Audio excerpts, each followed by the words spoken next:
a daze. Li Ming opened his eyes and found himself slumped over a desk, a laptop with its screen still glowing before him. I'm not dead. A trace of bewilderment flickered in Li Ming's eyes. He clearly remembered leaping off the Jiangxing Bridge, the icy river water etched vividly in his memory. How did he end up here? He surveyed his surroundings. A room of barely 10 square meters containing a single bed, a wardrobe, and a desk. Spartan in the extreme, and certainly not his home. Wait, that wasn't right. He had no home anymore. He had been cast out by a mother and son who had drained the last drop of blood from him. Not only that, they had left him drowning in debt, hounded daily by debt collectors with threats. They had even tracked him to his company, getting him fired and cutting off his last source of income. Stripped of all hope, he had leapt from the Jiangxing Bridge in utter despair. Could someone have saved me? Even changed my clothes? Li Ming noticed the clothes on his body were not what he had been wearing when he jumped. Unable to make sense of it, Li Ming stopped trying.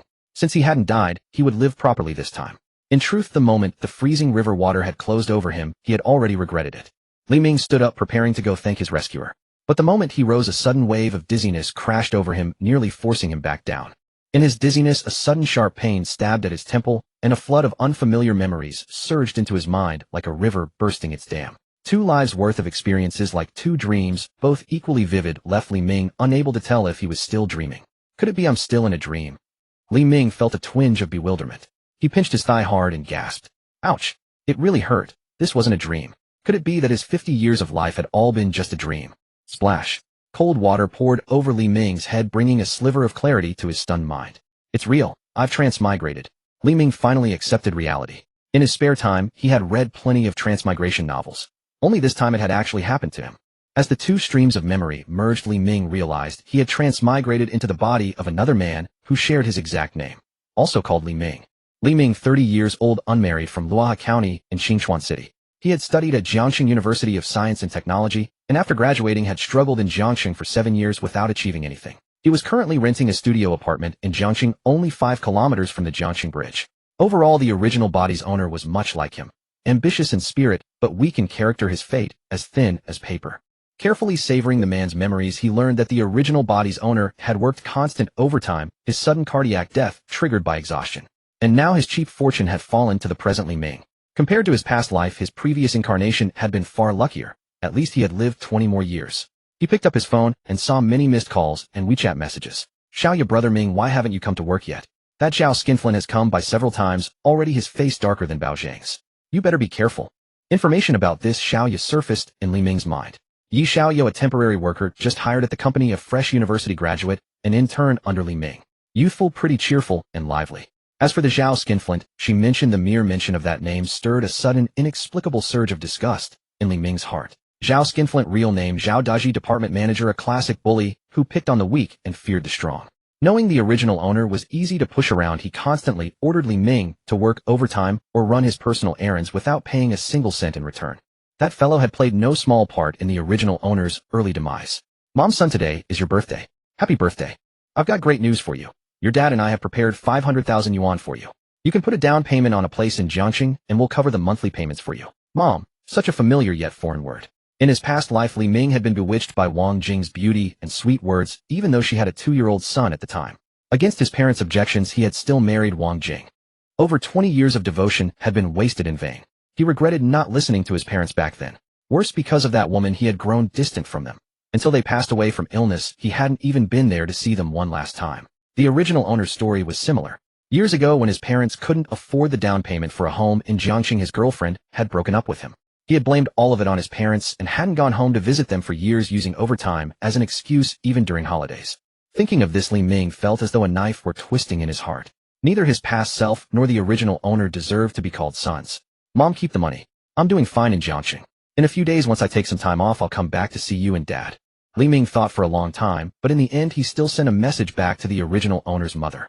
Since he had inherited the original owner's memories and body, they were his parents now too. The debts he and the original owner owed their parents, he would repay them all in this life. The ringtone "Vast Horizons Are My Love" began playing. Just as Li Ming had finished his message, his mother was already calling. Son, has something happened to you? The moment Li Ming answered the phone, his mother Wang Chuanling's anxious voice came through. Mom, what are you saying? What could possibly happen to me? I'm doing just fine. Li Ming adjusted his mindset and spoke in the same tone he normally used when talking to his mother. Really nothing. Don't lie to your mother. If something's wrong, you have to tell Mom. Don't just report the good news and hide the bad. You're all alone out there. You must take good care of yourself. If you need money, just tell me and with your colleagues. I'm really fine, I just want to come home to see you. If you keep nagging, I won't come back. Though a hint of impatience lingered in Li Ming's tone, a thread of warmth had quietly grown in his heart. There is always a woman by your side saying the most nagging words, but doing the most loving things. All right, Mom won't ask anymore. Just let me know in advance before you come back. Sensing the impatience in Li Ming's tone, Wang Chunling felt relieved instead. Got it, Mom. Don't work too hard, you and Dad. Spend the money on whatever you want to eat. Don't transfer money to me. Save it for my wedding. After giving his instructions, Li Ming hung up the phone. He was afraid that if the conversation continued any longer, his voice would crack and give him away. The original owner's parents being alive filled a small void in his heart. The ringtone, "Vast horizons are my love," began again. Another incoming call. Li Ming glanced at the caller ID, Zhao Skinflint. The moment he saw that name, a surge of fury rose in his chest. Li Ming, what time is it? Why the hell aren't you at work yet?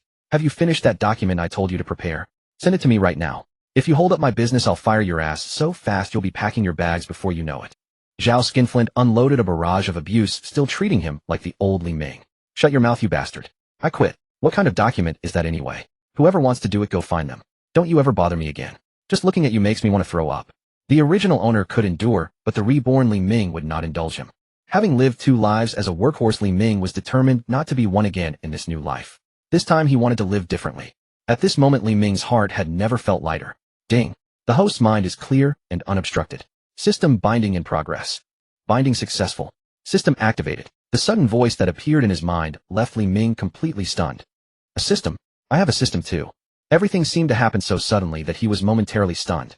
He never expected that the legendary systems from novels would appear in his life as well.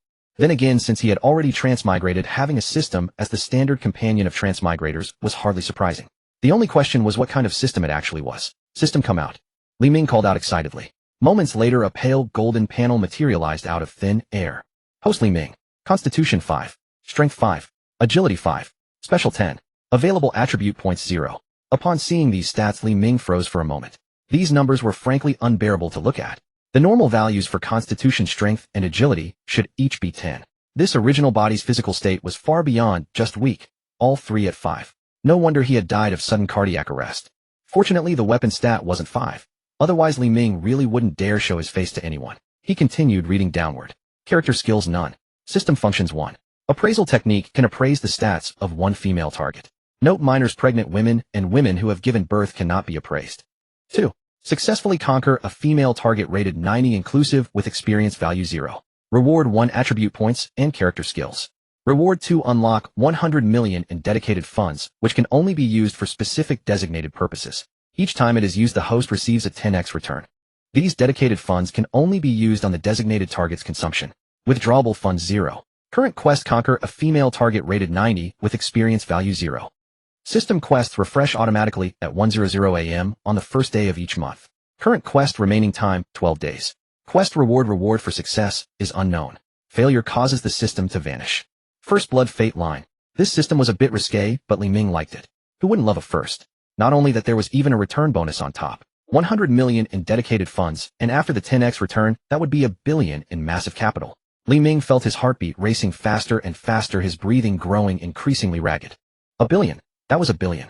Even $1 million in his previous life, he never had. He could hardly imagine what kind of life he would live once $1 billion landed in his account. But when he saw the penalty for quest failure, Li Ming frowned. The system vanishing. If the system disappeared, wouldn't his entire transmigration have been for nothing? No, I must succeed. There's still 12 days remaining, which means I have 12 days to complete the system quest. It looks like I'll have to give it everything I've got. A trace of determination appeared on Li Ming's face. With a quest in hand, he could no longer stay cooped up in his apartment. He decided to go out for a walk. First grab a meal, then scout for targets. He turned to look at the mirror, running his fingers through his hair to make the style look more natural. Not bad, I look a bit more handsome than before. After tidying up and adjusting his clothes, Li Ming headed out the door. Name: Su Li. Age 26. Height 165 centimeters. Weight 55 kilograms. Score 65. Experience 3. So pretty, such a great figure, but how is she only rated 65? On the street, a glamorous woman walked past Li Ming. Unable to resist, he activated the appraisal technique on her. This woman named Su Li had delicate features, fair skin, and a curvaceous figure. By his aesthetic standards, she should have been rated at least 85. Yet there was a 20-point gap between his perception and the system's rating. Could it be because of makeup techniques and plastic surgery? Is the system's rating standard based on completely natural, unaltered beauty? Magical makeup techniques could instantly transform an ordinary-looking woman into someone striking. And with the prevalence of plastic surgery, you could basically fix anything you were unhappy with.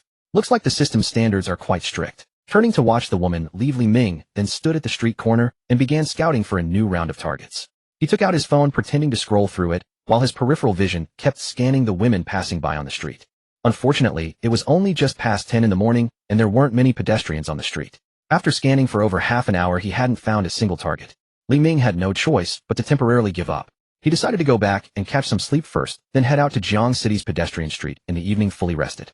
Having lived in Jiang City for over 30 years, in his memory the pedestrian street was practically a gathering place of beautiful women. Ding! A text message arrived. Your industrial and commercial bank card received 5,000 yuan today. Current balance 6,000 yuan. Sigh. Li Ming let out a long sigh. He hadn't expected his mother to still transfer the money over. Fine, he'd keep it for now. Once he completed the quest, he'd repay them many times over. The original body had been pretty good at saving money. 7 years of work had yielded 1,200 in savings. Much better than him in his previous life. Upper body dressed in a faux crystal bead cotton polo shirt, lower body in slim fit cotton denim jeans, feet in a pair of trendy Riton series versatile canvas sneakers. 3 pieces of Gucci gear had cost Li Ming over 20,000 yuan. At this moment, he felt like the most stylish guy on the entire street. Clothes really do make the man. Several people came up to chat him up, but unfortunately none of them were targets. This woman is pretty. Score 75, pass. That figure is absolutely amazing. Score 55, oh, full of high-tech enhancements, pass. This one is not bad, full of youthful collagen. Cannot detect stats. Modern minors develop quite well these days. Wait, what's with this woman? Experience value 187. Has she conquered 100 men? At this moment, Li Ming was like a human detector for the opposite sex, constantly appraising while muttering non-stop. By 10 at night, he had been scanning the pedestrian street for almost 3 full hours. Not a single woman who met the criteria had been found yet. The highest score he encountered was still not over 85. The breathtakingly beautiful women in Li Ming's eyes had failed to meet the system's criteria. Yet instead of getting discouraged, Li Ming was filled with anticipation, especially curious about what kind of stunning beauty a 90 rating could possibly represent. He continued until the early hours of the morning before finally ending this round of scouting. Rubbing his sore eyes, he returned to his rental apartment and decided to fight another day. June 29th, a Friday Caesar bar. Amid the pounding music, the men and women in the dance floor moved to the rhythm in absolute frenzied chaos. On stage, a DJ was howling wildly into the microphone, flanked by 2 sexy dancers in ultra-short skirts swaying to the music with sinuous grace. The 2 occasionally embraced, their bodies intertwining like snakes, drawing excited howls from the crowd below. Li Ming ordered several bottles of Budweiser at a scattered table, his face full of worry. 11 days. A full 11 days. Li Ming still hadn't found a target to conquer. He had actually encountered several women rated 90. They were absolutely stunning, like nothing he had ever seen outside of glamorous movie stars in real life. But women with experience value 0. He hadn't seen a single one. Damn, where the hell are the targets? Only 1 day left. Li Ming downed an entire bottle of Budweiser in 1 gulp. If he couldn't find one by tomorrow, he'd really have to say goodbye to this system for good. With no other choice, he could only drown his sorrows in alcohol. But as the old saying goes, drinking to forget one's sorrows only makes them worse. Bottle after bottle of beer went down, and even the strongest bladder had its limits. Li Ming stood up and headed for the restroom. Coming out of the restroom, Li Ming noticed a man and a woman whispering to each other. He didn't pay much attention at first. After all, this was a bar. People did far more than whisper here. Perhaps the man got a bit too excited and his voice rose slightly, just enough for Li Ming to overhear. I know a thing or two about physiognomy. I could tell at a glance that she hasn't been with a man before. Buzz. Li Ming's head rang with a strange vibration. He had not heard the rest of what was said. Only those 4 words echoed repeatedly in his mind. Having no romantic experience, so her experience level is 0. How fortunate. The very thing he had been searching for so tirelessly had suddenly appeared before him. Li Ming's gaze drifted toward the man and woman nearby. The man was in his 40s, wearing a gold watch and sporting a prominent beer belly, clearly a man of considerable means. The woman was quite young, her makeup heavy. Name Shi Yan. Age 26. Height 165 centimeters. Weight 53 kilograms. Rating 75. Experience 8. A quick scan revealed she was above average in appearance, though her experience level seemed a bit high. Perhaps because they noticed Li Ming still present, the 2 exchanged a few whispered words and departed. However, their subtle gestures had not escaped Li Ming's observant eyes. The middle-aged man handed a bottle of beverage to Shi Yan, and the 2 of them sat together in the same booth. Inside were a group of men and women whose attire suggested a colleagues' gathering. In the booth was a rolling drinks tray and a half-eaten birthday cake. Li Ming found an empty seat not far away and sat down. Without activating his scanning ability, he was already drawn to a certain woman. Flawless features, porcelain white skin, a slender swan-like neck, and a striking V-shaped collarbone exuding quiet allure. Dressed in a professional suit, she carried an added touch of elegant charm. This woman seemed to possess a special magnetism. The moment Li Ming laid eyes on her, he felt captivated. It was the first time in his 50 years of life that he had ever experienced such a feeling. At this moment her cheeks were slightly flushed, clearly from drinking quite a bit. Her somewhat hazy gaze added a touch of enchantment to her naturally pure face. Name Zhang Yuero. Age 24. Height 168 centimeters. Weight 50 kilograms. Rating 92. Experience 0. Indeed, this beautiful woman named Zhang Yuero was the special target the system had designated for him to pursue. As expected, the system never assigned a mission target without reason. From the very beginning it had placed an absolute top-tier prize right before him. But there was only one day left. How could he possibly succeed? For a woman like her, it was not a matter of one day, or even 1 year, let alone his entire lifetime, given Li Ming's current circumstances. Use force. That would mean facing the consequences of imprisonment. Was it worth it? He had found his target, but Li Ming now began to worry about how to win her over. Sitting nearby, Li Ming listened to their conversation and learned that today was Shi Yan's birthday. Their manager, the middle-aged man, Mr. Gao, had organized the department colleagues to celebrate with her. This was no ordinary birthday celebration. It was a trap laid for Zhang Yuero under the guise of a birthday party. Indeed, Shi Yan poured the beverage into Zhang Yuero's water glass and whispered something in her ear. Zhang Yuero drank it without hesitation. What an unsuspecting woman. No guard at all, Li Ming thought. Could this be my opportunity? Within 3 minutes, Zhang Yuero slumped onto Shi Yan's shoulder. Mr. Gao Xiao Zhang has had too much to drink. Would you mind driving and seeing us two home? Shi Yan feigned concern as she spoke to the man called Mr. Gao. Xiao Zhang really can't hold her liquor. Let's go. I happen to be heading home anyway. I can drop you both on the way. You all keep drinking. Xiao Wang, remember to get the receipt. Come find me at the company next week for reimbursement. Understood, Mr. Gao. Drive safely. I'll go start the car first. You wait with Xiao Zhang by the roadside. Mr. Gao stepped ahead first, and only then did Shi Yan help Zhang Yuero leave the booth. Li Ming followed closely behind. Perhaps guilty of her scheme, Shi Yan did not notice Li Ming trailing behind. Outside the bar, Shi Yan supported Zhang Yuero as they stood by the roadside waiting for Mr. Gao. Beep beep. An Audi A6 approached and stopped beside Shi Yan. Mr. Gao stepped out from the driver's seat. It appeared that for tonight's plan he had made sure not to drink at all. Mr. Gao, your treasure has arrived, Shi Yan said triumphantly upon seeing him. Excellent, excellent. I knew you wouldn't disappoint me. Mr. Gao rubbed his hands together. At long last his wish was about to come true. The mere thought of that exceptional body made his heart race with restless anticipation. He could hardly wait. He had been coveting Zhang Yuero for a long time. Just as Mr. Gao reached out his hand to pull Zhang Yuero closer, Shi Yan slapped it away. Shi Yan, what do you mean? Mr. Gao's expression darkened. Mr. Gao, I've been thinking about it. The promotion sounds great, but I need money urgently right now. What if I skip the promotion and you give me 50,000 as compensation? 50,000. Mr. Gao paused, then said displeasedly, Shi Yan, are you taking advantage of this situation? Mr. Gao, I'm simply exchanging a promotion for money. That's not opportunistic, is it? Besides, once Xiao Yu wakes up tomorrow, she will surely figure out that I am involved. We've been close friends for years. How can we remain friends after this? Shouldn't I ask for some emotional compensation? If you refuse, then you certainly cannot take her with you, Shi Yan stated matter-of-factly. Good heavens. Li Ming, listening from behind, was utterly stunned. This was the first time he had encountered a woman so utterly shameless. Shi Yan faced away from Li Ming, and Mr. Gao's attention was entirely fixed on Zhang Yuero, so neither of them noticed Li Ming standing nearby. Fine, I'll pay. There was no way he would give up the prize so close to his grasp. 50,000. Mr. Gao could easily afford it. With Mr. Gao's agreement, he reached out his hand again toward Zhang Yuero. Slap. Once more Shi Yan swatted his hand away. What now? Mr. Gao was growing visibly annoyed. Transfer the money first. Once the funds arrive, she is yours. Fine, I'll transfer it now. Reluctantly, Mr. Gao took out his phone and made the transfer. Upon receiving the notification, Shi Yan felt exceptionally pleased. 50,000 in hand. That handbag could finally be purchased. As for what would happen to Zhang Yuero afterward, that was her own problem and had nothing to do with Shi Yan. With the transaction complete, Mr. Gao could no longer restrain himself and reached out both hands toward Zhang Yuero once more. Smack. Another forceful slap sent Mr. Gao's hand flying away again. Looking up, he saw an unfamiliar man standing before him, having been interrupted again and again from holding the beauty in his arms, and especially with this stranger now pulling Zhang Yuero from Shi Yan's embrace and drawing her close. Mr. Gao erupted in anger. Who the hell are you? How dare you lay a hand on me? Who the hell are you, and what do you think you're doing touching my girlfriend? Li Ming knocked away Mr. Gao's advancing hand and pulled Zhang Yuero from Shi Yan's grasp into his own arms. Her body was soft, carrying a faint, delicate fragrance. Girlfriend. Hearing Li Ming's words, Mr. Gao froze. Shi Yan also paused, but soon recovered.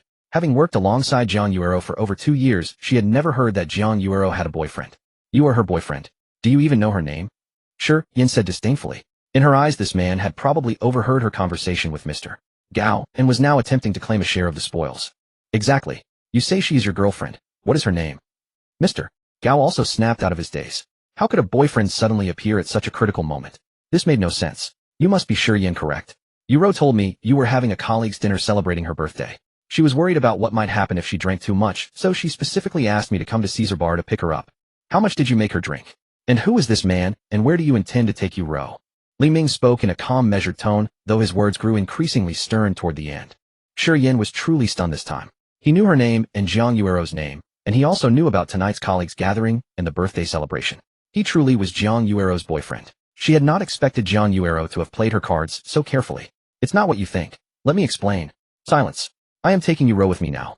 Anything you need to say it to her face tomorrow. And you, consider this a warning. Li Ming cut off Shi Yan's words and issued a sharp threat to Mr. Gao before helping Jiang Yuero into a taxi that had been waiting nearby. The most pressing matter now was to leave immediately. If the police were summoned, all his efforts would come to naught. Behind him, Shi Yan and Mr. Gao stood facing one another in disbelief. Had the prize they had worked so hard to secure simply vanished into thin air, had it been intercepted by another? In the taxi, Li Ming held Jiang Yuero in the back seat, letting out a sigh of relief though his heart was still pounding. It was his first time pulling off such a sudden interception, and he had been nervous to death. Li Ming held Jiang Yuero's slender waist. It was perfectly toned, soft, and supple.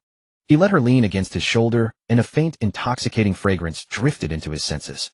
He gently caressed her cheek. Her skin was delicate and smooth, irresistibly soft to the touch. Holding the beauty he was meant to charm, and with the billion-yuan fortune soon to arrive, Li Ming felt it was all worth it. At the Junyue Hotel in the presidential suite on the 18th floor, the rate of 600 per night had cost Li Ming a small fortune. Fortunately, he could make it all back from Jiang Yuero. After laying Jiang Yuero on the bed, Li Ming glanced at her fair, delicate legs beneath her skirt. He began to hesitate. If he took advantage of this woman just to complete the system's mission, how was he any different from that President Gao? Jiang Yuero was beautiful, and Li Ming was genuinely drawn to her. If it were mutual affection, he wouldn't hesitate. But if he went through with this now, wouldn't he be a beast? Yet faced with such an alluring beauty, wouldn't doing nothing make him worse than a beast? Sitting on the edge of the bed, Li Ming found himself caught in a dilemma. One choice made him a beast, the other made him less than one. Which was he supposed to choose? While he hesitated, a warm body suddenly pressed against his back. Her arms wrapped around him from behind, and he heard soft, rapid breathing along with murmured whispers. I want you. Give me. She whispered, her breath fragrant as orchid, her voice alluring. A pair of delicate hands slid from behind and rested on Li Ming's chest, moving gently. Startled, Li Ming wondered, hadn't Jiang Yuero been drugged unconscious? Why was she reacting like this? He turned his head and found himself face to face with her flawless little face. Her cheeks were flushed, her eyes hazy and alluring, her lips slightly parted. She was unbelievably tempting. When she saw him turn, she pressed her soft lips to his, a lingering sweetness passing between them. Her kiss was clumsy, driven purely by instinct. Something is wrong with Jiang Yuero, Li Ming thought. He tried to push her away, but she threw herself at him again. It hit him. This wasn't a sedative, she had been dosed with an aphrodisiac. Li Ming realized.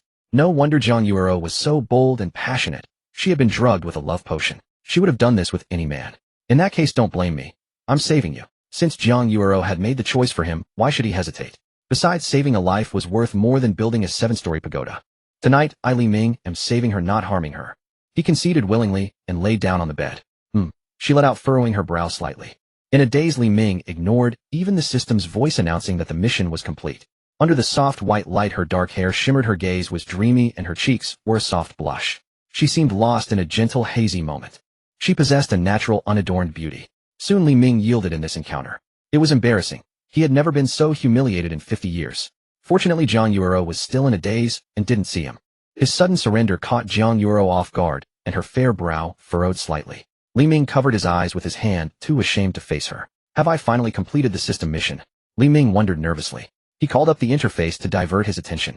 Host Li Ming, Constitution 5, Strength 5, Speed 5, Special 10, Available Attribute Points 10, a Character Skill, Combat Proficiency, System Functions 1.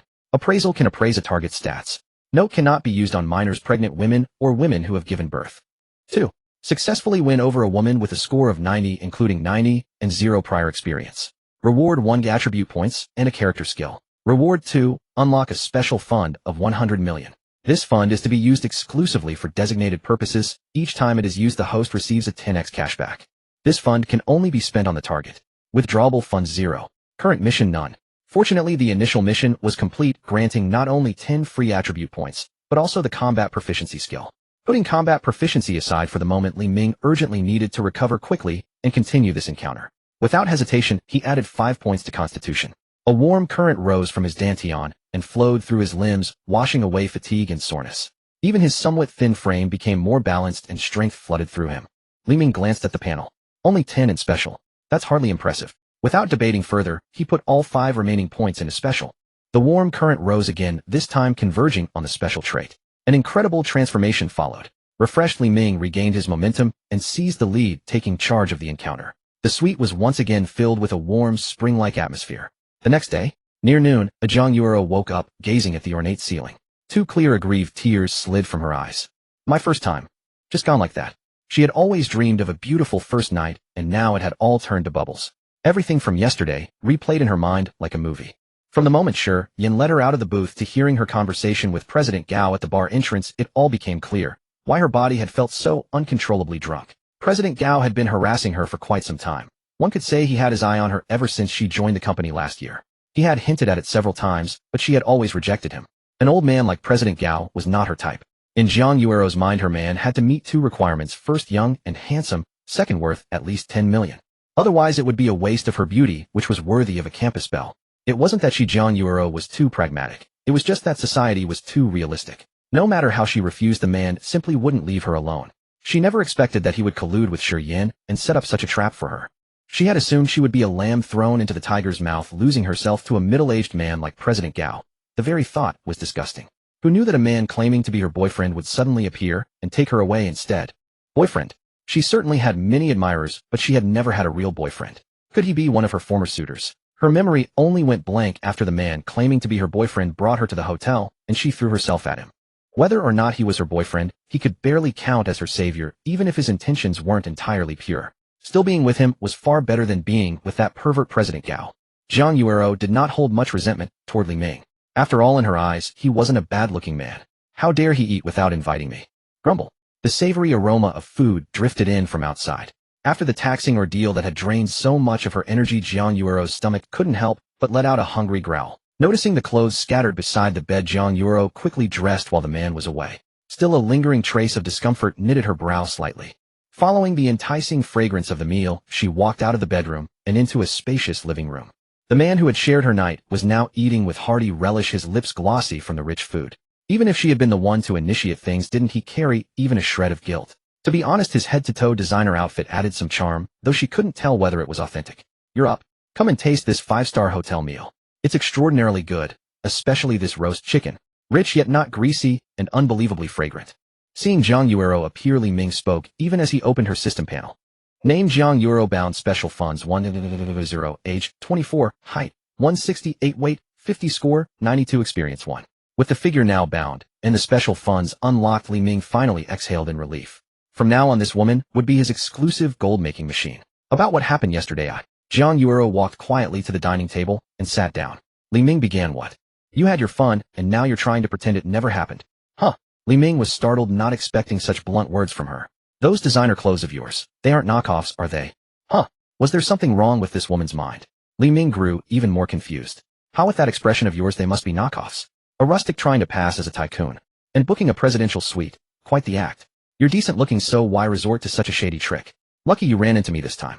Any other woman would have called the police and thrown you into a cell by now. Huh? Li Ming could barely keep up with Zhang Yuero's logic. What? You don't intend to cling to me, do you? We're both adults. Who hasn't had a fleeting moment? Don't take it too seriously. You're not bad looking, and given what has already happened between us, if you had a net worth of 10 million, I might consider it. Let me tell you.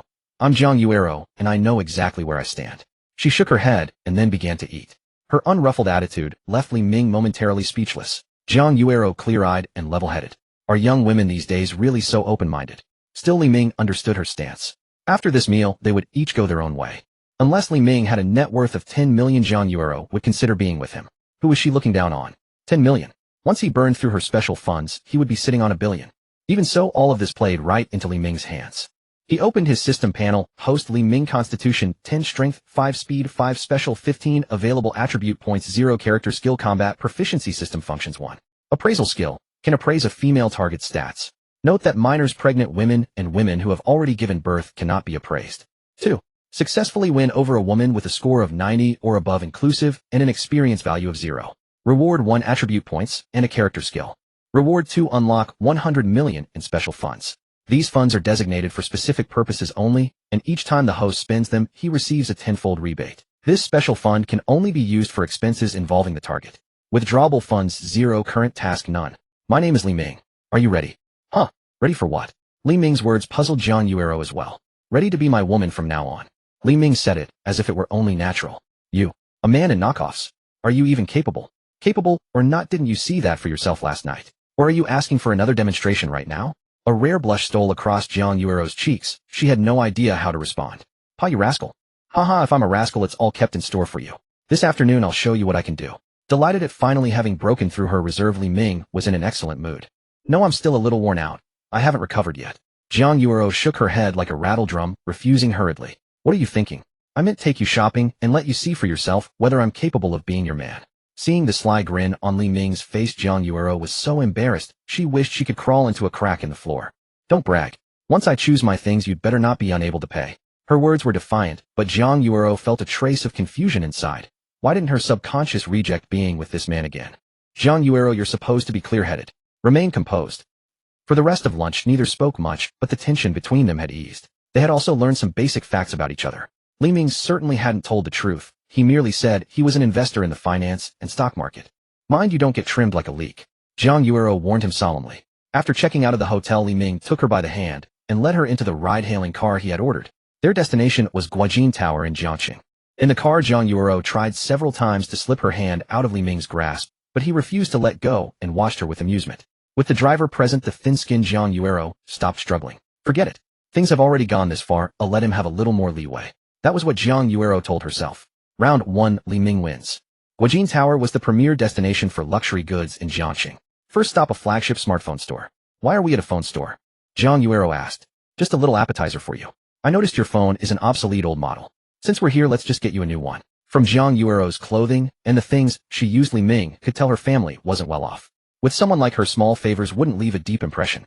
A beautiful woman never lacks suitors, especially one on Jiang Yuero's level. The fact that she had remained so guarded until now must have a special reason. Either she truly had no interest in men and devoted herself wholly to academic pursuits, or she harbors far greater ambitions and is waiting for a much more substantial offer. Fine then.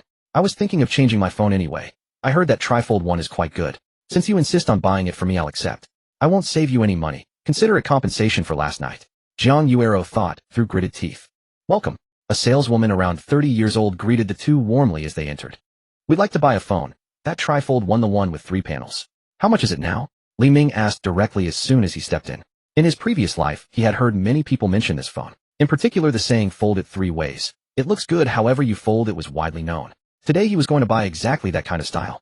Sir, you must be referring to the Huawei Mate X-T's Extraordinary Master. We have it in stock.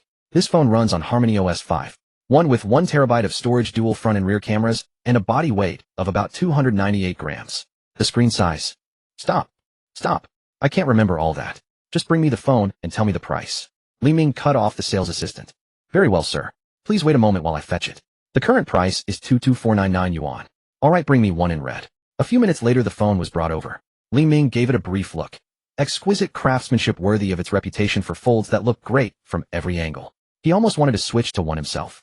Scan the code.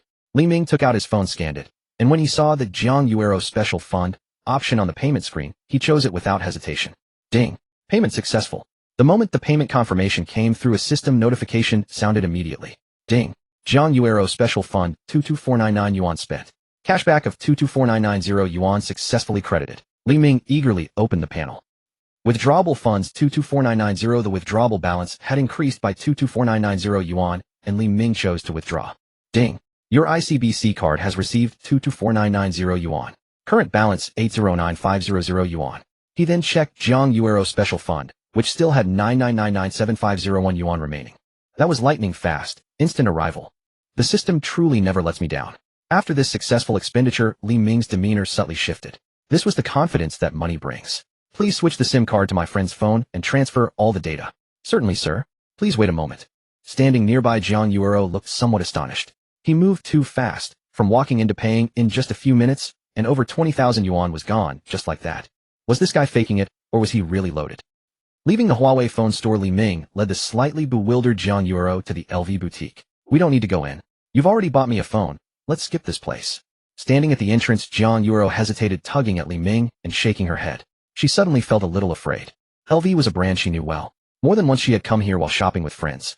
Though they had only browsed without buying, she had been truly dazzled by the luxurious and exquisite handbags, and of course by their exquisite prices as well. This is nothing. I said I'd take you shopping, and I mean it. Come on, let's go in. Ignoring Jiang Yuero's hesitation, Li Ming took her hand and led her inside. Welcome to Louis Vuitton. A young pretty saleswoman greeted them warmly. Name Zhang Li. Age 26. Height 163. Weight 51. Score 78. Experience 15. Whenever Li Ming saw a beautiful woman, he habitually activated his appraisal skill. But upon seeing this experience level, his little schemes were extinguished. Too rich a history for him to handle. Pick out a few handbags for her. With the special fund at his disposal, Li Ming said to the saleswoman with full confidence. Certainly. This way, madam. Jiang Yuero now felt extremely uneasy. The handbags she once owned only in her dreams were being brought before her one by one, nearly dazzling her eyes. Jiang Yuero happily discovered she had developed choice anxiety. She couldn't decide which bag to pick. After dawdling for a long while, she still hadn't chosen a single one. What's wrong? Li Ming had waited a long time and was growing impatient, so he walked over. Woo, I don't know which one to choose. Jiang Yuero said with a hint of grievance. Adults don't choose, we take them all. Li Ming waved his hand in a grand decisive gesture, settling the matter. What? All of them? Jiang Yuero was stunned by his boldness, yet happiness sparkled in her eyes. Yes, all of them. Total them up. Oh, certainly, sir. Please wait a moment. The saleswoman was equally startled by Li Ming's extravagance. 5 handbags, hundreds of thousands of yuan. He wanted them all without batting an eye. After only a brief hesitation, the saleswoman eagerly began tallying the bill. Selling these bags would earn her a hefty commission. While calculating, she couldn't help stealing glances at Li Ming. Dressed in Gucci and strikingly handsome. If only he were her boyfriend. I'll have to leave my contact info later. Even though the woman beside him is far more beautiful, I have my own unique appeal. If she just had a chance to show it, she could surely keep this man's wallet close. Sir, the most expensive of these handbags is 13800 yuan, and the least expensive is 35000. Sir, the 5 handbags come to 362500 yuan in total. How would you like to pay? WeChat, Alipay, or card? WeChat, please. Li Ming felt a twinge of unease. WeChat was known to have payment limits. He wondered if this transaction would be capped. Ding. Payment successful. The system was incredible. It could even bypass the limit. Ding. Jiang Yuero Special Fund, 362500 yuan spent. Cashback of 362500 yuan successfully credited. Yes. Li Ming clenched his fist discreetly. After only 2 purchases, his savings had surpassed 1 million. Sir, here is my business card. If you need anything next time, feel free to contact me in advance. I will wholeheartedly serve you at any time for anything. The saleswoman held Li Ming's arm, discreetly slipped him a business card, and spoke with a suggestive tone as she leaned near. This woman is certainly ambitious. Leaving aside her looks and figure, her sheer magnetic charm nearly swept Li Ming off his feet. But her history was far too rich for him to handle. Leaving LV, Jiang Yuero still felt as if she were dreaming. More than 300,000 yuan swiped so readily. Come on, next stop. Still dazed, Jiang Yuero was pulled along by Li Ming to the next destination. Next came cosmetics, clothes, shoes, perfume. Buying. Gradually, Jiang Yuero adapted to Li Ming's lavishness. From being pulled along by him, she now took his arm directly, calling him honey. They finally arrived at Chanel, where another shopping spree ensued. With all the bags and packages, the two could hardly carry everything. Fortunately, Chanel offered delivery service. Jiang Yuero picked a Chanel dress, an LV handbag, Prada sunglasses, and Hermes sandals. Everything else was packed and delivered to the address she provided, and the two continued on light and carefree. Jiang Yuero no longer looked like a corporate office worker. She was every inch a pampered heiress. Dressed in luxury brands from head to toe, with her stunning looks and figure, she turned heads wherever she went. What should we buy next? What else do you need? Li Ming wrapped his arm around Jiang Yuero's slender waist, breathing in her unique fragrance. So far, only about 1.8 million yuan had been spent from Jiang Yuero's special fund, with more than 18 million returned as cashback. There was still a long way to go before the ultimate goal of 1 billion. What? Still shopping? Jiang Yuero was utterly astounded. This afternoon, this man had repeatedly shattered her expectations. He paid for nearly 2 million yuan worth of items without blinking. Could she really have hooked a wealthy catch, and a super wealthy one at that? Facing Li Ming's inquiry, Jiang Yuero keenly felt what it meant to be pleasantly exhausted. After a restless night and an entire afternoon of shopping, her body had long since grown uncomfortable. If not for the delight brought by all these luxury goods, she would have collapsed long ago. Yet now that the thrill had passed, her discomfort grew even stronger, and all she wanted was to go home and sleep soundly. Let's stop shopping today. I'm feeling a bit unwell, Jiang Yuero said, leaning softly against Li Ming's shoulder with a faint blush. She had never imagined she would be the one to say such a thing. That's true. We've been walking for so long that my legs are sore. How about we go to a hotel and rest for a while? Li Ming suggested with a gentle smile. Dear, not tonight. I haven't recovered yet. How about another day? Jiang Yuero said in a soft, coquettish voice as she leaned close to Li Ming's arm. Silly me, how could I forget that? I'll call a car to take you back. Indeed, he knew his own nature could be rather overwhelming, especially for someone as innocent as Jiang Yuero. Jiang Yuero gave Li Ming a peck on the cheek. No need, I'll take a taxi myself. You're too restless in the car. Thinking back to how Li Ming had been overly playful in the car in front of the driver, she felt quite uncomfortable and directly turned him down. Haha, all right then. Take care, and let me know when you get home. Li Ming saw Jiang Yuero into the ride-hailing car. After Jiang Yuero left, Li Ming turned around and went back to Guijin. Now it was time for him to spend. In his previous life, the original owner couldn't afford luxury goods, but in this life, he would fulfill all those desires. After withdrawing all available funds, Li Ming's savings had reached over 19 million yuan. Seeing the balance on his ICBC account, it felt like a dream. Li Ming first went to the Huawei store to upgrade his phone, replacing it with a black trifold model. Then he left Huawei and headed straight to Vacheron Constantin. Li Ming walked into the boutique and carefully examined the watches displayed behind the glass counters. Good afternoon, sir. If you see a watch you like, you're welcome to try it on. As expected of a luxury brand boutique, Li Ming found all the sales assistants there to be young and attractive. Name Jiang Wanwan, age 25, height 170, weight 55, rating 85, experience 2. This Jiang Wanwan was arguably the most beautiful attendant Li Ming had seen that day. Delicate features, tall and graceful figure, and her experience just barely met Li Ming's standards. Please show me this one. Li Ming pointed at a watch and said to Jiang Wanwan. Certainly, sir. Jiang Wanwan opened the display case and reached for the watch. As she bent down, her graceful movements caught Li Ming's eye. Did she do that on purpose? The graceful sight flustered Li Ming slightly. He noticed that ever since gaining the special enhancement, he was more easily unsettled by such charm. All day long, while accompanying Jiang Yuero through the mall, he had been trying to restrain himself. Could there be any side effects? Sir, this is a mid to high-end piece from Vacheron Constantin's overseas collection in 18K, 5 in pink gold, priced at 710 yuan. Li Ming, lost in thought, was brought back by Jiang Wanwan's gentle voice. So let me put it on for you so you can feel it. Hearing this, Li Ming extended his left arm. Jiang Wanwan's fair hands gently placed the watch onto his wrist. It was true. Wearing a 710 yuan watch felt completely different. In that moment, Li Ming felt a little lightheaded. Not bad. I'll take this one. Please charge it. Li Ming took out his ICBC card and said without hesitation.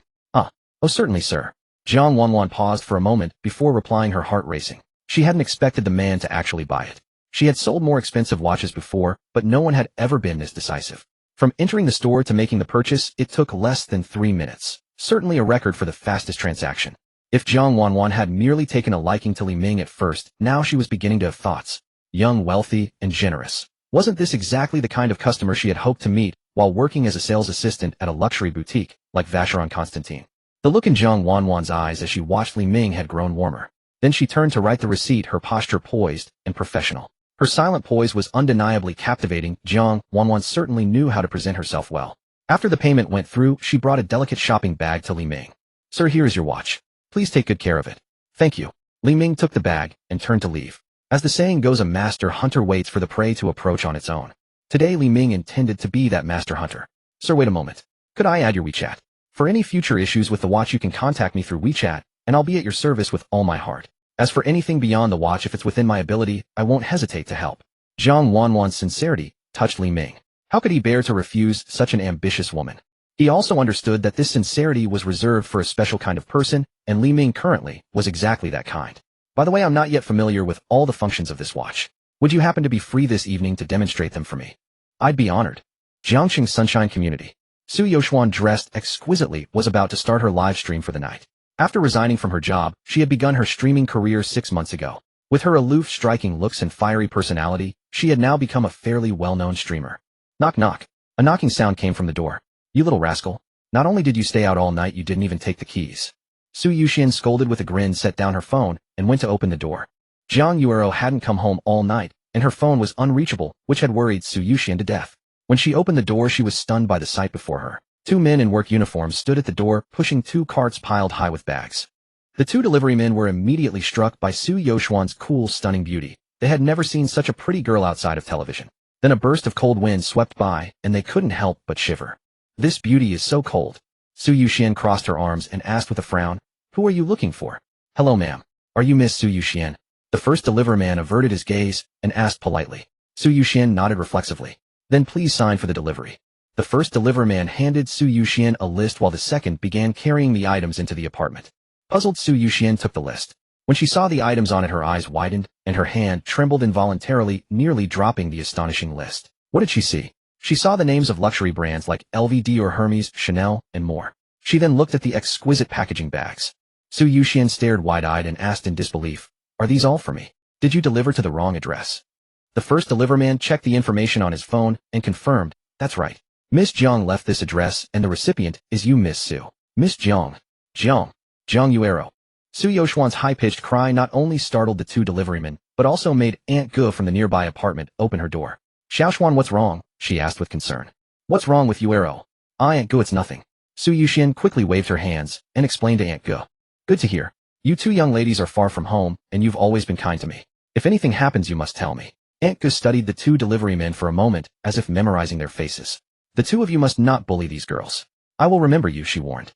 The two deliverymen could only offer helpless smiles. This was a society ruled by law, they were just making a delivery. Su Yuxian signed for the packages, saw the two men off, and closed the door. Her heart was still beating quickly.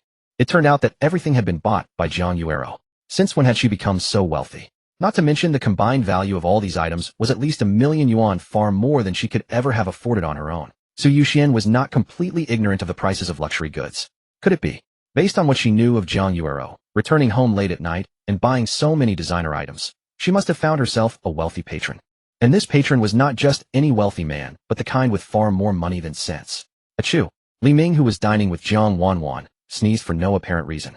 By then Su Yuxian had lost all interest in starting her live stream. Her mind was entirely on the luxury goods before her. Not waiting for Jiang Yuero to return, she began opening one beautifully wrapped shopping bag after another. A designer handbag, so pretty. This shade will bring out my complexion. It's mine now. A bottle of perfume from a famous fashion house. How lovely it smells. And this designer bracelet. Oh, Jiang Yuero, you've bought exactly what I love. Later, when a weary Jiang Yuero finally came home and saw the living room full of shopping bags, her heart swelled with satisfaction. She picked up a shopping bag that should have held a designer handbag and froze. The bag was completely empty. When she checked the other bags, she found that quite a few of them were empty as well. Su Yoxuan, come out here. Jiang Yuero's exhaustion instantly disappeared. Full of energy, she strode into Su Yoxuan's room. "Hey, put my bag down." "Oh, you even opened my perfume and wore my bracelet. I'm so upset with you. It's just a bracelet. I'm not taking it off. If you want it, come and get it. And I'm going to use your bag too, just to make you mad. I'm going to get you. Come on. Who's afraid of whom?" The two of them tumbled onto the bed, playfully wrestling as their laughter filled the room. After quite a while, they finally stopped. The room grew quiet, and only their soft breathing remained.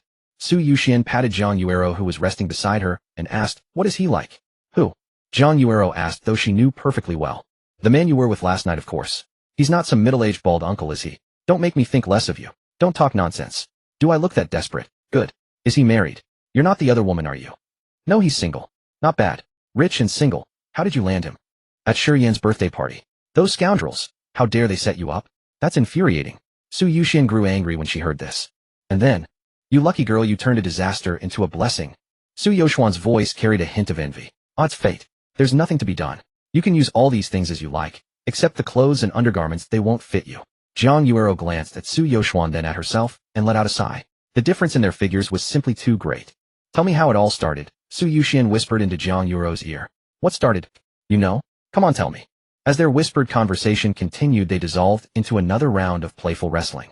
Meanwhile, at a luxury hotel on the 18th floor in the same presidential suite, Li Ming, having just enjoyed a relaxed evening, leaned back against the headboard and breathed out contentedly. So this is what it means to live like a rich man. Just a hint of wealth and beautiful women come running. Li Ming remarked as he watched Jiang Wanwan curled up beside him like a kitten. He had to admit, though she lacked worldly experience, she had a remarkable talent for being charming. With a soft blush on her cheeks, Jiang Wanwan rested her head on Li Ming's shoulder, one hand lazily tracing circles on his sleeve. "So does that make me your girlfriend now?" Jiang Wanwan looked up at him, a trace of hope in her eyes. "Girlfriend? You're overthinking it."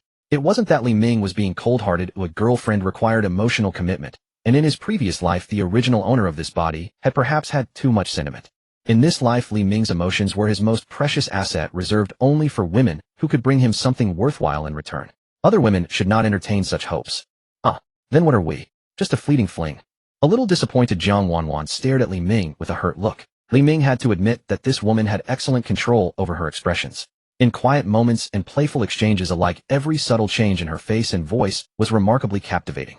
To be honest, Li Ming was reluctant to be too harsh. Let's call you my companion. We'll keep this about money, not emotions. It's better for both of us. He took out his phone and transferred a sum of money to Jiang Wanwan. Whether in his past life or this one, Jiang Wanwan was the first woman he had ever kept. From now on, I'll send you money every month, and you'll be available whenever I call. But there are two things I need to make clear. First, while this arrangement lasts, you must not be with another man.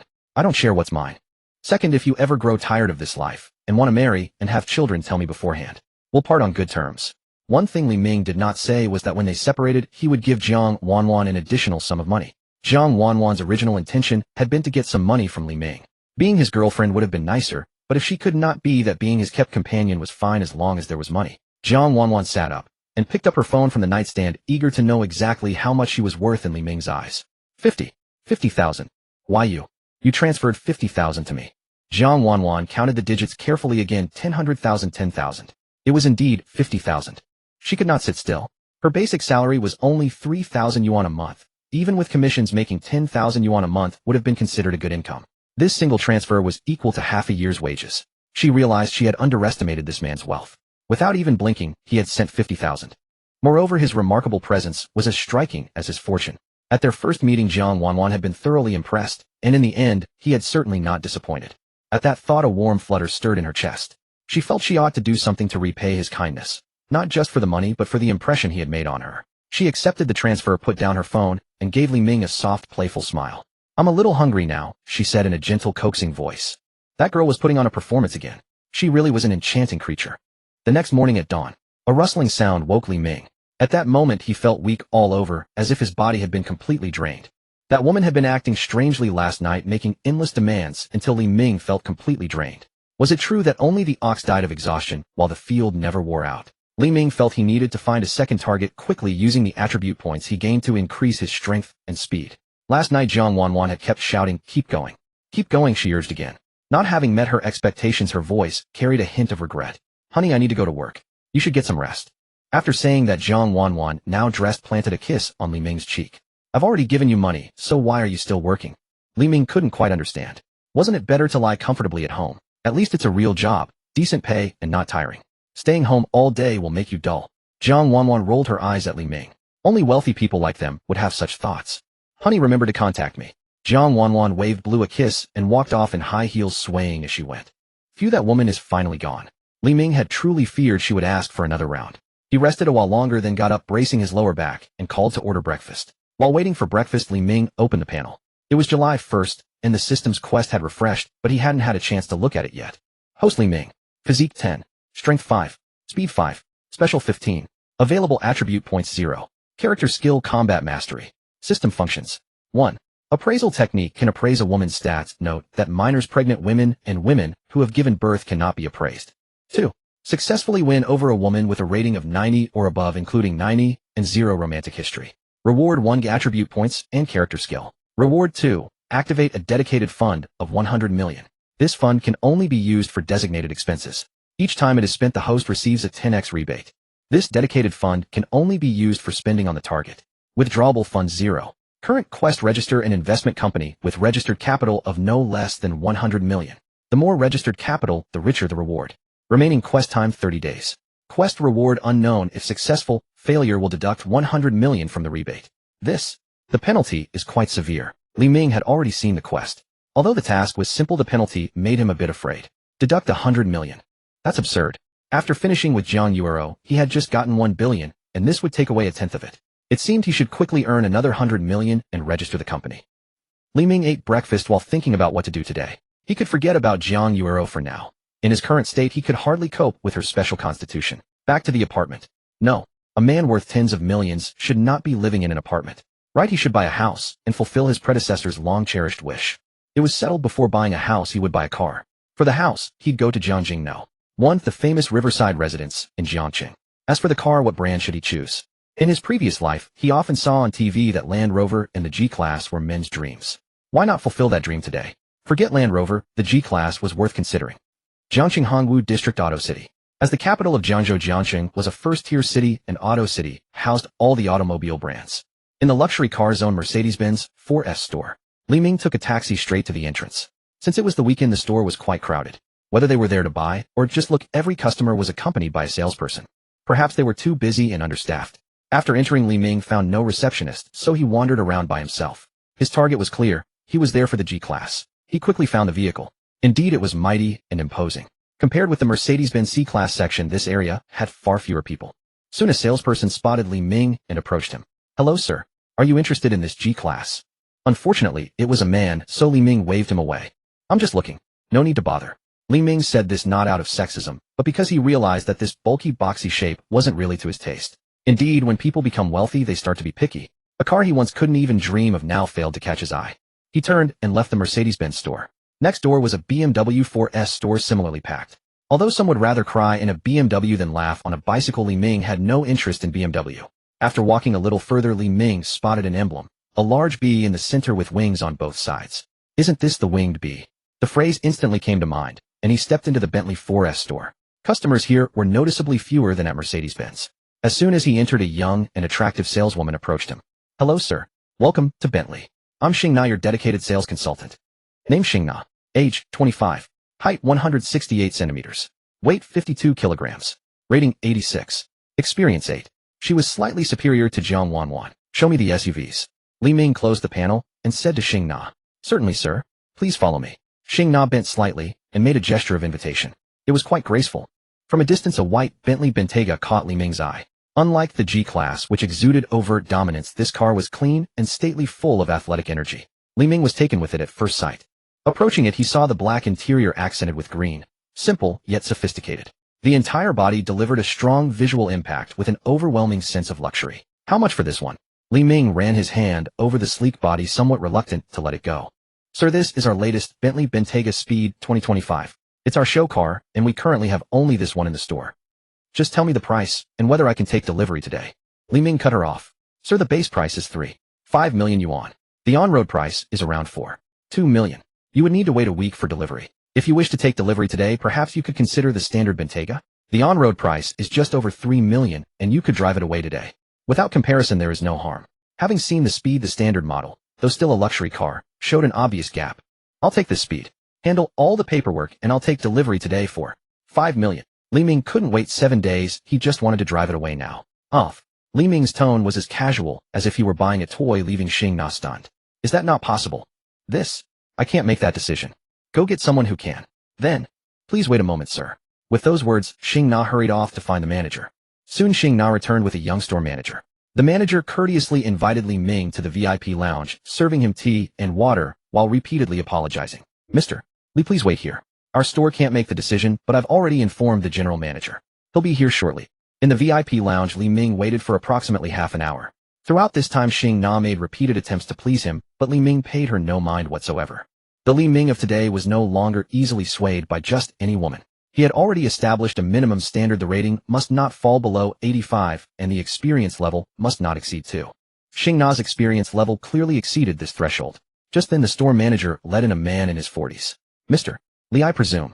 I am Zheng Xifang, general manager of Tongda Automotive Trade." Zheng Xifang's eyes immediately caught the Vacheron Constantine on Li Ming's wrist, and they brightened slightly. That timepiece was certainly no ordinary possession.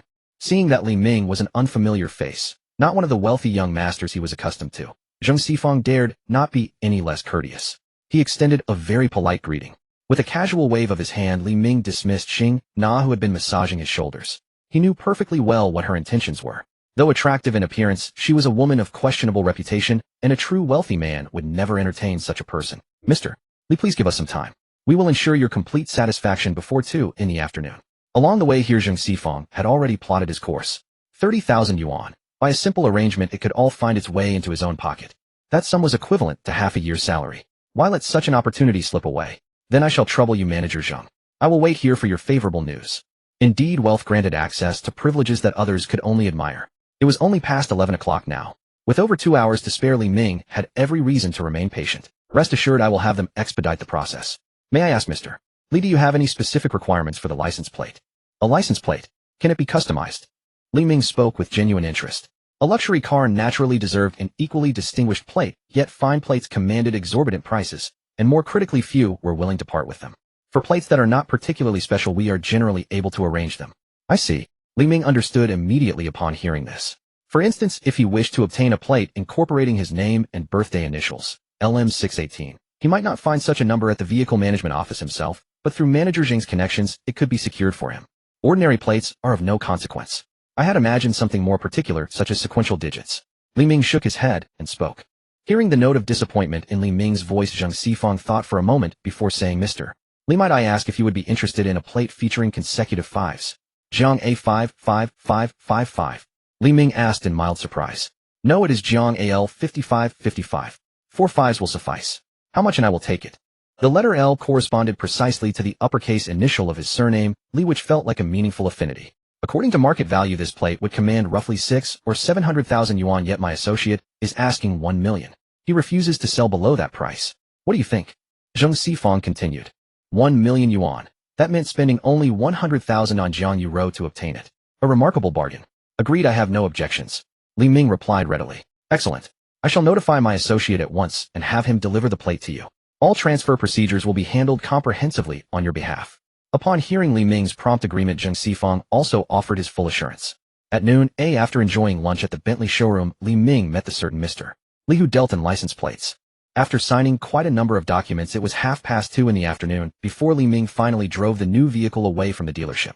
Listening to the distinctive roar of the Bentley Bentayga speed and observing the envious glances of pedestrians along the roadside, Li Ming pressed the accelerator and arrived at Jiangjing Yihao. After stepping out of the car, closing the door, and locking it, Li Ming gently patted the bodywork. The comfortable driving experience and the deep sense of fulfillment it brought left him thoroughly satisfied. Truly a top-tier luxury automobile, as the reputation claimed. No sooner had Li Ming entered the Jiangjing Yihao sales office than he was immediately surrounded by several female sales associates. Sir, hello, I'm sales associate Xiao Yu. Sir, I'm Xiao Wu. I'm Xiao Kai. A flutter of pretty young women encircled Li Ming. Not only was the sole customer inside taken aback, but Li Ming himself found himself momentarily bewildered. When had he become so popular? Hold on. I am merely purchasing a residence. I do not require so many attendants. One will suffice. Li Ming quickly raised his hand to signal them to stop. These women were rather overwhelming, as someone had even dared to touch him in broad daylight. Sir, choose me. Choose me. Me.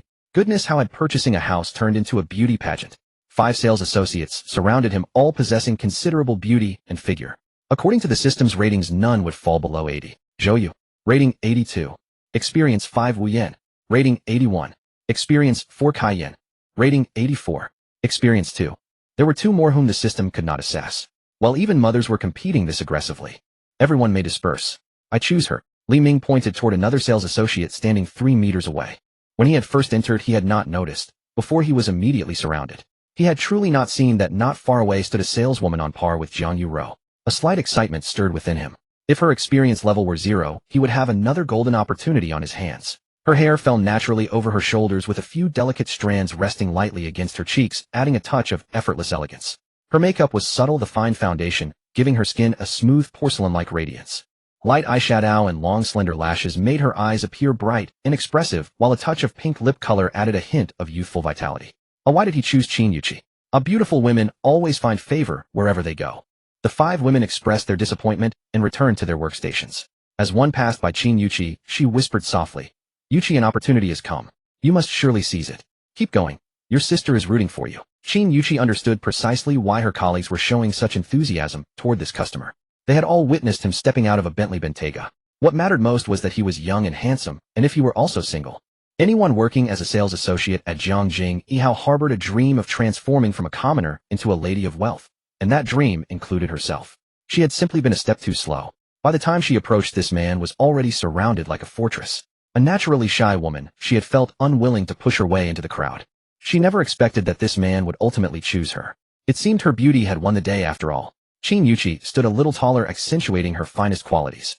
An opportunity had presented itself, and she was determined to grasp it. If he could attach himself to a wealthy woman, then she too could secure a prosperous match. Qin Yuqi hurried forward in a light jog, trembling slightly as she approached Li Ming. Name Qin Yuqi, age 23, height 168 centimeters, weight 54 kilograms, rating 93, experience 0. Qin Yuqi's statistics materialized before Li Ming's eyes. After reading them, he was momentarily stunned. Here she comes. My second golden opportunity. Sir, hello. May I assist you with anything? Qin Yuqi walked up to Li Ming and offered a slight bow in greeting. The collar of her white shirt was modestly open, revealing just enough of her slender neck. Her figure filled out the shirt beautifully, creating an impression of elegant poise. Over the shirt, she wore a tailored blue suit skirt, making her appear both professional and graceful. Do you have any large flats available? Preferably one elevator per unit, ideally fully furnished and ready to move into. Li Ming stated his requirements. We do have such units, sir. Please follow me. Qin Yuqi leaned slightly forward, gesturing invitingly, and then walked ahead with a graceful bearing. Li Ming now understood where that extra point of distinction lay, comparing her to Jiang Yuro. Qin Yuqi led Li Ming to an elegant VIP reception room and began presenting property brochures, warmly introducing the available homes to him. Li Ming's mind was elsewhere, his thoughts still lingering on earlier events, and he barely registered her words. She moved gracefully as she walked, carrying herself with quiet confidence. Sir, which property interests you? As Li Ming reached for the materials, his fingers brushed against hers gently. Seeing her warm professional smile, Li Ming understood. She was ambitious and determined. He glanced through the brochures briefly and noticed that each unit offered the same floor area with differences only in the floor level and interior design style. Let's take that one. Please show me the actual unit, and if everything looks satisfactory, I'll sign the paperwork. Li Ming selected a minimalist yet refined penthouse on the 17th floor, which included access to the rooftop terrace, a bonus that made the offering particularly appealing. Witnessing his choice, a flicker of excitement crossed Qin Yuqi's face. The penthouse unit, despite its premium pricing per square meter compared to other options, came with a rooftop terrace, making it a worthwhile investment. This 500 square meter unit on the 17th floor would come with a total price of over 12 million yuan. A successful transaction would mean a substantial commission for her, which filled her with genuine anticipation. In recent years, the property market had been sluggish. Just a few years prior, properties in Riverside Elite had commanded prices exceeding 30,000 yuan per square meter. Now they traded for barely 20,000.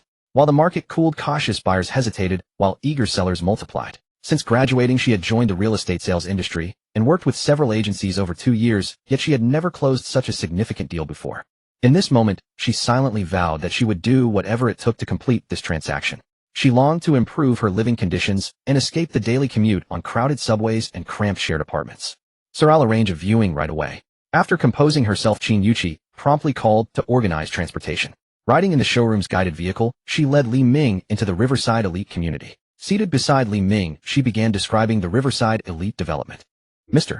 Li, Riverside Elite features strict security protocols, including gated entry elevator access requiring authorization and a dedicated private concierge available within 5 minutes for any request. The guided vehicle was driven by staff, maintaining a professional and composed atmosphere throughout the tour. Never having experienced such refined living, Li Ming felt as though he were witnessing an entirely new world. Yet outwardly he remained composed and unfazed, knowing that everything here paled in comparison to what he possessed within. He envisioned future plans. Upgrading to a villa, hosting gatherings, acquiring a yacht, booking private flights. Gradually a sense of buoyant confidence settled over him. 10 minutes later they arrived at Unit 1701. Upon entering, Li Ming was immediately struck by the expansive space, soaring ceilings, and premium furnishings throughout. Every window framed panoramic views of the river. On the rooftop terrace, a sunroom, swimming pool, wine display, bar counter, and carefully tended greenery created an inviting outdoor retreat, perfect for hosting elegant gatherings. Combined with the sophisticated interior design, Li Ming found himself drawn to the property at first glance. Mr.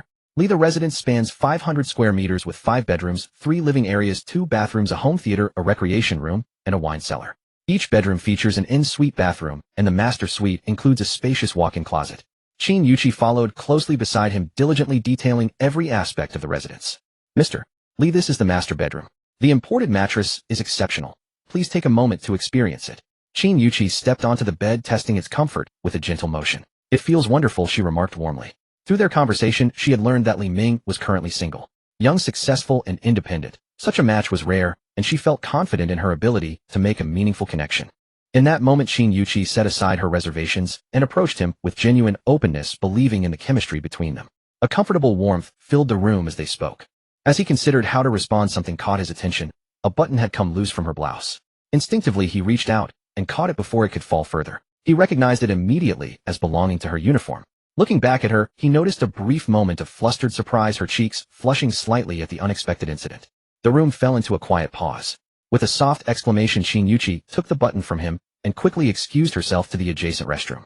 The warm atmosphere dissipated gently. Li Ming smiled to himself and stepped out of the bedroom. A short while later, Qin Yuqi returned, her expression still carrying a faint warmth, though she had neatly restored her appearance. He sensed she was experienced in handling such situations gracefully. I'll take this apartment. Let's return to finalize the paperwork, he said, noticing her continued politeness and offering a kind word of encouragement. She was a young professional working hard in a demanding field, and he appreciated her dedication. Really? That's wonderful. Chin Yuchi's eyes lit up with delight. She extended her hand toward him in a gesture of warm congratulations. It was her first time closing such a significant transaction, and the prospect of the generous commission brought genuine joy to her face. He reflected quietly on the morning's events and the remarkable turn of events that had led them here. Returning to the VIP lounge, Chin Yuchi's professionalism had shifted into something warmer and more personal, her demeanor reflecting a newfound closeness. Li Ming recognized the opportunity before them and resolved to nurture it thoughtfully once his schedule allowed. Before things progressed further, he decided to offer her a meaningful gesture of goodwill. After completing the payment for the property and additional purchases, his total expenditure for the day exceeded 18 million yuan, leaving his account with approximately 467850 yuan remaining. Money moves quickly, he mused. Though his balance had decreased, his overall assets had grown substantially. He had acquired designer clothing, a prestigious timepiece, a luxury automobile, and a magnificent 500-square-meter penthouse. It was hard to believe that just 2 days earlier he had been living in a modest studio apartment. The contrast between his past and present felt almost extraordinary. By 5 o'clock in the afternoon, all the paperwork had been completed. Ms. Chin, I need your assistance with one more matter, Li Ming said as he accepted the keys to his new residence. Mr. Li, please tell me what I can do for you, she replied earnestly. I'll need a few sets of bedding delivered to the new apartment. I plan to move in tomorrow, and I'd appreciate your help arranging everything. Consider it done, Mr. Li. Everything will be ready before you arrive tomorrow, she assured him confidently. Here, let me transfer 10,000 yuan to you now. Use it for the arrangements, and keep any remainder as a token of my appreciation. Li Ming already had her contact information and promptly initiated a transfer for 10,000 yuan. Thank you, Mr. Li, she said after a brief pause, accepting the transaction with genuine gratitude, recognizing it as more than mere payment. It was a gesture of trust and possibility. Leaving Jiangjing No. 1. Li Ming drove along the crowded street. It was rush hour, and the cars on the road were nearly bumper to bumper, inching forward slower than the electric bikes on the sidewalk. Through the rearview mirror, Li Ming noticed that the car behind him was at least 10 meters away, unlike the others which were almost touching one another. So this was the exclusive aura of a luxury car. He had heard such talk before, but today was the first time he had truly witnessed it. A distance of 5 kilometers took Li Ming over an hour. By the time he returned to his bachelor apartment, it was already 7:30 in the evening. He packed his belongings briefly. At this hour he didn't feel like going to a hotel, so he decided to stay one more night. A farewell of sorts, since he had grown attached to the place over 3 years. After 8 in the evening, Li Ming changed into his usual clothes, took off his watch, and headed out for some nourishing food. Wagyu seafood barbecue. 2 plates of oysters, 2 skewers of kidneys, 10 lamb skewers, a plate of grilled leeks, a cold dish, and a large draft beer. Let's dig in. Li Ming ate with great relish, yet 3 pairs of eyes were fixed on him, or rather on the delicacies on his table. Sister Cat, why don't we order a lamb skewer? Yes, Sister Cat, a bowl of noodles isn't enough to fill us up. Shut up. If Xiaoyu hadn't run so slowly, would we have wasted that 20 yuan? 30 yuan now. With that we could have had a bowl of noodles each. Now we can only afford 1 bowl. You 2 don't eat, the rest is mine. The big sister leader called Sister Cat grumbled. The 3 had skipped out on a cab fare, and Xiaoyu had been caught by the driver. To avoid troubling the police, Sister Cat reluctantly paid up to get Xiaoyu back. Sister Cat, why don't you go charm that uncle? Give him a little sweet talk, and maybe our dinner is settled. Yes, Sister Cat, this uncle is so extravagant, ordering all those dishes by himself. He must be loaded. Sister Cat, you're the boss lady of Fengming Street. If Baifeng finds out we have no dinner, how embarrassing would that be? At the mention of Baifeng, Sister Cat grew even more irritated. That Baifeng should look at herself in the mirror. How dare she compete with her for the title of boss lady? Just because she was known as the one who charmed 100 old men. One day she would surpass her, and then she would be 100 Cat, no 1000 Cat. Then let me begin my quest with this uncle. Bam! Sister Cat slapped the table. Come with me. Huh, where does Sister Cat? Don't you see that uncle is all alone? We'll keep him company, ease his worries, and eat a little of his food. Isn't that perfectly natural? Sister Ing said smugly. Right, Sister Cat rocks. Exactly. With us 3 golden flowers keeping him company and not asking for a tip, he should be laughing all the way. Li Ming had just finished an oyster when his vision suddenly darkened. He looked up and found 3 girls standing before him, staring at him intently. Hair in every color, thick makeup, baggy clothes, and all sorts of flashy accessories. Weren't these spirit girls? How did they end up at his table? Uncle, I see you're all alone. We 3 sisters do a good deed a day. Tonight we'll keep you company and have a nice chat. The spirit girl sitting across from Li Ming spoke. That's right, that's right. We don't charge, just buy us dinner. The 2 on either side nodded in agreement. Hey, interesting. Li Ming watched the 3 spirit girls with curiosity. He had never really come across this kind of crowd before. Society's opinions of them were mixed, but to each their own. In short, they were a group of people bursting with youthful exuberance, spending their youth with abandon. Li Ming activated his inspection skill on the spirit girl to his right. Information none. Then, he did the same to the girl on his left. Information none. Fine, he couldn't be bothered to check the one across from him either. These 3 spirit girls were clearly underage, who knew how their parents had raised them. Uncle, say something. Are you captivated by our beauty? I'm warning you, we're minors. If you try anything, you'll go to jail. The spirit girl across from him really knew how to astonish. The draft beer Li Ming had just taken sprayed out of his mouth. I surrender. Eat whatever you want. Order more if it's not enough. I'm treating. Faced with these spirit girls, Li Ming could only be generous. Wow. Uncle, you're so handsome. Boss, add 10 lamb skewers. Uncle's paying. Wow. Uncle, you're so cool. Boss, 10 kidneys. Wow. Uncle, you're the best. Boss, grill 10 yellow croakers. My favorite. Hearing Li Ming's words, the 3 spirit girls became extremely excited and unabashedly ordered their favorite dishes. Seeing the owner's questioning look, Li Ming nodded. Strangely enough, being showered with all those wow from the 3 spirit girls gave Li Ming an inexplicable sense of comfort. Indeed, whether in his past life or this one, no woman except his mother had ever praised him like that. Thinking of the original body's mother, Li Ming felt it was time to go visit her. Eat to your heart's content. Order more if you need. I'll make sure you're full. With a grand wave of his hand, Li Ming was met with another round of praise. Indeed, a meal shared with others was far more enjoyable. Chatting with these 3 spirit girls made Li Ming feel 10 years younger. During the conversation, he learned the gist of their situations. The girl across from him was called Wildcat, who styled herself Sister Cat, the reckless leader of their trio. The one on the left was Xiao Zhua, whom Sister Cat called my strategist. The one on the right was Xiao Yu, whom Sister Cat described as a coward who always holds us back. The 3 had grown up together in an orphanage. Their personalities were vastly different, yet their bond was unbreakable. Before they knew it, it was past 10. Boss, check please. It was late, time to call it a night. Uncle, next time we'll come drink with you again. Remember to stock up on a few packs of cigarettes. Sister Ing swaggered over to Li Ming. To thank you for this meal, we sisters are going to give you our first kisses. Come on, Uncle. She puckered her lips. Li Ming waved her off good-naturedly and said bluntly, come back when you've washed all that powder off your face. It's thick enough to make dough. Tisk, suit yourself. This offer won't come again. Uncle, if we run out of food in the future, we'll come looking for you. Xiao's was said expectantly. Xiao Yu stood beside, gazing at Li Ming with wide eyes. No problem. Feel free to come to me anytime. Stars appeared in the 3 girls' eyes. Ding, payment successful. Li Ming scanned the code to pay, followed by 3 shouts of wow. Wow. A trifold phone. Uncle, you're so impressive. Haha, call me Brother Ming from now on. Keep me happy, and I'll arrange one for each of you. Wow. Brother Ming, you're the best. Can we be your girlfriends? Haha, you're much too young. Wait until you're grown up. Brother's leaving now? I've given you a little living allowance. Come find me when it's spent. Waving his hand, Li Ming walked away. Being with the spirit girls gave him an abundance of emotional fulfillment. Without hesitation, he sent them a generous red envelope. Wow, Brother Ming sent me 1,000. Xiao Yu opened WeChat and exclaimed in surprise. Huh, let me see, well, mine too. Sister Cat, check yours. Mine is also 1,000. Sister Cat looked at her phone and said, then muttered something discontentedly. Mine isn't small at all. After muttering, she puffed herself up with a touch of pride. He had drunk too much draft beer, so Li Ming found a corner beyond the reach of the streetlight and relieved himself to his heart's content. Ah, that feels good. He shook himself, pulled up his trousers, and had just stepped out of the corner when he heard a man's grumbling voice. Damn it, which fool parked the car here? There is no streetlight in this area at all. I almost ran into it. And you stop nagging me in the passenger seat while I'm driving. One moment you say go here, the next go there. I'm the driver, don't I know the way? Why are you yelling at me? If we hit it, we hit it. Ours is a BMW. What's a little money? A woman's voice sounded discontented. Get out of here. That car is a Bentley Bentayga, the latest model, with an on-road price of over $4 million. You couldn't pay for it even if you sold everything you own. Oh, it's even more expensive than our BMW. Good thing, oh good thing. Honey, I'll never speak while you drive again. That scared me to death. Sit tight, let's go. Damn it, in a shabby neighborhood like this, someone drives a Bentley. Heaven must be blind. Li Ming walked over and happened to see the man start the car and drive away. What the heck? I drive a Bentley, how is heaven being blind? Li Ming cursed at the taillights.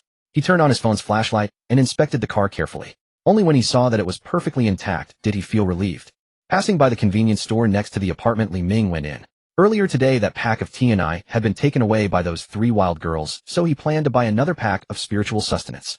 Old sure, give me a pack of TNI. Li Ming's words trailed off as he was stunned by a young girl who had just finished shopping and was walking out. The instant his gaze swept across the girl's face, Li Ming's heart gave a violent lurch as if it had been struck hard by something. It was as if a distant tremor, like a seed buried deep underground, suddenly breaking through the soil, struck his soul in an instant. This was a girl who was in no way inferior to Jiang Yuro or Qin Yuqi. She was around 20 with phoenix eyes, a delicate nose, rosy lips, and gleaming white teeth. Her features were perfectly arranged on an oval face, soft in contour with skin as fair as milk. She wore a light blue floral long dress and a high ponytail exuding a hint of innocence and purity. Noticing Li Ming's unblinking stare, her cheeks flushed slightly, and a trace of panic and evasion appeared in her clear eyes. She lowered her head, quickened her pace, and walked out of the store. "Hey, stop staring, she's gone." The store owner, old Shi, who was in his 40s, placed a pack of tea and I in front of Li Ming. "Brother, what fortune have you come into lately? If you have any connections, don't forget to let your old brother know." Old Shi had known Li Ming for quite some time and knew his situation well. In the past, Li Ming had never bought cigarettes for more than 10 yuan. A few days ago, he suddenly switched to Zhonghua, and today it was tea and I. This guy must have struck it rich. Alas, don't mention it. Recently, I latched onto a rich lady, and she's been exhausting me. Li Ming put on a bitter expression and said offhandedly, "Brother, you'd better take it easy. Don't be so worn out that you can't plow your field at your wedding, and your wife ends up sowing grass for you. It's fine, I'm still young. Sai, when you reach my age, you'll know what it means to fear your wife like a tiger. Even goji berries and a thermos cup won't save you. Didn't I know that all too well?" In his previous life, he had experienced this too, right? Li Ming didn't continue the topic and instead asked, "That girl just now. I've never seen her before. Where is she from?" He had been so busy staring that he had forgotten to use his appraisal technique, and he was now full of regret. This girl was most likely his third target. "Sai, I wonder when I'll see her again." "Oh, the girl? She comes every weekend. Seems she's a tutor for some family, a student at Jiangxing University. Don't set your heart on her. A beautiful college student like that is beyond your reach. Better to deal with your rich lady." Old Shi glanced at Li Ming, thinking he was a toad lusting after a swan's flesh. He should take a look at himself in the mirror. Perhaps heaven had given Li Ming a chance. The girl who had just left actually came back, but this time she was accompanied by a young man around 20 with a plain and honest face. The young man stood at the door. After the girl came in, she went to the shelves inside and selected an item. Li Ming noticed it was sanitary pads. She came to the cash register and paid with a red face under the gaze of Li Ming and the store owner. "Here you go. I have to go now." The girl's voice was low and soft, yet Li Ming still heard it. "Thank you so much. You've really done me a big favor. Let me buy you a bottle of water." "Boss, 2 bottles of mineral water." The young man scanned the QR code and paid 4 yuan, then took out a bottle of mineral water from the cabinet himself. "Miss, take this. Let me reimburse you. You really helped me a lot. As a man, I'd be too embarrassed to buy this kind of thing myself." Li Ming understood the young man had probably been ordered by his girlfriend to buy sanitary pads, but was too embarrassed to ask, so he had asked the girl to do it for him. But he had paid 4 yuan and only took 1 bottle of water. And why was there an identical bottle in his back pocket? And why did he drink the newly bought water himself, yet hand the girl the one from his back pocket? The plain, honest-looking young man was doing such a peculiar thing. It was exactly like a plot from a TV series Li Ming had watched. Recalling that plot, Li Ming cried out in alarm, "Oh no." He hurriedly chased after them. "Hey brother, what are you doing? You haven't paid yet." Seeing Li Ming's disappearing figure, old Shi shouted at the top of his voice. "Sai, what a hassle." It was past 10 in the evening, and the street was almost deserted. Running out of the store under the dim streetlight, Li Ming saw the girl and the honest-looking young man. Now the girl was unsteady on her feet, staggering, supported by the young man as they turned into a secluded alley. Good heavens, what kind of water is this? It works so fast. Why did this scene feel so much like when he first met Jiang Yuero? Could it be that he was going to cut in again? "Stop. Let that girl go." He finally caught up and shouted. The young man stopped and slowly turned around. "Get lost. This is none of your business. Don't court death."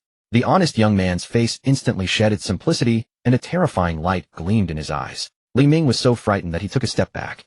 This guy changed his expression so fast. Li Ming's legs trembled uncontrollably, and his voice stammered. He put her down. You leave, or I'll call the police right now." Li Ming took out his phone and made a gesture of calling the police. "Damn it. Since that's the case, I'll send you off first." The young man put the girl down, and a dagger had somehow appeared in his hand. In this situation, Li Ming no longer had any thought for the girl. Dialing 110 would take time, and obviously the young man wasn't going to give him that time. Li Ming turned and prepared to run. Once he reached the street, he didn't believe the young man would still dare to chase him. Tap tap. In the silent alley, the sound of clear footsteps came from behind Li Ming. He turned his head and saw another man appear in the alley, also holding a dagger. Damn it, there's an accomplice. With a tiger ahead and a wolf behind, Li Ming suddenly regretted acting so impulsively. He couldn't help but look at the girl lying on the ground. "Before I die, at least let me know your stats." Name: Hua Siren, age 20, height 163 centimeters, weight 48 kilograms, score 96, experience 0. Sure enough, she was his third target. Want to play the hero and rescue a damsel in distress? Hey, you've been reading too many novels. The plain-faced youth advanced steadily toward Li Ming, while the other man lurking behind them revealed his face. A conspicuous yellow hairstyle that caught the eye. Seeing the plain-faced youth closing in on Li Ming, the yellow-haired man made no move to intervene. He merely blocked Li Ming's escape route, watching from the side with predatory intent. Gentlemen, we're all just trying to make a living out here. Name your price, and we'll each go our separate ways, alright? Pulling knives over this isn't worth it. Li Ming hoped to buy his way out of trouble. The two men exchanged a glance and laughed.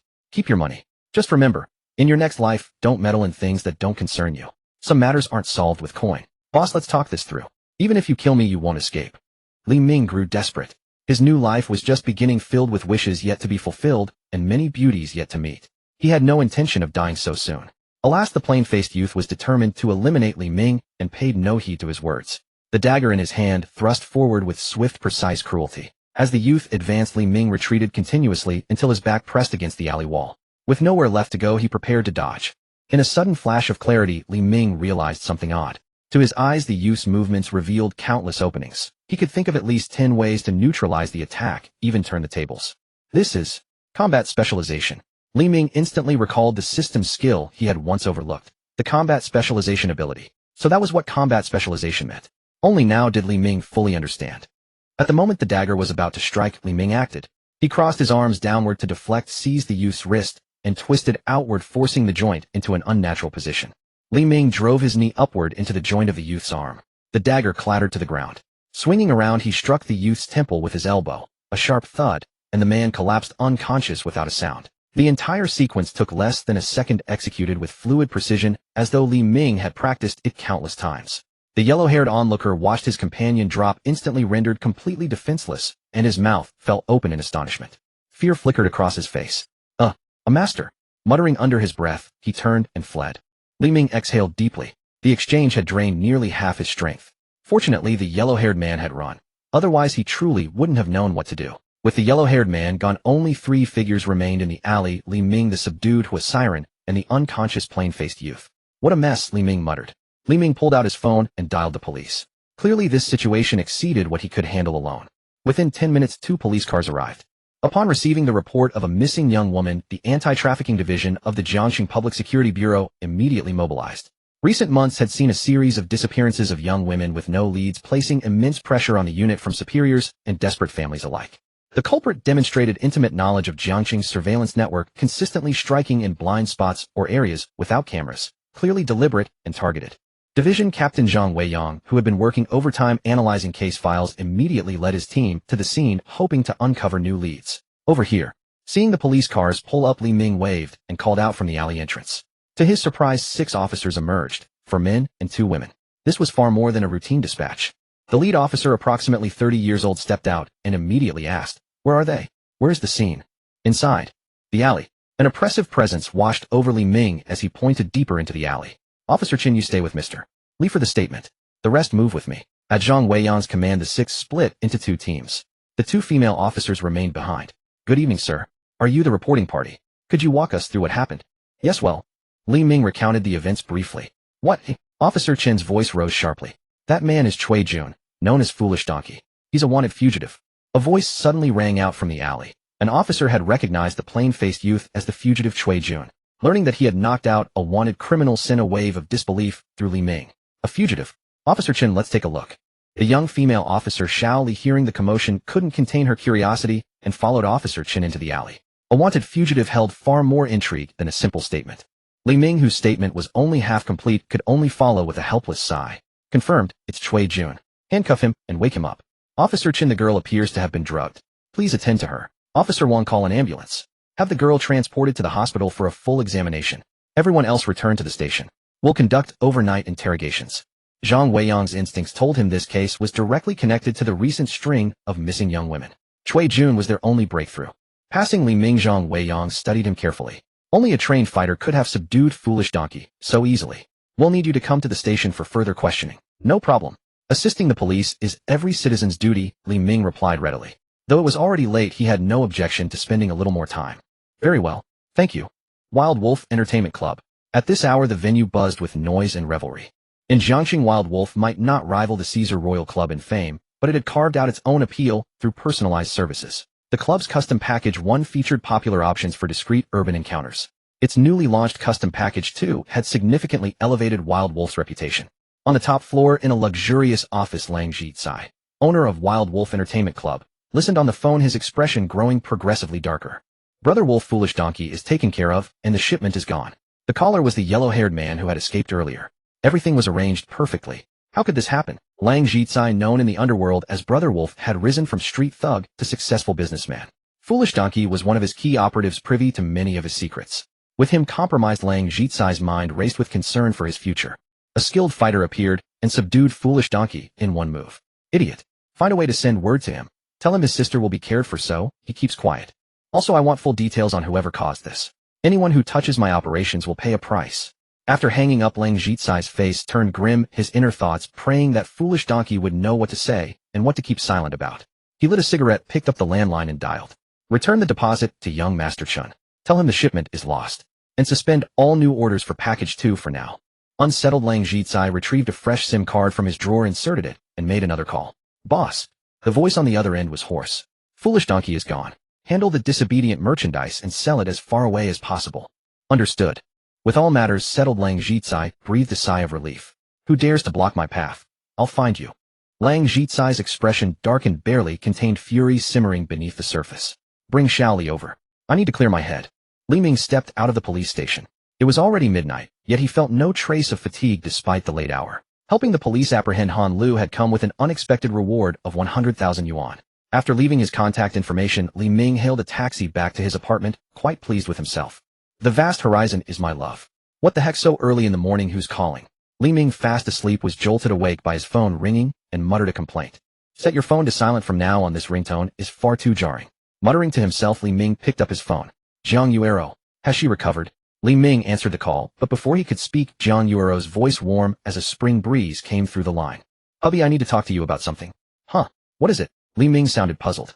I'm thinking of resigning. Will you take care of me from now on? Of course I will. I'll support you for the rest of your life. Li Ming answered without hesitation. Not to mention Zhang Yuero's beauty and figure, as the only currently active gold-dropping mechanism, Li Ming simply could not do without her. Okay, hubby, I love you. Bye. Wait, what was that about? Li Ming was thoroughly bewildered by Zhang Yuero's sudden display of affection. Outside the Yuhai building, Zhang Yuero ended the call with a sweet smile on her face. Beside her, Su Yuxian regarded her with clear exasperation. You've only known him for a day and you're already calling him hubby. Such an embarrassment. I enjoy it. I think you're just jealous that I have such a handsome and wealthy husband, Zhang Yuero said with quiet pride. Show off, keep flaunting it. Don't let him grow tired of you and toss you aside. Su Yuxian shot back sarcastically. Zhang Yuero's expression turned serious as she said, You're not wrong. I've made a decision. I'll introduce my hubby to you, and we can share him together. With my gentle charm and your cool elegance, surely we can both win his heart. Shameless woman, I'll tear your mouth apart. Su Yuxian lost her composure entirely upon hearing Zhang Yuero's words. Who on earth could be this audacious? The two beautiful women were playfully squabbling at the entrance of the building, drawing quite a few passers-by to stop and watch. A truly eye-catching scene. Alright, I was wrong. Be careful when you go up, don't hurt her too badly. Zhang Yuero raised her hands in surrender, unable to help, but add a reminder. Su Yuxian was a taekwondo expert after all. Don't worry, I know exactly how hard to hit. In that moment, Su Yoshuan's demeanor shifted entirely, her presence radiating authority. Scanning the crowd, no one dared meet her gaze. The 16th floor of Yuhai building housed Zhang Yuero's company. It was Monday, and after a regular meeting, Shi Yan returned to her seat, with an unusual gait, drawing curious glances from her colleagues. Noticing Zhang Yuero's desk was still empty, Shi Yan couldn't help but mutter under her breath, Zhang Yuero, may you suffer for what you've done. Zhang Yuero had been taken away, and Director Gao had ordered Shi Yan to return the money on the spot. But how could she possibly give it back? Money that had already landed in her pocket was hers. Determined not to lose out, Shi Yan resolved to compensate in another way. She ultimately agreed to spend a day with Director Gao, complying with whatever he requested. For that 50,000 yuan, Shi Yan had gone all in. Having weathered storms before, she figured Director Gao's minor turbulence would be nothing new to her. No need for any extra aids. Director Gao was already full of vigor. But what surprised her most was that he had completely changed. Gone was the careful restraint he used to maintain. Instead, he had channeled all his pent-up frustration from losing Zhang Yuero onto Shi Yan. The television played in the background, while Director Gao took inspiration from the scenes shown, each move something Shi Yan had never experienced before. 24 hours a day, except for the brief moments spent eating and sleeping, Director Gao showed no signs of stopping. And he even explored entirely new approaches. From that day on, Shi Yan harbored nothing but pure hatred toward Zhang Yuero. Are you Shi Yan? Hearing her name called, Shi Yan looked up. A strikingly cold and beautiful woman stood before her, a face and aura that rivaled even Zhang Yuero's. Yeah, who are you? Shi Yan asked, certain she had never seen this woman before. Good enough. The moment Su Yuxian finished speaking, she delivered a swift and forceful slap across Shi Yan's face. Smack! The sound rang out crisp and loud throughout the office. A cold and stunning beauty had just appeared and slapped Shi Yan right in the workplace, leaving everyone utterly stunned. Whispers erupted among the employees. Why did that beauty just slap Shi Yan? Am I seeing this correctly? What kind of deep grudge is this? This is the biggest scoop of the year. Could it be that Shi Yan stole someone else's man? Are you blind or just stupid? Shi Yan is in a completely different league. Any man with sense knows how to choose. Finally, someone's teaching that troublemaker a lesson. The onlookers' imaginations ran wild. You bitch, you dare hit me.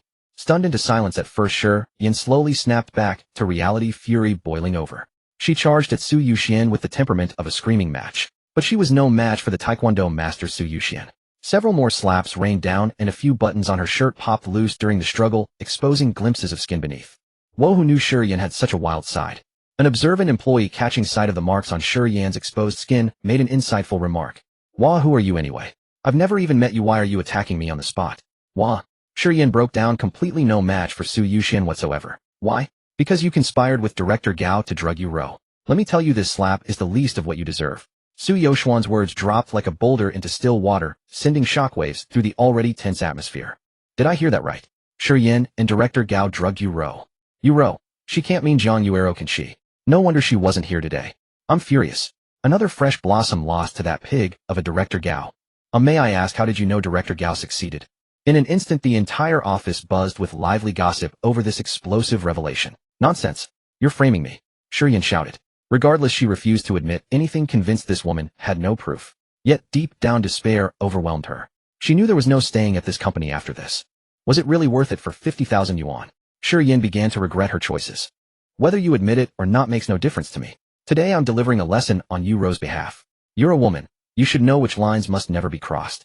Not every penny can be earned with a clear conscience. Su Yuxian looked down at the collapsed Shi Yan, each word measured and deliberate. The oppressive aura made it impossible for Shi Yan to even look up. Su Yuxian straightened her posture and swept her gaze across the room. Every man and woman present bowed their heads. No one dared to challenge the commanding presence Su Yuxian exuded. With Shi Yan dealt with, the next target was Director Gao. What's the meaning of this? Whispering during work hours. Do you all want to lose your jobs? A man's sharp reprimand rang out. Employees who had been watching the spectacle quickly returned to their seats, some exchanging hushed remarks. Director Gao's here. This just got more interesting. Su Yuxian's eyebrow arched slightly. Director Gao had actually walked in on his own. No need for her to seek him out after all. Are you General Manager Gao Chong? Su Yuxian strode briskly over and stopped in front of him, looking down at the pot-bellied man who barely reached 1.70 meters. Zhang Yuero had told her that there were two general managers surnamed Gao in the company, and the one who had wronged her was named Gao Chong. She had to confirm before acting so as not to implicate an innocent person. Yes, I'm Gao Chong. And you are? A strikingly beautiful tall stranger stood before him with an aloof demeanor. Gao Chong's tense face softened into a somewhat benevolent smile. Su Yuxian suddenly smiled. Then I found the right person. She gave him a light, firm tap on the shoulder. The cold, elegant beauty's smile was truly dazzling. Gao Chong's expression flickered. Then came another crisp, light tap. The employees in the office felt their hearts skip a beat. She actually did it. What a bold move. The firm tap knocked his glasses askew. That single gesture showed how much determination lay behind it. Still not satisfied, Su Yuxian stepped forward. Gao Chong flinched and stumbled back a step, his eyes wide with shock. A startled cry escaped his lips, echoing through the office. Gao Chong lost his balance and fell to his knees, his hands pressing against the floor, looking more shocked than hurt. Seeing him in such a state, the male employees winced in sympathy. Thank goodness it wasn't me. Su Yuxian said, this is for Zhang Yuero. Be a better person from now on. Then she gave a light snort. Humph. After finishing her lesson, she picked up her designer handbag from the desk, dusted off imaginary lint, and swaggered away on her high heels. Only after her figure disappeared did Gao Chong's department erupt into chaos. Soon the news spread throughout the entire company until the boss personally intervened to settle the matter. Gao Chong, Shi Yan, and Zhang Yuero have disrupted the company's normal operations and caused irreparable damage to its reputation. Per the company's decision, all three are to be dismissed immediately. Although all three were eventually let go, Su Yuxian's fearless confrontation with Shi Yan and Gao Chong became an unrivaled legend. It was nearly noon by the time Li Ming left his apartment. In the morning, he had met the landlord to return the rental. After inspecting the apartment, the landlord readily returned his deposit and even wished him a bright future and steady promotion. That morning, he also received a call from Qin Yuqi, who told him everything had been purchased and he could move in at any time. Li Ming found it quite pleasant to have a capable woman taking care of things for him. Perhaps besides being a gold-making machine, another profession would suit her even better. Li Ming told Qin Yuqi that he would return in the evening, adding that he wanted to properly thank her for her help. Qin Yuqi agreed readily. They were both adults and no further explanation was needed. But before that, Li Ming planned to contact Jiang Yuero. His card balance was running low, so he needed to earn some funds first. A full purse makes a calm heart. Hi honey. Honey, where are you? I just left the fried chicken restaurant with my bestie. We're waiting for the subway and planning to stroll along the pedestrian street. In that case, wait for me at the east gate of the pedestrian street. I'll be right there. Honey, are you going to buy me more things? Not today. I'm going to take you to pick out a car. As my girlfriend, how could I let you squeeze on the subway? By the way, do you have a driver's license? Why, yes. Good. I'm on my way. Wait for me at the east gate. With that, Li Ming hung up. Jiang Yuero was dumbfounded. She looked at Su Yuxian beside her, stammering. He wants to take me. To buy a car. Buy a car. Su Yuxian was also stunned. They had known each other for less than 3 days, and he had already spent nearly 2 million on luxury goods. Now he was even arranging a car for her. What was this man after? Was he simply a rich fool? Su Yuxian decided to observe him closely when they met. At the east gate of the pedestrian street, 2 beauties of completely different styles stood, attracting many glances. One was gentle and graceful, the other cold and aloof. Any man who could win either of them would be a winner in life. Quite a few confident gentlemen approached to strike up a conversation, but they were all rejected without a second thought. Why hasn't he come yet? Call him again. There are too many flies buzzing around here. Su Yuxian couldn't help complaining to Jiang Yuero. They had been waiting for nearly half an hour, and the man still hadn't arrived, but plenty of pesky flies had gathered. He's on his way. There's a traffic jam. Just wait a little longer. Jiang Yuero hugged Su Yuxian's arm and swayed it coquettishly. 5 more minutes. If he doesn't show up, I'm not waiting any longer. Su Yuxian was always softened by this trick. At that moment, another man walked over. Ladies, could I have your contact info? He was handsome, dressed in designer clothes, and had the look of a successful man. The man was very confident. He ran his left hand through his hair, revealing a glittering gold watch on his wrist. Then he smoothed his jacket, showing off the key to a luxury car hanging at his waist. Thanks, but no. If this had been a couple of days ago, Jiang Yuero might have been somewhat interested. But now her heart was set on Li Ming, the generous spender. No matter how rich this man was, would he spend 2 million on her in one go? Come on, beautiful, give me a chance. The man obviously didn't want to give up. What can you offer me? Jiang Yuero asked directly. So direct. Jiang Yuero's down-to-earth candor caught the man off guard. Beautiful, I earn 1 million a year, and I have a car and an apartment in Jiangcheng. These are conditions you can't easily find, even with a lantern. My handbag cost 1,300, this outfit 800, my monthly cosmetics expenses are 1,000, and the jewelry I'm wearing adds up to 2,000. Not to mention the jewelry. I need new bags, clothes, and cosmetics every month. Can you afford that? Seeing how proudly he bragged about his conditions, Jiang Yuero struck another blow. The man's face flushed red. He understood now. This woman looked down on him. Get lost. Stop blocking the view. The hot-tempered Su Yuxian was not about to indulge him. Already agitated by the lingering flies, she had no patience for his buzzing. You two, who are you judging? At least I earn my own living, unlike you who are. A sudden gesture from Su Yuxian cut him off. Another crisp sound rang out. Watch your mouth.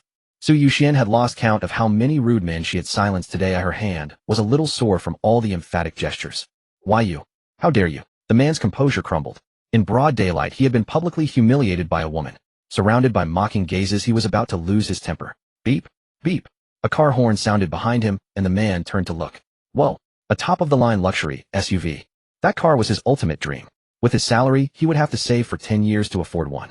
The window rolled down, revealing a man in sunglasses in the driver's seat, slightly less handsome than him. Ladies want to take a drive with me. Oof, you won't even get out of the car. That's no sincerity at all. The man curled his lips in disdain. Another guy trying to pick them up, and so half-heartedly. Sure. The man was stunned. She actually agreed. He turned and saw the beauty who had just turned him down wearing a sweet smile as she pulled her aloof friend into the car. The luxury SUV sped away, leaving him a puff of exhaust. The man stared at the key to his own car, feeling profoundly dejected. His car suddenly did not seem so impressive anymore. In his heart, he silently resolved. When I get back, I'm selling you and getting a luxury SUV on installments. Honey, is this a Bentley Bentayga? It's gorgeous. Jiang Yuero sat in the passenger seat, her first time in a luxury car. She was bubbling with excitement like a cheerful little bird chattering away while touching and looking around, then took out her phone to snap a selfie. Li Ming adored her gentle, unpretentious nature. Hold still, let me fasten your seatbelt.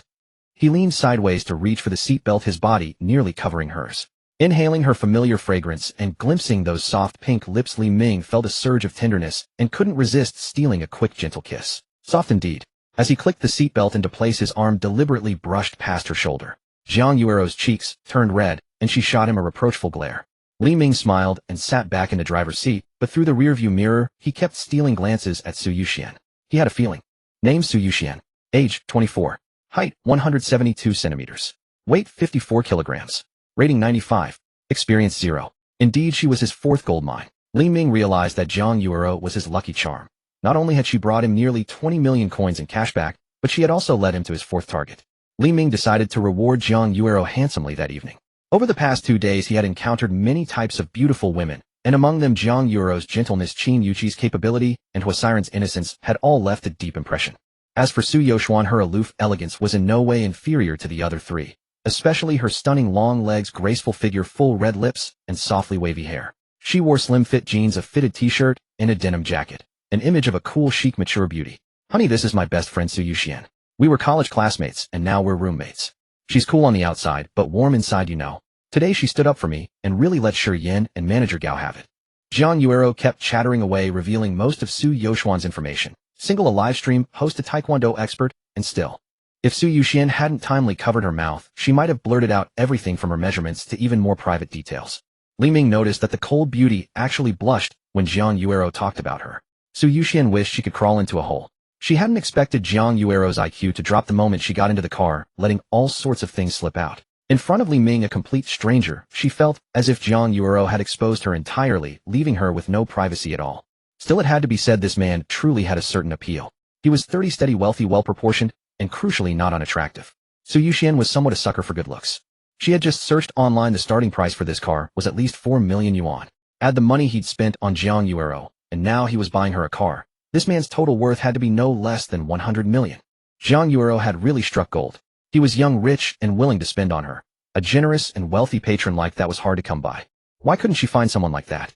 Feeling gloomy, Su Youxian failed to notice Li Ming's glances directed at her. Half an hour later the car arrived at the auto mall. Before coming, Li Ming had called manager Zheng. From their earlier conversation, he knew that Zheng's Tongda Automobile Trading was the only luxury car distributor in Jiangxing for all major brands. Unexpectedly, no sooner had he got out of the car than he saw manager Zheng leading a group of young salespeople, both men and women, waiting at the door to greet him. Zheng Sifang attached great importance to a client like Li Ming, who was clearly not short of money. After receiving Li Ming's call, he had already arranged everything for the welcome. Watching Li Ming and two beautiful women step out of the Bentley Bentayga, Zheng Sifang couldn't help lamenting. The rich really did live extravagantly, showing up with 2 girlfriends at once. Other men might fear the awkward clash of rivals, but Mr. Li simply brought them out into the open. Sigh, just not on the same level. The salespeople nearby watched the trio with envy. The men envied Li Ming's luxury car and beautiful companions. The women envied Zhang Yuero and Su Youxian for having a rich and generous boyfriend. Welcome, Mr. Li.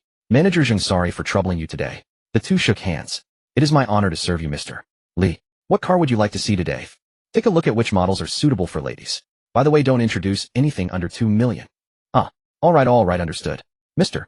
Li, please let's go inside and talk. Why not under 2 million? When it comes to women, Mr. Li certainly doesn't hold back. No wonder the 2 girls could stay on such good terms. Zhang Yuero and Su Youxian looked at Li Ming in astonishment after hearing his words. Especially Zhang Yuero. She had never expected Li Ming to spend 2 million on a car for her. If the occasion had been more appropriate, she would have thrown herself into his arms right away.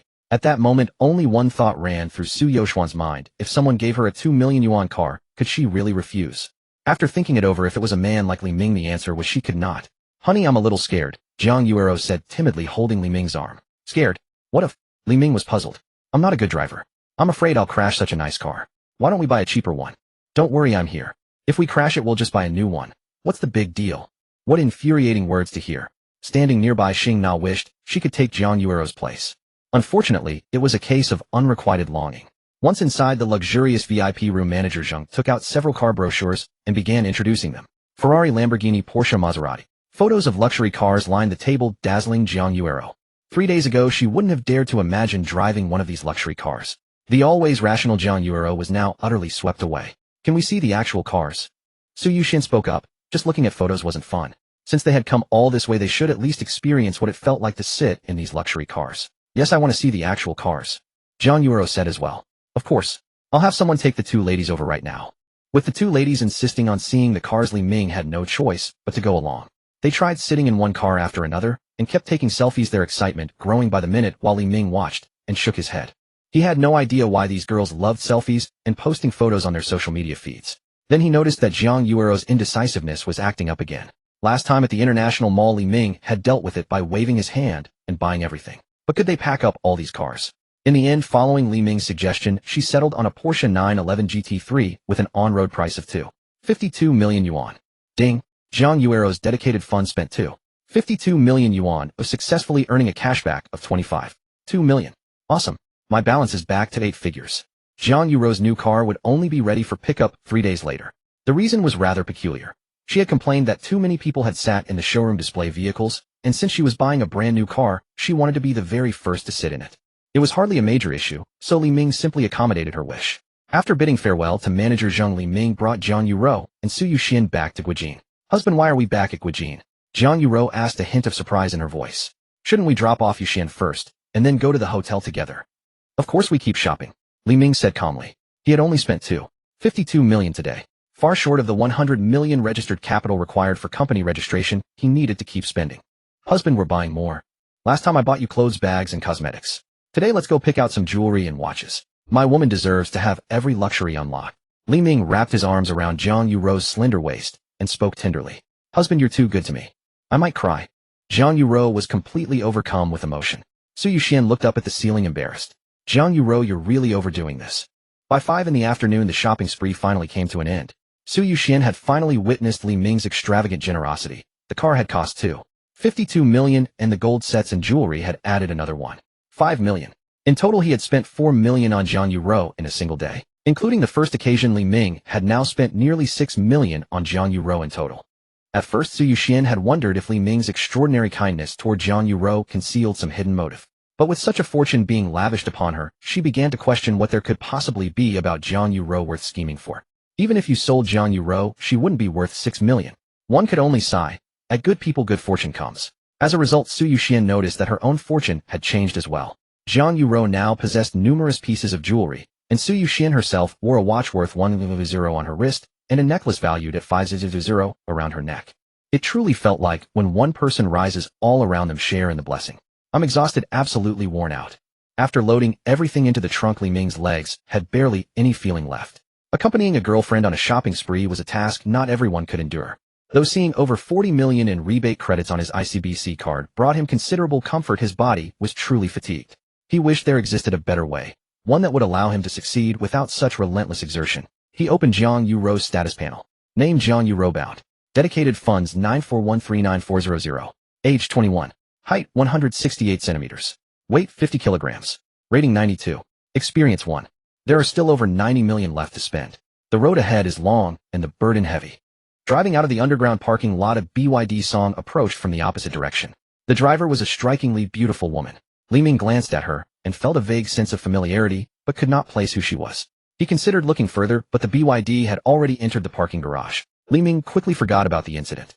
His priority was to see Su Yuxian off, so he could enjoy some private time with Zhang Yuero. In the underground parking lot, the BYD Song happened to park in the space right next to where Li Ming had just parked.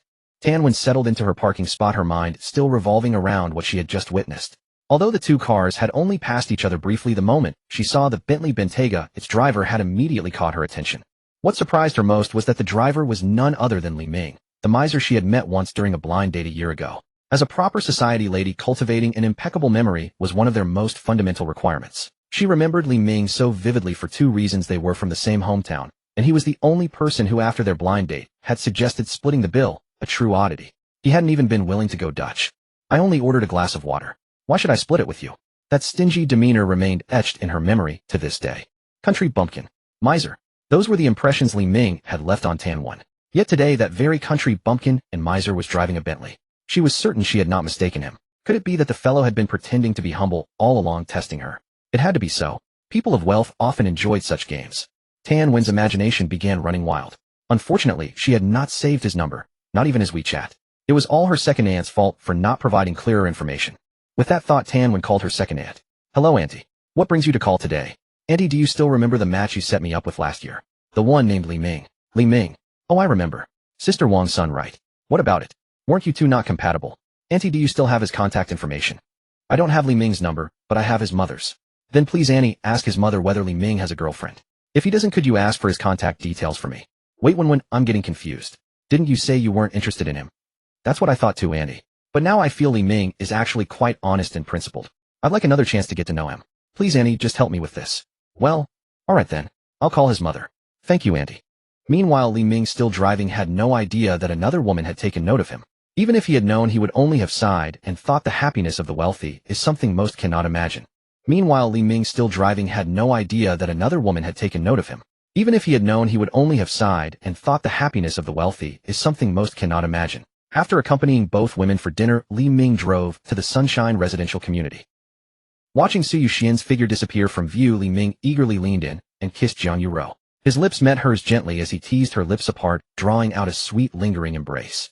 A fragrant kiss, exactly as he remembered. Not here. Jiang Yuro's hands pushed weakly against Li Ming. Although they were inside the car, it was parked by the roadside, and the thought of passers-by made her feel shy. But as she pushed, her hands gradually changed position, wrapping around him, and she began to respond hesitantly. 10 minutes later, Li Ming released Jiang Yuro. Seeing her flushed cheeks and dazed eyes now fully caught in the moment, he smiled with quiet satisfaction. Let's go to the hotel. I'll help you cool down. Back in her room, Su Yuxian sat quietly staring at the watch and necklace Li Ming had given her. Though he had claimed it was to thank her for standing up for Jiang Yuro, Su Yuxian sensed there was a deeper meaning behind his generosity. And yet, despite her suspicions, she had accepted the gifts. Though this was only their second encounter, a woman's intuition told her that Li Ming had other women beside Jiang Yuro. If it had been anyone else, Su Yuxian would have confronted him fiercely in defense of Jiang Yuro and demanded he stay away. She had dealt with situations like this before. But this time she had compromised. Was it his overwhelming generosity that swayed her? Or had she herself been conquered by his wealth? Sigh, Su Yuxian, you have ultimately fallen to money. They're probably at the hotel now, aren't they? As these thoughts drifted through her mind, an intimate scene began to form in Su Yuxian's imagination, and a gentle warmth spread through her. Bang! The moment she closed the door behind her, Jiang Yuro turned around and was scooped up into Li Ming's arms. She let out a startled cry and instinctively wrapped her arms around his neck, clinging to him. Before she knew it, Li Ming pressed a kiss to her lips. Then, finding the position awkward with his meager strength, he struggled to keep holding her. Not wanting her to notice his awkwardness, he set her down and gently pressed her against the wall, kissing her softly. Jiang Yuro responded warmly, and the room seemed to heat up. Honey, let me take a shower first. I've been out all afternoon, and I'm all sweaty. It's fine, I don't mind. No, go take your shower first. All right, if you insist. I'll be waiting for you out here. Jiang Yuro sat at the edge of the bath with her back to him. Her elegant fair shoulders and slender waist were graceful under the soft light. Li Ming stood by, ready to help her. What a graceful figure, he murmured to himself. He was eager, but he paused and took a deep breath instead. They spent the rest of the night together, talking and laughing as they moved from the living room to the dining room, leaving the hours to slip away in comfortable companionship. Only after a long while did they finally settle down side by side in peaceful silence. The frustration Li Ming had felt earlier with Jiang Wanwan slowly faded, and his confidence gradually returned. Later, seeing her getting dressed, Li Ming was puzzled. Why are you putting on your clothes? It's already 10 o'clock. Why not just stay and get some sleep? Jiang Yuro sniffled, her eyes rimmed with unshed tears. You tricked me. You said we were going to sleep, but you kept me up talking. I don't believe you anymore. I'm going back to my place. She spoke with a tone of grievance. Li Ming gave a soft, wry smile. Could he really be blamed? She had no idea how charming she was when she complained. After their first quiet moment, Li Ming had said they should go to sleep, but he couldn't resist pulling her into another long conversation, thinking they might spend a few more hours talking under the covers. Having been fooled once, Jiang Yuro clearly didn't intend to give him another chance. Baby, trust me this time. I swear on my life. Li Ming got up, gently pulled her back onto the bed, and wrapped his arms around her, murmuring endless reassurances. Li Ming had been too impatient. Jiang Yuro was still new to this kind of closeness, unlike Jiang Wanwan, who was more accustomed to such interactions and could readily adapt to his ways. Li Ming had been too hasty and impulsive, which was why Jiang Yuro found it hard to accept at first. He said plenty of sweet words and finally managed to soothe her. The two lay in bed, whispering quietly to each other. For some reason, Jiang Yuro suddenly grew curious about something she had been thinking about, something that both puzzled and intrigued her. Thanks to his strong physique, Li Ming recovered his energy quickly. With Jiang Yuro by his side, he gradually became fully alert again. He let out a soft gasp. The sudden change made Jiang Yuro feel that she had done something foolish. Darling, you promised me. Jiang Yuro looked at him with a pitiful, aggrieved expression. Li Ming said, Ah dear, have you heard the saying, a man's lips are full of lies? And there's another saying, you have to pay for your own impulses. Don't worry, dear. This time I'll be very considerate. Later, Li Ming was far from happy. He had underestimated how quickly Jiang Yuro could adapt, and when the night finally wound down, she even seemed reluctant to let the moment end. It was he who felt drained. Li Ming thought he would regain his confidence, but he ended up feeling discouraged once more. Damn it, strength of 5 and speed of 5 are really limiting me. I need more attribute points. Li Ming looked up and let out a long sigh. The next morning, he drove a contented-looking Jiang Yuro back to her neighborhood. Under her lingering gaze, he returned to his penthouse at Jiangjing No. 1. He swore to himself that one day he would win back his pride.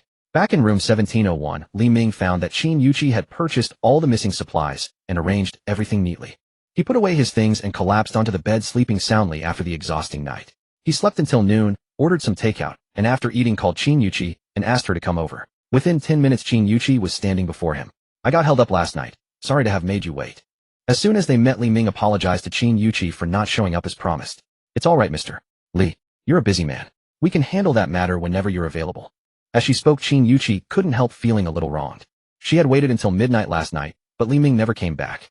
Afraid that calling might annoy him and ruin her image in his eyes, she had left shortly after midnight, not daring to stay overnight without his permission. Unexpectedly, that morning rumors spread through the sales office that she had been secretly meeting a property owner late at night and had not left his apartment until past midnight. For the entire morning, her colleagues looked at her with changed expressions. Many of them gloated, and some even made bets about when the owner's partner would come to confront her. In their circle of saleswomen, it was not uncommon to have close ties with the owners, and some were even secretly supported by them. People who could afford to live in Jiangxing now. One were all wealthy and influential. Maybe not among the top tycoons of Jiangxing, but still well known. For saleswomen like them, these owners were basically considered premium clients. In the past, Qin Yuqi had kept her distance because she had a boyfriend, someone she had dated for 2 years in college. He was sunny, handsome, and talented, and in her eyes the ideal husband. Qin Yuqi was also a very traditional girl. During their relationship, she was fine with hugging and even kissing, but she insisted on waiting until their wedding night for anything more.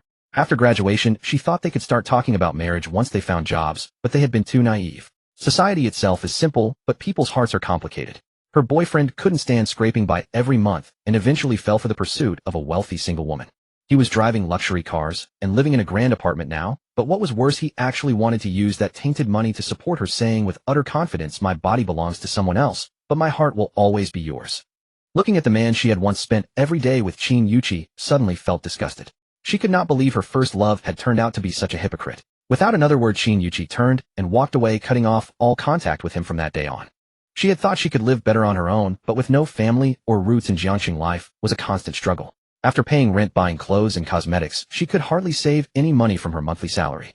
She knew she had no hope of settling down in Jiangxing on her own, yet she couldn't bear to quit her job and go back to her hometown. She had once broken with her family because of her boyfriend, and she had vowed never to return unless she made something of herself. What had once seemed like a proud vow now struck her as incredibly childish. Reality had taught Qin Yuqi the way of the world. Around, her colleagues seemed to get designer handbags, clothes, and cosmetics simply by being intimate with men. Qin Yuqi's heart stirred, and she abandoned her former reserve. Yet she set her own boundaries: no married men, and no men too old for her. She had no desire to be publicly humiliated as the other woman. She still vividly recalled the fate of one such woman. Many men pursued her, but none met her standards. Eventually, she found herself lowering her standards. Any man who wasn't married and wasn't too old would be acceptable. Then Li Ming appeared, and her eyes lit up. Wasn't he the golden catch she had been waiting for? Last night she had put on her most alluring nightgown, nervously preparing for her first intimate encounter. Unexpectedly, Li Ming never came home that night, leaving her the subject of gossip. As long as such matters weren't openly exposed, the company had always turned a blind eye. The manager even called her in for a private talk, telling her to mind the company's image and finally hinting that if she wanted a promotion and raise, she could come to him. With that bald head and squat build, that little sales manager thought he could take advantage of her. He could go hang. Qin Yuqi slammed the door behind her and spent the entire morning in a dazed haze. It wasn't until Li Ming called that she regained a spark of resolve. Hearing Li Ming's apology, now all her despondency vanished. At least this man still kept her in his thoughts. "Are you ready?" "Huh." At first Qin Yuqi didn't understand, but when she saw the intense, ardent gaze in Li Ming's eyes, it dawned on her. I'm ready." Although her lips said so, her heart was pounding and her breath quickened. "Opt." With a startled cry, Qin Yuqi was swept off her feet as Li Ming lifted her around the waist. Li Ming carried Qin Yuqi into the bedroom and gently laid her on the bed. They wrapped themselves in each other's arms, their passion unfolding in a tender, lingering embrace. Their first time together was unforgettable and passionate. Name: Qin Yuqi, bound. Special funds: 100 million. Age: 23. Height: 168 centimeters. Weight: 54 kilograms. Rating: 93. Experience: 1. The second target has been conquered. Half an hour later. The rumpled sheets and the traces of tears on Qin Yuqi's face bore witness to a fiercely romantic interlude. Li Ming lit a cigarette, blowing smoke that drifted lazily toward the ceiling. "Quit your job." "What? Quit?" With tears still on her cheeks, Qin Yuqi was confused by his words. She had wanted to latch onto a wealthy man, but she had never thought about quitting her job. "Right? There's something I need a dedicated person to handle, and I think you're quite suitable. From now on, you'll not only be my girlfriend, but also my personal life secretary. Let me tell you in advance, I have more than one girlfriend. If you're unwilling, I can give you a sum of money, and we'll be even from now on. Li Ming decided to entrust the company registration to Qin Yuqi first since he knew nothing about such matters, and Qin Yuqi was efficient and meticulous. She was also well suited for the position. He also made clear his stance on girlfriends. He didn't like jealous people. No, I don't mind. I'm very happy to be your girlfriend. Qin Yuqi understood. She had expected to be a kept mistress, but instead she'd become a girlfriend, a vastly different status. Although she was only one of several girlfriends, she also held the title of life secretary, which was hers alone. Good, I like obedient people. Li Ming was very satisfied with her attitude. Oh, by the way, let me ask you, is there any big-ticket spending that can rack up tens of millions in one go? This reminded Li Ming of his headache. Every time he went shopping at the elite mall, not only was the cashback small, it was also exhausting. He needed a permanent solution, one that would yield high returns without tiring him out. Buying a house. Although housing prices in Jiangsheng have dropped a lot, the prices for high-end residential communities and villa areas are still astonishing. Take your place, for instance, a 12 million yuan luxury flat that ordinary people can't afford. And there are commercial properties. Though small in size, their prices are anything but cheap. Qin Yuqi answered without a second thought. Slap. Li Ming slapped his thigh. Idiot. Why didn't I think of that? When it came to buying a house, Li Ming had only thought of fulfilling the long-cherished wish of his past life and the original body's owner. He hadn't realized that property was also a purchase that could use the special funds. Moreover, it was the kind of high-value expenditure that could instantly burst out over 100 million in gold coins. At once Li Ming felt enlightened. When he first received the system's cashback, Li Ming had the mentality of a nouveau riche, his mind filled with luxury cars, mansions, and beautiful women. When he went shopping with Jiang Yuero, all he looked at were luxury goods, or at most fancy cars. As for houses, he never once considered buying one for Jiang Yuero, because in his subconscious a house must belong to him alone. After all, he'd suffered such a loss in his previous life. His ex-wife's honeyed words convinced him to transfer the house to that nominal son, leaving him with neither property nor money. In this life, he had instinctively shut out the thought of houses. Now he understood, to maximize cashback and gold returns, housing had to be put on the agenda, not just residences, but also commercial storefronts. No matter the reason, after all she had given him her first time, the special funds would eventually run out. What would happen then? The commercial properties would be a safety net, ensuring that even if they left Li Ming, their livelihood would be secure. Having thought all this through, Li Ming's entire outlook changed. Li Ming opened the control panel. Host Li Ming. Physique 10. Strength 5. Speed 5. Special 15. Available attribute points 10. Character skills, combat expertise. System functions 1. Observation technique can inspect a female's stats. Note: minors, pregnant women, and women who have given birth cannot be inspected. 2. Successfully conquer a female with a rating of 90, including 90 and 0 experience. Reward 1 attribute points and character skills. Reward 2. Unlock 100 million in special funds. These funds can only be used for designated purposes. Each time they are used, the host receives a 10x cashback. These special funds can only be used for target consumption. Withdrawable funds 40281500. Current task: register an investment company with registered capital no less than 100 million. The more registered capital, the richer the reward. Remaining task time 27 days. Task reward unknown. If successful, failure deducts 100 million in cashback. Conquering Qin Yuqi earned him 10 attribute points. Without hesitation, Li Ming allocated all points to strength and speed, raising both to 10. A gentle warmth flowed freely through his limbs and bones. Unlike when he had increased his physique, this time the sensation was more pronounced. His strength grew and his body felt lighter. Li Ming felt as if he had returned to the age of 20, that state of youthful vigor. To reward you, I've decided to treat you once more. A boss. Qin Yuqi's expression flickered as she looked at Li Ming with a touch of grievance. Like Jiang Yuero, she had reached the summit at her very debut and her body had not yet fully recovered. Li Ming had specifically asked her to address him as boss. It catered to a small private fancy of his. It satisfied that little whim of his. Isn't Unit 1602 downstairs still empty? I'll give it to you. Write your name on it. When Li Ming bought his own unit, he clearly remembered that 1601 had already been sold and 1602 had not. It was about half the size of 1701, over 200 square meters, making it a perfect gift for Qin Yuqi. She would live nearby, and he could call on her whenever he wished. A price of over 5 million yuan would also reward him with a large pile of gold coins. Presenting the apartment was Li Ming's most effective move. Oh, really? Qin Yuqi was stunned for a moment. Although she had approached Li Ming with her own agenda, this was coming far too fast and far too generously. Unit 1602, over 200 square meters, exquisitely decorated, worth more than 5 million yuan, and all to be registered under her name. For a moment, Qin Yuqi felt as if she were in a dream. A home she could never have bought after a lifetime of hard work was now hers through a single stroke of fortune. No wonder so many women, knowing full well that this road was strewn with thorns, still rushed toward it like moths to a flame. The lure was simply too great. True to Li Ming's expectation, Qin Yuqi wrapped her arms around him and kissed him with warm, unreserved passion. Her mind was made up. Half an hour later the storm gradually ebbed, leaving only the faint sound of her breathing. This time Li Ming's vigor was a world apart from the first. Qin Yuqi would need 3 full days to recover. Seeing her like this, he felt a trace of regret for not having exercised more restraint. Call your colleague and have her bring the contract up. We'll sign the deal right here.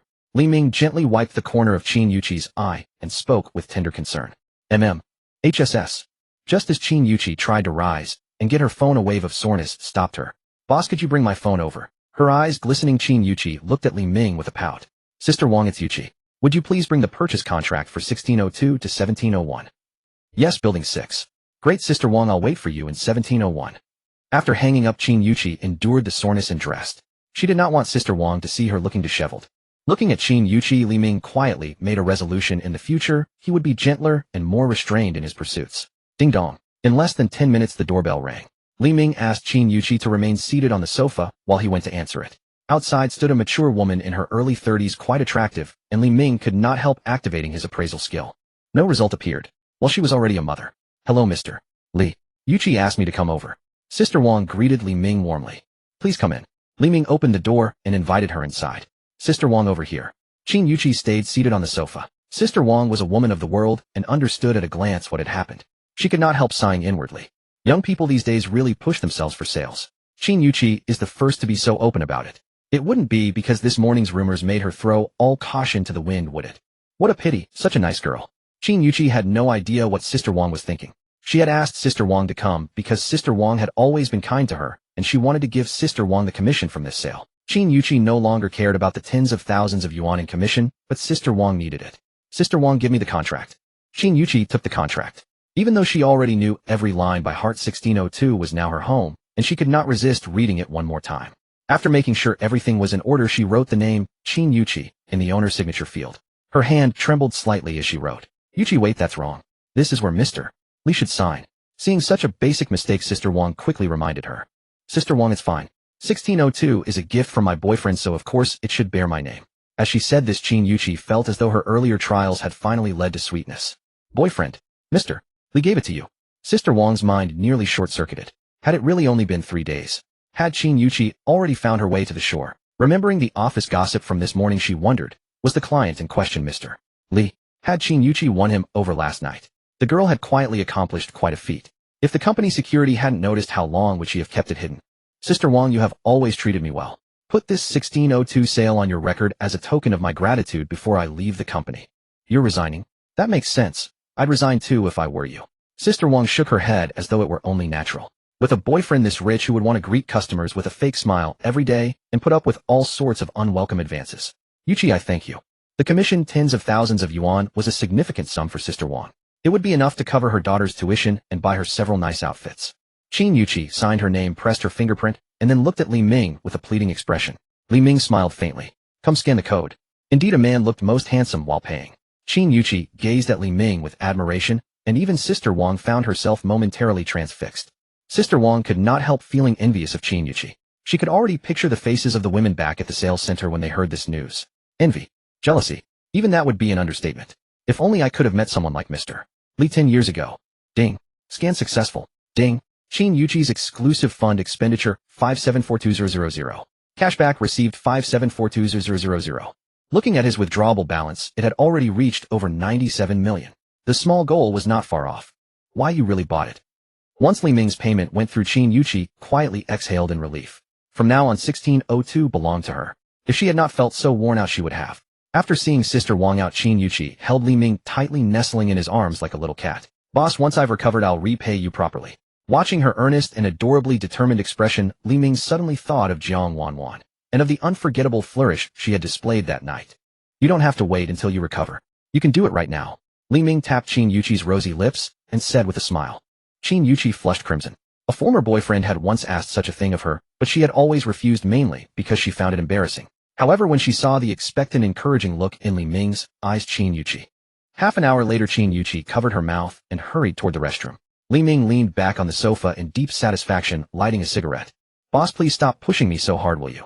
Qin Yuqi's voice was slightly hoarse, her lips somewhat swollen, gazing pitifully at Li Ming. She was genuinely frightened. In Qin Yuqi's eyes, Li Ming had become something of a monster. Sister Wang had discussed privately with her that men began to decline physically after 30. Without relying on aids, lasting 20 minutes was already considered impressive, and 3 times a week was peak performance for most couples. Yet her new boss had already exceeded that mark 3 times in just over 3 hours since noon. What would come next? Qin Yuqi dared not think further, growing increasingly terrified, and could only plead for mercy. Be good, don't be afraid. I was too rough. Li Ming embraced Qin Yuqi, gazing at her pitiful appearance with a sense of helplessness within himself. With 3 attributes raised to 10 and special stats to 15, holding a beauty in his arms sometimes proved difficult to control. Qin Yuqi, experiencing intimacy for the first time naturally, could not endure him. It seemed that when pursuing new goals in the future, he would need to be gentle, truly gentle. After all, newly cultivated land required careful, methodical tending rather than reckless effort. Only when the barren field transformed into fertile land would he be free to act as he pleased. Come now, open your phone and select a car. It will be more convenient for handling matters on my behalf going forward. Li Ming declared in a commanding tone, having finished his business and naturally wanting to continue spending generously. Just choosing a car, nothing else? Qin Yuqi asked weakly, having learned from past experience and now keeping a closer watch. Yes, just choosing a car, nothing else. Qin Yuqi, sharp and capable, displayed an expression that was both pitiful and endearing, stirring something in Li Ming. Fortunately, he lacked the strength at the moment, allowing her to escape this encounter. Boss, would this A4 work? Qin Yuqi asked tentatively. Li Ming shook his head. Too inexpensive. Mercedes C260. Qin Yuqi spoke cautiously. Aim higher. BMW 6 Series. Qin Yuqi stammered slightly. Beyond the BBA brands, is there nothing else to choose from? Li Ming said with a hint of exasperation, recognizing that most people's first impression when thinking of luxury cars was the BBA lineup. Boss, perhaps you could help me choose. I suffer from decision paralysis, Qin Yuqi replied with a faint blush upon hearing Li Ming's words. All right, another case of indecision, whether genuine or not, remained uncertain.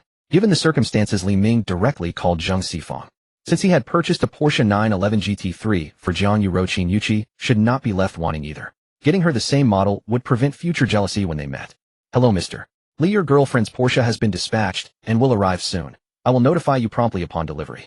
It appeared Zhang Sifang had misunderstood the nature of Li Ming's call. Manager Zhang, regarding that Porsche 911 GT3 purchased yesterday, do you still have stock available? Yes, Mr. Li, we do have it in stock. Do you offer home delivery service? Li Ming genuinely had no desire to make another trip. Absolutely. We may be the only ones offering this, Mr. Li.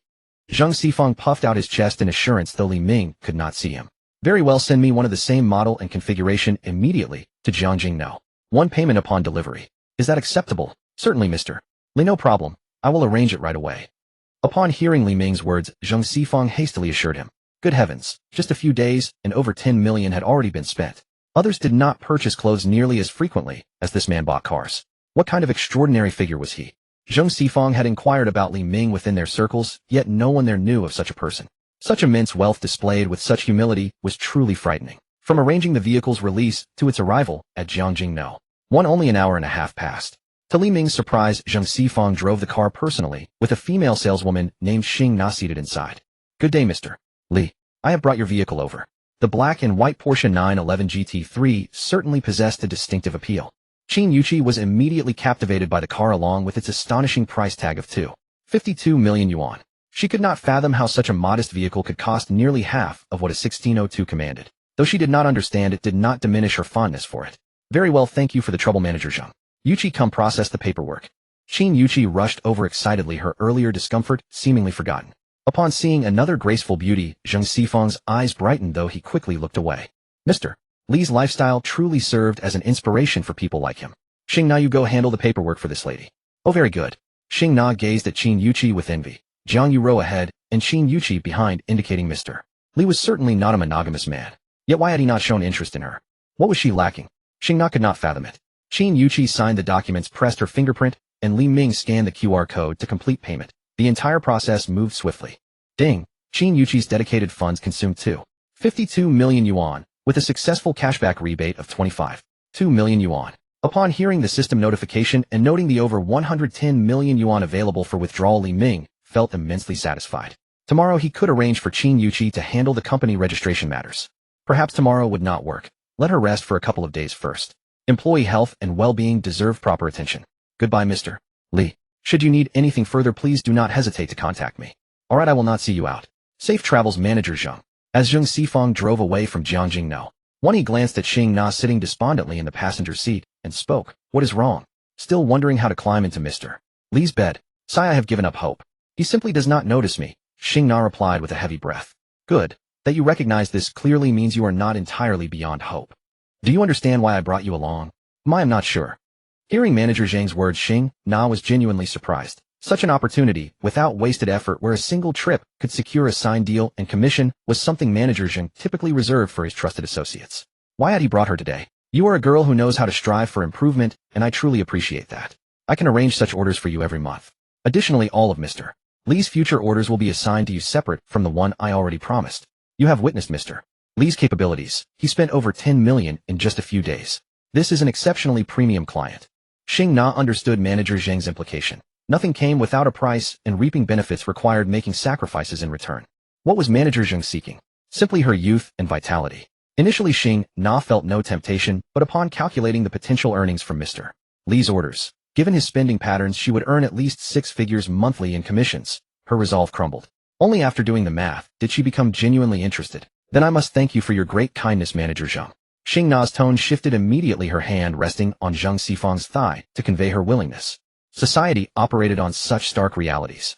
Excellent. I have already booked a room at the hotel. Tonight, I will teach you a valuable lesson that will greatly benefit your future.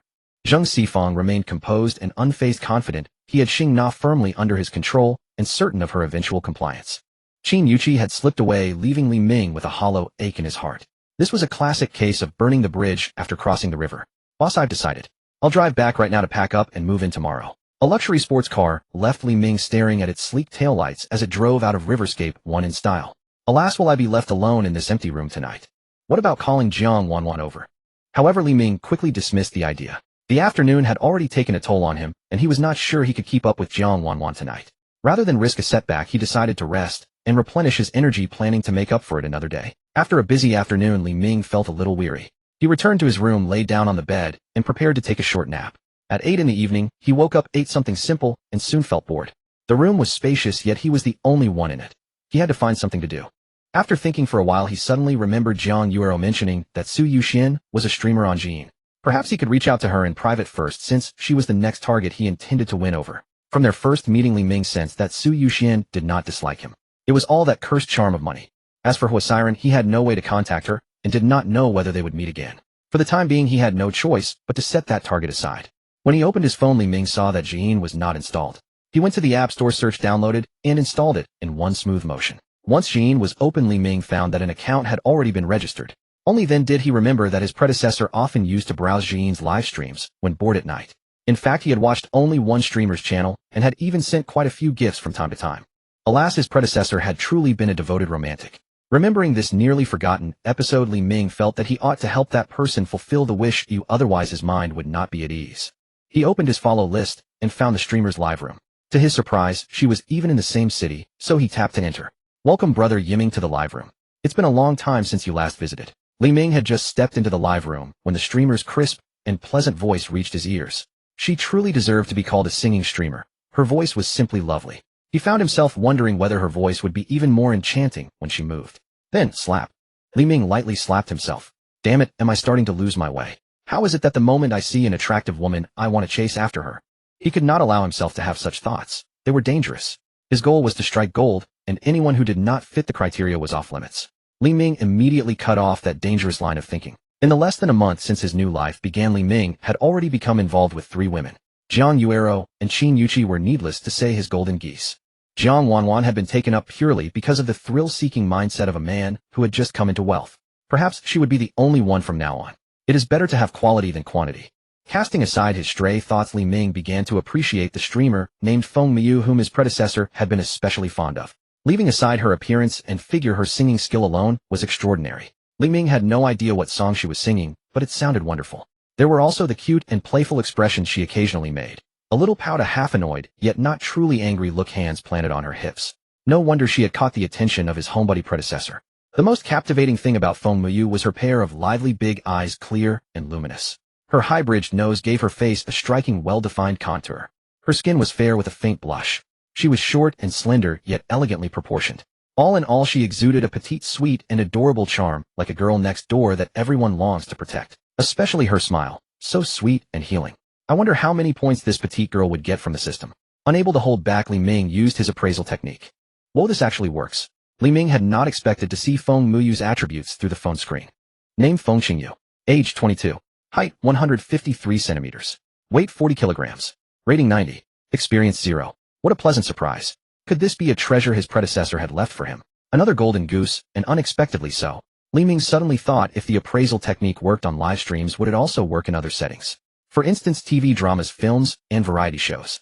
He tried it directly and discovered that he had been expecting too much. The appraisal technique only took effect on live streams. A live stream is a real-time image displaying the person's current physical state, whereas TV dramas, films, and variety shows were recorded in advance, so the timing did not match. Though the experiment failed, Li Ming was not discouraged. On the contrary, he felt a little excited. There were countless female streamers on Zhiying. Since the appraisal technique worked, wouldn't it be easy to search among those countless streamers to find his golden goose? Li Ming re-entered Feng Muyu's live room. At that moment, she was singing another song, this time a Cantonese one. In his predecessor's memory, this girl could sing in Korean, Japanese, and English as well. Quite versatile. After checking the Zhiying streaming levels, he found that his predecessor had sent her gifts worth over 100 yuan and reached level 16. Every day he had sent only a few yuan, never more than 10 at a time. With that stingy attitude, no wonder he had followed the streamer for so long, without even adding her as a contact. Still, he had at least made the streamer remember his existence. He tapped the comment box and typed the line, "How can I add the streamer as a contact?" Even while singing, Feng Muyu kept a sideways glance on the comment feed. Seeing Li Ming's message, she said during a break in the song, "For a contact, one carnival gift will do. But it's just for the contact, mind you." Some fans could not help speaking up when they heard her. "Buddy, a carnival will get you the streamer's contact, but I suggest you don't waste your money on it." Right. Just listen to the songs. A carnival is not cheap. Spend within your means. Buddy, those who listen to advice will always eat well. Why do you need a contact? Isn't listening to the music good enough? Buddy, Muyu sells her art, not herself. Don't get any improper ideas. Li Ming had not expected Feng Muyu's fans to be so resistant to her adding people. Was that sour grapes? Having gotten the information he wanted, Li Ming no longer cared what the others said.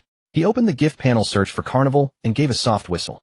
A carnival was by no means cheap, costing 300 sound diamonds, or 3,000 yuan. Was 3,000 yuan worth it just to add a contact? Li Ming hesitated for only a moment, then recharged 100 sound diamonds. Adding some other person as a contact might not be worth it, but Feng Muyu's contact was absolutely worth that much. Yiming Jingren sent a Carnival X1. The carnival effects instantly flooded the screen.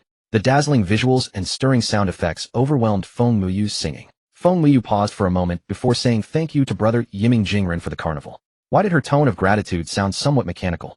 Yet once the carnival was sent, Li Ming felt a strange sense of exhilaration. It was an abundant supply of emotional value, a feeling he had never known before. He could not resist. Yiming Jingren sent a Carnival X2. 2 more carnivals. The effects had barely faded before they once again flooded the screen. After 3 carnivals in a row, Feng Muyu's expression finally changed a little. She had not been streaming for long, less than half a year, yet she already had more than 20,000 followers, and every live stream drew over 1,000 viewers. There were plenty of viewers, but not many who sent luxurious gifts. Most were small gifts worth a few yuan each. Even so, she could earn several hundred yuan per night, sometimes over 1,000. She was actually quite content with that life. Previously, quite a few big spenders had sent carnivals and asked to add her contact. She did not really want to accept at first, but adding a streamer's contact after sending a carnival was an officially permitted fan privilege on Zhiying. If she wanted to keep singing on Zhiying, she had to follow its rules. Many big spenders who added her would immediately ask to meet for a meal, and some would even say bluntly, "How much do I have to spend for a private meeting?" Feng Muyu followed the rules and added the big spenders as contacts. As for meeting in person, Zhiying had no rule forcing streamers to meet their fans. Thus, Feng Muyu only added contacts and never agreed to meetings. Gradually, the big spenders in her live room became fewer and fewer. Fortunately, she still had a group of instant noodle-eating homebuddies supporting her. This was her first carnival in over 20 days, and it came as 3 in a row. This Yiming Jingren really was astonishing. Why did brother Yiming leave the live room? Li Ming exited Feng Muyu's live stream after sending a carnival gift, waiting patiently for her WeChat friend request. While waiting, he began browsing other female streamers in the same city, hoping to discover another promising prospect. Name: Score 58. Experience 115. Name: Score 65. Experience 38. Name: Score 75. Experience 24. Name: Score 86. Experience 12. Name: Score 93. Experience 5. Before he realized that Li Ming had examined over 100 streamers' profiles. The results were barely tolerable. Why did those with lower scores carry richer experiences? How could there be such figures in this platform? Meanwhile, those streamers with hundreds of thousands, or even millions of followers did indeed hold impressive scores, yet their experience levels fell short. The rumors appeared true. Major streamers were elevated by their benefactors, naturally accumulating some experience. In comparison, Feng Muyu seemed like a breath of fresh air. Thinking of Feng Muyu, Li Ming opened WeChat and found her friend request awaiting acceptance. Her profile picture showed her pouting adorably. After confirming the connection, Li Ming sent a direct message how much for a meeting. Both were adults, and he trusted Feng Muyu understood his intention. Cultivating affection slowly. Li Ming had no time for that.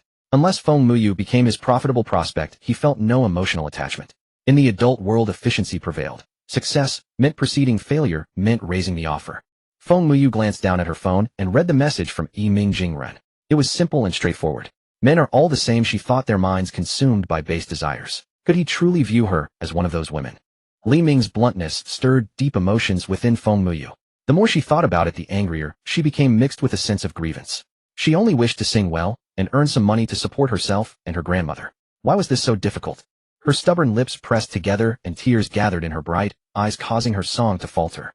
Viewers noticed and began flooding the chat with messages. Xiao Yuer is crying. I have never seen her like this, yet she remains so charming. Xiao Yuer, do not cry. Tell your brother who upset you, and I will send a private photo. I shall handle it for you. Let me calculate. It must be that generous supporter Yiming Jingrun who added Xiao Yuer on WeChat and invited her to meet privately. He is the one who made her cry. Xiao Yuer, stay strong. Do not be swayed by his sweet words. Xiao Yuer, do not cry. You have us. Even if you leave that wealthy benefactor, you still have your smaller supporters. Look, I just sent you a little star. Xiao Yuer, do not fear. Close your eyes, dim the lights, and it will pass quickly. Haha, that is a classic remark. I am quite curious to see how quickly it happens. At least faster than you. Everyone, I am sorry. Xiao Yuer is not in the right state today, so I will end the broadcast early. Thank you all for supporting Xiao Yuer. Unable to bear the barrage any longer, Feng Muyu closed the live stream with a trembling voice. She turned and lay on her bed, quietly sobbing so her grandmother would not hear. After crying for a while, something crossed her mind. She picked up her phone and opened WeChat to find Yiming Jingren. Pouting, she thought, aren't you rich? Let me see just how much you have. She composed the message and clicked send. Li Ming had no idea that his single message had reduced Feng Muyu to tears and caused her to end the broadcast early. Meanwhile, Li Ming was watching Su Youxuan's stream with keen interest. Yes, he was there to observe Su Youxuan's performance. After 2 consecutive PK matches, Su Youxian had lost both and was required to perform the penalties assigned by her opponent. The first penalty was manageable. She danced a sweeping leg routine. Unexpectedly, the dance suited Su Youxuan's long legs while making them particularly captivating. The second penalty pushed closer to the boundary. It involved biting her lip, slowly sliding her hands downward from both sides, and swaying her hips continuously. Though uncomfortable, Su Youxian endured through gritted teeth. After completing the penalty, a faint blush appeared on her usually composed features. Xian Huatsao, are you still up for the third round? Your fans were not very supportive tonight. Su Youxuan's stream name was Xian Huatsao, though Li Ming had no idea what it meant. Sister, perhaps we should end things tonight. Even if we start a third round, you will not win. Let me warn you. The third round penalty is quite strict. If you lose the third round, you must perform a chest dance, and you cannot wear underwear. Get ready for a treat. I am here to bring you this gesture. The female streamer across from her, Jingjing, was deliberately acting provocatively, employing reverse psychology. The news spread like wildfire through both streams. The aloof goddess. An e-cup. A chest dance. Without underwear. Even Li Ming found himself anticipating Su Youxuan's defeat. However, Li Ming quickly understood that the female streamer named Jingjing had a major benefactor supporting her. After watching streams for so long, Li Ming had come to understand that solo streamers in connection PK matchups could easily win with a benefactor's assistance. The small contributions from ordinary fans simply could not make a difference. Su Youxian found herself caught in an internal struggle. If she started another PK, she would definitely lose, but her proud nature could not accept such defeat. As she hesitated, a golden-bordered avatar with special effects entered her stream. Welcome, brother Yi Fengho, to Xuanxuan's livestream. Su Youxian called out the welcome reflexively. Wait. Yi Fengho sounded familiar. Was not this the same benefactor who had been well known on this platform for a long time? He was reportedly a major patron to several streamers. The moment Yi Fengho entered, Su Youxuan's fans erupted in excitement. Lord Ho is here. Xian will surely win this round. Lord Ho, please spare our Xian. Do not corrupt her. Lord Ho, leave quickly. Do not ruin our wish to see the chess dance. Jingjing, watching from the opposing stream, was momentarily stunned. With Lord Ho's backing, she could not possibly win the third match. Jingjing could not resist sending a private message to her own benefactor. It does not matter. If you lose, just dance. The unclothed chess dance. I want to see it too. Her benefactor replied curtly. Meanwhile, in Su Youxuan's stream, do you remember what I mentioned last time? Agree to my terms, and I will send 10 carnivals to help you win this PK. Yi Fengho's words ignited the curiosity of Su Youxuan's hundreds of fans, and the barrage erupted once more. This is huge gossip. Someone actually has the courage to refuse Lord Ho. Goddess, we support you. Do not agree to his demands. Tell him money is not everything. Goddess, reject him. I am sacrificing a little star for you. Su Youxian suddenly remembered. Yi Feng-ho was that wealthy heir who had sent her a carnival last month, added her on WeChat, and asked her out for dinner only to be rejected. She had no interest in a man who could not even spend money without relying on his parents. She never expected him to return today using carnivals and PK matches as leverage. If she refused, she would certainly lose the PK. If she agreed, could he compare to that person? For a moment, Su Yuxian did not know what to do. Suddenly, the entire livestream screen illuminated as carnival special effects flooded the display. Yiming Jingren has gifted a Carnival 10. The visual effects of 10 carnival gifts deeply shocked the viewers in Su Yoxuan's live streaming room.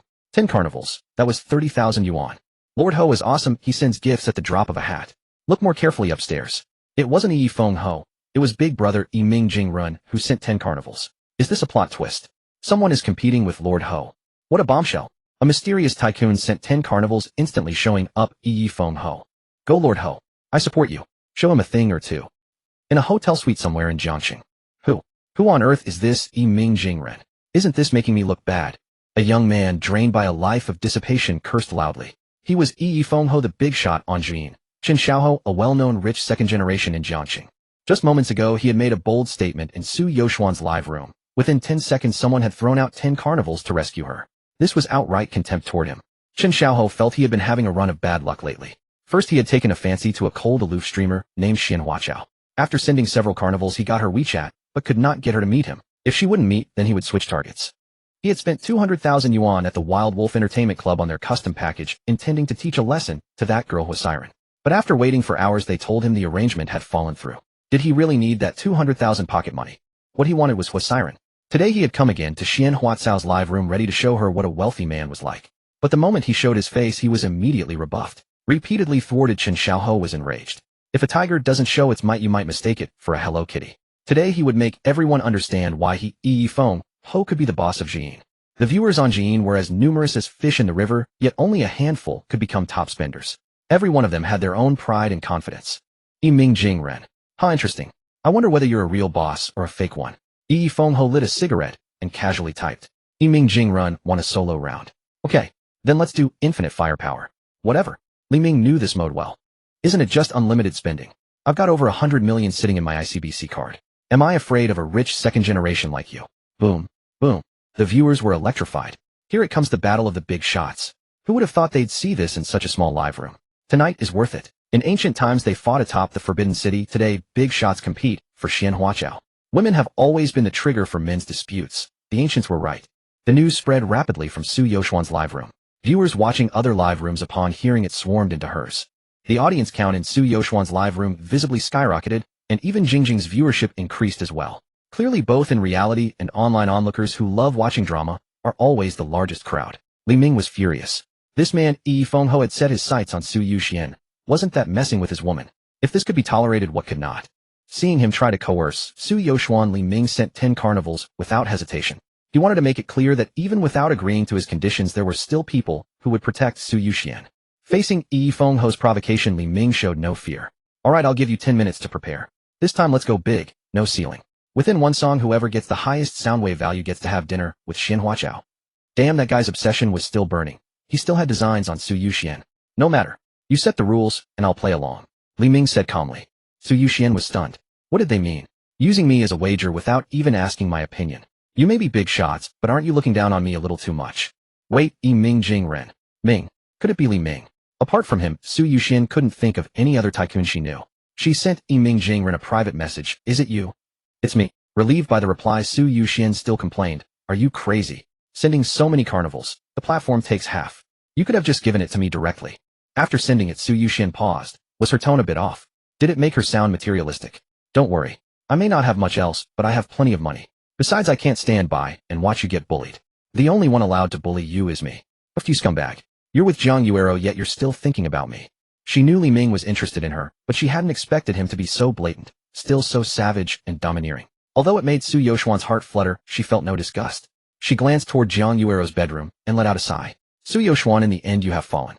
Su Yuxian really couldn't refuse a handsome, wealthy benefactor. Besides, she had been striving alone in Jiangxing, and wasn't she just looking for a young man with good looks and money? Too many women. Jealous. Don't be silly. Without money, you wouldn't even have the right to be jealous. Xian Huaca, what do you say? Do you agree? Yi Feng-ho asked Su Yoxuan, worried that she might back out after he won against Yiming Jingren. Alright, Knowing that Ming Jingren was Li Ming, Su Yuxian had full confidence in his financial strength and agreed readily. She even sent Li Ming an ambiguous message, "I'll leave tonight in your hands." Whether she meant the PK or something else, Li Ming was greatly intrigued. "I've got this, don't worry. See you in 10 minutes. Yi Fengho left Su Youxuan's live room and entered Jingjing's room to prepare for the upcoming PK. Jingjing was so excited she felt like dancing on the spot. When the snipe and the clam fight, the fisherman reaps the benefit. She hadn't expected that a simple PK would ignite a clash between two big shots. Regardless of who won or lost, she would profit greatly tonight. The PK starts in 10 minutes mode, infinite firepower. "Alright Lord Ho, I'll do whatever you say." Jingjing was already counting the money in her mind.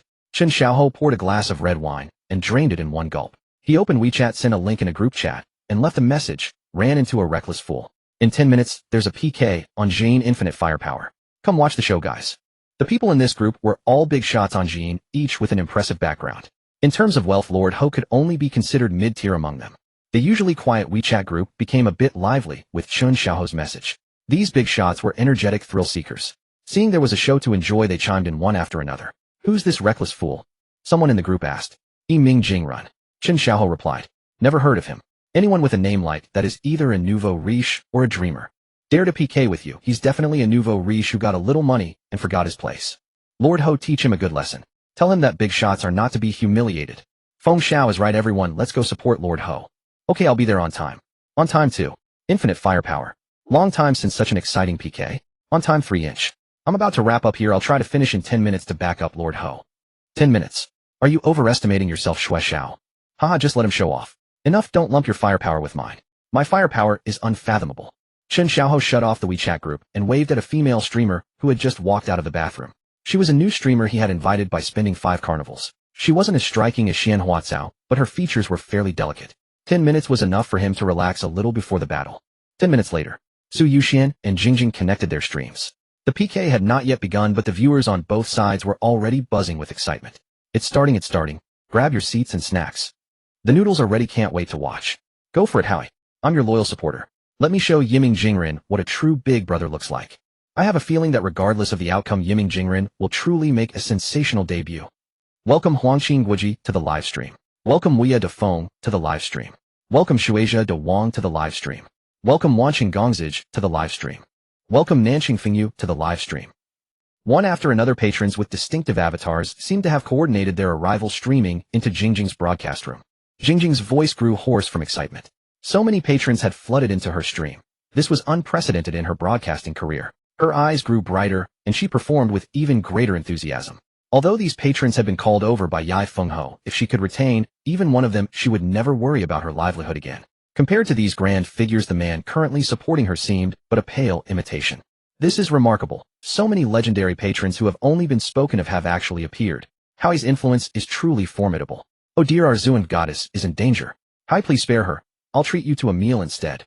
Magnificent, absolutely magnificent. Whatever the final result may be, witnessing so many distinguished patrons gather here will surely go down as one of this platform's memorable moments of the year. The arrival of these distinguished patrons sent the competition surging to new heights. What should we do? There are far too many of them. Su Yuxian felt a wave of anxiety. If these patrons rallied behind Yi Fengho, she was in serious trouble. The PK rules only specified which side accumulated more audio waves, but there was no restriction on how many could contribute. She had miscalculated, and regret began to surface. Stay calm. Keep your heart at ease. You belong to me alone. When Su Yuxian saw Li Ming's message, an inexplicable sense of security washed over her. Even in this moment, this man remained so commanding. Enough waiting. The time has come. Let us begin, said the patron known as Huangqing Guoji. Brother Huang is growing impatient, so let us commence this PK right now. Jingjing initiated the PK challenge. Su Yuxian took a deep breath and clicked confirm, placing her fate entirely in Li Ming's hands at that moment. The PK began, and both streams displayed a numerical counter representing the audio wave value currently at 0, with a 3-minute countdown timer ticking below. When the countdown ended, the higher audio wave value would claim victory. Compared to Jingjing's suggestive dance, Su Youxuan's performance carried less sensuality and more elegance. Let me set the pace first. Yi Fengho typed. Yi Fengho sent 10 carnivals. Impressive, truly worthy of the title. That's 30,000 yuan in a single move. Jingjing's audio wave count surged by 300,000. In previous connection PKs, such a decisive opening move would have already secured victory. I cannot help but feel that regardless of tonight's outcome, the greatest winner is Jingjing. That makes sense. These two patrons are competing for Zuinf, and Jingjing simply found herself in the right place at the right time. Yai Fengho's opening gesture immediately sparked animated discussion among the viewers. Yiming Jingren sent 20 carnivals. Rather restrained, isn't it? Offering only 10. Li Ming remarked sarcastically as he sent 20 carnivals in a single gesture. Brother Ming is awesome. Support Brother Ming. We must rescue Goddess Zuinf. Are you mistaken upstairs? If Yiming Jingren wins, doesn't that mean Zuinf has to accompany him? Goodness, I forgot about that. What should we do? Goddess flee. To me, I will protect you. The barrage of comments scrolled endlessly. The spectators seemed to have reached a silent agreement to cheer with words alone without participating in the audio wave count. With 600,000 audio waves versus 300,000, Su Yuxian led. But Chen Xiaohou muttered under his breath as if challenged on his ability to contribute. Yai Fengho sent 20 carnivals, Yiming Jingren sent 30 carnivals. I did not ask you to merely imitate. Learn to surpass. After sending his gifts, Li Ming continued with his playful banter. Classic lines. You are not here to copy but to excel. 40 carnivals coming through. Hold firm. This is his psychological strategy. Do not let yourself lose composure. Bah. Chen Xiaohou pushed aside the female streamer beside him, his eyes bloodshot as he fixed his gaze on the phone screen, fingers rapidly tapping away. Yai Fengho sent 50 carnivals, Yiming Jingren sent 100 carnivals, Li Ming followed close behind, showing no hesitation whatsoever. He could not resist adding one more jibe. Howie is impressive. Not only has he learned to surpass, but he has taken an extra step forward. Yet somehow it still feels somewhat constrained. The moment those 100 carnivals appeared, the special effects in the broadcast room blazed brilliantly. And for a brief rare instant the barrage of comments actually paused.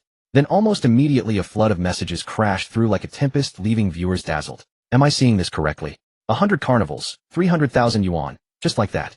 Brother Ming is truly generous. He is my big brother from now on. We have only been at it for 20 plus seconds, and already 100 carnivals. What will the final tally look like when the 3 minutes expire? I hardly dare to imagine. Stay close, do not falter. Goodness, does this competition feel even more thrilling than a guild battle? Are you certain this is not a guild war? Chen Xiaohou's face darkened. He had assumed someone unknown could be dispatched within a few exchanges. Yet now he found himself in a difficult position. 100 carnivals totaling 300,000 yuan. He could certainly afford to send them, but what lay beyond that point?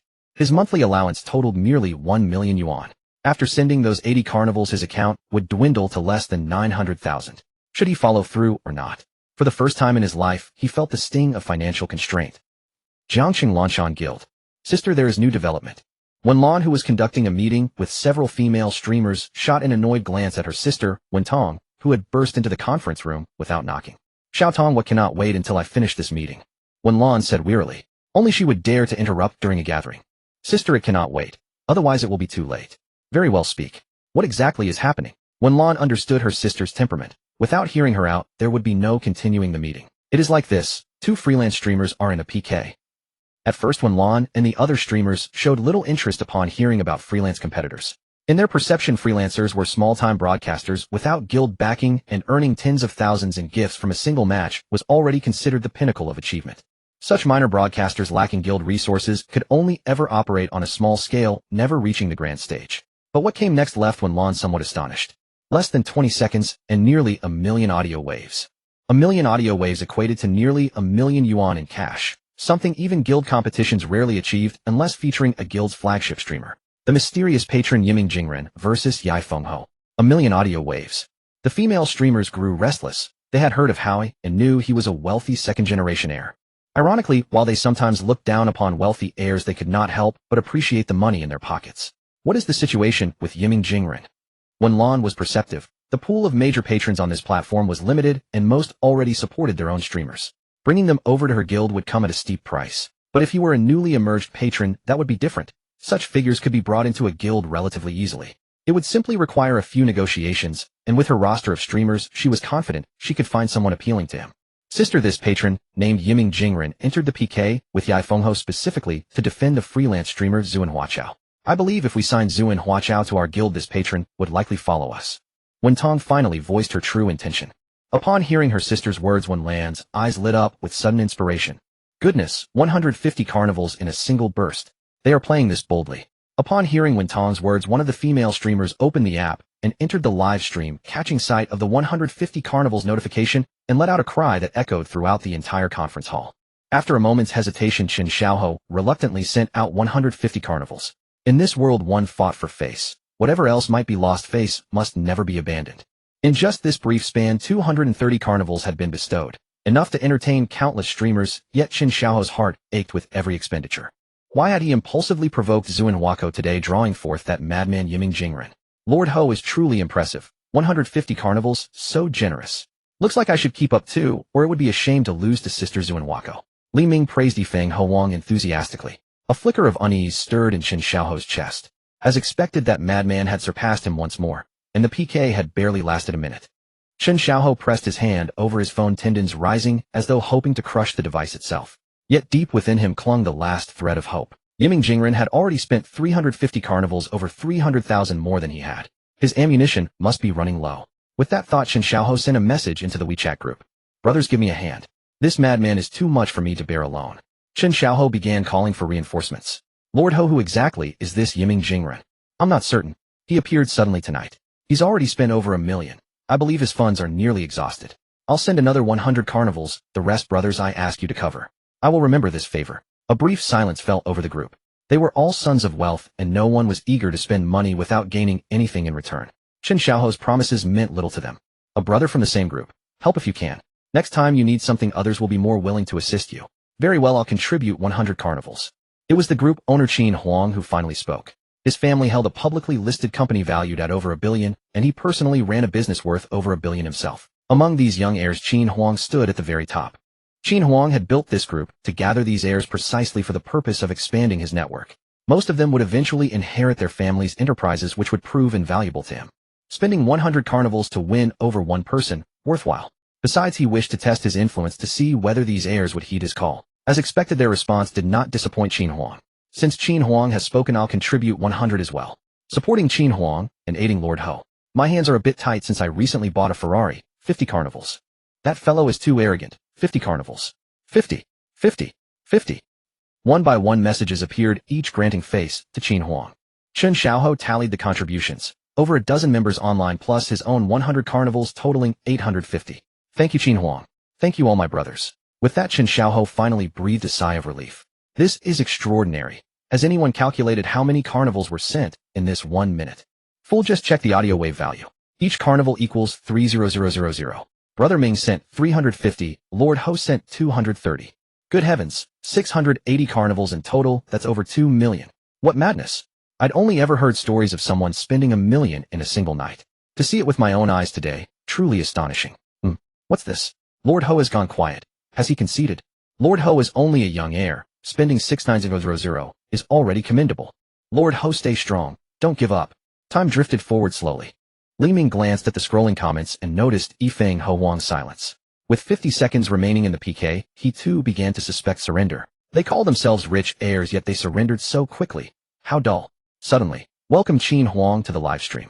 A dazzling entrance ceremony erupted, accompanied by stirring background music, startling Li Ming.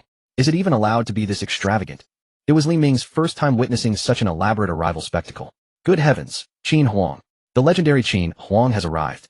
The tales of Qin Huang have long echoed through the streaming world. Never thought I'd see him in person today. Qin Huang's arrival set the audience ablaze with excitement. Jingjing's stream viewer count surged dramatically, a testament to his influence. Jingjing herself trembled with overwhelming emotion, her spirits soaring. Li Ming was equally stunned. Qin Huang's name was known to every fan of the streaming world, a reputation forged by countless gifts. According to statistical records, Qin Huang had spent nearly 100 million on this platform over 3 years. Though not the single largest donor on the platform, he was certainly the most renowned. He had grown rare of late, yet his legend remained alive across every corner of the app. Li Ming never imagined today's PK would draw Qin Huang into the fray. Lord Ho, let us settle this in one decisive move. Qin Huang's words sent the audience into heightened anticipation. Was this the turning point? Yifeng Huang sent 100 carnivals. These gifts became the spark that ignited Jingjing's livestream. Qin Huang sent 100 carnivals. Qin's relatives sent 100. Fengyu Yeguei Chung sent 50. Weia Defeng sent 50. Lanshan Yihao sent 50. One carnival after another flowed like falling stars, sent by over a dozen contributors in succession. When the final effects faded, 850 carnivals had been bestowed, a sum exceeding 2 million. Jingjing felt as though she might faint. Her commission alone would net over 1 million. It was as though a fortune had fallen from the sky. Li Ming watched in disbelief. Had he not been able to prevail, he had called upon allies. Can one truly act with such disregard for dignity? Yiming Jingren. This is our final wave of carnivals. Do you dare to follow? With renewed confidence, Chen Xiaohou cast aside his earlier despondency. The onlookers erupted once more. Some guild executives watching under alternate accounts found their worldview shattered by the sheer magnitude of the audio waves generated. Unbelievable. Qin Huang is leading support for Lord Ho. What kind of maneuver is this? You don't understand. These big donors all belong to the same group.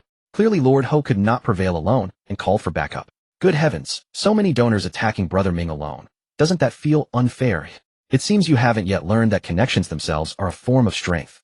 Li Ming, perhaps we should stop. There's no need to compete with him. Su Yuxian sent Li Ming a private message. Fear had begun to take root within her.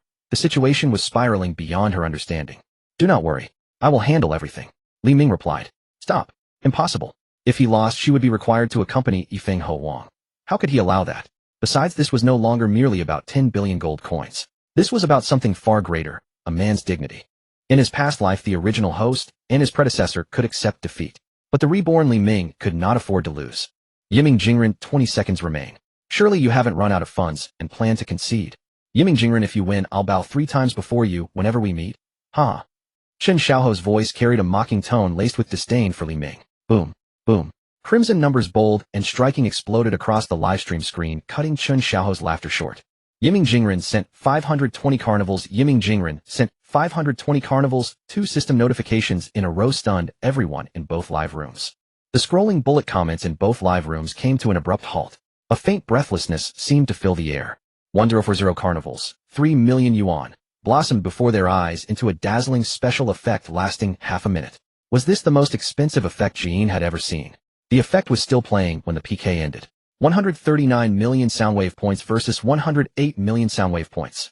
1390 carnivals versus 1080 carnivals. An independent PK with total gifts of 741 million yuan. Yiming Jingren alone contributed 17 million.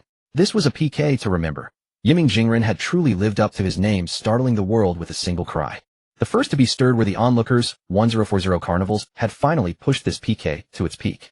Wow, 2 520s in a row. Is Brother Ming confessing his love? Brother Ming, I accept on behalf of the goddess. Did Yiming Jingren just break the record for the most carnivals in a single PK? Yiming Jingren versus the heroes, amazing. Yiming Jingren the GOAT. Yiming Jingren has burst onto the scene and spent 17 million in a single PK. Incredible. Incredible. Incredible. From now on, Jin will have a legend that belongs to Big Brother Yiming Jingren. After losing the PK, Jingjing began dancing to entertain the audience. Her lively moves soon drew cheers from the crowd. The thought of earning over 1.5 million was thrilling. Just as her performance was reaching its peak, the live stream went black. She had been banned by the administrator. The audience groaned in disappointment. The administrator had been too quick. After the PK ended, several big spenders including Qin Huang, Huangqing Guiqi, and Nanqing Fengyu left the live room one after another without saying a word. Chen Xiaohou logged out of Jin. In his heart, he felt exceptionally calm, accepting the defeat in the PK with genuine admiration. With an output of over 3 million in a single round, Yiming Jingren's financial strength was simply beyond his reach. Phew. Li Ming let out a deep breath. He had to admit that sending gifts could be quite addictive, especially surrounded by flattery and praise that filled the air, offering a rich surge of emotional gratification. It was indeed easy to get carried away. Li Ming was about to log off Jin when a private message arrived. I'm Qin Huang. Want to add each other on WeChat? Li Ming was a bit surprised. Why would Qin Huang want his WeChat?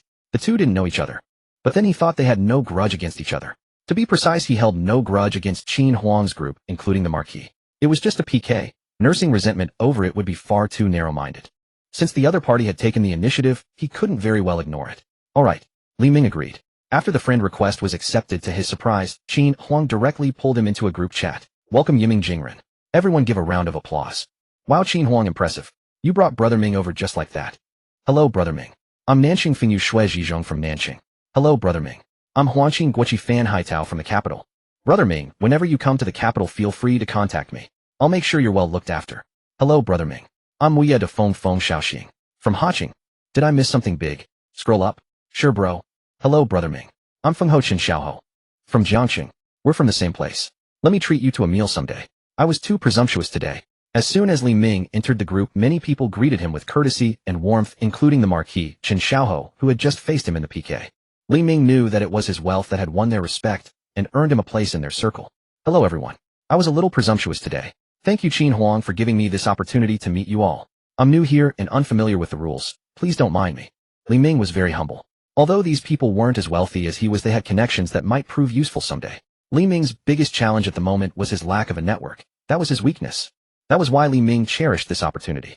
Very soon he was chatting heartily with the wealthy second-generation heirs, as enthusiastically as long-lost brothers reunited. Through the conversation, Li Ming gained a general understanding of the group. Including Li Ming, there were 35 people in the group, all wealthy second-generation heirs scattered across the country, with Qin Huang as the only top-tier one. Qin Huang, whose real name was Qin Tian, was from Modu. All those heirs looked to Qin Tian as their leader. Modu, Li Ming had not forgotten that the ungrateful pair had settled there. Modu, I'll go there one day. Li Ming left, but the buzz from the PK continued to ferment. At Jin's official customer service department, contact Yiming Jingren and create his exclusive entrance effect as soon as possible. The moment the boss spoke, someone set to work tapping away at the computer. They would first craft the basic frameworks in various styles, send them to Li Ming, and then revise them according to his feedback. Jin was very devoted to its top patrons.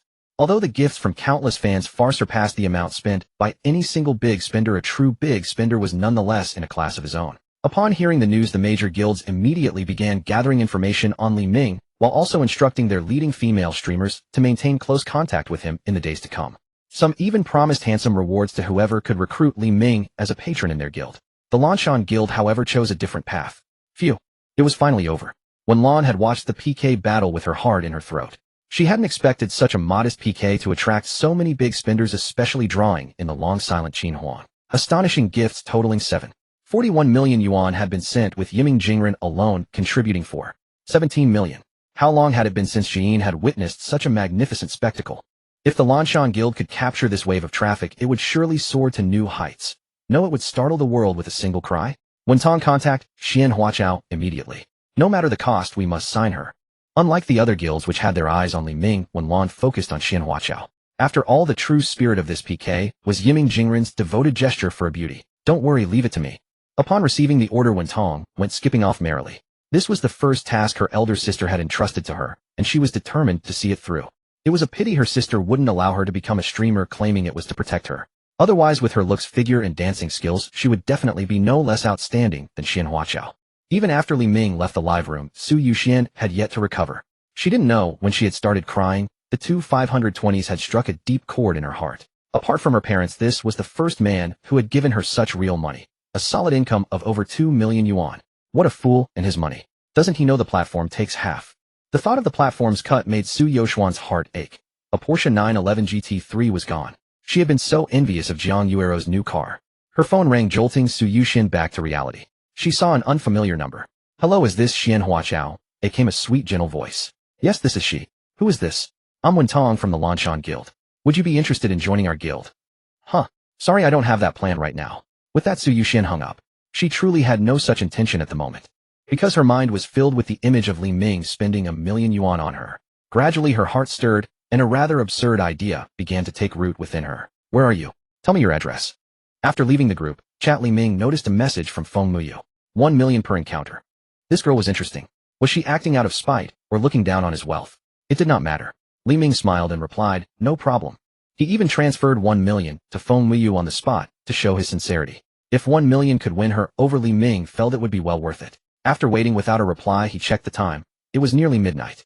She was probably asleep by now. Putting down his phone, Li Ming prepared to take a relaxing bath. But then his phone buzzed again. Where are you? Send me your address. It was Su Yuxian. Li Ming paused, wondering what she meant. An address. What did she want? Could it be?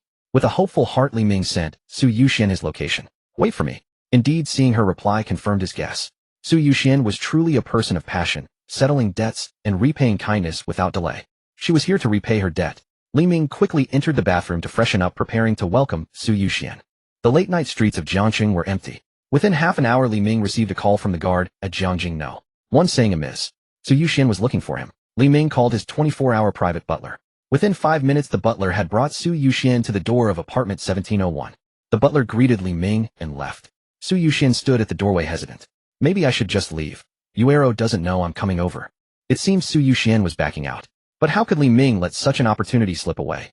Without hesitation, Li Ming pulled Su Yuxian inside and closed the door behind them. His hands rested on her shoulders as he held her gently against the doorway. He cupped Su Yoshuan's serene face in his hands and leaned in for a kiss.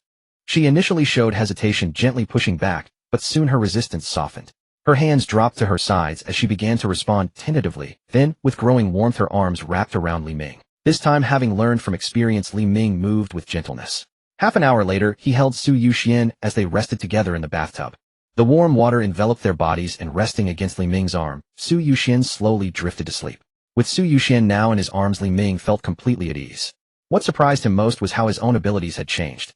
Gaining attribute points and a new skill from this encounter was beyond his expectations. Opening his status panel, host Li Ming.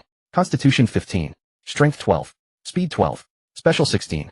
Available attribute points 0. Character skills: combat proficiency, driving proficiency. Li Ming had distributed his points, adding 5 to Constitution, 2 to Strength, 2 to Speed, and after much consideration the final point went to Special, bringing it to 16. As the attribute points took effect, Li Ming's body underwent noticeable changes. The exhaustion from recent days was restored, his vitality seeming to overflow. When Li Ming first took over this body, it was noticeably thin, but now he had developed into a well-proportioned physique with defined muscles throughout. He bore little resemblance to the former Li Ming. Additionally, he had gained a new driving proficiency skill that would make navigation considerably easier going forward. On the system panel, Su Yuxian appeared as bound. Name: Su Yuxian, bound. Allocated funds: 100 million. Age: 24. Height: 172 centimeters. Weight: 54 kilograms. Rating: 95. Experience 1. Thus far 3 targets have been bound, leaving 2.8 billion in rewards still pending for Li Ming. The road ahead is long and the burden heavy. I must accelerate my progress. Gazing at the sleeping Su Yuxian, his thoughts drifted. A beautiful scene unfolded before him, though some things remained beyond his grasp. Su Yuxian stirred awake in Li Ming's arms. Looking at the man beside her, a faint blush touched her cheeks. She realized she had acted impulsively, and a trace of regret surfaced. But as she studied his face, her eyes widened with surprise. How had he become so handsome? The boost from 15 Constitution points had transformed his features. Sharp jawline, well-defined brows, high nose bridge, and eyes holding depth beyond his years. Her hand rested against his chest, feeling the strong rhythm beneath. His physique was well-proportioned and radiated vitality. His legs were well-defined, and an invisible allure seemed to emanate from him. She recalled that earlier she had not noticed such impressive muscle definition. How had he changed so dramatically? Su Yuxian could not understand. Yet drawn by his appearance, she found herself captivated. Water rippled as Su Yuxian shifted and leaned in to kiss Li Ming. Her movements were warm and enthusiastic. A second encounter began, initiated by her. Water splashed and spilled from the tub onto the floor, gradually dampening the entire bathroom. The next morning, Li Ming awoke to find Su Yuxian already gone. A note rested on his nightstand: "Don't let Yuero know about us yet." He crumpled it and tossed it aside. He shook his head in amusement. As expected of a trained dancer, her stamina was remarkable. Last night the passionate Su Yuxian had kept him occupied more than once. Her cool demeanor was merely a facade, a warmth was her true nature. Now that she had left, Li Ming felt a hint of disappointment at missing another opportunity. Checking his phone, it was already past 9 in the morning. He glanced at Feng Muyu's messages. No reply, and the money remained unaccepted.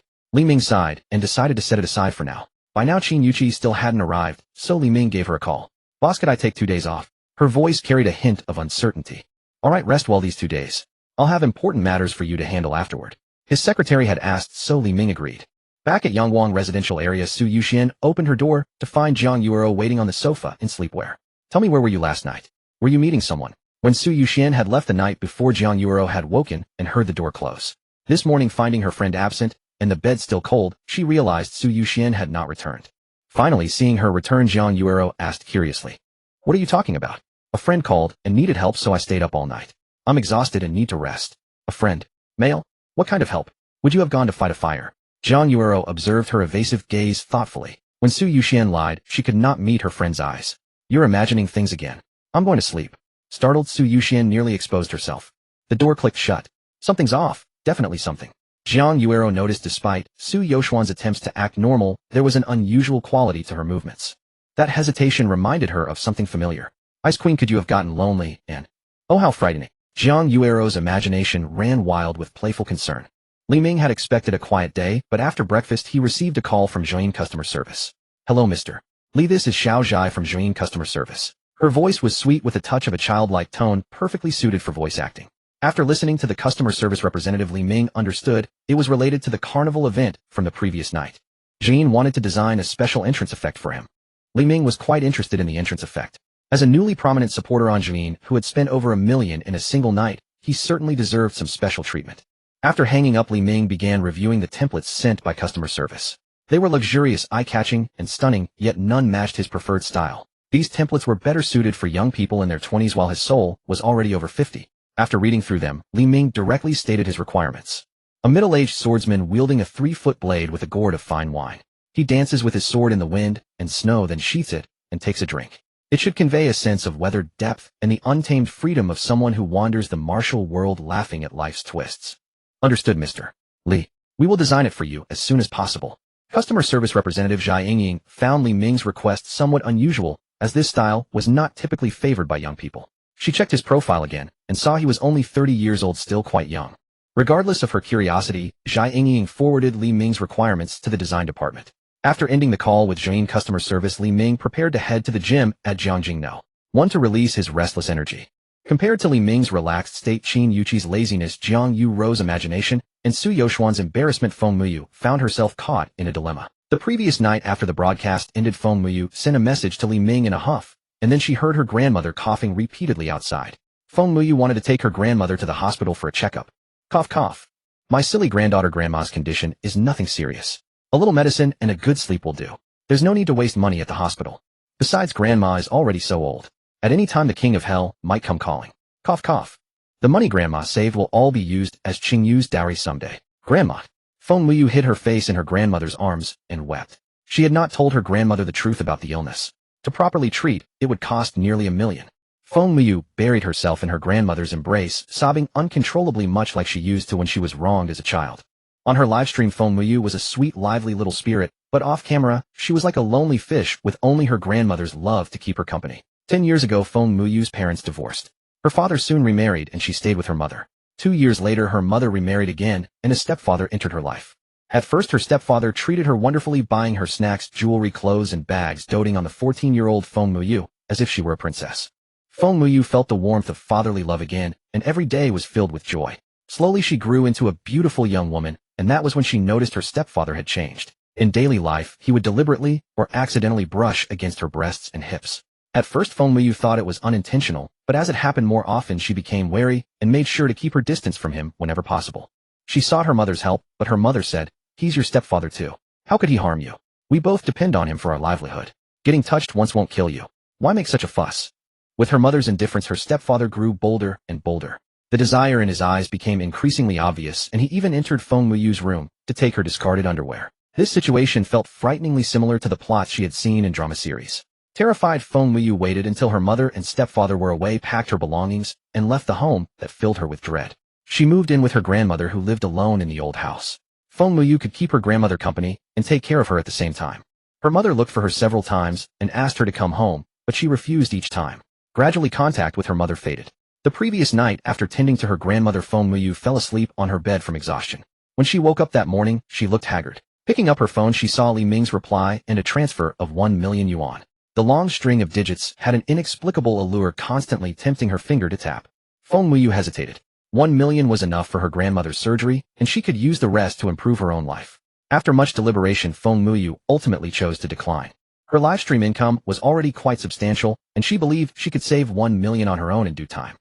The gym at Jiangjingnou, one provided free of charge for residents, was spacious and luxurious, equipped with every type of fitness apparatus imaginable, and offered professional trainers. Of course, those trainers were not free. They charged by the hour, ranging from a low of 100 to a high of 1,000 yuan per hour.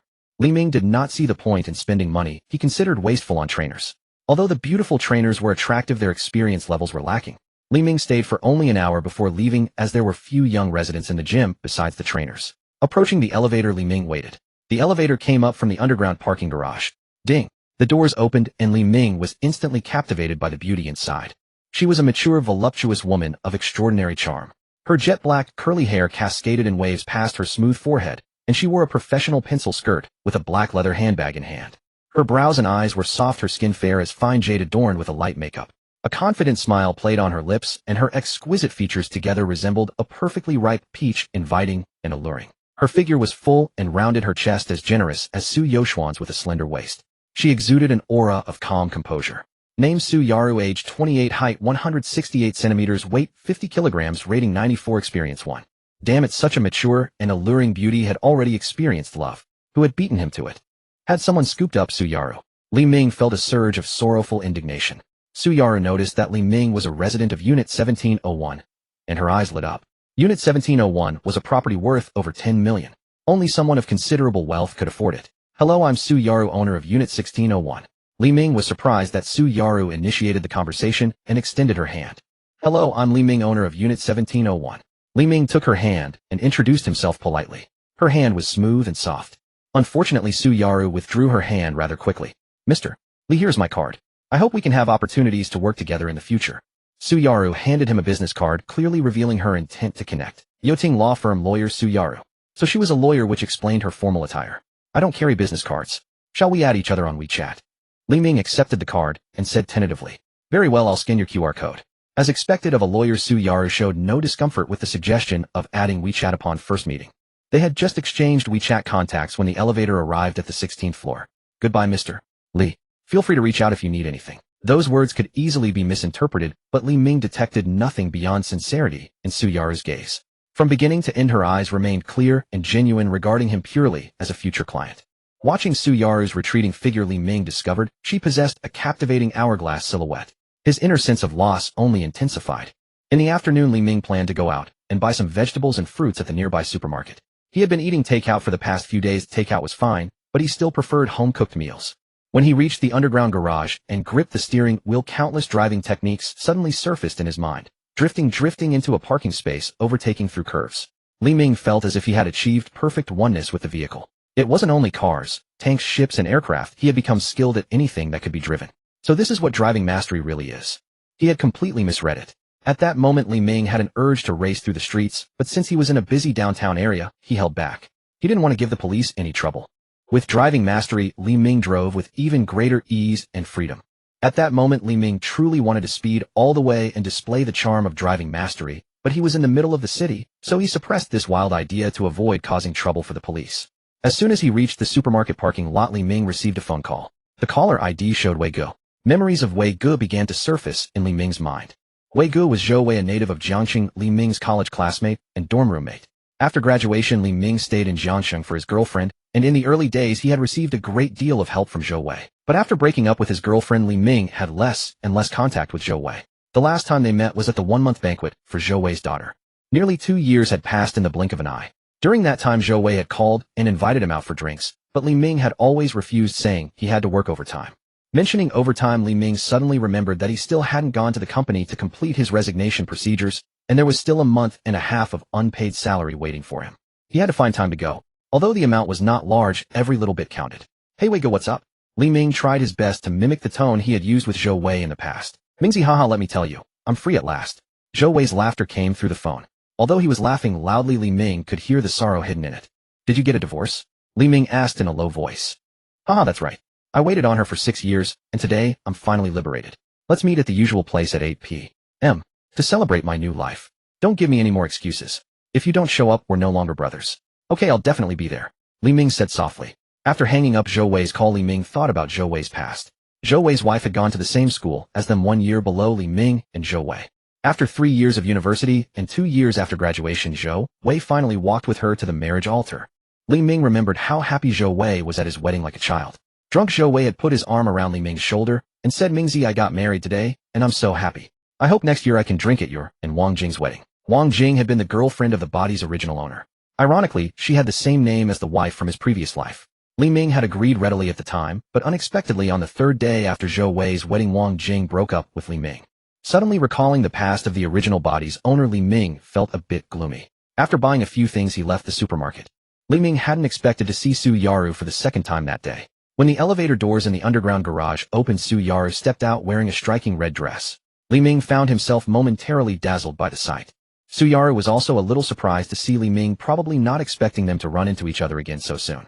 After a brief greeting, she walked away, her high heels making a soft tapping sound. Li Ming sighed. If it isn't meant to be yours, don't think about it. He returned to room 1701, checked the time, and decided to rest for a while before meeting Zhou Wei. At 7 in the evening, Li Ming changed into a set of inexpensive clothes and went out. Outside Jiangxing No. 1, he ordered a ride-hailing car. Lao Qiao's Northeast Restaurant. It was cheap and truly value for money, a famous haunt for students at Jiangxing University of Science and Technology. It was also a restaurant they had frequented during college, and even after graduation, they still came often. Unfortunately, in college there had been 4 of them. After graduation, the other 2 had returned to their hometowns, leaving only Li Ming and Zhou Wei. When Li Ming arrived, Zhou Wei had already started drinking by himself. Sit down quick. You're late. Chug this bottle of beer.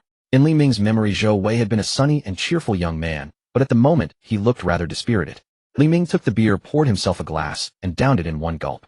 Then he picked up a lamb skewer and began to eat. His stomach was still empty, so he wouldn't follow Zhou Wei and chug the whole bottle. Mingzi, are my eyes playing tricks on me? You seem different from before. From the moment Li Ming sat down, Zhou Wei had noticed that Li Ming had changed. He was more calm and composed than ever. Nonsense.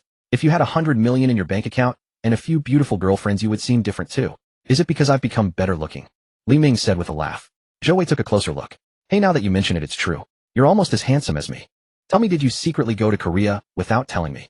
Haha, with just Korea's techniques, could you get such a natural, seamless look with sharp three-dimensional features? Whoa, your skin is still as thick as ever. Haha, just average. Third best in the world. After a round of playful banter, the two felt as if they had returned to their college days, drinking beer, eating skewers, and shooting the breeze. Mingzi, what have I been living for all these years? After I got married, I worked hard and struggled to make money, yet she was still dissatisfied. Tell me, how much do I have to earn before she is satisfied? I found someone else. Let's get a divorce. Did you hear how calmly she said it? Did she have not even a shred of shame? And do you know what? After all these years of marriage, that was the first time I ever truly lost my temper with her. Tell me, how could she stoop so low? She went with a man more than 10 years older than her, and she left her own daughter behind to be a stepmother to his child. Zhou Wei talked on and on while Li Ming listened quietly, knowing that what Zhou Wei needed at that moment was a patient, silent listener. In his eyes, Wei Ge had extremely strong resilience. As long as his daughter was still there, Zhou Wei would stand up again after waking up tomorrow. Mingzi, I'm so happy to see you today. Come on. Since Nyonyo came along, I haven't had a foot massage in a long time. Tonight I'll take you to relax. Alright, I'll follow Wei Ge tonight. Through thick and thin, your brother will be right there with you. Ah, good brother. I'll take you to Kaisa Royal Club, Jiangxing's most upscale entertainment club. I never dared to go before, but today I'm throwing caution to the wind. Zhou Wei had drunk a little too much at this point, actually daring to name Kaisa Royal Club, where the minimum cost for one night started at 5 figures. Xiao Qiao the bill. Xiao Qiao, Lao Qiao's son, was already a strapping 20-year-old. Wei Ge, 200 is enough. I'll handle it.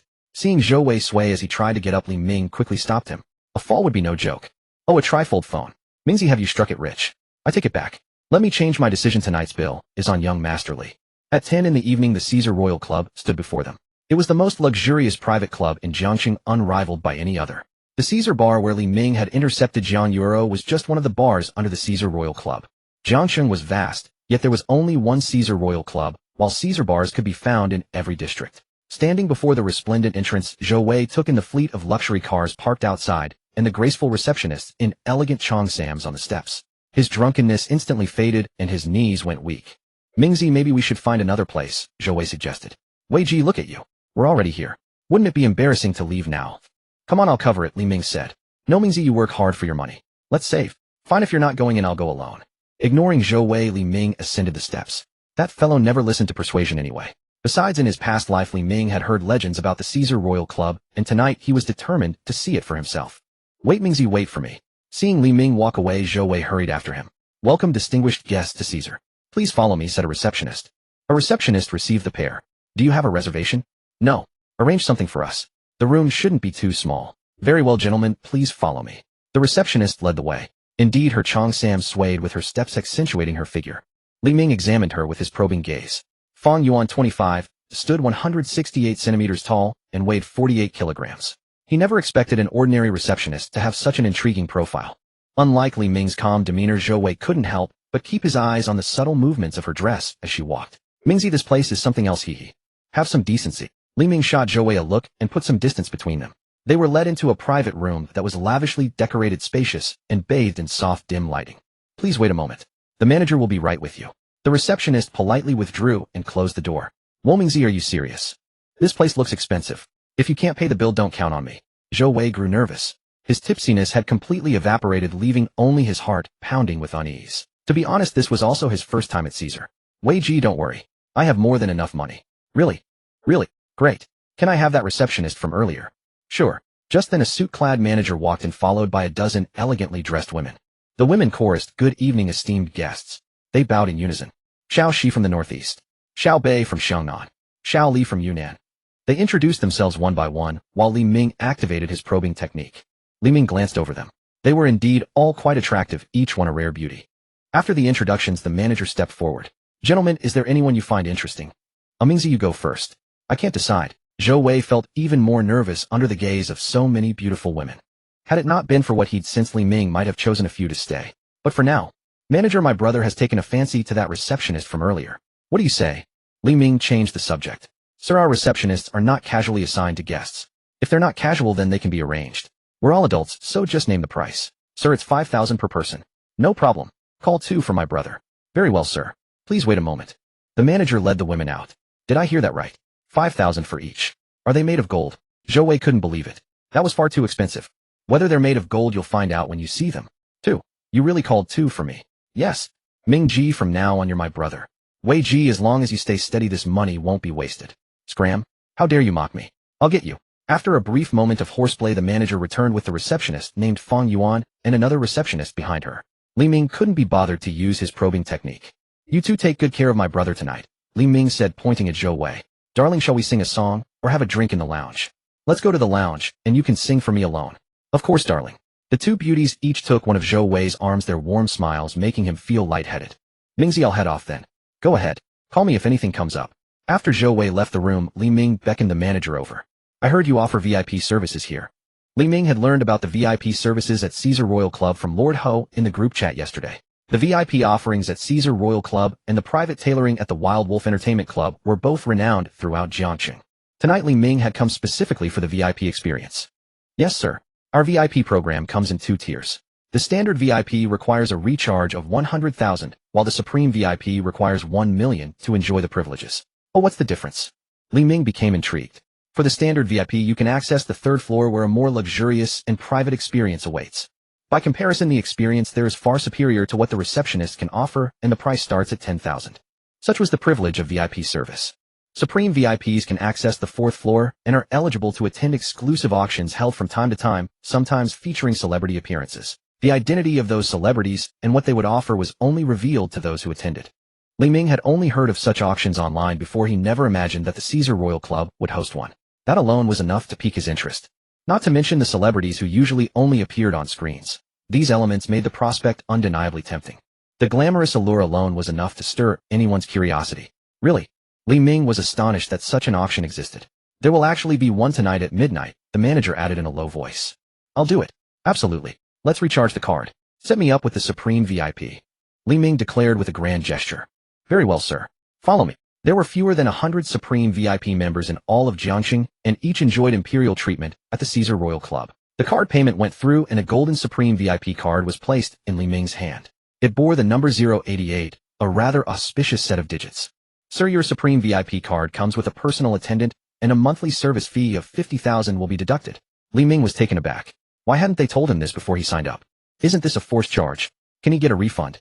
Your attendant has been notified. She is already on her way and will arrive shortly to serve you. A personal attendant. A personal service fee. It sounded more like Li Ming was paying to keep someone on the club's payroll. Can the attendant be changed? Yes, sir. Each replacement requires a fee of 50,000.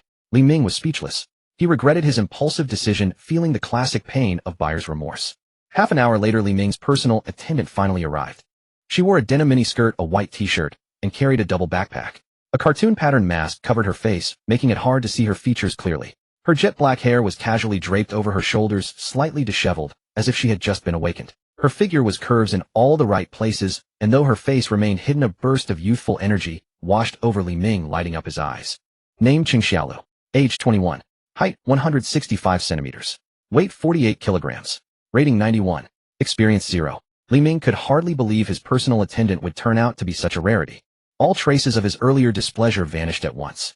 That million yuan had been worth every penny. Qing Xiaolu had finally arrived at the Caesar Royal Club, and the moment she stepped across the threshold, her heart began to flutter nervously. Although she had undergone training, the reality of her first day on the job made her nerves tremble. Would her employer be a corpulent, greasy man with a belly like a barrel of beer? Or perhaps an elderly man old enough to be her father? Throughout the journey, Qing Xiaolu had been silently praying for someone presentable, for she was giving not only her first time, but also years of specialized companionship ahead. Reflecting on how she had come to join the Caesar Royal Club as a personal attendant filled her with curiosity. She had merely been walking on campus when a well-dressed woman approached her with a business card offering a high-paying position. The salary promised a minimum of 30,000 yuan per month, with no ceiling. As a junior in college, what kind of work could possibly offer such generous compensation? Had the woman not been so elegantly dressed and genuinely attractive, Qing Xiaolu might have suspected her of being a human trafficker. That woman, however, was actually her trainer sister, who was senior manager at the Caesar Royal Club. What is a woman's greatest asset? Youth and beauty, but beauty is the true key. Some may be young yet unattractive, and they cannot even enter this profession. Rather than finding a boyfriend who will simply take advantage of you for free, why not follow your sister and build a career? You gain both enjoyment and income. Is that not the perfect arrangement? Thinking back to Sister, whose words now made Cheng Xiaolu feel a tinge of shyness. Yet upon reflection, her mentor's advice held merit. Cheng Xiaolu loved money, for it allowed her to purchase designer clothes, luxury handbags, and premium cosmetics. But the truth was she had very little of it. Her dormitory roommate Lu Jingjing came from a wealthy family and constantly bought new bags and outfits, drawing astonished and envious looks from their other two roommates. Driving a BMW Series 5 while turning heads among students on campus, Lu Jingjing lived a life of endless glamour. In those moments, Cheng Xiaolu often wished she could be the one basking in such attention. As one of the top 10 most beautiful girls at Jiangxing University, Cheng Xiaolu had never lacked suitors throughout her 3 years of college. Yet these admirers were remarkably stingy, always proposing cheap dates like movies or walks through secluded woods, as though seeking something for nothing. Determined to change her fate, Cheng Xiaolu finally called Sister Hu. Upon arriving at the Caesar Royal Club, Hu presented her with two choices. The first option involved participating in auctions where she could retain half of the auction earnings. Afterward, she could work part-time shifts earning 6,000 yuan per engagement, with more work yielding greater rewards. The second option offered a position as an exclusive attendant to a VIP client, complete with a monthly salary of 30,000 yuan plus an additional 50,000 yuan bonus for her first encounter. The distinction between the two paths was clear. One served multiple clients with flexible earnings, while the other devoted herself entirely to a single patron with a stable income. Without hesitation, Cheng Xiaolu chose the second path. Though she desired wealth, she had no intention of becoming someone who served 100 men. She had delayed her start until summer vacation so her roommates would have returned home, ensuring her absence from the dormitory would not raise suspicion. She told her parents she was participating in a work-study program. Having completed only 1 week of training, Cheng Xiaolu was surprised by how quickly her assignment had arrived, leaving her with a mix of apprehension and anticipation. When she caught her first glimpse of her new employer, Cheng Xiaolu breathed a sigh of relief. He was neither a portly beer-drinking man nor an elderly fellow, but rather a handsome young man with striking features and a well-built physique. "Good evening, sir. I am Cheng Xiaolu, your personal attendant. It is a pleasure to serve you." Removing her mask, she bowed gracefully, and the moment she looked up, Li Ming finally beheld her complete visage. "This is..." Gazing at Cheng Xiaolu's delicate, almost childlike face contrasted with her impressive figure, Li Ming found himself recalling a retired entertainer from years past. Childlike beauty with a stunning figure. Those 4 words captured Li Ming's first impression of his personal attendant. "Please wait a moment, sir. I will change my attire and then escort you to the 4th floor." "Very well, go ahead." Having waited so long already, Li Ming was in no hurry. 5 minutes later, when Cheng Xiaolu emerged in her new outfit, Li Ming's eyes sparkled even brighter. Dressed in a form-fitting red qipao, Cheng Xiaolu's slender limbs and elegant posture were accentuated beautifully, creating a perfect S-shaped silhouette. "Sir, please follow me." Cheng Xiaolu gestured gracefully and led the way ahead. Ascending to the 4th floor and stepping out of the elevator, they encountered 2 security guards dressed in formal suits. "May I see your Supreme VIP card, please?" The guards were thorough. Upon seeing Li Ming's VIP credentials, they did not immediately grant entry, but instead scanned the card on a nearby device. When the green light illuminated, the guard returned the card to Cheng Xiaolu, but the process was not yet complete. They proceeded through a metal detector, and before Li Ming was finally allowed inside the 4th floor entrance. Rather than deterring him, this rigorous security only heightened Li Ming's curiosity about what lay beyond. "Do you know the auction procedures?" he asked Cheng Xiaolu as they walked down the long, narrow corridor. "Sir, the auction typically begins with a fashion show followed by individual performances, and only then does the auction commence." A fashion show and individual performances? This sounded more like a beauty pageant. Li Ming quickened his pace to walk alongside Cheng Xiaolu, gently resting his hand on her slender waist. So delicate. His palm nearly completely encircled her small abdomen. Cheng Xiaolu's cheeks flushed slightly, yet she made no move to resist. Continuing forward, they encountered 2 more guards standing watch at another door. This time there was no identity verification. Recognizing Li Ming and Cheng Xiaolu approaching, the guards efficiently opened the door. As the door swung open, melodic music flowed from within. The hall was spacious and lavishly decorated, featuring a T-shaped runway at its center with sophisticated bar-style seating areas arranged on either side. These booths were far more refined than typical bar seating, with plush sofas that surely carried substantial price tags. Seated in the booths were men of various ages, each accompanied by a personal attendant. Li Ming estimated there were over 20 guests in attendance. On the T-shaped runway, a beautiful woman in a flight attendant uniform was walking the catwalk, while a host described her attributes. "Our number 5 contestant stands at 168 centimeters tall, with a weight of 45 kilograms with measurements." "Sir, please be seated. The fashion show segment is now beginning." Cheng Xiaolu guided Li Ming to an available booth, and a server promptly brought fruits and beverages. Sir, all food and drinks are complimentary, though 10,000 yuan will be deducted from your account regardless of quantity consumed, Cheng Xiaolu explained. Goodness, what shrewd business tactics. Li Ming finally understood that the Caesar Royal Club was designed with countless schemes targeting wealthy patrons, schemes that these individuals willingly embraced, including himself. Li Ming sat down on the plush sofa, sinking into its soft cushions with evident comfort. The dim lighting in the booth area ensured privacy. Patting his thigh, Cheng Xiaolu tactfully took a seat beside him and leaned gently into his embrace. Wrapping his arms around her slender waist, Li Ming inhaled the faint, delicate fragrance emanating from her. His hands could not resist gently tracing the exquisite fabric of her elegant qipao. All the while he watched the graceful models strutting along the T-shaped runway. A true pleasure. Name Zhangxia. Height 168 centimeters. Weight 50 kilograms. Rating 83. Experience 0. Indeed, they were all untouched, merely falling short of the system's requirements. After number 5 finished, number 6 took the stage. The host introduced her background, but as before omitted her name. Rating 86. Experience 0. As number 6 walked the runway, Li Ming noticed a green light illuminate on the T-stage. Thank you, VIP number 24, for lighting the green lamp for contestant number 6. What does lighting a lamp mean? Li Ming asked, puzzled, turning to Cheng Xiaolu. Lighting a lamp means VIP number 24 is interested in number 6. Each lamp costs 10,000 yuan. It also signals to other VIPs that he has his eye on this girl, so they should refrain from competing. Cheng Xiaolu's cheeks flushed slightly. Her body had never been touched by a man in such an intimate way, and her voice carried a soft, breathy quality as she spoke. Li Ming found this concept fascinating. It was akin to tipping on a live streaming platform. The club's owner was a shrewd businessman. Not only did the premium card charge a monthly fee regardless of usage, but he had also introduced this tipping feature. The following contestants, numbers 7, 8, 9, and 10, also failed to meet his standards. During the next fashion show segment, Li Ming reviewed numbers 1 through 4 as well. The highest rating was only 89, just 1 point short. Li Ming could only sigh in regret. Such a fine field, yet untillable. He had assumed at least one standout candidate would appear among 10, but it seemed he had overestimated his chances. From these 10 women, Li Ming gained a clear sense of the Caesar Royal Club's exceptional caliber. Gathering so many exceptional women and hosting an auction demonstrated the club's considerable resources. If he could connect with the owner and offer financial assistance. No, Li Ming quickly dismissed the thought. The owner of such a prestigious establishment would undoubtedly be influential in both legitimate and underworld circles. As for the latter, Li Ming had no interest in such dealings. Once entangled, returning to legitimacy would not be easy. Time passed gradually, and the fashion show entered its final round, the swimwear presentation. When number 1 appeared on stage, blushing and head-bowed, wearing a swimsuit barely covering her with 3 strips of fabric, Li Ming was nearly stunned.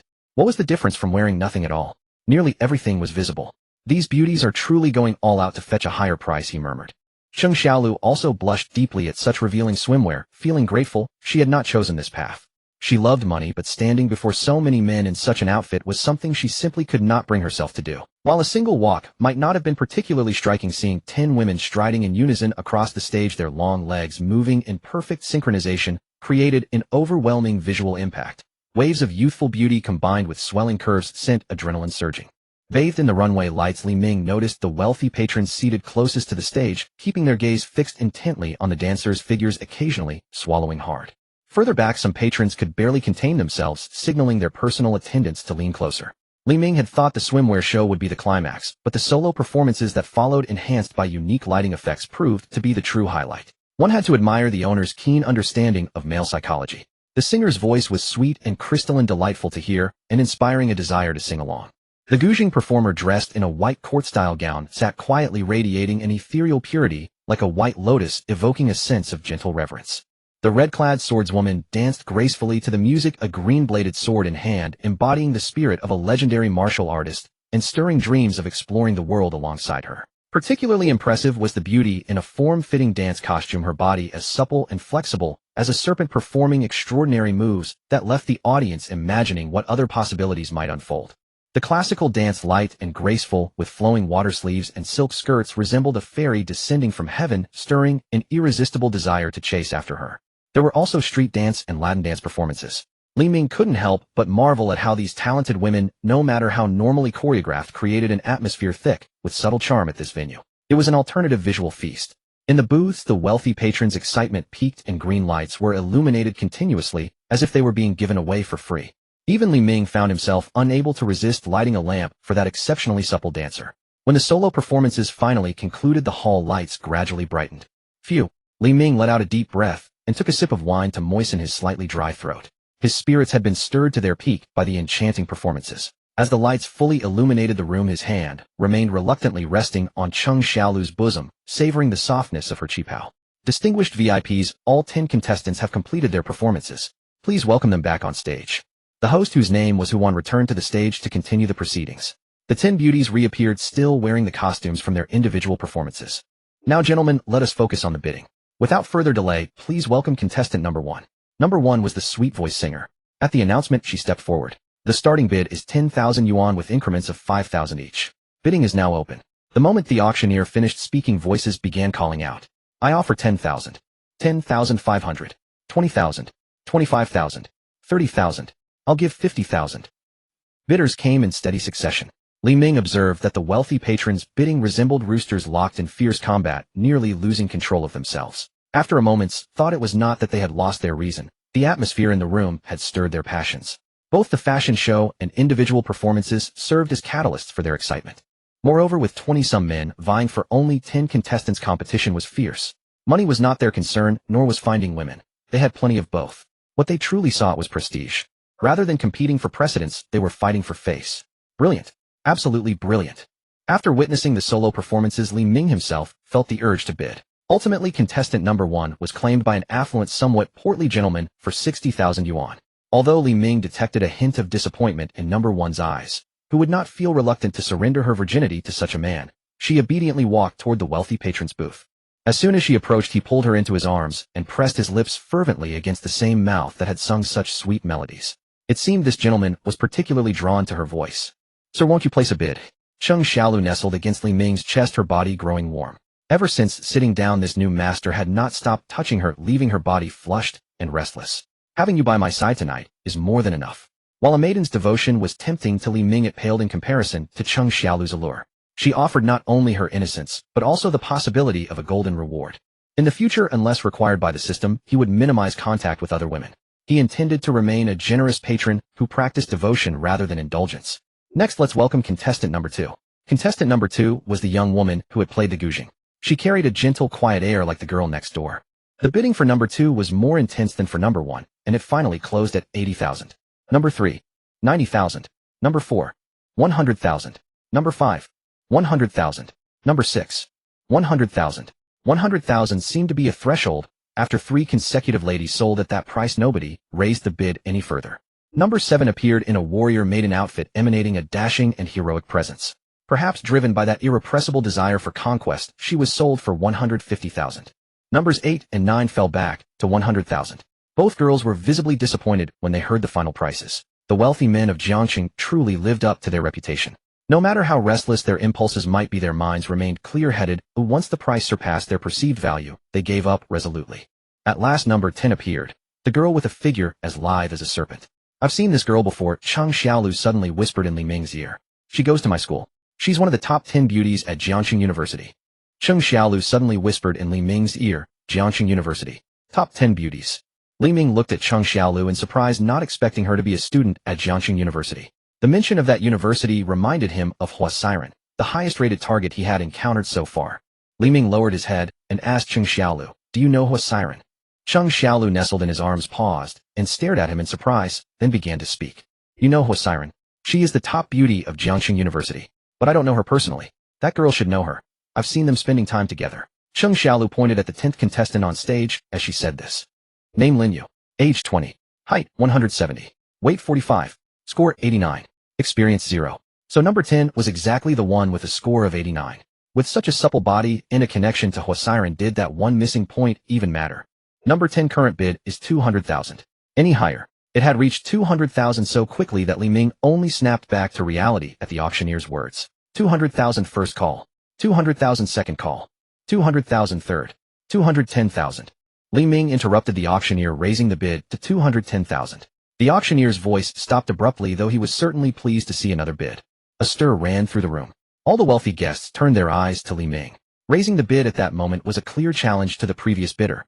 Seeing an unfamiliar young man with sharply defined features and an athletic build only made them feel envious. Who is this? Does anyone know him? Wealthy acquaintances exchanged glances, then all shook their heads. Li Ming was baffled by the stares.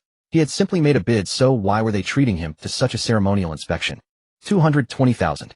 The portly rich man who had been challenged glared at Li Ming. Who was this greenhorn who had no idea of the rules? 230,000. Li Ming countered immediately, completely unfazed. Wealth and body weight were hardly proportional. 240,000. 250,000. 260. Fatty Wong, don't get carried away. 260 isn't worth it. Another wealthy man interrupted the one called Old Wong. TSK. Old Wong heeded the advice. He leaned back on the sofa and lit a cigarette. Having weathered many storms, he quickly restored his composure. 250,000 first call. 250,000 second call. 250,000 third call. Sold. Congratulations to our distinguished guest for winning contestant number 10. Number 10 Lin Yue felt as if her heart were on a roller coaster. At 200,000, she would have received half of it. But when she saw what the portly bidder looked like, that 100,000 no longer seemed appealing. Not to mention his appearance. His weight of more than 200 gene alone made her tremble. The very thought of her delicate frame having to endure such a massive presence almost made her want to flee. Yet just when all seemed lost, another bidder appeared. Following the voice, she saw a young and handsome man. Wasn't he exactly the kind of buyer she had hoped for? When the portly man raised the bid again, Lin Yu silently cheered for Li Ming. Come on, handsome, you must win. At last the matter was settled. The portly man lost. Lin Yu walked over to Li Ming's booth with joy and gently took a seat beside him, feeling an urge to be close to him at once. Li Ming drew Lin Yu into his arms. Truly, she was remarkably soft and supple, as if she had no bones at all. He didn't rush to ask about Huasiren. Since she was already there would be plenty of chances after tonight. After the auction of the 10 young ladies, the hostess stayed on stage, while the wealthy guests remained in their booths enjoying themselves. The difference was that some attendees had only dedicated servers beside them, while the 10 winners each had 2 beauties attending. Distinguished guests, we now proceed to the final auction of the evening. Before that, please enjoy one last performance. As the hostess who won's words faded, the lights in the grand hall went out, plunging everything into darkness. Li Ming knew that the highly anticipated celebrity finale auction was about to begin. With a soft thump, a beam of light illuminated the center of the stage. Under the light, a woman in a white silk dress knelt on one side, her head lowered to her chest. Music began to play. Recognizing the familiar melody, Li Ming exclaimed in surprise, "The Metamorphosis." It was the Butterfly Lovers movement from the Butterfly Lovers, which told a story of love. Was it really suitable for this occasion? No one answered Li Ming because every gaze was fixed on the woman on stage. The woman danced barefoot to the music, her white dress fluttering and giving her an air of ethereal elegance. Her graceful movements revealed solid dance training, but a white silk veil concealed her face. As the lighting changed, the originally refined dance took on a different quality. The silk gown seemed to shimmer and flow, making her graceful silhouette all the more enchanting. The most striking thing was her utterly fearless stage presence. She was clearly giving everything to the performance. Li Ming had never imagined a celebrity would be even more dedicated than the 10 young ladies. Unable to resist, he opened his appraisal book to see just which celebrity this was. Name: Zhang Yutong. Age: 22. Height: 163. Weight: 42. Score: 95. Experience: 0. Li Ming had never heard the name Zhang Yutong, but the score of 95 and experience of 0 made him exclaim in admiration. No wonder she was the finale. She had not let him down. He took out his phone and searched for Zhang Yutong, wondering who she was. He did find an actress named Zhang Yutong, but the face in the results did not match the woman on stage. He continued scrolling and eventually found the right one.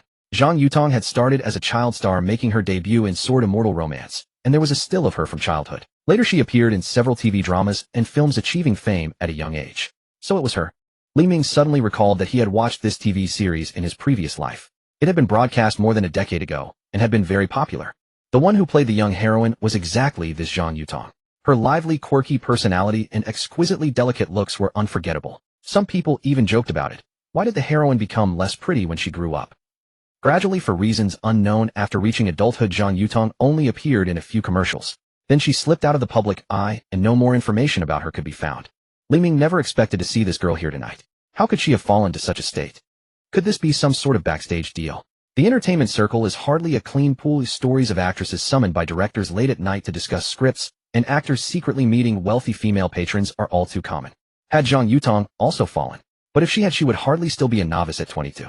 For some reason, as Li Ming watched her dance again, an inexplicable ache rose in his chest. Regardless, he was determined to win Zhang Yutong tonight. Zhang Yutong's dance was intoxicating. Her elusive figure spellbinding, the silk veil over her face stirring boundless curiosity. What kind of features could possibly match such a captivating performance? When the dance ended, it drew a wave of applause from the wealthy guests, something her earlier solo performance had not received. Clearly, they had all been captivated by Zhang Yutong's dancing. Sadly, not a single person noticed the tears glistening at the corners of Zhang Yutong's eyes. Quiet, everyone. The auction is about to begin. As for who this lady is and what she looks like, well, that will depend on which guest places the winning bid. And one more thing. This beauty is a flawless jewel. A stir rippled through the private booths. The wealthy patrons had seen celebrities at auctions before, but never one so immaculate. At that moment, they all felt the night was worthwhile. Enough small talk. The bidding begins now with a starting price of 100,000. Each bid must increase by at least 10,000. The starting price was 10 times that of the earlier auction, yet it did nothing to dampen the enthusiasm of the wealthy guests. Allow me to start things off, 100,000. Increasing by 10,000 at a time is an insult to my beauty. 200,000. Since you've put it that way, I'll go 300,000. Gentlemen, she's merely a minor celebrity. It's not worth spending so much. Let this one go to me, 400,000. Fatty Wong, trying to regain your dignity after that earlier setback. Not a chance, 500,000. None of the wealthy guests would yield. Whether they had seen Zhang Yutong in private or were genuinely drawn to her, the bidding quickly climbed to 1 million. Throughout the bidding, Li Ming noticed that Zhang Yutong kept her eyes tightly shut. Whether she simply did not want to see the faces of the bidders or had some other reason, he could not tell. He was merely waiting for an opportunity, a chance to strike with one decisive bid. The pace of bidding slowed considerably once it reached 1 million. 1,100,000. Beyond that, I'm out. Then I'll humbly take it. 1,200,000. Enough, I'll make a bold move. If anyone tops this, I concede. 1,500,000. The sudden increase of 300,000 brought a hush over the room. 1,500,000 going once. As the countdown began, Li Ming was preparing to bid when a voice from behind him cut in. 2 million. The call drew widespread attention. Even Li Ming turned to look.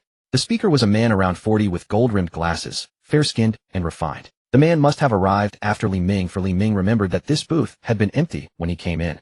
Second Master, what brings you here? When did you arrive? Ah, it's Jiang, Second Master. My respects. Since Second Master has taken a liking to her, it is the girl's good fortune. When Second Master speaks, who would dare not show respect? Li Ming had never expected that these wealthy men who usually looked down their noses at everyone would be so deferential to this person, even fawning over him. Who exactly was he? Wait, Zhang Yutong's expression was strange. Was she afraid? Li Ming saw her eyes open. At the sight of Jiang's Second Master, her body began to tremble, and fear was evident in her eyes. There had to be a story behind this. Should he still get involved? Li Ming did not want to invite unnecessary trouble over a woman, but Zhang Yutong was a golden opportunity for him, and he hated to give up. He decided to find out who this Jiang Second Master was first.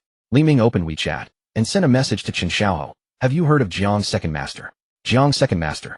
Jiang Chong. Ming Ji, you haven't offended him, have you? Be careful. That man is a viper, a schemer with a heart smaller than a needle's eye. Ming Ji, where did you run into him? Don't get involved with him. Chen Xiaohou replied quickly, his tone dripping with contempt for Jiang's Second Master. At the auction at Caesar Royal Club. Whoa, the auction at Caesar Royal Club. Brother, why didn't you bring me along to see it? I heard they have the most exquisite prizes there, even a celebrity as the finale. It's just that I can't afford the supreme VIP membership. Next time there's an auction, I'll bring you along. Ming Ji, you're not fighting him over a woman, are you? After sending that message, Chen Xiaohou marveled to himself that this newly known big brother was certainly no ordinary man. Yesterday he had spent over 4 million competing for a woman, and tonight he was contending with Jiang's Second Master over another. Not yet. I'm still thinking about whether to bid. Li Ming replied.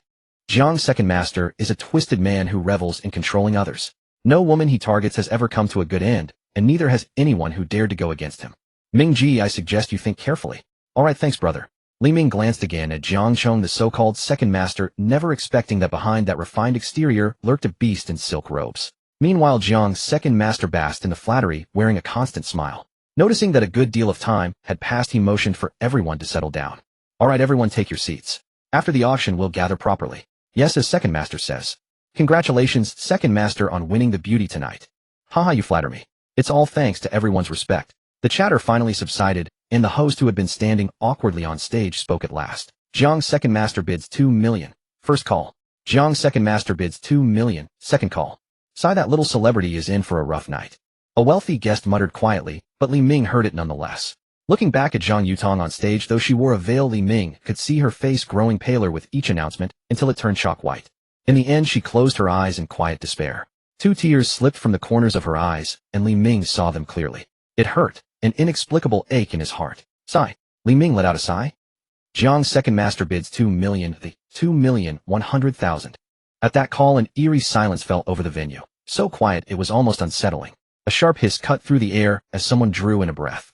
A heavy exhale followed, someone releasing a long breath. Then came a strange choking sound, as if someone had been caught off guard and nearly swallowed the wrong way. Having previously bid on Lin Yue, Li Ming now became the focus of attention once more. Huh, that reckless kid again. First he humiliated me, and now he dares to defy Jiang's second master. How interesting. Fatty Wang was immensely pleased. He had chosen not to lower himself to that young man's level earlier, but Jiang's second master would not be so lenient. Hey, interesting. A young man I don't recognize. Is this your first time? Haven't you heard of my name? Jiang's second master adjusted his glasses as if trying to get a better look at Li Ming.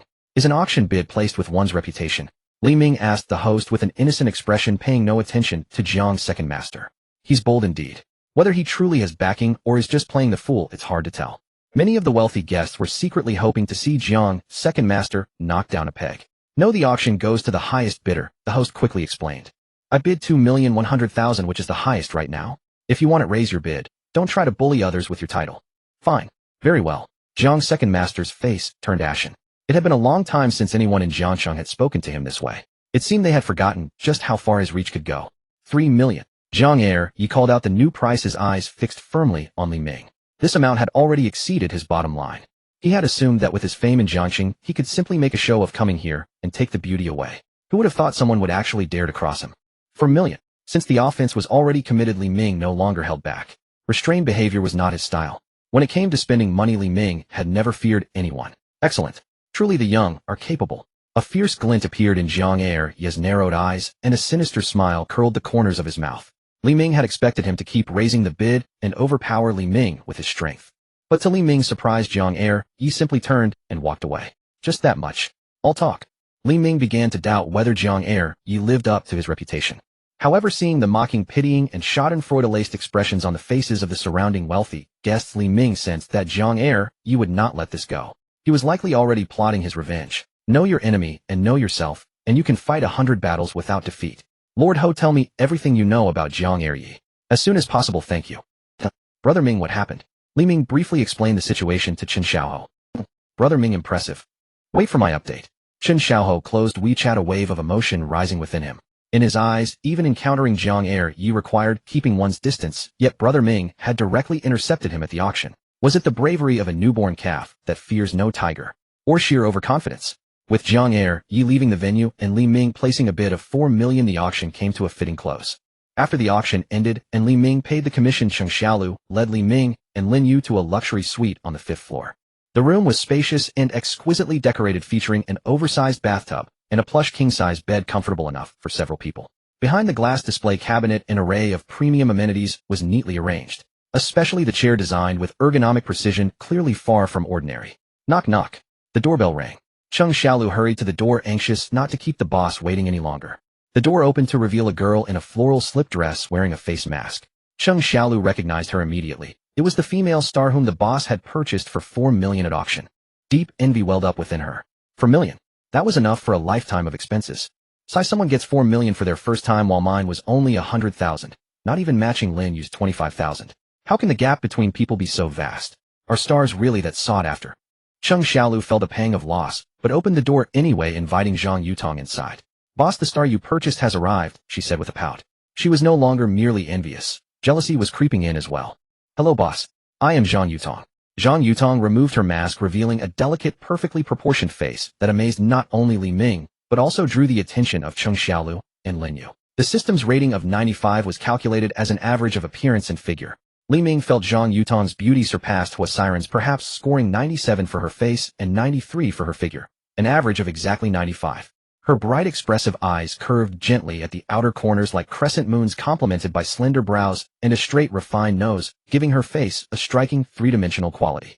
Her lips were naturally rosy with subtle dimples on each side. Her waist was slender and graceful, her hips full, and her legs long and straight, forming a perfect curve. Her skin was fair and smooth, radiating a healthy glow. Her full figure set against the floral slip dress exuded a fresh, refined elegance and a gentle, approachable charm.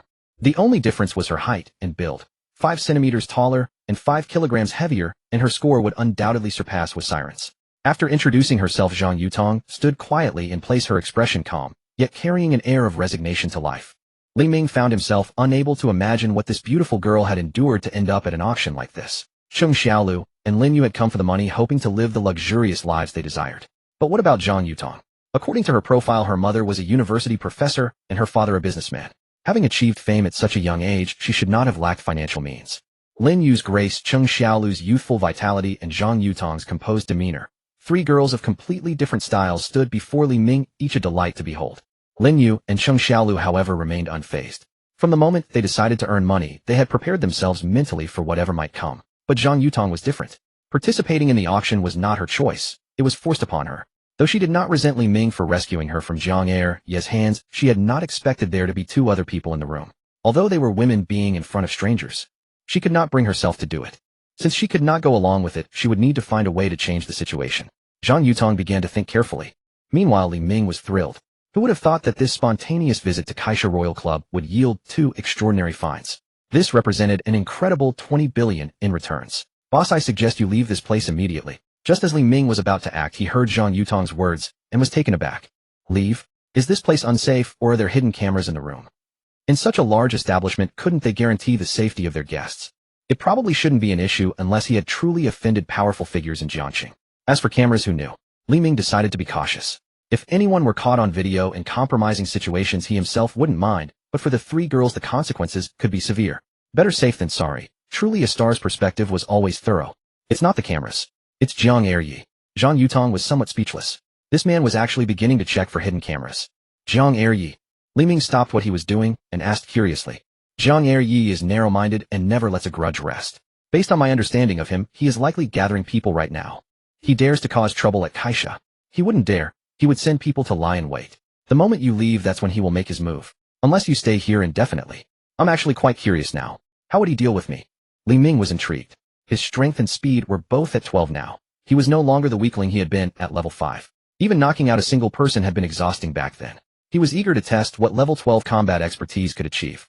He would have his men cripple your limbs, and then... Zhang Yutong glanced at Cheng Xiaolu and Lin Yu before continuing.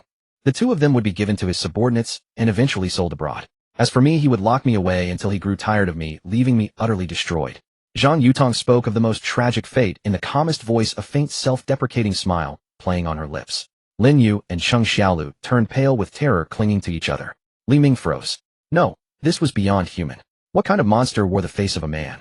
The dimly lit suite fell into silence after Zhang Yutong finished speaking.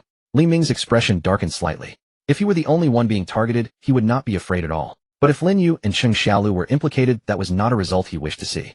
The two were merely college students who had only wanted to earn some extra money and happened to meet Li Ming, a generous patron. If because of him they fell into the dire situation Zhang Yutong had described, Li Ming would never feel at ease. "B-boss, maybe we should leave now." Cheng Xiaolu ran to Li Ming, clutched his arm, and pleaded. She was genuinely frightened. Lin Yu gazed at Li Ming pleadingly from the side. While Li Ming was silent, a WeChat message arrived. He opened it and saw that it was the information about Second Master Jiang sent by Chen Xiaohou. The information was a godsend, allowing Li Ming to study it carefully to see if there was a way to deal with Second Master Jiang. The dossier introduced Second Master Jiang in great detail, showing that Chen Xiaohou had put considerable effort into it. No wonder Jiang Chong was so arrogant. A host of wealthy people showed him such respect, addressing him Second Master over and over. It turned out that he had the Jiang Corporation behind him. At first, Li Ming had not connected Jiang Chong with the Jiang Corporation. After all, many people bore the surname Jiang, for instance Jiang Yuero. As it turned out, his Jiang was indeed the Jiang of the Jiang Corporation, and he was the second young master of the Jiang Corporation. His elder brother was Jiang Yao, the chairman of the Jiang Corporation. The Jiang Corporation was a name that resonated powerfully with Li Ming. As a local enterprise of Jiangxing, it had a history of over 30 years. Its founder was Jiang Huayan, the father of Jiang Yao and Jiang Chong. Jiang Huayan was a legend of Jiangxing, a legend who had risen from a poor boy to the wealthiest man in the city. Li Ming respected Jiang Huayan, but he could not agree with his approach to raising children. According to the dossier, Jiang Chong, as Jiang Huayan's youngest son, had been pampered since childhood, while his eldest son Jiang Yao was held to strict standards. Li Ming respected Jiang Huayan, but he could not agree with his methods of raising children. The dossier also mentioned that Jiang Chong dealt with those who offended him harshly. Some were stripped of their positions, while others quietly disappeared from public view. Although there was no evidence linking these incidents to Jiang Chong, it was an indisputable fact in the eyes of discerning people. Chen Xiaohou also mentioned a piece of hearsay he had heard. It was rumored that Jiang Chong held grudges against women who had rejected him or embarrassed him in public, and that such women would subsequently choose to leave the city. It's just hearsay. There's no solid evidence. Chen Xiaohou added this sentence after the message. After reading the dossier, Li Ming planned to take Cheng Xiaolu, Lin Yue, and Zhang Yutong and leave this place, first settling them at Jiangjing No. 1. Jiangjing No. 1, as an upscale residential community, had a strict security system and was not within the sphere of influence of the Jiang Corporation. Taking the three there would at least ensure their safety. Let's go. I'll take you somewhere safe now. With that thought, Li Ming stopped hesitating and prepared to leave with the three women. Arriving at the lobby, Li Ming settled the bill first. He had not forgotten that Zhou Wei was still there. Something came up. I'll head out first. The bill is settled. Have fun. After sending the message to Zhou Wei, Li Ming got into a ride-hailing car with the three women. Seeing Li Ming get in with three women, the middle-aged driver blurted out his admiration. Boss, you're the man. On the 6th floor of Caesar Royal Clubhouse, the top floor, ordinary Supreme VIPs were prohibited from entry. Only Caesar's top executives and people of true status in Jiangsheng could enter, such as Second Master Jiang. Second Master the Madam said that inside the clubhouse we should keep things orderly. Outside the clubhouse you may do as you wish. The Madam, mentioned by the subordinate, was of course not Jiang Chang's real sister-in-law, but Caesar owner's companion, Xiao Meihua, known on the streets as Madam. Don't worry. Do you think I'm foolish enough to cause trouble on Boss Zhong's turf? Jiang Chong said. Arrogant as he was, he knew whom he should not offend. Also the Madam said the two college students must not be touched. They both signed contracts with Caesar. If anything happened to them, Caesar would have trouble explaining it. The subordinate continued, all right. My targets are only Zhang Yutong and that arrogant kid. Thinking of the look Li Ming had given him, ignoring him, Jiang Chong felt a stir of resentment. He had forgotten the last time anyone had dared to ignore him. Tell Lang Zhitsai to ask where his men are. Yes, Second Master. Less than 10 minutes later, a subordinate hurried in. Second Master, that kid is about to leave. Good, haha. I didn't expect him to walk right into our hands. Have someone keep an eye on him and stay in touch with old Lang's men. Find a chance to bring him to Sangshan Villa. Yes, Second Master. Remember only that kid and Zhang Yutong. Understood, Second Master. Watching his subordinate leave, Jiang Chong drained the red wine in his glass, a cold glint flashing in his eyes. Zhang Yutong, you won't escape my grasp. At 2 o'clock in the dead of night, Jiangsheng was especially quiet and cold with very few cars on the roads. 3 young women sat in the car. The driver kept stealing glances through the rearview mirror. It was rare to encounter a woman of their caliber even once, so seeing 3 at once was a feast for the eyes. For some reason, the driver noticed that the 3 women were all tense, as if they were avoiding someone. The man sitting in the passenger seat also looked grim. When it crossed his mind that they had come from Caesar, the driver could not help but feel a little nervous. Could they have offended someone?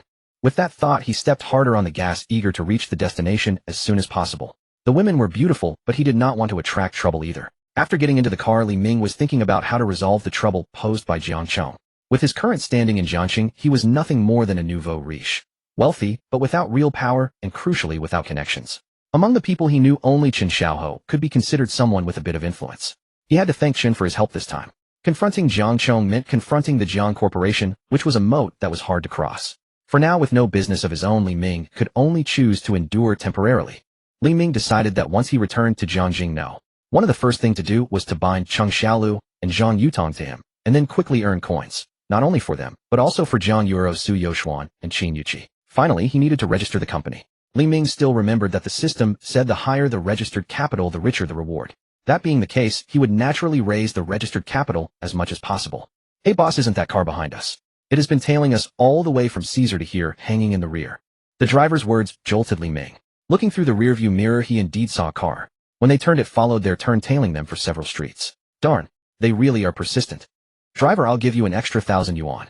Floor it, run the red light, and let this car fly. Luckily, it was the dead of night with almost no cars on the road. Otherwise, Li Ming would not have dared to give the driver such an order. Really? The driver asked in disbelief. A chime sounded. 1,000 yuan had been transferred. Li Ming had scanned the payment code without wasting a word. Got it. Just watch me. The engine roared twice. With a burst of power, the ride-hailing car shot to 100 km/h, blasted through the intersection, climbed to 110, then 120, and finally settled at 130. It caught the car behind completely off guard. He's insane. He actually ran the red light. Stop dragging your feet. Go after him. Brother, it's a red light. Forget the light. Go now. If we lose them, Second Master will turn you into a red light. At the thought of Second Master's methods, the driver shuddered. With a roar of the engine, he charged through too, but the ride-hailing car was already nowhere to be seen. He picked up the phone. Brother Mao, we lost them on Huaizhong Road. Judging by the direction they're heading, they should pass Hunan Road. Hunan Road. We'll be there in 2 minutes. Good, we'll wait here. Brother Mao, the plate is Jiang ALD010, a white sedan. Good, received. After hanging up, Brother Mao took out a two-way radio. Abi. Attention, Hunan Road, plate Jiang ALD010, white sedan. Roger that, Brother Mao. Good. Make this clean. There are 5 people in the car, including the driver. Take the man in the front passenger seat and the woman in a dress. Do not touch the other 3. Repeat. Received, Brother Mao. We won't let you down. Brother Mao, I see the car. Men, move out. Then over the radio came the harsh sound of brakes and the rattle of car doors being thrown open. Faster. Get to Hunan Road in 2 minutes. Brother Mao urged his driver on. Yes, Brother Mao. In the dead of night, the sudden screech of tires against the asphalt was sharp and piercing. The ride-hailing driver spotted two vans blocking the middle of the road ahead. He slammed on the brakes just in time, otherwise it would have been a devastating crash. What is this, an ambush? The driver was baffled. They had shaken off the pursuers only to find roadblockers ahead. The van doors slid open with a clatter. More than a dozen masked men in black climbed out one after another, each holding a metal pipe. 1, 2, 3, 12. Li Ming counted, exactly 12. Remember, lock the doors. Do not open them no matter what. With those instructions, Li Ming stepped out of the ride-hailing car. Tonight was destined to be a sleepless night. Huh, boss, don't. The three in the car were stunned as they watched his solitary figure quietly move. The ride-hailing driver, however, did not think twice. He immediately called the police. Hello, 110. Someone is blocking the road and trying to rob us at the intersection of Hunan Road and Changshui Road. Hello. This is the 110 dispatch center. We have received your report. Please rest assured. This is one of our live emergency drills. The driver was dumbfounded. A live drill. It looked all too real. As Li Ming stepped down, one of the masked men hurried over and pointed his metal pipe at him. So you're the one who got out of the passenger seat, seize. Before the man could finish, Li Ming snatched the pipe in a flash and sent him staggering backward with one swift motion. A heavy thud rang out. Li Ming had struck with full force. His strength of 12 points represented a massive 120 kilograms of force, and the masked man crumpled to the ground, curling up and groaning. What? Brother B. Get him. You lot. Get the woman out of the car.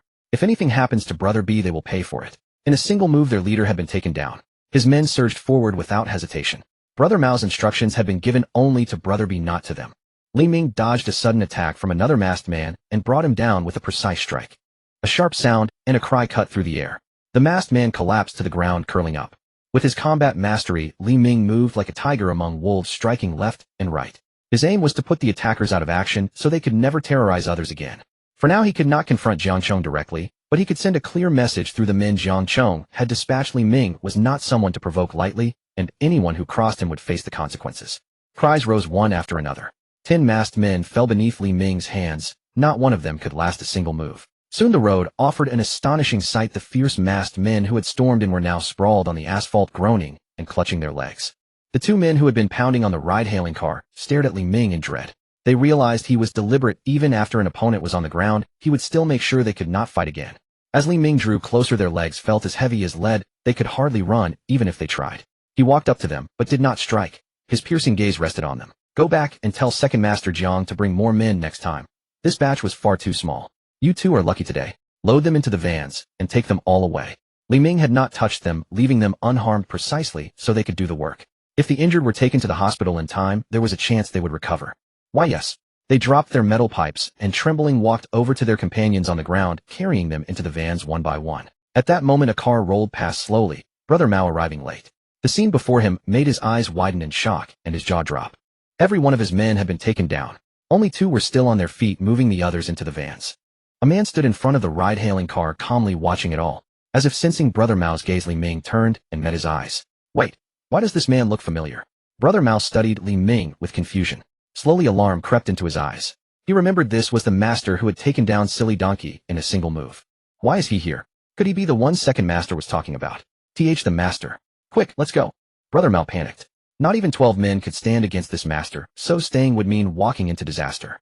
No, he had to return and tell Brother Wolf that they could never accept such a job again. Hey, isn't that the yellow-haired man? Li Ming also recognized him. The man who had escaped in the alley, an accomplice alongside Silly Donkey in the abduction of Huasiren. Could the abduction of Huasiren also be connected to Second Master Jiang? Beautiful women often bring trouble. The 2 conflicts Li Ming had stirred up since his rebirth both involved women. One was Huasiren, the other Zhang Yutong. They had provoked the same group again. The Buick raced away and Huang Mao wished he could sprout wings and leave this trouble spot at once. Watching the departing Buick, Li Ming shook his head. That Huang Mao was really lucky. He had managed to escape both times. Move the car aside first. After the van was finally moved to the roadside, Li Ming got back into the ride-hailing car. Let's go. The driver swallowed hard, started the engine, and looked at the man beside him with awe. This man was incredibly tough. He had taken on 10 at once and emerged unscathed. The 3 girls in the back seat now looked at Li Ming with completely different eyes. Lin Yu and Sheng Xiaolu gazed at Li Ming with adoration and sparkling eyes. Rich, young, handsome, and capable in a fight. Wasn't he the perfect image of a man in their hearts? Zhang Yutong looked at Li Ming with different thoughts. Perhaps this man could resolve her troubles, but before that she would have to give him some benefit, or why would he help her? Brother Wolf, something happened. After receiving a call from Abi's underling and learning that they were in the hospital and urgently needed money, Huang Mao nervously dialed Lang Jitsai's number. What time is it? You disturb my sleep. Can't this trivial matter wait until tomorrow? Lang Jitsai was annoyed. He hated being disturbed while sleeping. Second Master Jiang had just called once. Second Master Jiang was a shareholder of the Black Wolf Entertainment Club. Although Lang Jitsai was the largest shareholder of Black Wolf, he had in fact always been doing dirty work for Second Master Jiang. Receiving a call from Second Master Jiang at this hour was obviously not good news. To be honest, he really didn't want to answer it. But he dared not offend Second Master Jiang, so he suppressed his anger, obediently listened to the instructions, and then sent Huang Mao out to handle the task. Lang Jitsai had done many such dirty and tiring jobs for Jiang Chong, never failing a single one, so after giving the instructions, he didn't give it another thought. Unexpectedly, not long after Huang Mao's calls woke him again. This time he no longer held back and scolded Huang Mao. Brother Wolf. Abi and the others are done for. If they're done for, they're done for. Anyone handed to the second master would end up ruined sooner or later. Lang Jitsai clearly didn't understand what Huang Mao meant. Brother Wolf, it's Abi and the others. They were badly hurt. They're all in the hospital now and need money for treatment urgently. Huang Mao finally finished speaking and breathed a sigh of relief. Now it was up to Brother Wolf to decide whether to save them or not. If they were saved, the surgery would still leave them disabled. If not, it would break the hearts of the underlings, and probably no one would truly work for him in the future. How much is the surgery? The moment he heard that all his sent-out underlings were in the hospital, Lang Jitsai suddenly woke up completely. 300,000 or so. Huang Mao said nervously. Can they fully recover? There will be after effects. Lang Jitsai fell silent. He understood that even after surgery these people would be crippled. Who did this? So harsh. It's that skilled fighter. The one who defeated Han Lu last time. Tonight the second master's target is him. What? It's actually him. Lang Jitsai felt a chill run down his spine. He hadn't expected to fall into that man's hands again. Find out who this man really is. Last time he had no information at all. Huang Mao had searched until now without finding anything about Li Ming. Since the man had offended Second Master Jiang, today his identity should finally surface. Brother Wolf, what about the hospital? I'll notify the finance department to go there now. You hurry up and find out that man's information. Yes, Brother Wolf.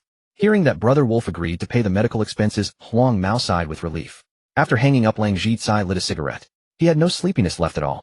Losing more than a dozen core underlings at once was a heavy blow to him. This mysterious man who had appeared out of nowhere was like his nemesis. After thinking for a long time, Lang Jitsai called Jiang Chong. Old Wolf, I'm on my way to the villa. Same as usual, just bring the person there. When he received Lang Jitsai's call, Jiang Chong thought the task had been completed. Second master, it failed. It wasn't done properly. Jiang Chong gripped his phone tightly, a dark expression on his face.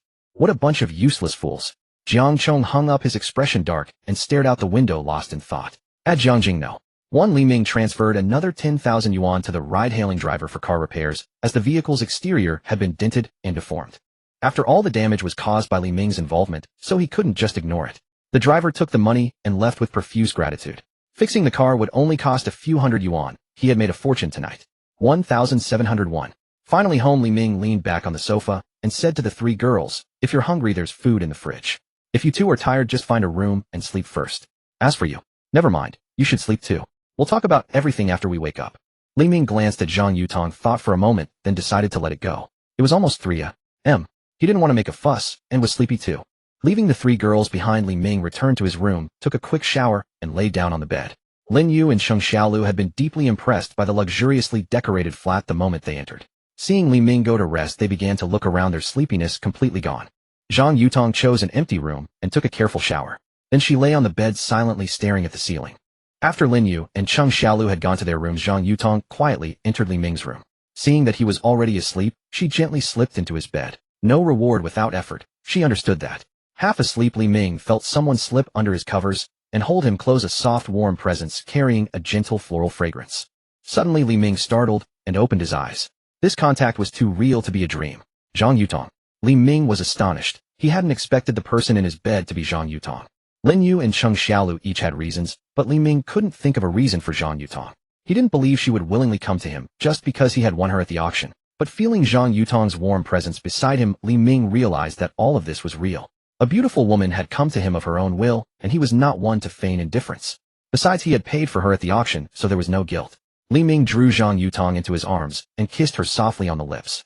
Zhang Yutong was caught off guard, but she quickly recovered and responded passionately. Having made up her mind, she was not one to dither. Soon Zhang Yutong's passion deeply moved Li Ming. Noon. Li Ming opened his eyes and gazed at Zhang Yutong, who was fast asleep in his arms. Even now he still couldn't quite grasp why this woman had been so forward. He refused to believe she had been swayed by his masculine charm or his wealth. Rising from the bed, he dressed and gently drew the covers back over Zhang Yutong.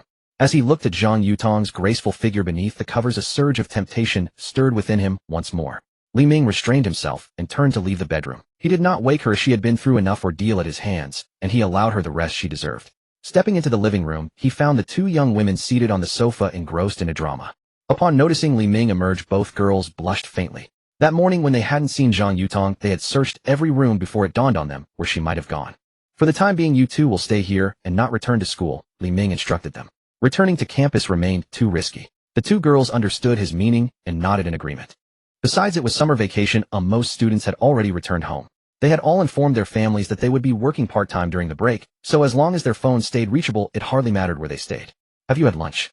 Li Ming asked.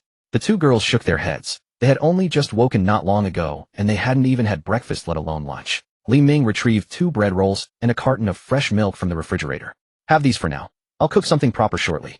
His words surprised Lin Yu and Cheng Xiaolu. Didn't wealthy people employ their own chefs? Why was the boss cooking for himself? Li Ming, of course, remained unaware of the girl's thoughts. He headed to the kitchen and set the rice to steam. After checking what ingredients he had on hand, he decided to prepare tomato and egg stir-fry shredded pork with green peppers, garlic greens, and shredded potatoes in a hot and sour style. 4 dishes should suffice for the 4 of them. Simple as they were, all 4 were ready in under half an hour. Checking the rice to see how many minutes remained, Li Ming prepared an egg drop soup. 4 dishes and a soup. Perfect timing. Perhaps he had been watching the clock. For the moment Li Ming finished cooking, Zhang Yutong emerged from the bedroom. Noticing the way she walked, Lin Yu and Cheng Xiaolu shyly lowered their gazes.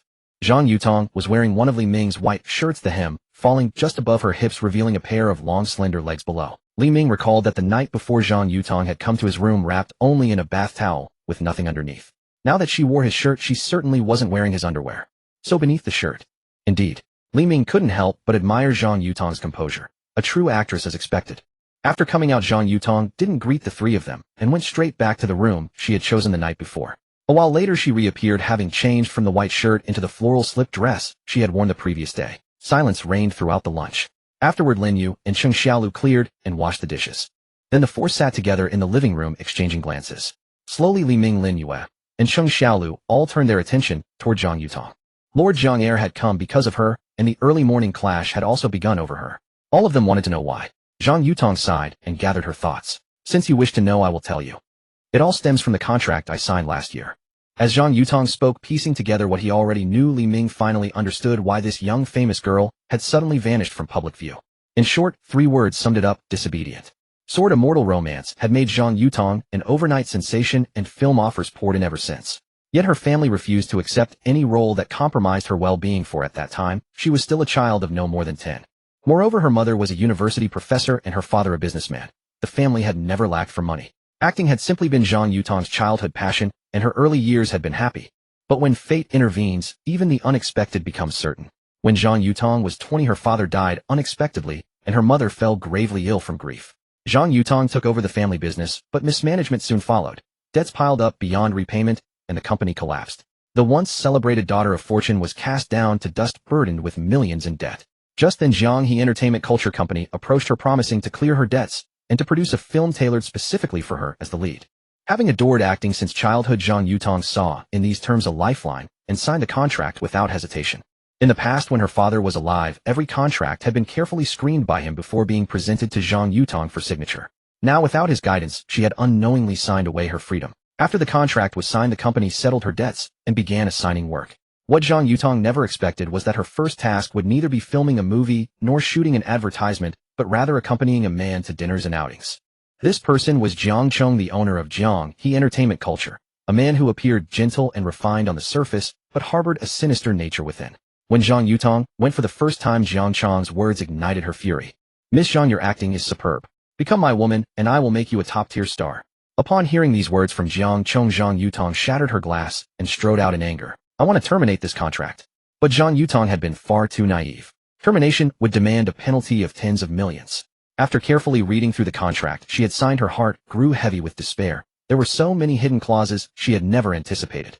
From then on, Jiang Cheng ceased direct pressure and instead continually arranged social engagements with wealthy patrons. The promised film was produced, though it turned out to be nothing more than an erotic picture. Should Zhang Yutong refuse to honor the contract, she would face devastating financial penalties. Jiang Chang's strategy was to erode her defenses piece by piece, hoping she would eventually submit willingly. Unwilling to yield, Zhang Yutong scrutinized the contract and discovered a loophole. She would attend the dinners and social gatherings, but she drank nothing and spoke to no one.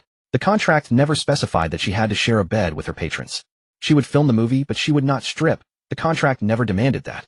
Thus Zhang Yutong entered a stalemate with Jiang He Entertainment, and the company shelved her entirely.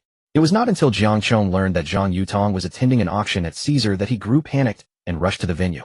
"You wretched woman, you would rather sell yourself to another than yield to me. Very well, I will buy you myself. Let us see if you can escape my grasp now." Little did he know, however, that Li Ming had appeared and claimed Zhang Yutong first. After hearing Zhang Yutong's story, Li Ming could only remark on the intelligence and resilience of this girl. An ordinary girl would long have broken under Jiang Chang's pressure. "Why did you go to Caesar?" Li Ming did not understand her decision. "Someone cast a horoscope for me and said my fortune lies within Caesar." Li Ming was taken aback. She actually believed such things.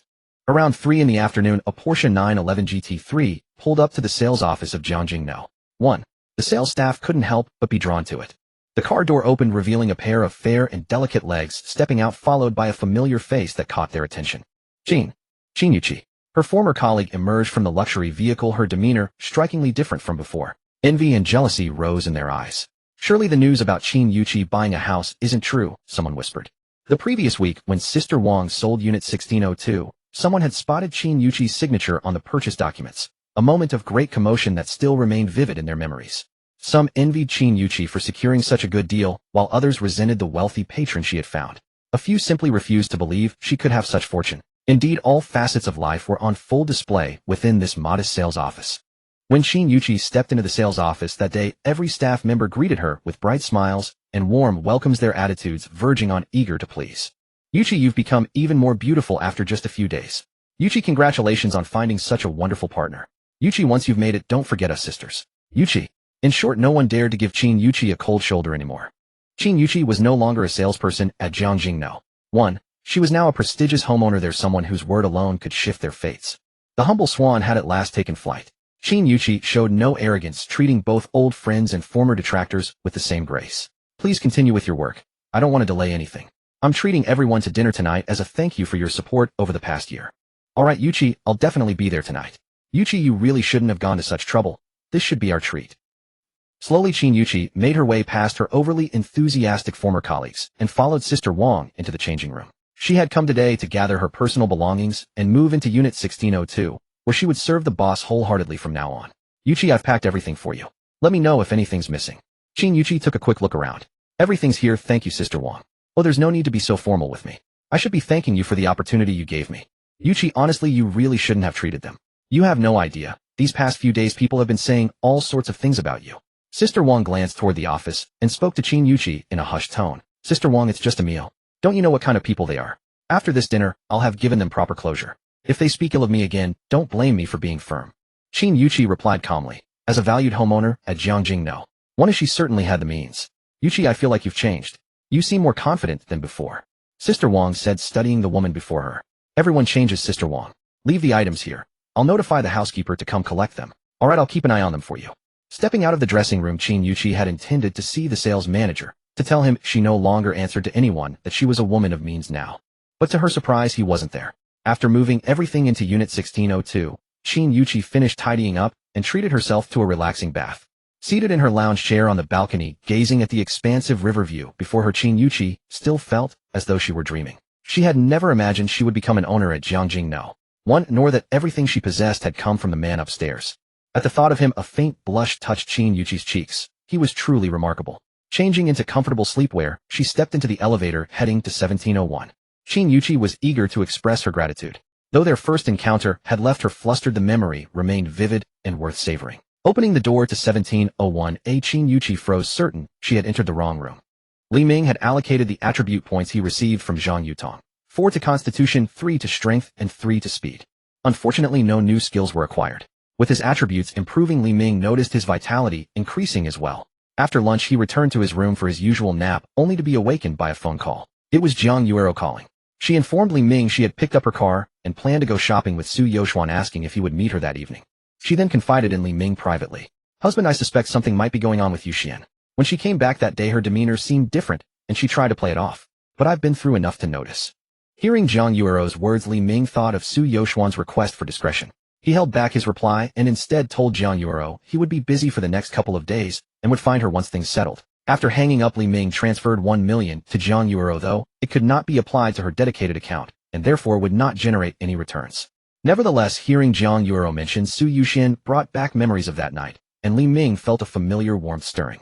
Zhang Yutong would likely be unavailable, which meant Cheng Xiaolu and Lin Yu would have to be considered instead, and it was time for them to fulfill their commitments. In the lobby, as Li Ming returned to his room to rest, Zhang Yutong intended to go back for a nap, but was stopped by Cheng Xiaolu and Lin Yue, who insisted on chatting with her. Zhang Yutong was surprised by how inquisitive the two college students were, pressing her with such direct questions. Does it hurt? Is your boss impressive? How many times? What was it like?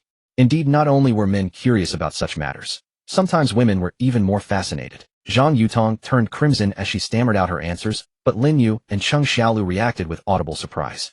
So big? That long? 3 times? That's frightening. I'm a bit scared. As Li Ming stepped out of his room, he overheard their discussion. Li Ming was taken aback. Women could indeed be far more curious than men. Feeling a sudden warmth, he cleared his throat. The 3 women gasped, their faces flushing as they realized Li Ming had emerged and heard everything. I'll head back to my room first. You handle these 2. Seeing Li Ming's evident reaction, Zhang Yutong understood immediately and fled in embarrassment. With Zhang Yutong gone, Lin Yu and Cheng Xiaolu lowered their heads, their breathing quickening. They wanted to escape, yet felt a trace of anticipation. Li Ming walked over and sat gently beside Cheng Xiaolu. Her youthful charm was undeniable, and Li Ming couldn't resist leaning in to kiss her lips. Qin Yuqi had just opened the door when she heard a familiar soft murmur accompanied by gentle rhythmic movements. What is this? Qin Yuqi was no stranger to such scenes. The sounds bore an uncanny resemblance to moments she had shared with her boss.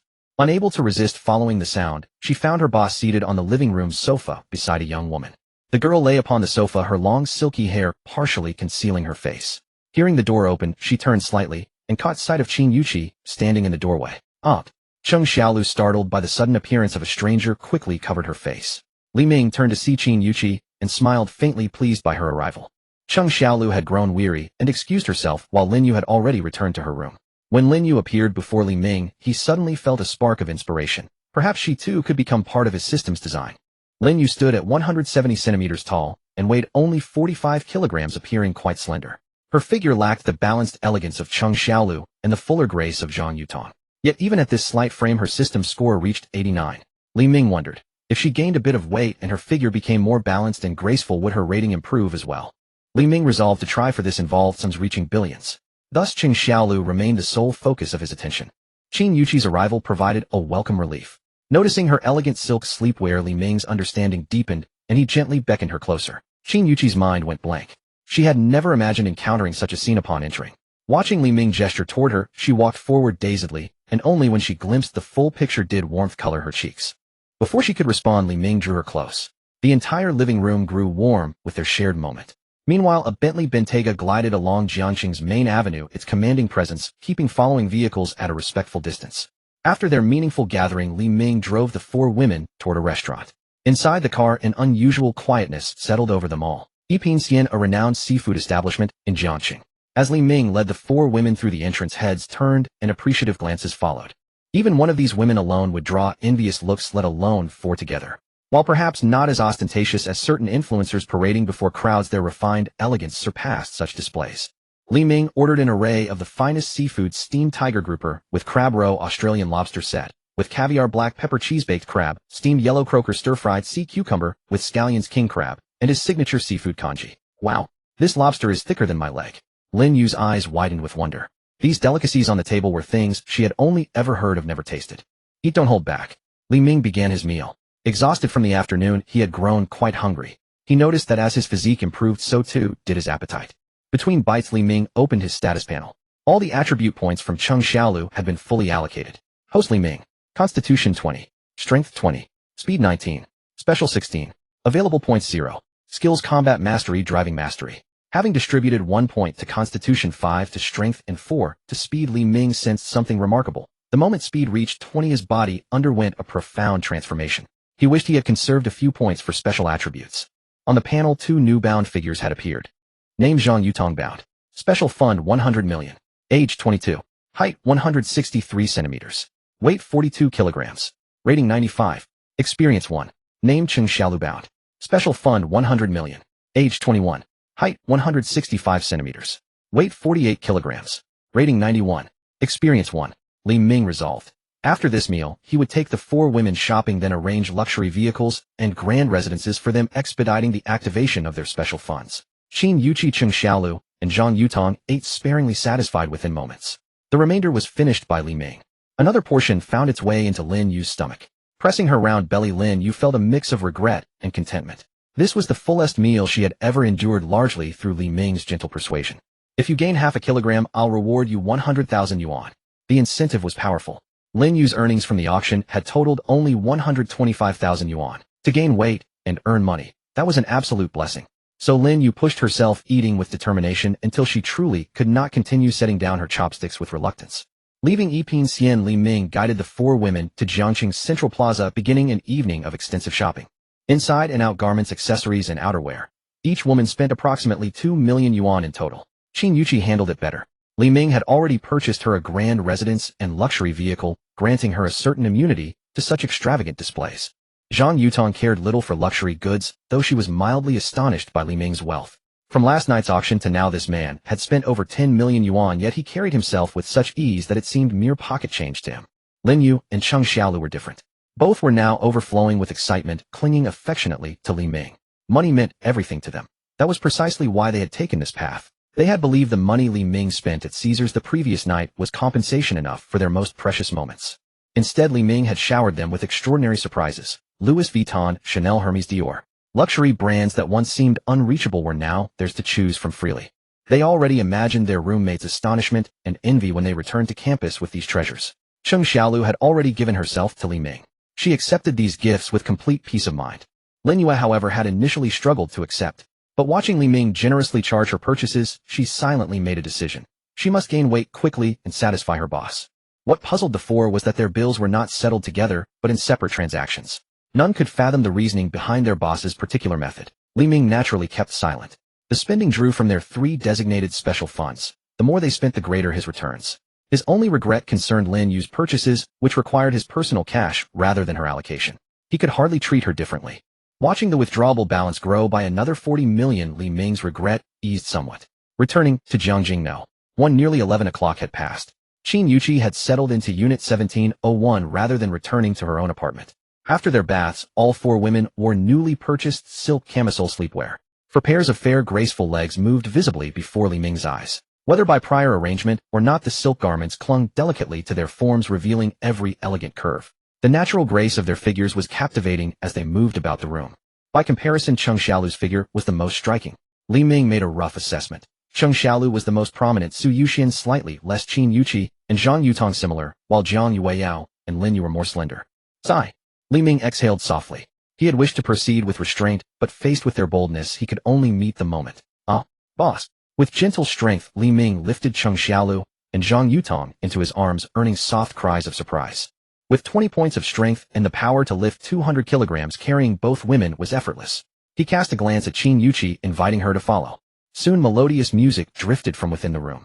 Lin Yu, clutching a bag of snacks, pouted as she returned to her own quarters. I'll eat, I'll devour everything. The next morning, Li Ming was the first to wake, his body aching from the previous day's exertions.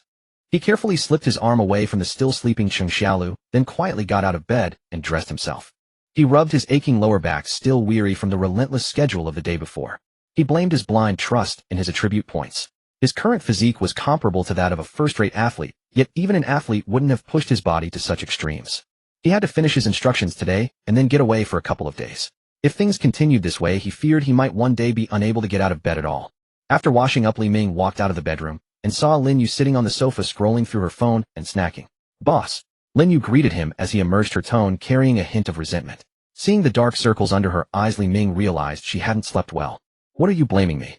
He sat down beside her and gave her a reassuring pat on the shoulder. Lin Yu's skin was smooth and delicate, though it lacked fullness and resilience. No, I trust you, boss. It's just that you've been so kind to me, and I want to repay you as soon as possible. Lin Yu had striking features, the kind often described as a high-fashion face online, memorable at first glance. Her only flaw was that she was too thin with slender limbs and waist, and her collarbones were clearly visible. Don't worry, there will be plenty of opportunities later. Li Ming comforted Lin Yu, keeping his hand still this time. Gradually the three other women emerged one after another from the bedrooms. Judging by their slightly tired appearances, Li Ming thought they should rest at noon, so they wouldn't be too worn out in the evening. No, I have to leave today. Li Ming made up his mind silently. After breakfast, he began to give his instructions. I need to go out for a couple of days. The three of you will be safe here. Don't leave the neighborhood unless necessary. Yutong, the company keeps calling you. Ignore them. If they threaten you with the penalty clause again, let them sue. Yuchi, during these 2 days you only need to do one thing: register an investment company. Name it Sanshin Capital. Handle the procedures first. Oh, I'll let you know the registered capital later. Sanshin Capital represented the 3 phases of Li Ming's past life: original identity and rebirth. Okay, boss. The 4 women nodded. Zhang Yutong especially understood what Li Ming meant.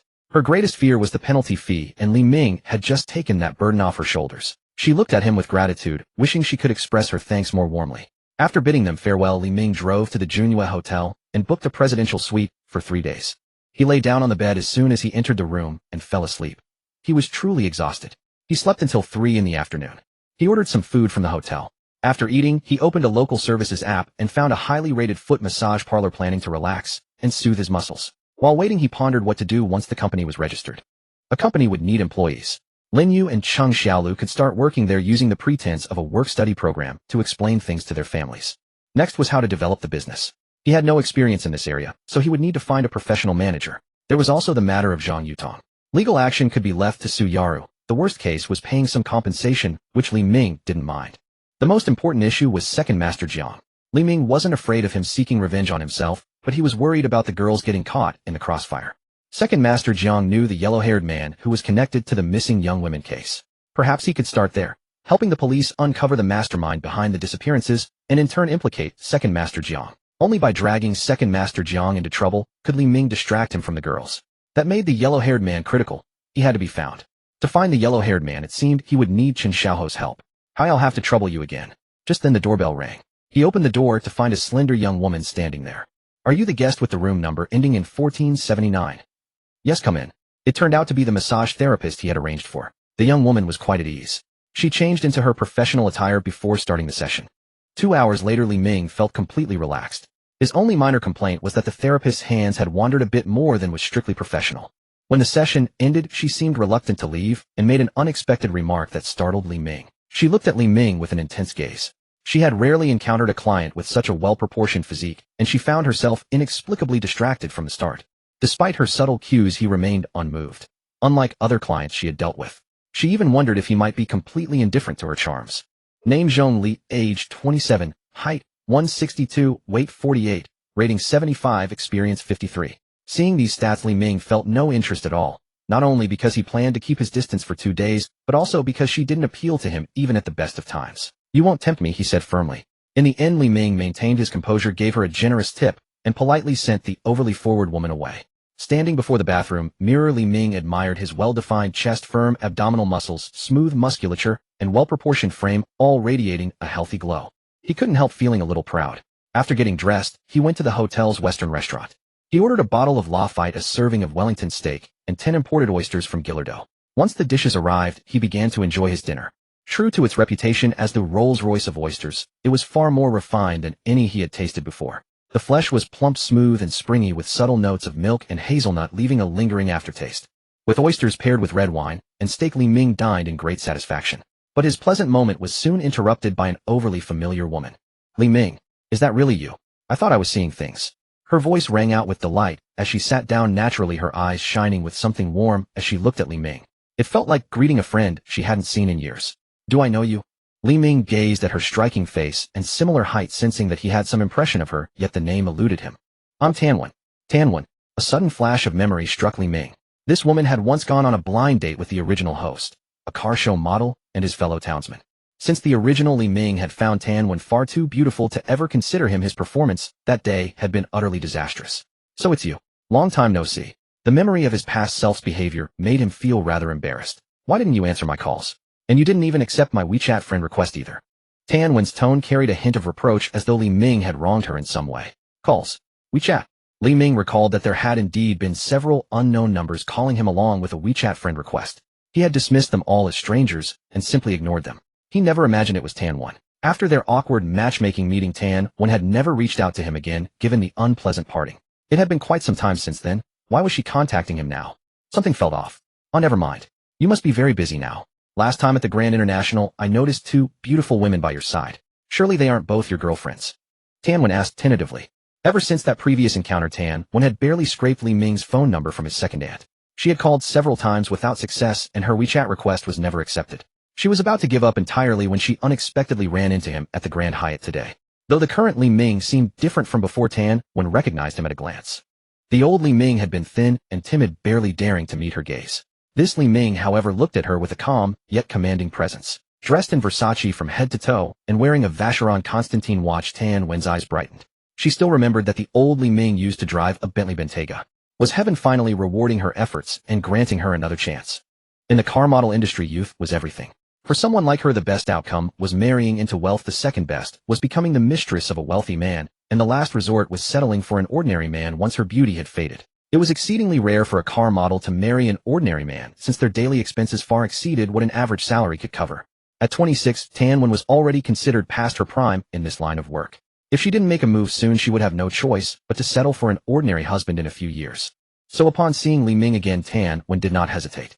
Grand International. Two beautiful women. Li Ming immediately understood, and his gaze toward Tan Wen shifted subtly. Name: Tan Wen, age 26, height 176 centimeters, weight 50 kilograms, rating 87, experience 3, acceptable. For a model of her age, 3 experiences is relatively modest. Yes, they're all my girlfriends, Li Ming said calmly. He already sensed what this woman wanted. It was only natural. Li Ming did not look down on her for it, any more than he would have looked down on Cheng Xiaolu or Lin Yu. I wonder if I could also be your girlfriend, Tan Wen said, laying her cards on the table. In the adult world, there was no need for pretense. With her looks and figure, she was confident she could rival those two women. Besides, men, especially wealthy ones, were naturally inclined toward multiple companions. Having an extra girlfriend was like having another pet to them. Tan Wen's demands were not high. 5,000 yuan a month as pocket money would suffice. Her straightforwardness surprised Li Ming. He had expected more hesitation, but she had cut straight to the point. To be honest, Li Ming had always found car models rather intriguing, especially the striking long legs that their profession showcased. Take Tan Wen for example. Her attire today was refreshingly light, an off-shoulder long-sleeve blouse that revealed her fair, elegant shoulders and delicate collarbones. Her beige slim-fit trousers complemented her perfectly proportioned, graceful legs. I tend to prefer new clothes, Li Ming remarked. Tan Wen's smile faltered for a moment, surprised by his particular inclination. She chuckled wryly. Then I should have saved myself for you, she said, then smiled again. New clothes may look fine, but old clothes are far more comfortable. You understand how to take care of people. There's an old saying, she added with a knowing wink. Those who haven't grown up never appreciate the grace of a seasoned woman, and mistake girls for treasures by mistake. Fortunately, Li Ming had no wine in his mouth at that moment, or he might have spat it all over her. He was genuinely taken aback by Tan Wen's boldness and forthrightness. So perhaps, just perhaps, he could give her a chance. Tan Wen, so it really is you. I was wondering where you disappeared to. Before Li Ming could decide, another voice interrupted. The tone was clearly unwelcoming. Li Ming turned around and was struck by their height. Two women standing behind him, nearly as tall as himself, radiated an unmistakable, imposing presence despite being the youngest among the three. Oh, Sister One, is this your friend? Why not introduce us? The woman who had spoken first noticed Li Ming, and her tone underwent a dramatic shift, which was quite surprising. She then unceremoniously sat down beside Li Ming, her eyes scanning him up and down with bright, gleaming curiosity. The other woman took a seat across from him, similarly gazing at him with sparkling interest. Li Ming felt somewhat unsettled under their direct scrutiny. Their gazes were rather intense. Zhang Cuizue, this place isn't for you. Please leave. Tan Wen's mood shifted instantly. Her moment had been interrupted by her nemesis, Zhang Cuizue. Inside, she was cursing silently. Why does that annoying fly appear everywhere? Zhang Cuizue, however, had no time to bother with Tan Wen.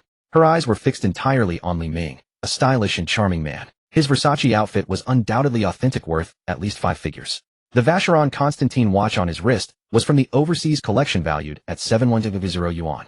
The bottle of Lafite on the dinner table alone was worth over 10,000 yuan. A single person spending 10,000 on a meal was clearly a man of means. He had to be gotten to know, certainly not let Tan Wen have all the fun. Handsome sir, I'm Zhang Cuizue, a friend of Sister One. Nice to meet you. She extended her hand. And I'm Shin Min, said the woman seated across from Li Ming, also extending her hand. You shameless women. I hope a car hits you both the moment you step outside. Tan Wen ground her teeth in curses.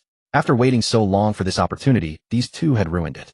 They called her sister when it suited them and cheap woman when it didn't. Li Ming had never encountered such brazen people before.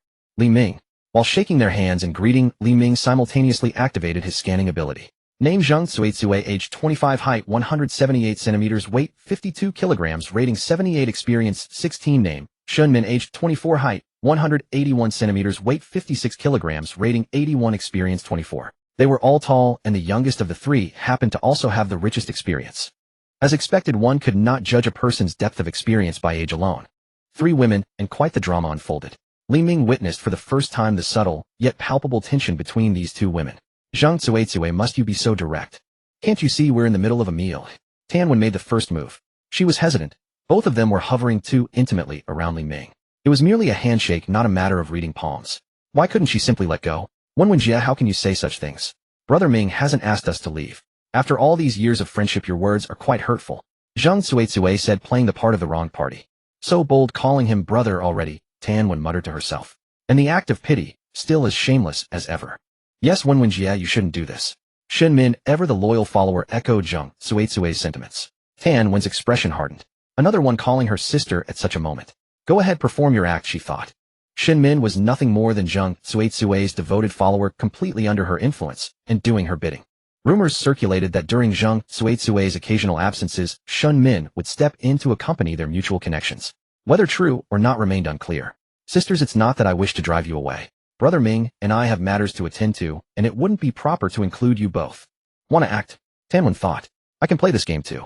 Wenjie, we're all adults here. Surely you understand. Bring us along. If you find yourself overwhelmed, don't we too stand ready to help? Yes, Wenjie. We sisters may not possess other talents, but we're quite adept at this sort of thing.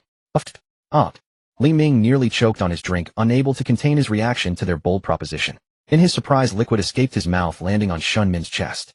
Fortunately, her stature prevented it from reaching her face. Startled by the unexpected incident, Shen Min let out a sharp cry, drawing the attention of nearby patrons.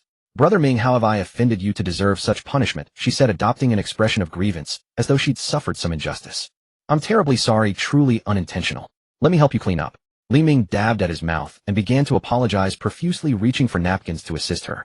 Yet as he noticed the liquid tracing a path down her neckline, his hands hesitated, wondering if his assistance might be unwelcome. Tell me, you're far too tall for such a thin camisole. Aren't you cold without a proper layer? Brother Ming, please sit. Allow me to handle this.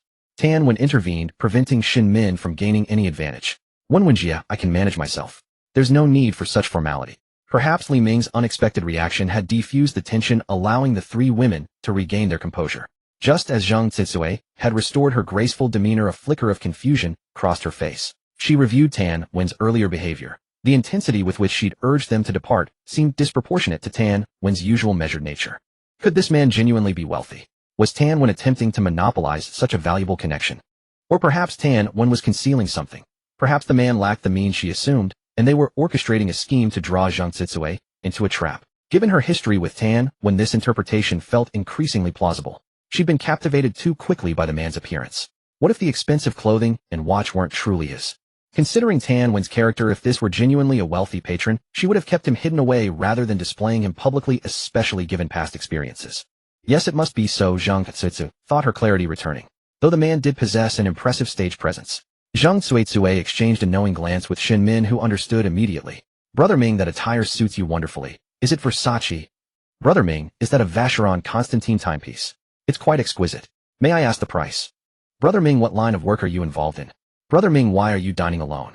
Where is your wife? Brother Ming, where do you reside? Perhaps I could bring some friends to visit. Zhang Tsuetsue deliberately turned her attention away from Tan Wen, focusing instead on gathering information about Li Ming, while Shen Min mirrored her approach. This shift did not escape Tan Wen's notice, and her expression altered slightly. Oh no, they've already set their sights on Li Ming. Observing Tan Wen's altered expression only reinforced Zhang Tsuetsue's suspicions. There it is, she thought. She's concealing this man's true circumstances. Unaware that Li Ming harbored no interest in either Zhang Tsuetsue or Shen Min, and that his regard for Tan Wen would depend entirely on her actions. Consequently, Li Ming willingly participated in the exchange. So I suppose it's my fault for being rather handsome and charismatic. Several girlfriends I've known have been quite generous with their spending on me. They continually purchase clothing and timepieces for me. Tell me, what purpose do such items serve when they cannot nourish or sustain? I suggested she simply provide money directly. Do you know her response? She claimed that giving me too much would encourage me to seek companionship elsewhere. Wouldn't you find that amusing? Huh. She reserved a room at the Junyue Hotel only to depart immediately after receiving a call indicating she wouldn't be returning tonight. What a pity, wouldn't you agree? With so many people present in the lobby, might we consider ascending to speak more privately, discussing life, and perhaps even dreams? As Li Ming spoke, his gaze drifted appreciatively over Zhang Tsuetsue, and Shen Min before settling into a decisive posture. She provides me with 20,000 monthly. How about I share half with you both? 5,000 each per month, he declared magnanimously. Good heavens, Zhang Tsetsu thought, her expression darkening. Such a distinguished-looking man, yet dependent on a woman's generosity, and now proposing 5,000 for companionship.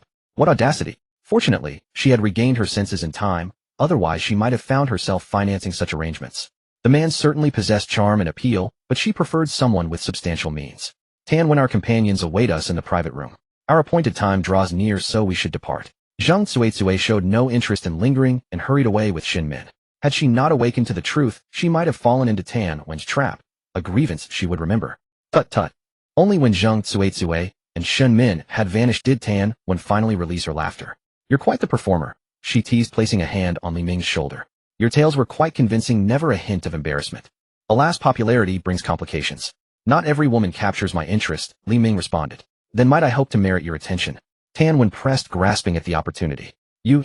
Li Ming offered a knowing smile without responding. After finishing his drink, Li Ming waved and departed. It wasn't until he entered the elevator that Tan Wen fully comprehended what had transpired. Neither refusing nor accepting. What manner of message is that? Tan Wen couldn't decipher Li Ming's intentions, but she took comfort in the fact that he'd allowed her contact information. He hadn't refused, suggesting possibility remained. Setting aside her drink, Tan Wen rose from her seat, mindful that her true purpose that evening was to celebrate a friend's birthday. Li Ming returned to his hotel room and took a comfortable bath. Afterward, he chatted on the phone with Jiang Yuro for a while. The young girl clearly missed him, and only after Li Ming promised to visit her the day after tomorrow did she reluctantly end the call. I have a feeling this girl doesn't miss me, but rather misses it. Li Ming looked down at himself, lost in thought. Since taking Jiang Yuro as his companion, Li Ming had grown accustomed to nightly warmth. Tonight, being alone, he found himself slightly unaccustomed to it. Indeed, it is easier to go from simplicity to luxury than from luxury back to simplicity. For the sake of his health, Li Ming had to restrain himself. Bored, he opened Zhiyin on his phone. He had received some entry benefits from customer service that he hadn't yet experienced, so tonight was a good opportunity to try them out. First, he found Su Yuxian's livestream room, only to discover it was closed. No broadcast tonight. He also located Feng Muyu's livestream room. Ever since he had transferred $1 million to her last time, which the system then automatically returned, this girl had not spoken to Li Ming again. He wondered what this girl was thinking. She should at least give him a clear answer. Feng Muyu had been troubled these past few days. Due to Zhiyin's privacy protection, especially the special information safeguards for top supporters, all the female streamers and major guilds who couldn't reach Yiming Jingren had called and messaged Feng Muyu instead. They were all seeking Yiming Jingren's contact information through her. Some major guilds even wanted to sign contracts with her, offering generous base salaries and excellent benefits. In the past, she would have accepted without hesitation. But facing their sole condition, Feng Muyu declined once again. The one condition those guilds set was to bring Yiming Jingren into their ranks and ensure he participated in guild battles on schedule. For the man harboring improper intentions toward her, she could hardly avoid him fast enough. How could she possibly offer herself up voluntarily? So she turned them all down.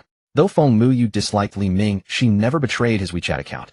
At first, Feng Muyu hadn't understood why Yiming Jingren was so sought after by the major guilds. It wasn't until she resumed broadcasting that she found out. The astonishing news was that Yiming Jingren had spent over 4 million in a single night for a female streamer named Xianhua Chao. When she first heard this, her mouth hung open in astonishment. She even briefly considered accepting the million that Yiming Jingren had transferred to her. If you could give away 4 million to someone else, surely accepting 1 million from me isn't excessive, right? In the end, she still held back. Some money can be spent, but some must never be taken. But Feng Muyu had underestimated Yiming Jingren's influence on Zhiyin. His sudden rise to prominence on the platform brought her into the spotlight as well, and her livestream followers jumped by tens of thousands overnight. According to her fans that night, Yiming Jingren had sent multiple carnival gifts, not only to Xianhua Chao, but first to her Feng Muyu. It wasn't until after Feng Muyu ended her broadcast that he moved on to Xianhua Chao's room. Her fans speculated wildly, believing that Feng Muyu was Yiming Jingren's first choice, with Xianhua Chao as his second. It was precisely because Feng Muyu logged off early that Xianhua Chao got her chance. If Feng Muyu hadn't ended her stream, it would have been her who made a name for herself on Zhiyin that day. Furthermore, since that night, Xianhua Chao hadn't streamed for many days. Everyone was convinced she had fallen under his spell, which meant Feng Muyu as his first target would inevitably become his next.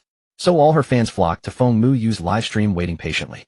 Meanwhile, the guilds unable to reach Yiming Jingren or Xianhua Chao settled for investing in Feng Muyu as their next best option. Unfortunately, despite numerous guilds approaching Feng Muyu, not a single one had succeeded in signing her.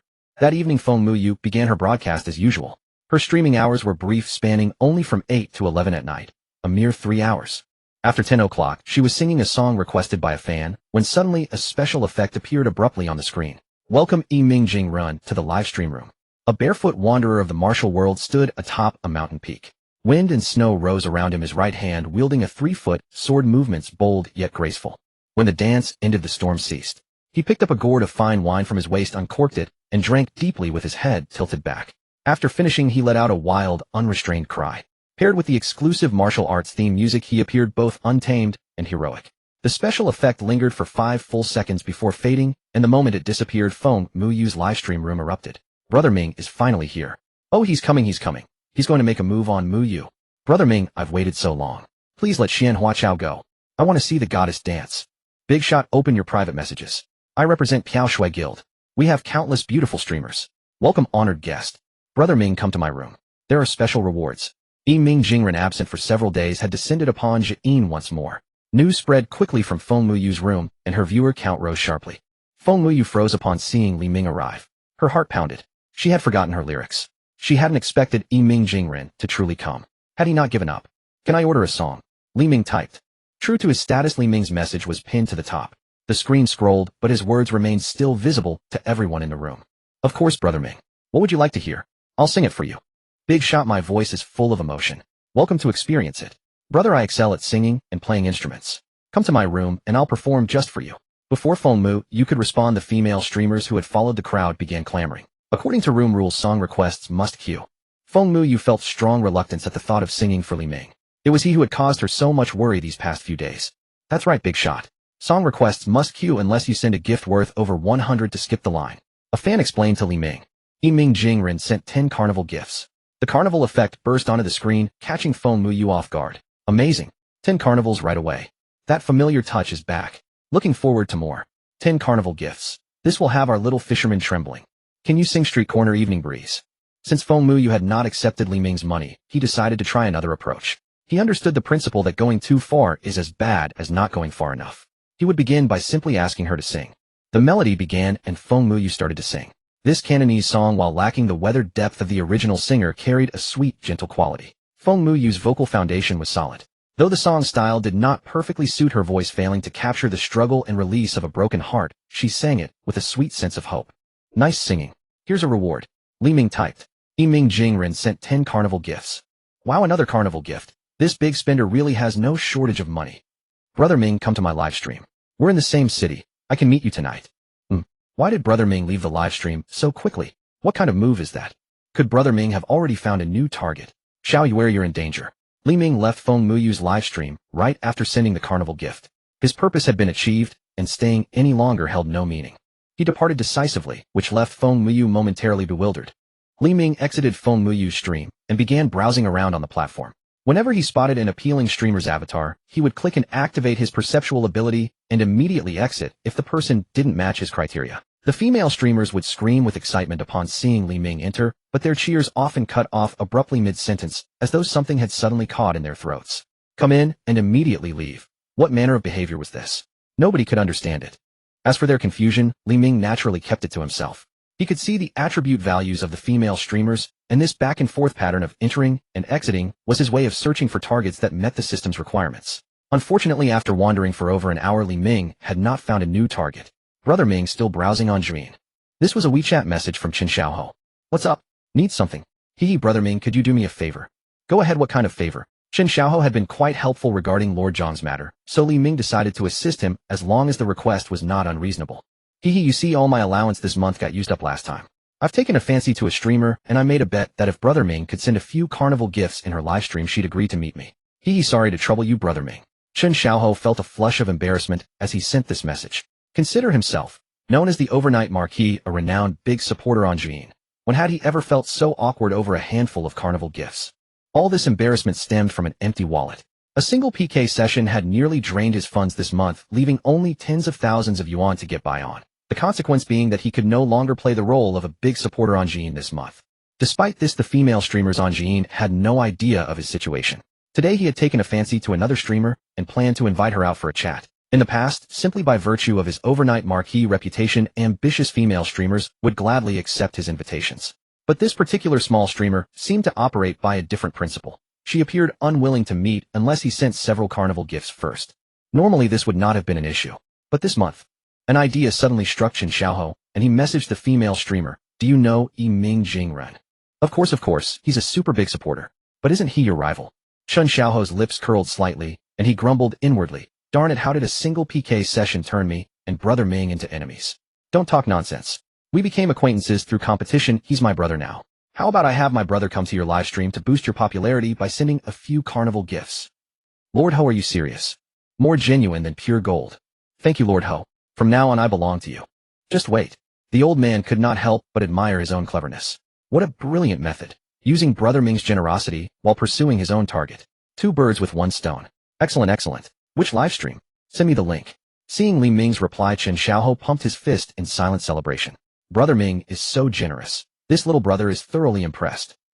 Upon receiving the link from Chen Xiaoho, Li Ming clicked and entered the live stream titled Zhenzhen Ruwa. Yiming Jingren has entered the live stream. Welcome brother Yiming Jingren to this little sister's live stream.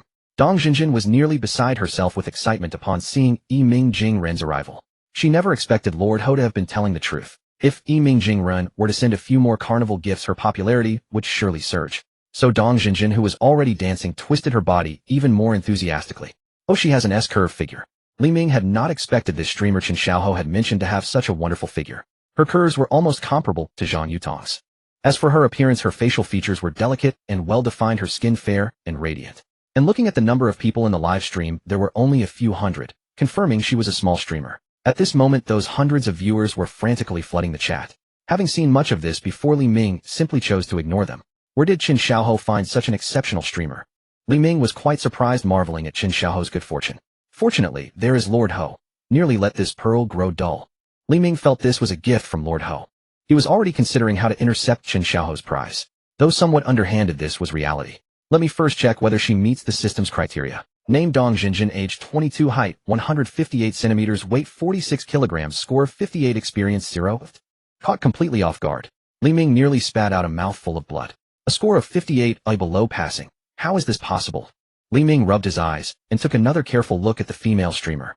She wore light makeup with bright eyebrows and white teeth, her figure graceful and alluring.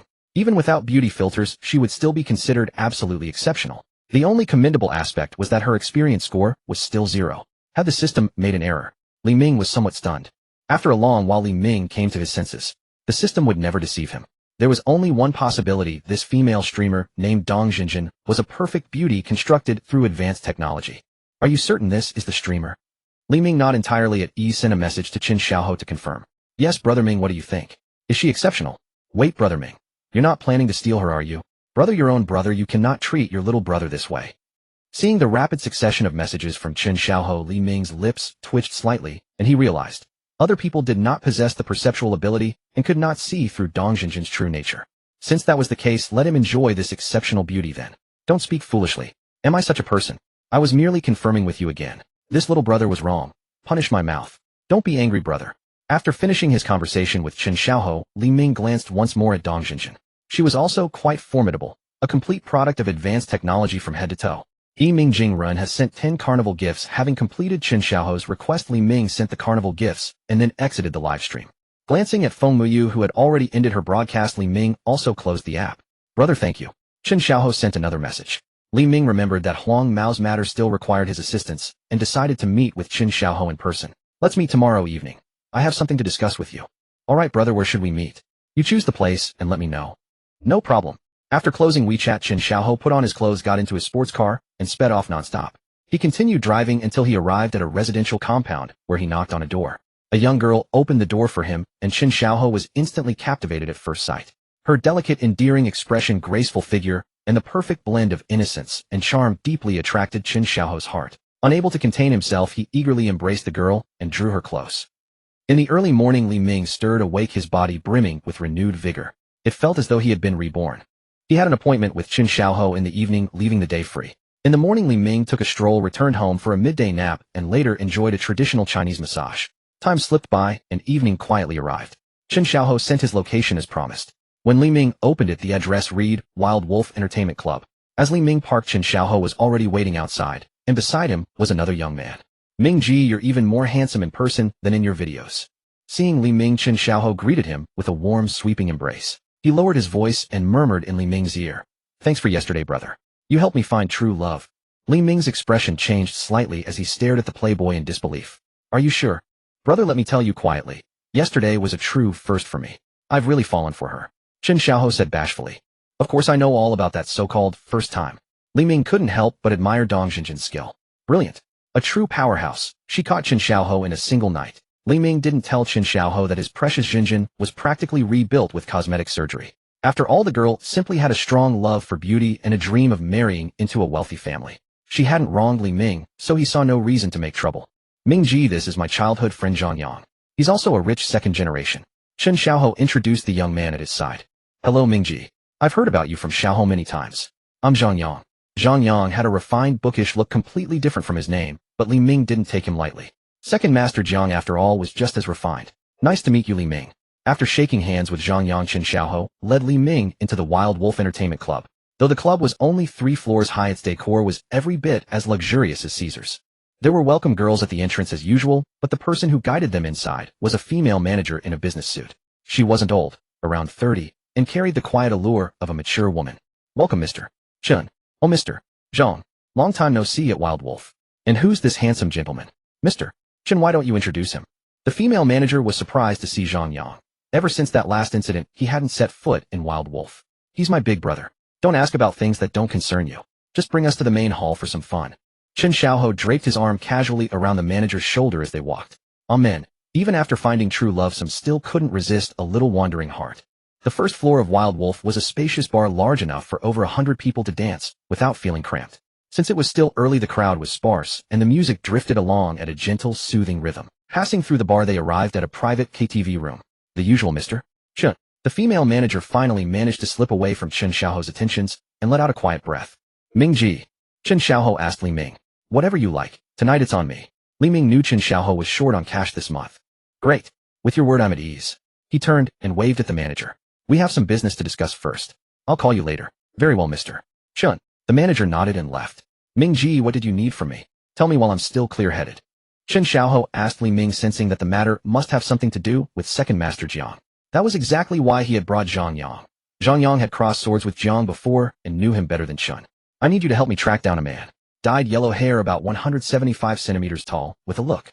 Li Ming then described the yellow-haired man from his memory. "I've seen plenty of yellow-haired guys, but no one matching your description comes to mind." "Zhang Yang, you know a lot of people. Does this ring a bell?"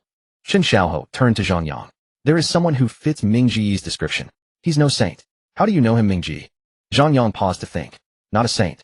Then that must be the yellow-haired man. A few days ago at Caesar's, I offended Second Master Jiang. That man's too petty. He sent the yellow-haired guy to cause trouble. Unfortunately, the yellow-haired guy slipped away." Li Ming did regret that. He'd forgotten to ask about those people's backgrounds. "Whoa, Mingji, why didn't you tell me about this?" Chen Xiaohou said, excitedly stunned that his Mingji could handle more than a dozen men alone. "Mingji, you're incredible. I'll toast you later."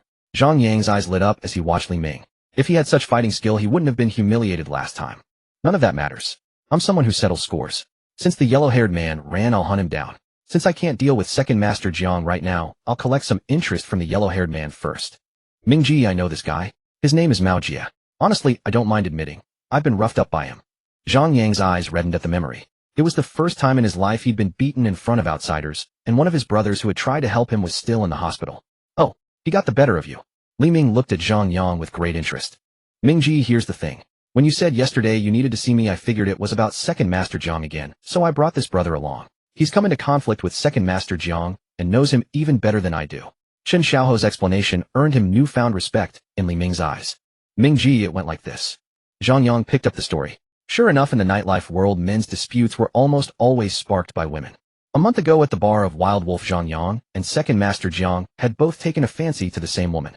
Zhang Yang, though less wealthy than Jiang, was hardly strapped for cash, and he was considerably younger. Unsurprisingly, the woman chose Zhang Yang. Elated and emboldened by drink, the young man couldn't resist a taunt. "Uncle, at your age you could be my dad. Young women aren't for you. Go home and call it a night, ha ha ha." Furious, Second Master Jiang left on the spot. Not long after, however, a yellow-haired man and a simple-looking young man walked over to Zhang Yang and with no warning started throwing punches. Seeing this, Zhang Yang's companions thought, "How dare they? Who do they think they are?" They rushed in to help, but the simple-looking young man brought them down one by one. During the struggle, one of them lost his footing and accidentally struck his head against the table leg, losing consciousness. The yellow-haired man knew exactly how far to go. He only humiliated Zhang Yang, making sure he lost all face. A simple-looking young man. Could that be Han Lu? So it was because he'd accidentally hurt someone and got himself wanted. Li Ming suddenly understood. He had already sent Han Lu into custody. Next would be the yellow-haired man. And after him, wouldn't second Master Jiang be the one to follow? Do you know where a person named Mao Jie is? Brother Ming. Mao Jie works for Brother Lang. Brother Lang. Li Ming was puzzled, wondering how yet another Brother Lang had appeared. Brother Lang is the boss of Yalong. His real name is Lang Zhicai, and everyone in the circle calls him Brother Lang. Mao Jie is the security supervisor at Yalong. Zhang Yang explained. After the previous incident, he had thoroughly investigated Mao Jie. So Mao Jie is currently at Yalong. Li Ming was somewhat surprised. Should he confront him tonight? No. After the last incident, Mao Jie disappeared. I see. It seemed Mao Jie had moved from the front line to behind the scenes. Then what is the relationship between Brother Lang and Zhang Eryi? Li Ming asked again. Zhang Eryi is a shareholder of Yalong, and Brother Lang acts as his shadow operator. Zhang Yang continued. Whenever troubles arise, it is Brother Lang's men who take the blame, so the authorities can never trace anything back to Zhang Eryi. Li Ming tapped his head. Indeed, the matter was more complicated than he had imagined. Forget it. Let me handle Mao Jie first, and see if I can find a breakthrough from him. All right, Brother Ming. Leave this to me. Please help me find out where Mao Jie lives. Yes, Brother Ming. This matter is mine. Zhang Yang volunteered, eagerly harboring deep resentment toward Mao Jie. After finishing business, the three chatted for a while. Checking the time, the nightlife was just beginning. Li Ming had no interest in the women at KTV venues. Brother Ming, you should try the private customization service at Yalong. Things like Passion City Under Public Eyes and Lonely Island Rendezvous are truly thrilling. Chen Xiaoho suggested. Li Ming had experienced the Caesar VIP room before. Based on the name alone, this private customization sounded intriguing. He asked with some interest what private customization entailed. After hearing the explanation, Li Ming considered carefully and ultimately gave up on that tempting service. In short, private customization was much like the regular companions at KTVs, merely placed in a more stimulating environment.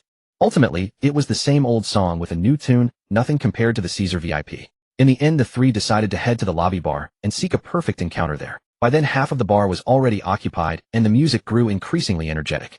It was a weekend, and customers poured in quickly. Within half an hour, the place was packed. Li Ming and his companions sat in a booth. With a prominent figure like Li Ming present, Chen Xiaoho immediately ordered the Divine Dragon package valued at 88,888 credits. 6 elegantly crafted bottles of Black Trumpet, a champagne in varying colors, were placed on the booth table, truly captivating. Congratulations to the boss of Booth 88 for unlocking the Divine Dragon package. The DJ's deep, penetrating voice echoed throughout the venue. Instantly, Booth 88 became the center of attention. Especially upon seeing 3 single women who had ventured out late into the night displayed eager, almost wolfish expressions, restless with anticipation. 3 handsome singles accompanied by premium champagne. Only beautiful companions were missing. What better time than now? Soon someone made the first move. These individuals were generally confident in their appearance. A tall and graceful beauty swayed her figure, navigating through the crowd to approach them. 3 handsome gentlemen, may we buy you a drink?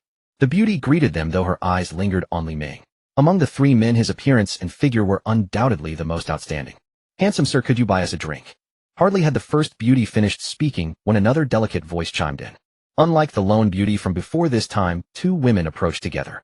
Their attire was quite revealing. They wore spaghetti strap tops that barely covered their figure, with smooth flat bellies and navel piercings adding a touch of allure. Their shorts were remarkably short, showcasing long fair legs. Welcome, welcome.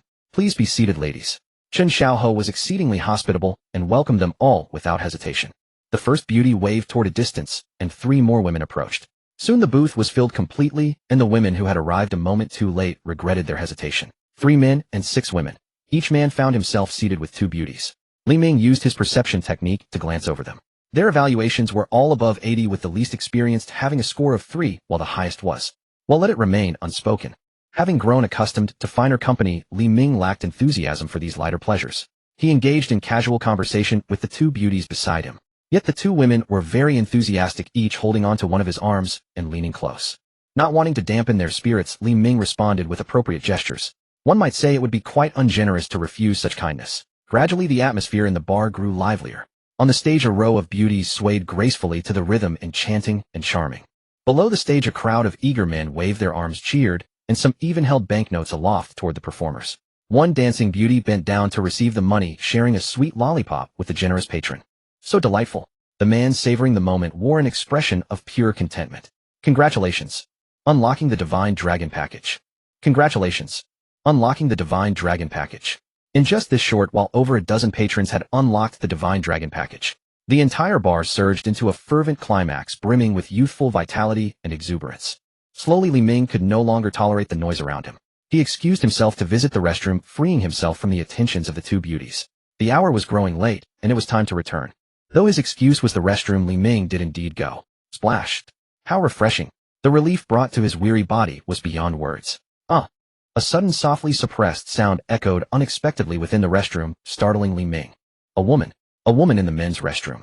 Li Ming turned his head and happened to see a man just fastening his trousers, wearing an expression every man would recognize and gesturing toward the small stall. He then stared blankly at Li Ming for a moment before quickly departing. After that sound emerged, the woman no longer restrained herself, and soft whispers began to rise one after another from the stall. Muffled breathing joined the scene. Goodness, how passionate they must be to hear in a restroom. Li Ming adjusted his trousers and hurried out. He had no intention of lingering. Walking along, he lowered his head to send a message to Chen Xiaohou informing him that he planned to leave. But an unexpected moment occurred. A figure collided into Li Ming, knocking his phone from his hand. Crack. The screen shattered as fate would have it. Although the trifold design was excellent, its fragility was undeniably frustrating. Li Ming grew annoyed. Who could have been so careless? This was the trifold device he had just purchased. I'm so sorry. It wasn't intentional. A young woman quickly bowed repeatedly to apologize to Li Ming. 3 bows. What was the meaning of that? Li Ming's anger bubbled up, ready to lecture the girl. Then she raised her head. Those large, innocent eyes gazed at him with an expression of pure sincerity. Li Ming's vision brightened instantly. This girl is truly beautiful and pure. This girl is truly beautiful and pure. An accidental collision presented a golden opportunity. Forget the trifold phone, this girl is far more alluring. She was nature's gift, more pleasing to the eye than Dong Jinjin, with all her high-tech enhancements. However, this uniform didn't seem quite suitable for her. From his vantage point, he could see her shy expression. It's okay, are you alright? How careless. Let me see if you got hurt. Li Ming took her hand without ceremony and examined it carefully. It was soft and smooth, making it hard to let go. I'm fine. Shui Ying pulled her hand back, her cheeks reddening. This was clearly not a checkup. It was far too familiar. A man's voice interrupted Li Ming at just the wrong moment. You hit me and think you can run off. Not so fast. Li Ming turned and saw a tall, slightly drunk man standing at the door of a private room, his face flushed with anger. It was from this very private room that Shui Ying had rushed out and bumped into Li Ming. Get lost. Go cool off somewhere. Annoyed by the sudden interruption and the man's arrogant tone, Li Ming, never one to keep quiet, shot back without hesitation. How dare you speak to me like that? Do you know who I am? Not my son, that's for sure. Enraged, the man threw a punch at Li Ming. Li Ming casually caught the man's fist and tightened his grip. Oh, let go. The man was caught off guard by Li Ming's strength. His fist seemed locked in an iron grip, and he couldn't pull it free. As Li Ming increased his hold, the man's face twisted in discomfort. Brother, I was wrong. I won't dare again. He quickly gave in. Get lost. With that, Li Ming let go. The man, humiliated but not daring to argue, slunk back into the private room. Thank you. Shui Ying thanked him. That man had startled her while she was serving drinks and had been behaving rudely toward her. She had pushed him away in a panic and rushed out of the private room, which led to her bumping into Li Ming. Your matter with that man is settled. Now how about we settle ours? Li Ming picked up his phone from the floor and pointed at the cracked screen. So are you going to buy me a new one or what? Huh. Shui Ying was stunned. She had to compensate him for his phone. But this was a trifold phone worth over 20,000 yuan. How could she afford that? The door of the private room burst open again, and 6 men came rushing out. That's him. Teach him a lesson. And don't let that woman leave. The man who had just backed down had actually gone to get reinforcements. Li Ming hated people who, after admitting defeat, would call friends over to save face. He pulled the stunned Shui Ying behind him with one hand. Li Ming didn't like fighting, but he had to admit that sometimes it was the most straightforward solution. In less than a minute, all 6 men who had rushed out were lying on the corridor floor, breathing heavily. Li Ming had held back so they would recover soon. Li Ming walked over to the man and patted his cheek. Still want another round, friend? No, brother. I really know I was wrong this time. The man felt miserable. This guy was strong and could fight. If he had known this would happen, he wouldn't have brought his brothers to get beaten up. Li Ming said, move aside, everyone. Go about your business. The security guards of Wild Wolf finally arrived. The new head of security wore a grim look. It was his first day on duty, and a disturbance had already broken out. A direct slap in the face to him. He decided to teach the troublemakers a lesson, no matter who was at fault. His subordinates dispersed the onlookers, and he could now see clearly what had happened inside. 6 lay on the floor, and 1 was crouching. The crouching man stood up when he heard the security's voice. Wait, that silhouette seemed familiar. He had been a step behind, so he arrived late. Slowly the man turned around, revealing a face that had recently appeared frequently in his dreams. Is it him? No good. Is he here for revenge? He turned and ran. Last time, even 12 men couldn't handle him. This time, there were only 6. If not now, when? Brothers, hold on. I'm going to get Boss Wolf. Silently mourning for his newly acquired subordinates, he quickly disappeared. Lang Zhicai sat on the sofa enjoying a moment of leisure, but his mind was on the recent revenue. Since the premium package service had stopped, the regulars of the old package had grown tired and sales had dropped sharply. Fortunately, he still had some hidden income streams to fall back on, otherwise Wild Wolf's current revenue would hardly support his spending. Suddenly, bang. The door was shoved open with a loud bang. Lang Zhicai shuddered, his face turning sour as he looked over. It was his new head of security, Ahua. Boss Wolf, bad news. That guy is here for revenge. Ahua barged in and shouted, completely unaware that he had interrupted his boss's moment of peace. Get out. Lang Zhicai snapped at the woman beside him. She quickly slipped out of the room. You come back. Lang Zhicai called back Ahua, who was about to slip away, and approached him step by step. What did you just say? Who is here for revenge? Lang Zhicai decided to deal with this matter first, and deal with Ahua later. Be Boss Wolf, it's the formidable man that Brother Mao mentioned. Ahua suddenly realized he might have upset his boss and stammered. A formidable man. It's him. Lang Zhicai grabbed Ahua by the collar, eyes widening. Where is he? In the first floor bar, he clashed with the men. Lang Zhicai released Ahua, ran to his desk, and began checking the monitors. The first floor bar was peaceful. The corridors were calm. The security guards were all at their posts. He glanced at Ahua suspiciously and continued scanning the monitors. The first floor, the second floor, and even the third floor where he was all quiet. Where is the man? Lang Zhicai was confused. Wasn't he here to cause trouble? Why was there no sign of him? He said flatly to Ahua, come here and see if it's him. Ahua hurried over and Lang Zhicai stopped him at the desk, saying, open your eyes wide and look. Where is he? I'll Boss Wolf, it hurts. It hurts. Ahua pleaded desperately. You fool, if you can't find him, you'll pay for it. Lang Zhicai released him, still threatening. Ahua looked at the monitors and was dumbfounded. The screens showed a scene of leisure and pleasure. There was no trace of that man anywhere. Xiao Lu, come in, Xiao Lu. Ahua wasn't completely stupid. He quickly pulled out his walkie-talkie. Copy. Xiao Lu here. Go ahead, Brother Hua. Where are the people who stirred up trouble just now? They left. Left. All of them left. Those who got beaten up left. The one who fought them off stayed. Where is he? Where is he? In a private room. Oh, and Cui Ying is there too. Just the two of them. Oh no, Boss Wolf, he wouldn't be settling scores with Cui Ying, would he? How despicable to take it out on a woman. Ahua suddenly caught on his expression, turning indignant. Get out. Lang Zhicai really couldn't stand it anymore. How had he been so blind as to choose Ahua as head of security? Keep an eye on him. When Cui Ying comes out, have her come up here. Inside the KTV private room, the lighting was dim. The space that had earlier held 6 people was now occupied by Li Ming.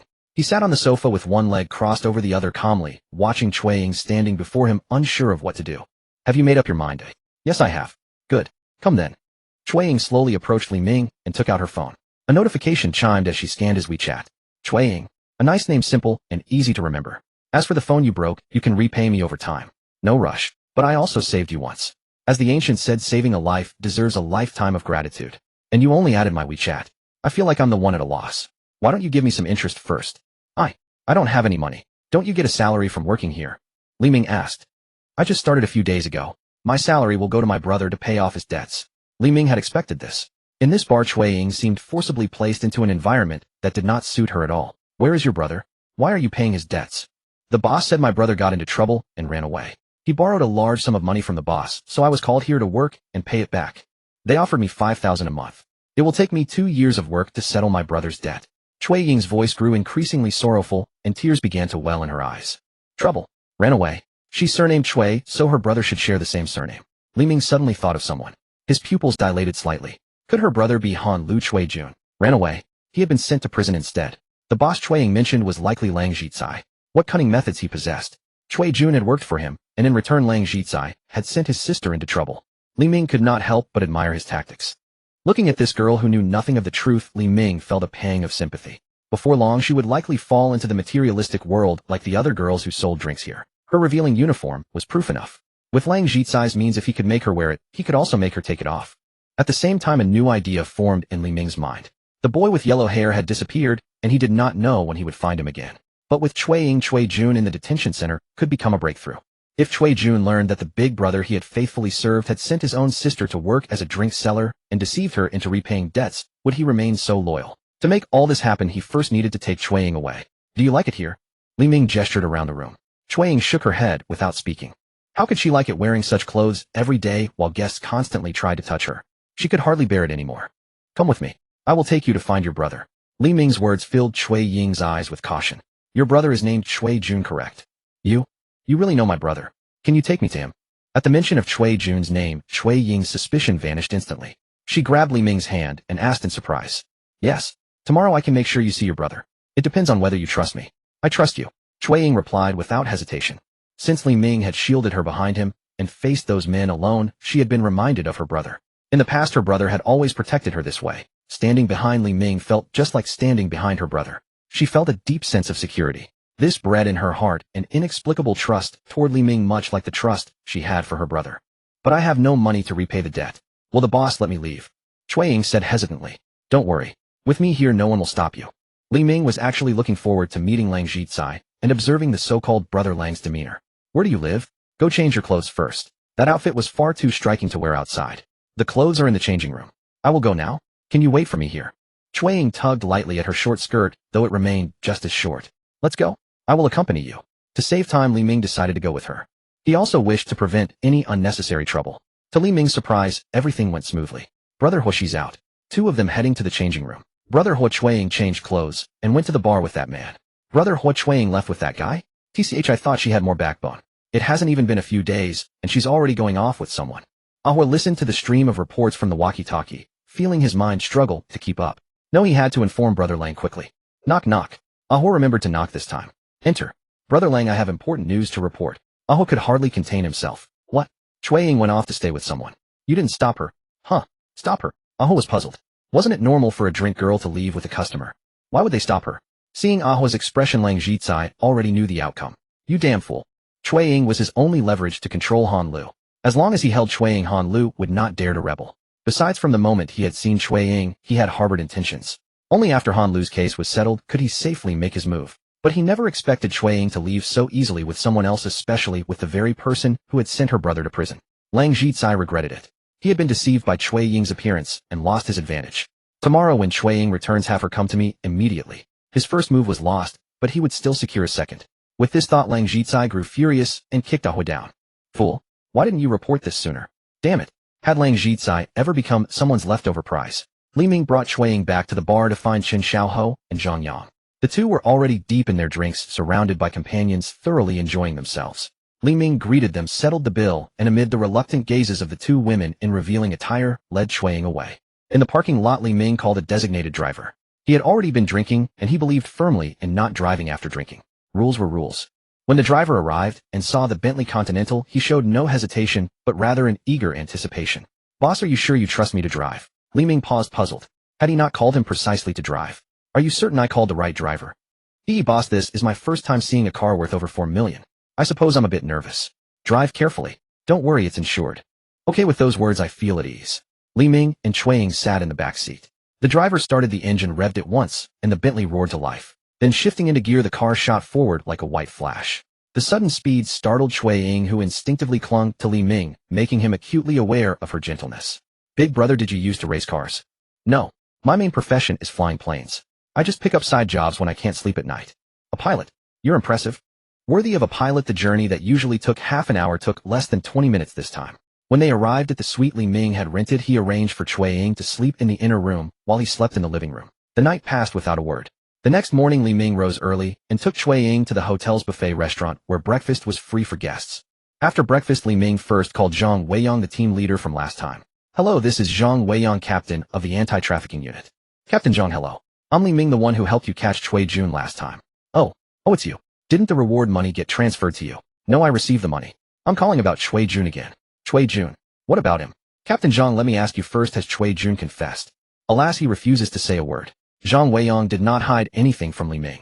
Captain Zhang, I might have a way to make him talk. Li Ming said tentatively. You have a way. Humph. Zhang Weiyang chuckled. Perhaps you are good at fighting, but everyone has their specialty. Fighting and interrogation are two entirely different matters. Captain Zhang, did you know that Cui Jun has a younger sister? A younger sister? Yes, I sent someone to look for her a while ago, but she had already left, and we couldn't find her. Haha, Captain Zhang, Cui Jun's sister is with me. What? She's with you? Don't tell me you've kidnapped her. Let me warn you, honesty is the best policy. No, Captain, it's not what you think. I brought her out of Yilang. Li Ming then explained how he had met Cui Ying by chance at Yilang. Then he asked Captain Zhang, could you arrange for the siblings to meet? If Cui Jun finds out how his boss treated his sister, he won't feel comfortable. Sure, I'll arrange it now. Wait for my notice. After hanging up, Zhang Weiyang made a celebratory gesture. Yes. Cui Ying was a timely help. Whether they could loosen Cui Jun's tongue, all depended on this opportunity. They all knew that Lang Zhicai, the boss of Yilang, was connected to the cases of missing young women. But without Cui Jun's confession, there was no direct evidence to make an arrest and file charges. Zhang Weiyang calmed his excitement and took out his phone to arrange the meeting between Cui Jun and his sister. At 10 o'clock in the morning, they gathered at Jiangxing Detention Center. Brother Ming, why did you bring me here? Cui Ying looked at the sign reading Jiangxing Detention Center, and a sudden sense of foreboding rose in her heart. Your brother is here. Now that they were at the detention center, Li Ming no longer concealed it. How is that possible? How could my brother be here? Cui Ying nearly collapsed, but Li Ming caught her just in time. Your brother fled after injuring someone and later kidnapped a young woman. He was arrested. Li Ming's words struck like a thunderbolt. The image of her brother as tall, mighty, and righteous shattered. How is this possible? How could my brother do such things? Cui Ying kept murmuring, still unable to believe it. When you see your brother, ask him yourself. Some of those girls were younger than you, and to this day, none have been seen alive, nor their bodies found. Sai, try to persuade your brother to atone for his crimes by doing meritorious service. After contacting Zhang Weiyang, Li Ming was led into the detention center and met him in an office. Captain Zhang, hello. I've brought her here. Much obliged. Zhang Weiyang firmly clasped Li Ming's right hand with both hands and shook it solemnly. This man was his lucky star, not only helping him catch Cui Jun, but now giving him hope of loosening Cui Jun's tongue. I won't say more. Once the case is solved, I'll treat you to a grand feast. Zhang Weiyang said solemnly. All right, I'll look forward to that day. Zhang Weiyang patted Li Ming's arm again. Everything was understood without words. According to regulations, Li Ming, as an outsider, could not meet the suspect Cui Jun, so he could only wait in the office. Cui Ying was then led away by Zhang Weiyang. Before leaving, she cast a pitiful glance at Li Ming, her mind still in a daze. Cui Jun was brought out of his cell expecting another interrogation, but was instead taken to the visiting room. Cui Jun sat down nonchalantly, closing his eyes to rest. He had already said everything he should, and not a word of what he shouldn't have. For fleeing after injuring someone and attempted kidnapping, he would face only a few years at most. He was still young and could afford to wait it out. His only worry was his sister. Their parents had passed away when they were young, and she was his only family. He hoped the boss, out of regard for his loyalty, would treat her well. Brother Wu. Cui Jun's heart stirred. Why did that voice sound so familiar? He opened his eyes and saw a familiar face streaked with tears before him. Sister. Cui Jun was stunned. Why was Cui Ying here? Wasn't she with the boss? Brother Wu. Seeing her brother sitting across from her in handcuffs and leg shackles, separated only by a pane of glass, yet as distant as a mountain, visible but beyond reach. Cui Ying could not stop crying. Biga, don't cry. Your brother is fine, and I'll be out in a few years. Cui Jun wiped the glass with his hand, as if he could wipe away her tears. Brother, I'll wait for you to come home. How did you get here? Brother Ming brought me out of Yilang. He said he could let me see you. Brother Ming. Cui Jun's heart missed a beat. A man? He must have designs on my sister. Who is Brother Ming? How did you meet him? How long have you known him? Did he bully you? Cui Jun, like a mother cow guarding her calf, kept asking without pause. He knew his sister well, young, innocent, and above all beautiful. She had drawn many people with bad intentions, but he had driven them all away. Now that Cui Jun could no longer protect Cui Ying, the thought of someone taking advantage of her sent a wave of panic through him. He didn't want to stay here, he had to get out and protect her. Brother, it's not what you think. Brother Ming even saved me once. Knowing her brother's personality, Cui Ying realized that if she didn't explain clearly, he would never be at ease. So she told him about selling drinks at Yilang to pay off a debt, being harassed by a customer, and being rescued by Li Ming. Are you saying Lang Zhicai told your brother that he owed him money and made you sell drinks to pay the debt? Cui Jun clenched his fists and asked word by word. Cui Ying nodded innocently, then said shyly, brother, that uniform is so embarrassing to wear. I don't want to wear it anymore. Don't wear it. You'll never need to wear it again. Your brother doesn't owe him anything. Cui Jun said indignantly. He had underestimated Lang Zhicai's nature. That man with his wandering eyes would surely take an interest in Cui Ying. He had only been waiting for the right moment. Oh, really? That's wonderful. Cui Ying had finally heard a piece of good news, and her mood brightened a little. The siblings talked for a while longer until visiting hours ended, and Cui Ying reluctantly said goodbye to Cui Jun. Afterwards, Cui Jun was brought to the interrogation room, where he met Zhang Weiyang again. Can we talk now? I want to see Li Ming. Li Ming drove away from the detention center alone. The remaining matters were beyond his concern. As he drove, his mind kept replaying what Cui Jun had said when they met. He hadn't expected Cui Jun to request a personal audience. Upon seeing him again, Li Ming detected shock in Cui Jun's eyes. Then again, it was Li Ming who had sent him there in the first place. Brother Ming, is that you? Li Ming nodded. Haha, this is truly ridiculous. You put me in here, yet you rescued my sister. Cui Jun kept laughing, while Li Ming simply watched. Between laughs, tears gathered at the corners of Cui Jun's eyes. He casually wiped them away and looked at Li Ming with solemn sincerity. Thank you for bringing Cui Ying over. Our past grievances are settled. From now on, please look after my sister. And under no circumstances are you to touch her. With those words, Cui Jun bowed deeply to Li Ming, then rose and left before Li Ming could respond. Li Ming was thoroughly bewildered. Was that all you called me here for? Of course I'll take care of Cui Ying. What do you mean don't touch her? So what if I do? Li Ming had actually intended to visit that evening, but Zhang Weiyang denied him the opportunity, taking Cui Ying away directly under the pretext of ensuring her personal safety. It made sense after all. If Cui Jun had implicated Lang Zhicai, he would certainly face retaliation. With police protection, Lang Zhicai couldn't lay a finger on him. But as his only sister Cui Ying outside would be far more vulnerable, so Cui Jun had also requested police protection for her. Li Ming considered it and agreed. In safeguarding citizens' safety, the police were far more professional than he was. More importantly, Li Ming had no authority to refuse. Remembering his promise to accompany Zhang Yuero today, Li Ming gave her a call. "Hubby, when are you coming over?" Zhang Yuero answered immediately. "I'm on my way. Where are you?" "I'm getting a spa treatment with Yu Xian. It should be wrapping up soon." Thinking of Su Youxuan, a wave of emotion stirred within Li Ming. Her cool and reserved exterior contrasting with her passionate and warm nature, such a compelling contrast that drew one in irresistibly. "Send me the address. I'll come find you now." Jelly Xian Wellness Spa Club. Men were not permitted inside, so Li Ming had no choice but to wait in the lobby. Perhaps to highlight the rejuvenating effects of the spa, the staff here were all quite young, and their skin was remarkably smooth and radiant. For these youthful beauties whose appearances and figures clearly fell short of his system's requirements, Li Ming didn't even need to activate his appraisal technique to know the results. This one should score around 70. Score 69. This one is about 75 points. Score 76. This one is prettier, 80 points. Score 81. Indeed, his guesses had been roughly accurate. "Hubby." Seeing Li Ming, Zhang Yuero happily threw herself into his arms and planted an affectionate kiss on his cheek. Su Yuxian stood quietly behind, giving Li Ming an exasperated glance. "Finally remembered about us." Perhaps due to the effects of the spa treatment, both of their skins were dewy and supple, like perfectly ripe peaches that made one want to take a gentle bite. "Hubby, where are we going?" "Let's have a meal first, then this afternoon I'll take you house hunting." "Oh huh, buying a house?" Zhang Yuero thought she had misheard and asked again. "Yes, buying a house." Li Ming had come to see Zhang Yuero and Su Yuxian not merely to test the effects of 2 days of abstinence, but also to collect gold coins from them. Buying a house. Hopeful longing appeared in Zhang Yuero's eyes. Having her own apartment in Jiangxing had always been her dream. Li Ming had spent so much on her that she had felt too embarrassed to ask for anything herself, never expecting him to deliver such a tremendous surprise today. Zhang Yuero melted, deciding to properly reward Li Ming that night to show her sincerity. Perhaps I could unlock that particular move. Glancing down at herself, she thought the effect should be quite nice. She stole a glance at Su Youxuan's fuller figure. If it were Youxuan's E-cup, the effect would likely be even better. Lost in thought, Zhang Yuero's face flushed. What was this girl thinking about? Why was her face suddenly red? They found a restaurant and had a simple meal. Li Ming also got his phone screen repaired. Bringing Zhang Yuero and Su Yuxian to Cuiwei Residence, the most luxurious lakeside villa community in Jiangxing adjacent to Cuiwei Lake, with beautiful surroundings and prohibitively expensive prices. Stepping out of her Porsche, Zhang Yuero stammered, "Who? Hubby, are you going to buy me a villa?" Su Yuxian was equally surprised. She had assumed when Li Ming mentioned buying a house, he meant a regular apartment, not somewhere like Cuiwei Residence, where even the cheapest property cost over 20 million. "What's wrong? Don't you like it?" Li Ming asked.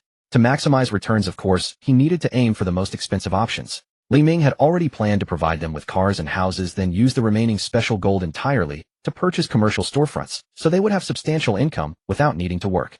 It would also serve as a safeguard for their future. "I like it, of course I like it, it's just too expensive. No matter the price, you mean far more to me than anything money could buy." Li Ming suddenly delivered a romantic line that moved Zhang Yuero to throw herself into his arms right then and there. If Su Yuxian hadn't pulled her away, she would have gone in for a deep kiss to warm things up. In public, mind your manners. Even Su Yuxian felt a bit embarrassed by her neurotic best friend. The Cuiwei Residence Sales Gallery was more luxurious than Jiangxing No. 1. In the center of the hall stood a massive sand table displaying a detailed model of the entire Cuiwei residence. Every plant and tree meticulously replicated from reality. The entire Cuiwei residence contained only 100 units divided into 3 tiers based on proximity to Cuiwei Lake, lakeside courtyards, lakeside villas, and townhouses. The lakeside courtyards were built on artificial islands in Cuiwei Lake. Each artificial island spanned the size of 3 football fields, with only 5 residences constructed upon them in the cardinal directions. The 4 corner residences each exceeded 2,000 square meters, while the central Cuiwei No. 1 surpassed 3,000 square meters, making it the flagship residence of the entire community, priced at an astonishing 500 million. The artificial islands were surrounded by water on all sides, connected to the lakeshore roads by 2 specially constructed causeways. The lakeside villas were built around Cuiwei Lake, each with exclusive gates and front and back gardens spanning over 1,000 square meters. There were only 25 lakeside villas. Then came 70 townhouses, 5 per row, with the smallest units covering 500 square meters, 2 underground levels, 3 above ground, and a small front garden. Gazing at the exquisitely crafted model, without even needing to see the actual property, Li Ming could already sense the extraordinary quality here. No wonder it was Jiangqing's premier villa development. Especially that flagship residence. With over 3,000 square meters of land, and a 4-level Chinese courtyard design, it stirred a genuine urge to purchase within Li Ming. Zhang Yuero and Su Yuxian entered the sales gallery with unusual caution, staying close to Li Ming, slowly becoming captivated by the breathtaking scenery displayed on the sand table.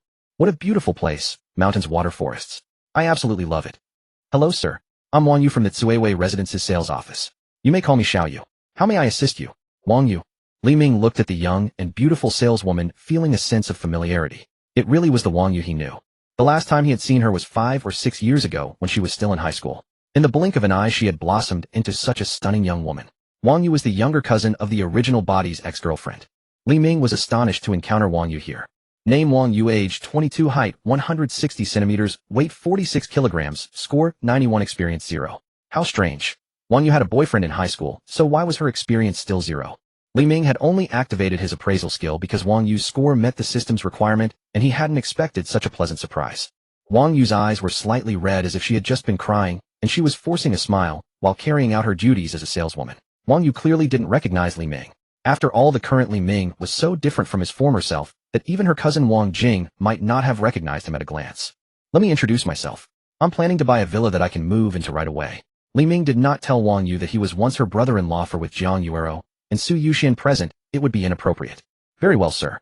Our villas here are all exquisitely decorated, fully furnished with premium furniture and appliances. Would you prefer a lakeside villa or a townhouse? The villas at Tsuiwei Residences all have fixed prices. The lakeside villas are 50 million yuan each, while the townhouses come in 3 sizes priced at 20 million, 25 million, and 30 million respectively. Those are the 3 price tiers.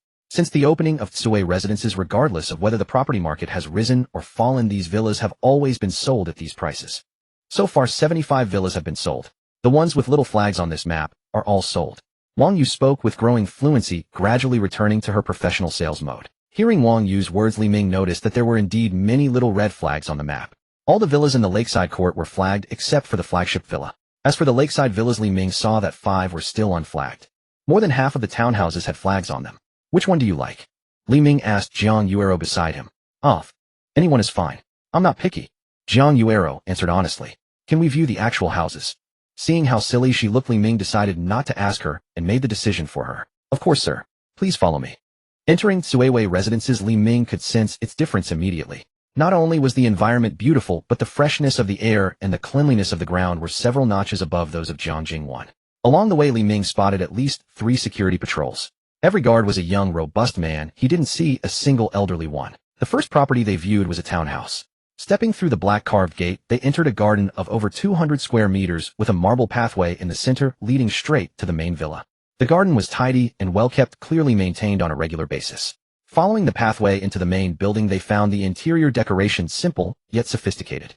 It was spotless, without a speck of dust. In short, it was another move-in ready residence. Wow, how beautiful. Wow, such a big bedroom. Wow, this walk-in closet is bigger than my room. Wow, what a gorgeous bathtub. I can't resist. I want to take a bath. Wow, there's even a home theater and a starry sky ceiling. How cool. Wow, the rooftop terrace is so spacious. It would be amazing to sunbathe here. Zhang Yuero was like a rural visitor seeing the city for the first time.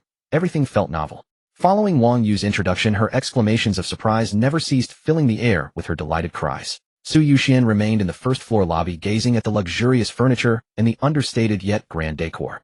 Her heart was full of envy toward Zhang Yuero, yet a trace of disappointment also lingered within her. These past few days she had been tormented. Last time, in a moment of impulsiveness, she had taken the initiative to go to him. She didn't regret it, but she didn't know how to face Zhang Yuero. She had stolen her best friend's man, and every time she faced Zhang Yuero, she felt a deep sense of guilt. Moreover, these days a girl named Wen Tong had been continuously contacting her about signing with a live streaming agency. Every time she refused, but the girl named Wen Tong remained persistent. Afterwards, not just Wen Tong, but several other agencies also contacted her, irritating her so much that she hadn't live streamed lately. She had originally started streaming to make money, but with the commission from the carnival gift Li Ming had sent her last time, she no longer needed to stream. Actually, she had never felt comfortable dancing in front of so many people. From now on, she only wanted to dance for a single person. What are you thinking about? So deeply. A warm body pressed against Su Yoshuan's back, arms reaching around her from behind. Oh. Startled, Su Yuxian turned around and saw Li Ming's handsome face that she had been thinking about day and night. She couldn't help but shoot him a reproachful glare, just as she opened her mouth to remind Li Ming that Jiang Yuero was still upstairs. Unexpectedly, Li Ming kissed her on the lips, his tongue deftly parting her teeth. Are you crazy? Yuero is still upstairs. Su Yuxian tried to push Li Ming away, but the more she resisted, the more impassioned he became, and his kisses grew even more fervent. In a daze, she gave up resisting and began to respond with ardor. Upstairs, Jiang Yuero's excited cries kept coming, clearly overjoyed. Downstairs, a man and a woman were locked in an enthusiastic embrace and a fervent kiss. For a moment, Su Yuxian felt a thrilling sense of forbidden romance. Li Ming held her shoulder tightly with one arm, pulling her soft figure close against his chest. That long-missed tenderness filled him with deep satisfaction. His lips were equally busy, trailing from her rosy lips to her neck and then to her exposed collarbone. Just as Li Ming was about to take things further and lift Su Yoshuan's t-shirt, the sound of footsteps descending from upstairs echoed. Alarmed, Su Yuxian somehow found the strength to shove Li Ming away. She shot him a glare, straightened her clothes, and hurried into the garden. She couldn't let Yuero see her in such a state. What a pity, so close. With the fragrance of Su Yuxian lingering on his hand, Li Ming thought of the saying, "He who gives roses keeps the lingering scent." He sighed regretfully. At that moment, a figure came flying toward him and leaped, startling Li Ming into catching her.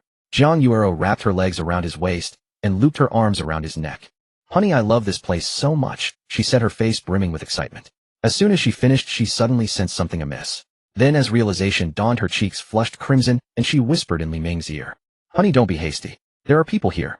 Li Ming quickly set this little enchantress down. If she stayed clinging to him any longer, he might lose his composure.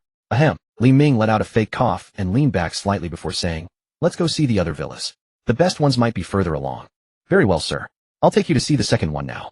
Wang Yu's cheeks were slightly flushed as she had heard their words quite clearly. "Oh, I like this one too. Oh, this one is also nice. Oh, honey, I like them all. What should I do?" Jiang Yuero chattered endlessly beside Li Ming, wearing a bittersweet expression, quite torn. Unexpectedly, Jiang Yuero's indecisiveness flared up again. Li Ming was speechless. If they were clothes or handbags, he would have waved his hand and bought them all without hesitation. But a house is not like a bag or a piece of clothing that can be easily changed. A house needs to be cared for, and one set is enough. These townhouses all looked the same from the outside. The difference lay in size and interior decoration style. Li Ming made the decision for Jiang Yuero without needing to think twice, choosing the 25 million yuan villa, because beside it stood another vacant villa, which Li Ming planned to buy for Su Yuxian. "Since we're already here, if we're going to spend, let's spend together." Arriving at the sales lobby, Li Ming pointed to the two selected villas and said to Wang Yue, "I want both of these. One under her name and the other under her name." Li Ming pointed to Jiang Yuero and Su Yuxian. "Two villas." Wang Yu was taken aback, then pleasantly surprised. If she sold these two villas, would she be able to become a regular employee? She would no longer have to face that unpleasant woman's scowls. At the thought of this, she couldn't help but feel excited. Originally, with only her associate degree, she would never have been able to get into Tsui Residence. Instead, she had been specially recruited by the property logistics manager of Tsui Residence. Her 6-month probation period was now in its final month. The reason she was recruited was first that the manager was a former classmate of her mother, and second that the manager wanted Wang Yu to become her daughter-in-law. Initially, she had also thought it was an opportunity, so under the manager's arrangement, she met the manager's son once. She had thought that if the man was pleasant to the eye and down-to-earth and capable, she wouldn't mind getting to know him first. At their first meeting, she still had a good impression of him, but with subsequent interactions, gradually she discovered that this man was a real mama's boy. Every time he spoke, it was "my mom said this," or "my mom said that." Although Wang Yu had dated several boyfriends before, this was the first time she had met such a man. He had to ask his mother for approval in everything and had no opinions of his own. She certainly didn't want to marry a man who listened to his mother in everything.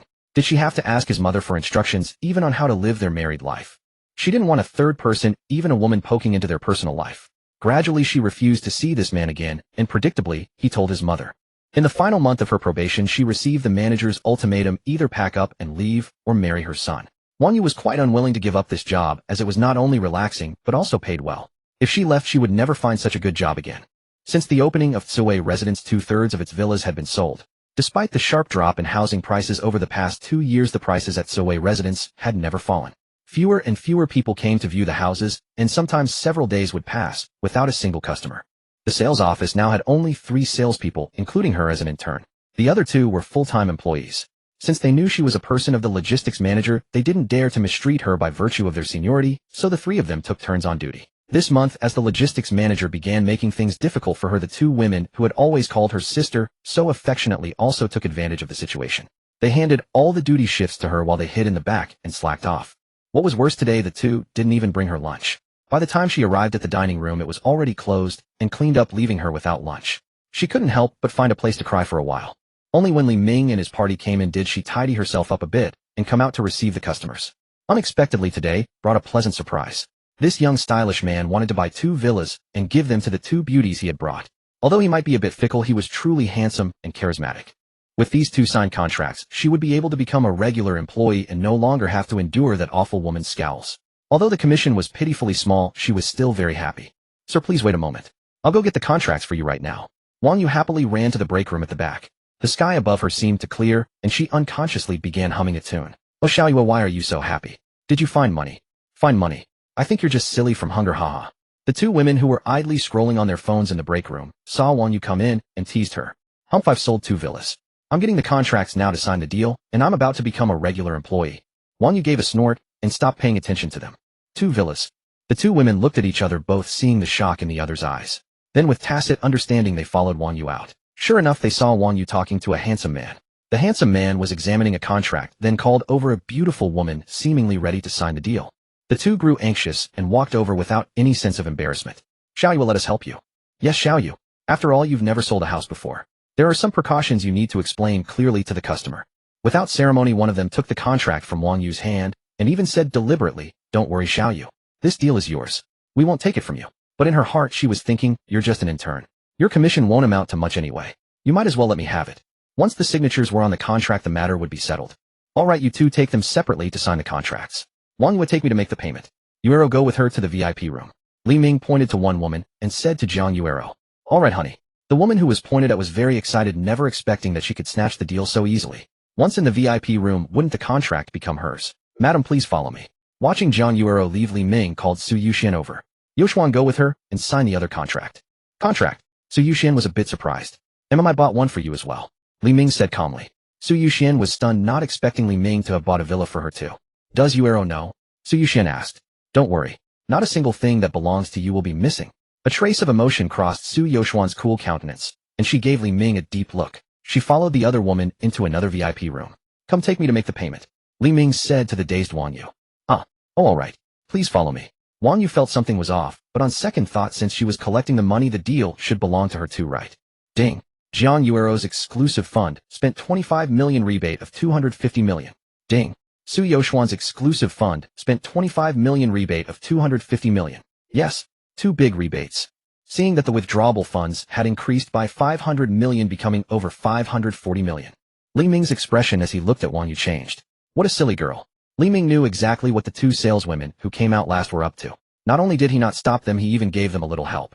This was not only so that Jiang Yuero and Su Yuxian could sign separately, keeping Jiang Yuero temporarily unaware of his relationship with Su Yoshuan, but also for Wang Yu's sake. His former sister-in-law. Wang Yue, Li Ming called out. He then fixed his gaze upon her, scanning her from head to toe with an expression laden with meaning. Startled by the sudden call, Wang Yu felt a hint of puzzlement, wondering what else this distinguished guest could want from her. As Wang Yu noticed Li Ming's persistent gaze sweeping over her, a sudden chill ran down her spine. This womanizer couldn't be interested in me again, could he? Yeah. If she were to present me with a villa as well, could I possibly refuse? Wang Yu quickly shook her head. What was she thinking? Was she even worth a villa from him? That was over 20 million. Even selling herself wouldn't amount to a fraction of that. Wang Yue, Wang Jing's cousin. You? You know my cousin. Wang Yu pointed at Li Ming in astonishment. When had her cousin ever known such a wealthy man? I'm Li Ming, your former brother-in-law. Li Ming. Wang Yu's mouth fell open in shock, wide enough to hold an egg. This man was Li Ming, her former brother-in-law. This was an April Fool's Day, was it? Upon closer inspection, his features did bear a resemblance. Are you really Li Ming? Wang Yu asked again for confirmation. Genuine as can be. And I have no reason to deceive you. Wang Yu had to admit Li Ming was right. The 2 of them were no longer on the same level. A man who could swipe 50 million without a blink had no need to deceive someone whose savings barely reached 5 figures. Wang Yu's mind was reeling. If he really was Li Ming, how could he be so rich now? Back then, he couldn't even afford a down payment on a house, which was why her aunt had forced her cousin to break up with him, eventually marrying her off to a company executive. If her aunt knew how wealthy Li Ming had become, would she regret it? Take out your phone. Let's add each other on WeChat. Oh, all right. In a daze, Wang Yu added Li Ming on WeChat. I'll be going now. You can contact me anytime if you need anything. Remember, I'll help you with anything. I can also help you live the life you desire. Li Ming gazed at Wang Yu with profound intent. After speaking, he turned and walked toward Su Yoxuan, who had come out earlier. Within 2 minutes, Jiang Yuero emerged, her smile as radiant as a blooming flower. With all matters settled, Li Ming led the two women away from Zuwei residence. Driving luxury cars and living in villas. How envious I am of those two ladies. Wang Yu's two colleagues stood at the entrance of the sales hall, watching Li Ming and the others leave with envy. They turned to glance at Wang Yue, who stood there dumbfounded, and snickered. Let's celebrate today's opening by finding some handsome guys to have fun with tonight. Absolutely. We're not leaving until we're drunk.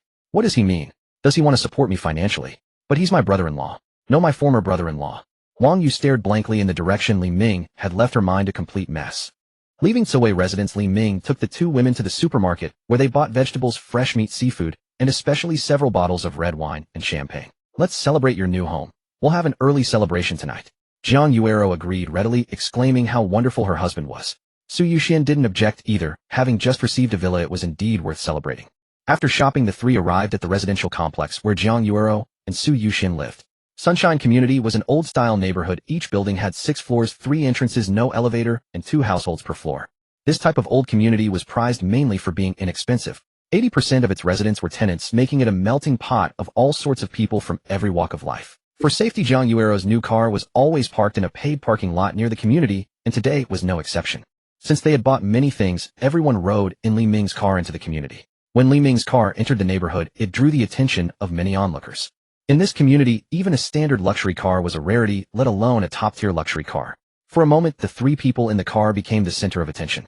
Among the onlookers, a young girl closely trailed Li Ming's car. She had a hunch that the person she was looking for was in this very vehicle. Xianhua Chao. Excuse me, are you Xianhua Chao? Just as Su Yuxian got out of the car and was heading to the trunk to fetch things, a sweet voice called out to her. Turning around, she saw a very sweet-looking girl, but Su Yuxian didn't recognize her. Who are you? It's me, Wen Tong from Lanshan Guild. The one who's been calling you these past few days.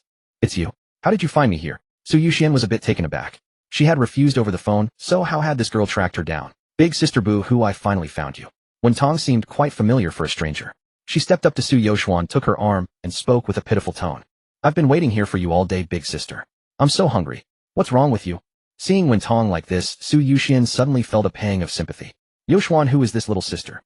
Jiang Yuero, seeing Su Yuxian being grabbed by the arm, asked curiously. Hello, Big Sister. My name is Wen Tong from Lanshan Guild. I'm Sister Xian's fan. Wen Tong greeted Jiang Yuero sweetly.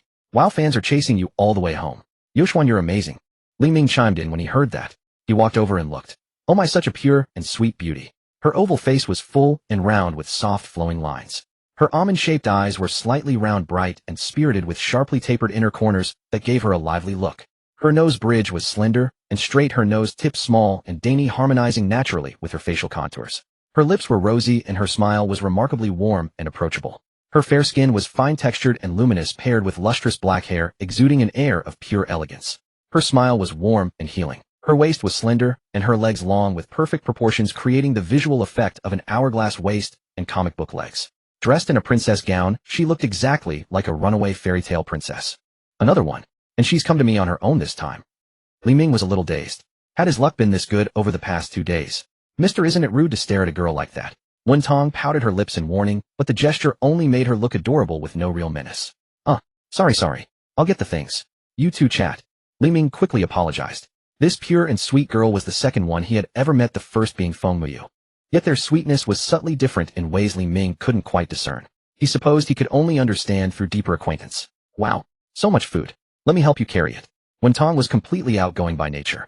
Despite meeting Li Ming and the others for the first time, she wasn't the least bit shy. Li Ming rather liked that kind of personality. How can that be? I've already said I won't join the guild. It's getting dark, so you should head back. Su Yuxian declined politely. Big Sister, I've waited for you a whole day. Can't I even go upstairs for a glass of water? Wen Tong's eyes instantly welled up with tears, her emotional shift remarkably practiced. Yoxuan, let's talk about this upstairs. It's not convenient to discuss here with so many people around. Li Ming couldn't stand to see them turn her away, so he quickly suggested. After hearing Li Ming's words, Su Yuxian noticed the surrounding stares and agreed. Wen Tong's tears instantly vanished. Grinning, she picked up some bags and followed Li Ming and the others upstairs. As they headed upstairs, Wen Tong's chattering never ceased, and in just a short while she had already warmed up to Jiang Yuero. When they arrived at the apartment that Jiang Yuero and Su Yuxian rented, Li Ming carried the groceries into the kitchen and began preparing dinner. Wen Tong followed Su Yuxian to her room. Sensing that the two had private matters to discuss, Jiang Yuero refrained from disturbing them, changed her clothes, and went to assist Li Ming in the kitchen. Why do you keep trying to get me to join your guild? Let me tell you, this is getting annoying. Inside Su Yoxuan's room, Su Yuxian felt a throbbing headache. Wentong had stuck to her like glue, which was beginning to annoy her. Sister Su, this is the first task my older sister has entrusted to me. I want to do it well and help our guild grow. Seeing that Su Yuxian still hadn't agreed despite her persistence, Wentong decided to tell the truth directly. Would your guild really grow just because I join? I'm just a small streamer. I'm not that important. How could you not be important? You underestimate your own charm, Sister Su. If you join our guild, that big spender will come too. Do you know how vital one generous patron is to a guild? A big spender. What big spender? Su Yuxian was even more puzzled by Wentong's words. She didn't know any big spender. Actually, she did know one, Li Ming. But he wasn't a big spender, he was her man. Yiming Jingren. Isn't he a big spender? Wentong said in surprise. Yiming Jingren. Su Yuxian suddenly understood. Wentong was after Li Ming.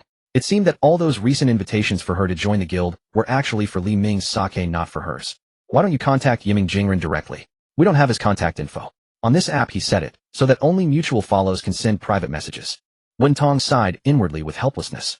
If she could contact Yiming Jingren directly, she wouldn't have to go through all this trouble. Isn't he right outside? Why don't you just go talk to him directly? Su Yuxian gestured toward the door. Outside. That man from earlier. Wentong was stunned. The man who had looked at her so boldly. Was he actually Yiming Jingren? He is Yiming Jingren. Wentong asked again to confirm. Yes, that's him. But isn't he Sister Zhang's boyfriend? Wentong had heard Zhang Yuero calling him hubby all along. That's right. Su Yuxian nodded. Then why did he send you so many carnivals? Oh, I get it now, he's always eyeing the pot while eating from the bowl. Puffed, what a two-timer. Wentong's face was flushed with indignation, hands on her hips, as she spat in contempt. Su Yoxuan's cheeks flushed. What was she talking about? It was she who had offered herself to him. He's right outside. You can either go talk to him or leave. Su Yuxian issued her final ultimatum. In her old fiery temper, she would have driven the girl away long ago. But lately she didn't know why her anger had faded more and more. Was it because her inner fire had been quenched? Wentong hesitated. Going directly to Yiming Jingren made her a little afraid. Based on what she knew about him, it seemed like she would have to offer something in return to accomplish the task. But leaving felt just as hard. Her sister had worked so hard to maintain the guild, and Wentong truly wanted to help her. Su Yuxian seemed to see through Wentong's hesitation. Based on her knowledge of Li Ming, if something was offered to him on a silver platter, he would definitely take a bite. Just like she herself had been. Don't worry, he won't bite. Sister is here, so don't be afraid. Su Yuxian encouraged Wentong. Alright, I'll do my best. I'll succeed. Wentong raised her little fist and said, got it. Silly girl, remember not to approach a stranger in such a scatterbrained way in the future. I understand, Sister Su. Su Yuxian led Wentong to the living room where Li Ming was busily working in the kitchen while Zhang Yuero washed vegetables and helped him. 2 cold dishes had already been set on the dining table. We'll eat in a while, and I'll help you bring it up during dinner. Thank you, Sister Su. Li Ming lived up to expectations. His signature dish, stir-fried tomatoes and eggs, came out of the wok first, followed by braised prawns, steamed crab, pan-seared steak, stir-fried pork, and a vegetable stir-fry, all served in succession. With 2 cold dishes and 6 hot dishes accompanied by red wine, champagne, and mitai, the dinner was clearly designed to make everyone tipsy. Since leaving Kuweiju, Li Ming had hatched a not-so-bright idea. The only way to make Zhang Yuero accept Su Yuxian as part of their lives was to let the drinks flow freely and let the night bring them all closer together. But Wentong had shown up out of nowhere, so he would send her away in a while. A toast to our new home. Bottoms up. As dinner began, Li Ming raised his glass and proposed. Clink, clink. The 4 glasses touched, and they all drank in one go. Li Ming hadn't expected Wentong to down her glass as well. Why did he feel like the girl was looking at him with a strange gaze? The dinner went on boisterously. There was no need for Li Ming to urge anyone to drink. Zhang Yuero was already drinking with great gusto. Having just acquired her own villa, she had been in high spirits ever since leaving Kuweiju. Su Yoxuan, on the other hand, remained calm. In the course of the meal, she brought up the reason Wentong had come. So that was it. After learning Wentong's purpose, Li Ming neither refused nor agreed. He simply added her on WeChat and said they could discuss it another day. Wentong added Li Ming on WeChat. In her view, getting his WeChat meant she could persuade him. Overjoyed, she drank a few more glasses. As the alcohol took effect, the 3 women's conversation gradually became bolder, as if they had forgotten there was a man in their midst. Wentong remarked that Su Yoxuan's dancing was wonderful and that she was quite a good dancer herself. Believe it or not, I've studied Latin dance since I was little. Wait, let me change my clothes and show you. With that, Wentong, who was a bit giddy from the wine, pulled out a set of clothes and a pair of high heels from her backpack.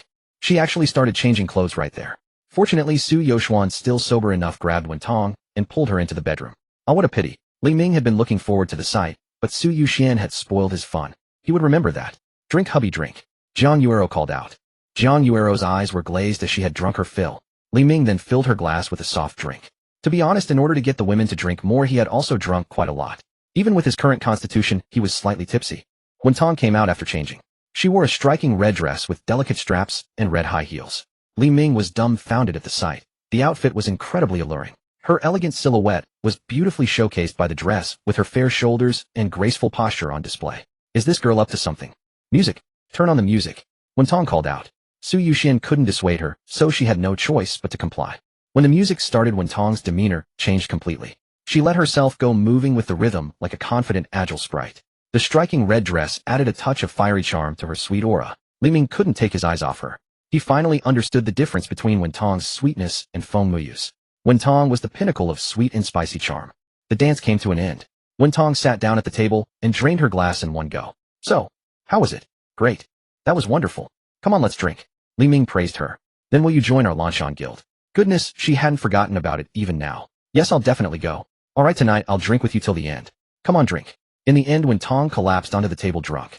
Li Ming rubbed his slightly dizzy head. He had also drunk a fair amount. He hadn't expected a young girl like Wentong to have such impressive tolerance. Looking at the three women collapsed at the table, Li Ming carried Jiang Yuero and Su Yuxian into Jiang Yuero's room. Then after a moment of thought, he carried Wentong to Su Yoxuan's room and tucked her in with a blanket. No rush. I'll win you over eventually. Oh. A scream pierced the air. Oh. Another scream followed. Li Ming woke up and opened his hazy eyes to see. Instantly, he was wide awake. Wait, why are you here? Li Ming was shocked to see Wentong. Wasn't she supposed to be in Su Yoxuan's room? Tears rolled down Wentong's cheeks. She pointed at Li Ming and said, I want to get to the bottom of this. An uneasy feeling told her that something significant had happened last night. She felt deeply wronged. She had only come to look for someone not to be caught in such a situation. Ridiculous. Who knows how you ended up in this room? Why are you accusing my husband? Jiang Yuero, who had been stunned, grew displeased when she heard Wentong's accusation. She pointed at Wentong and spoke firmly. In Jiang Yuero's heart, as long as Li Ming loved her and gave her a comfortable life and emotional warmth, she was willing to overlook many little things. No, that's impossible, Wentong said stubbornly. She would never have gone to that room on her own. It must have been a mix-up after she got drunk. What's impossible? Yesterday you asked to stay and invited my husband to support your guild. People might think you only wanted his help. The more Jiang Yuero spoke, the more convinced she became. But don't worry. My husband is not the kind to shirk responsibility. Since you have become a part of our lives, we'll make sure you are well taken care of. You won't need to struggle with your old guild anymore. Jiang Yuero's words left Wentong momentarily speechless. Su Yuxian also stared at Jiang Yuero, hardly able to believe what she had just heard. Li Ming hadn't expected Jiang Yuero to be so supportive. He yearned to hold her close and cherish her. A wife like this was truly a blessing. For a moment, the entire room fell silent. One room, one bed, four people all face to face. The strange atmosphere shifted with the soft sound of Wentong's crying. Su Yuxian sighed, got out of bed, and wrapped a robe around herself before standing before the other three. There is a camera in the hall. Let's check the footage to find out what actually happened. With that, she picked up her clothes and left the room. A camera? Wentong was caught off guard and stopped crying. She was not as bold as Su Yoxuan, so she wrapped the blanket around herself and shuffled out of Jiang Yuero's room. She needed to know how she had ended up in that bed. Since Wentong had taken the blanket with her, Li Ming and Jiang Yuero were now left in the morning sunlight. Honey, Jiang Yuero sighed as she came to her senses. She really didn't know what to say about the situation. Although she had guessed such a thing might happen, it was still a bit overwhelming to wake up to. She put on her nightgown and followed them out, intending to have a talk with Su Yuxian. After they all left, Li Ming was alone. He held his head and began to recall. Li Ming had drunk quite a bit the night before. He clearly remembered carrying Wentong to Su Yoxuan's room, then returning to Jiang Yuero's room. After a while, the alcohol caught up with him, and he fell into a deep sleep. In the middle of the night, he vaguely felt someone lying down beside him. Could that person have been Wentong? Had she come over on her own? How could she be so careless?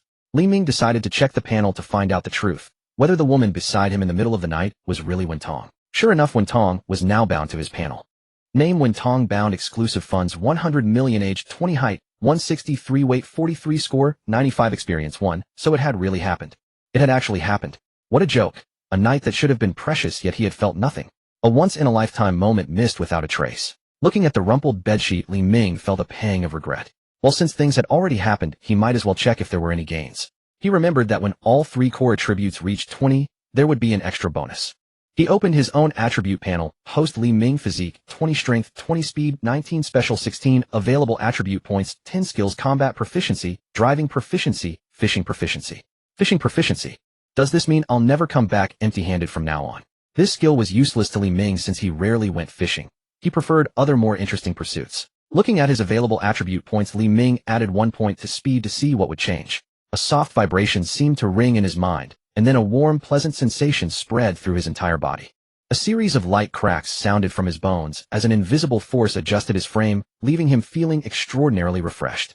Finally, a deep tiger-like sound resonated from his body before everything settled back to calm. The entire process lasted about a minute. Brief, yet utterly unforgettable. He opened the panel once more. Host Li Ming. Physique, 2030 strength, 2030 speed, 2030 body shape perfect, special 1620 available attribute points 9 skills combat proficiency, driving proficiency, fishing proficiency. The 3 core attributes had reached 20, and the panel changed accordingly. Physique strength and speed now had new maximum limits. A new attribute bar had also appeared, body shape, and the word perfect fully described Li Ming's current physical state. He walked to Jiang Yuero's vanity mirror and admired his reflection, trying several poses. A line from a song came into his mind: standing like a pine, lying like a bough. His shoulders were broad, his waist was narrow, and his body formed a perfect inverted triangle. His chest muscles were firm and well-balanced, his 8-pack abs were clearly defined, and his legs were powerful. Every muscle traced a smooth line with not a hint of excess fat. He perfectly embodied the saying, refined in attire and athletic in form. Men envied his build, and women were drawn to it. Even though it was only a single point in speed, Li Ming's body had undergone a striking transformation. He couldn't help wondering what further changes might come when all 3 attributes reached 30. The special attribute maxes out at 20, and I still have 9 points to use. What if? Li Ming was a little curious about what change that might bring. 17, 18, 19, 20. Then it stopped. Li Ming didn't seem to feel any additional change. Wow, is that all? Did I make a mistake? Li Ming, a little anxious, quickly checked the panel. Special adaptable transformation compatibility 100. Li Ming was stunned. It can do that. From the initial bonus to this transformation skill, Li Ming concluded that this was truly a most unconventional system, and yet he liked it. He allocated the remaining 5 attribute points to physique. Though his body didn't look different, Li Ming could clearly feel that his endurance had increased. Li Ming put on his clothes. It was time to go out and meet the 3 women. If any of the 3 was still upset, he intended to win her over gently. In the living room on the sofa, Su Yuxian was checking the surveillance footage on her phone, while Jiang Yuero and Wentong sat on either side of her. To get a better look, Wentong had even changed clothes and wrapped herself in Jiang Yuero's blanket. In the video, everything was calm at first, with 4 people eating and drinking together peacefully. Su Yuxian fast-forwarded, and soon the scene changed. In the video, Wentong took a Latin dance outfit from her backpack and started to change right in the living room. Fortunately, Su Yuxian stopped her and pulled her into her room. You shouldn't have stopped her, Su Yuxian.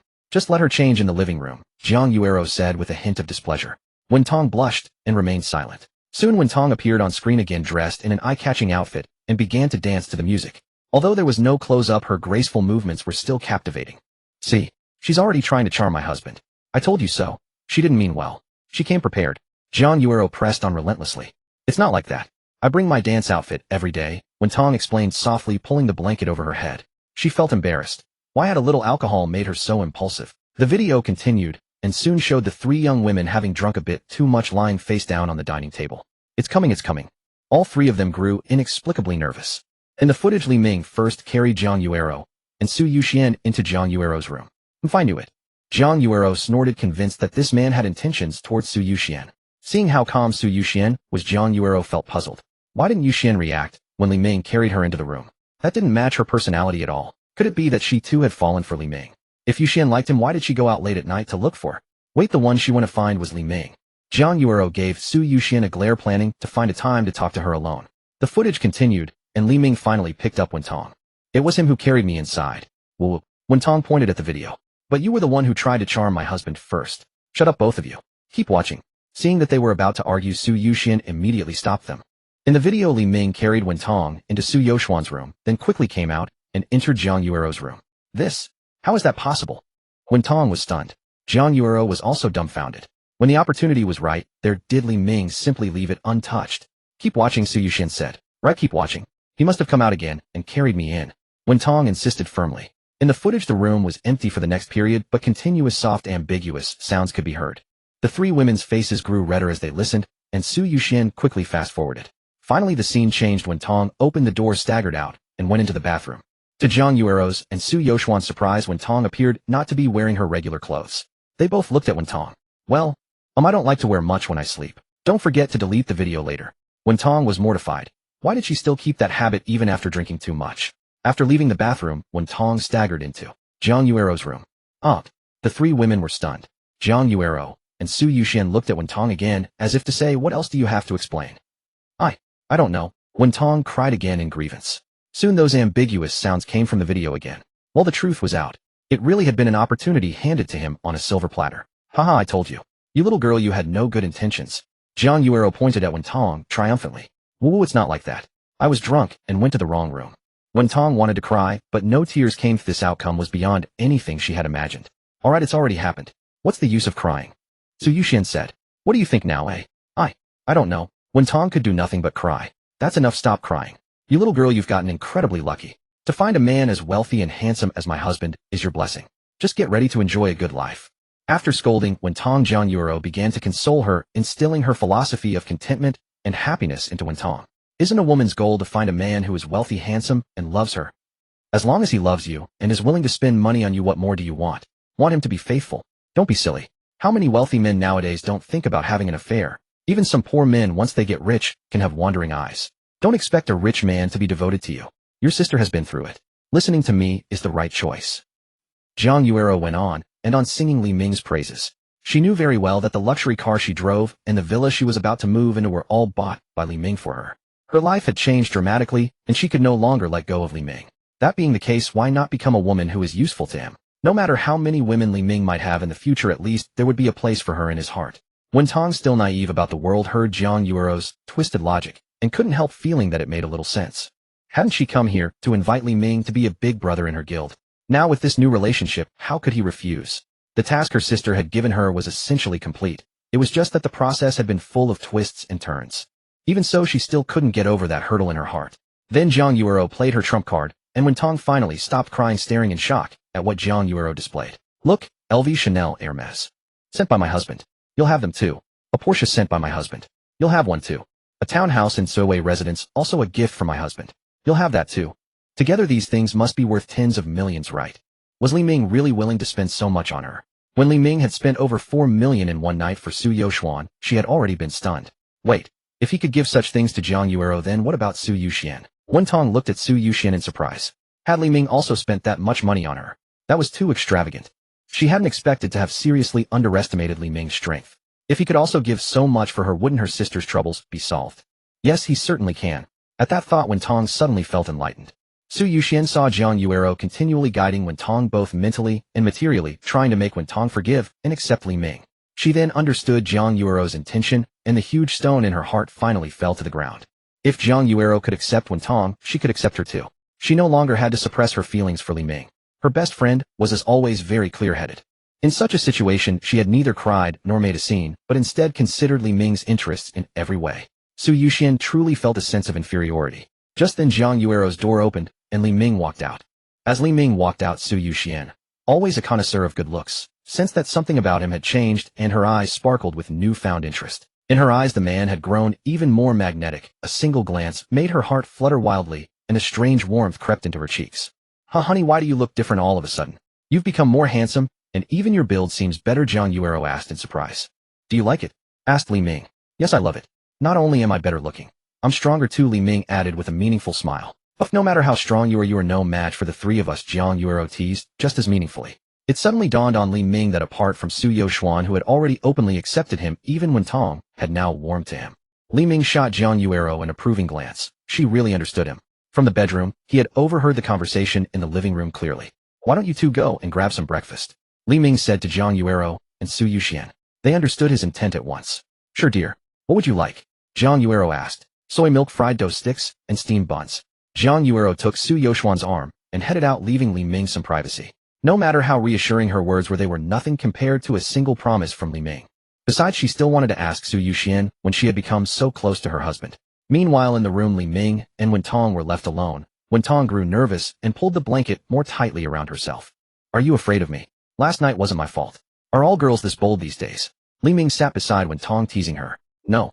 I drank too much and walked into the wrong room, Wentong retorted anxiously. That still means you were the one who stayed the night. Nonsense. It was you who stayed the night. And who was it that crept into my room? I. Wentong froze. How could he know? Had he heard everything? Get away from me. You're mocking me. Wentong angrily pulled her arm out from under the blanket and swung it toward Li Ming's face. She wanted to show Li Ming that she was not one to be trifled with. Li Ming had not expected Wentong to throw a punch without warning. Fortunately, his combat expertise gave him reflexes far beyond the ordinary. He raised his hand, blocked her fist, and held it fast. Wentong had not expected her sudden strike to be intercepted. She tried to pull her hand free, but his grip was unyielding. They remained frozen in that standoff. Then when Tong noticed that Li Ming's gaze had shifted, lingering on her chest, she suddenly remembered that she was still in her night clothes.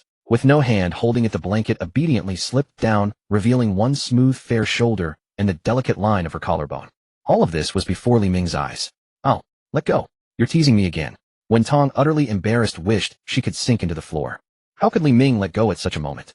With a gentle pull he drew Wen Tong into his arms. Caught off guard, she released the blanket, which slipped silently to the floor, leaving her face burning with shyness. Holding her in his arms, Li Ming could feel her warmth and the silky smoothness of her skin, while a faint, alluring scent drifted toward him.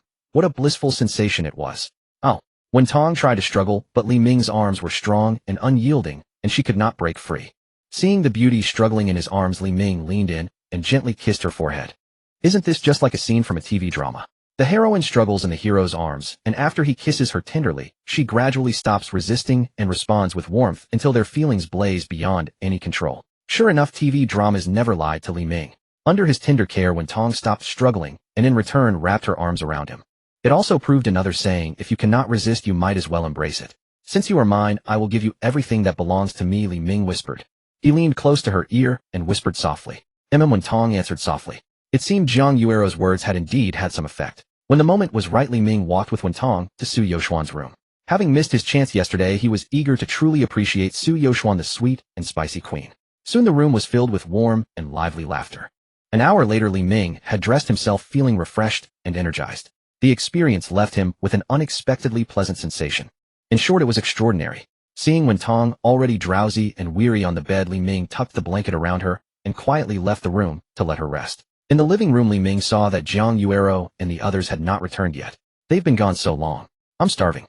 The morning exertion had drained much of his energy, and Li Ming was famished. At the Good Taste breakfast shop, Su Yuxian ate her breakfast bite by bite, ignoring Jiang Yuero's persistent stare. She knew exactly what Jiang Yuero wanted to ask, but she had no intention of explaining. "Ice Queen, don't you have something to tell me?" Jiang Yuero finally could not hold back. "What is there to say? It's just ordinary matters between a man and a woman," Su Yuxian said flatly. "Are you still the Ice Queen I used to know?" Jiang Yuero continued. "Aren't you the one who never cared for romance?"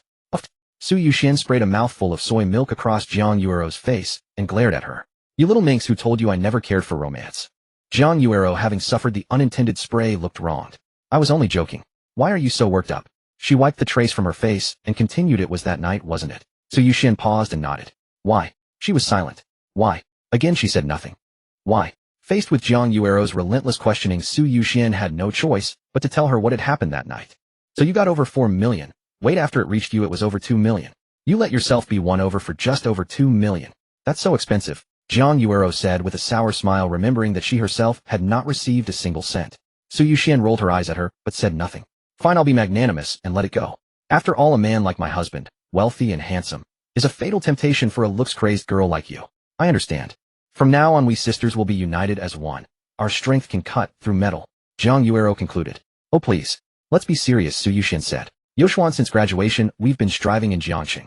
You know better than anyone how we lived before. Since I met Li Ming, I've enjoyed a life I'd never dare to dream of, and I don't want to lose it. That's why I'm afraid of losing him one day," Jiang Yuero said with a wry smile. "I understand. Don't worry. From now on, we're family, and I'll always be here for you. Hurry up and finish your breakfast. Your husband is still hungry at home," Su Yuxian urged. "By now he's probably already eaten. There's no need to rush. We can go back in an hour." Jiang Yuero had calculated Li Ming's schedule with precision. Less than 10 minutes later, Li Ming finally received the breakfast he had been longing for. He devoured it voraciously and satisfied his hunger. Jiang Yuero and Su Yuxian began packing their belongings, preparing to call a moving service to deliver everything to Cuiweiju. They would sleep in their new home that night.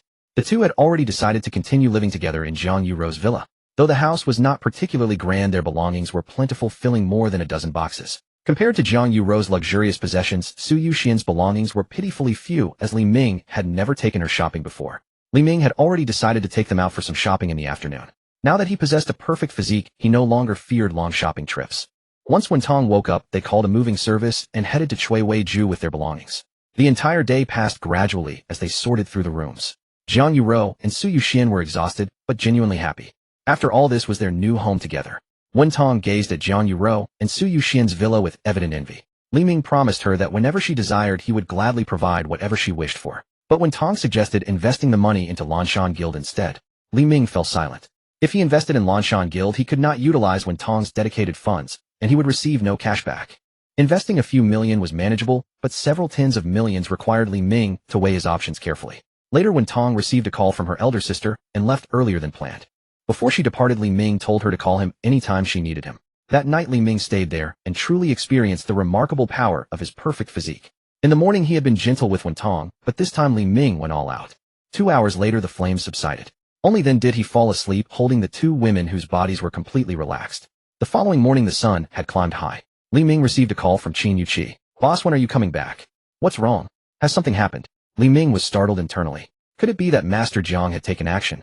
"Boss, regarding the company registration, we first need a business premises. Only with this lease agreement can we apply for company registration.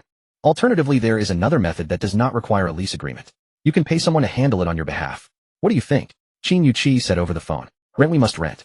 Where are you? I will come find you right now," Li Ming said without hesitation. The system required registering a legitimate company, not a shell entity. The method Qin Yuqi mentioned was completely unacceptable. "Boss, I am at the Industry and Commerce Bureau. Then drive to the Longtu Street Central Square and wait for me. I will arrive shortly." Li Ming realized that going to Longtu Street was not on the way from the bureau. He decided to have Qin Yuqi go directly to Longtu Street. "All right, boss." After bidding farewell to Zhang Yuro and Su Yuxian, Li Ming drove straight to Longtu Street. Longtu Street was the central business district of Jiang City. Towering buildings stood everywhere. Since Sanshin Capital was an investment firm, this was the most suitable location. An hour later, Li Ming met Qin Yuqi, who remained as refined and capable as ever. They went directly to a real estate agency on Longtu Street, where they found the floor rental information they needed. The agent who attended to them was a young man in his 20s, introducing himself as Xiao Li. He was youthful and handsome. After listening to Li Ming's requirements, Xiao Li immediately began presenting the options. "This is Kuahai Building, which has 3 floors available for rent. Each floor is 1,000 square meters with a monthly rent of 2,000. This is Kaiweb Building with 5 floors available for rent in sizes of 500, 800, and 1,000 square meters. This is Fengla Building with 6 floors available for rent 800 square meters at a monthly rent of 1,600. This is... Wait, let me see the information for Fengla Building." Fengla Building. If he had not heard those words, Li Ming might have almost forgotten that the original owner's former workplace was located in Fengla Building. Since that was the case, why not choose Fengla Building? "Certainly, sir. Fengla Building currently has floors 15, 21, 26, 36, 44, and the top floor 48 available for lease. Let us take the 21st floor. The rent is 1,600 per month, correct?" Li Ming said without hesitation. The 21st floor was directly above the floor where the original owner had worked. "Yes, sir. The monthly rent is 200 per square meter. For 800 square meters, that amounts to 1,600. The minimum lease term is 1 year, totaling 192,000. All right, I will rent it." "Excellent. I will prepare the contract now." Xiao Li had not expected this deal to be concluded so smoothly. The smile on his face was impossible to suppress. "Wait." Li Ming suddenly called out to Xiao Li. Xiao Li's heart skipped a beat. At this moment, he feared nothing more than hearing the words "hold on" or "wait." "Sir, is there anything else you require?" "I would like to ask, is the office building for sale at?" Seeing Qin Yuqi beside him, Li Ming suddenly thought of something. An office building was real estate, which also counted as consumption. Why not use Qin Yuqi's dedicated funds to purchase it? That way he could still receive cash back. "What? For sale, of course it is." Xiao Li paused and responded. "Very well, prepare a sales contract for me. I will buy the 21st floor." Li Ming did not even ask about the price. Price was merely a number to him. "All right, sir. If sold, the price would be 2,200 per square meter, totaling 176,000. Please review." "No problem." "Yuqi, give him your identification card." Li Ming turned to Qin Yuqi, standing beside him. "What? My identification card?" Qin Yuqi was bewildered. Was this being purchased for her? "Yes, register it under your name. In the future, lease it to the company. The company will pay you rent, which can serve as your living expenses." Li Ming said it casually, but to Qin Yuqi those words stirred a tremendous wave within her heart. A single floor of office space worth over 17 million, not to mention her mansion and luxury car. In just these few days, her boss had spent 25 million on her, and from then on she would receive 1,600 monthly as living expenses. All the resentment she had harbored about sharing him with other women dissolved into bubbles. It was merely 2 women after all. If there were a few more, Qin Yuqi would be willing. "Boss." Qin Yuqi called out tenderly, her eyes sparkling. "Since I have followed you, even if you leave someday, I will ensure you are never lacking in anything." Li Ming said with deep sincerity. "Boss, I want to stay by your side for my entire life." Qin Yuqi's heart melted completely. Forgetting that Xiao Li was still present, she embraced Li Ming tightly and offered him her lips. Only in this way could she express her love for Li Ming. Xiao Li felt quite awkward and desperately wanted to ask whether he should prepare a room for them first. In his heart, he envied Qin Yuqi so much that he slightly regretted not being a woman himself. He even wanted to ask, "Boss, do you prefer men?" Li Ming pulled back gently and stepped away from Qin Yuqi. This was not the appropriate place. They should first purchase the office building and then find somewhere suitable. Let us go sign the contract first. Qin Yuqi clung to Li Ming's arm, unwilling to let go for even a moment. Ding.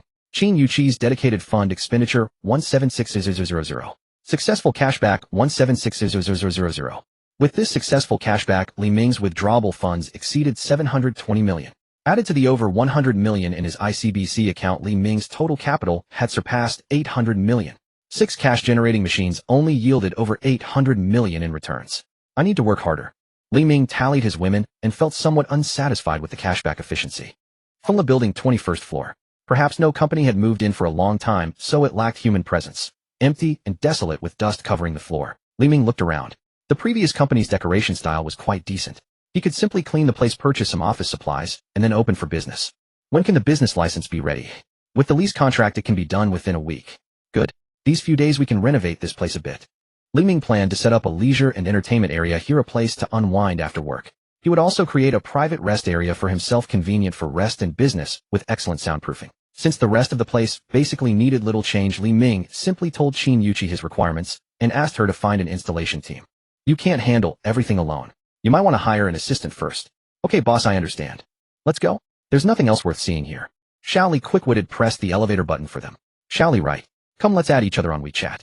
There are still some things I need your help with. Boss, my name is Li Xian. Just tell me directly if you need anything. Where in Jiangsheng can I find storefronts for sale? Help me look for ones near upscale residential areas. Don't worry, boss. I work in real estate agency. This is exactly my job. Li Xian readily agreed. No matter what this boss planned to do, he decided to keep it in mind and start working on it as soon as he returned. He felt this was his opportunity. Li Ming looked at this agent who shared his surname approvingly. Young, handsome, resembling his former self. Qin Yuqi already had to handle company registration and renovation, so Li Ming didn't want to add more to her plate. He might as well let Li Xian help with this. Ding! The elevator arrived. The three stepped in, and it descended, stopping again at the 20th floor. Li Ming suddenly felt a hint of anticipation. Who would he encounter? Can't even handle such a trivial matter. What use are you to the company? Do your job well, or leave. As soon as the elevator doors opened, Li Ming heard a very familiar scolding. This tone used to ring in his former self's ears every day. Sure enough, the man who had made the former self both resentful and fearful stepped into the elevator after finishing his scolding, followed by his lackey Yan Quan. Suddenly catching sight of Qin Yuqi, Zhao Bapi's eyes lit up. What a beautiful girl. Why hadn't he seen her before? Could she be a fresh graduate looking for a job? Zhao Bapi. The man was about to greet the beauty when he heard another man in the elevator call out his nickname at the company. He couldn't help but freeze. Who is this man? How does he know my nickname? Has my reputation already spread beyond the company? Forgive my ignorance, but who might you be? Indeed, Zhao Bapi was as shrewd as ever. Although he didn't recognize Li Ming, seeing Li Ming's attire and the aura cultivated by recent wealth, he not only refrained from anger, but asked in a very polite, low voice. The fact that Zhao Bapi didn't recognize him surprised Li Ming a little, but he quickly understood. His current figure and bearing were vastly different from before. Sansheng Capital Li Xian. Since Zhao Bapi hadn't recognized him, Li Ming decided to have some fun toying with him. Beside him, Li Xian was surprised to hear the boss use his name, but he didn't expose the ruse. Sansheng Capital. Zhao Bapi thought carefully. There didn't seem to be a company called Sansheng Capital upstairs. Oh, it's on the 21st floor, just purchased today. We'll open for business in a week. Li Ming said calmly. The 21st floor? You bought it. Zhao Bapi caught the key information. The entire floor had been purchased. As expected of a capital player impressively wealthy. So it's President Li. My apologies. I am Zhao Daji, manager of Honghai Software. Compared to his earlier politeness, Zhao Daji's tone now carried a hint of flattery. I've long heard of your reputation, Manager Zhao. Have you ever considered switching industries? Li Ming casually flattered Zhao Daji, which pleased him greatly. You flatter me. I'm just a small manager, nowhere near famous. Besides, I've been in this job for so long that I've already. How about 50,000 a month? Li Ming interrupted Zhao Daji. 50,000. Zhao Daji was stunned. He currently earned a little over 10,000 a month, 3 times that would be over 40,000. Sansheng Capital is newly established, just the time to embrace talents broadly. Manager Zhao is exactly the kind of talent I need. Li Ming heaped another compliment on him and glanced at Yan Quan beside Zhao Daji. Of course, Manager Zhao can bring your subordinates along. I'll give you 3 slots with salaries starting at 20,000. Li Ming added another incentive. Several employees from other companies got on the elevator midway. Hearing Li Ming's words, they couldn't help feeling eager. Starting at 20,000 a month. What heavenly job was this? But seeing their colleagues around, they suppressed the thought. If they weren't hired and word got out that they wanted to switch jobs, it would be awkward to stay in the company. Zhao. Brother Zhao. Yin Quan called out to Zhao Daji, his intention obvious. Well, Presidently, how about I go back and think it over? Zhao Daji didn't let such a great opportunity go to his head. At his age, he had learned to be prudent. Alright, Manager Zhao, contact me once you've made up your mind. Yuchi, take down Manager Zhao's phone number. Okay, boss. Qin Yuchi obediently took out her phone and noted down Zhao Daji's number. So she's President Li's secretary. President Li is truly fortunate. Seeing that the beauty was Li Ming's secretary, Zhao Daji couldn't help feeling a trace of envy. The elevator reached the first floor, and Li Ming left from the building with Zhao Daji, seeing him off. Brother Zhao, what do you think? Yin Quan asked impatiently. Tonight at the usual place. Bring Lu Fang along, and we'll discuss it. Lu Fang was Zhao Daji's close companion at the company. From now on, keep an eye on the people upstairs, and see if anything happens. Zhao Daji instructed again. Got it, Brother Zhao. Boss, who is this Zhao Daji? Is he really as formidable as you said? Qin Yuchi was puzzled. No matter how she looked at Zhao Daji, he didn't seem like a good person. Of course I was playing him. This is my gift to him. Zhao Daji, I hope you enjoy this gift. It's the former self's abundant affection for you. Li Ming then told Qin Yuchi about his history with Zhao Daji. He used to be your superior, and he didn't recognize you. How strange. Qin Yuchi was astonished. Boss, did you go to Korea, or something? Your change is so huge. What changed? Li Ming asked. It's just that you're so attractive. People can't help wanting to get close to you to embrace you. The more Qin Yuchi spoke, the redder her face became. Boss's changes are more than just that, Li Ming said with double meaning. Really? I'll have to find out for myself, Qin Yuchi said in disbelief. The two cars entered Jiangjing No. One after another. Qin Yuchi led Li Ming to room 1602. She was going to challenge him. 2 hours later, Li Ming stepped away from Qin Yuchi, who lay upon the bed, her cheeks still glistening with tears, her body utterly spent. Li Ming noticed that ever since he had attained the perfect physique, each gathering of spiritual energy left him not weary or weak, but rather filled with lingering reserve. Only his spirit bore a faint emptiness. Rest here for now. I shall go check on the others upstairs.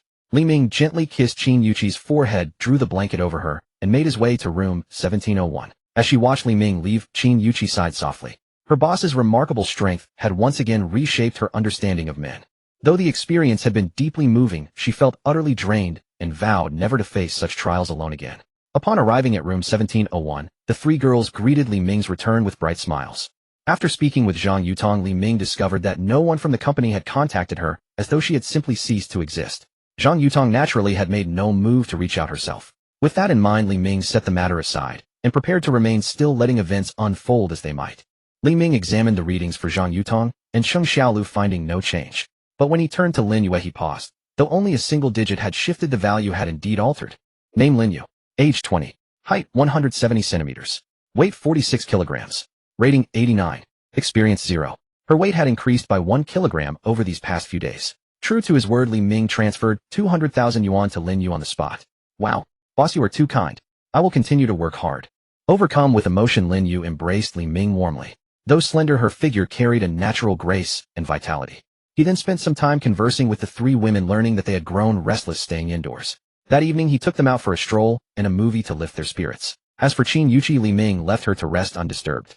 Late into the night, he returned to room 1701, where Lin Yue gracefully excused herself and retired to her own quarters. This time, Qin Yuchi was not alone. Li Ming moved among them with playful vigor, weaving together a night of warmth and companionship. Over the following days, Li Ming's life settled into a steady rhythm, shuttling between Jiangjing No. 1 and Kuweiju like an indefatigable ox tending the fields. During this time, Li Xian had reached out to Li Ming, sharing information about commercial storefronts available for sale. Li Ming reviewed the listings, 6 units in total, ranging from just over 40 square meters to more than 100, all street-facing, adding up to 600 square meters of space. The unit price was considerably higher than that of office buildings, asking 31,000 per square meter, with monthly rent of 300 per square meter. Across the full 600 square meters, this translated to monthly income of 180,000 yuan. After some consideration, Li Ming decided to proceed with the purchase, registering it under Jiang Yuro's name. Such a sensible and thoughtful girl deserved his investment. Jiang Yuro's allocated fund decreased by 18 million, leaving over 50 million remaining. Through the return from this transaction, Li Ming's personal holdings reached 1 billion yuan. To Li Ming's puzzlement, Wen Tong seemed to have vanished without a trace. No messages, no responses to his calls. He could not fathom what had occurred, and a quiet worry began to take root. It was not only Wen Tong. Cui Ying appeared to have gone silent as well. When Li Ming called Zhang Weiguo, he was told only that Cui Ying was safe and under protection, with specifics withheld per regulations. Li Ming did not press further about the case details, knowing Zhang Weiguo would share nothing. Yet, through Chen Xiaoho he had gathered that Yi Lang's establishment had closed. Huang Mao had been apprehended and Lang Zhizai had fled and was now wanted across the country. In short, the era of the underworld figure known as Brother Lang in Jiangsheng had drawn to a close. None of this concerned Li Ming, however. His focus remained on Lord Jiang Er, who appeared to be faring well and had not yet become entangled in these matters. Yet his clandestine allies had scattered, leaving Lord Jiang Er weakened. By the 7th day, the company's business license was finally approved. Li Ming kept the registered capital modest, recording 100 million yuan as required by the system. As soon as the funds transferred to the company account, the system notification arrived immediately. Monthly task complete. Registered capital 100 million. Sansheng Capital has attracted the attention of international peers, receiving an overseas investment of 100 million US dollars. The funds have been credited. Please verify. Hearing these system messages, Li Ming was once again astonished by the remarkable nature of the system. $100 million arriving directly. At the current exchange rate, $100 million equaled approximately 698.8 million yuan. With such unexpected wealth coming his way, Li Ming felt a deep sense of satisfaction. The company registration was complete, the office space fully renovated, and office supplies were steadily arriving.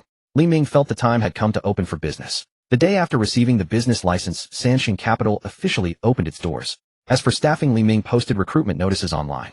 Before launching the hiring process, Li Ming decided to utilize the women already at home to keep them occupied and prevent them from growing restless. The front desk, as the public face of the company, was entrusted to Qin Xiaolu. Qin Yuqi was assigned to manage the finances temporarily, while Zhang Yutong handled logistics. As for Lin Yue, after some thought, Li Ming appointed her as his secretary. Each of the four received a monthly salary of 50,000 yuan. With everything now in place, Li Ming awaited the arrival of Zhao Deji. He had not expected Zhao to exercise such patience, remaining silent even before the company's opening. Shortly after the company opened, Zhao Deji appeared on the 21st floor. Stepping out of the elevator, he was greeted by the gleaming golden characters spelling out Sansheng Capital. Beyond the entrance stood the reception area where Cheng Xiaolu had taken her position. She was engrossed in her phone and hadn't noticed Zhao Deji's arrival. Zhao swallowed hard, not from any loss of composure, but because Cheng Xiaolu's striking presence commanded attention. Her youthful face and graceful figure absorbed in her phone created an impression too vivid to ignore. Zhao found himself momentarily captivated. Feeling someone's gaze, Cheng Xiaolu looked up and spotted Zhao Deji's broad face, startling her momentarily. "Are you Manager Zhao?" Yes, that's me." Zhao Deji nodded eagerly. "Mr. Li has been expecting you.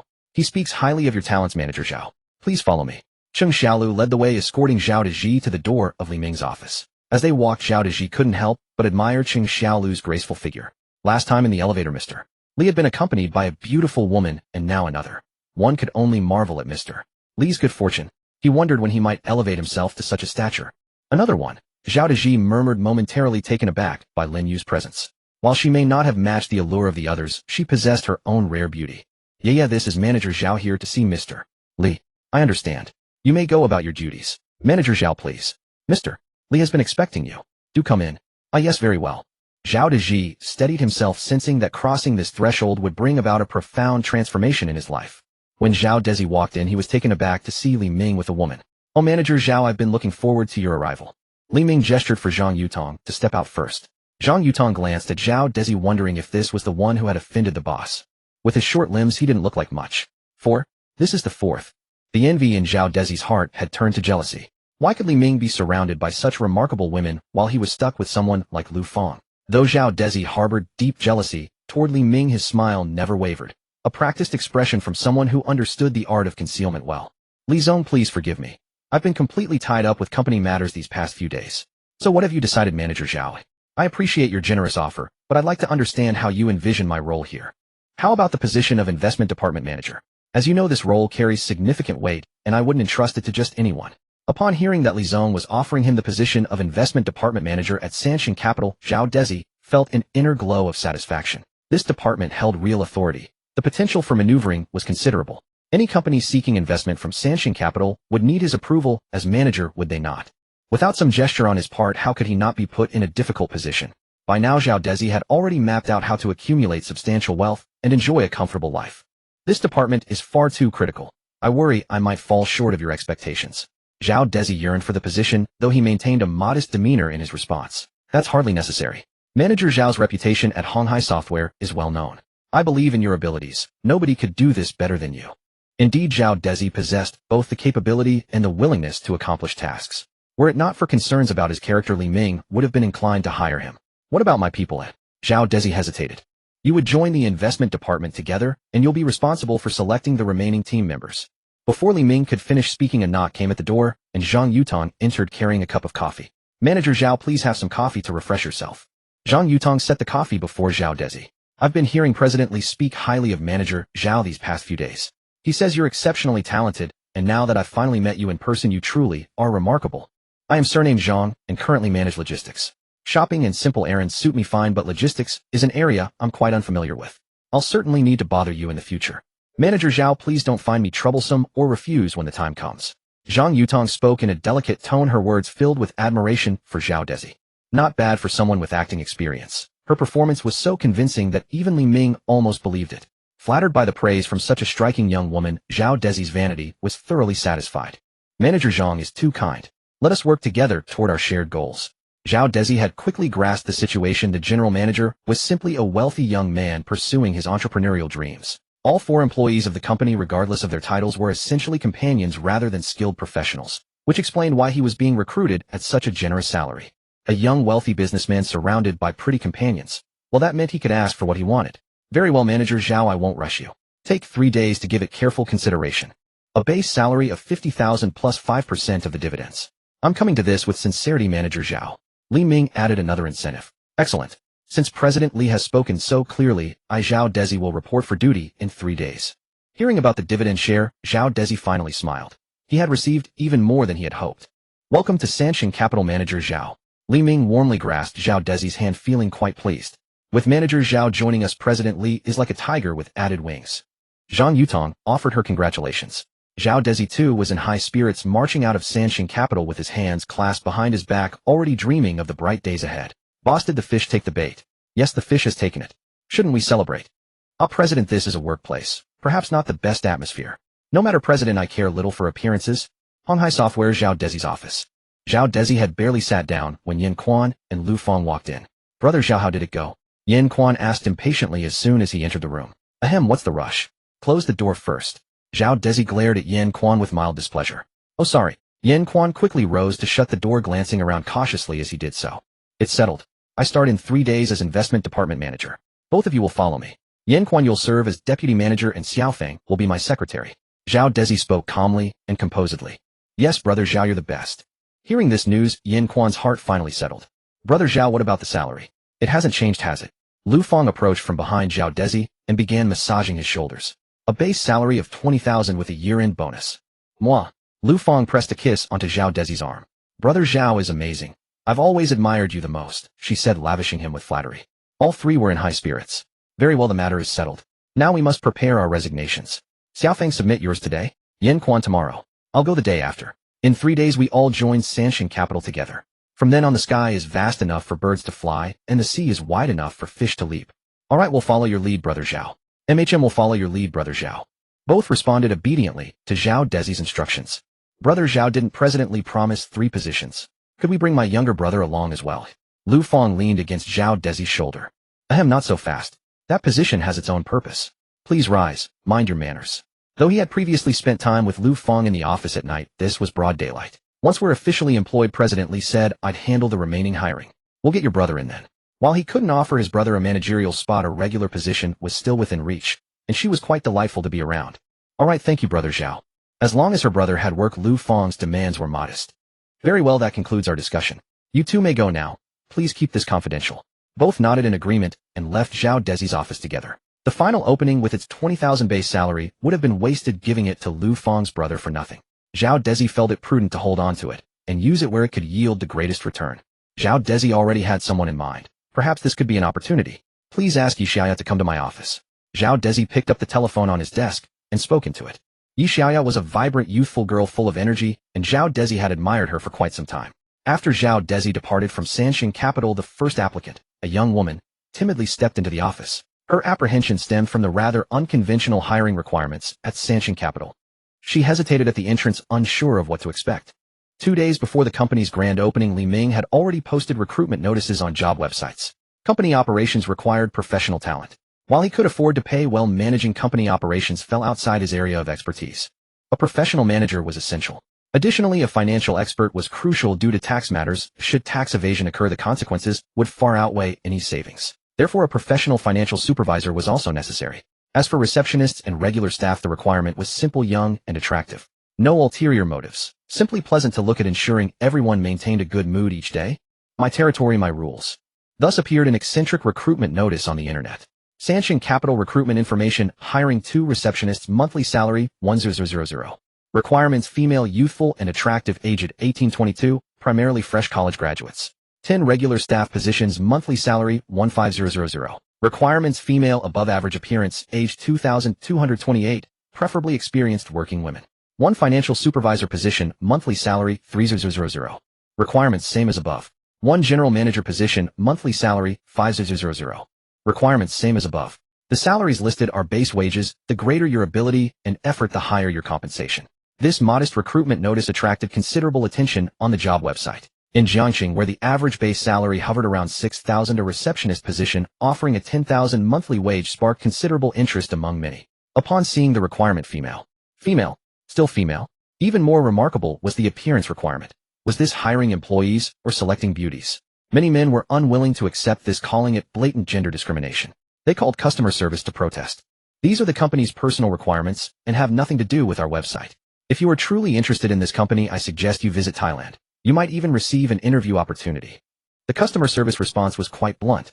With complaints going nowhere, they began slandering the company, spreading rumors that it was an illegitimate business masquerading as recruitment. Yet none of this could deter the numerous college graduates and working women hoping to improve their lives with high salaries. Name: Zhang Lina. Age 26. Height 165 centimeters. Weight 50 kilograms. Rating 84. Experience level 5. Holding a resume in hand, Li Ming looked at the professional woman seated opposite him. Li Ming had already made his decision. Ms. Zhang, I'll keep your resume for now. You may return home and wait for our notification. Next. Zhang Lina left Sanshin Capital with a disappointed expression. She had already expected the result, but never imagined that even with her appearance, she would not be selected. For the first time, she felt uncertain about her looks. The resumes in Li Ming's hands had all been pre-screened by Qin Yuqi. Unsuitable candidates had already been politely turned away. Yet there remained a thick stack. High salaries still attracted many applicants. Rating 81. Experience level 4. Next. Rating 79. Experience level 7. Next. Bring in 10 people. Interviewing them one by one felt too tedious. With his probing ability, Li Ming decided to bring in 10 people at once. 10 beautiful, youthful women stood in a row. Though their attire was not uniform, their overall appeal far exceeded that of Caesar. Li Ming examined each one individually. This one won't do. Still not suitable. These 2 are acceptable. Name: Zhao Xiaoding. Age 22. Height 165 centimeters. Weight 48 kilograms. Rating 88. Experience level 0. Name: Lu Yanan. Age 26. Height 164 centimeters. Weight 47 kilograms. Rating 87. Experience level 2. Zhao Xiaotong. Lu Yanan stay. The others wait for notification. In Li Ming's mind, anyone scoring above 85 with reasonable experience could be hired. After all, he sought a polished front, not their personal history. Please sit. Li Ming invited the 2 women to sit and began reviewing their resumes. Zhao Xiaoding had just graduated this year from Jiangxing Institute of Science and Technology, the same university as Li Ming. Her work experience matching her experience level of 0 held little significance. She was not a local of Jiangxing. The remainder, her school performance, was hardly worth examining. Lu Yanan's resume was considerably richer than Zhao Xiaodong's, containing work experience. However, within 4 years since graduation, she had changed jobs 5 times. Do you have a boyfriend? Li Ming suddenly asked. No.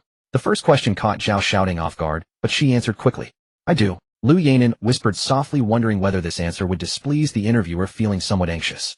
Excellent, you are both hired. Zhao Xiaodong, you will serve as a receptionist with a monthly salary of 10,000. Lu Yanan, you will be a regular staff member with a monthly salary of 15,000. Please find Manager Zhang to sign your employment contracts. Zhao Xiaoding was bewildered. Had she really been hired after answering only one question? She cast a glance at the equally perplexed Lu Yanan, hoping this more experienced senior could guide her on how to handle such a situation. Having attended so many interviews, this was by far the most confusing yet straightforward one Lu Yanan had ever experienced. Answer a single question and receive an offer with the salary exactly as advertised. Though somewhat puzzled, Lu Yanan rose to express her gratitude. She had not considered the possibility of being deceived. Whether genuine or not, reviewing the contract would clarify everything. If the terms were harsh, she would simply look for another job. Lu Yanan departed promptly to report to Manager Zhang.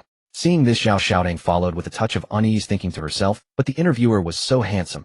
He probably wouldn't deceive anyone, right? Next batch. Li Ming continued his interviews. Lu Yanan and Zhao Xiaoding found the so-called Manager Zhang. a girl even more beautiful than themselves. Congratulations on joining Sanshin Capital. Zhang Yutong produced 2 prepared contracts. Please review them. If there are no issues, you may sign. Lu Yanan took the contract and began reviewing it with practiced familiarity. Zhao Xiaodong, however, watched Lu Yanan, wanting to see how this senior would handle things after examining the contract. She had already decided once the senior signed, she would sign as well. The contract was surprisingly simple. Only 2 pages lacking the usual cumbersome clauses and restrictive stipulations. The contract specified that the company would cover social insurance and housing fund contributions separately, without deducting from salary. Working hours were 9 a.m. to 12 p.m. and 2 p.m. to 6 p.m., with no overtime required. Lu Yanan calculated only 7 hours. Goodness, a 7-hour workday with no overtime. She had never heard of anything like it. Continuing to read, in addition to standard national holidays, each employee received 3 extra days of paid leave per month, which would not be carried over. Each month the company provided an additional 500 yuan to female employees as a health allowance. What kind of unusual company is this?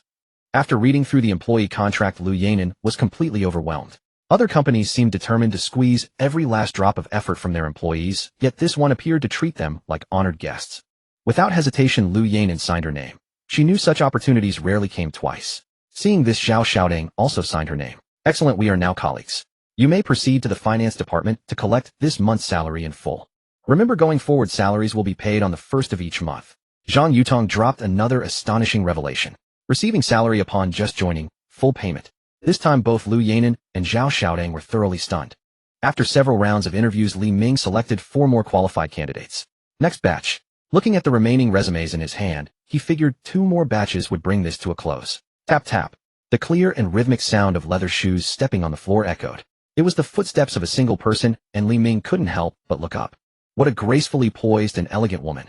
She wore a light blue floral French-style V-neck ruffled blouse, paired with a beige pencil skirt, her long legs bare beneath. Her dark hair rested casually over her shoulders, and her figure was beautifully curvaceous. She carried herself with unmistakable charm. She was another woman of striking beauty, much like Su Youxuan, though with a more mature allure. Her delicate features and fair complexion complemented her graceful movements, which carried an air of warmth and refinement rather than vulgarity. Every gesture exuded the quiet elegance of a mature woman. No information could be detected. Li Ming estimated her score to be around 95. Please take a seat.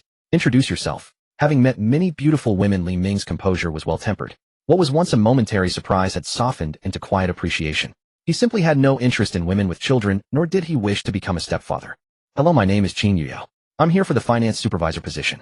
Qin Yuyao sat across from Li Ming with poise, watching him with quiet interest. The man's gaze had shifted from initial surprise to sincere appreciation devoid of any desire. It made Qin Yuyao glance at him once more. He was handsome and distinguished, growing more charming the more she observed him. Her heart fluttered gently beneath her composed exterior. Qin Yuyao, you're a mother. Keep your composure. Qin Yuyao felt something was different today. No, it was this man who seemed different. Qin Yuyao, how old is your child? Li Ming found her resume and asked before even glancing at it. 3 years old. Qin Yuyao was surprised. Her resume did not mention a child. How did he know? Qin Yuyao, age 32, married, graduated from Jiangxing University of Finance and Economics with 8 years of financial experience and previous position as finance supervisor at Sidong Commerce. Very well, you're hired as finance supervisor at Sanshin Capital with a monthly salary of 30,000 and a year-end bonus. You may proceed with the onboarding formalities. Li Ming had barely glanced at the resume before making his decision. Qin Yuyao, a woman who had weathered many storms, accepted the unexpected offer gracefully despite its suddenness. Thank you. I will dedicate myself fully to this role. Qin Yuyao bowed slightly. She needed this position dearly, and after her company folded, her savings were nearly exhausted. If she couldn't find work soon, she would have no choice but to sell her home. A graceful bow from a woman of her presence was hard to resist. Li Ming felt his composure waver momentarily as his breath quickened. Qin Yuyao stood straight and noticed his reaction. Realizing the cut of her V-neck, a faint blush colored her cheeks, and she excused herself, quickly stepping out. A truly captivating woman, even her departure left an impression, Li Ming murmured, then continued with the interviews. Qin Yuyao returned home, still processing the morning's interview, as if it were a dream. It had been far too straightforward. If not for the envelope of cash in her bag, she might not have believed it was real. Having grown up in a comfortable family and worked in her family's company for years, she had experienced countless interviews. None resembled this company's casual approach. What an extraordinary company. But regardless, the contract was signed and binding, and the extra money was a blessing in disguise. That sum of money would ease her pressing troubles. Yao, you're back. Come, let's eat. Mommy Nyonyo missed you. As soon as Qin Yuyao stepped through the door, 2 voices greeted her, a larger one from her mother and a small one from her daughter. The child bounded toward her. Qin Yuyao set down her bag and lifted her daughter into her arms. Mwah, she kissed her cheek. Nyonyo, mommy missed you too. She carried her daughter to the dining table and placed her on the chair. Be good, Nyonyo. Mommy will wash up and then eat with you, okay? Okay, mommy. Nyonyo will wait. When Qin Yuyao returned from washing her hands, she noticed her mother's hesitant expression and felt a deep ache in her heart. Her mother had endured so much these past years. Mom, I found a job. Finance supervisor, base salary 30,000. That's wonderful. I'm so glad. Qin Yuyao's mother's eyes filled with relieved tears. Mom, thank you for everything over the years. I'll need your help picking up Nyonyo from kindergarten from now on. Don't worry. With me here you focus on your work. That's what matters. Hearing her mother's words, Qin Yuyao nodded. Her mother and daughter were the most important people in her life now. As for her husband, the mere thought stirred restless emotions within her. If he had not been swayed by others' advice to take reckless risks, would her father's company have fallen? Qin Yuyao was an only child and her husband had joined her family as a live-in son-in-law. In those early years their life was harmonious. He managed the company while she controlled the finances, and Sitong Commerce grew steadily if slowly. But 3 years ago during her pregnancy, she was unable to balance both. She entrusted financial control to her husband so he could prove himself and elevate the company. Without her oversight, he acted on misguided counsel, investing the company's entire cash reserves and taking bank loans to secretly purchase overseas goods. Those goods turned out to be contraband. The money was lost, the cargo confiscated, and the company's capital chain broke irreparably. The decades-old Sitong Commerce crumbled in a single day. Overwhelmed by despair, her husband chose to his life. Qin Yuyao, once a privileged daughter of wealth, was cast into hardship. Relatives who had once surrounded her now kept their distance. The three of them, her mother, her daughter, and herself, found refuge in the modest apartment registered under her mother's name, relying on each other for companionship and survival. Only now that Nyonyo had entered kindergarten and her mother handled the daily pickups, did Qin Yuyao finally have the freedom to seek employment. She had visited several companies previously, but the lingering looks from certain bosses made her uncomfortable. She was seeking work, not anything else. When she stumbled upon Sanshin Capital's unusual recruitment posting online, she decided to give it a chance. Much to her surprise, it led to a genuine opportunity. Perhaps this extraordinary company could bring unexpected blessings. Nyonyo, this afternoon mommy and grandma will take you to the amusement park, okay? Yes. Mommy. Nyonyo loves the amusement park the most. At 5 p.m., all the interviews concluded. By the end of the day, they had recruited 2 receptionists, 14 general staff members, 1 finance supervisor, and 1 cashier. 18 people in total. Although the number exceeded his original plan, Li Ming did not mind supporting a few extra employees. After all, being surrounded by such a group of young and charming women was itself a pleasure. As for the professional manager, he needed no applications had arrived yet.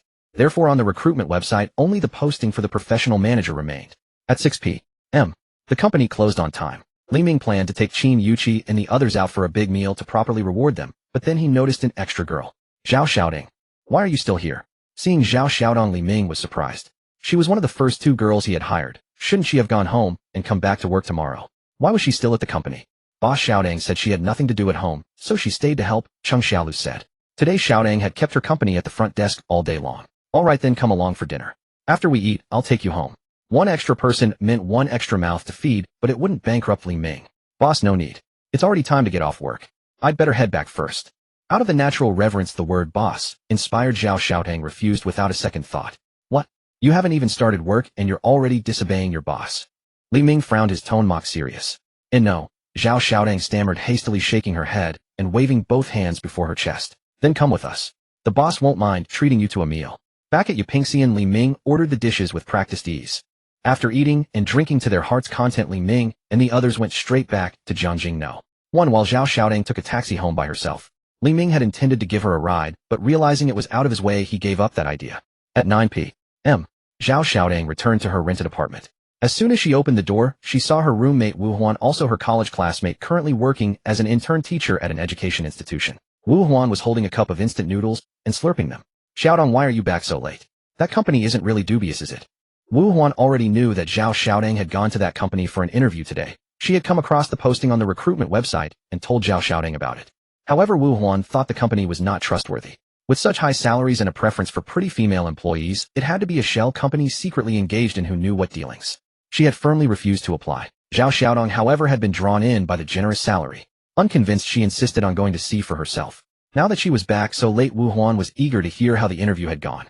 No, I had dinner with the boss, which is why I'm late, Zhao Xiaodong explained. What? Dinner with the boss? Zhao Xiaodong, on your very first interview the boss asked you to keep him company over drinks. See, I told you that company wasn't proper. And you, why didn't you refuse? Zhao Xiaodong, you've fallen. Wu Huan looked at her with concern and disappointment. What are you talking about? It's not what you think. It was just the boss and a few female colleagues having dinner together. No drinking, Zhao Xiaodang said a little upset. Really? Then did you get the job? Hearing that it was all women, Wu Huan was somewhat relieved. I got it. I'll start work tomorrow. Zhao Xiaodang said, handing the contract to Wu Huan. Seeing is believing after all. With the contract in hand, her friend wouldn't think it was an unprofessional company, would she? Setting the noodles aside, Wu Huan wiped her hands on her clothes before picking up the contract. The more she read, the more surprised she became. A salary of 10,000 a month. Yes. Does it include social insurance and housing fund? Yes. 7 working hours a day, no overtime. Right.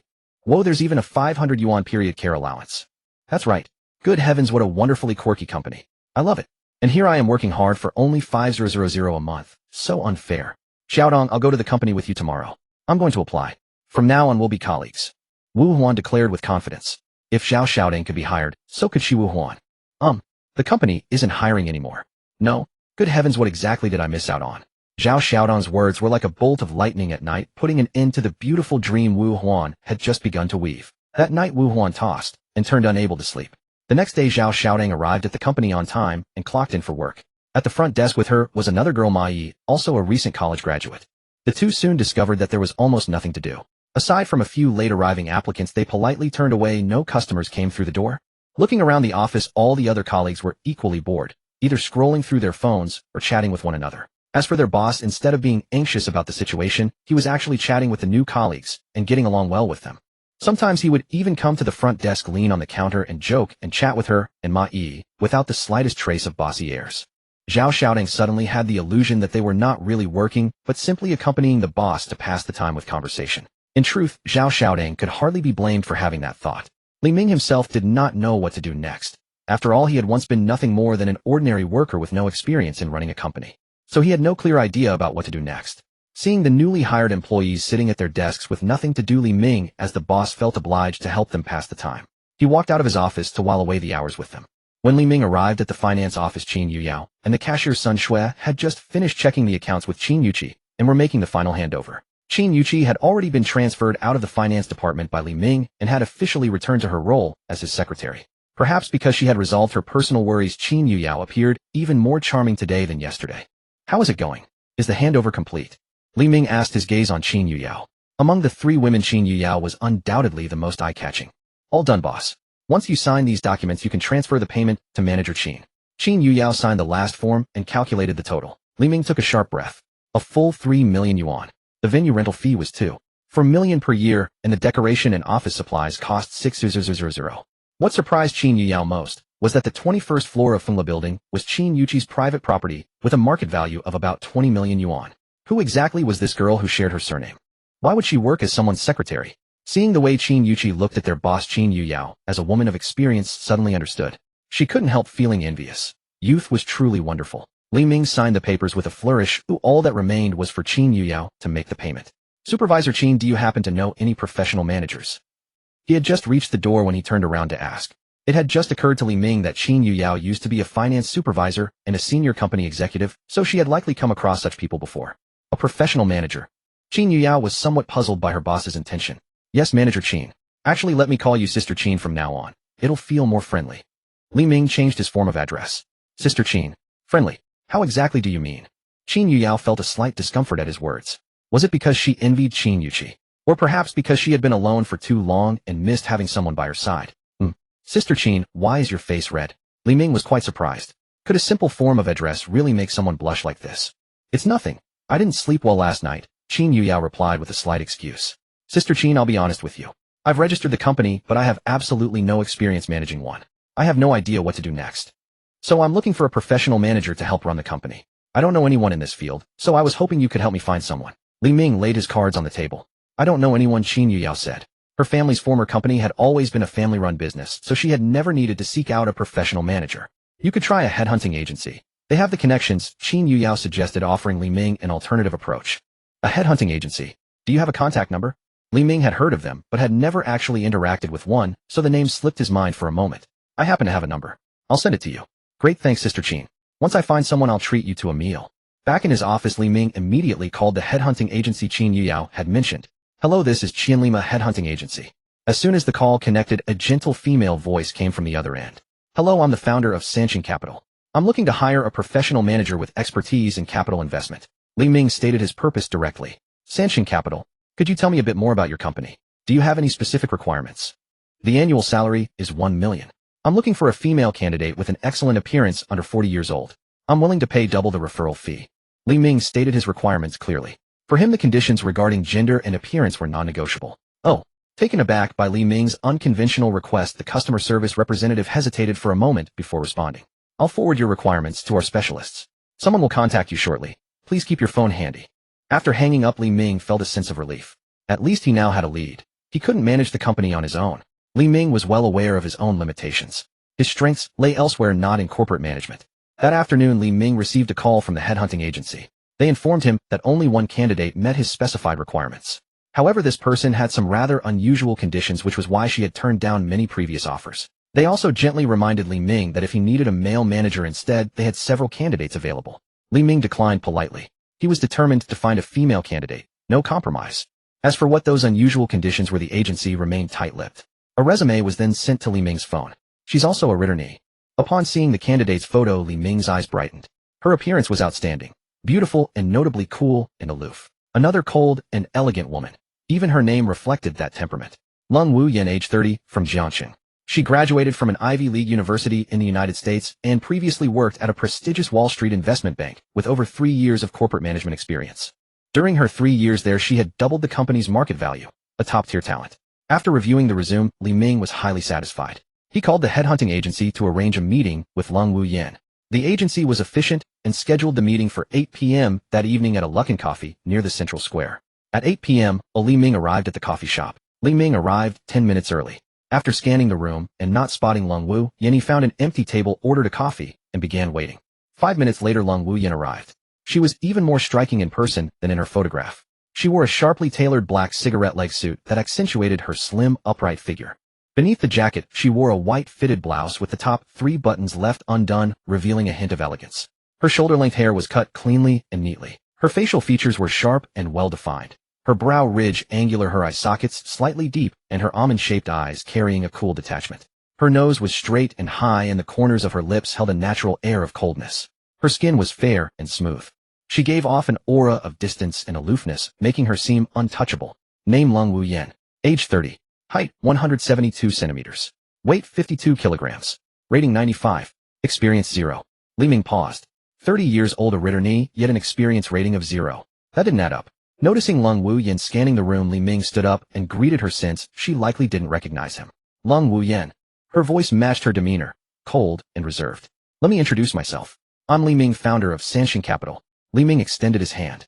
Lung Wu Yan furrowed her brow, slightly hesitated for 2 seconds, then extended her hand and gave a quick formal handshake before withdrawing it immediately. Lung Wu Yan. Her touch was cool. Li Ming was taken aback. Was there something wrong with this woman? He called over a waiter, and Lung Wu Yan ordered a latte, no sugar. Miss Lung, Sanshin Capital is newly established, and we could greatly benefit from your extensive experience. I'd like to know your thoughts on the opportunity. Before meeting Lung Wu Yan, Li Ming might have had other considerations. But after seeing her profile, he made up his mind. He would hire her regardless of any unusual conditions she might have. My monthly salary expectation is 100,000, Lung Wu Yan said plainly. That's acceptable, Li Ming agreed. I also require full autonomy over company operations. Lung Wu Yan continued. No problem. Li Ming had actually wanted to be a hands-off owner. One more thing. Lung Wu Yan hesitated. This final condition had caused many companies to decline her, and she was unsure whether this man would agree. Please go ahead, Li Ming said. He was genuinely curious about what her unusual condition could possibly be. The company must not employ any male staff members. Lung Wu Yan revealed her final condition. She felt a sense of helplessness. Since witnessing certain events a year ago, her life had changed. Her condition was not hatred toward men, but rather an inability to be in close physical proximity to them. Any skin contact made her feel deeply uncomfortable. Because of this, she could no longer work in Wall Street, where there were far too many men who were overly enthusiastic. After returning to China, she had interviewed with several companies, but all had failed to reach an agreement due to this condition. In the workplace, occasional physical contact between colleagues was unavoidable. To avoid unnecessary complications, she naturally hoped for a company with no male employees. Is that the only condition? Li Ming smiled. This was practically tailor-made for him. As for him, he was not an employee anyway. I accept your conditions. Welcome to Sanshin Capital. Li Ming extended his hand once again. He agreed. He actually agreed. Lung Wu Yan was genuinely surprised. She politely extended her hand. She believed she could endure one more handshake. Just as Lung Wuyan touched Li Ming's hand and prepared to withdraw it, Li Ming unexpectedly gripped her hand firmly, wrapping his larger hand completely around hers. Lung Wuyan froze. After chatting for nearly 10 more minutes, Li Ming bid farewell. Before leaving, Li Ming shook hands with Lung Wuyan once more.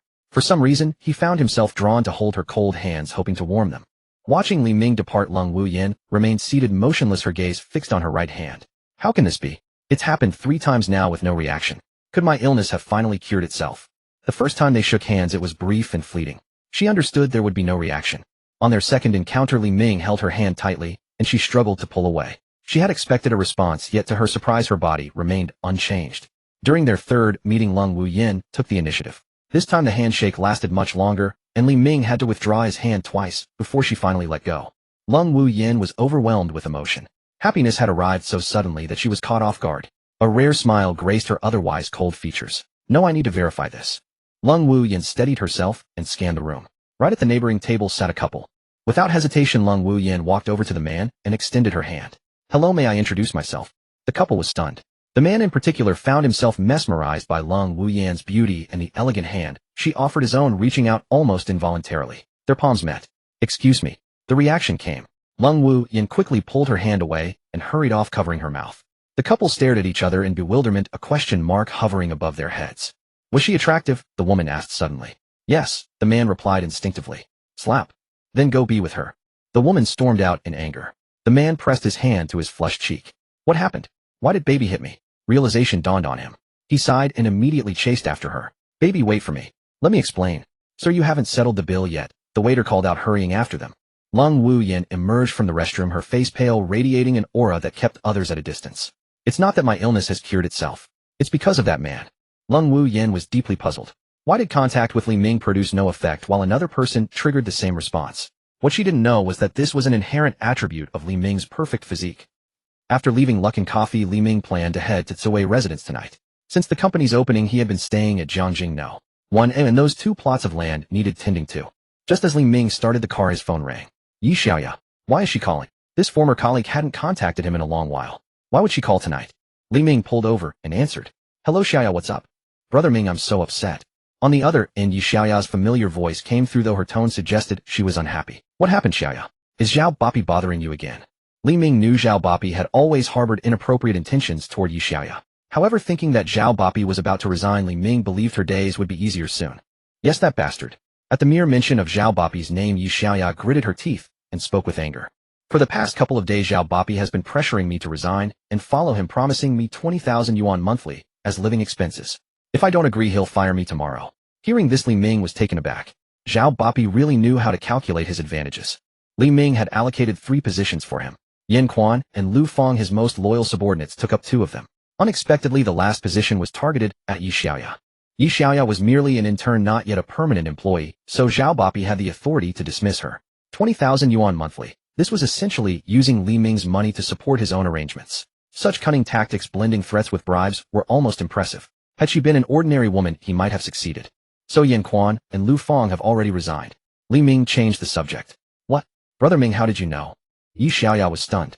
Yin Quan and Lu Feng's resignations were recent events at the company. How could Brother Ming know? Did the company have an insider working for him? A new company just opened upstairs. Did you know? Li Ming shifted the topic again.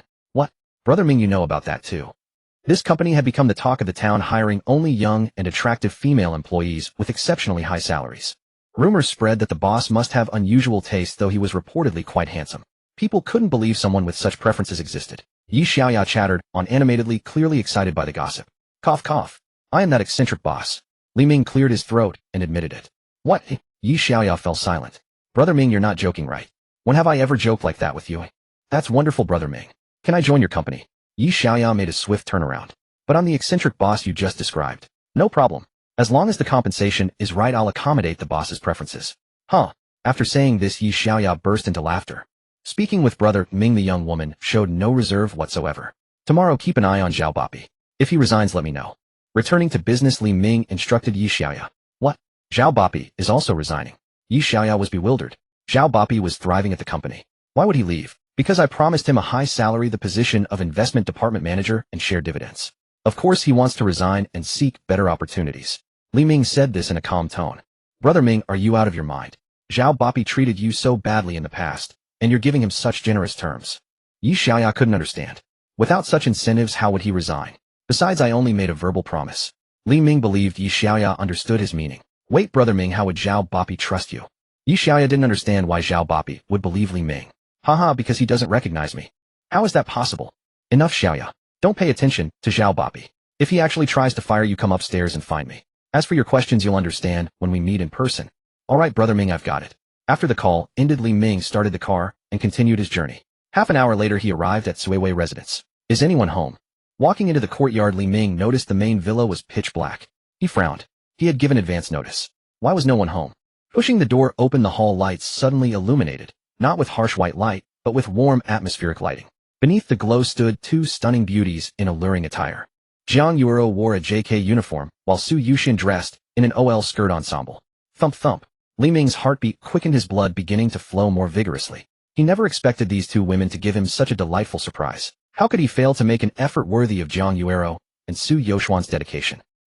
The next day, Li Ming arrived at the company feeling refreshed and invigorated.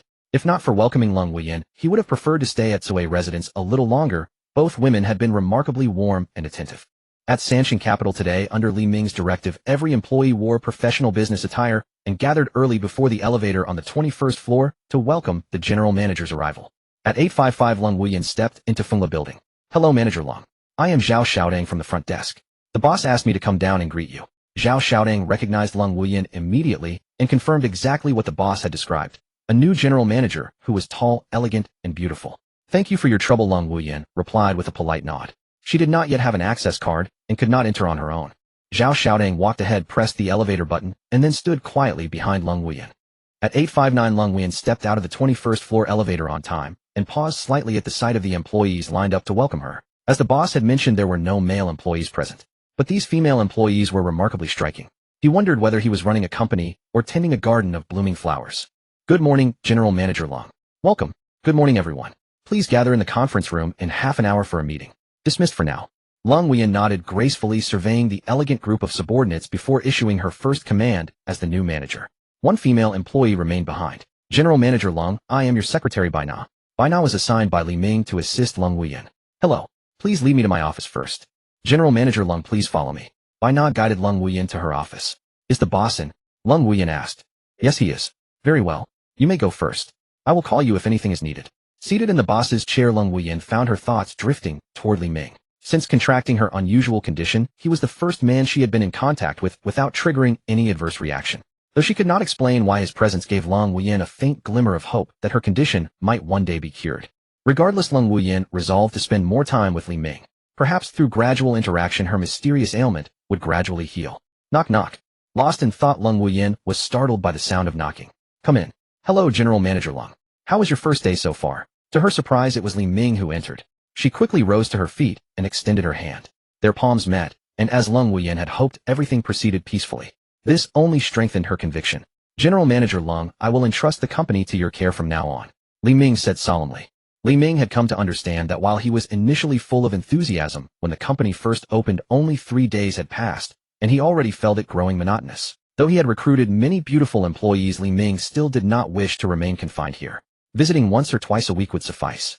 Now that Leng Wuyan was in place, he could once again pursue his broader ambitions across the stars and seas. If the company needs more personnel, you may continue hiring. I have only 2 requirements for recruits: they should be young and elegant. As for other matters within the company, you have full authority to make decisions. I have other matters to attend to, so I will take my leave first. After delivering his instructions, Li Ming left the company eagerly, as he had an appointment with someone and could not be late. Watching Li Ming hurry away, Leng Wuyan suddenly felt as though she had stepped onto a vessel heading into unfamiliar waters. Li Ming did not expect Feng Muyu to contact him so suddenly that day. I need 1 million. From now on, I belong to you. Upon reading Feng Muyu's message, Li Ming did not hesitate and transferred 1 million directly. He sensed that something serious had occurred in her situation. For Li Ming, troubles were never a burden. They were opportunities. Where are you? I will come to find you. Jiangqing Central Hospital. After receiving the reply, Li Ming informed Leng Wuyan briefly and drove to the central hospital. Although Feng Muyu's evaluation score was only 90, just meeting the system's minimum requirement, and the lowest among Li Ming's current targets, she was a rare treasure of the delicate and youthful beauty type. Li Ming had not yet experienced this particular charm, and with this opportunity before him, he intended to win not only her presence, but also her heart. Jiangqing Central Hospital. The surgical lamp outside the operating room still glowed softly. Feng Muyu sat anxiously on a bench waiting. The night before, her grandmother had suffered a sudden health crisis.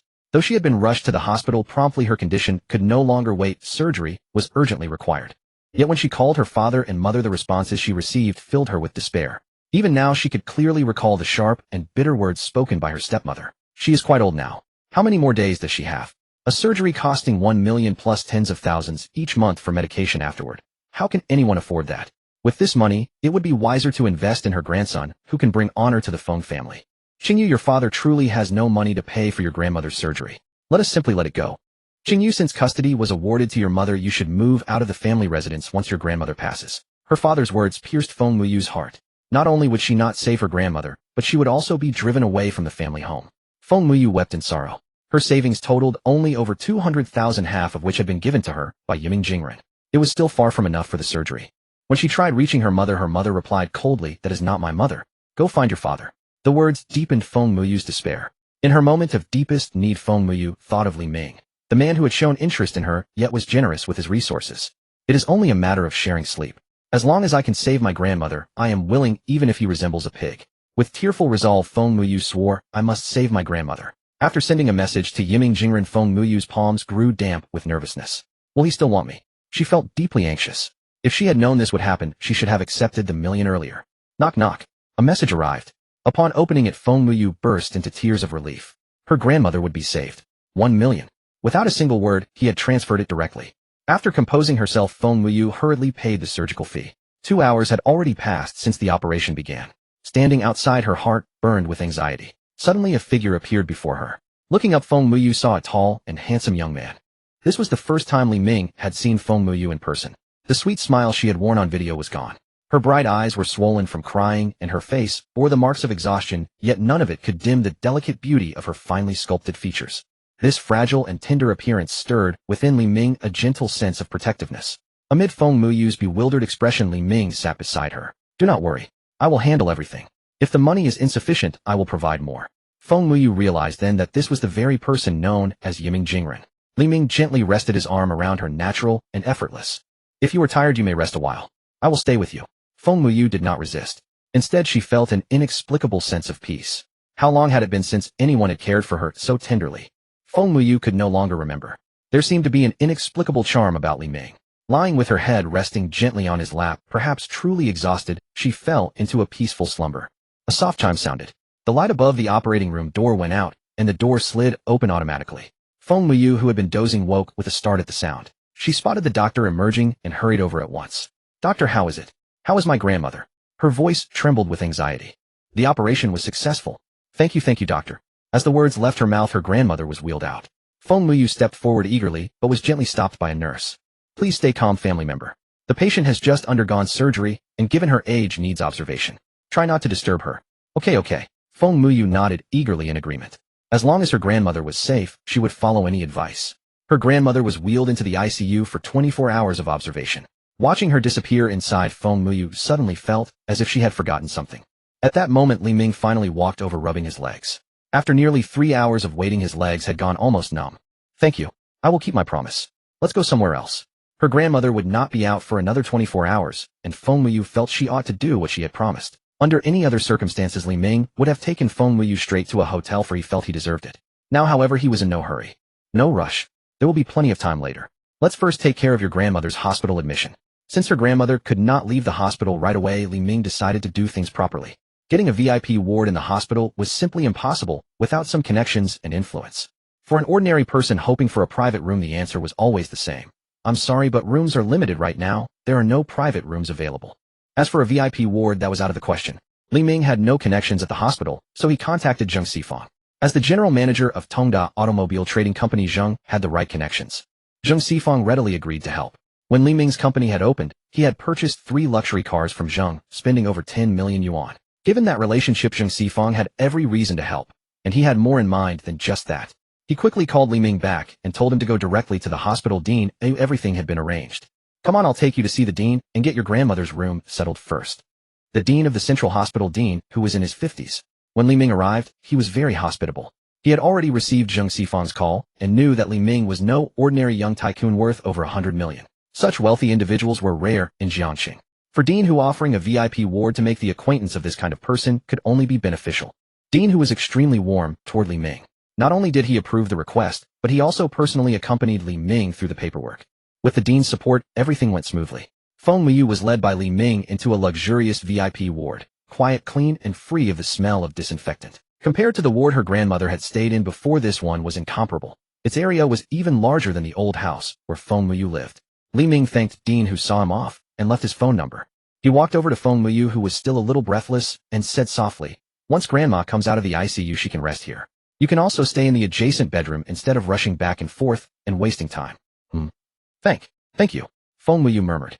To be honest, what Li Ming had done deeply moved her. "All right, Grandma won't be out until tomorrow. It's time for us to go take care of our business." Unexpectedly, Li Ming's tone shifted, and Feng Muyu felt a blush rise to her cheeks. So it had come after all. Strangely, Feng Muyu no longer felt the resistance she once had. Perhaps it was because this man matched her taste, or perhaps it was the boldness with which he had transferred 1,000,000 yuan to her without a second thought. Feng Muyu silently followed behind Li Ming. She had already made up her mind. They left the hospital, and Li Ming first took her to a restaurant for a meal. After the meal, Li Ming took Feng Muyu to a supermarket and bought some toiletries and daily necessities.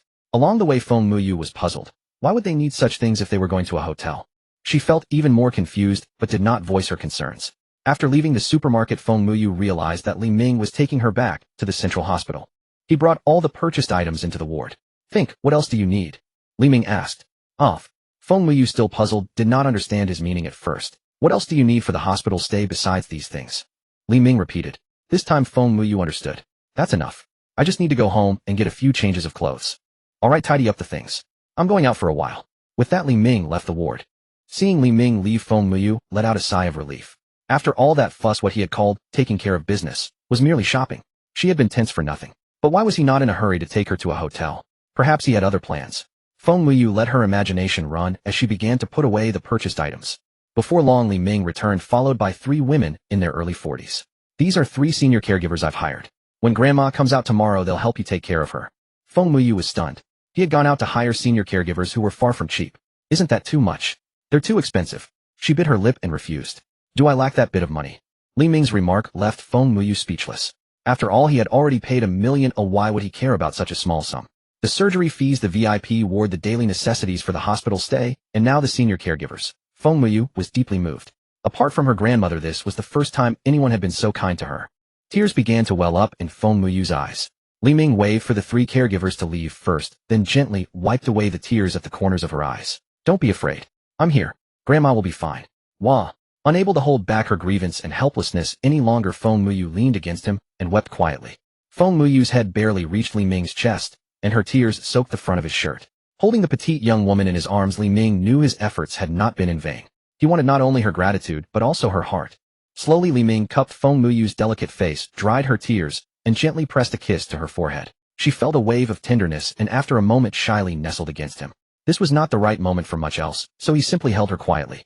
Shyly, Feng Muyu buried her face against Li Ming's chest, not daring to lift her head. She had not expected to feel this way. Looking at the delicate young woman in his arms, Li Ming felt a flicker of concern. Could she really handle all this? "My boundless love stretches to the ends of the earth." Li Ming's phone rang. He checked the caller ID and saw it was Zhang Weiguo. Li Ming was puzzled. Why would Zhang Weiguo call him at this hour? Noticing this, Feng Muyu slipped out of Li Ming's embrace. "Hello, Captain Zhang, what's up?" Li Ming, come to the station. Pick up Chui Ying. Zhang Weiguo's deep voice came through the phone. "Chui Ying, you're letting her out already?" Li Ming was taken aback. Chui Ying had been unreachable for days, and now she was appearing today. Was this his lucky day? Li Ming glanced at the date, July 18th. Seeing that date, Li Ming felt a wave of dazed nostalgia. A whole month, exactly a month. Time truly flies. "The case is solved, so there's no need to keep her under protection anymore," Zhang Weiguo said. "Brother Lang has been captured?" Li Ming asked. "No. Never mind, it doesn't matter if I tell you. He's already fled to northern Myanmar." Zhang Weiguo was unusually open about this matter. "All right, I'll head over right now. Should arrive in about half an hour." After hanging up, Li Ming told Feng Muyu, "Rest here for a bit. I need to take care of something first." "Okay." Feng Muyu nodded. Leaving the hospital, Li Ming made his way to Jiangxing Public Security Bureau. After a short wait, he saw Zhang Weiguo escorting Chui Ying out of the bureau's main entrance. "Captain Zhang over here," Li Ming called out. "Wow, a Bentley Bentayga. You're full of surprises, brother. Didn't know you were such a wealthy fellow." It was the first time Zhang Weiguo had seen the car Li Ming drove, and he was quite surprised. Clearly he knew far too little about Li Ming. No matter how fine the car is, it still pales in comparison to your presence, Captain Zhang. You must have made a significant contribution this time. Any chance of a promotion? Li Ming changed the subject. In front of government officials in Xia country, Li Ming dared not show off. Not bad thanks to your help. Li Ming understood immediately. This was indeed a promotion in the works. Alright, you're the one who brought her here and safely delivered her into my care. I'll be heading back now. Contact me if anything comes up. After giving instructions, Zhang Weiguo waved his hand and walked back into the Public Security Bureau. Goodbye, Captain Zhang. Get in. I'll take you to the hotel first. Seeing Cui Ying again, she looked a touch more won than before. Cui Ying got into the car, and Li Ming started the engine and left the front of the bureau unaware that a car had followed him. Junhua Hotel, the usual place, the same suite. This time Li Ming directly paid 500,000 to book the suite for a full year. Of course it wasn't just to house Cui Ying. It was for future convenience, so he simply booked it outright. After chatting with Cui Ying, Li Ming finally understood the course of the case. That night, after Li Ming left the detention center, Zhang Weiguo's anti-trafficking office joined forces with the Criminal Investigation Brigade to launch an operation. One team went straight to the hidden processing plant in the suburbs where Lang Zhicai, as revealed by Cui Jun, was operating. The other team, led by Zhang Weiguo himself, targeted Lang Zhicai at the Wild Wolf Entertainment Club. The two teams coordinated their timing for a unified operation aiming to catch them completely off guard. At 2 o'clock in the early morning, both teams moved in. The first team's operation went smoothly. The entire processing plant was shut down and numerous lost young women were rescued. Unfortunately, the missing young women were not found. Zhang Weiguo's team, however, did not fare as well. They failed to capture Lang Zhicai. Only after searching the premises did they discover a hidden passage beneath the sundries room of the Wild Wolf Entertainment Club leading directly to the outside sewer system. Lang Zhicai had escaped through it. Initially, the case was treated as one involving the coercion of young women into prostitution. But when one of the rescued girls shared intelligence about someone burying something in the middle of the night, police excavation revealed a mass grave containing 4 bodies. After identification, they matched 4 of the missing young women. The case was subsequently escalated and Lang Zhicai was placed on the wanted list.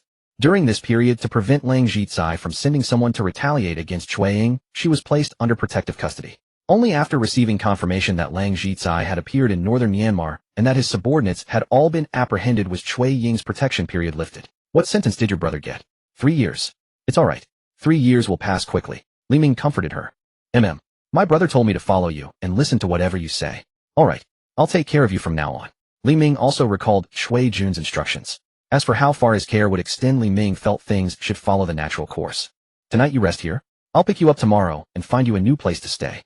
Li Ming had not yet decided where to arrange Cui Ying's living situation. Jiangjing No. 1 and Suiwei residence were both unsuitable. Was he supposed to find another residential community and buy her an apartment? But she didn't have any rebate. While pondering, Li Ming left the Junhua Hotel. Brother Lang the girls out. Follow him. Mada, that's the man who ruined me like this. Tonight he would not let him go. Lang Zhicai said fiercely, his eyes filled with hatred as he watched Li Ming's figure. He had orchestrated a setup to make the police believe he had fled to northern Myanmar, but in truth he had remained in Jiangcheng the entire time and never left. After the police finally received the tip and ended their search, he was able to bring Gu Lang out. Originally, he had planned to target Cui Ying for revenge, but the moment he saw Li Ming, his hatred shifted. Gu Lang, this fellow is quite skilled. Are you confident? Lang Zhicai seemed uneasy. Brother Lang, you know my abilities well enough. Gu Lang said calmly. Lang Zhicai nodded. Gu Lang had at least served as a mercenary and survived through gunfire and battle. How could he fail to handle a mere pretty face? Even if Gu Lang proved unequal, Lang Zhicai was not worried. He himself was carrying weapons. Li Ming returned to the hospital and darkness had already fallen. He went to the ward and found Feng Muyu asleep. Li Ming did not wake him, instead lying down on the sofa to rest as well. An hour later, Feng Muyu woke up and saw Li Ming sleeping soundly on the sofa. He wanted to cover him with a blanket, but ended up waking Li Ming by accident. After that, Li Ming left the hospital with Feng Muyu. After dinner, they arrived at Feng Muyu's old family residence. It was hardly a mansion, just a dilapidated walk-up apartment building where most of the residents were elderly people living alone. Li Ming had originally intended to let Feng Muyu pack some clean clothes before taking her back to the hospital. But upon arriving at the old residence, Feng Muyu said she wanted to take a shower, so Li Ming had no choice but to sit in the living room and wait. Half an hour later, Feng Muyu emerged. Li Ming, who was scrolling through his phone, was stunned to see her.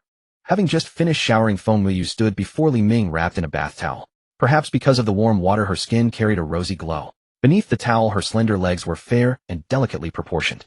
Her lively large eyes met Li Ming's gaze as if she had made some decision, her expression suddenly growing resolute. With a small hand she pulled, and the towel slipped to the floor, revealing her petite and well-proportioned figure before Li Ming's eyes. A sight that caught his breath despite his familiarity with graceful, voluptuous beauties. Feng Muyu lowered her head and walked over to Li Ming's side. I keep my promises. Tonight, I am yours and tomorrow, I will still be yours. Feng Muyu's words ignited Li Ming. She had come all this way. What reason did he have to hold back? Though accustomed to grander displays, occasionally experiencing something delicate was no less delightful. Below the apartment building, a black Honda was parked. Two pairs of eyes watched a window, only shifting their gaze after the light went out. Lang Zhicai glanced at his watch. Let's rest for a bit, and strike at 2 o'clock. This timing caught people at their drowsiest, making a sudden attack highly likely to succeed. Damn, this kid has it good. Shuaying from the hotel, and a young beauty here, each one stunning. Lang Zhicai muttered a curse at Li Ming. He used to live a life of constant indulgence, but now he was a fugitive on the run. Life had fallen from heaven into hell. Just past 2 in the morning, Li Ming, who was holding the sleeping Feng Muyu, suddenly jolted awake. Danger. In Li Ming's perception, a deadly sense of danger was closing in on him. So this is how the danger perception works. Danger perception was a skill Feng Muyu had given Li Ming. Within 30 meters, he could sense people or things that posed a threat to him. Since the danger signal just triggered, it means whoever poses a threat to me has entered within 30 meters. Li Ming's mind raced as he quickly dressed. Feng Muyu's old residence was on the 3rd floor, so the person was likely near the stairs. Looking at the sleeping Feng Muyu beside him, despite his combat mastery specialization, Li Ming decided to step out. The room was too small, and he feared accidentally harming her. Opening the door, Li Ming carefully closed it behind him and listened closely. Sure enough, he heard footsteps below. Descending the stairs at the 2nd floor landing, he spotted 2 shadowy figures. The danger came from them. Lone Wolf, walking ahead, suddenly stopped and looked up, their eyes meeting Li Ming's in the dark night. Strong perceptual ability, Lone Wolf thought. He hadn't expected Li Ming to discover them at this hour, and his previous underestimation of Li Ming vanished. Lone Wolf moved. Lang Zhicai urged when he noticed Lone Wolf stop. They're here. Twin claw knives appeared in Lone Wolf's hands. Who? What people? Lang Zhicai hadn't spotted Li Ming yet, and felt puzzled by Lone Wolf's words. On a narrow path, the brave prevail. Lone Wolf didn't answer, and charged forward in 2 swift steps. Li Ming hadn't expected the man to attack, without a word. On this narrow staircase, a fierce confrontation began. As Lone Wolf moved, Lang Zhicai finally saw Li Ming. Had he been discovered beforehand? How else to explain Li Ming waiting here in advance? Had he called the police? Lang Zhicai's hand rested at his waist, his thoughts turbulent. Li Ming realized he had been careless, assuming his combat mastery specialization made him invincible. This opponent was formidable. His martial arts skills rivaled Li Ming's. Though weaker in strength, his sudden burst of speed matched Li Ming's. Particularly the reverse-gripped claw knives in his hands, wielded with masterful skill, had already inflicted wounds on Li Ming in this short time. Despicable using weapons. Li Ming dodged while muttering. This was a life-and-death struggle. Lone Wolf ignored him and pressed forward relentlessly. Slash slash. 2 more marks appeared. Without weapons, Li Ming could only keep dodging, but in a moment's lapse, he took 2 cuts. Li Ming grew furious. This was the first time he had ever been beaten so badly. If this dragged into a prolonged fight, Li Ming was confident he could defeat Lone Wolf.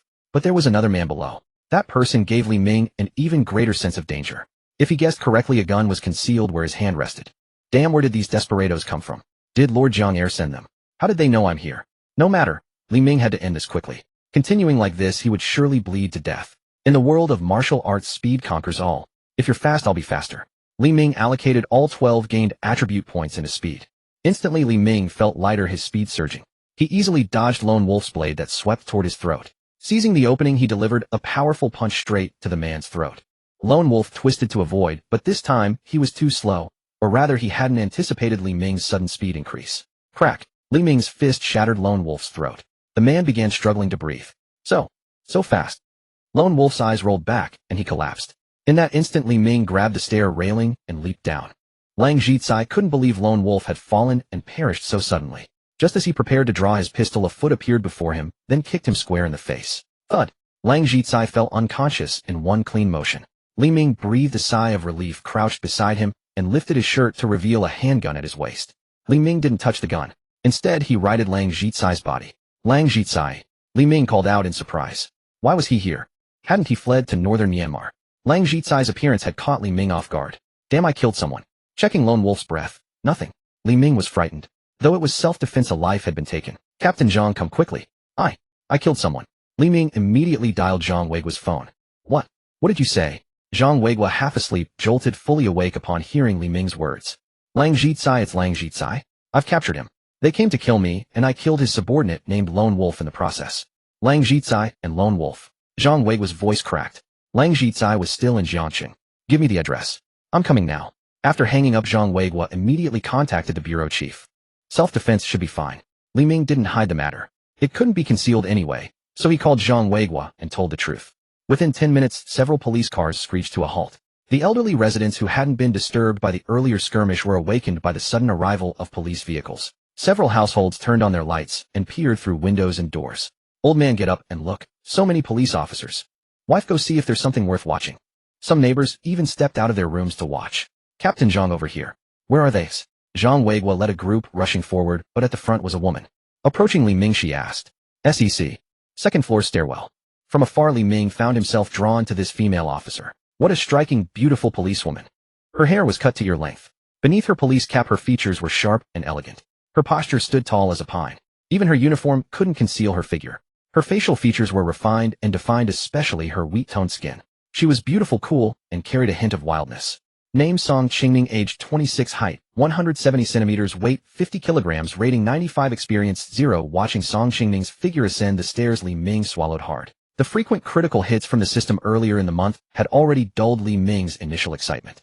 But seeing Song Qingming, now his competitive drive stirred. Perhaps it was because this wasn't just a routine system notification, but a real policewoman. Lang Zhizai was roused from his stupor only to find himself surrounded by police. Instinctively his hand darted toward his waist, but found nothing there. He let out a long sigh, his heart sinking like ash. Failure. After dominating Jiangxing for so many years, he never imagined he'd end up like this. Given all he had done, there was no hope of survival. Lang Zhizai, you are under arrest. Song Qingming studied the disguised Lang Zhizai before her. This overlord of Jiangxing's underworld who had used trickery to make the police believe he had fled to northern Myanmar while quietly remaining in the city all along. Truly a cunning and wily old fox. Captain Song, the identity of the deceased is confirmed. It is Lone Wolf. A forensic investigator came forward to report. How did he die? Song Qingming asked. Lone Wolf, an A-class wanted criminal with countless lives on his hands, had long been a top priority target of the Jiangxing police. His throat was crushed. Killed in a single strike. What? Song Qingming was deeply shaken. She knew all too well how formidable Lone Wolf was. When she was still a patrol officer, she had once crossed paths with him. Not only had she failed to catch him, several of her colleagues had lost their lives.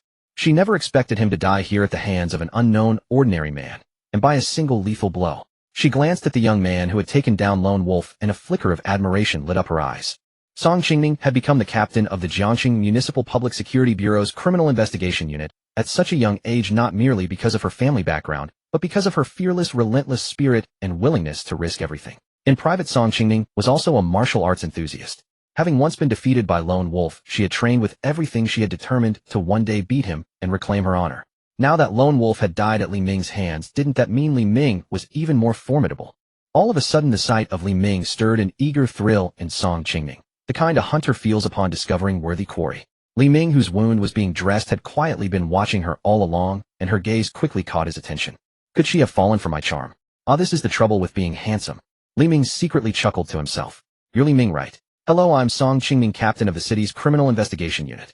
At some point, Song Qingming had walked up beside him and extended a hand. Yes, I'm Li Ming. With a beautiful woman offering her hand, Li Ming naturally wouldn't refuse. He reached out and clasped her hand, soft, smooth, yet firm. How, why are you tightening your grip? To his surprise, Song Qingming's delicate hand suddenly exerted force. Li Ming wasn't about to concede, so he gradually increased his own strength in response. Of course, Li Ming's pressure remained gentle and restrained. A peculiar scene unfolded on the spot. A man and a woman stood still, shaking hands without moving, while everyone around them simply carried on, hardly paying any attention. Seeing that Song Qingming was still pushing with all her strength and still wouldn't let him withdraw his hand, Li Ming could only relent and lightly tickled the center of her palm with his index finger. Song Qingming's cheeks flushed. At last she released her grip, shot him a sharp glare, and muttered under her breath, base and shameless. Then she turned and walked away with composed, dashing grace. Li Ming felt completely innocent, but there was nowhere he could go to plead his case. Brother, come with us to the station. We'll take your statement. Zhang Weiguo walked over. No problem, Captain Zhang. But I'll need to head upstairs first. My girlfriend is still at home, and I should let her know. All right, I'll wait for you at the station. After bidding Zhang Weiguo farewell, Li Ming returned to the old residence. The moment he opened the door, Feng Muyu flung herself into his arms. Holding her smooth petite body, Li Ming suddenly felt the urge not to go to the police station at all, but to stay and indulge himself instead. Her flexibility was remarkable, their bodies fitted together with impossible perfection.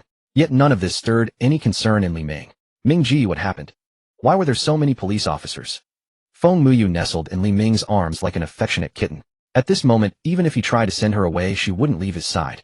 Li Ming's sleek, well-defined physique was like an irresistible drug, one she found herself deeply addicted to, unable to pull away. Such was the true power of a perfected form. No woman could resist Li Ming in his natural state. I caught 2 criminals.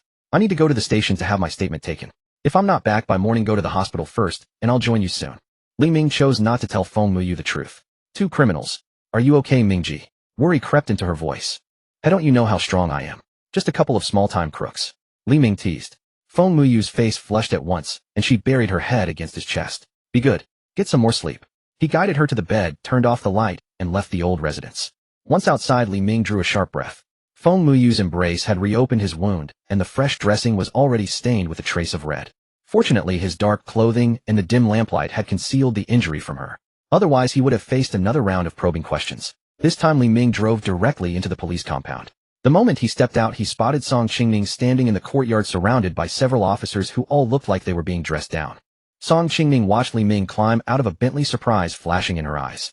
She hadn't expected this Li Ming to be a man of means. Yet why was he living in that crumbling tenement? Whatever it was, none of her business. Dismissed. Tonight we conduct the surprise interrogation. We must make Lang Zhicai talk. Yes, Captain Song. The officers scattered as if pardoned. Captain Song, good evening. Li Ming nodded as he passed Song Qingming. Let's exchange WeChat. Sure. Li Ming was more than willing. I hear you're quite skilled. Once your wounds heal, let's find a place to spar. After scanning the QR code and adding her, Song Qingming left with a carefree stride. Spar, sure, but it can't be for nothing. Li Ming muttered under his breath as he watched her go. He understood that his fighting skill had caught Song Qingming's attention. For Li Ming, that was hardly a bad thing. Taking a statement was second nature to him now. It was over in less than an hour. Since Li Ming had killed a murderer in justifiable self-defense, the authorities decided not to press charges. What was more, he stood to collect a reward of 1 million yuan. Both Lone Wolf and Lang Zhicai carried bounties of 500,000 yuan each. Li Ming hadn't expected such a windfall. He cheerfully signed his name and left his bank details. In less than a day, he had earned enough to cover Feng Muyu's grandmother's surgery. Was this not the same as having won a lovely beauty into the bargain? Back in the car, Li Ming mulled over where to go next. In his current condition, neither Jiangjing nor one North Suwei residence was an option. If those women saw his knife wounds, they would surely panic. He couldn't go to Feng Muyu either, since she would notice when morning came. After weighing his options, the only place left was Junhua Hotel. He started the engine, and barely had he pulled forward when his phone rang. It was a WeChat call from Song Qingming. A little puzzled as to why she would contact him at this hour, Li Ming picked up anyway. Get out of the car. Lang Zhicai wants to see you. With that, Song Qingming hung up. Li Ming could understand why Cui Jun might want to see him, but why would Lang Zhicai? He wasn't just anyone who could be summoned at will. Also, couldn't she be a bit more civil about it? The interrogation room. Lang Zhicai had lost his former pride. From the day he fled Wild Wolf, his destiny had already shifted. As a formidable figure of his generation, he chose not to follow Jiang Chong's advice to leave City River. Having built his life and fortune from nothing within the city, he could not bear to let it go. Should his days end in City River, at least he would be returning to his roots. His only lingering regret remained unfinished. The matter of Li Ming, whose role in bringing him to this point was undeniable. Confronted with police questioning, Lang Zhicai readily admitted his involvement. Regarding the girls who had disappeared, he stated simply that they had been sold. As for their whereabouts, Song Qingming was directed to consult Wild Wolf, who handled those arrangements. Though Lang Zhicai confessed openly, her focus remained on identifying his benefactor, a connection she suspected but could not yet prove. Why were you at Tongzilu? What is your connection to Li Ming? When Song Qingming mentioned Li Ming's name, Lang Zhicai's previously composed demeanor shifted suddenly. It was all because of him. Every step I took was shaped by him. I wish I could have ended him. The chain of events, from Cui Jun's detention to the meeting with Cui Ying, which led to Cui Jun's complete cooperation, had all been set in motion by Li Ming. Lang Zhicai harbored resentment, both toward Li Ming and toward himself. When Li Ming had first taken Cui Ying away, he had dismissed it as nothing more than a simple transaction. He had never imagined that Cui Ying was Cui Jun's sister. By the time he realized the truth, it was too late. The authorities had already dismantled his operation. Song Qingming was surprised by the depth of Lang Zhicai's feelings toward Li Ming, and a thought began to form in her mind. Would you like to meet him? The question drew curious glances from the officers nearby, each wondering at the direction of her thinking. Yes, I want to see him. We have no history together. Why is he involved? Lang Zhicai's voice carried a quiet urgency. Very well. Wait here. Li Ming studied the documents in his hands with a measured expression.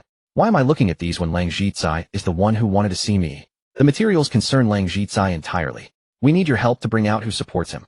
Song Qingming sat across from him. Don't you already know? Li Ming asked, finding the question reasonable. It was hardly secret knowledge. There is no evidence. That single statement left Li Ming without a response. The absence of proof was indeed a formidable barrier. Will he simply talk when I ask? He did not fully understand. Hatred clouds judgment. When a person loses composure, mistakes follow. Your role is to provoke him, to disturb his calm. Song Qingning spoke each word carefully. Li Ming considered her reasoning sound and agreed drawing someone out of their comfort zone was an approach he understood well. The files included not only Lang Zhicai's records, but also those of the missing young women. Li Ming reviewed them carefully. Nearly 13 individuals in total. For had been found, 9 remained unaccounted for. As he read further, a quiet frustration grew within him. Each girl was young and full of promise, yet each had suffered terribly, some losing their lives entirely. Captain Song sharing the missing persons files with him seems irregular. A nearby officer offered a gentle reminder. Special circumstances call for special handling. Song Qingning was taking a calculated approach, trusting that witnessing these records would steady Li Ming's resolve and guide the conversation toward Lang Zhicai's connections. Half an hour later, Li Ming entered the meeting room. Inside, only he and Lang Zhicai were present, while several officers observed from the adjacent space. Well, you actually came. Lang Zhicai met him with calm composure, a faint smile on his face. Was it not you who requested this meeting? Li Ming took his seat and lit a cigarette. I was merely echoing what that capable officer suggested. She likely believed your presence here would encourage cooperation. Underestimating you would be unwise. Lang Zhicai gave a measured laugh, his confidence undisturbed.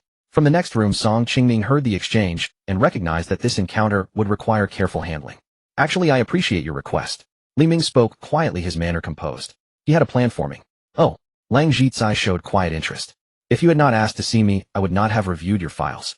It is unusual to find someone in your position with a complete family. Through official records, Li Ming knew that Lang Zhicai's wife and children had relocated abroad.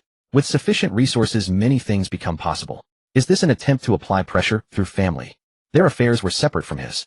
They held citizenship elsewhere beyond the reach of domestic jurisdiction. Lang Zhicai appeared confident in this arrangement, his family having been protected from his affairs. That is correct. Authorities cannot reach them. Li Ming acknowledged this, then continued. However, I am not part of the authorities. What do you mean? Lang Zhicai watched him carefully. Simply put, where official channels cannot reach, other options exist. Every resource they have used came from you. Those funds carry weight. Do you truly believe they can remain untouched? Lang Zhicai felt a quiet shift in the atmosphere. You are aware of my situation with Jiang Chong, and therefore you understand my means. I wonder whether $10 million would be sufficient for their circumstances. Li Ming spoke in a measured tone, but the implications carried clearly. Lang Zhicai responded carefully. What are you suggesting? Cooperation ensures their safety. Without it, they would join this conversation themselves. Do you expect me to believe that? Lang Zhicai responded with quiet composure. I will ensure you see developments soon.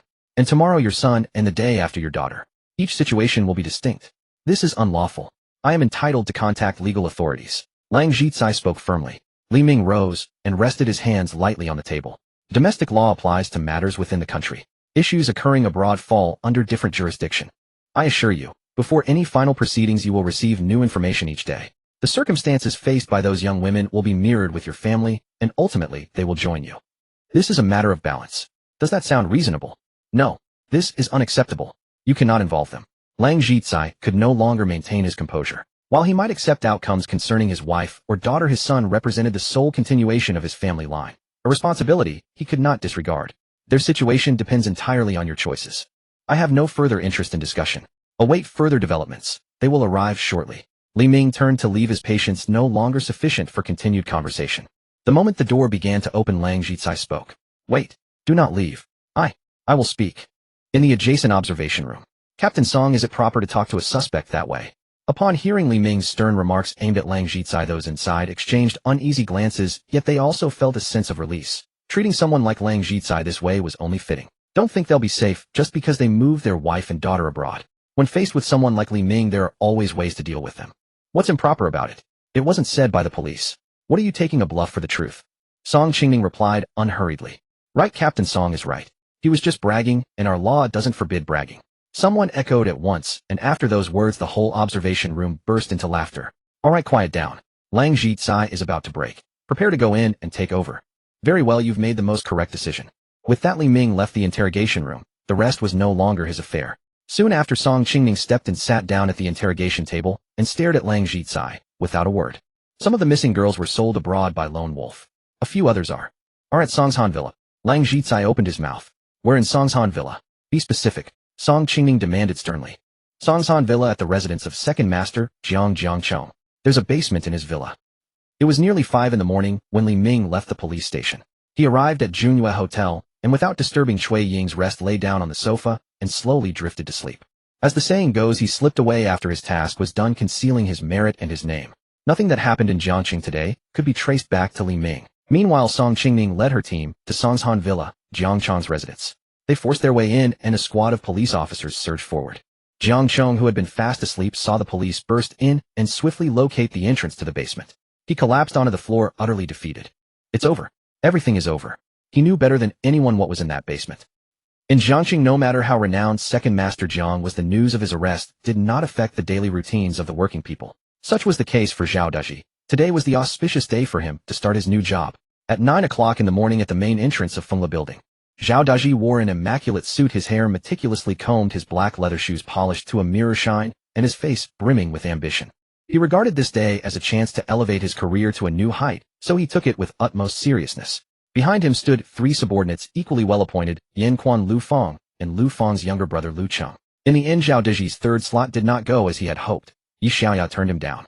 With no other choice, the position was given to Lu Feng's brother, which could be seen as a reward for Lu Feng, having taken good care of him during the past few days.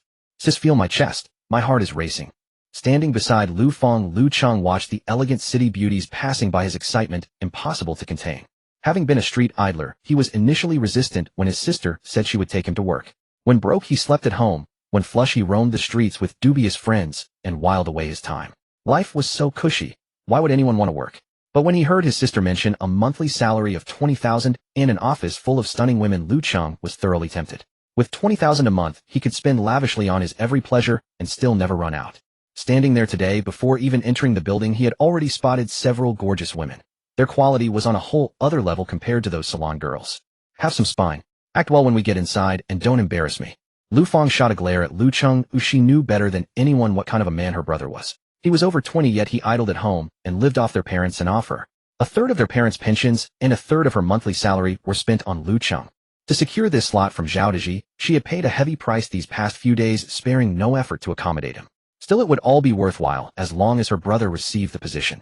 After all, she was the kind of devoted sister who would do anything for her younger brother. Don't worry, sis, I'll definitely perform well.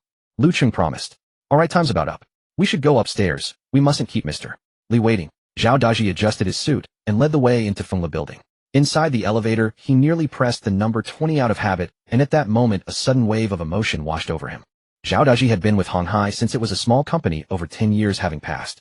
From a mere foot soldier to department manager, he still harbored some affection for Hong Hai. But one must climb ever higher, and Hong Hai could no longer quench the desires within him. As the elevator ascended, the smile at the corner of Zhao Daji's mouth could no longer be suppressed. Sanchen Capital, here I come. I'm Zhao Daji, the newly appointed investment department manager. This is the deputy manager, and this is my secretary. His eyes brightened at the sight of the 2 beautiful receptionists, and he introduced himself courteously. Zhao Daji, investment department manager. Zhao Xiaodang and Ma Yi exchanged a glance, both reading confusion in the other's eyes. They hadn't heard of the company hiring any male employees. Hello, sir, please wait a second. We haven't received any notice of new arrivals. Let me make a call to confirm. Zhao Xiaodang said politely. Zhao Daji's face grew rather dark. No notice. Mr. Li thinks so highly of me, yet you haven't been informed. What was HR doing? Zhao Daji decided to suppress his irritation for now and have a proper conversation with the HR staff later. What are you people doing? Brother Zhao is a talent personally invited by your Mr. Li. Do you still want your jobs? Lu Feng's thinking was different from Zhao Daji's. At this moment, it was necessary to showcase Zhao Daji's importance so that people would hold him in awe at the new company. Yes, Manager Zhao is a talent your Mr. Li invited with all due sincerity. Your HR department is far too negligent. Yan Quan the lackey understood Lu Feng's intention and began to champion Zhao Daji's cause. Zhao Xiaodang and Ma Yi exchanged another glance, the same thought crossing both their minds. Are these people out of their minds? Our company doesn't have an HR department at all. Alright, I'm not the one in a hurry. Why are you two so anxious? This is a new company, so mistakes are inevitable. Besides, these 2 young ladies are blameless. How could we hold it against them? Seeing that the commotion had drawn the attention of employees inside, Zhao Daji quickly tried to smooth things over. At that moment, Zhao Xiaodang's call connected. Hello, Sister Bai. There's a man surnamed Zhao here with 3 others claiming to be the investment department manager. Oh, okay, Sister Bai, I see. Goodbye, Sister Bai. The person on the other end was Lung Wuyan's secretary Bai Na. After hanging up, Zhao Xiaodang looked at Zhao Daji and his group with a slightly strange expression. I'm sorry, but our company already has an investment department manager. Someone's already hired. Hearing this news, the 3 of them froze. They exchanged glances, a little confused. Only Lu Cheng remained languid, watching Ma Yi and Zhao Xiaodang with a hint of idle curiosity. Those receptionists are quite beautiful. Once I'm in, I'll definitely find a way to chat with them. Say that again. Zhao Daji organized his words and asked. Didn't you hear? The manager position in the investment department is already filled. Get it? Then leave now. This is the first time I've seen such brazen imposters. Ma Yi had a gentle name, but a fiery temper. She had long found these people unpleasant, especially the young man in the back who kept staring at her, and Zhao Xiaodang with an improper gaze. She had previously thought they were indeed managers hired by the boss, so she dared not offend them. But now it seemed they were swindlers, so why should she remain polite? Little girl, who are you calling a swindler? I think you don't want to keep your job. Call your president Li. There must be a misunderstanding. Lu Fang pounded the counter and pointed at Ma Yi, rattling on, still not understanding what was happening. Our general manager is named Lung, not Li. Get your facts straight before you try to scam anyone, okay? Ma Yi felt she was right. The boss had made it clear that the general manager of Sanxing Capital was President Lung, who was in charge of all affairs. No. Impossible. You're lying. Lu Fang was anxious and Zhao Daji was panicking too. The situation was not unfolding as they had imagined. Isn't your general manager Li Xian President Li, eh? Zhao Daji asked again. Who is Li Xian? We've never heard of him. Do you know him? Zhao Xiaodang asked Ma Yi. Ma Yi shook her head. Their boss was not named Li Xian. No. That can't be. I clearly saw him here. How could you not know him? Sweat broke out on Zhao Daji's forehead. What was going on? He had to get to the bottom of it. Sir, what we're saying is true. Please leave, okay? Zhao Xiaodang said politely. Zhao. Brother Zhao, what? What should we do now? Yin Quan stammered, also panicking. They had already resigned from the company downstairs. Going back would be nearly impossible. If they couldn't start the job today, the consequences were too terrible to imagine. Don't panic, don't panic. Let me think. There must be something wrong somewhere. Zhao Daji murmured to himself. Thump. I want to see your General Lung. Zhao Daji placed both hands on the front desk, leaning his whole body over it. Zhao Daji's sudden movement startled Zhao Xiaodang and Ma Yi. What do you want? President Lung has no time to see you. Please go back. Ma Yi touched her thumping heart and spoke sternly. Then Zhao Daji retorted, impossible. You must be plotting against me, colluding with President Lung. I want to see President Li. Zhao Daji pointed at Ma Yi and Zhao Xiaodong, and the more he thought about this sudden idea, the more plausible it seemed. It must be that fellow Lung trying to place his own people in the investment department. He wanted to send Zhao Daji away first, keeping him from seeing President Li. Once the matter was settled, he would dump Zhao Daji into some insignificant position. Well-versed in office politics, Zhao Daji instantly figured out the supposed motive. Want me to back off? Impossible. I must see President Li today. Zhao Daji was annoyed. How dare they scheme against him? Come on, follow me in. We must see President Li today. With that, he waved his hand and led Yin Quan and the other two toward the company's interior. Hey, what do you think you're doing? Who said you could go in? Ma Yi was alarmed. If they barged in, she and Zhao Xiaodang would be blamed. She immediately hurried over to block Zhao Daji while reminding Zhao Xiaodang to call security. Slap. Move aside or you'll be sorry. At Zhao Daji's signal, Lu Fang slapped Ma Yi across the face. Zhao Daji wanted to cause a ruckus so that President Li inside would hear the commotion, thereby disrupting President Lung's plan. You? How can you hit people? Ma Yi covered her slapped cheek, tears welling in her eyes. What if I did? That was nothing. Step aside, or I'll hit the other side too. Emboldened by Zhao Daji, Lu Fang was as overbearing as she had been at their previous company. The scene at the front desk disturbed the employees inside. Seeing Ma Yi being hit, a group of elegantly dressed young women gathered at the front desk, and someone went to inform President Lung. Hearing Lu Fang's arrogant words and seeing the mark on Ma Yi's face, they understood at once. So these people had dared to bully their little sister. Slapping the front desk staff was slapping the whole company's face. Sisters who could stand for that. The company paid them generously with easy work, and they had been looking for a chance to distinguish themselves. Now it had come. Zhang Ju, the newly appointed supervisor by President Lung just yesterday, LV3, with a monthly salary of 20,000 yuan, was fiery in temper and striking in appearance. She walked straight up to Lu Fang, and without a word delivered a firm slap in return for Ma Yi. Seeing his sister hit, and Zhang Ju's striking figure, Lu Cheng's eyes lit up. He dashed forward immediately, as if to confront Zhang Ju, though his real motive was far from honorable. Sisters, they've come to bully us at our own doorstep. What do they think there are no men in our company? Do they look down on us? Sisters, what are you waiting for? He got hit. This is outrageous. Let's all go. Led by Zhang Ju, the group of women surged forward. They swarmed around Lu Cheng, who had rushed to the front, grabbing and pulling at him from all directions. Lu Fang received the same treatment. Crazy. These women have gone crazy. Zhao Daji was stunned. He had never seen such manic female employees. Before Zhao Daji could react, he and Yin Quan were also surrounded by the frenzied women, jostled and shoved from every side. Miserable screams echoed throughout Sanxing Capital. When Lung Wuyan came out and saw the scene, she was bewildered. Since when had women become so fierce in a brawl? But she didn't call for a halt. Instead, she contacted Li Ming first, since Zhao Daji had been specially mentioned by the boss. Stop, everyone stop. The security guards summoned by the call were stunned, but quickly intervened to cease the commotion, pulling Zhao Daji and the other three out. Zhao Daji and his companions finally saw daylight again. With disheveled hair and torn clothes, they looked a complete mess. No trace of the grand ambition they had arrived with. I want to call the police. Zhao Deji's lips trembled for a long while before he finally got the words out. This is our company. You came to make trouble and even hit someone first. Are you in the right? Security, you're just in time. Escort them out. Zhang Ju said to the guards who had arrived. Without hesitation, the guards escorted the four toward the elevator. The 21st floor was their property. Whose instructions should the security follow, if not theirs? Wait, I want to see President Li. Zhao Deji had not forgotten his goal. Lung Wuyan whispered something to Zhang Ju, who nodded in agreement. Zhang Ju walked over to Zhao Deji and said quietly in his ear, "Our boss asked me to pass a message. His name is Li Ming." Li Ming. Zhao Deji, still dazed, was supported into the elevator. When it reached the 20th floor, a former colleague stepped in. Seeing the sorry state of the three, the colleague froze, then turned and ran without entering. A shout rang out, "Woe, it's Zhao the miser and his lackeys. Come see." In an instant, a crowd gathered at the elevator entrance, and phone camera flashes began to flicker. Fortunately, the security guards sensed something was wrong and quickly closed the elevator doors, sparing Zhao Deji and his companions further embarrassment. In no time, the resigned Zhao Deji, after resigning only yesterday, once again became the talk of the company. Only Yi Xiaoya looked up thoughtfully. Meanwhile, at the entrance of Fengla building, the contrast was stark. They had arrived brimming with arrogance, yet had been cast out in utter disarray. "Brother Zhao, what did that woman say to you?" Lu Feng and Yan Quan, seeing the absent-minded Zhao Deji, asked curiously what could have shaken him so deeply. It's Li Ming. Zhao Deji stammered. Who was Li Ming? Lu Feng could not recall the name at first. He used to work at the company and has already resigned. Seeing that Lu Feng still didn't remember, Yan Quan added, "He's the one who used to cover your expenses." "Oh, I remember now, that spineless guy." Lu Feng finally recalled who Li Ming was. "What does this have to do with Li Ming?" Yan Quan was just as puzzled. "Li Xian is Li Ming. This can't be possible. What? How can that be?" Lu Feng and Yan Quan were stunned. How could Li Xian be that spineless Li Ming? "This is a trap Li Ming set for us. We've lost everything." Yan Quan and Lu Feng's faces grew increasingly pale. Had they been deceived? Zhao Deji, meanwhile, still couldn't understand how President Li could be Li Ming. The same Li Ming who had been so timid and submissive before him, never daring to mutter a single word. Zhao Deji thought back carefully. Wait, their facial features did share some resemblance. He had simply been blinded by the generous offer at the time. Zhao Deji looked up with a long sigh. "No, I can't accept this." Li Ming hung up the phone.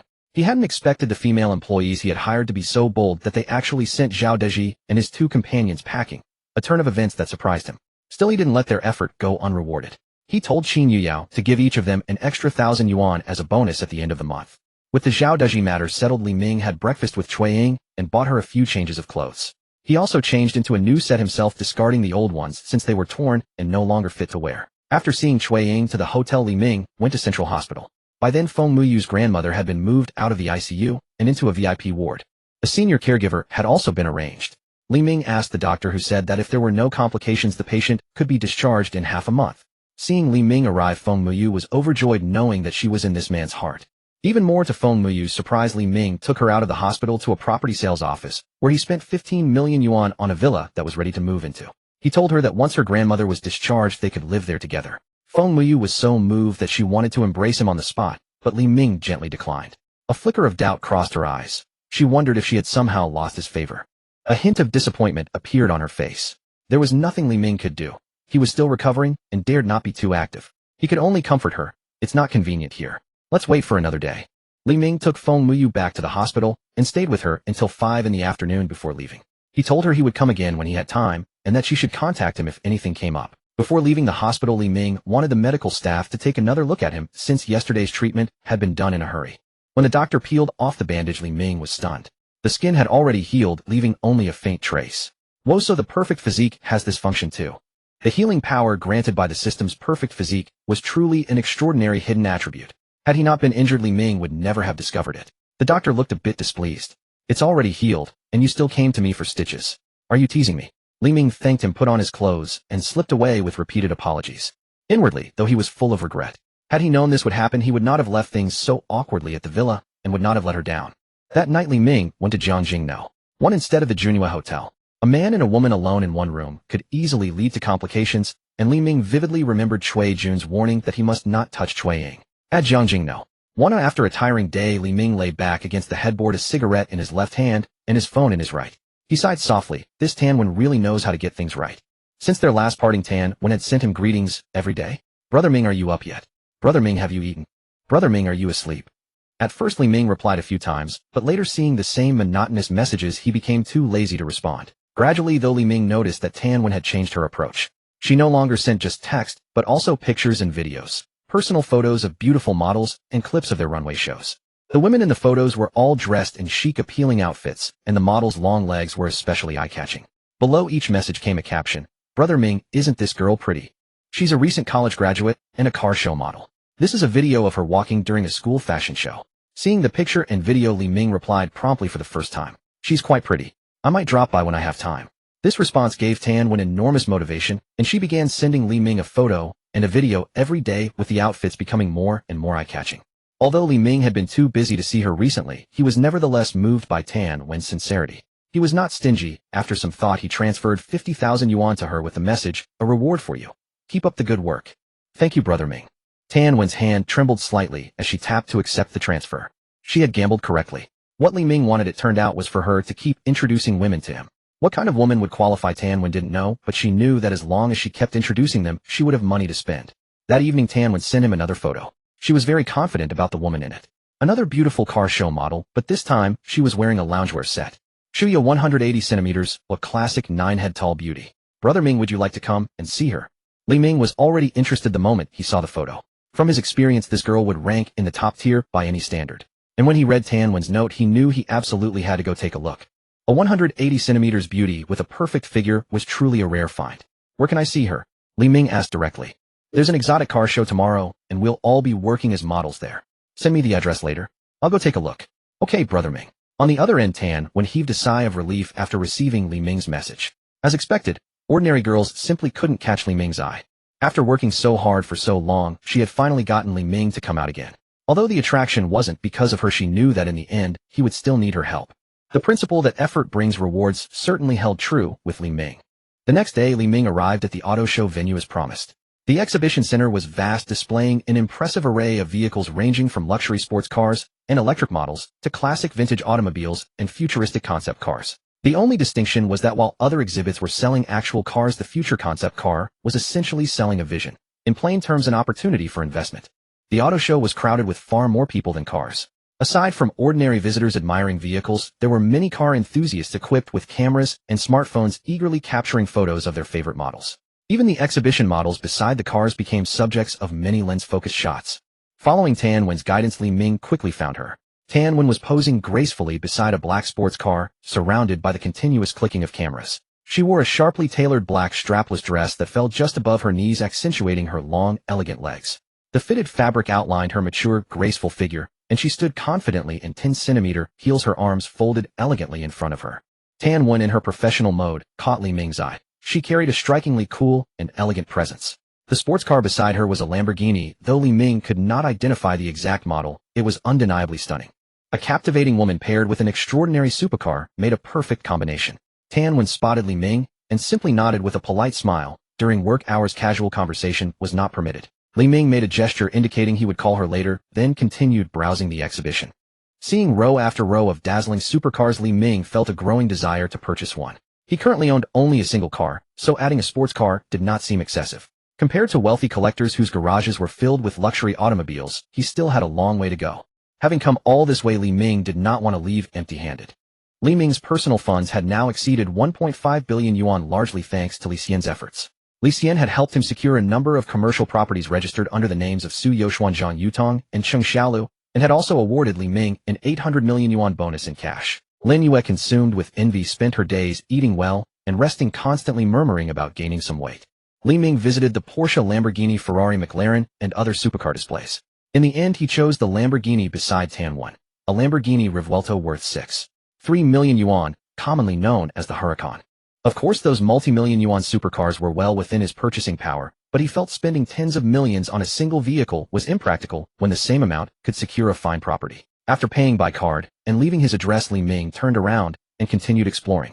This time his focus shifted toward the elegant exhibition models. These models were undoubtedly the most captivating sight at the auto show. Rather than admiring cars, many attendees were drawn to the people. Elegant and refined, coolly beautiful, sweetly charming, passionately graceful, various styles could be found here. Beside an elegant model, Li Ming observed the woman and noted that her overall impression met his expectations, though he sensed her experience was somewhat limited. Using his subtle insight, Li Ming assessed another model and found her qualities aligned perfectly with what he was looking for. After observing dozens of exhibition models, Li Ming finally found someone who caught his attention. At only 19 years old, she appeared to have just graduated from high school, her face still carrying the innocence and freshness of youth. In striking contrast to her youthful appearance was her graceful and well-proportioned figure, uncommon for her age. Her slender yet gracefully curvaceous figure featured elegant shoulder and necklines, a straight and poised back, and movements that radiated quiet allure. Her long legs accounted for 2/3 of her height, with a high waistline, creating a flawless figure ratio. She was the most beautifully proportioned woman Li Ming had ever seen. Perhaps it was her first time participating in an auto show, as the girl appeared somewhat uneasy. Standing beside the car, she moved little, unlike other models who confidently displayed their grace to attract attention. Each time she posed for a photo with a visitor, Zhang Yujia seemed noticeably tense. At that moment, a young man in his 20s dressed in a flashy and somewhat flamboyant style walked onto the display platform, apparently intending to take a photo with Zhang Yujia. The young man stood only about 1.70 meters tall. With Zhang Yujia wearing high heels, she towered nearly a head above him. Apparently dissatisfied with the height difference, the young man reached out and placed his hand on Zhang Yujia's shoulder, pressing downward. His touch was unwelcome and inappropriate. Startled by the sudden contact, Zhang Yujia let out a sharp cry and firmly pushed the man away. The man, caught off guard, stumbled backward and fell from the platform onto the ground, demonstrating just how forcefully she had pushed. "How dare you push me? Do you even know who I am?" Enraged, the man felt his dignity shattered in public, pushed by a woman before a crowd. He showed no sign of reflecting on why she had reacted that way. Zhang Yujia seemed to realize she had caused a commotion. Her cheeks flushed red as she repeatedly apologized. Seeing her distressed state only emboldened the man further. "Where is your supervisor? Bring them out. I want an explanation today." The man refused to let it go, intending to escalate the matter to serve his own purposes. "Sir, I'm truly sorry. It was completely unintentional." Zhang Yujia bowed in apology. If her team leader learned of this, her entire day's work would have been in vain. Zhang Yujia remained unaware that as she bent forward to apologize, the man's attention was drawn to an unintended display. The man licked his lips and said, "I might consider forgiving you if you have dinner with me tonight." His true intentions were plainly revealed. Zhang Yujia was stunned. Though only 19, she clearly understood what he meant. "What? Refusing? Then I'll go demand answers from your manager. You were the one who made the first move, and now you're acting justified." Someone from the nearby crowd spoke up indignantly. "Who's talking? Come out and say that to my face." Two more men emerged from the crowd, dressed similarly to the first, clearly associates. They pointed aggressively at the onlookers. Unexpectedly, the man had companions. The person who had spoken earlier slowly stepped back and disappeared into the crowd. Outnumbered, discretion was the wiser choice. "Beautiful lady, young Master Jiang taking an interest in you is your good fortune. Why hesitate?" "Exactly, miss. Young Master Jiang is the heir to the Jiang Group. Following him means a life of luxury and comfort." The two men began pressuring Zhang Yujia with their persistent persuasion. The heir of the Jiang Group. Could this be the eldest son of second Master Jiang? Li Ming could not believe it. Just as one issue seemed to be resolved, another appeared. It seemed trouble never came alone. Jiang Kai's mood was already poor today. Yesterday, his second uncle had been arrested, and the household suddenly felt different, filled with anxiety. His father had even forbidden him from going outside. After being cooped up at home all day, he finally managed to slip out today. He got in touch with his two lackeys, intending to relax at the auto show. When he spotted an elegant model and wanted a photo with her, he noticed she stood even taller than young Master Jiang, so he asked her to lean down a little and lightly touched her shoulder. In his understanding, the word model implied being approachable wasn't casual contact, simply part of the job. He had come across many models before. Yet this one unexpectedly shoved him, catching him off balance and sending him to the ground. He was the young master of the Jiang Group and had never been so humiliated. He had made up his mind, if the model didn't offer him a sincere apology tonight, he would write his name backwards. The commotion attracted the attention of a supervisor. A man in a suit dressed rather impressively, and apparently the event manager, walked over to the booth with several security guards. "What's going on?" the manager asked with a frown. "Manager Xiai," Zhang Yujia called out with an aggrieved expression. "Are you the person in charge? How can your model push someone?" Before Jiang Kai could speak, one of his followers piped up. "Do you know who this is?" "This is Jiang Kai, the young master of the Jiang Group. Does your company no longer want to keep operating in Jiangxing?" As Jiang Kai's lackey, he knew exactly what to say and understood what his boss wanted, so none of these trivial matters required Jiang Kai himself to speak. "Jiang. Young Master Jiang, my apologies, my apologies." The manager's name was Xie Zhong, the sales manager of Tongda Automobile Trading. Upon hearing that this was Jiang Kai, his tone became very polite. "Do you think a mere apology settles the matter? I think you might as well cancel this auto show." The second lackey also made harsh remarks. Xie Zhong's expression changed slightly, and he scolded Zhang Yuj. "What is going on? Who told you to offend an honored guest?" "Manager, he touched me." Zhang Yujia said aggrievedly. "Touched you? And because of that you push him? You're here to stand on the stage. What harm is a little casual contact? It's not like you'll lose anything. Xiezhong understood and became even more irritated. In his view, it was perfectly normal for a booth model to be touched. If she didn't want that, she shouldn't have chosen this line of work. Young Master Jiang, she's new and doesn't know any better. Please be magnanimous and don't lower yourself to her level. After scolding Zhang Yujie, Xiezhong began to plead on her behalf, for he was responsible for this auto show and would bear the blame if any trouble arose. What good is an apology? Have her give young Master Jiang a proper apology tonight, and this matter will be settled. Otherwise, the first lackey threatened. This? Xiezhong hesitated. Although he was in charge of the auto show, the model was not employed by his company. Apart from having the right to withhold some of her pay, he really had no authority to make decisions for her. How can you not handle even this trivial matter? The second lackey cut in before the first. If he performed well now, after young Master Jiang was satisfied, perhaps he would gain some benefit too. Young Master Jiang, this model isn't from our company. I genuinely can't make the decision. Xiezhong said helplessly. Then call someone who can make the decision. I'll give you 5 minutes. Otherwise, don't blame me for being impolite. Jiang Kai stopped the two lackeys before they could speak. All right, young Master Jiang. Please wait a moment. I'll contact someone right away. Xiezhong gave Zhang Yujie a look that said, every man for himself. Knowing the woman in charge, he was certain she would agree to young Master Jiang's terms. As they were speaking, the booth had already been sealed off by security, and the onlookers were dispersed. Only a few who were still interested lingered to watch, one of whom was Li Ming. He wanted to see how things would unfold. According to the way plots developed, he would step in at the right moment, turn the tide, and win the beauty's heart. In less than 5 minutes, an elegant woman of around 40 approached. Sister Hua, the matter of your company's person is in your hands now. Xiezhong appeared very respectful on the surface, but a trace of fear flickered in his eyes. This was a beautiful, money-loving woman, as sharp as a viper. She was beautiful, but deadly. Sister Hua, Zhang Yujie said in a low voice. Shut up. You only ever cause trouble for me. Sister Hua started by scolding Zhang Yujie, then turned to Jiang Kai and greeted him with a beaming smile. Oh, young Master Jiang, you've become even more handsome in just a few days. So it was Sister Hua's model. If you told me earlier, I wouldn't have made things so difficult. When Jiang Kai saw that the woman was Sister Hua, he understood. This woman loved money more than anything, but he liked dealing with her kind. Once the money was right, things would be handled quickly and smoothly. All right, 50,000. I'll take her off your hands now. Jiang Kai wasted no time. Young Master Jiang, that won't do. This girl is a promising prospect the company is nurturing. I can't make that decision. Jiang Kai hadn't expected Sister Hua to refuse. Observing her expression thoughtfully, he said, Sister Hua, let's not beat around the bush. Just name your price. You may not know young Master Jiang, but the company only signed a temporary contract with her. If she doesn't agree, I can't make the decision either. Sister Hua said helplessly. She truly wanted to earn this money, but she didn't have that good fortune. 100,000. I'll give you 100,000. You find a way. A conflicted expression appeared on Sister Hua's face, and gradually a glimmer of determination emerged in her eyes. 150,000, and I'll take care of it for you. Jiang Kai hesitated for a moment. 150,000 exceeded his bottom line, but when he looked at Zhang Yujie's exquisite figure, he agreed. All right. Sister Hua whispered something in Zhang Yujie's ear. Zhang Yujie kept shaking her head, tears streaming down drop by drop. Gradually her shaking turned into a feeble nod. It seemed she had yielded. Congratulations, Jiang. Wait. I'll offer 200,000. Before Sister Hua could finish, a voice interrupted. Turning around, he saw an eye-catching young man with a handsome, well-built figure.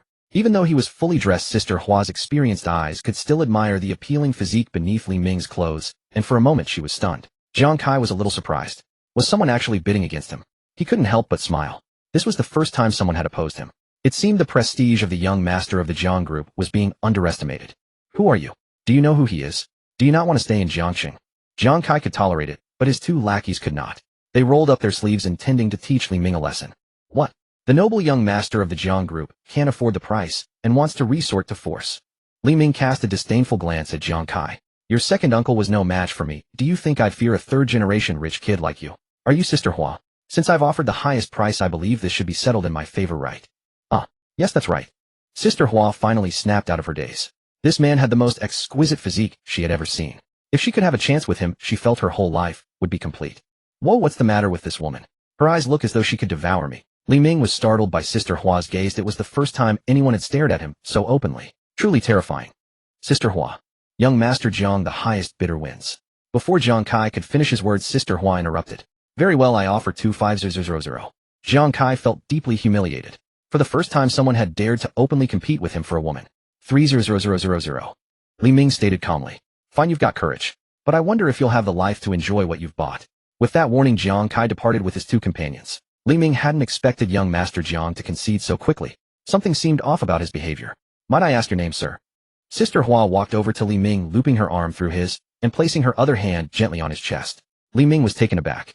Li Ming stepped back, quickly freeing himself from Sister Hua's touch. What was this woman doing? Touching a stranger on first meeting and not even considering her own age. She certainly was impressive and quite strong, Sister Hua thought with a hint of appreciation. Ahem. She cleared her throat, masking her awkwardness. With the deal concluded, Li Ming promptly transferred $0 to Sister Hua. For him, securing Zhang Yujia at that price was an excellent bargain. Zhang Yujia was completely bewildered. Sister Hua's threats had left her no choice but to agree to accompany the so-called young Master Jiang that evening. How had everything changed so suddenly? Between young Master Jiang and Li Ming, Zhang Yujia had no real choice, but she certainly preferred Li Ming. At the very least, he seemed more pleasant to be around. Sister Hua led Zhang Yujia away, casting one lingering glance at Li Ming before swaying her hips and departing. Soon after, another car model arrived at the display, though she fell short of Zhang Yujia's caliber. Within 10 minutes, Zhang Yujia, now changed into casual clothes, followed quietly behind Li Ming. Outside the showroom, Jiang Kai's expression darkened. Make the call. Today I will teach that person a lesson and remind him that Jiang City belongs to the Jiang family. Young Master Jiang, I have Brother Hua's number. I can contact him right now. One of the companions quickly suggested. Very well. Give him 5,000 as a fee and tell him to handle it cleanly. You two keep watch here. Don't let anyone escape. With that, Jiang Kai climbed into his Ferrari 296 and sped away. Meanwhile, Ahua, deep in slumber, was jolted awake by his phone ringing. Who is it? Damn it, interrupting my rest in the middle of the day. Ahua was in a foul mood. Brother Hua, it shall by. Young Master Jiang has a job for you. The fee is 5,000. 5,000. Upon hearing that amount, Ahua's drowsiness vanished instantly. Ahua's recent times had been difficult. Since the wolf pack had been shut down, he had been taken in for questioning and lived in constant anxiety. Fortunately, his involvement was minor, and after 7 days he was released. After his release, not only did he lose his position as supervisor at Wolfpack Security, but he also lost his job entirely. Accustomed to spending generously, he found himself nostalgically recalling his days at the Wolfpack. Hearing about 5,000 coming his way lifted his spirits considerably. What kind of job? Regardless, he needed to know the details. In Jiang City, there was one person he absolutely would not provoke. It was said that Brother Lang himself had been imprisoned for crossing that same individual. A man offended young Master Jiang at the auto show. One of the companions recounted the situation. Hearing this, Ahua felt reassured. So it was just a dispute between young wealthy men. Young Master Jiang, the third-generation heir, hadn't managed to outdo the other young man and resorted to underhanded tactics. For Ahua, this was familiar territory. Don't worry. Send me the address, and I'll bring my people. All right, Brother Hua. After hanging up, Ahua had no further desire to sleep. He immediately contacted 2 brothers to join him.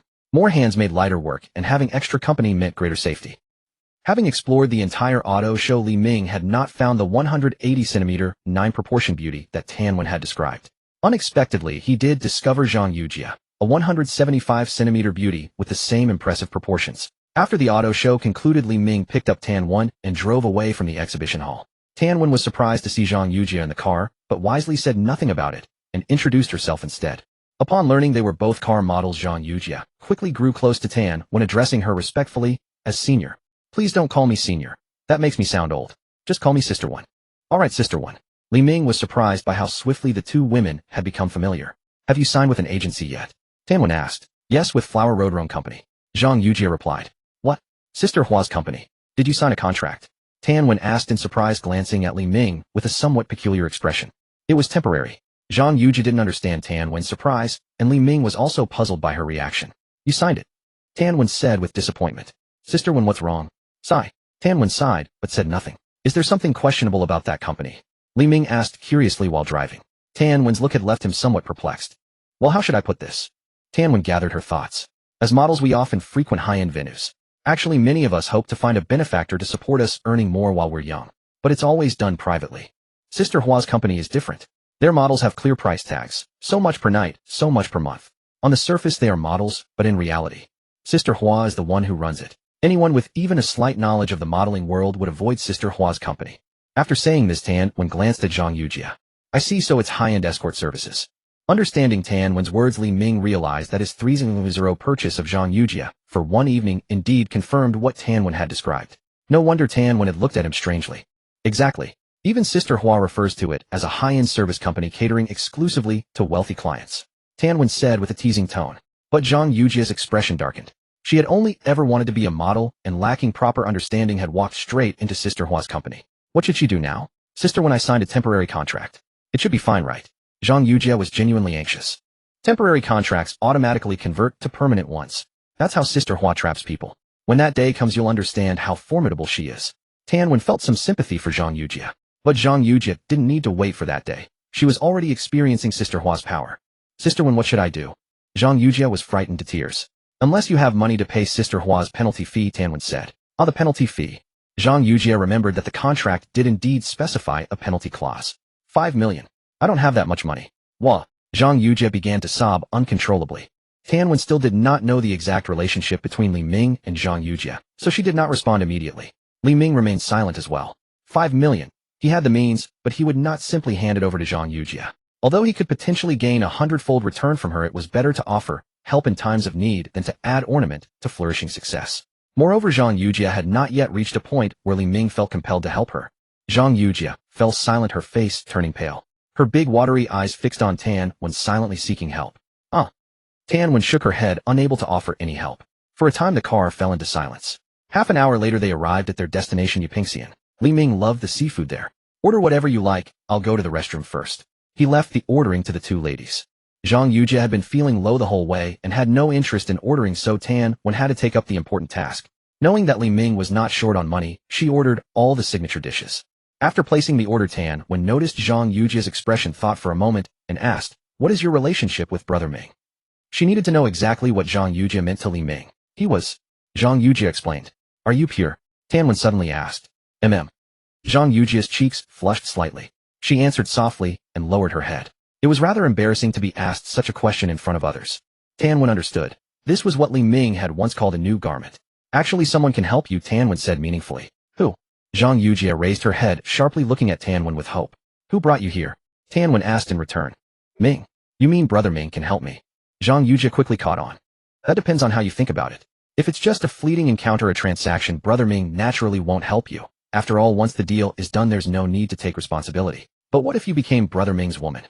Tan Wen had racked her brains to win Li Ming's favor. Originally, she had planned to introduce him to a great beauty named Shuya at the auto show, but that woman had to take the day off because of a personal matter. Shuya hadn't shown up, and Tan Wen thought Li Ming would be displeased. To her surprise, Li Ming had found Zhang Yujie instead. Though slightly less stunning than Shuya, Zhang Yujie was far more beautiful than Tan Wen herself. Will it work? Zhang Yujie asked uncertainly. Where there's a will, there's a way. With your looks, Brother Ming will surely like you. Tan Wen gave Zhang Yujie some courage.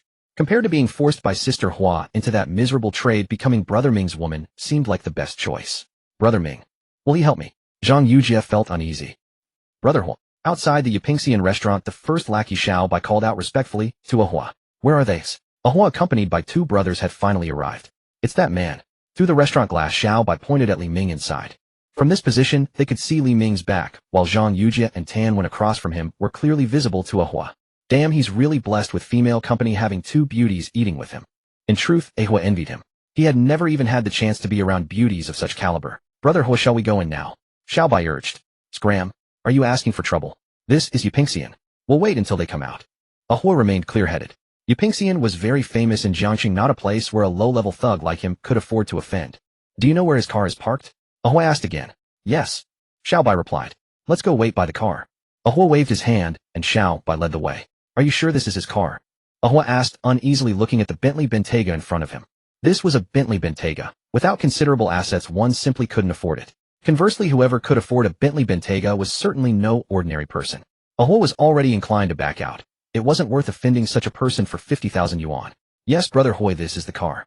Good, we'll wait. Yet at the thought of leaving, Ahua felt reluctant. He had no money in his pocket. Li Ming sat back down at the dining table, and suddenly felt the atmosphere was strange.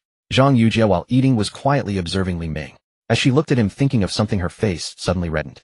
Is there a flower on my face? Li Ming asked curiously. Zhang Yujie shook her head. Yujie, what made you want to become a model? Tan Wen saw this, and promptly changed the subject. I heard modeling paid well, so I. Listening to Zhang Yujie's story, Li Ming finally understood why she had signed a contract with Sister Hua's company. In short, she was another young woman who had fallen into a contract trap while trying to earn money. After the meal at the entrance of Yupingxian, Brother Ming, I'll be going now, so I won't disturb you too. Tan Wen said with a trace of envy toward Zhang Yujie. Why don't you join us? Li Ming thought for a moment and decided to give Tan Wen an opportunity, depending on whether she was willing. Join us. Tan Wen was stunned for a moment, then glanced at Li Ming and Zhang Yujie, understanding instantly. Brother Ming wanted both of them to stay with him. No problem. Tan Wen agreed without hesitation. What she wanted from Li Ming now was simply money. In this society, people laugh at poverty rather than at those who choose a compromising path. As long as you are rich, no one dares to look down on you. Let's go. Li Ming took the lead toward the parking lot. Tan Wen smoothly linked her arm through his while Zhang Yujia was utterly confused, not yet understanding what joining us meant. Brother Hua, they're here. Xiaobai said urgently when he saw Li Ming appear. Let's go. Hua threw his cigarette on the ground and crushed it firmly. No open flames were allowed in public places. Stop right there, kid. We finally caught you. How dare you offend our young master Jiang? Today we'll give you a taste of your own medicine. Brothers, get him. Xiaobai took the lead and blocked Li Ming's spouting words. With brothers behind him, he naturally felt confident. Wait.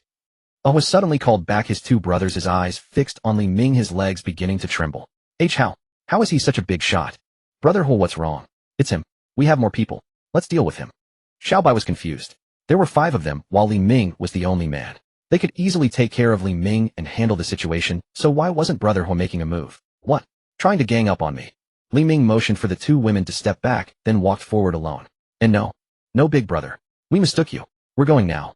Hua quickly said. Hey, you look a little familiar. Have we met somewhere? Indeed, Li Ming felt that Hua looked familiar. He had definitely seen him before. Wild Wolf. I worked security at Wild Wolf and saw you there, big brother. Hua quickly said. Li Ming nodded. That night, he had helped Shui Ying deal with a few men, and several security guards had indeed arrived afterward. Big brother will leave now, and won't disturb your date with the ladies. Go hurry up. But Hua. Xiaobai didn't understand why Brother Hua had become scared. Get moving if you don't want trouble. Hua shoved Xiaobai aside, and quickly left with the 2 brothers. He didn't want to end up like Brother B, who was still lying at home. Were they sent by young Master Jiang? Tan Wen walked over and asked. She already knew that Li Ming had spent 300,000 yuan and made young Master Jiang lose face. Maybe. Li Ming was a little skeptical. These guys were too cowardly. Hey, Brother Hua, wait. Don't run so fast. Xiaobai called out breathlessly to Hua ahead. Hua stopped at last, waiting for Xiaobai to catch up. A crisp slap rang out, leaving Xiaobai dizzy. Brother Hua, you hit me. Xiaobai looked at Hua with innocent eyes. Geez, I nearly got myself killed because of you. Oh no. Hua had run into that dreaded figure again, and he still felt a lingering unease. Brother Hua, how could I ever harm you? Xiaobai grew more and more wronged. Do you know who that man is? Those brothers of Brother B were all beaten by him. You wanted me to go against him? Or let him come for me? Hua pointed at Xiaobai, sounding annoyed. Huh. Xiaobai was stunned. Tell young Master Jiang to stay away from that man from now on. In the past few days, Hua had finally figured it out. The very day he took Shui Ying away, the police came and shut down the Wild Wolf. Although he had not taken part in whatever Brother Lang had done, he had heard bits and pieces from Brother Mao. The closure of the Wild Wolf must surely be tied to that man. Of course, he would not tell Jiang Kai about it. At the Yunding Hotel, in the same presidential suite, Li Ming walked out of the bathroom wrapped in a bath towel. Are you 2 going to shower together, or? He looked at Tan Wen and Zhang Yujia. Tan Wen and Zhang Yujia did not answer, their attention completely fixed on Li Ming's physique. His full firm chest rose and fell gently with each breath, exuding a wild magnetic tension. His abdominal muscles were sharply defined with tiny droplets of water still clinging to the grooves. His muscle lines flowed smoothly down a V-shaped torso of golden proportions, radiating an intense charismatic presence. Tan Wen was captivated at first sight. Li Ming's physique was better than any male model she had ever seen. A slow warmth began to stir inside her, and her body felt faintly weak. Zhang Yujia blushed deeply, her heart racing. She tried to shift her gaze away from Li Ming, but even with her eyes closed, the image of him lingered in her mind, as if some invisible force was tugging at her heart and leaving her restless. Seeing that neither of them replied, Li Ming urged them again. Aren't you going to wash up? Oh, yes, we're going now. Tan Wen reluctantly turned her gaze away and pulled the dazed Zhang Yujia into the bathroom. Splashing sounds came from the bathroom, and Li Ming began to feel a sense of expectation. The 2 tall car show models, one a mature, elegant woman, the other a girl-next-door type, were enough to make the wait worth it for Li Ming. 10 minutes later, Tan Wen and Zhang Yujia came out wrapped in bath towels. The 2 had just emerged from the bathroom, still carrying a faint misty haze.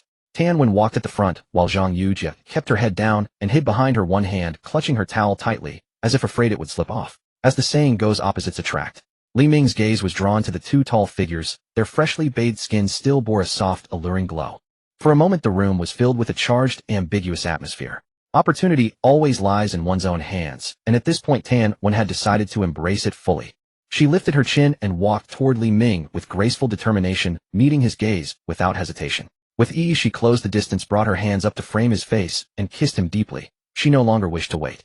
At that moment, Tan Wen was no longer thinking about money. She simply wanted to savor the closeness of Li Ming's presence. Zhang Yujia stood nearby, dazed and uncertain as she watched the 2 of them. It was only when Li Ming gently pulled her into his arms that Zhang Yujia remembered what Tan Wen had told her. I want to be your woman. Alright. Li Ming agreed, then kissed her softly. Zhang Yujia gasped quietly as she let go of her hesitation, saying farewell to her past and welcoming a new beginning. 3 hours later, everything had settled into calm. Exhausted Tan Wen and Zhang Yujia soon drifted into sleep. Li Ming lit a cigarette, took a few slow drags, and spent a quiet moment savoring the feeling before opening his panel. Name Zhang Yujia about. Special funds 100000000. Age 19. Height 175. Weight 52. Score 94. Experience 1. Counting Zhang Yujia from today, Li Ming had now bound 7 targets, which theoretically meant a rebate of 7 billion. However, the actual rebate amount so far was less than 2 billion. Li Ming was in no hurry. It would all be as sooner or later, so he would just keep working at it slowly. He then checked his own status panel. Host Li Ming. Physique 2530. Strength 2030. Speed 3030. Body shape perfect. Special seamless transformation. Available attribute points 10. Character skills: combat proficiency, driving proficiency, fishing proficiency, danger sense. Seeing the extra 10 attribute points, Li Ming added 5 to physique and 5 to strength. A warm, comfortable current rose from his dantian and flowed through his entire body. Every time Li Ming experienced this sensation, he could not help but let out a soft sigh. After the warmth passed, he was filled with seemingly inexhaustible energy. Seeing the 2 figures lying on the large bed half covered by the blanket, Li Ming felt a slight stir of restlessness. He walked over slowly and held the sleeping Tan Wen. Softly, a renewed warmth filled the room. The next day, Li Ming brought Tan Wen and Zhang Yujia to the auto show. The auto show would last 6 days, but today was only the second. Though Tan Wen had been through a lot in life, last night's exertion had left her feeling worn out and low on energy. Along the way, the looks she gave Li Ming were filled with mixed emotions, satisfaction, a hint of reproach, and a faint trace of unease. It was no wonder Tan Wen felt that way. With Tan Wen, Li Ming had always done as he pleased. After all, with Feng Muyu, he had always held back. Today, though, Li Ming intended to give Tan Wen a reward. Pick a car around 1 million, he said to her. Me. Tan Wen was stunned, assuming Li Ming was talking to Zhang Yujia. Yes, go pick one. Li Ming nodded. Thank you, Brother Ming. Tan Wen's heart thumped wildly. Happiness had come so suddenly. Wasn't this exactly what she had been working toward? She hadn't expected Li Ming to be so generous, giving her a luxury car worth around 1 million. She felt she would have to do something more to deserve this reward. Under Zhang Yujia's astonished gaze, Tan Wen climbed from the back seat to the front passenger seat, turned sideways, embraced Li Ming, and gave him an eager kiss. Then, still excited, she leaned against him. The car was now parked in the parking lot. From inside, everything outside was clearly visible, but from outside, the windows reflected only the onlooker's own image. Li Ming hadn't expected such a casual reward to make Tan Wen this enthusiastic. A spontaneous moment in the car. It just so happened he had never tried that before. Zhang Yujia's cheeks grew even redder. This sudden turn of events in the car left her at a complete loss. 2 hours later, the Bentley returned to calm. After tidying up, Li Ming led the 2 women into the auto show center. Tan Wen had long had her eye on a luxury car, the Maserati Grey Kale. With a yellow body and top-tier configuration, it cost just over 1 million. Even though it exceeded that mark, Li Ming swiped his card for her without hesitation. Although the car could not be driven away yet, Tan Wen could not resist getting inside, taking photos, and posting a 9-grid album with the caption, "The dream car finally mine." This move drew the envy of the car model nearby. "Sister Wen, congratulations on your new luxury car." Tan Wen had built a small reputation in the modeling circle over the years. "Congrats to you too, sister. May you also achieve your dreams soon." Tan Wen was in high spirits and did not mind saying indulgent words. She gave Li Ming a quick kiss, then took her leave, for she still had a show later and needed to change backstage. In the backstage changing room, a group of graceful beauties were preparing. Some applying makeup, others selecting outfits, all in a relaxed and tasteful atmosphere. Whoa, Sister Tsuetsue, look at Tan Wen's moments. She bought a car, a Maserati, over 1 million. Shen Min's exclamation drew the eyes of the beauties around. Are you sure? Can Tan Wen really afford that? Maybe she just took a photo while working. If she used her phone during work, let's report her to the boss. Zhang Tsuetsue dismissed it, knowing Tan Wen's financial situation all too well. The other models nodded in agreement. As car models, they had seen countless luxury cars, and taking a few photos was nothing. No, Sister Tsuetsue, this time is different. She even posted the purchase contract. It's in her name. Shen Min's words stirred a commotion.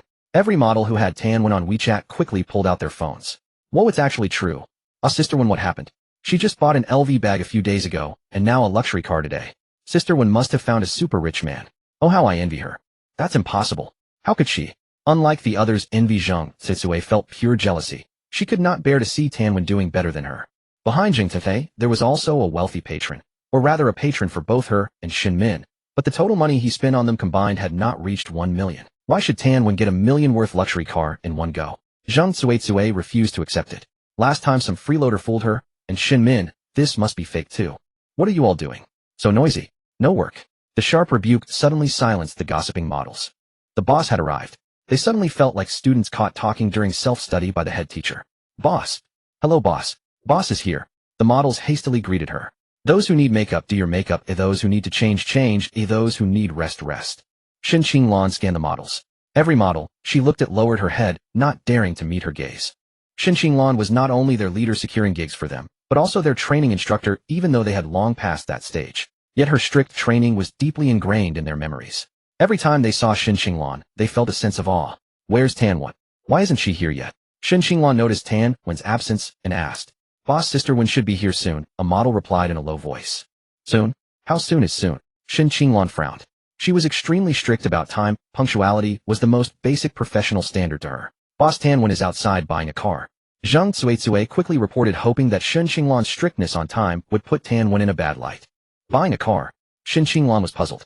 She knew exactly how much the models earned each month and whether they took private gigs. Tan Wen could only afford a car if she had found a wealthy patron.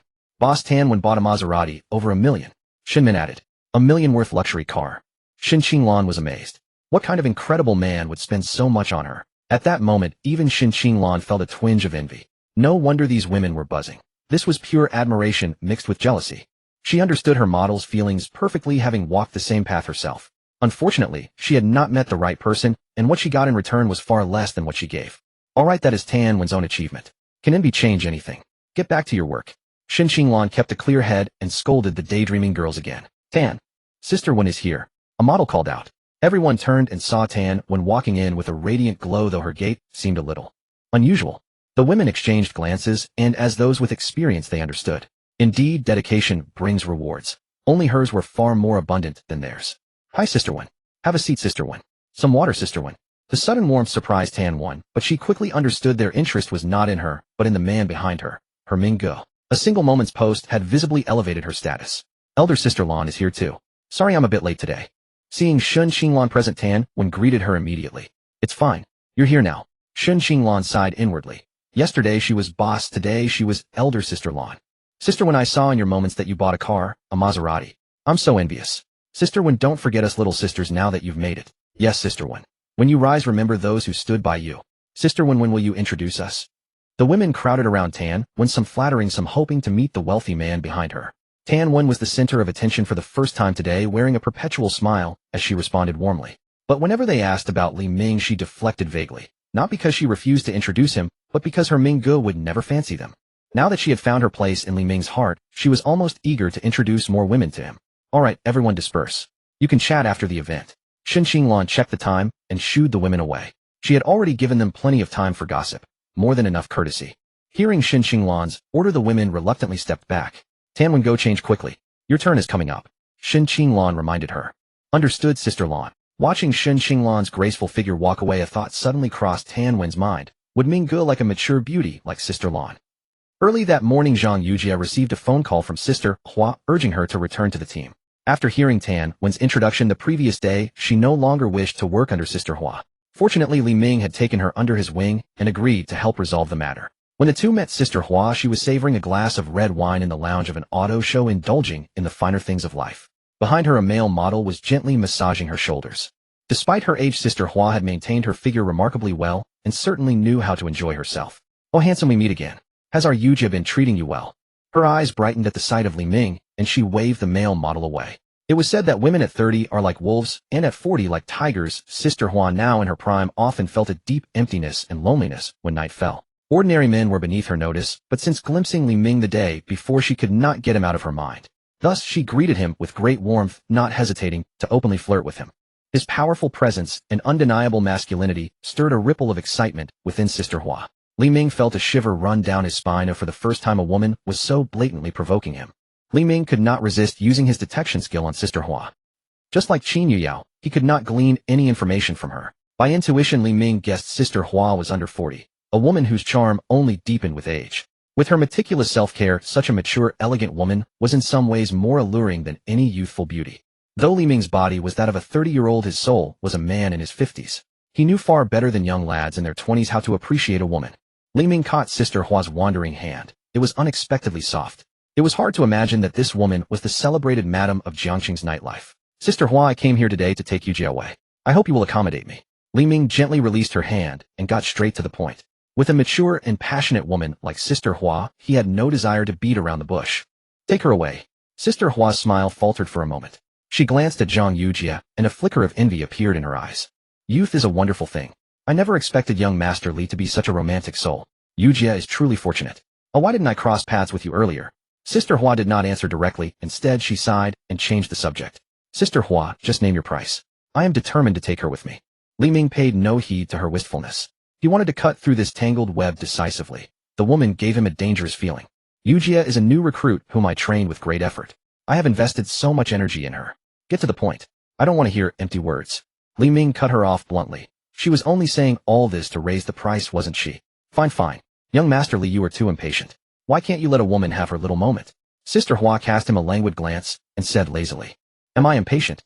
Li Ming's mouth twitched. Wasn't he being forced to be? Since young Master Li has taken a liking to Yujia, it's her good fortune. Sister Hua walked around behind Li Ming, placed her hands on his shoulders, and leaned close to his ear, speaking with deep affection. The scent of her intoxicating perfume filled his nostrils, and for some reason, he suddenly felt a little tense. If young Master Li likes her, you may take her any time. However, with that she leaned in closer, resting her arm lightly on his shoulder, her tone suggestive. Li Ming tensed up. This woman was incredibly bold, practically a blatant challenge. His hands moved instinctively to hold her shoulders, keeping some distance between them. Feeling the warmth and softness of her nearness, Li Ming felt his throat tighten. This woman was dangerous. It was hard to believe this was the ruthless, money-grubbing Sister Hua that Tan Wen had described. Sister Hua, business is business. Name your condition. Li Ming kept his hands steady, careful not to move rashly. Do you think it's your money I want? Sister Hua feigned displeasure, her gaze narrowing as she leaned in. This is your punishment, she murmured. Punishment? What kind of punishment is this? Li Ming felt a bit dazed.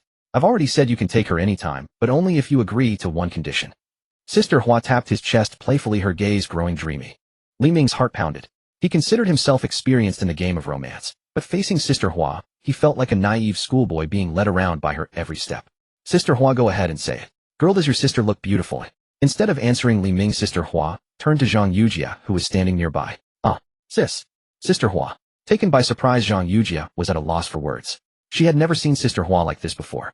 If you have nothing to do, just step outside. Don't be an eyesore. Sister Hua shot a glare at Zhang Yujia. I. Go wait outside by the door, Li Ming interjected. At Li Ming's words, Zhang Yujia nodded and turned to leave. I've trained her for so long, and yet she's been won over by you in a day. It's truly heartbreaking. As she spoke, she forced out a tear, looking quite pitiable. Sister Hua, let's not beat around the bush. Just tell me your condition outright. Li Ming felt he could not let Sister Hua maintain the upper hand. He had to counterattack. There is only one condition. When I need you, you must come whenever I summon. Sister Hua's hand paused, and a flicker of surprise crossed her face as she seemed to discover something unexpected. Faced with her blatant provocation, Li Ming's patience had long since reached its limit. At her beck and call. What does she take me for? Impossible. Li Ming refused sternly. Sister Hua was astonished. She had never expected him to reject her after she had been so forward. Why? Sister Hua was puzzled. Li Ming suddenly rose to his feet, taking her by the shoulders. She was startled by his abrupt movement. Before she could react, he firmly guided her to sit on the edge of the coffee table, his grip steady, but not violent. She tried to rise, but his hand on her shoulder held her in place, preventing her from moving. What are you doing? Let me go. Sister Hua was frightened, thinking he might do something drastic. Suddenly a chill ran down her spine as he leaned even closer. In that moment, her last shred of composure vanished. She was bewildered, realizing he had no intention of hurting her, but he was determined to drive his point home. Sister Hua's repeated provocations had finally pushed Li Ming to his limit. Even in this tense moment, she maintained an air of poise that made the situation all the more intense. Li Ming leaned close and said in an authoritative whisper, "No one gives me orders. Only I command others." His words hung in the air, a quiet warning meant to be remembered. Sister Hua hadn't expected things to escalate so abruptly. Tears streamed down her face. It had all happened too quickly, and she was overwhelmed. Outside the door, Zhang Yujia was stunned to hear Sister Hua's faint sobs. Why had a simple negotiation turned into a quarrel? 2 hours later, Li Ming stepped out of the lounge. An encounter with a mature, graceful lady truly was an exquisite experience. Spotting Zhang Yujia still waiting outside, Li Ming was in high spirits. Gently resting his hand on her slender waist, he said, "Let's go. I'll buy you a car first." Having resolved Zhang Yujia's matters without spending a single coin, Li Ming was in wonderful spirits. Hua Yurong truly lived up to her name. As a car model, there were simply too many vehicles she adored. Just moments ago, she had been admiring Sister One, and now it was her turn. Zhang Yujia was overjoyed, yet she asked timidly, "Brother Ming, which car are you buying for me?" "Choose whichever catches your eye," Li Ming declared with quiet authority. whereas Tan, when preferred SUVs, a girl of Zhang Yujie's age, naturally gravitated toward sports cars. Ultimately, Zhang Yujie selected a blue Bentley Continental convertible for over 4 million yuan, a transaction that brought Li Ming a commission of more than 40 million. Brother Ming, no way is that really you? Freshly completing the paperwork, a startled exclamation rang out. Li Ming turned around to see Chen Xiaohou and Zhang Yang, each accompanied by a young woman. To his surprise, one of the girls turned out to be Dong Junjun. Seeing her once again, Li Ming was struck by her beauty. As though a masterpiece crafted by modern technology, her appearance rivaled Zhang Yujie's. What a coincidence. How long have you been here? Li Ming was genuinely pleased to see these two friends. Noticing Zhang Yujie by Li Ming's side, Chen Xiaohou gave him an approving thumbs up. As expected of his brother Ming, a man of exceptional charm. The lovely Xuan Caohua from before, then the one from Wild Wolf Bar, and now this one. In merely a few days, brother Ming had captivated 3 remarkable women. Truly a role model for their generation. I've been here quite a while. Brother Ming, have you just purchased a car? Zhang Yang noticed the receipt in Zhang Yujie's hand and asked. We came to the auto show to buy a car, didn't we? And you too? Li Ming countered. I bought a car for Junjun. Chen Xiaohou replied to Li Ming, having solicited funds from his mother to purchase the vehicle for Dong Junjun. Li Ming was somewhat surprised. At such a short while, Chen Xiaohou was already willing to spend on Dong Junjun. It seemed he had completely fallen under her spell. Brother Ming, are you free later? Chen Xiaohou directed Dong Junjun to handle the procedures, then approached Li Ming and asked, do you have something in mind? Li Ming replied, there's a supercar auction inside. Could you take us to experience it? Chen Xiaohou rubbed his hands together eagerly, and Zhang Yang nodded in agreement, beside him equally keen to witness the event. Couldn't you go on your own? Li Ming asked. It was merely an auction. Why did they need him to escort them? Alas, Brother Ming, we cannot enter. Our status is insufficient. We lack invitations. Chen Xiaohou said helplessly. They were merely second-generation rich heirs, skilled at spending, but possessing no status of their own. Wait, I don't have an invitation either. How could I bring you in? Brother Ming, the situation is this: apart from the formal invitations, anyone who spends over 10 million yuan at this auto show may also attend the auction. Zhang Yang explained. Chen Xiaohou nodded, gazing expectantly at his brother Ming. 10 million. Li Ming had indeed spent enough. Yet what was so fascinating about a luxury car auction? It wasn't as though beautiful women were on display. Li Ming's interest was minimal. 10 million is sufficient, but what's so special about a car auction? Li Ming remarked. Brother, my dear brother Ming, those are all globally limited edition luxury vehicles. You won't necessarily be able to purchase them even with money. Exactly, Brother Ming, those are limited editions. If we miss this auction, I'll regret it for the rest of my life. Chen Xiaohou and Zhang Yang flanked him on both sides, urging Li Ming forward. Limited editions. Li Ming had indeed heard of such things online. Along with bespoke tailoring, these channels typically required a certain level of wealth and standing before luxury brands would grant access. Upon reflection, Li Ming found himself somewhat intrigued. All right, enough, let's go. Li Ming relented, mainly because the two of them would not stop chattering. The good news was that Li Ming genuinely qualified to enter the auction. The unfortunate news was that he could only bring 2 guests. With 6 people in their party, 3 would inevitably be left behind. Perhaps the ladies need not enter, Zhang Yang suggested. Chen Xiaohou nodded in agreement, though he absent-mindedly caught sight of Dong Junjun's slender figure and took a soft breath. A look of eager anticipation on Zhang Yujie's face revealed her desire to join as well. Let me make a call, Li Ming said. Li Ming took out his phone.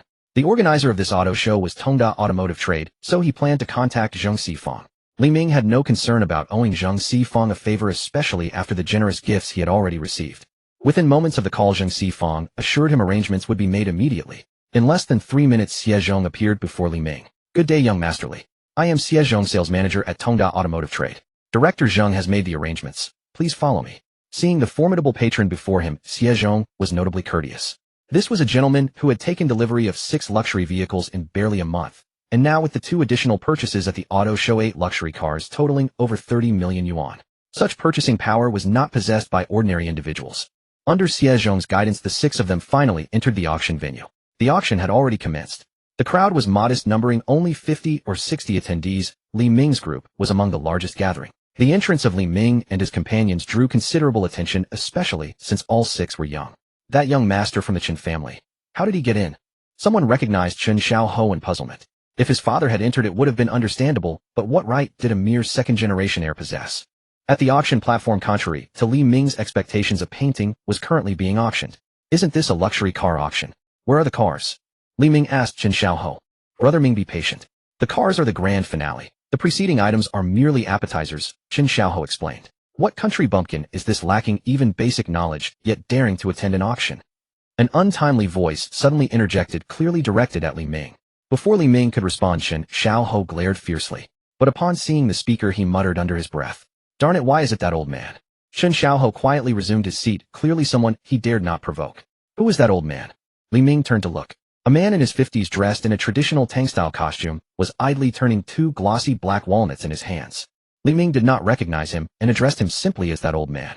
Country bumpkin. The man heard Li Ming's words and called out again, casting a disdainful glance at him, his expression brimming with arrogance, as though Li Ming were utterly beneath his consideration. Well then, Li Ming's temper flared instantly. It had been far too long since anyone had dared to look down upon him in such a manner, let alone an unfamiliar elder. Li Ming made a mental note. Mark my words, I'll find my opportunity. Brother Ming, that elderly gentleman, is Gui Yongchuan, the chairman of Yongchuan Foreign Trade. Chen Xiaohou whispered in Li Ming's ear. He operated at the same level as his own father, and Li Ming truly dared not provoke him. That actress beside him must be the rising star Zhu Lili. What a mismatch, like placing a fresh flower on barren soil. Chen Xiaohou remarked resentfully again. Zhu Lili. Li Ming had heard the name before. She seemed to belong to the same agency as Zhang Yutong, though one was the leading lady while the other was the youngest member. Indeed, the popular actress exuded quite a presence. Though she wore dark glasses obscuring her features, her figure was absolutely striking. Name Zhu Lili. Age 27. Height 165 centimeters. Weight 48 kilograms. Rating 94. Experience count 2. Indeed, as a rising star, her rating was remarkably high, and with only 2 prior experiences, she was considered quite reserved among actresses. Li Ming also noticed that although Zhu Lili sat beside Gui Yongchuan, she did not appear intimate with him. Whenever Gui Yongchuan attempted closer physical contact, Zhu Lili showed clear signs of reluctance. The relationship between these two was not as simple as it appeared on the surface. You two are unaware of this then. Master Jiang Air has been detained, and his entertainment company is also in trouble. Zhu Lili was filming a movie. It is said she invested considerable effort into this film, hoping to use it as a stepping stone to become a top-tier actress. Unfortunately, the company collapsed mid-production due to lack of funds. She is now seeking investment. I estimate Gui Yongchuan agreed to fund her as a means to pressure her.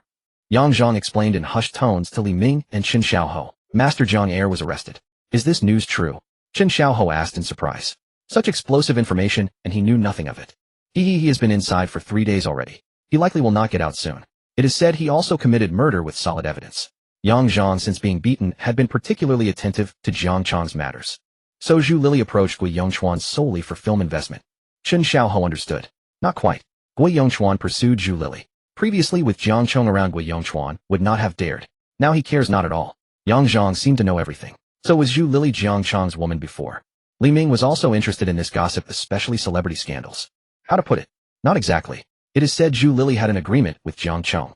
Jiang Chong would elevate her to a top-tier actress, and in return, she would remain his companion forever. Unfortunately, Jiang Chong will not enjoy this fortune. It seems Gui Yongchuan will benefit instead. Yang Zhang sighed regretfully. He too wished to experience the company of a rising star, but unfortunately the famous actress showed no interest in young masters like him. After hearing this, Li Ming contemplated thoughtfully, a faint smile gradually forming at the corners of his lips. He also desired to experience the romance of courtship with a famous actress. As the three conversed, the painting was eventually auctioned away for 600,000 yuan. The next auction item was an emerald diamond necklace. Under the spotlight, the glass case on the exhibition stand caught the light, causing the green gem to glow with a soft, dreamy radiance, like rippling spring water, attracting the gaze of many ladies. Ladies and gentlemen, this necklace is named Emerald Trail, designed by a renowned jewelry master. The starting price is 1 million yuan with a minimum increment of 100,000 yuan per bid. 1 million. Scarcely had the auctioneer finished speaking when a lady began bidding, clearly very fond of this necklace. 1 million. 2 million. 5 million. Many people bid successively. Li Ming could not understand why a mere quail egg-sized emerald could attract such strong interest. Li Ming felt no interest in these auctions at all until the elderly gentleman named Gui Yongchuan began bidding. Only then did Li Ming regain some enthusiasm. 2 million. Consider this a meeting gift for Miss Zhu.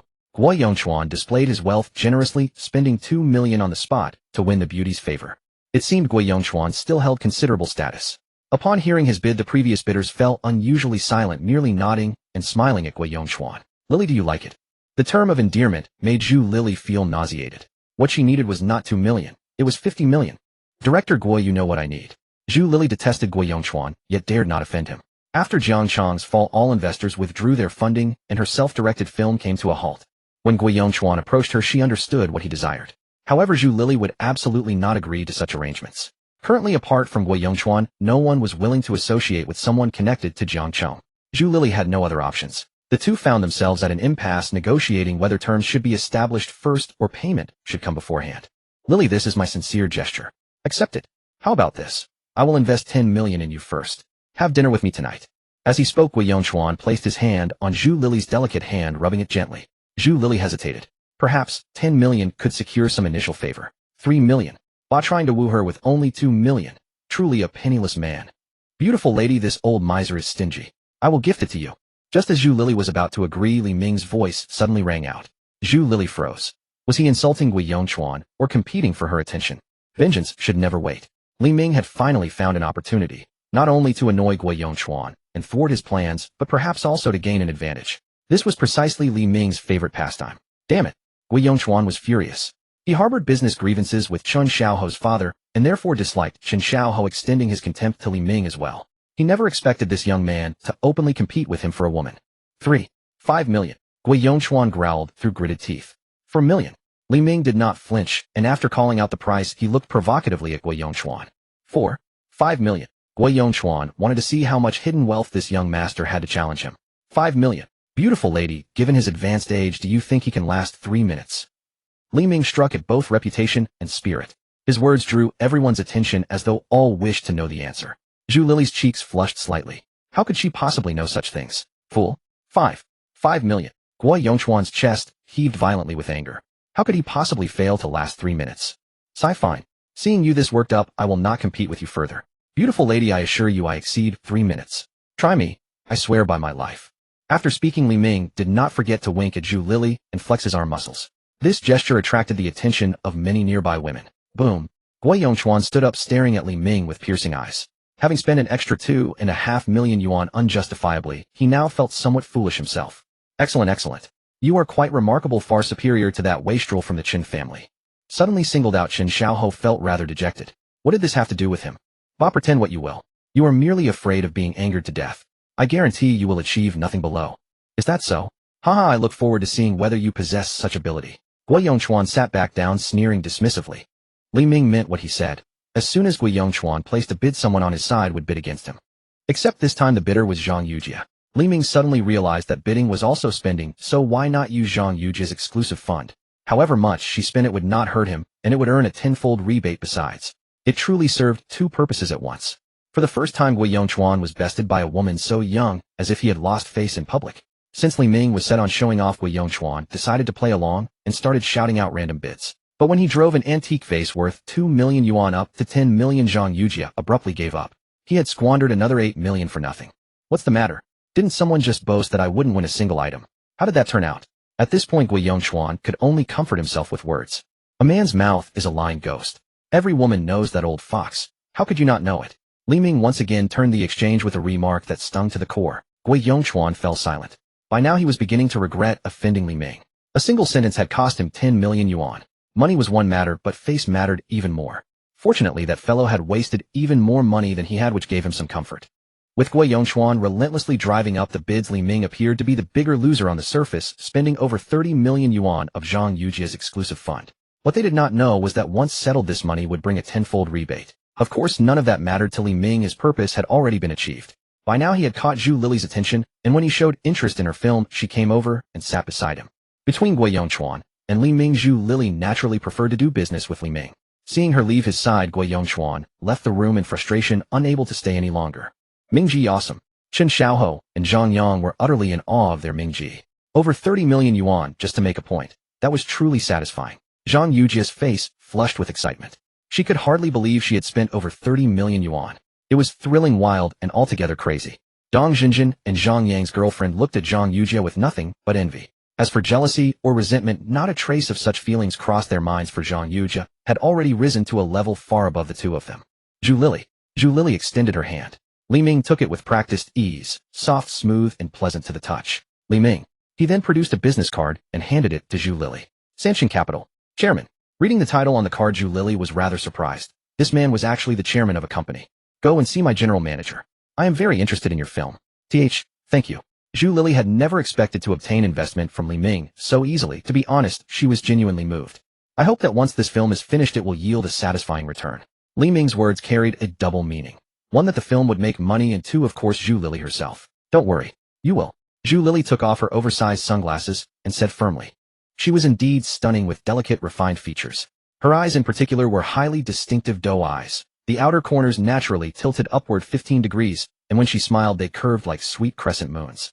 The only pity was that someone else had already beaten him to it, leaving no chance for anything more. After Guo Yongchuan left, the rest of the auction finally returned to normal, and Zhang Yujie only bid when she saw something she liked. She had no interest in antiques, calligraphy, or paintings, only jewelry and accessories caught her fancy. Gradually the auction arrived at its final item, a limited edition supercar. Here it comes. It's finally here. Chen Xiaohou and Zhang Yang were thrilled. They probably would not be able to afford a limited edition supercar until they inherited the family business, so for now, they could only enjoy the sight. An engine roar burst forth, a low resounding growl like an ancient beast carrying the texture of trembling metal. As the saying goes, you hear it before you see it. The huge screen above the auction stage suddenly lit up, and an orange supercar appeared, as if from nowhere. The camera showed it in full from the exterior to the interior. The car's bodywork was bold and futuristic, filled with aerodynamic elements. One glance was all it took. Li Ming was utterly captivated. The car was so beautiful that both its silhouette and its lines seemed etched into his heart. If he had known, he would not have bought that Lamborghini earlier. Li Ming now somewhat regretted spending over 6 million yuan. Whoa, it's actually a McLaren P1, and in the rare volcano orange. Chen Xiaohou shouted excitedly. Is it very famous? Li Ming asked. It was his first time hearing of the McLaren brand, and he had no idea how renowned the car was. He only knew it was beautiful and that he wanted it. Oh my god, only 375 units of this car were sold worldwide. Is that famous or not? Zhang Yang was equally excited, rubbing his hands together as if he could not wait to take a spin. That's right, Mingji. Even if it isn't as famous as the Lamborghini Veneno, the Pagani Zonda, or the Ferrari LaFerrari, it's still a rare treasure. So said Chen Xiaohou. Veneno, Zonda, LaFerrari. Are you too sure you're talking about cars? Li Ming was completely baffled. Ladies and gentlemen, our final item, the McLaren P1, limited to 375 units worldwide. With that, the auctioneer paused, seeing every gaze fixed upon him. He raised the hand holding the gavel high, his tone deliberately, stirring no reserve price. Bidding begins now. Whoa. A stir ran through the crowd. 12 million. Li Ming had not expected the first bid to be so high. 12 million, double the price of the big bull he had bought. How much is this car worth? Li Ming asked Chen Xiaohou. He liked the car, but he would not waste money, knowing the price would help him decide how to bid. Mingji, this is the standard P1. Its original price was around 12.6 million yuan, but it should not exceed 16 million now. Zhang Yang gave the estimate. Even a standard model is this expensive. Li Ming felt a little dazed. With the price in mind, Li Ming now had a clear baseline. He would take the car as long as it stayed under 20 million yuan. 12, 5 million, 13 million, 13, 5 million, 16 million. The bidding soon reached the ceiling Zhang Yang had mentioned, and by then few competitors remained. 16, 1 million. Unlike the start when each bid jumped by 50 yuan, once the price reached 16 million, every bidder weighed whether the car was worth it. 17 million. With that, Li Ming raised the bid straight to 17 million, hoping to discourage them. Wo Mingji, are you really buying it? Li Ming's sudden bid startled Chen Xiaohou and Zhang Yang. He had just spent more than 30 million yuan on behalf of Zhang Yujie, and now he was bidding 17 million more. Just how rich was their Mingji? If I like it, of course I'll buy it, Li Ming said matter-of-factly. The two raised their thumbs and fell speechless. 17. 1 million. Li Ming was taken aback. Someone was still bidding against him. 18 million. Since there was competition, he could not stop. When it came to bidding, Li Ming had never flinched. 18 million first call. The auctioneer began bidding. The price had already exceeded Li Ming's expectations. 18 million second call. Is there anyone willing to bid again? We have reached the second call. This is a McLaren P1, limited to just 375 units worldwide. Once you let it slip away, you will never get another chance. Those who wish to own a McLaren P1 must seize this opportunity. The auctioneer continued his persuasive pitch so much so that Li Ming felt like slapping him across the face. 18.1 million. Damn it. Hearing someone bid, Li Ming involuntarily muttered an exclamation. 19 million. Li Ming fixed his gaze on the man bidding against him, someone roughly his age. Upon seeing Li Ming's swift response, hesitation flickered across his face as though torn between continuing and backing down. Do you two know each other? Li Ming gestured and asked Chen Xiaohou and Zhang Yang. No, I don't think he is from Jiangxing. Chen Xiaohou replied. 19 million first call. 19 million second call. The auctioneer resumed his pitch, but by now no one was willing to play the fool. 19 million third. Call. Finally, those words slipped from the auctioneer's mouth. Then came the decisive hammer strike. Congratulations, sir. You have successfully auctioned the McLaren P1. A staff member will assist you with the paperwork shortly. Today's auction has concluded successfully. We look forward to your continued support at our next auto show. The auction ended and a staff member approached Li Ming and Zhang Yujie, guiding them through the settlement process. Scan the code, swipe the card. Li Ming handled the payment in 2 steps. Li Ming had only auctioned a single car, while Zhang Yujia's selections were far more diverse, most of which she had bid on out of spite toward Gui Yongchuan. Bidding had been spirited, but how would she manage all these items? In the end, Li Ming decided to store everything at the venue for now and arrange delivery once he purchased a proper house for Zhang Yujia. Ding! Successfully spent 34.6 million from Zhang Yujia's special fund and received a rebate of 346 million. Li Ming withdrew the available funds, leaving a cumulative balance. Checking again, withdrawable funds 1.9 billion. ICBC card balance 65843,600. Looking at these numbers, all he could think was what a relief it was. As they left, a ruby necklace adorned Zhang Yujia's neck, and a purple jade bangle graced her wrist. Her cheeks were flushed, and she clung tightly to Li Ming's arm, reluctant to let go. It was this man beside her who had transformed her life, showing her that one could live so luxuriously. Her reliance on Li Ming grew ever stronger. At the auto show parking lot, Li Ming declined the invitations from Chen Xiaoho and the others, leaving with Zhang Yujia. With time to spare, he brought her to Royal Courtyard. Huiviju Songshan Villas, Wangjiangju, and Royal Courtyard were the four most prestigious villa residential communities in Jiangxing. Despite its royal name, Royal Courtyard ranked only second in Jiangxing, behind Huiviju alone. The Royal Courtyard sales office was lavishly decorated. Only those with considerable means would dare to step inside. Selecting the property, touring it, scanning the code, and signing. All completed in one swift sequence. Li Ming's decisiveness stunned the sales staff, while Zhang Yujia, as she put pen to paper, felt as though she were dreaming. In just one day, she had acquired a luxury car, a villa, and fine jewelry. She was only 19 years old, already reaching heights most could only aspire to.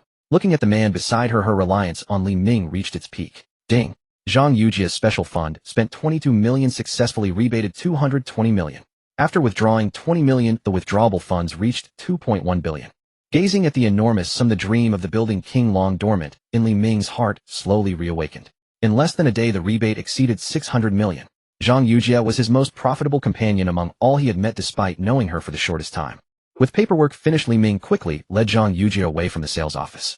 In just that short while, his pockets were stuffed with business cards, and every pair of eyes that fell upon him seemed to devour him with hungry gazes. Li Ming felt that if he responded to even one of them, they would overwhelm him. Royal Courtyard No. 36 was Zhang Yujia's new home, covering an area of 1,200 square meters. With gardens in both the front and back, the main building featured 2 underground levels and 2 above ground, exquisitely decorated. This grand style was characteristic throughout Royal Courtyard, a true display of magnificence. All appliances and furniture were included, a few daily necessities, and they could move in that very evening. No sooner had they entered the main hall than Zhang Yujia eagerly pushed Li Ming onto the sofa and kissed him first. All she wanted was to properly thank Li Ming. But soon Zhang Yujia found herself regretting her boldness, for without sister when guiding the way, she stood no match against him. Fortunately, Tan Wen returned midway, barely having time to admire the villa before being drawn into the moment, rescuing Zhang Yujia. Did you just buy this? It is registered under your name. Tan Wen had lost count of how many times she had asked Zhang Yujia this. Ignoring her physical fatigue, Tan Wen explored every corner of the villa. The envy on her face was obvious to anyone who looked. Sister Wen, aren't you tired? Zhang Yujia lay sprawled on the sofa like a fish on land, unwilling to move an inch. Though deeply satisfied, she was truly exhausted. Her Mingji resembled an tireless creature, and she wondered how Sister Huang managed alone all this time. Not at all. If this were my home, I would gladly endure any tiredness. Honestly, Tan Wen deeply wished to live here. When her work ended and she asked Zhang Yujia where she was, the location Zhang Yujia sent revealed Royal Courtyard. Tan Wen had assumed it was Li Ming's residence. To her surprise, it turned out to be the new home Li Ming had bought for Zhang Yujia. You may also stay here in the future. It would give you a chance to keep Zhang Yujia company when I am away. Li Ming offered, though he would not purchase a villa for Tan Wen he could certainly let her reside in one. Really? I could live here as well? Tan Wen asked again, certain she had not heard correctly. Certainly. Besides, the grounds are quite spacious. There is a swimming pool in the back, perfect for hosting poolside gatherings. Li Ming said, with meaning, his imagination already painting scenes of models in swimwear frolicking by the pool. Mingji is right, this place must not go to waste. Tan Wen agreed, while Zhang Yujia merely watched them both in puzzled silence. Sister Wen, I brought you a gift. It is in my bag, please take a look. A gift? Tan Wen's eyes sparkled with anticipation, wondering what Zhang Yujia had chosen for her. Opening Zhang Yujia's modest handbag, a jewelry box lay within. The moment Tan Wen opened it, her eyes lit up unmistakably. It was a diamond necklace. She fell in love with it at first sight. Is this for me? The necklace was clearly invaluable. It is for you. Thank you, Sister Wen, for all your help. I have already left Sister Hua's company. In Zhang Yujia's heart, without Tan Wen's guidance, her encounter with Li Ming would have been merely a transaction, ending with both parts going separate ways, never leading to the luxury car and villa she now enjoyed. Therefore, she was deeply grateful to Tan Wen. Tan Wen's hand trembled slightly as she held the jewelry box. This necklace must be worth at least $1 million, and she had never expected Zhang Yujie to gift her something so extravagant. For a moment she felt as if all her hardships had finally paid off. Yujie, you're so good to me. At that moment Tan Wen genuinely accepted Zhang Yujie as her younger sister.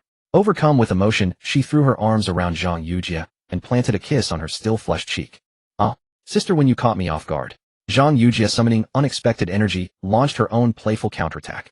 Tan Wen of course refused to back down, and soon the two were teasing each other in a lively flurry, an utterly carefree moment of joy. Li Ming watched with restless intrigue, yet he was dismayed to find himself weary, not in body but in spirit. Every release drained him not only physically but also mentally. His immaculate physique granted him extraordinary physical recovery, yet it could do nothing to restore his weary mind. Today's indulgence made the mental exhaustion especially palpable for Li Ming. Could this be considered one of his shortcomings? After the playful interlude, Tan Wen took out her phone. There was one most important thing she hadn't done yet: post on moments to show off to irk certain people and to let them know that Tan Wen had risen. She arranged a beautiful 9-grid photo layout including a picture of herself with Zhang Yujie. Of course Li Ming would not appear in her moments. Tan Wen knew better than to include him. Caption: driving a luxury car and living in a villa. It's nothing special. Seeing Tan Wen show off like that, Li Ming simply gave her a thumbs up. The next day Li Ming bade farewell to the two and set off for the hospital to visit Feng Muyu. Before he even reached the ward door, he saw many people gathered there, their faces full of indignation. How could anyone have such a son? His mother hasn't recovered, yet he's already trying to send her out of the hospital. Thank goodness he's not my son. If he were, I would have dealt with him long ago. That girl is quite pitiable, saddled with a father and stepmother like that. So I say what you will, in the end it's all about money. A crowd murmured among themselves, pointing at the room. What are you all looking at? Get lost, every one of you. Meddling in other people's business for nothing. My family's affairs are none of your business. A man stepped out, shooed the crowd away with sharp words, and then slammed the door shut with a loud bang. Li Ming walked over and checked the room number. It was exactly the VIP ward he had booked. Could the girl they were talking about be Feng Muyu? At that thought, Li Ming grew restless. Just as he was about to push open the door, he overheard people talking inside. Jing, you just listen to your father. Take your grandmother home. Don't worry, I'll take good care of her. Staying in the hospital costs tens of thousands a day. Wouldn't it be better to keep that money for your little brother? A somewhat shrill, harsh woman's voice reached Li Ming's ears. Could this be Feng Muyu's stepmother? Li Ming had heard Feng Muyu mention that her stepmother was a money grubber who only took and never gave. Little brother. He's not even 10 yet. You just want to keep it for yourself, don't you? Feng Muyu's voice was choked with emotion. Mind your tone. I'm your elder, and I haven't even scolded you yet. I told you not to do the surgery. Why didn't you listen? That was 1 million. That old woman at her age. How many more days can she live? You little spendthrift, isn't this just wasting money? The woman's voice grew louder and louder, her tone laced with unconcealed heartache. Heartache over the surgical fees already paid. This is my money, and I'll spend it however I like. What business is it of yours? I won't let Grandma leave the hospital. Get out, both of you. Stop scheming after my money. Hearing her stepmother curse her grandmother so viciously, Feng Muyu even blurted out the word get out, a sign of how enraged she was. Your money? How could you possibly have so much money? And how could you afford such a nice ward? You must have sold something, didn't you? At your age, not learning anything good. You truly disgraced the Feng family. The woman's words turned increasingly acerbic and vicious. You're lying. Woo-woo. Feng Muyu hadn't expected an elder to utter such heart-piercing words. You look at how you raised your daughter. She's already disobedient now. In the future she'll do whatever she pleases. The woman seemed to be threatening someone or other. Your mother is right. I'm going to check out now. You stay put and don't force me to do something I might regret. Another voice, a man's, rang out. Li Ming was taken aback. This was Feng Muyu's father. How could he say such things, making his own mother leave the hospital and even threatening his daughter? Li Ming had seen unfilial people before, but never anyone so heartless. Get out. Both of you get out. I don't need you now. Hearing her father's words, Feng Muyu finally exploded. Unable to hold back any longer, Li Ming pushed open the door, ready to end this farce. This father was utterly disgraceful. Inside, Feng Muyu stood at the door of her grandmother's suite, like an enraged little lion shielding her grandmother. There was also a man and a woman. The woman was in her 40s, dressed flashily with heavy makeup. The man, plainly dressed with a somewhat fierce face, bore no resemblance to Feng Muyu at all. So this was Feng Muyu's father and stepmother. Li Ming's appearance drew the gaze of all three. You, who let you in? Get out. Feng Muyu's father snapped at him, but Feng Muyu rushed over and threw herself into Li Ming's arms, sobbing. Mingji, they want to send Grandma home early. Woo-woo. She hadn't seen him for 2 days, and now that Li Ming suddenly appeared, Feng Muyu instantly found her pillar of strength. In the past, she had relied on her grandmother. Now the only one she could rely on was Li Ming. At the same time, she blamed herself inwardly. If she hadn't told her father yesterday about Grandma's surgery, today's scene wouldn't have happened. She hadn't expected her father to come not for Grandma, but for the hospitalization deposit. The medical fees Mingji had paid in advance. How could she let them have their way? Fortunately, just when she couldn't hold on any longer, Mingji arrived. Don't worry. I'm here for you. Li Ming patted Feng Muyu's head soothingly. Given their height difference, patting her head was simply the most convenient gesture. Who are you? Feng Muyu's stepmother probed cautiously. Who am I? This ward was booked by me. Who are you? Who let you in? Li Ming's expression turned grim. Though the two were Feng Muyu's elders, Li Ming had no intention of showing them any respect. Oh my, you must be Qingyu's boyfriend. This is Qingyu's father Feng Dalong, and I'm her mother Ge Chunhua. See, we're all family, ha. Feng Qingyu was Feng Muyu's real name. Feng Muyu was merely her online alias. Seeing Li Ming, Ge Chunhua suddenly became very warm and friendly with no trace of her earlier sharp-tongued harshness. Oh, so handsome. Our Qingyu is truly blessed to have a boyfriend like you.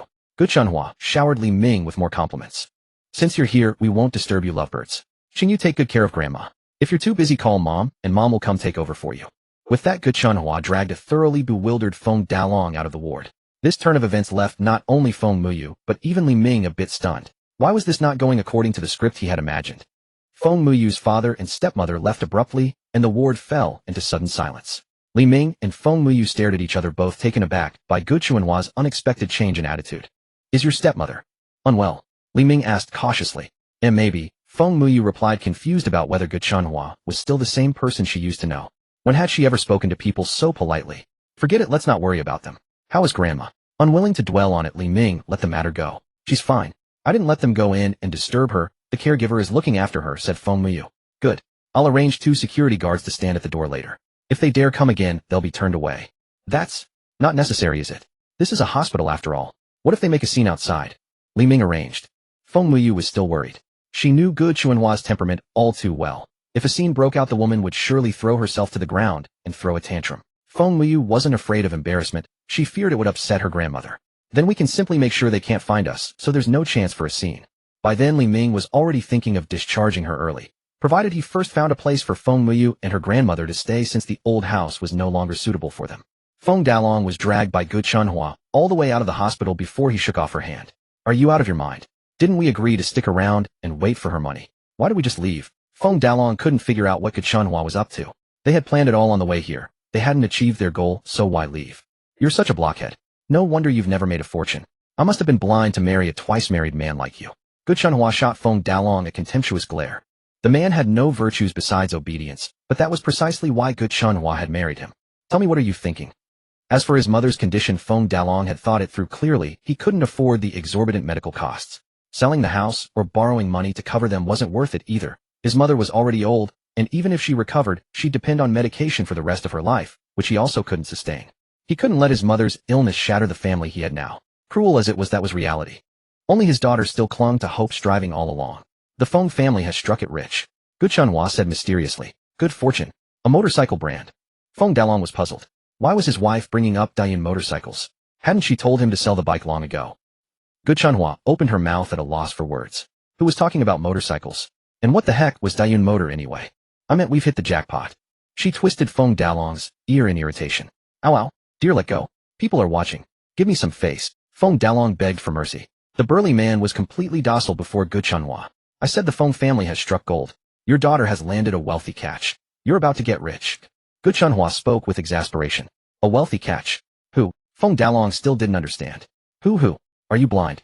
Didn't you already meet him? Ge Chunhua felt that Feng Dalong was about to bring on her menopause ahead of schedule. I've met him. Feng Dalong began to recall. You don't mean that fair-skinned guy in the ward, do you? He's the wealthy catch. Suddenly he thought of Li Ming and the scene of his daughter leaning against Li Ming's chest. Whoa, his daughter had gotten herself a man without a word. Wasn't the height difference a bit much? Feng Dalong suddenly felt worried for her. He's no sissy. He's far better than you. Ge Chunhua glared at Feng Dalong again. That man of hers never said anything right. Better than me. How? How do you know? Did you? With him? Feng Dalong stared wide-eyed at Ge Chunhua in disbelief. Are you asking for death, or is your head full of water? Would he ever fancy me? Ge Chunhua pinched the soft flesh at Feng Dalong's waist and twisted hard. Had she been 20 years younger, maybe she'd have a chance. Feng Dalong nodded, agreeing that no young man would fancy his middle-aged wife. So what are you saying? That man is rich. Ah, you finally hit the point. Not too stupid after all. Ge Chunhua gave him a rare word of praise. How much money could he have? Feng Dalong muttered under his breath. Didn't you hear him say he booked the ward? So what? It's just a ward, isn't it? Ge Chunhua took a deep breath, refusing to argue with him. What do you think of the old lady's ward? Ge Chunhua, for once, didn't call the old woman a dead hag. It's awesome. 2 bedrooms, a living room, and a bathroom. Damn, it's almost as good as our own house. Mentioning that ward made Feng Dalong's heart ache. How much did it cost per day? I asked around. A ward like that costs at least 10,000 a day. How much? 10,000. Feng Dalong stared at Gu Chunhua in disbelief. Damn, that's daylight robbery. Do you think money alone is enough? You need connections. Ordinary rich people can't get in. Gu Chunhua gave Feng Dalong a look of disdain. Although she had made a similar expression when she'd first heard the price, she would never admit it. So you're saying this son-in-law of mine has not only money, but also connections? Feng Dalong seemed to catch on. He's not just rich, that million was probably paid by him. Damn, that's seriously wealthy. Gu Chunhua rarely cursed, but she did now to vent her feelings. A million. She hadn't saved that much in half a lifetime. What a pity, spent all at once on that old hag. What a waste. After a few days apart, one should look at someone with new eyes. The moment she saw Li Ming appear, everything became clear to her. She hadn't expected that girl Feng Qingyu to be so lucky as to land a wealthy catch. She now felt a twinge of regret. If she had treated Feng Muyu better back, then wouldn't Feng Muyu be repaying her now? But it wasn't too late. She still had a son, the only heir of the Feng family. The old woman had issues with her son and her, but she truly spoiled her grandson. Dear, what should we do from now on? Feng Dalong decided to keep following his wife's lead. We'll come again tomorrow, bring gifts and our son. From now on we play the family card. Gu Chunhua had decided on her strategy. This time she wasn't after a single full meal, as she wanted to eat well every day from now on. Dear, you're so smart. Tonight I'll sleep in your room. Feng Dalong promised. Uffed. Gu Chunhua shot him a sidelong glance. It's over in a few minutes anyway. As if I care. At the same time she felt a touch of pride. Who said she could only fight and shout? She possessed great wisdom after all. Li Ming stayed at the hospital all day without going anywhere accompanying Feng Muyu.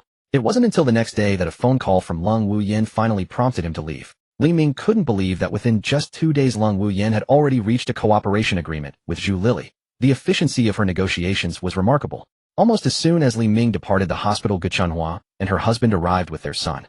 They were carrying fruit baskets and milk. Feng Muyu watched them enter and felt a wave of surprise.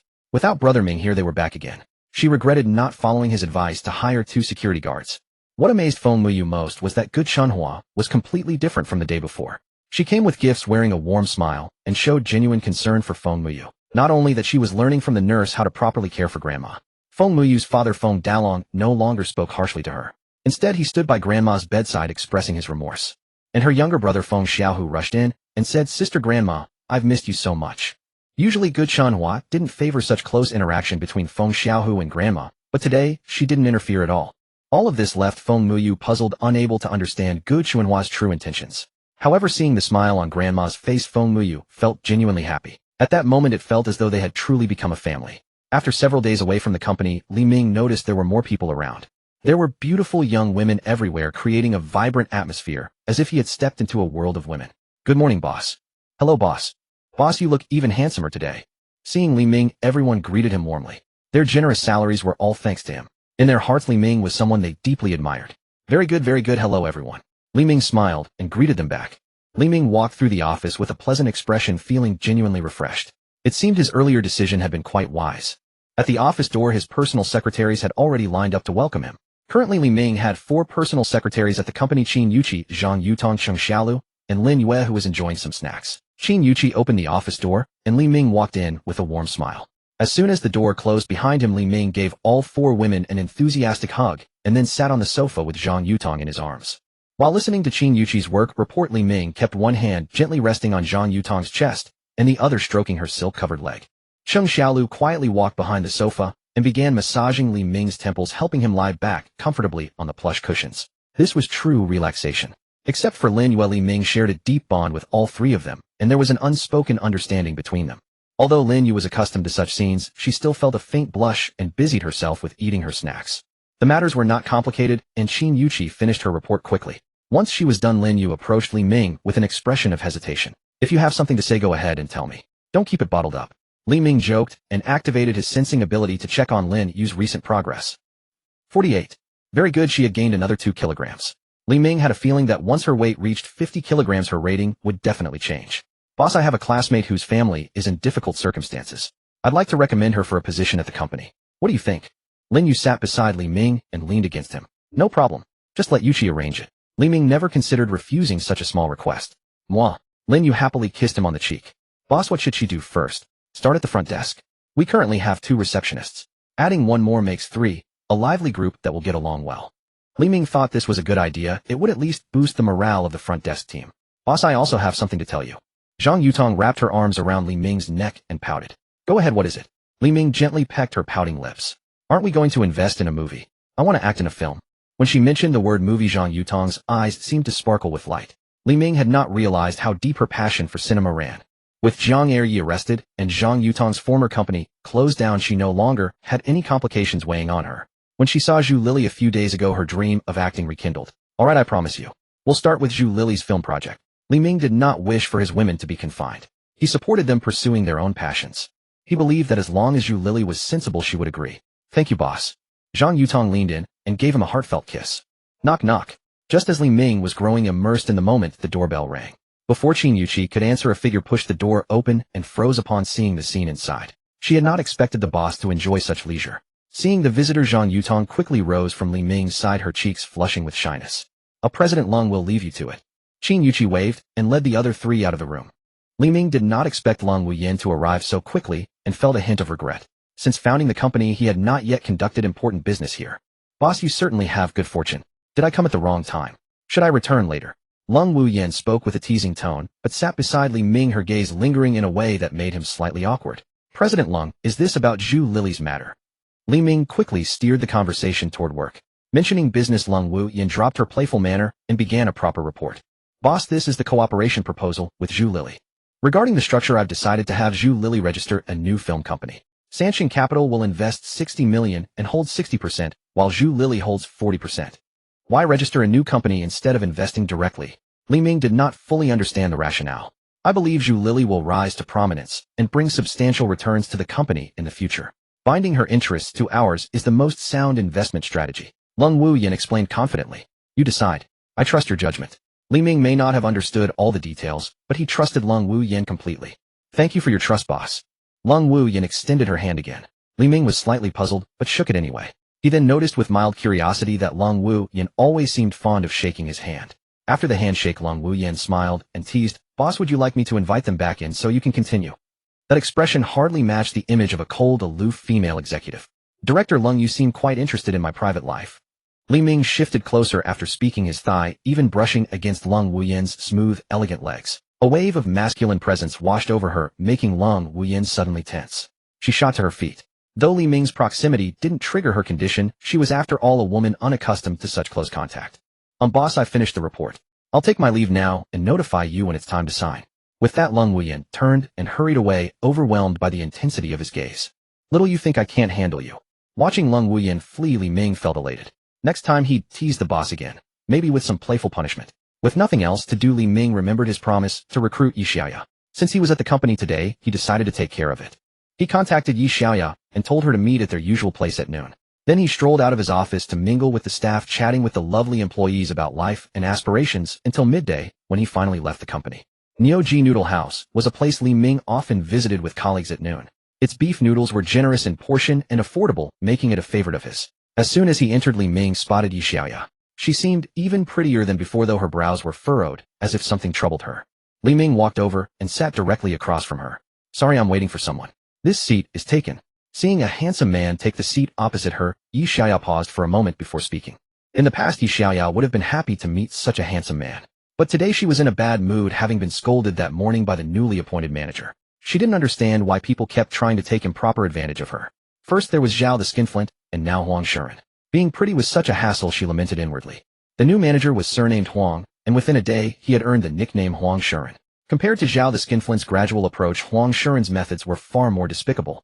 After all, he was the boss's brother-in-law, giving him more confidence than Zhao the Skinflint. This seat is taken. Aren't you waiting for me? Li Ming said with a smile. His voice sounds a bit like Brother Ming's. Yi Xiaoya was startled. You? Are you Brother Ming? She asked tentatively. Yeah, it's me. I took a trip to Korea. So, handsome, right? Li Ming teased. Huh. Which hospital could perform such a transformation? I'd have to send them a banner of gratitude. Yi Xiaoya declared earnestly. No wonder Zhao the Skinflint had been fooled. She hadn't recognized Li Ming at first glance either. In just over a month he had changed so much. His formerly thin and frail frame was now well-proportioned and fit, and his facial features had become remarkably defined. It was fair to say he looked like a different person. The old Li Ming had been timid and submissive. The new one radiated sunny confidence. Yi Xiaoya's eyes lit up, and her heart unexpectedly fluttered. What's wrong? You look worried. Who's been bullying you? Li Ming asked with concern. In the original owner's company, only Yi Xiaoya had treated him with respect and called him Brother Ming. Thus the original owner had harbored an unspoken fondness for Yi Xiaoya, keeping it deeply hidden in his heart. Ugh, that new manager is even worse than Zhao the Skinflint. Finally finding someone to confide in, Yi Xiaoya poured out her grievances, occasionally adding a colorful phrase about his ancestry. In that case, go file your resignation this afternoon and come work upstairs. If it's not a good fit, you don't have to stay. I can take care of you. Li Ming said directly. Yi Xiaoya stared at him with her sparkling eyes, then asked softly, how much would you pay me? Li Ming looked at Yi Xiaoya, sizing her up carefully. Name: Yi Xiaoya, age 23, height 165 centimeters, weight 48 kilograms, rating 92, experience 0. Though Li Ming no longer felt the excitement of spotting a gold mine as he once had, his desire to keep her close grew even stronger. How about this? Be my secretary, 50,000 a month. Seeing her stats, this was no longer about fulfilling the original owner's dream. Li Ming wanted her to stay by his side. Li Ming's gaze was boldly intense. Yi Xiaoya lowered her head, her cheeks flushing, her heart racing uncontrollably. In Yi Xiaoya's heart, she had only ever felt respect for Li Ming if she disliked his timid, submissive personality. But today he had done a complete 180-degree turn. A secretary position with 50,000 a month. Li Ming's intention was unmistakable. What should I do? What should I do? Brother Ming also has ulterior motives. Should I accept? Or should I accept? Wait, why haven't I thought about rejecting? Yi Xiaoya couldn't understand why such thoughts arose in her mind. She had always been strongly against such arrangements. Could it be that what I resist is the person? Yi Xiaoya looked at Li Ming again, boldly this time. His handsome features, upright posture, and commanding yet intense gaze radiated a charm that struck a chord deep in her heart. Besides, there was the matter of 50,000 a month. Yi Xiaoya was tempted. Since she couldn't avoid such an arrangement, why not let Brother Ming be the one? Feeling ashamed of her bold thoughts, Yi Xiaoya murmured, I'll resign when I go back to work. Her voice was barely audible, but Li Ming heard it clearly. Li Ming was pleased with her decision. Boss, 2 bowls of beef noodles, extra beef. Back at the company, Yi Xiaoya began packing her belongings. As for a formal resignation letter, she hadn't been confirmed in her position, so none was needed. Xiaoya, what are you doing? A nearby colleague asked, puzzled. I'm done with this job. Yi Xiaoya said fiercely. Xiaoya, think it over. Jobs are hard to come by these days. You haven't been confirmed yet, and if you resign you won't get compensation. You might not even get this month's salary. The colleague tried to dissuade her. It doesn't matter. I don't care about this little bit of money anymore, Yi Xiaoya said grandly. Soon she'd be earning 50,000 a month. Who would care about such a paltry salary? Xiaoya, don't be impulsive. You're about to be confirmed. If you resign now, won't all your efforts be in vain? The colleague continued. Pingjie, I know. You don't need to talk me out of it. Yi Xiaoya, have you finished the report I asked for? Instead of using your lunch break wisely, you'll stay late tonight until it's done.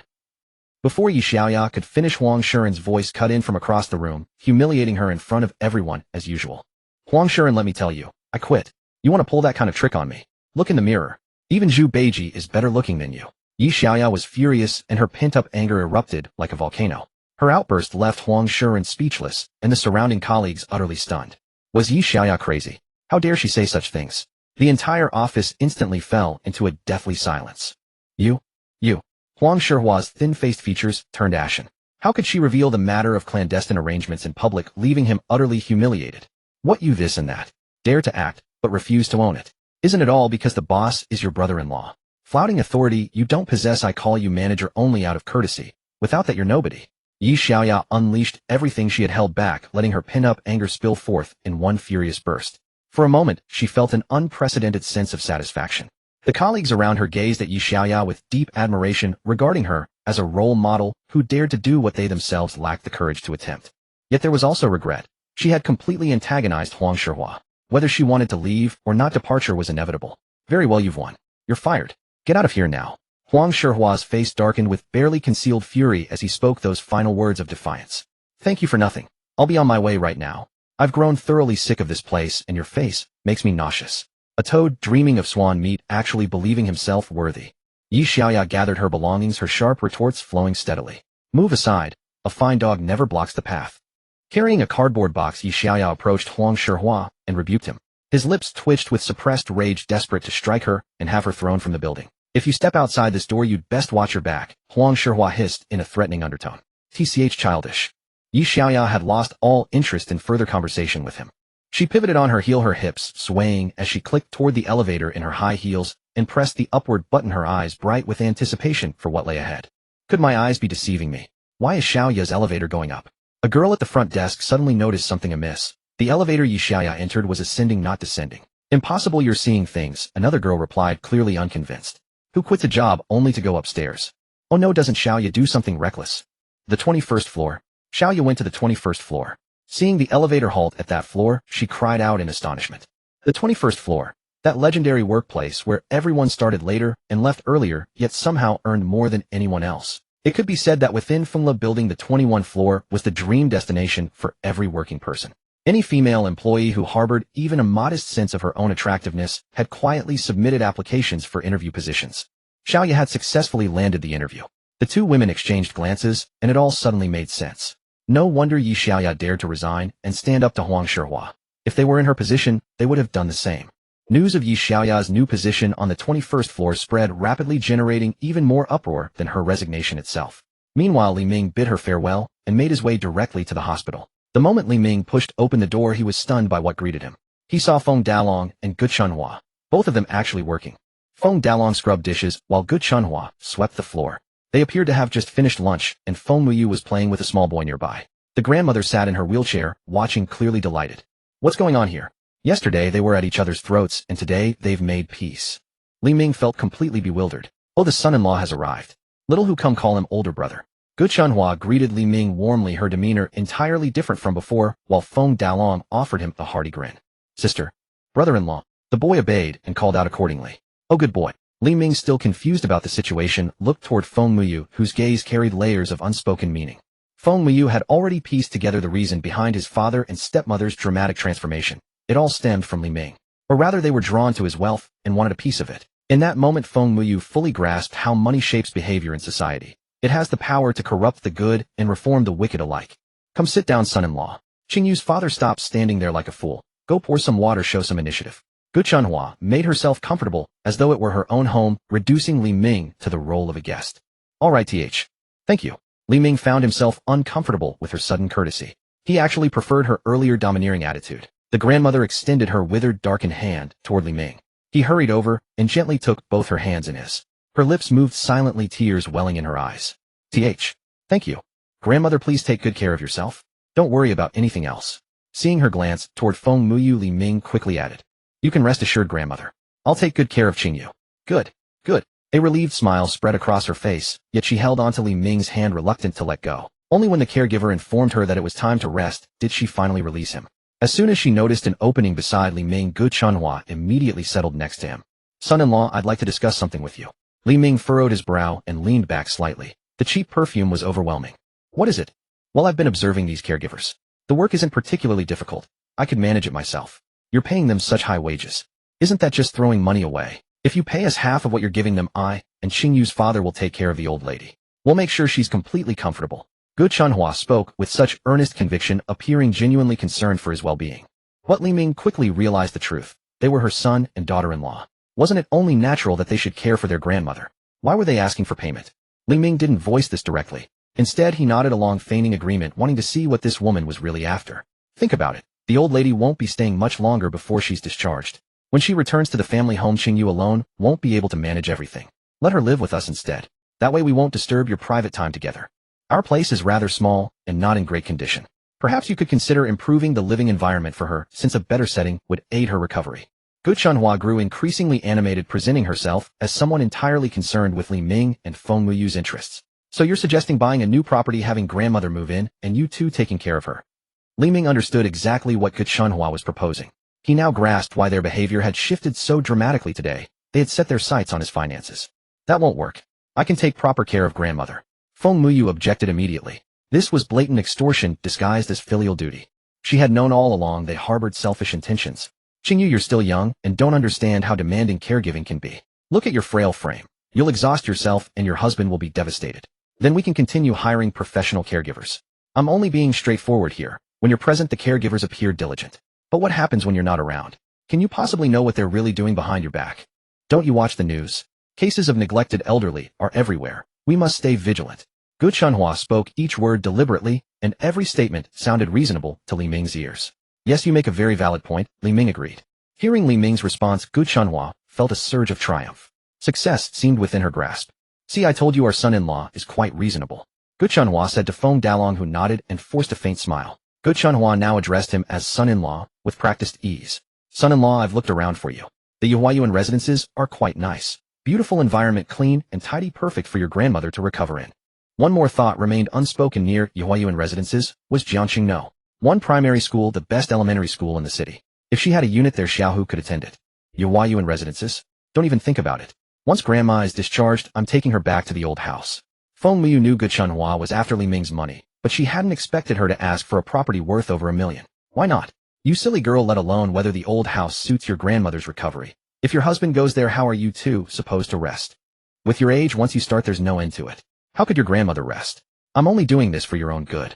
Gu Chunhua's blunt words made Feng Muyu, still newly accustomed to married life, blush deeply, and even Li Ming felt a little awkward. How could a mother say such things? Still, she had a point. Her Ming Ji truly was full of vigor. Ahem. Li Ming coughed to ease the awkwardness. Well, I do think there's some truth in what she said. If only for the sake of convenience, Li Ming had to support Gu Chunhua. If Gu Chunhua would truly take good care of grandma, as she had promised, it would indeed be a good solution. But how could he make sure Gu Chunhua would keep her word? Li Ming decided to think it over carefully. The son-in-law understands reason after all. Well then, leave the old lady to us two today. Let Xingyu go back and get some rest. Nursing someone in the hospital is tiring both physically and mentally. Just leave it to me with peace of mind. In the end, Gu Chunhua took charge of everything. It had to be said, Gu Chunhua was eloquent and knew how to handle matters. This won't do. Feng Muyu still didn't trust Gu Chunhua. What's wrong with it? It's just taking care of someone. I have more experience than you. Gu Chunhua cut Feng Muyu off. Feng Muyu still hesitated, but only after Li Ming spoke up did she reluctantly agree. Only after seeing grandma fall asleep did she leave the hospital with Li Ming. Once Li Ming and his daughter had left, Feng Dalong could no longer hold back and began to complain. Wife, what's going on? We only came to see mom, so how did we end up staying? Gu Chunhua's move left Feng Dalong utterly bewildered. I didn't ask you to stay. You take Xiaohu back tonight. I'm staying, Gu Chunhua said coolly. No, wait, why? Feng Dalong pressed on. Come on, you want returns without putting in any effort. How could such a good deal exist? Not just today. I have to stay for the entire time grandma is hospitalized. Looking at her husband, who was strong in body but simple in mind, Gu Chunhua sighed helplessly. Even a child knows you have to give before you get. If you don't show it, how can anyone trust you? Anyone can make empty promises. You have to prove yourself through actions. It seemed that from now on she would have to be the one managing the household. Expecting anything from Feng Dalong in this lifetime was hopeless. Fortunately, he had raised a good daughter. Even though she was a stepmother was still a mother, and her words carried some weight at times. Mom, are we going to live in a big house? Feng Xiaohu suddenly asked. Xiaohu is so smart. Not only will we live in a big house, Xiaohu will also go to No. 1 primary school. As she spoke, Gu Chunhua shot a meaningful glance at Feng Dalong. A grown man, yet not as clever as a child. Brother Ming, where are we going? As soon as she got in the car, Feng Muyu felt a little uneasy. It wasn't concern for her grandmother, but the thought of what was about to happen that made her ask shyly. Yuhuayuan. Li Ming said casually. Huh. Brother Ming, are you really buying her a house? Feng Muyu was stunned. Could Li Ming have been swayed by Gu Chunhua and actually buy a unit in Yuhuayuan for her? Buy for her? No, buy for you. Feng Muyu's special fund had been available for quite a while. Today, it was time to spend some of it. For me, eh? Feng Muyu pointed at herself, hardly believing it. Yes. Gu Chunhua was right about one thing: the old house isn't suitable for grandma's recovery. Let's get a better place, hire a nurse and a housekeeper, and you won't have to work so hard. Li Ming said it lightly, but the words landed heavily in Feng Muyu's ears. Brother Ming, why are you so good to me? Tears welled up in Feng Muyu's bright, lively eyes. At this moment, she felt incredibly grateful for the decision she had made. Silly girl, you're my woman, of course I'll treat you well. Li Ming reached out and tousled Feng Muyu's hair. Brother Ming, in this life, I'll only be your woman. Feng Muyu looked at Li Ming with deep affection. Li Ming smiled. He wouldn't promise anything like, you alone are enough for me. When they arrived at Yuhuayuan, it was indeed as Gu Chunhua had said, beautiful, clean, and tidy. Li Ming was already quite experienced in buying property, so it didn't take long at all. Led by a young sales agent, they looked over the residence and decided to buy it. The price at Yuhuayuan was slightly lower than that at Jiangxing No. 1. A move-in ready flat of over 300 square meters cost $6 million from Feng Muyu's special fund. Under the sales agent's envious gaze, Feng Muyu signed her name with trembling hands. In such a short time, she had become a property owner in Jiangxing. It all felt like a dream. Brother Ming, let's go to a hotel. After leaving Yuhuayuan, Feng Muyu took the initiative and said. She could hardly wait to spend more time with him and express her gratitude. We don't have to go to a hotel. Let's go somewhere else. There was a flash of excitement in Li Ming's eyes as he looked at Feng Muyu. Her petite and graceful figure stirred a strong desire in him to cherish and protect her. A quiet drive with her would be a whole new pleasure. He savored the thrill of a countryside drive with Tan before, and today, he had another chance to enjoy it. With this opportunity today, Li Ming wouldn't let it slip by. Feng Muyu didn't understand where Li Ming meant by somewhere else. Even when the car reached a relatively secluded grove on the outskirts, she was still completely confused. Li Ming stopped the car, turned off the engine, and gently took her hand. Only then did it dawn on her. For a moment, she felt both nervous and excited, afraid that a face might suddenly appear at the window. In the woods, the sound of the wind rustling leaves and cicadas blended into a serene symphony, adding a touch of summer tranquility to the grove. An hour later, Feng Muyu lay wearily against Li Ming, completely exhausted. At the same time, she felt a little disappointed. Brother Ming was too energetic, while she was too frail. Half an hour later, Feng Muyu had fallen asleep in the back seat. Li Ming gently covered her with his jacket, then stepped out of the car and lit a cigarette. Feeling the cool breeze of the summer dusk, the restlessness within Li Ming gradually faded. He pondered whether to invite a companion for Feng Muyu next time, since her delicate frame seemed unable to endure such long outings. That night, Feng Muyu slept especially deeply. When she woke in the morning, she felt refreshed all over, having not slept so well in a long time. Opening her eyes, she saw Li Ming still sleeping soundly beside her, and a happy smile spread across her face. She turned on her side and embraced Li Ming, pressing her ear to his chest to listen to his strong, steady heartbeat. Her small hand rested on his stomach, feeling the well-defined outlines of his muscles. This man's physique was so impressive that even Feng Muyu felt a hint of envy. Her hand traced idle circles on Li Ming's belly. An accidental brush stirred a lovely warmth within her, a sweet, overpowering happiness that left her breathless, her eyes glistening with tender emotion and her heart full of shy contentment. Playful curiosity rose in her, and she slowly slipped down to lie closer to him. Moments later, Li Ming opened his eyes, instantly aware of the gentle warmth curled up beside him. He had not expected Feng Muyu to be so energetic early in the morning. Not wanting to disturb her, Li Ming closed his eyes again and simply savored the tender moment. He took Feng Muyu to the hospital. This time, she asked Li Ming not to come upstairs, probably fearing that Gu Chunhua would bring up the house matter in front of him. For now, Feng Muyu would not tell Gu Chunhua about the house Li Ming had bought for her. After parting with Feng Muyu, Li Ming arrived at Junyue Hotel, where he was to meet Cui Ying, whom he had nearly forgotten. Had it not been for Cui Ying's phone call the previous night, Li Ming would have almost forgotten that there was someone waiting for him at Junyue. It was not entirely his fault, as he had been extremely busy over the past few days. As soon as he closed the door, a warm figure embraced Li Ming from behind. "Brother Ming, have you forgotten me?" "Woo." Cui Ying's sobs reached his ears. Feeling her delicate presence close against his back, Li Ming said, "How could I ever forget you? I've been so busy these past 2 days. See, I came as soon as you called." Li Ming would never admit that he had nearly forgotten Cui Ying.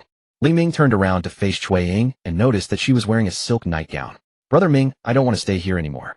I'm so afraid alone. I want to go with you." Cui Ying lifted her head, looking haggard, her eyes red-rimmed as she gazed at him. Clearly, she had not rested well these past few days. It was apparent that she had shed many tears when alone. With her brother in prison, Cui Ying was at her most vulnerable, yet he had left her alone in the hotel. Was that not the very picture of isolation and helplessness? Li Ming could not imagine how she had managed to get through these days alone, and a pang of regret rose in his heart. Had he known it would come to this, he would not have arranged for her to stay at the hotel. "My brother told me that a man like you would surely have many women around him. You helped my brother and saved me.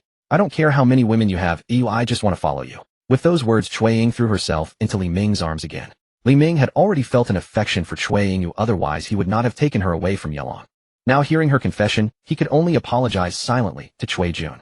"It wasn't I who made the first move toward your sister, she made the first move toward me." Looking at Cui Ying's innocent face and feeling her warm, graceful figure in his arms, Li Ming felt his heart soften. "I'm sorry I didn't take good care of you." He wiped away the tears from the corners of Cui Ying's eyes. His fingers lightly brushed her soft lips, and then he lowered his head to kiss her tenderly. She was delicate and gentle, sweet, like a blossoming flower. Cui Ying responded awkwardly, her arms clinging tightly to Li Ming. Perhaps she was nervous, or perhaps she was afraid that he would disappear again. For someone so shy, she showed an astonishing warmth and devotion. After many days, Li Ming once again experienced a deep and tender closeness in this suite, following his time with Jiang Yuero. Later, lying in bed and watching the sleeping Cui Ying, he opened the system panel. Host Li Ming. Constitution 3030. Strength 2530. Speed 3030. Physique perfect. Special versatile change. Available attribute points 5. Skills: martial arts expertise, driving expertise, fishing expertise, danger perception. Li Ming couldn't help wondering what would happen when he raised his strength to 30. Taking a deep breath, he allocated all 5 attribute points to strength. The panel before him suddenly emitted a brilliant golden light, which flowed into Li Ming's body and triggered changes he did not yet fully understand. Soon the light faded. Li Ming checked his condition, and apart from an obvious increase in strength, felt no remarkable change. That's strange. Why can't I sense any difference? Li Ming was puzzled. When all his attributes had reached 20, he had gained the perfect physique feature, and the accompanying physical changes had delighted him for quite a while. Now that his strength had reached 30, should it not be even more impressive than at 20? Could the system have crashed? He summoned the panel again and finally discovered where the change lay. The panel had been upgraded. Host Li Ming. Stamina infinite. Spirit 10,100. Physique perfect. Special versatile change. Available attribute points 5. Skills martial arts expertise, driving expertise, fishing expertise, danger perception. System functions. 1. Inspection technique. 1. I can inspect a woman's statistics. Note minors, pregnant women, and women who have given birth cannot be inspected. 2. Can inspect whether the target's body is healthy. 2. Withdrawable funds 2159682000. System missions. Non-system missions will be issued randomly and irregularly in the future. This is infinite stamina. Li Ming was stunned. Could it be that he had become an invincible warrior? Did it mean that he could now take on any challenge without ever growing weary? It was simply astonishing. Furthermore, a new spirit attribute had appeared, which could exactly solve the problem of mental exhaustion after each exertion. One could say this attribute was tailor-made for Li Ming. The system truly knew what he needed. The upgraded inspection technique was practically a divine tool for going out and enjoying nightlife at bars. When you go out for a good time, what are you most afraid of? Of course, contagious diseases. The inspection technique now solved that trouble directly. Although it wasn't especially useful for Li Ming since everyone he had chosen before had always been healthy, it was still good to be prepared and never did any harm. As for the change to system missions, Li Ming paid it little heed. In his eyes, such missions were far less attractive than the prospect of gaining another source of easy wealth. After reviewing the panel changes, Li Ming eagerly allocated the attribute points to spirit. Immediately, a refreshing coolness spread through his mind, dispelling the haze and bringing a bright, lucid clarity.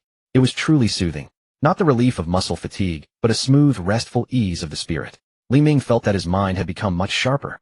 Could increasing spirit actually make him smarter? Such an absurd thought couldn't help crossing Li Ming's mind. Closing the attribute panel, he looked at the sleeping Shui Ying beside him and wondered where to settle her, whether to buy her an apartment or take her to Jiangjing. No. 1. The sun was setting in the west, and Shui Ying finally woke up. Feeling where Li Ming's hand rested, her face suddenly flushed crimson.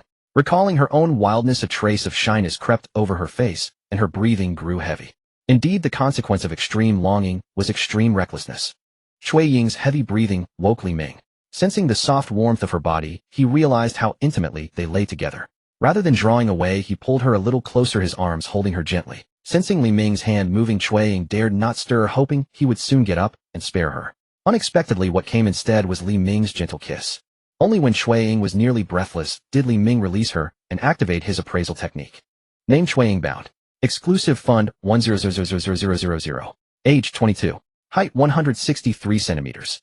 Weight 45 kilograms. Score 92. Experience 1. Physical condition healthy. Indeed, the appraisal technique had changed. A new attribute for physical condition had appeared. Get up. I'll take you home in a while. Li Ming spared Shui Ying and whispered in her ear. Shui Ying replied in a low voice, so low that probably only she could hear it. After washing up, Shui Ying dressed and picked up a small bag. Inside were only a few changes of clothes and toiletries. Her entire current possessions, all of which Li Ming had originally bought for her. Li Ming first took Shui Ying to eat something at the hotel, then brought her to the IFC nearest to Grand Hyatt, the LV boutique. As a big spender at LV, Li Ming was noticed as soon as he entered the store. The two saleswomen who had been chatting saw him, their eyes lighting up. They surrounded him, warmly exchanged pleasantries, and led him to the lounge area. Seated on the sofa in the lounge, one saleswoman served him coffee while another began to massage his shoulders. As usual, pick out a few handbags for her. Li Ming sat on the comfortable sofa and pointed at Shui Ying. All right, boss, leave it to me. The saleswoman who had brought the coffee gladly accepted this pleasant task. For Shui Ying, it was her first time inside a luxury store, and she appeared very ill at ease, clinging close to Li Ming. What a pretty young lady. Come, big sister will take you to pick out some handbags.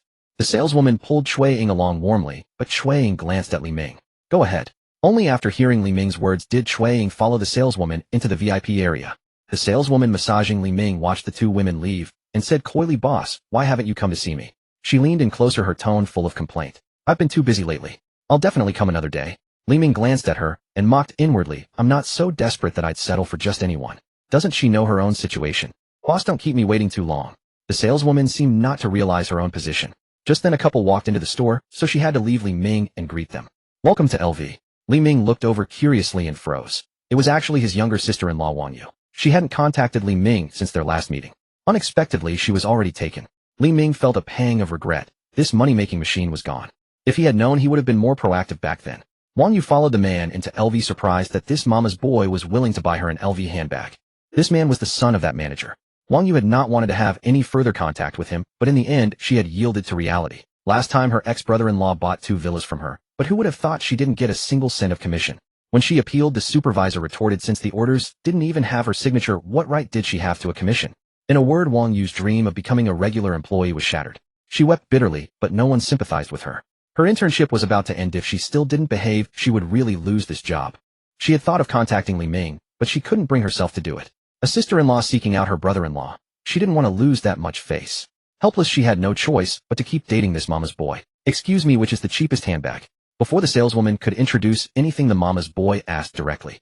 The saleswoman was taken aback. In all her time working there, it was her first time seeing such a customer. Especially with a beautiful woman beside him. Shouldn't he first take a look at the prices, and only then choose the cheapest one? Asking straight out, wasn't he afraid of losing face in front of the beauty? Wang Yu's face darkened when she heard that. What did he mean? Was she only worth the cheapest LV bag? Good afternoon, sir. This one is our cheapest, 3500 yuan. Though surprised, the saleswoman remained professional and immediately brought out a handbag. 3500. So expensive. That's almost a month of my salary. The mama's boy frowned, finding the price too high. Sir, this is already the cheapest one in our store, the saleswoman said helplessly. Forget it, we'll take this one. My mom said only a bag like this can satisfy a girl's vanity. Here you are, Wang Yu. Aren't you happy? Silence, utter silence. Li Ming forgot the coffee at his lips and stared at the man in astonishment. It was the first time he had ever seen someone give a gift like this. Who would dare accept such a gift? If she did, wouldn't she become exactly the vain girl his mother talked about? Wang Yu lowered her head and said nothing. If you had simply bought it and given it to me, I might have felt grateful. But now what was she supposed to say? You don't like it. Strange, my mom wouldn't lie to me. I get it. You're too embarrassed to accept it. It's fine, my mom told me to buy it for you. The man muttered to himself, mistaking Wang Yu's humiliation for shyness. From just those two sentences, Li Ming understood. This man was a mama's boy, and the kind with a screw loose. Poor Wang Yu having found a boyfriend like that. Just then Shui Ying emerged from the VIP area with another saleswoman, having already selected her handbags. Ming. Brother Ming, I'm done picking them out. Shui Ying said to Li Ming guiltily. These handbags were far too expensive. Even choosing them had made her tremble with unease. She had meant to buy just one, but the saleswoman had directly brought her 5, leaving her too embarrassed to look at Li Ming. Fine, wrap them all up. Li Ming put down his coffee and walked over. Boss, the total is 24 million yuan. The saleswoman deftly placed the QR code in front of Li Ming. Ding, payment successful. Ding. Shui Ying's exclusive fund spent 24 million yuan, and a rebate of 4 million yuan was successfully credited. Li Ming picked up a handbag and said to Shui Ying and the saleswoman, you carry this one. Have the other bags and the one she brought delivered to me as well. Certainly, boss.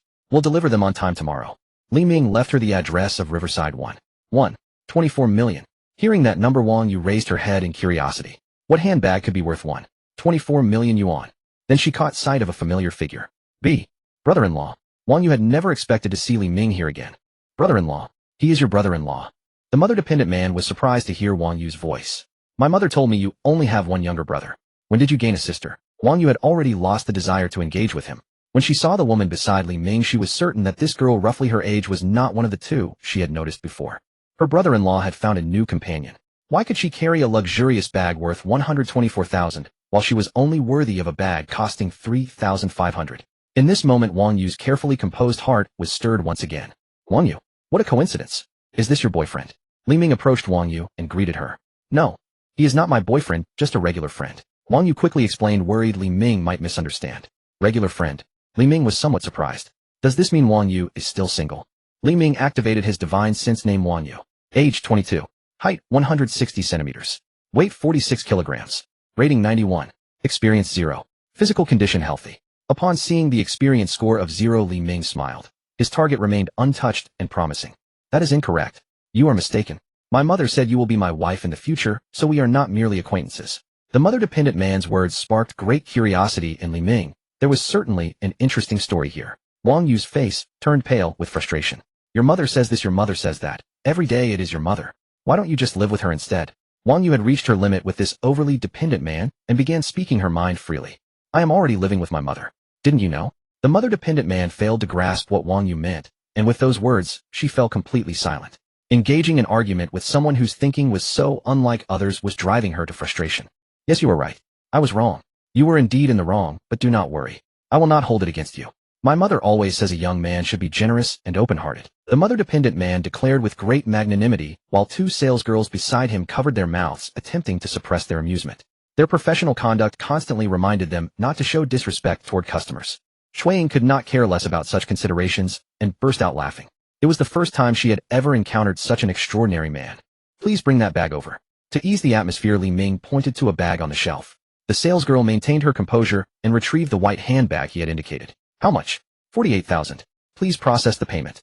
The transaction was successful and Li Ming handed the bag to Wang Yu. Your brother-in-law is giving this to you. Please accept it. Li Ming made another move. 4. For me. Wang Yu was taken aback.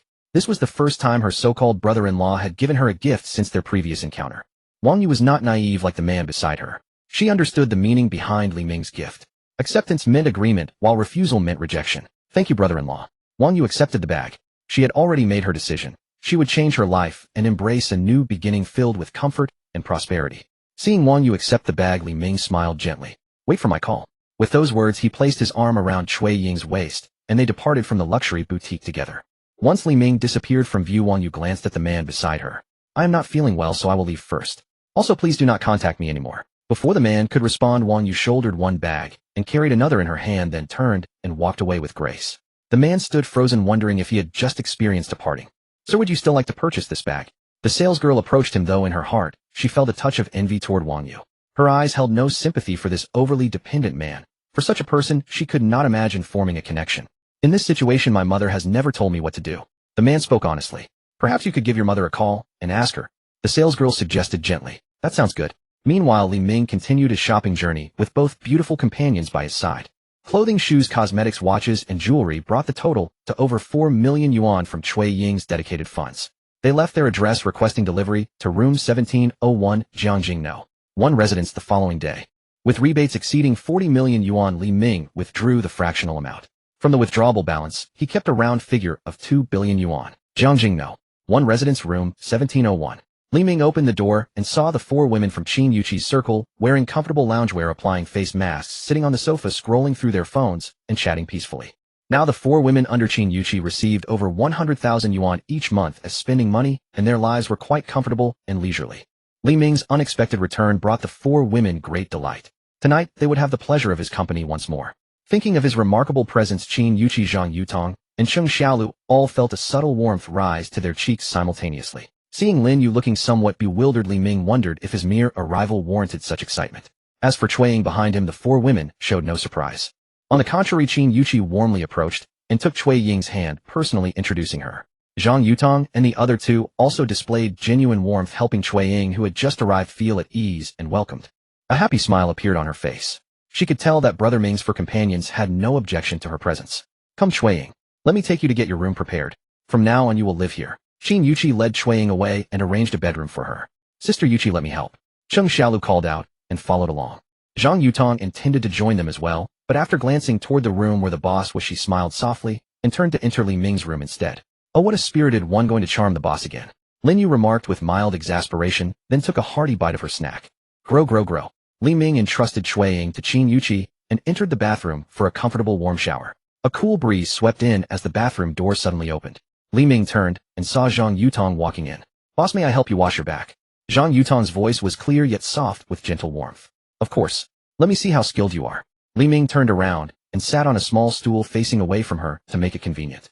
Although she had seen Li Ming's figure before, Zhang Yutong was still deeply captivated. The boss's physique seemed crafted with elegance and strength in perfect balance. Anyone who saw him would feel an inexplicable pull, a desire to draw near and share this moment. Zhang Yutong removed her outer loungewear and approached from behind Li Ming. She placed her hands gently on his back, feeling the smooth lines of his muscles. Slowly she leaned closer and began to assist him. So this is how one gives a back rub. No, this should be called a gentle massage. If Cheng Xiaolu were to do this, would it feel even more pleasant? Li Ming thought of her with a quiet smile. Closing his eyes, he began to enjoy this peaceful moment. Boss, are you satisfied? Zhang Yutong rested her head lightly on his shoulder and whispered near his ear. Perhaps from the gentle exertion, a soft sigh escaped her lips. Satisfied, of course I am. Li Ming reached back and gently drew her closer, guiding her to sit beside him. You have worked hard. Now it is my turn to care for you, and I promise you will be fully pleased as well. Soon Zhang Yutong's melodic voice began to fill the bathroom, growing clearer and more resonant. The entire space was wrapped in warmth and light. That night, Li Ming truly experienced the power of limitless stamina. After 4 full hours, he finally came to a rest. The gift of limitless stamina meant that after every surge of exertion, he would never falter as long as he willed himself to stand firm. Looking at the 4 women who had been well cared for by him, a sense of confidence welled up within him. He nearly wanted to exclaim, who else could do better? The next day, Qin Yuqi took Cui Ying to the company to complete her onboarding procedures with the position of secretary. Currently Li Ming had 6 private secretaries: Qin Yuqi, Zhang Yutong, Cheng Xiaolu Lin, Yue Yi Xiaoya, and Shuiying.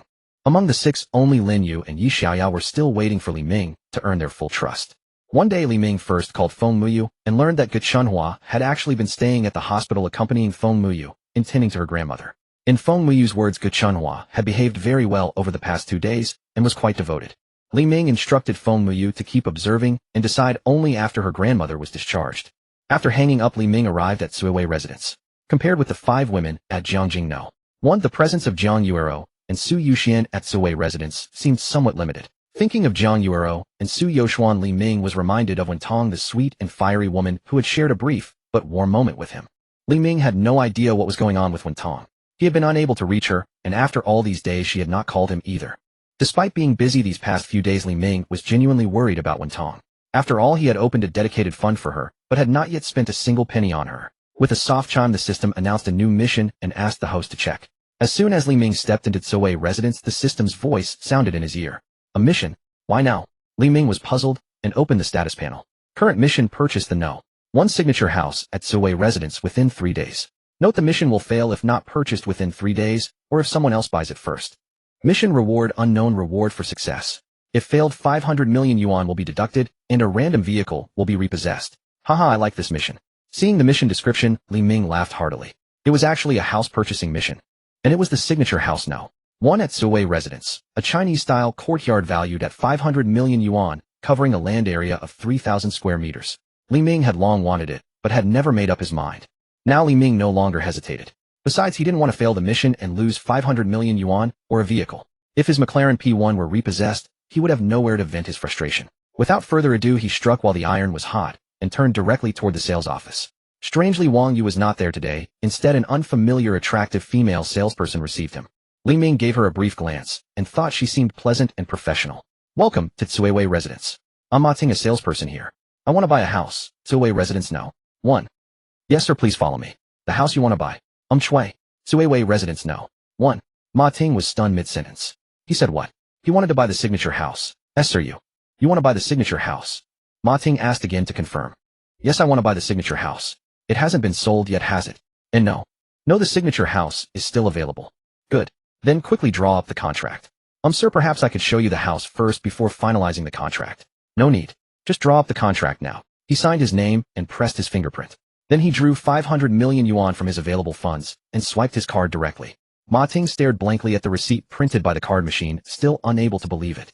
From the moment he entered to the successful payment, less than 5 minutes had passed. Had she really sold the signature house so easily? She pinched her thigh hard. Hiss. It hurt. This was not a dream. She had really sold the signature house. Thinking of the reward she would receive, Ma Ting excitedly hugged Li Ming and gave him a quick kiss on the cheek. What are you doing? Is this harassment in public? Seeing Ma Ting's excitement, Li Ming understood and decided to simply accept it as a small benefit. Just then the system's voice finally rang out. Ding. Purchase of Suiwei residence No. 1 successful. Mission completed. Reward: loyalty card 3. What? Loyalty card? Li Ming found the reward rather puzzling. He spent 500 million yuan for 3 loyalty cards. Loyalty card consumable upon use. The target will be 100% loyal to the host, even willing to face death without hesitation. Note 1. The target must have a certain level of affection for the host too. It can only be used on the same gender. This attribute was remarkable, somewhat akin to the death-sworn retainers of ancient times. In other words, it was not merely a loyalty card, but a card of absolute control. However, the fact that it could only be used on the same gender seemed unreasonable to Li Ming. He thought that if it could be used on the opposite gender, it would be far too invasive. If that were the case, Li Ming's thoughts drifted and he wore a faint, awkward smile. Sir, please follow me. A dedicated guide will take you to Suiwei residence No. 1 shortly. Ma Ting interrupted his reverie and led him to a VIP lounge, serving him a cup of coffee and a plate of fruit. Then she sat beside him with a warm, welcoming demeanor. Unfortunately, Li Ming was not interested. Before long, a middle-aged man around 50 entered the VIP lounge. He stood straight with a calm and steady gait. His temples were slightly gray, yet he showed no sign of decline. Wearing a neatly tailored gray suit, he looked immaculate. He approached Li Ming and gave a slight bow. His voice was deep and measured, just loud enough for Li Ming to hear clearly. Sir, I am your personal butler, Chen Hai. You may call me Old Chen. A personal butler. Looking at Chen Hai's meticulous expression, Li Ming sensed he was a strict and disciplined butler. All right, Old Chen. Please have a seat. Li Ming said politely. No need to be polite, sir. Please follow me. The vehicle is ready. I'll take you to Suiwei residence No. 1 now. Chen Hai made a gesture inviting him to proceed. Lead the way. Under Ma Ting's reluctant gaze, Li Ming left the lounge. Walking out of the sales office, he saw a sightseeing vehicle parked outside. Beside it stood a man in his 30s standing perfectly still. His bearing clearly suggested he was a retired soldier. Sir, this is your personal driver Chen Hu. He is also my nephew and a retired soldier. Chen Hai introduced him, openly explaining their relationship to Li Ming. Although Li Ming did not care about their kinship, Chen Hai's frankness left him quite satisfied. Sir, please get in the car. My car is right here. Let's take mine. Li Ming tossed the key to Chen Hai and pointed to the Bentley Bentayga nearby. Chen Hai caught the key without hesitation, opened the door for Li Ming first, then took the driver's seat and started the engine. Chen Hai led the way in the Bentley with the sightseeing vehicle following behind, driving along the road of Tsuwei Residence toward the artificial island in Tsuwei Lake. Today the gate of Tsuwei Residence No. 1 was thrown wide open. 10 young and beautiful women stood on both sides of the entrance as if awaiting the arrival of someone. What's going on? Why is the gate of the Crown Mansion open today? No idea. Could it be that the Crown Mansion has been sold? On the artificial island, besides Building No. 1 of the Crown Mansion, there were 4 other villas in the east, southwest, and north. The owners of these 4 villas, noticing the commotion at Building No. 1, all walked over together. It looks like someone has bought it. How come we didn't hear a single word? President Liu, do you know who? No idea. I asked around. It was sold less than an hour ago, paid in full. Wow, who's so rich that they paid in full? Being able to produce 500 million in cash at once, he's known nobody in Jiangxing. We'll soon see who it is. President Guo has a point. Maybe it's someone we know. The Crown Mansion. This is the most expensive private residence in Jiangxing. Living here is truly enviable. Although Building No. 1, the Crown Mansion, was only about 1,000 square meters larger than their villas, its price was fully 5 times higher. Even though each of the 4 had fortunes exceeding 100 million, unless they pooled their resources, none of them could easily come up with 500 million in cash. As they were talking, 2 vehicles drove over, and under their watchful eyes stopped at the main gate of No. 1. First, the driver of the sightseeing car quickly got out, walked to the luxury car in front, and opened the door. A young man stepped out of the car. Who is this? I've never seen him. What about you all? I haven't either. Could he be someone's child? No, this is definitely not someone's child. Who would give their child 500 million to buy a house? Then it's strange. Could he be from outside Jiangxing? Huh. President Guo, why aren't you saying anything? One of them noticed that since the owner had arrived, President Guo had suddenly fallen silent. The other 2 also looked at President Guo. Could President Guo know this man? How? How could it be him? President Guo finally uttered a sentence, but his expression was inscrutable. Li Ming was stunned by the scene the moment he got out of the car. Good heavens, a full 10 young and beautiful women in uniform were all bowing to welcome him. Welcome home, sir. Li Ming had seen grand occasions before, but he was still deeply impressed. These 10 beauties were all in their 20s. Li Ming glanced over them and found each one strikingly attractive, well above ordinary standards. Who are they? Li Ming asked Chen Hai. Sir, they are all your staff. Staff? Then why are they wearing maid outfits? 6 of them wore black and white maid outfits. The other 4 were dressed noticeably differently. What about these 4? Sir, these are your private chef, private masseuse, private physiotherapist, and private nutritionist. Chen Hai said to Li Ming, pointing at the 4. Wow, such services. The rich really know how to enjoy life. What about the salaries of you all? Li Ming had to clarify whether they were provided for free or paid for out of his own pocket. Sir, our salaries are deducted from the property management fees you pay. Li Ming understood. After all, it was still his own money. How much are your salaries? Li Ming continued. The 6 of them earn 1,000 a month, the 4 of them and the driver earn 1,500 a month, and my salary is 2,000 a month. Li Ming counted on his fingers. Together their salaries came to 1.86 million yuan a year, but his property management fee was 2.8 million yuan a year. What a ripoff. An absolute ripoff. If I don't need you all, can the property fee be reduced? Li Ming asked tentatively. No. Chen Hai said. Sir, a courtyard this large requires people to maintain it, and your daily life and health must be attended to. We are all professionals. Chen Hai articulated every word. Moreover, they have all been selected and trained by the company. Rest assured of their professional competence. If you are dissatisfied with anyone, you may replace them at any time, including me. As for services beyond the scope of work, the company doesn't manage that. But rest assured, sir, they are all single and in good health. Indeed, Chen Hai as a butler was quite competent and explained everything clearly to Li Ming. All right, you make a good point. Since he couldn't opt out, Li Ming readily accepted. These were all motivated and diligent girls, and he couldn't bear to turn them away. Come show me around.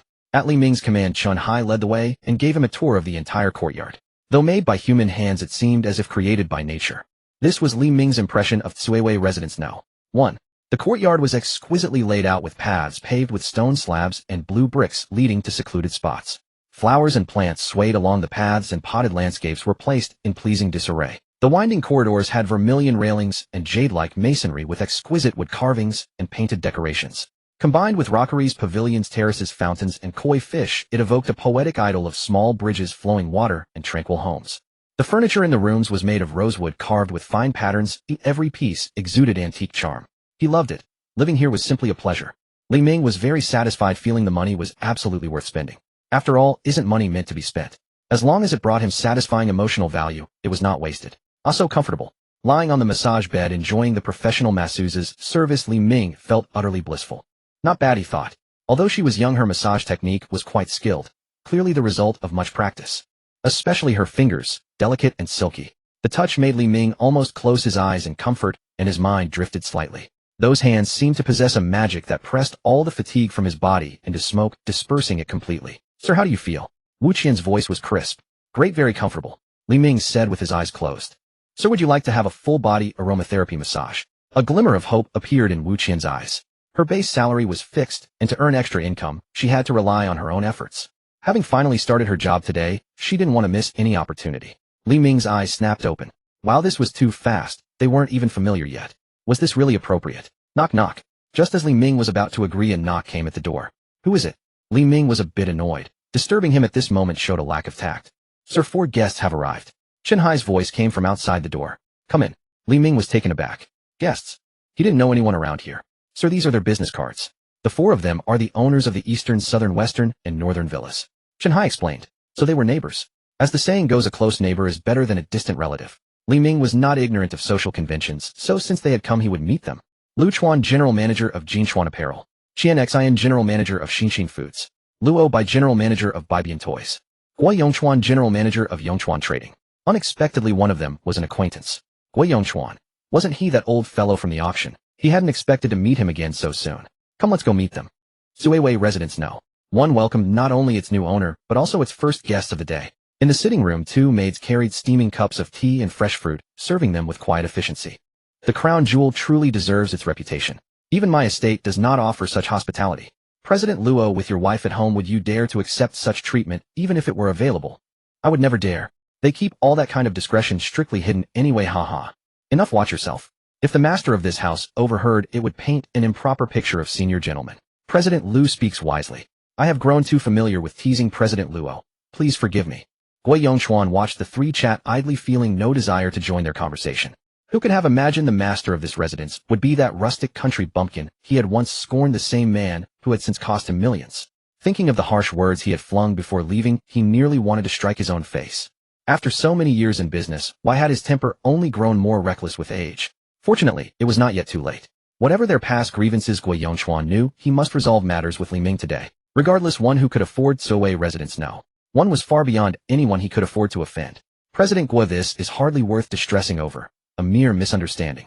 Lay aside your pride, speak a few kind words, and let it pass. President Guo, President Lu is quite right. Let it be a gentle ripple not worth carrying in your heart. President Guo, rest easy. We 3 are here, and we will stand by you. Seeing Guo Yongchuan's evident lack of enthusiasm, the 3 men offered their reassurance in turn. Their visit today served 2 purposes: first, to forge connections; second, to address Guo Yongchuan's predicament. For businessmen like them, nothing mattered more than relationships. To know the owner of Building No. 1, the crown jewel, could only bring benefit without a single drawback. I will trouble you 3 dear brothers shortly. Guo Yongchuan rose to his feet and cupped his hands in gratitude. To be honest, admitting fault before a young man so much junior to him sat heavily on his heart. Yet when forced by circumstance, one must bow. And without such wisdom, Guo Yongchuan's business would never have grown so vast. Just then Li Ming finally arrived. Pushing open the sitting room doors, dressed in casual attire, he stepped inside with quiet confidence. Youth and self-assurance defined Li Ming in that moment. I apologize for keeping you waiting. I have only just moved in and have been overwhelmed with affairs. Not at all. It is we who intrude without warning and disturb your peace. Li Ming, might I ask? I am Lu Chuan of Jinchuan Apparel. Qian Xin. Luo Bo. Guo Yongchuan. The 4 introduced themselves in turn. So it is President Guo. It has been quite some time. Li Ming smiled at Guo Yongchuan, his expression carrying quiet meaning. Li, junior brotherly. After much deliberation, Lu Chuan could find no better form of address. I heard there has been some friction between you and President Guo. Our visit today concerns precisely this matter. After speaking, Lu Chuan cast a glance toward Guo Yongchuan. Luo Bo, seated beside him, nudged Guo Yongchuan with his elbow. Guo Yongchuan rose to his feet. My behavior last time was impulsive and regrettable. Tonight, on my account, let me offer my sincere apologies to junior brotherly. Li Ming had not taken Guo Yongchuan's earlier rudeness to heart. Had Guo Yongchuan not appeared, Li Ming likely would not have recalled him at all, for he was certainly not the woman Li Ming had been pining after. Haha, President Gua is far too generous. It was a trivial matter. I have long since forgotten it. There is no need for further expense. Since this was hardly a bitter enmity and the other party had already come to apologize, Li Ming saw no reason to press the matter. Haha, junior brother Li is young and forthright. We old brothers feel rather inadequate by comparison. If my own son possessed even half of junior brother Li's capability, I would count myself fortunate beyond measure. Heroes have always emerged from youth. How old is junior brother Li, and is he married? As the matter was laid to rest, the five conversed ever more warmly, and someone even proposed to act as matchmaker for Li Ming. President Qian is being unfair. Seeking to introduce your daughter to junior brother Li. Is this not an attempt to leap a generation above us? Guo Yongchuan rarely cracked a joke, yet he did so now with rare levity. Haha, you have seen through me. What can I say? Your daughters are either already married or too young, or have inherited your features rather than my wife's beauty. How could they rival my daughter's peerless radiance? Qian Xian declared with obvious pride. Observing Qian Xian's receding hairline, his overweight frame, and his round, plump face, Li Ming could scarcely imagine how exceptionally beautiful his daughter could possibly be. As conversation continued, the others probed indirectly into Li Ming's background, but Li Ming skillfully diverted each question with vague answers. Whether they believed his responses was no concern of his. Finally, Li Ming exchanged contact information with them. Regarding the dinner Guo Yongchuan had proposed, Li Ming politely declined. He had too many affairs to attend to and no need to waste time drinking with a few middle-aged men.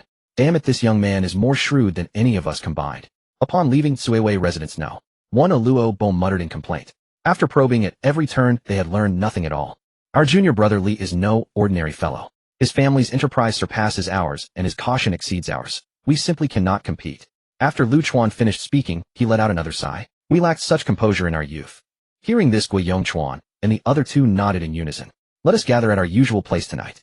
Since junior brother Li cannot join us, the three of us will go instead. Guo Yongchuan proposed. I think it is an excellent idea. Book it for me. I want Japanese beauties and I want to watch anti-Japanese films. Haha, I lack President Luo's particular tastes. Foreign beauties will suffice. Never mind. The three of you go ahead. My old bones and limbs can no longer endure such pursuits. Lu Chuan declined.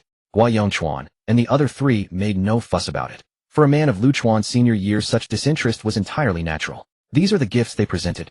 A bottle of Romanée-Conti, a Rolex Submariner, a calligraphy and painting scroll, and a box of fine tea leaves. Yes, sir. What is their total value? Over 500,000 yuan. My, they are exceedingly generous. Li Ming had not anticipated that they would arrive bearing such lavish gifts. Open this bottle of red wine at noon. Very well, sir. Li Ming took out his mobile phone and pondered something. Hello, this is Li Xiao speaking. President Zheng, has the auto show concluded? Li Xiao, the auto show ends tomorrow. Your vehicle will be delivered on the same day. Very well. Let us change the address. I will provide a new one and you may deliver the car here tomorrow. Li Ming recounted the address of Tsuiwei residence No. 1 to Zheng Xifeng, and there was silence on the other end. President Zheng, can you hear me? Damn it, is the signal poor? Li Xiao, did you purchase the Crown Jewel building? Zheng Xifeng altered his form of address, his tone suddenly respectful. My, how did you come to know? Li Ming expressed some surprise. It had been such a brief period, yet Zheng Xifeng already knew the Crown Jewel had been sold. I also heard rumors that an elusive wealthy individual purchased the Crown Jewel building. I never imagined that elusive wealthy individual to be you, Li Xiao. Zheng Xifeng had already overestimated Li Ming's financial capacity, yet he still had underestimated him. It is merely a property. There is no need for such alarm. Many individuals possess greater wealth than I do. They simply do not require additional residences. Still, it demonstrates your capability, Li Xiao. Haha, President Zheng grows ever more skilled in his flattery. After hanging up the phone, Li Ming sighed. He had wished to remain inconspicuous, yet he had inadvertently attracted attention. Had he known this would transpire, he still would have purchased the Crown Jewel building. Wow, hubby, the courtyard is so grand and beautiful. Jiang Yuero danced through the Chinese-style mansion like a joyful sprite, her energy unflagging. Among Li Ming's companions, some addressed him as Boss Li, others as Brother Ming, but only Jiang Yuero called him hubby. As for Su Yoxuan, she called him simply by his name. Why don't you rest for a moment? You shouldn't run around too much after eating. There will be plenty of time to explore later. Having purchased a new home, Li Ming felt he should share the joy with someone, so he invited Jiang Yuero and Su Yuxian over. Today would be the perfect opportunity to spend quality time with them. Su Yuxian remained composed while Jiang Yuero grew lively. Dressed in a white fitted t-shirt, denim shorts, and silver high heels with dark sunglasses perched on her nose, Su Yuxian lounged lazily on a rattan chair in the garden, her long legs crossed elegantly. The form-fitting t-shirt accentuated her figure, exuding an alluring combination of elegance and warmth. It was a silent enchantment directed at Li Ming. With such beauty before him, Li Ming found his attention drawn entirely away from Jiang Yuero. Seated beside Su Yoxuan, he gently traced her smooth, supple legs. She had rested her crossed leg upon his lap, making it easy for him to hold her hand. What a thoughtful girl she was. Jiang Yuero had finally run herself tired, and turned back to find Li Ming and Su Yuxian. As she approached the garden, she caught a familiar voice. It was Su Youxuan's voice. Hearing it, Jiang Yuero immediately understood what was happening, a sound she herself had made on occasion. Shameless in broad daylight right in the garden. She muttered under her breath, yet she found herself drawn forward step by step. Su Yuxian stood beneath the pavilion, her hands resting on the pillars, her fair skin glowing in the sunlight. Li Ming stood behind her, his hands gently holding her slender waist. The sound was intoxicating. Jiang Yuero's cheeks flushed instantly. She saw everything clearly, how embarrassing. Yet she could not resist approaching Li Ming and kissed him willingly. She would not be selfish, she wanted to share the burden with Su Yuxian. From the garden to the bedroom, from the bedroom to the bathing chamber, the memory of their shared moments lingered everywhere. Only after Jiang Yuero and Su Yuxian fell into deep exhausted slumber did Li Ming rinse off. He then went to the massage room and summoned Wu Qian to help him relax. This Chinese-style courtyard estate was divided into two courtyards. Chun Hai and the others resided in the outer courtyard, while the inner courtyard was Li Ming's private domain, accessible only with his permission. Wu Qian entered the massage room with her equipment and immediately saw Li Ming resting on the massage table. His athletic physique and well-proportioned muscles drew an involuntary swallow from her. For the first time she realized that a man's figure could be equally captivating. And Mr. Li, she stammered, suddenly aware of her dry throat. Let us begin with a full-body essential oil massage. Why, yes, sir. Wu Qian steadied her nerves and prepared herself. She applied the aromatic oils to her hands and began the massage. 3 hours later. Wonderful. This is the proper technique. Li Ming covered the nearly exhausted Wu Qian with a blanket to keep her warm, ensuring she remained healthy for future sessions. As the evening sun dipped below the horizon and dusk settled, Li Ming was surprised by how quickly time had passed. After 3 hours of rest, Jiang Yuero and Su Yuxian had already awakened. Though their bodies still carried traces of weariness, their spirits were bright. Unlike Li Ming, whose body was fine, but whose energy felt somewhat depleted. Hubby, how have you grown even stronger? Jiang Yuero knew Li Ming's capabilities well. At first she alone could manage him, but gradually Su Yuxian joined, and now even both of them together could not keep pace. How could a man grow increasingly powerful in such matters? It defied logic. I have been training consistently. As my health improves, so does my strength. As he spoke, Li Ming rolled up his sleeve to reveal his biceps. Wow, hubby is amazing. Jiang Yuero's enthusiastic praise filled Li Ming with a profound sense of accomplishment. Su Youxuan's expression darkened as she shot her silly friend a glare. Could she really believe such a childish explanation? Or had her usual wit disappeared too? Su Yuxian suspected Li Ming harbored secrets. His physique and sudden transformation could not possibly be the result of exercise alone. Yet Li Ming did not speak of it, so she did not ask. That evening Li Ming took Jiang Yuero and Su Yuxian out to shop, dine, and watch a movie, spending time together like devoted lovers. He had given them physical satisfaction, and now he wished to nurture their spirits as well. Chun, who accompanied them as driver on this outing. Li Ming found having a dedicated driver quite useful, sparing him the trouble of finding parking. Chun, who was a man of few words, reliable and obedient, making him pleasant to work with. However, with all three of them seated in the back, Li Ming felt the space was somewhat confined. That night Jiang Yuero and Su Yuxian stayed with Li Ming at Sueju No. 1. Along the way, Wu Qian joined them as well. The spacious bed comfortably accommodated all four. Wu Qian had been summoned by Mr. Li 3 times that day. Particularly upon her second return, her demeanor drew envious glances from her colleagues. When they learned she earned 50,000 monthly, their envy turned to longing. Was this not precisely why young women like them sought employment here? That night many ambitious souls lost sleep, destined for disappointment. The following day, with the sun well risen outside the gates of Sueju No. 1. Brother Zheng, is this the finest residence? The walls are so tall. Xing Na sat in Zheng Xifang's car, gazing enviously at the Chinese-style courtyard. If she could stay here even one night, she would gladly keep company with anyone. The finest residence, 500 million. That young Master Li we know is truly unfathomable. Zheng Xifang's hand rested gently on Xing Na's leg, his eyes reflecting his own admiration. Creak. The grand gate opened slowly. Zheng Xifang hastened from his car and walked quickly toward the entrance. Chen Hai emerged. Good day, Manager Zheng. Correct. That is correct. I am Mr. Li's steward. He has already given instructions. Please come in. Thank you for your trouble. Zheng Xifang gestured, and the two sports cars being unloaded from the transport truck roared to life, slowly entering Sueju No. 1. No way am I seeing this correctly. A McLaren P1. Liu Yin, driving a BMW X5, happened to pass by the entrance. Seeing the McLaren enter Sueju No. 1, he let out an astonished exclamation. Hubby, that car is stunning. When will you get one like that? Asked the young beauty seated in the passenger seat. Keep dreaming. A single car costs nearly 20 million. We could not afford one even if we sold everything. He recalled his father's words from the night before urging him to seek familiarity with the owner of Tsueju no. One, perhaps even to become friends. The thought gave Liu Yan a headache. They were simply from different worlds. How could he bridge that gap? Sigh. He exhaled softly, started the engine, and drove away. His friends were still waiting for him. Wow. Honey, these two cars are so cool, you're amazing. Zhang Yuero ran over to the supercars, gently tracing their bodies, and exclaiming with delight, even more thrilled than Li Ming, the owner himself. Su Youxuan's eyes brightened at the sight of the red Lamborghini in the garage. Zhang Yuero always brought Li Ming such uplifting emotional value. Though he didn't understand how she connected the cool cars with him being amazing, it didn't diminish Li Ming's fondness for her. Do you like it, eh? If you like them, I'll get you a new car too, Li Ming said affectionately, watching the excited Zhang Yuero. Hee, that won't be necessary. One car is enough for me. Zhang Yuero quickly shook her head to decline. The two supercars sat quietly in the garage, exuding their unique charm. The only pity was that such a spacious garage held just these two sports cars, and that Bentley Bentayga, making it feel a little lonely. The garage could hold at least 10 cars, and Li Ming suddenly felt a desire to fill it. Of course, the thought only flickered by. These 3 cars were already enough for him now, and being wealthy didn't mean being extravagant. President Zheng, sorry to trouble you, and thank you for coming in person. After signing the paperwork, Li Ming greeted Zheng Sifang courteously. Li Ming was genuinely grateful to Zheng Sifang, who had never refused any of his requests. A reliable man. Young Master Li, it's my honor to serve you. It's no trouble at all. Zheng Sifang's attitude was noticeably more respectful than before. Stop calling me young Master Li, it makes us sound distant. Since you're older than me, I'll call you Brother Zheng, and you can call me Li Ming, or just little brother. Li Ming said heartily. This? Zheng Sifang hesitated verbally, but was delighted inside. Li Ming already regarded him as a friend, and his efforts had not been in vain. Brother Zheng, do you look down on your little brother? Li Ming said with a straight face. Brotherly, thank you kindly. Zheng Sifang was not a rigid man, and quickly changed his address. The change of address brought the two of them closer. Haha, Brother Zheng, come have some tea at my place. Someone just gave me a fine tin of tea yesterday. Stay for lunch. Li Ming didn't know which of Lu Chuan and the other 3 had given him the tea, but that didn't stop him from using it to entertain guests. Old Chun, make the arrangements, Li Ming said, turning to Chun Hai behind him. Yes, sir. Chun Hai nodded in acknowledgement. Li Ming invited Zheng Sifang to the tea room where he could ask him about cars, like the Veneno, Zonda, La Ferrari, and so on, so that next time he wouldn't sound like a novice.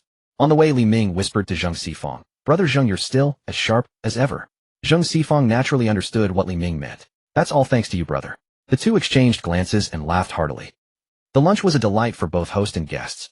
Xing Na in particular hadn't expected to close another deal by coming along. A Rolls-Royce Cullinan, a deal worth 9 million yuan.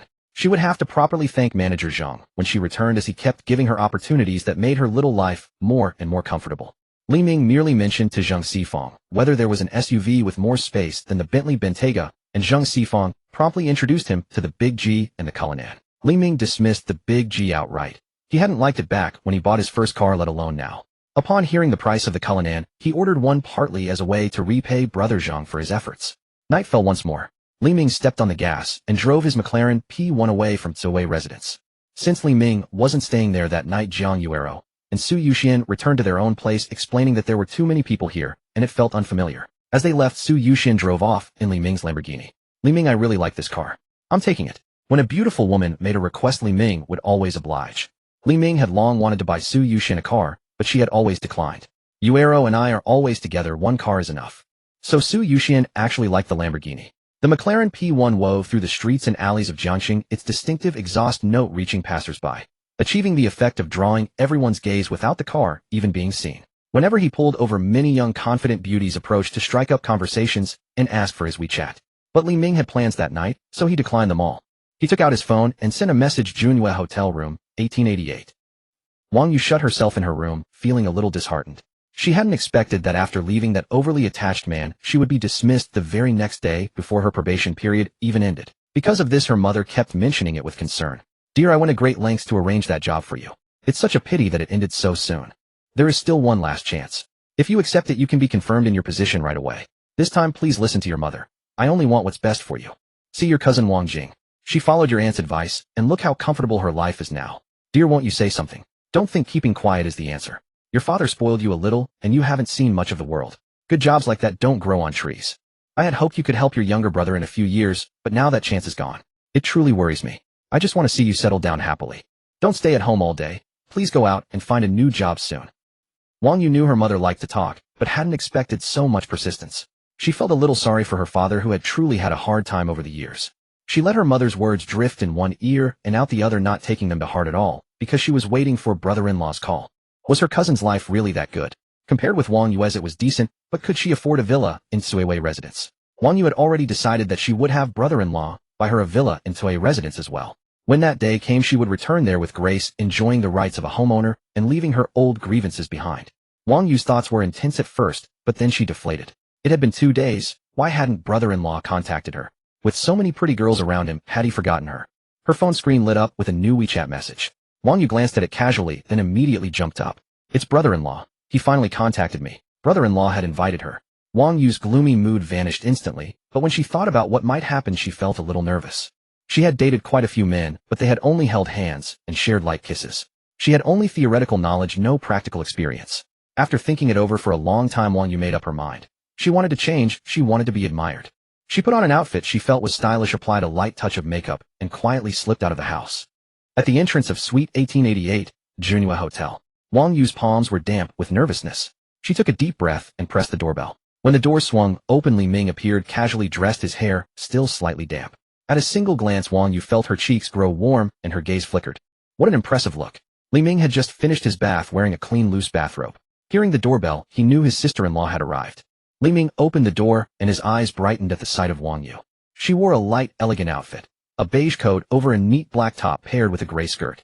Her posture was graceful and her smile was bright. The outfit was indeed charming. Li Ming invited her into the room and gently took her coat. Looking into her eyes, he smiled and pulled her into a warm embrace. At this moment, Li Ming felt that nothing was more endearing than his sister-in-law's presence, and he could hardly wait to care for her. Li Ming. Wang Yu called softly. From now on, call me brother-in-law, Li Ming said gently. Br. Brother-in-law, let me freshen up first. No hurry. Br. Brother-in-law, will you buy me a villa? Yes. I want the lakeside villa at Suiwei residence. No problem. With Wang Yu in his embrace, Li Ming would agree to anything, even a plane, without hesitation. Hearing his firm answer, Wang Yu felt utterly relaxed and at ease. The evening passed quietly in the suite, with the two sharing a warm, happy time together. The whole room was filled with a gentle, cozy atmosphere. The next morning, Li Ming rose early. For the first time getting up this early, he felt no trace of drowsiness. He allocated all the attribute points he had gained from his time with Wang Yu to his spirit stat. With 25 points in spirit, Li Ming felt as if he could go 2 days without sleep and still not feel tired. If I max out spirit, will I never need to sleep? Li Ming clicked his tongue in wonder. That was not exactly what he wanted. Li Ming glanced at Wang Yue, who was still fast asleep. Name: Wang Yu, bound exclusive funds, age 22, height 160, weight 46, rating 91, experience 1, health healthy. The bond between them had grown closer the night before, and the suite now held a tranquil, serene mood. The sun was high in the sky when Wang Yu finally woke. Her big eyes looked at Li Ming with a hint of reproach, as if recalling the previous night's intensity. Be good. Later I'll take you to buy the villa, the lakeside villa at Suiwei residence. Li Ming pinched Wang Yu's cheek playfully. Really, brother-in-law? Hearing his words, Wang Yu sat up excitedly from the blankets, grabbed his arm, and asked. She didn't seem to notice the warm morning light spilling across the room. The way she called him brother-in-law made his heart flutter, and he affectionately pulled her into a hug. Of course it's true. I always mean what I say. Sensing the warmth in his tone, Wang Yu blushed. Brother-in-law, I'm still a little tired. That's all right. I'll take you out to relax. At the Suiwei resident sales office, Wang Yu stepped out of the luxurious sports car, her excitement sweeping away any lingering fatigue. Before anything else, she made sure to take a photo with the car. She planned to post the photo on her social feed along with her new villa as a delightful memento. As he closed the car, Li Ming's phone rang. He took out his phone and saw it was a call from Leng Wuyan. You go ahead, I'll take this call, Li Ming said to Wang Yu. Okay, brother-in-law. Hearing this, Wang Yu straightened her outfit and walked into the sales office with confidence. Just as when she had worked there, the lobby was completely empty. Wang Yu guessed immediately that the 2 staff members were idling in the break room without supervision. Although she had been fired, she still remembered whose shift it was that day. Anyone here? Come out. Wang Yu called out in the lobby. Hello, welcome to Suiwei. Wang Yu, what are you doing here? After she shouted, a figure hurried out. The greeting stopped midway when the person recognized Wang Yue, and the tone turned sharp. I'm here to buy a house, Wang Yu said calmly. You? Buy a house? Wrong place, isn't it? The other woman sneered as if hearing an absurd joke. What's the matter, Sun Yu? Is this how Suiwei treats its customers? Wang Yu was no longer a salesperson, now she was a client. Wang Yu, why are you causing trouble? Leave now, or I'll call security. Sun Yu had been happily scrolling through her phone in the break room, and this sudden interruption put her in a foul mood. Fine. This is the first time I've seen Suiwei bully its customers and drive them away. Watch out, or I'll file a complaint, Wang Yu warned. Wang Yu, enough. You call yourself a customer. These are all villas. Can you even afford one? Sun Yu laughed scornfully, knowing exactly what Wang Yu was like. A villa? Even selling her whole family's belongings couldn't buy a garden. What's going on? So noisy. Huh, Wang Yu. Is that you? At this moment the other salesperson, alerted by the noise, stepped out and was surprised to see Wang Yu. Good, everyone's here. Last time these two stole my deal, today I must settle the score. Guofun, she says she's here to buy a villa. Sun Yu sneered to the other saleswoman. Guofun. What? Buy a villa? Where did the sun rise today? Not from the west, is it? A temp who was just fired wants to buy a villa. If you can afford one, I'll eat my hat. Huh. Guofun's words were even more caustic than Sun Yu's. Laugh, you two. Laugh all you want. The harder you laugh now, the more bitter your regret will be. Aren't you too afraid that I'll complain? Aren't you afraid of being fired? Wang Yu said coldly. Complaint. Fired. You. Haha. That's funny. There's a complaint phone over there. Shall I dial it for you? Sun Yu and Guofun paid no attention to Wang Yu's threat. They knew that Wang Yu had been fired for offending the logistics manager. For someone just dismissed to come and threaten them, wasn't that absurd? Hello, I'd like to file a complaint. The salesperson at the Tsuiwei residence sales office has a terrible attitude. Wang Yu immediately took out her phone and made the call. Sun Yu and Guofun were stunned, then grew angry. You actually called. How dare you? Are you looking for trouble? The two hadn't expected Wang Yu to really call the complaint number. Putting aside everything else, that one call would cost them at least 1 or 200 yuan. What? Didn't you tell me to call? After hanging up, Wang Yu wore an innocent expression. I told you to do something, would you do it? Anyway, you have to cover our losses. Write at least 500 each, or you're not leaving this room. The two stepped forward and surrounded Wang Yu as if ready to force her to stay. What's going on? All this noise during working hours. Do you want to lose your jobs? A voice suddenly rang out. Hearing a sound, Sun Yu and Guofun feared it might be someone from the complaints department. Turning around, they breathed a sigh of relief. It was their manager, Yuan Tao. Manager Yuan, just in time. Wang Yu was dismissed and is unhappy, so she's here to make a scene. Guofun was the first to complain. Yes, Manager Yuan, you should handle this. Luckily, no customers are viewing houses right now, otherwise it would embarrass our Tsuiwei residents. Hearing this, Sun Yu quickly joined in. Wang Yu, what's going on? Your dismissal was the company's decision. What gives you the courage to come here and cause trouble? Yuan Tao's expression turned serious. If word spread that a dismissed temporary worker had come to make trouble, it would embarrass him. Manager Yuan, I'm not causing trouble. I'm here to buy a house. Wang Yu said softly. She had no favorable impression of Manager Yuan, who had refused to acknowledge the house she sold and had cited company rules instead. Buying a house. Yuan Tao looked at Sun Yu and Guofun in confusion, as if asking whether the two were telling the truth. Manager Yuan listened to her. Even you can't afford a villa in Tsuiwei residence. How could a temporary worker like Wang Yu afford one? Guofun said disdainfully. Yes, Manager Yuan. Isn't it obvious she's here to stir up trouble? Sun Yu did not forget to add fuel to the fire. Right, that makes sense. Even I can't afford it, so how could Wang Yu? Yuan Tao agreed deeply. Wang Yu, we were colleagues after all. If you leave now, I'll pretend nothing happened. Otherwise, I'll have to call security. Alas, no one believes the truth these days. Wang Yu sighed. You look down on others. Why can't I buy a house? Is this how you treat customers? Is this how the company trains its salespeople? And you, your salespeople treat customers this way, and you don't manage them at all. Are you fit to be a manager? I'm going to file a complaint. I can't believe the company would treat customers like this and no one would discipline it. She showed no sign of backing down and responded in kind. Wang Yu, don't push your luck. With Manager Yuan here, go ahead and complain. See if anyone pays attention to you. Guofun pointed at Wang Yu's nose, her finger less than 5 centimeters away. Wang Yu, that's enough. You've been carrying on for so long, you should take a rest. If you anger Manager Yuan, you'll be the one to suffer. Sun Yu said with a feigned kindness. Wang Yu, leave now, right away. Yuan Tao pointed outside, enunciating word by word. He was truly irritated by Wang Yu daring to say he was unfit to be manager. If I'm not fit, are you? Oh, I just came in and you're telling me to leave. Since when has Tsuiwei residents treated customers this way? Li Ming finished his phone call, walked into the lobby and froze when he heard Yuan Tao's words. Brother-in-law, they're being unkind to me. Seeing Li Ming, Wang Yu ran to his side and said with grievance. Sun Yu and Guofun were stunned at the sight of Li Ming, and even more so when they heard Wang Yu's address. They remembered this man. Last time he bought 2 townhouses and gave them to 2 beauties. But when had he become Wang Yu's brother-in-law? The 2 women exchanged glances, suddenly sensing an ominous premonition. Seeing Li Ming appear suddenly, Yuan Tao was bewildered. And Mr. Li, why is it you? Yuan Tao recognized Li Ming. He had just bought the flagship villa yesterday, a major event for the sales department. Yuan Tao had even come out to exchange a few pleasantries with him, trying to get acquainted. But how could he be Wang Yu's brother-in-law? Why wouldn't it be me? Are you telling me to leave? Li Ming looked at Yuan Tao with a slightly teasing expression. A misunderstanding, a misunderstanding. How could I tell you to leave?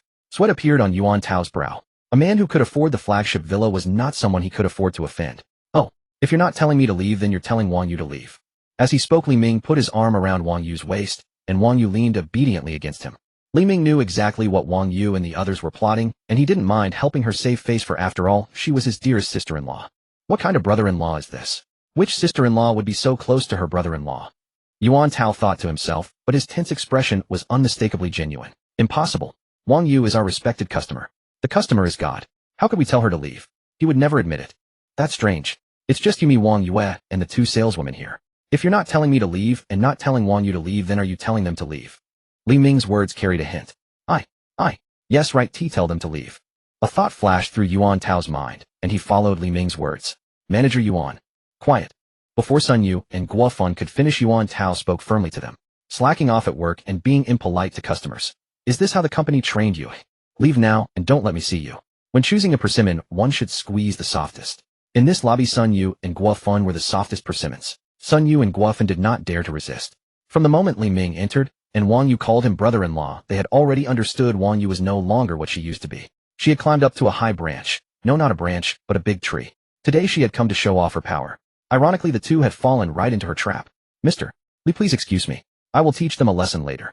Yuan Tao was now somewhat subservient, for he was afraid Li Ming would file a complaint against him. Li Ming did not respond to Yuan Tao, though instead, he looked at Wang Yu. This meant he was letting Wang Yu decide. A woman's heart was not broad, and she remembered grudges clearly. I don't want to see them at Suwei residence from now on. Wang Yu said coolly. Wang Yu this. Yuan Tao had initially wanted to say that she was just Mr. Li's lover, not an owner of Suwei residence, so her words might not really matter. But seeing Li Ming beside her, he closed his mouth. It would be asking for trouble.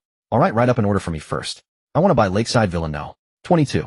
This villa's decoration style was her favorite. She had already decided on it last night, when Li Ming promised her. Wang Yu knew that her position was humble now, and she was in a sense borrowing her brother-in-law's authority. Since that was the case, she would first become an owner of Suwei residence, and file a complaint from the standpoint of a Lakeside Villa owner. She believed that this time no one would look down on her. At that time, she would file complaints not only against Sun Yu and Guo Fun, but also against the operator who had just answered the complaint call, as well as Yuan Tao and the mother of the mama's boy. Wang Yu thought to herself, You really want to buy a villa? Yuan Tao was astonished. He had thought Wang Yu brought Mr. Li here only to settle the dispute and never expected she would actually buy a villa, and a lakeside villa at that. It cost 50 million yuan per unit. Was she still Mr. Li's lover? Spending 50 million yuan on a villa for his lover was unbelievable. At that moment, as a man, he could not help but feel a little envious of Wang Yu. Alright, I'll write the order now. Ding. Payment of 50 million from Wang Yu's exclusive gold card, cashback of 500 million successful. Wonderful. A cashback of 500 million at once. The money from buying the flagship villa yesterday is back. Wang Yu had never felt the significance of a signature so acutely. Gazing at her own handwriting and the palm print she had pressed, an indescribable thrill welled up within her. This villa was hers from this day forward. All her efforts had not been in vain. Welcome, Miss Wang Yu. Watching a common girl ascend to such heights filled Yuan Tao's heart with a tumult of conflicting emotions. This was the very girl he had often reprimanded, yet now she had become someone he dared not oppose. All he could do was continually offer flattering words, hoping she would let past grievances fade. But he had clearly underestimated a woman's capacity for quiet vindication. Once Wang Yu finished the paperwork, she ignored Yuan Tao entirely and walked away, linking arms with Li Ming. Manug. Manager, is it true that Wang Yu really became the owner? Guo Fun asked uneasily. Can't you see for yourself? The paperwork is already complete, Yuan Tao snapped. Then what should we do? Will she file a complaint? Are we going to lose our jobs? Guo Fun was frightened, and Sun Yu was no less anxious. All your fault. For sucking up to manager Lu Yu insisted on opposing Wang Yu. Now look, she's officially a property owner. Sun Yu began blaming Guo Fun. Manager Lu was the mother of that mother-dependent man, and she served as the logistics department manager. Now you're blaming me. Where were you when you stole her commission? If you've got backbone, return her money. Upon hearing Sun Yu dare to reproach her, Guo Fun shot back immediately. Silence, you both screeching hens. Pack up and get out of here. Yuan Tao approached the quarreling women and roared furiously. Yuan Tao, you're no better yourself? When you were with her, you called her darling this, and pet that. Now you call me a shrew. Let me tell you, if I get fired, you won't escape unscathed either. Guo Fun pointed at Yuan Tao and unleashed a torrent of abuse, no longer regarding him as her manager. Sun Yu stared in astonishment. She knew Guo Fun and Yuan Tao had been close, but she never imagined their connection ran quite that deep. This sudden revelation nearly made her forget all about Wang Yu. Lakeside Villa No. 22. Wang Yu moved like a joyful spirit, her footsteps and photographs filling every room and corner upstairs and down. This one will be mine. This one for my parents. This one for my little brother. The nanny's quarters can't stay empty. We absolutely must hire help. With such a large villa, Mom would tire herself cleaning. Yes, let's hire several nannies. Wow, a swimming pool. I just wish I'd brought a swimsuit. We must arrange for one. Li Ming followed behind, listening to her murmured plans, shaking his head with a smile. His little sister-in-law was quite charming. Brother-in-law, thank you. Walking ahead, Wang Yu suddenly turned and embraced Li Ming tightly. As long as you like it, I'll arrange another car for you soon. She had bought the house. What car was only natural. Brother-in-law, you treat me so well. Overcome with gratitude, Wang Yu knelt down before him. Wow, brother-in-law, when did you buy the flagship villa? Wang Yu's excited voice came out slightly hoarse, a lingering effect from her earlier exertions. Yesterday. You'll stay here tonight. Since the new house still needed furnishings, Li Ming had brought Wang Yu to Tsui Residence No. 1. Upon entering the Chinese-style courtyard, Wang Yu began snapping photos again. Naturally, she only photographed the scenery and herself, not Li Ming. After arranging a perfect 9-grid set, she cheerfully posted 2 moments on WeChat. She wanted all her family and friends to know that she, Wang Yue, would never be the same again. She was living the life of wealth now. Let everyone see who dares look down on her anymore. Then she dialed the complaint line once more. I am the owner of Lakeside Villa No. 22, and I would like to file a complaint. Li Ming watched quietly, making no move to stop her. He loved this authentic side of his little sister-in-law. The next day, Li Ming first dropped Wang Yu off at home. Before she stepped out of the car, they shared a tender, lingering kiss that lasted until she could barely catch her breath. Parting from Li Ming, Wang Yu cheerfully entered her residential compound. Li Ming then visited Feng Muyu at the hospital before heading to the office. He had not forgotten. Yi Xiaoyao was still waiting for him at the company. When Wang Yu opened her front door, she was greeted by a pillow hurtling toward her. Oh, Mom, are you crazy? Why are you hitting me? Caught off guard, Wang Yu took the blow. Hitting you? I should be thanking heaven I didn't hurt you more. Look at what you're wearing. Your stomach is bare, and that's all you have on below. Wang Yu's mother launched into a tirade. 2 nights away had truly worried her to death. Especially yesterday when relatives called to ask if her family had struck it rich. If so, they expected some assistance. Some even asked outright to borrow money. At first, she hadn't understood what was happening until someone mentioned that Wang Yu's social media posts had already revealed everything. Just stop hiding it. Your daughter is driving a luxury car and bought a villa. You've made it, haven't you? Have you decided to turn your back on us poor relatives now?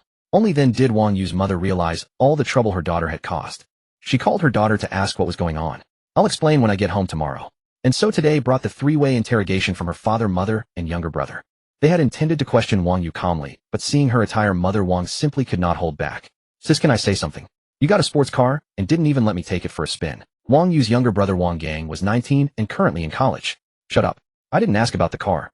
Mother Wang reprimanded him. At his age, he should have some sense. Wang Yue, tell me, what have you been doing these past 2 days? Who were you with? Mother Wang returned to the sofa, feather duster in hand, ready to strike at any moment. I was with my boyfriend. What do you think a man and a woman do when they're together? Wang Yu sat opposite the 3 of them, feeling not the slightest fear. Boyfriend? Since when do you have a boyfriend? Her father was incredulous. There had been no signs of anything like this. He hurriedly asked. I've had him for a while. I just never told you. Wang Yu's tone was calm. What does he do? And is that post of yours really true? Mother Wang pressed on. He's in business. And of course my posts are genuine. Didn't you all see them? So the house and car are real too? Mother Wang asked anxiously. The house is mine. The car is not. What? The car isn't yours. Wang Gang looked thoroughly disappointed. Smack. Ouch. Mother Wang immediately disciplined Wang Gang with the feather duster. Shut your mouth and stop talking. That villa is truly yours. Mother Wang found it hard to believe. A villa in Tsui Residence, how many zeros would that be? Wang Yu casually produced the purchase contract and placed it before them. The contract is right here. Just take a look and you'll know if it's real. Mother Wang reached for it first, slowly unfolding it. Her hands trembled slightly. This is actually real. The details were written clearly in black ink on white paper, accompanied by that bright red official seal. They could not deny it. Their daughter had attached herself to a wealthy man, and he had bought her a villa. The 3 of them exchanged glances as though waking from a dream. Ow, that hurts. Have you lost your mind? Why did you pinch me? Mister? Wang yelped, looking at Mrs. Wang in surprise. I'm checking if I'm dreaming. Since it hurts, I'm not dreaming. Why are you shouting? You scared me. Mrs. Wang paid no attention to her husband's look and scolded him back. Mr. Wang didn't know what to say. Years of marriage had long since taught him to yield to his wife's gentle authority. Sis, is that car your husband's? Can you ask him to let me drive it once? Wang Gang couldn't stop thinking about the car. He had seen his sister's social media post, and what stuck in his mind was that luxury sports car. If he drove that out, he'd probably have countless girls adding him on WeChat. He's not your brother-in-law, and don't call him that again. Wang Yu was unhappy when her brother called Li Ming her brother-in-law. After all, Li Ming was hers. Huh, then what should I call him? Wang Gang looked puzzled. Call him. Wang Yu paused. Right, what should he call him? Enough, don't bother your sister. I still have questions to ask. Mrs. Wang pushed Wang Gang away, telling him to go somewhere else. Wang Gang felt wronged. Why had his once doting mother changed so much? Yua, how far have you 2 gone? At these words, Wang Yu blushed, too shy to answer. Well, as a married woman herself, Mrs. Wang understood immediately. Mister. Wang felt a pang of heartache. On the 21st floor of Fengla Tower.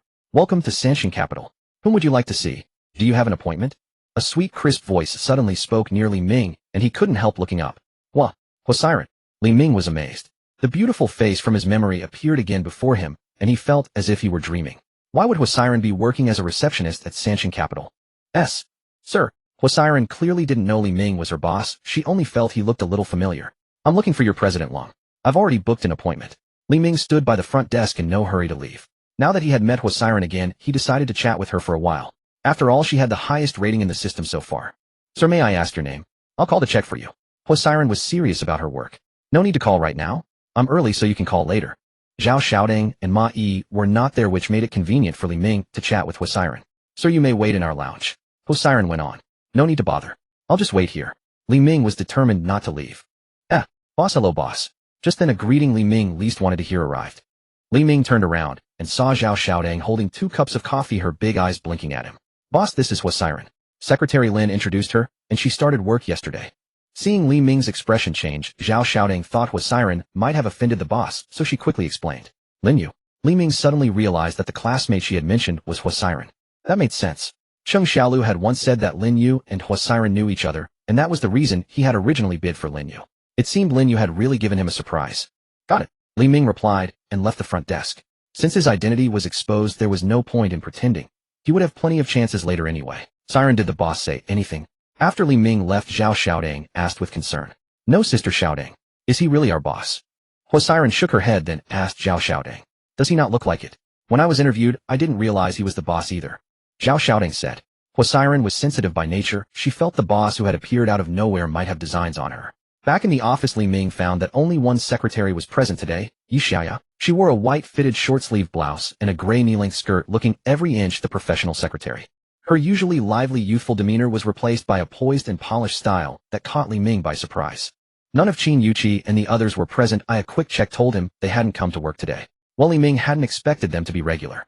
When the boss was absent-minded, it was only natural the employees followed suit. Just like him. He only came when he felt like it. Xiaya, take a seat. Li Ming sat in his office chair and gestured to a chair nearby. Yi Xiaya hesitated for a moment before sitting down. Li Ming looked at her with an approving smile, enjoying her quiet company. So are you getting used to it? Li Ming asked with concern. Boss, it's just too idle. There's nothing to do. Yi Xiaya was a little unused to her Ming Ji's changed manner, but she answered honestly. After several days here, it really was quiet every day. The first few days Sister Qin and the others kept me company, but today I'm alone, so it's even more boring. Tell you what, return your rented room tomorrow and move in with Yuqi. With someone around, you won't be bored. Zhang Yutong was about to join a film crew in a few days, so Yi Xiaya could take her place. Boss, this is the office. We can't.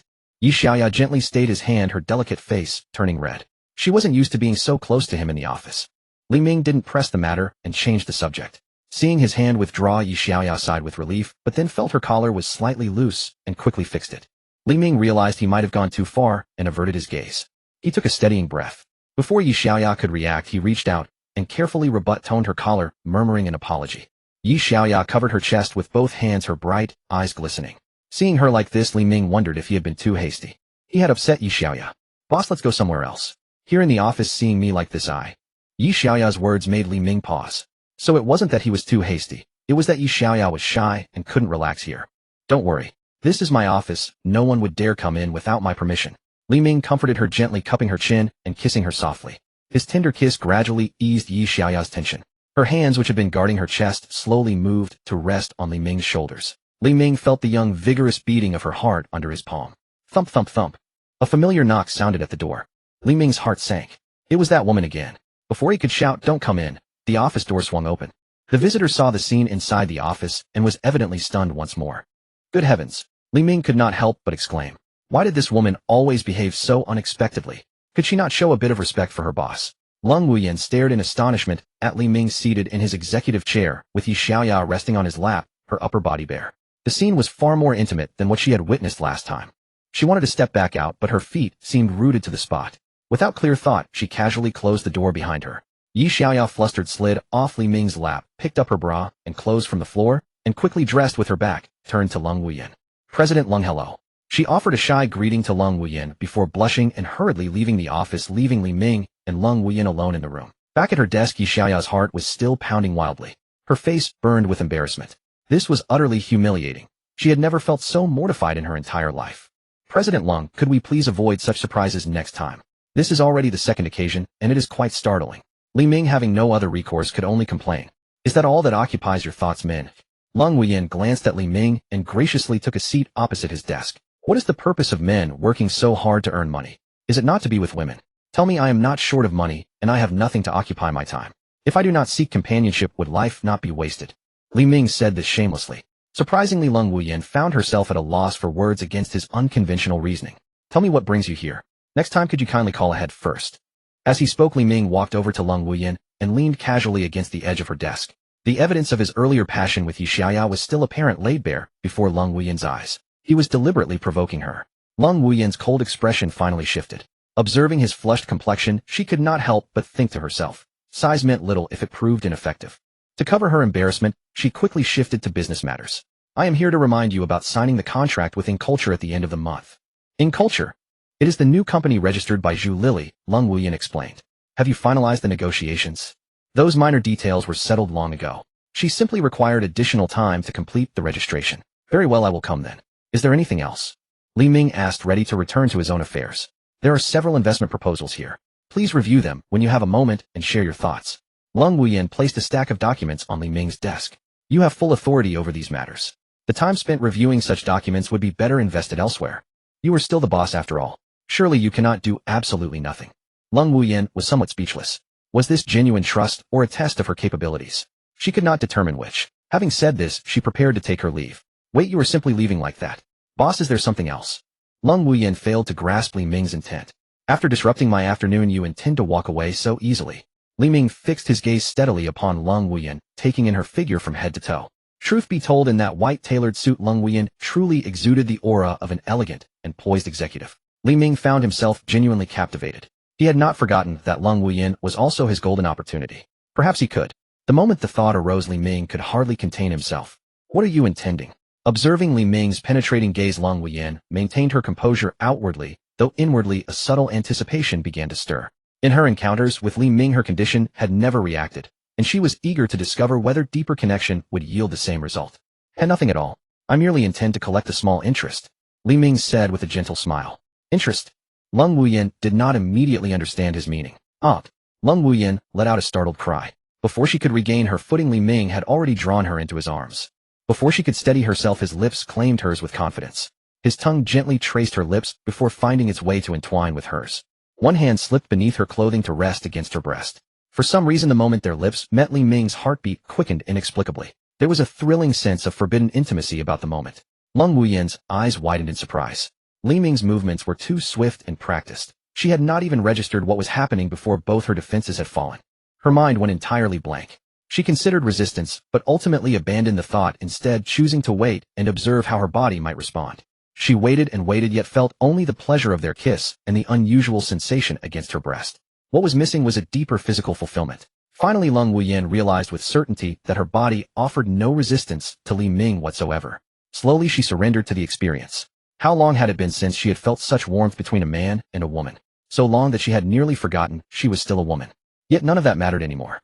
From this point forward, she could once again experience love and intimacy. Even if it were with only one person, it was far better than the solitude she had endured for so long. 2 tears slipped unconsciously down her cheeks, tears of liberation and relief. I acted impulsively. It is all my fault. Witnessing Lung Wuyan's tears, Li Ming immediately regretted his haste. Lung Wuyan wiped away her tears, adjusted her clothing, and shot Li Ming a pointed glance before turning and departing. She could not allow this man to discover her condition, or she would be entirely at his mercy. Something about this woman feels rather unusual.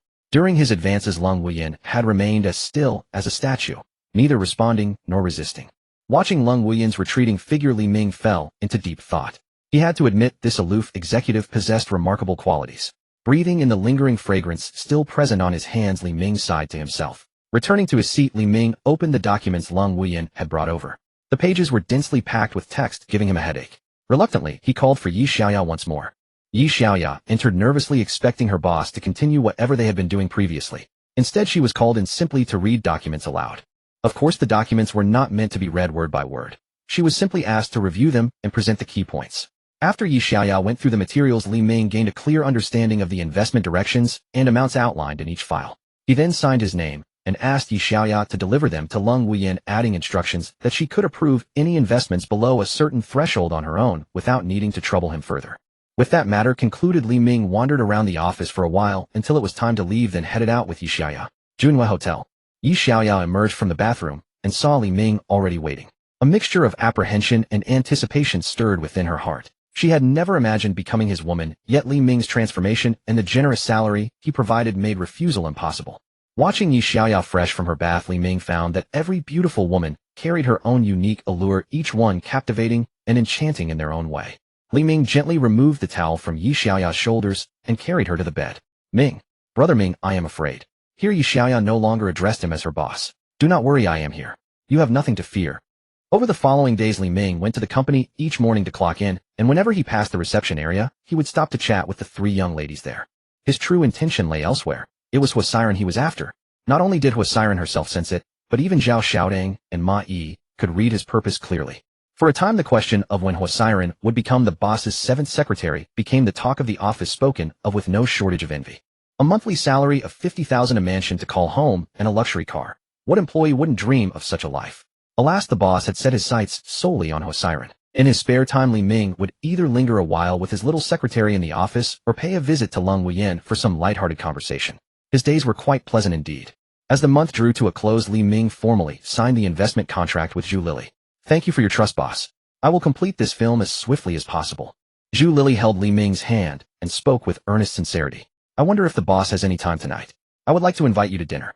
Her words carried an underlying meaning. As the largest shareholder of the new company, Wenhua, Zhu Lily had every right to address Li Ming as boss. Let us skip dinner this time. There will be many opportunities in the future. I am far more eager to see your film come to completion soon. Also, I will leave Yutong in your care from now on. Li Ming truly had no time to share a meal with her. For the past several days, he had been staying at Jiangjing No. 1, and tonight he had already promised to go to Kuweiju to help out. He simply could not be in 2 places at once. In investing in this film, Li Ming had put forward only one request: to craft a role for Zhang Yutong. Zhu Lily listened and agreed without hesitation. Between 50 million and a role she knew perfectly well, which held greater weight, and she even revised the later portions of the script accordingly. Rest assured, boss. I am somewhat acquainted with Yutong, and I will take good care of her.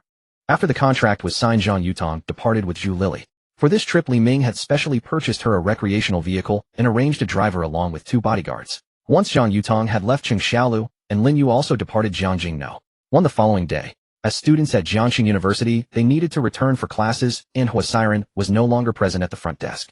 Over the next several days, Li Ming continued his familiar routine, moving between Kuweiju, Jiangjing No. 10 and the Royal Courtyard.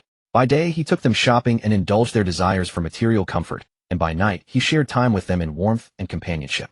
With his remarkable physical endurance, Li Ming handled everything with ease. Occasionally, he found himself curious about where his true limits might lie. Watching the number of withdrawable funds steadily rise gave Li Ming great motivation. Since moving to the Royal Courtyard, Tan Wen's life had undergone a remarkable transformation. She now enjoyed luxury cars, villas, and fine possessions. Yet the villa was not truly hers. She merely resided there. To make it her own, she knew she would need to work even harder. Her birthday was just 2 days away, and a bold idea suddenly came to her. If she could succeed this time, perhaps Li Ming, pleased by her efforts, might truly gift her a villa, or even a spacious penthouse would suffice. Tan Wen took out her phone and began carefully selecting her guests. Knowing Li Ming's preferences, she knew these choices required careful consideration. She immediately ruled out anyone like Zheng Suizue or Xin Min. Brother Ming, the day after tomorrow is my birthday. I have invited some close friends to hold a small party at the Royal Courtyard. Do you have time to join us? A message was sent directly to Li Ming. Very well, I will be there on time. Accompanying the reply was a transfer of 500,000 with a note attached. Be sure to prepare plenty of fine wine and good food. Upon receiving both the reply and the transfer, Tan Wen felt a surge of excitement. She knew she had made the right choice this time. Brimming with anticipation, she dialed the first guest on her list. Hello, Sister Wen. What brings you to call me today? You have become quite famous in our circle, driving luxury cars and living in a villa. I am truly envious. The voice on the other end carried a hint of sharpness. My birthday is the day after tomorrow. Royal Courtyard No. 36. Make sure to come. And do not forget to bring your swimsuit. Whether you can live the life I live depends entirely on how you perform this time. Tan Wen spoke plainly and directly with no pretense. Sister Wen, what are you implying? Glad you understand. I have given you this opportunity. Do not let it slip away, or do not come blaming me. That is all. I must hang up now, or there are still others to notify. And remember, keep this confidential. After Tan Wen ended the call, the recipient was still somewhat bewildered. Was Tan Wen truly introducing her own benefactor to someone else? Had Tan Wen lost her senses? Would anyone not guard their benefactor closely afraid of losing them to a rival? Yet here Tan Wen was openly revealing everything. What could she possibly be after? She was not the only one confused. All the sisters who received Tan Wen's calls found themselves equally puzzled by her intentions. Fortunately, they were all obedient and kept the secret well. After all, there was only one benefactor to share among many, and none wished to increase the competition. On the day of Tan Wen's birthday, each invited model dressed up meticulously and arrived one after another at her residence, Royal Courtyard No. 36. That evening the courtyard was brilliantly illuminated and beautifully decorated. Even before the guests arrived, the staff was already bustling with activity. With Li Ming's financial support, Tan Wen had hired professional attendants to manage the arrangements.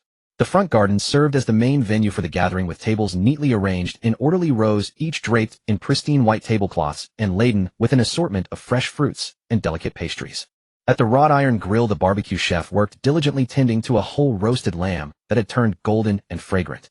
Ice buckets held chilled Lafite and champagne, while crystal glasses caught the rich amber glow of wine. Along the corner stood a liquor cabinet filled with imported spirits and freshly squeezed fruit wines. In short, drinks would flow freely throughout the evening. The backyard was equally radiant, with crystal-clear pool water rippling gently and warm steam rising from its surface. At the entrance of Royal Courtyard No. 36, Tan Wen wore an apricot off-shoulder short-sleeve dress with a ruby necklace adorning her fair neck, exuding both allure and elegance. The first guest arrived quickly, a tall and graceful beauty with an elegant bearing. "Hello, Sister Wen. Happy birthday." Seeing Tan Wen standing at the doorway, Bian Jing quickened her pace. "Xiao Jing has arrived. I suspected you would be the first," Tan Wen greeted warmly. As a newcomer with humble standing in their circle, Bian Jing had always been eager to prove herself. Tan Wen had spoken with her once before and knew this girl possessed ambition and drive much like herself in her younger days. "Sister Wen, that necklace is stunning. It suits you perfectly." A spark of admiration lit up Bian Jing's eyes. The necklace was clearly of great value, and she genuinely envied Tan Wen. For the past 2 days, she had been wondering why her appearance and figure were no inferior to Tan Wen's, yet she lacked Tan Wen's fortune. The answer she finally reached was simply that she had not yet met the right person. She had come prepared, ready to seize this opportunity if the benefactor did not repulse her. "Xiao Jing, please come in. Feel free to relax and enjoy yourself tonight." After receiving Bian Jing's gift, Tan Wen had the attendant guide her inside, where Zhang Yujia would take over the hospitality. Wow, what a spacious courtyard, truly beautiful. Hearing Bian Jing's exclamation, Tan Wen felt an even greater sense of fulfillment. Next, some arrived alone while others met along the way and came together, all warmly welcomed by Tan Wen since she had personally invited them. Without exception, they all praised Tan Wen with admiring expressions. Counting quietly, Tan Wen realized she had invited 10 people in total. 9 had arrived, with just 1 remaining. Tan Wen decided to wait a little longer. She had also invited Shuya, but unfortunately, she had declined, unwilling to make a living through such means. From afar, a sightseeing cart slowly approached, and Tan Wen straightened up. This was the final guest. At the royal manor, only the owner's vehicles were permitted to enter, while visitors were ferried by property management and sightseeing carts.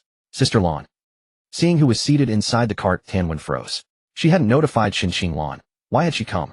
Was it appropriate for her to attend such an occasion? "Sister Lan, what brings you here?" As Tan Wen spoke, she glanced at Yao Zi beside Xinxing Lan. Her look seemed to ask, "What's going on? Wasn't this supposed to be kept confidential? How did you end up bringing her along?" "Big Sister happened to come looking for me, so Yao Zi explained. She knew it was inappropriate for Big Sister to attend such a gathering, but if she insisted on coming along, there was Zi could do. "What's wrong, Xiao Wen? Are you not welcoming me?" Xinxing Lan asked with a gentle smile. "Not at all, how could I? I was simply celebrating a birthday and never meant to trouble Sister Lan. Isn't this a delightful surprise?" Tan Wen explained, knowing that the guest had arrived and could hardly be turned away. Besides, she lacked the courage to refuse. "Happy birthday. I merely came to visit. Please don't be flustered." Xinxing Lan presented her gift. Of course, her purpose for coming was not about Tan Wen herself. She wanted to meet the generous patron behind Tan Wen and see if a business opportunity might arise. As for the true purpose of Tan Wen's birthday party, Xinxing Lan understood perfectly. "Sister Lan." "Hello, Sister Lan." "Sister Lan, you've come as well." Upon seeing Xinxing Lan appear, the models quickly hurried over to greet her while casting puzzled glances at Tan Wen. How did she bring Sister Lan here? Could Sister Lan also be interested in this wealthy patron? Truthfully, although Sister Lan was past 30, her mature elegance might indeed appeal to him. "Today is Xiao Wen's birthday. Don't mind me. Everyone should enjoy the food, drinks, and games as usual," Xinxing Lan told the group of women, setting aside her usual reserve. Once everyone had gathered, Tan Wen called Li Ming. He informed her he would arrive in half an hour and suggested they begin without waiting. "Everyone please start eating and drinking first. There will be plenty of wine tonight. Let's celebrate until we're thoroughly merry." With Tan Wen's words, Royal Manor No. 36 began to come alive. Over a dozen tall, graceful beauties gathered together, clinking glasses and dancing to the music, creating a scene of harmony and joy. All was laughter and pleasant conversation, the atmosphere quite warm, until the garage door opened and a McLaren P1 drove in, instantly capturing every woman's attention. Is that the McLaren from the auction? The one that went for 18 million? That's the limited edition McLaren P1. How impressive. Where's my bag? Where did I put it? We need to find it quickly. I left my swimsuit inside. Before the driver had even stepped out of the car, the women were already chattering, and the harmonious atmosphere from moments before had vanished. They knew the competition was about to begin. Inside the car, Li Ming was already captivated by the sight before him. Each woman stood no shorter than 175 centimeters, wearing various styles of short skirts, creating a breathtaking forest of long, straight, fair legs. Their figures were impeccably proportioned, worthy of Tan Wen's careful selections. As Li Ming stepped out of the car, both Tan Wen and Zhang Yujia hurried forward to greet him. Happy birthday. Li Ming presented the gift he had chosen for Tan Wen. Thank you, Brother Ming, Tan Wen said happily, giving him a light kiss on the cheek. She then opened the gift box, revealing a Vacheron Constantin lady's watch. Seeing this gift, Tan Wen felt an inexplicable sense of nervousness. A watch? Is Brother Ming trying to confess his feelings? Does he want to acknowledge me as his girlfriend? Tan Wen's mind began racing with possibilities. If Li Ming knew, he would surely tell her, "You're overthinking things. It's just a gift." Stepping into the garden, Li Ming suddenly felt like a lone sheep among wolves. The way these women looked at him was unmistakable. Li Ming could almost see the green light in their eyes. He observed several guest profiles. Scores were remarkably high, some even exceeding 90, though none had an experience level of 0. While slightly regrettable, experiencing such company all at once was hardly a loss. Tan Wen introduced each person to Li Ming one by one, and Li Ming greeted each guest, in turn, knowing that every visitor deserved respect. Soon he reached the final person. This is Bian Jing, who has just entered the industry. Bian Jing. That is a surname I have rarely encountered. Li Ming looked at Bian Jing, a beautiful girl wearing high heels taller than him. Li Ming's eyes lit up. What a delightful surprise. Bian Jing was the greatest discovery of the evening. In recent days, Li Ming had been busy managing cashback returns. Among his 11 current targets, apart from Wen Tong, who was unreachable, Feng Miyu, who was occupied at the hospital, and Zhang Yutong, who was not nearby, the remaining 8 had been productive. Those who did not manage storefronts had all been converted to real estate investments, providing each of them with monthly rental income and securing their future. After days of tireless effort, Li Ming had finally exhausted the dedicated funds for those 8 individuals. He now held 7.8 billion yuan in withdrawable funds, along with 100 million yuan deposited in his ICBC account. Therefore, to continue expanding his returns, he would need to seek new targets, and Bian Jing had appeared at just the right moment. Brother Ming, there is one more person inside who wishes to meet you. It is our senior sister, Shen Qinglan. After introducing the 10 young women, Tan Wen pointed toward the main building and said to Li Ming, very well. Since she is your senior sister, I shall go and pay my respects. With Tan Wen having spoken, Li Ming naturally wanted to honor her wishes. After all, she had done commendable work today. Both Zhang Yujia and Bian Jing had come into his life through Tan Wen's connection. Tan Wen led Li Ming to the study of the main building. As soon as he entered, he saw a mature and elegant beauty sipping red wine. Setting down her glass, the faint trace of lipstick remained on the rim. Shen Qinglan, age 32, stood 176 centimeters tall, with a weight of 55 kilograms, scored a remarkable 93, and had an experience level of just 2. Her health was excellent. Alas, a slight disappointment, Li Ming thought to himself. Sister Lan, this is Brother Ming. Li Ming. After the introduction, Tan Wen gracefully excused herself and left the room. At that moment, the study held only Li Ming and Shen Qinglan. Hua Jie is my own older sister. With those words, Shen Qinglan completely broke through Li Ming's composure. Ahem. Why you? What did you say? Li Ming could hardly believe what he had just heard. I said Sister Hua is my own elder sister. Shen Qinglan repeated, a hint of playfulness at the corners of her lips. Wasn't the world supposed to be vast? How had he encountered Sister Hua's younger sister? Yet the two sisters looked nothing alike. Over the past few days, her sister had mentioned this man to her more than once, and the look on her face made it clear that something was going on between them. Li Ming felt a little awkward. Although Sister Hua had flirted with him first, in the end, he had still been the one to take things a step further. What do you mean? Li Ming asked. What happens between you two is none of my business. I'm just curious why she can't seem to get you out of her mind. Shen Qinglan looked him up and down. She had to admit this man's appearance was a perfect 10. As for what lay inside, she couldn't tell. Li Ming was at a loss for words. He couldn't very well tell Shen Qinglan that her sister couldn't forget him because she had thoroughly enjoyed their time together. Over the past few days, Sister Hua had also tried to reach Li Ming through Zhang Yujia, but he had turned down every invitation. It wasn't that he didn't want to see her. Sister Hua's mature, graceful charm was quite appealing to him. He simply didn't have the time to spare. As for the reason, you'll have to ask her yourself, Li Ming said, spreading his hands. I will. But I came to see you today about something else. Shen Qinglan set aside the topic of Sister Hua. So what's the matter? I was wondering if you have any interest in the modeling industry. What do you mean? Li Ming didn't follow. He was interested in models, but not particularly in the industry itself. What I mean is my company needs funding. If you're interested in the modeling industry, perhaps you might consider investing. Shen Qinglan revealed the purpose of her visit. How much money do you need? Li Ming realized that Shen Qinglan was short on funds. 10 million. I can give you a 30% stake in the company, Shen Qinglan said. Well, I'm not very familiar with investments. But you can go see my general manager. If she's interested, the two of you can have a talk. As for investments, Li Ming simply delegated the matter to Leng Wuyan. What company are you with? Shen Qinglan asked. Sanxin Capital. Here's my card. Take it and go see President Leng. Li Ming handed Shen Qinglan one of his business cards. Sanxin Capital. You're the boss of that harem company. Shen Qinglan was astonished when she heard the name Sanxin Capital. Why you? What did you say? Li Ming was stunned. What had he just heard? The boss of a harem company. Him. I am sorry. I just heard it from someone. Please don't mind. Shen Qinglan suddenly felt embarrassed and wanted nothing more than to leave the place. After all, Sanxin Capital was quite famous. Her remark was simply a conditioned reflex. The moment she said it, she felt a tinge of regret. Wasn't this speaking ill of him to his face? Rumors are not to be trusted. You should learn not to spread or believe groundless gossip. Li Ming's expression darkened. Who had spread such a reputation about him? Isn't this smearing his name? It was purely his personal preference. How did it turn into running a harem? Besides, he hadn't been involved with any of his employees. He simply couldn't admit to it. Rumors stop at the wise. Rest assured, boss, I would never believe such nonsense. Shen Qinglan vowed. But judging from Shen Qinglan's expression, Li Ming had the feeling that his denial had only made things worse, like protesting too much. Forget it, he thought, let them think what they like. He had a clear conscience. Shen Qinglan tucked away the business card, picked up the red wine on the table, poured a glass for Li Ming, then raised her own glass. Thank you for your help. The glasses met with a soft clink. After finishing the wine, Shen Qinglan bade Li Ming farewell and left the study. He watched Shen Qinglan's graceful figure as she walked away. No wonder they were sisters. Both carried themselves with such refined grace. On such a beautiful evening, it was truly a waste to talk business. If anything, this was a time for romance. Leaving the study, Li Ming went to the courtyard and saw that Shen Qinglan hadn't left after all. She was eating daintily and sipping red wine. Shen Qinglan had intended to leave, but the sight of the red wine made her legs betray her and sit down. In her life, she had only one passion: red wine. The 1,000 yuan bottles of red wine placed before her were an irresistible temptation. Besides, she hadn't fully enjoyed herself in the study just now. Not drinking would be wasteful, and waste is shameful. I'll leave after finishing this bottle of Lafite. Tan, when knowing Shen Qinglan's fondness for wine, immediately poured her a glass. Thank you for your past help, Sister Lan. Let me toast you. Good. Shen Qinglan raised her glass and drained it. Wonderful wine. As soon as Li Ming appeared, he became the center of attention.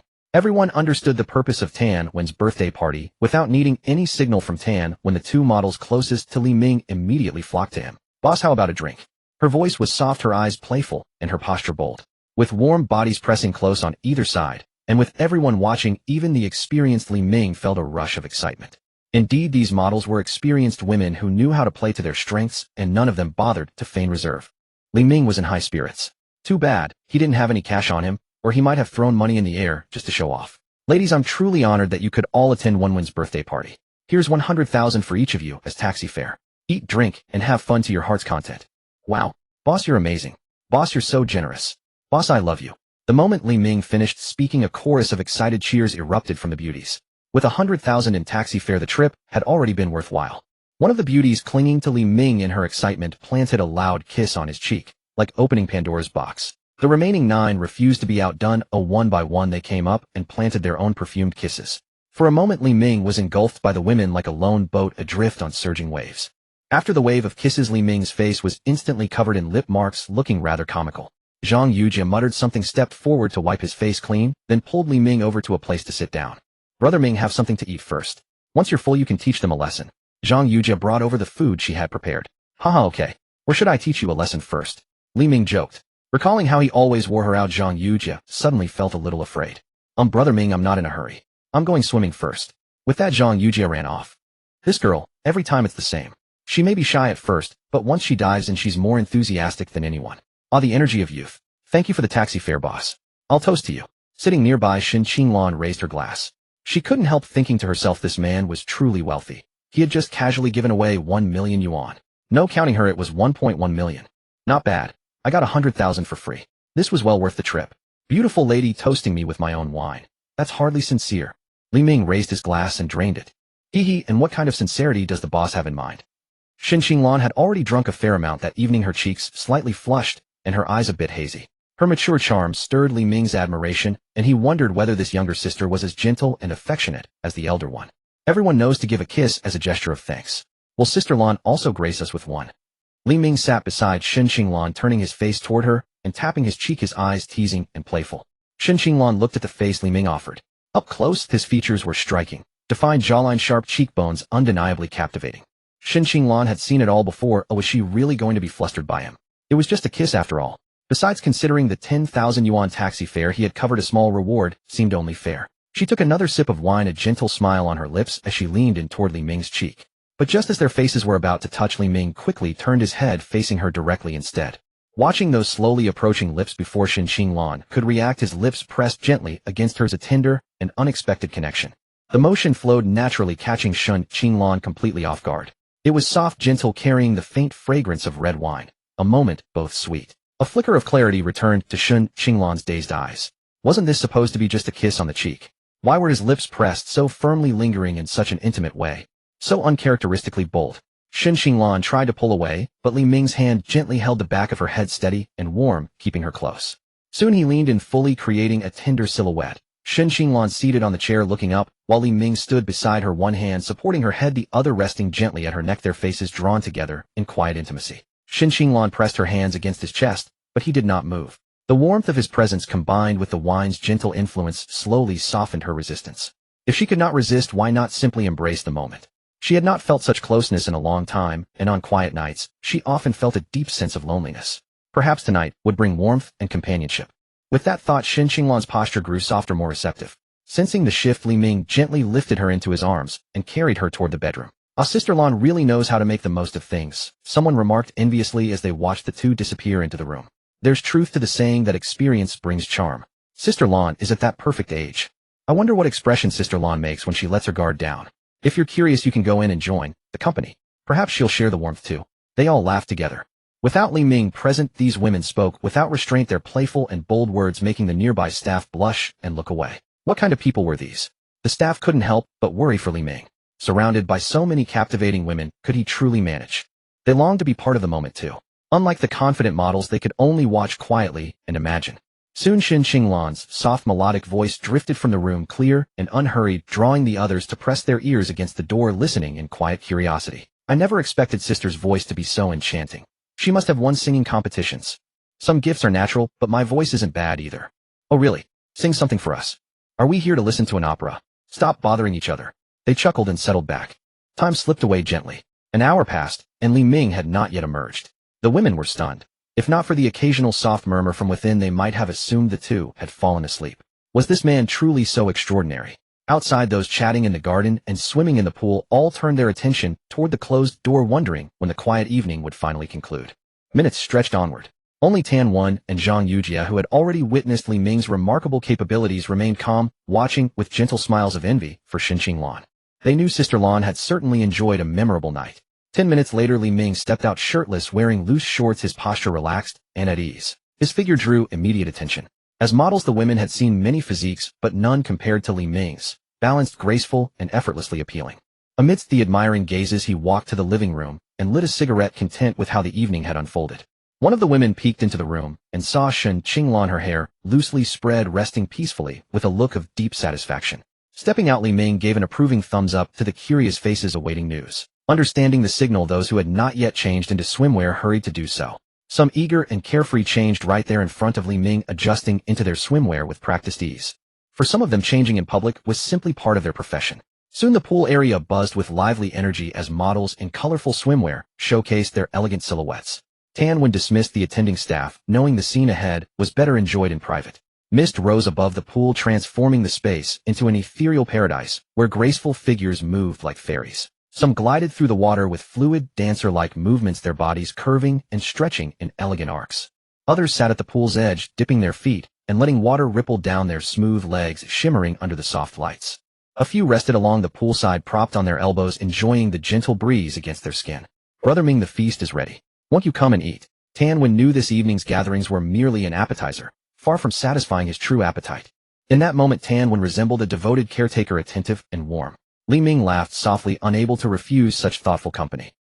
That night passed in a blur of pleasant moments, and Li Ming lost track of time.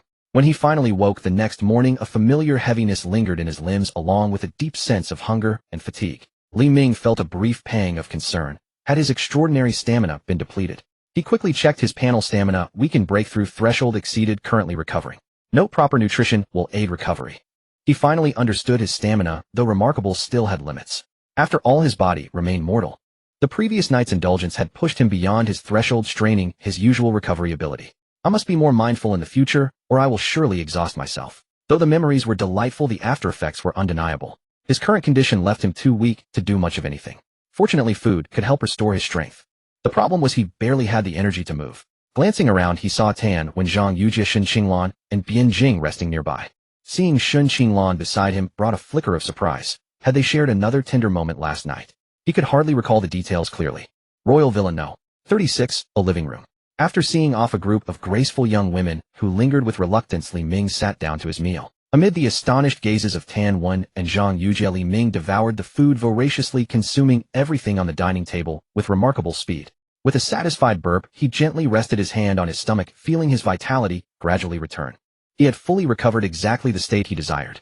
Brother Ming, Tan Wen began hesitantly, when did your appetite become so enormous? The pastries left from the previous night, the partially eaten roasted lamb, and all the provisions stored in the refrigerator had been completely cleared away by Li Ming. These foods would have taken Tan Wen 3 days to finish, yet Li Ming consumed them all in one sitting, leaving Tan Wen and Zhang Yujie quite startled. Alas, there is no other way, Li Ming said with a wry smile. Last night left me quite exhausted. Li Ming shook his head gently. Then, Brother Ming, did you enjoy yourself? Tan Wen asked with a playful wink. It was pleasant, but next time please do not arrange so many companions, as the body cannot bear such exertion, Li Ming answered honestly. As long as you are satisfied, Brother Ming, Tan Wen replied. Among those ladies, did you find anyone you were particularly fond of? That young woman named Bian Jing, please invite her to reside here as well, so she can keep you two company, Li Ming suggested. Regarding this wealth generation opportunity, Li Ming decided to nurture it gradually for future benefits. Shortly after, Li Ming transferred 6 million yuan to Tan Wen. I have sent the taxi fare to the girls. The remainder is for you to spend as you wish. Thank you, Brother Ming, Tan Wen said. Her fingers trembled slightly as she tapped to accept the transfer. The amount Li Ming had given far exceeded her expectations. Seeing the transfer amount, Zhang Yujie felt no envy, but rather genuine happiness for her sister Wen. Everything she had received from Li Ming far surpassed several million yuan. Having enjoyed such a wonderful life herself, she naturally hoped Tan Wen's days would brighten as well. After Tan Wen sent the taxi fare to her companions and checked her current account balance, she recalled her mother's call from a few days prior. She decided to visit home in a few days. After all, returning home in glory is like traveling at night, wearing fine brocade. This time Tan Wen would return home with great distinction. The following day, Central Hospital. A Rolls-Royce Cullinan parked in the lot, its commanding presence turning heads wherever it stopped, undoubtedly the most distinguished vehicle in the parking area. The rear door opened slowly, and Li Ming stepped out. Today was the day Grandma Feng Muyu was being discharged, and Li Ming had arrived early in the morning. Oh, son-in-law, you are here so early. Have you had breakfast? After several days of interaction, Gu Chuanhua's attitude toward Li Ming had grown considerably warmer. I have eaten. Is everything packed? Li Ming now treated Gu Chuanhua with noticeably greater kindness than before. Yes, DeLong is handling the discharge procedures. We can leave as soon as they are finished, Gu Chuanhua replied with a smile. Shortly afterward, Feng DeLong returned. The paperwork was completed swiftly, given that this patient had been personally arranged by the hospital director. Feng DeLong pushed the wheelchair, while Gu Chuanhua carried the luggage, and the group made their way out of the ward. Before departing, Li Ming visited Director Hu to bid farewell and presented some gifts. After conversing with Director Hu for a while, Li Ming took his leave. In the parking lot, Chun Hu noticed Li Ming and his party approaching and immediately opened the car door. Li Ming helped Grandma into the vehicle, while Chun Hu placed the wheelchair and luggage in the trunk. Then Li Ming and Feng Muyu boarded the car. There is no room inside. I will send you an address shortly. Please take a taxi there yourselves, Li Ming said to Gu Chuanhua and Feng DeLong as he was about to close the door. Gu Chuanhua and Feng DeLong nodded blankly, having barely registered his words. Both were overwhelmed by the grandeur of the luxury automobile before them. Only when the taillights disappeared did Gu Chuanhua finally draw a deep breath. DeLong, that was a Rolls-Royce, wasn't it? It is a Rolls-Royce Cullinan, Feng DeLong corrected, casting a teasing glance at his wife. Such ignorance was somewhat amusing. Cullinan. What a strange name. Sounds like something torn at the crotch. Not a pleasing name at all. What a pity for such a fine car, Gu Chuanhua remarked with a slight grimace. Cullinan, not whatever you called it, Feng DeLong thought to himself. Thank goodness no one nearby had heard that. Cullinan. What a splendid name. How much does it cost? Gu Chuanhua asked admiringly. Quite expensive, around 10 million yuan, Feng DeLong replied. As a car enthusiast, he occasionally visited auto shows and possessed some knowledge of luxury vehicle prices. Regrettably, he only owned a second-hand Jetta. 10 million yuan. Gu Chunhua's voice rose sharply, echoing throughout the parking lot. Beep beep. Several nearby vehicles set off their alarms in response. Woman trying to give me a heart attack. Feng Delong, positioned closest to her, clutched his chest and chided good-naturedly. In the past, Gu Chunhua would have immediately lashed out at such remarks, but now her mind was entirely occupied with calculating how many zeros 10 million contained. 1 1000. 7 zeros. Having finally counted correctly, Gu Chunhua's admiration for Li Ming deepened further. A single car was worth 10 million. How wealthy must he truly be? What did our son-in-law just say? She suddenly remembered that Li Ming had said something to them earlier. I did not catch it clearly, Feng Delong stammered. Not clear. Gu Chunhua grew momentarily exasperated and gently tugged at Feng Delong's ear, remembering his earlier teasing glance. What use are you? You cannot earn money, you cannot serve me in bed, and now you cannot even listen properly. Tell me, what good are you? Pain. Easy there, wife, I was wrong, Feng Delong pleaded. Inside, however, he thought, you did not hear it clearly either. Why blame me? Of course, he dared not voice these words aloud. At that moment, a WeChat message notification sounded from Feng Delong's phone. Wife, let go. Qingyu has sent a message. Hearing it was from Feng Muyu, Gu Chunhua released her grip. Quick, see what she says. Feng Delong opened WeChat and found a location pin. Wife, Qingyu sent a location, Yahuayuan residential community. She wants us to go there, Feng Delong explained. What? Yahuayuan? Did they not go to the old family residence? Gu Chunhua looked puzzled. Could Qingyu be arranging for us to move into Yahuayuan? Feng Delong's words suddenly brought clarity to Gu Chunhua. She suddenly recalled her earlier words to Feng Muyu and wondered if they were preparing a surprise for her. The more Gu Chunhua thought about it, the more excited she became. It had to be so. Her son-in-law was certainly capable, and he doted upon Qingyu so deeply that he would surely spare no expense to purchase a residence in Yahuayuan for her. Why are you standing idle? Call a car. Seeing Feng Delong motionless, Gu Chunhua's temper flared once more, but this time she restrained herself. Consider it a favor to Qingyu. Treat her father well in the future, and try to avoid conflict whenever possible, she reminded herself. The prospect of soon arriving at Yahuayuan filled Gu Chunhua with quiet anticipation. Her heart swelled with warm expectation as she imagined what awaited them at their new home. At the main gate of Yahuayuan residential community, external vehicles were not permitted to enter, so the taxi could only drop them off nearby. Gu Chunhua and Feng Delong stepped out of the taxi. Look, the entrance is even more impressive than in the photos. And those security guards, young and handsome. Seeing them gives you a real sense of security, just living here. Gu Chunhua stood at the gate, unable to stop expressing her amazement. Wife, are you sure we'll actually be living here? After Gu Chunhua's enthusiastic pitch throughout the journey, Feng Delong was unusually excited, though he still found it hard to believe as he asked. Of course I'm serious. When have I ever lied to you? Without me you'd never get to live here, even in your next life. Gu Chunhua shot Feng Delong a look and sniffed dismissively. That's right. The best thing I've ever done in my life was marrying you. Seeing Gu Chunhua, so convinced, Feng Delong shamelessly flattered her. Wrong. The best thing you've done is having a good daughter. Too bad the other side didn't know how to cherish her. Gu Chunhua was still quite clear-headed. Without Feng Muyu, they meant nothing in Li Ming's eyes. When Gu Chunhua mentioned the other side, she was referring to Feng Muyu's biological mother. She rarely showed any concern for Feng Muyu, and now that he had made it, they remained completely unaware. After a phone call to Feng Muyu, the guard politely waved Gu Chunhua and her husband through. They declined the sightseeing card offered by the staff, and chose to walk in on foot, wanting to thoroughly enjoy the scenery along the way. Take a good look. This is what a high-end community looks like.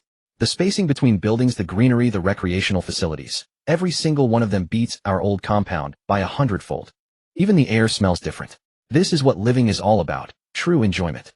Walking along the pedestrian-friendly path, Gu Chunhua couldn't stop talking, her face full of envy at every turn. You make it sound like we had it rough back there. Our life wasn't bad, was it? Feng Delong felt his wife had gotten a bit carried away. Was that living? That was merely surviving. Gu Chunhua's fiery temper flared. Wherever they were, she really wanted to kick Feng Delong. Find my status has changed now. I need to work on my temper.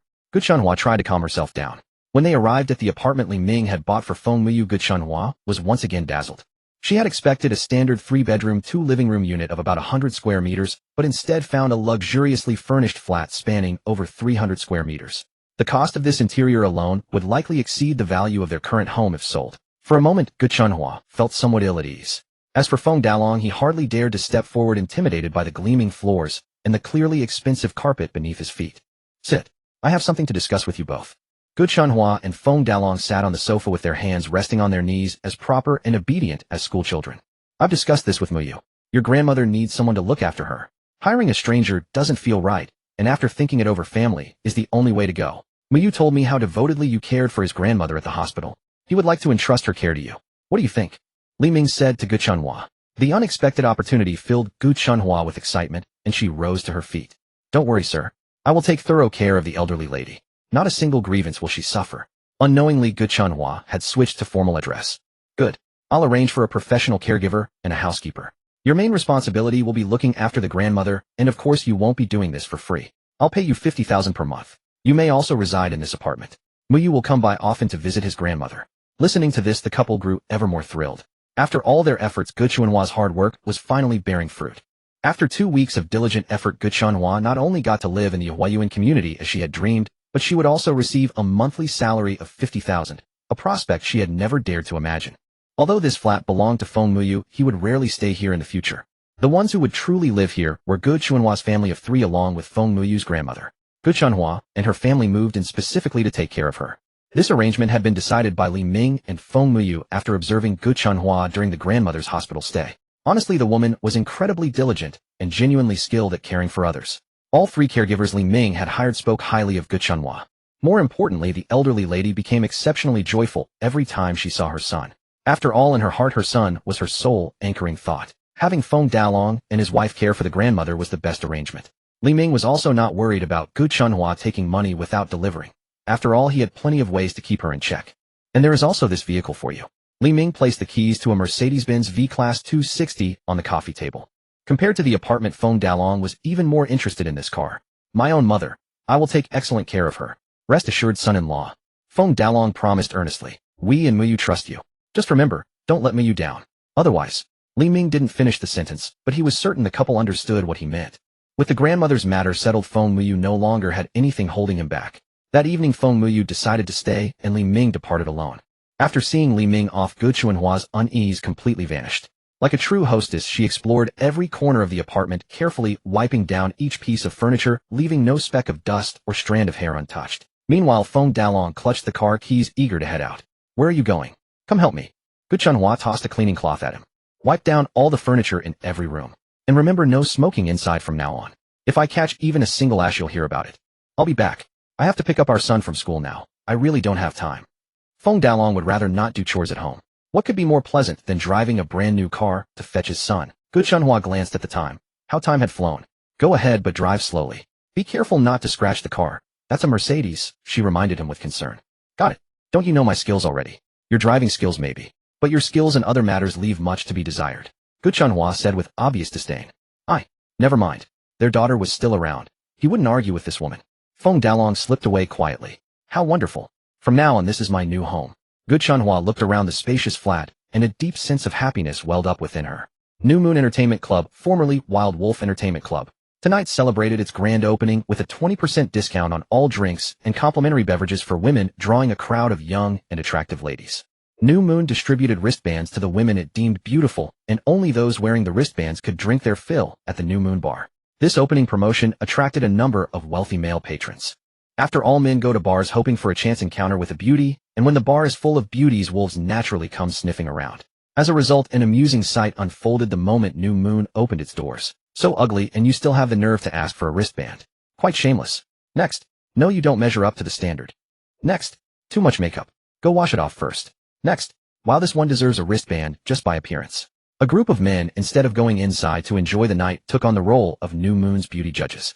They began pointing and making remarks about the women who came to collect wristbands. The women who were teased could do little more than shoot a resentful glare at the crowd. Those who failed to receive wristbands turned and walked away, while those who did were immediately approached by someone hoping to chat. What are you all staring at? Keep it up and you'll be sorry.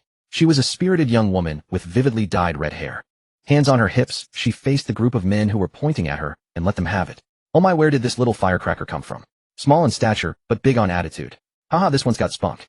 I like her. Nobody else gets first claim. Little sister, are you even 18? Minors are not allowed in here.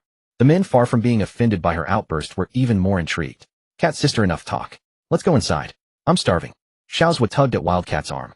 They had originally planned to take advantage of New Moon's opening free drinks and snacks. Last month, a middle-aged man they met had sent each of them a generous red envelope, allowing them several days of carefree living. But money runs out eventually, and they were too embarrassed to ask the man for more, so they decided to get some free food and drinks at New Moon's opening. Little did they expect that just a few pointed remarks would set their cat sister off.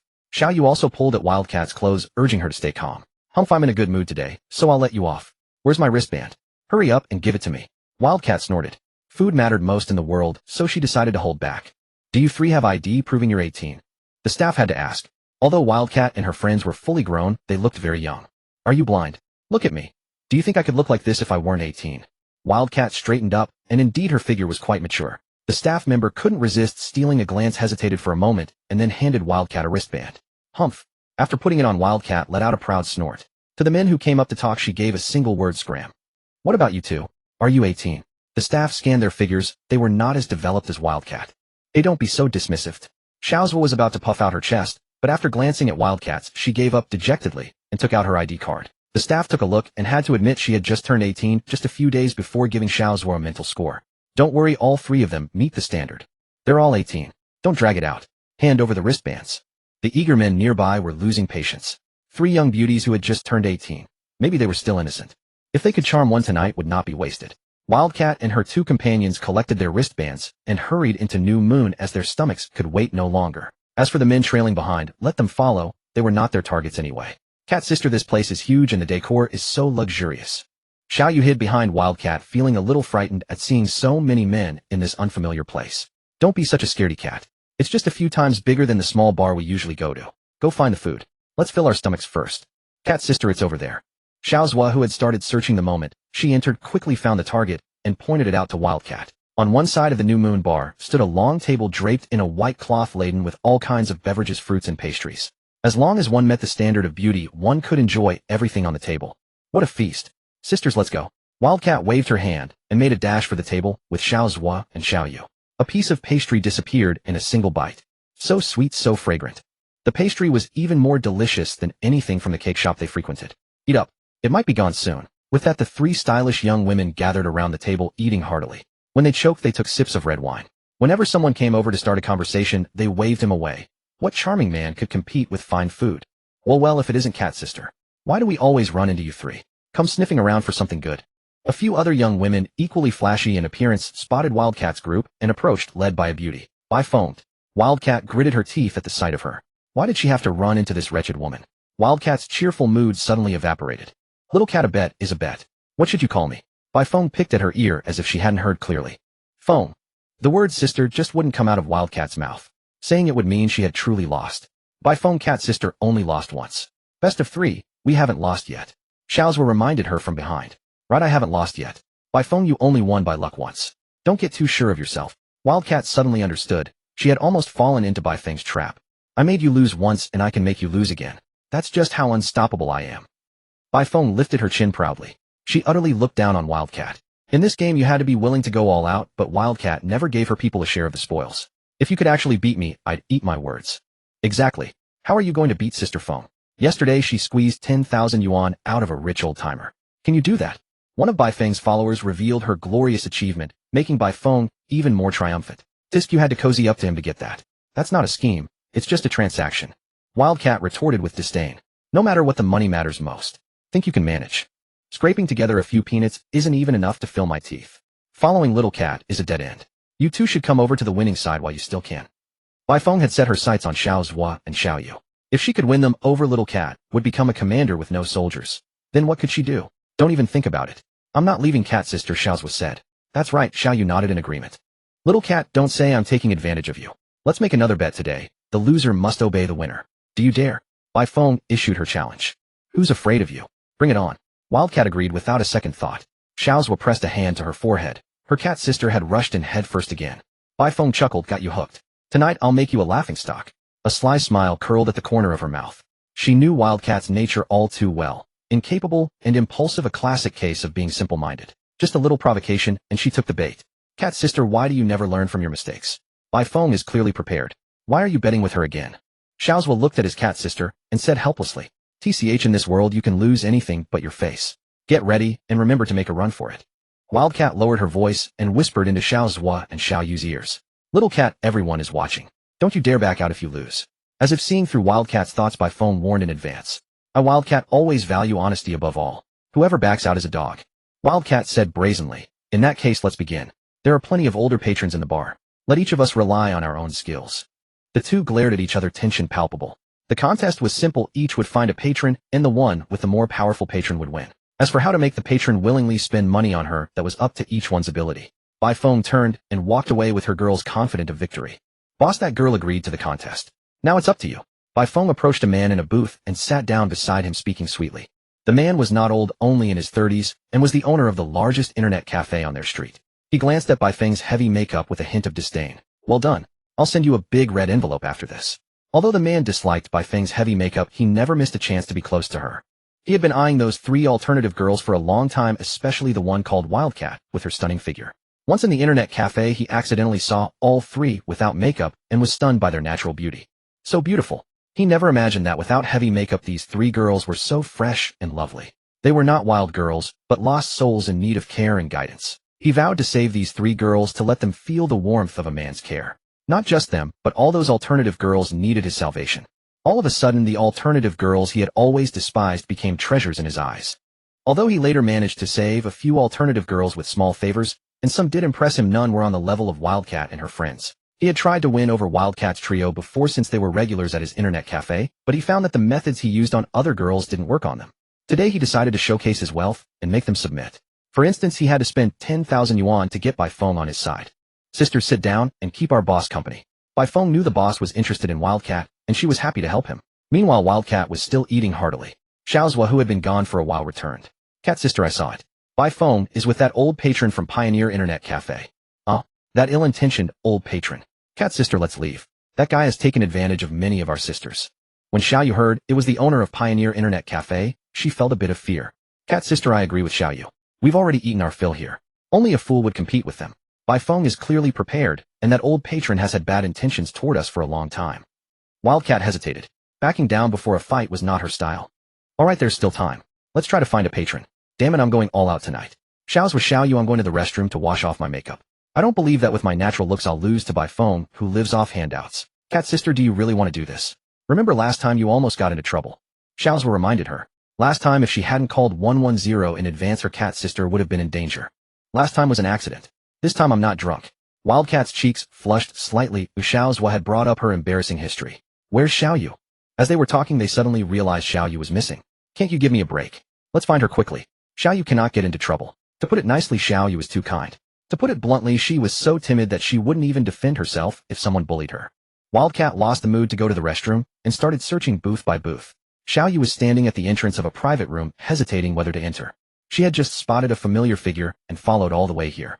The moment she saw that figure, Xiaoyu thought her cat sister was saved. She called out to cat sister, but she was talking to Xiaozhua and didn't hear. The person was about to disappear. For her cat sister, Xiaoyu stomped her foot and followed. Standing at the door, Xiaoyu felt a bit scared. If she barged in to ask the uncle for help, what if he had forgotten her? While she hesitated, a hand suddenly landed on her shoulder. Hey beauty, come have a drink with me. A drunk man had set his eyes on Xiaoyu. His hand on her shoulder began to slide down, and he tried to get closer. He squeezed hard, causing her pain. Then his foul-smelling mouth leaned in to kiss her. Xiaoyu wanted to cry. Summoning unknown courage, she opened the door of the private room and rushed inside. Now this drunkard was even more frightening. 15 pairs of eyes simultaneously fixed on Xiaoyu, the uninvited guest. Among them were 5 men and 10 women. Each man had 2 women beside him, enjoying themselves with arms around them. The bottles on the table were all expensive drinks, none of which she had ever seen as complimentary. Where did this girl with yellow hair, heavy makeup, oversized earrings, and distinctive clothes come from? Her outfit and style were unmistakably that of an alternative girl. The men exchanged glances. Who invited this friend? Such a unique look. Little sister, don't run. Let big brother give you a kiss. The drunkard followed into the room, staggering with open arms, trying to embrace Xiaoyu. The men understood. She was being harassed, and had fled here in panic. They burst into laughter, not expecting to witness such a scene. After entering the room, Xiaoyu was stunned for a moment, not expecting so many people inside. But she immediately recognized the uncle. Compared to a month ago, the uncle was even more handsome, standing out like a crane among chickens. Seeing the drunkard approaching, Xiaoyu panicked. She ran to the man, wrapped her arms around his, and said plaintively, "Uncle, save me." Li Ming looked at the blonde girl who had suddenly appeared beside him. She seemed familiar, but he could not recall who she was. Have I slept with this girl before? Why can I not remember anything at all? Li Ming set down his wine and asked, "Who are you?" "Uncle, it is Xiaoyu. Have you forgotten me? We once dined together. There was also Sister Mao and Xiaozhua. You even gave us red envelopes. It was at that Wei Gu seafood barbecue restaurant." Xiaoyu looked at Li Ming eagerly, hoping to awaken his memory. "Ah, so it is you. Why are you alone?" After hearing Xiaoyu's words, Li Ming suddenly remembered. She was one of the 3 spirited young women. "Uncle, you remember now? That is wonderful. Come with me, Sister Mao needs help. It is an urgent matter. She tried to pull Li Ming along. But with her slight strength, she could hardly move Li Ming. In her surprise, she stumbled forward and fell into his arms. Li Ming quickly helped her up. She was so light, though the cheap perfume was rather pungent. Xiao Yu stood up with a flushed face, though fortunately, her heavy makeup made it less noticeable. Just now when Uncle helped her, his hand had rested inappropriately. Was he doing it on purpose or by accident? Xiao Yu, take your time. We still have this trouble to deal with, Li Ming said, gesturing toward the drunkard who had followed her in. Do you know him? No, I do not know him. He pinched my behind just now. Xiao Yu said grievously. It truly hurt. Then it is easy to handle. Li Ming stood up, having not stretched his limbs in a long while. Who are you? Do you know who I am? I am young Master Ma of Batian Street. Hand that girl over to me, or I will not let any of you leave through this door. The drunkard showed no fear upon seeing Li Ming and his companions, quite arrogant indeed. Brother Ming, leave this drunkard to us, Chen Xiaohou said upon seeing Li Ming rise, volunteering to handle the matter. Tonight's gathering had been organized by him. Xinyue was opening for business today, and as a regular of nightlife venues, he naturally came to experience the new establishment's charm. He had invited Li Ming along with several companions. As the host, how could he let his guests intervene? Chen Xiaohou did not lift a hand himself, directly summoning the security staff. Young Master Chen, this was our oversight. We apologize for the inconvenience. The security chief entered and was extremely polite to Chen Xiaohou, offering repeated apologies. As a wealthy second-generation heir and nightlife regular, he was not someone this supervisor could afford to offend. With a wave of his hand, 2 security guards dragged the drunkard outside to sober him up. Xinyue dared to cause trouble on its opening day. Must make an example of him. Young Master Ma of Batian Street. Did Jiangxing even have a Batian Street? The pest was driven out, and Li Ming sat back down. What is going on? Tell me properly. Uncle, it is like this. Xiao Yu then explained the competition between Wildcat and White Phoenix in broad strokes. Hey, you spirited girls truly know how to play. Can you even compete like this? Chen Xiaohou remarked after hearing the story. Spirited girls taking down old men, a new twist indeed. To put it plainly, Chen Xiaohou and his fellow wealthy heirs did not look down on spirited girls at all. In their eyes, these people were marginal figures in society, generating less profit than streetwalkers. It was merely polite conversation, since Li Ming was familiar with this spirited girl. As for these 3 spirited young women, Li Ming's impression of them was quite favorable. Though he had only interacted with them once, they spoke straightforwardly and acted generously, giving off a sense of brotherhood and loyalty. Come take me to see your sister Mao. Since they had met again, it showed fate had brought them together. Li Ming decided he should still lend them a hand. All right, uncle, let us go. Hearing that Li Ming was ready to help, Xiao Yu was overjoyed. This time Sister Mao might actually win. You all continue, I will be right back. Among these wealthy heirs, Li Ming only knew Chen Xiaohou and Zhang Yang. The others were meeting for the first time. Drinking with them was not as enjoyable as drinking with the spirited girls. Brother Ming, shall we go together? Seeing Li Ming care so much about these spirited girls, Chen Xiaohou immediately said, no need. For such a small matter, I can handle it alone. You all continue, do not waste these wines and companions. Indeed, which girl here was not more beautiful and alluring than these spirited young women?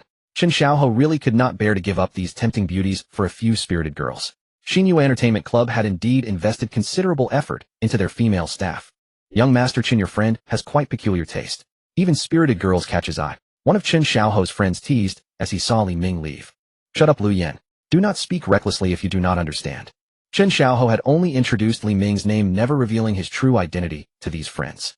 Here only he and Zhang Yang knew how formidable their brother Ming truly was. Xiao Yu held Li Ming's hand, leading the way. She feared that if she let go, uncle would disappear and her sister Mao would have no hope of rescue.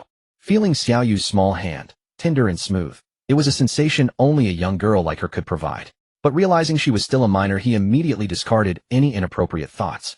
Being law-abiding was what made a good citizen. Arriving back at the place they had just left, Xiao Yu could not find Wildcat, and Xiaos were growing anxious. With so many people, how could they possibly find them? The passionate music and dancing crowds only made locating them more difficult. Having no choice, Li Ming could only search with Xiao Yu from booth to booth. Finally, they found Wildcat in a secluded booth, mainly because a group of spirited girls was gathered there, 7 or 8 of them together, which was quite conspicuous. At this moment, the spirited girls were clearly divided, 2 versus 5. Behind the 5 spirited girls' booth sat a man watching the scene with great interest. If Li Ming was not mistaken, this man was the old man targeted by the spirited girl named White Phoenix that Xiao Yu had mentioned. Sister Mao. Xiao Yu rushed to Wildcat's side, protecting her. Xiao Yu, where did you run off to? You made Sisters Hua and me search for you all along. Wildcat had another sentence unspoken. If you had not disappeared, she would have fled long ago and would not have been cornered by them.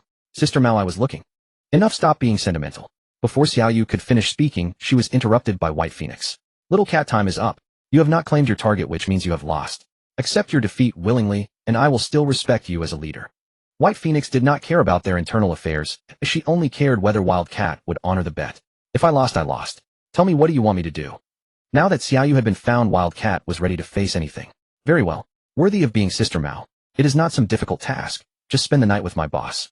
Easy enough, right? White Phoenix pointed to the man seated in the booth. Wildcat had long noticed the boss of the Pioneer Internet Cafe, but never expected White Phoenix's intention was for her to sleep with this old man.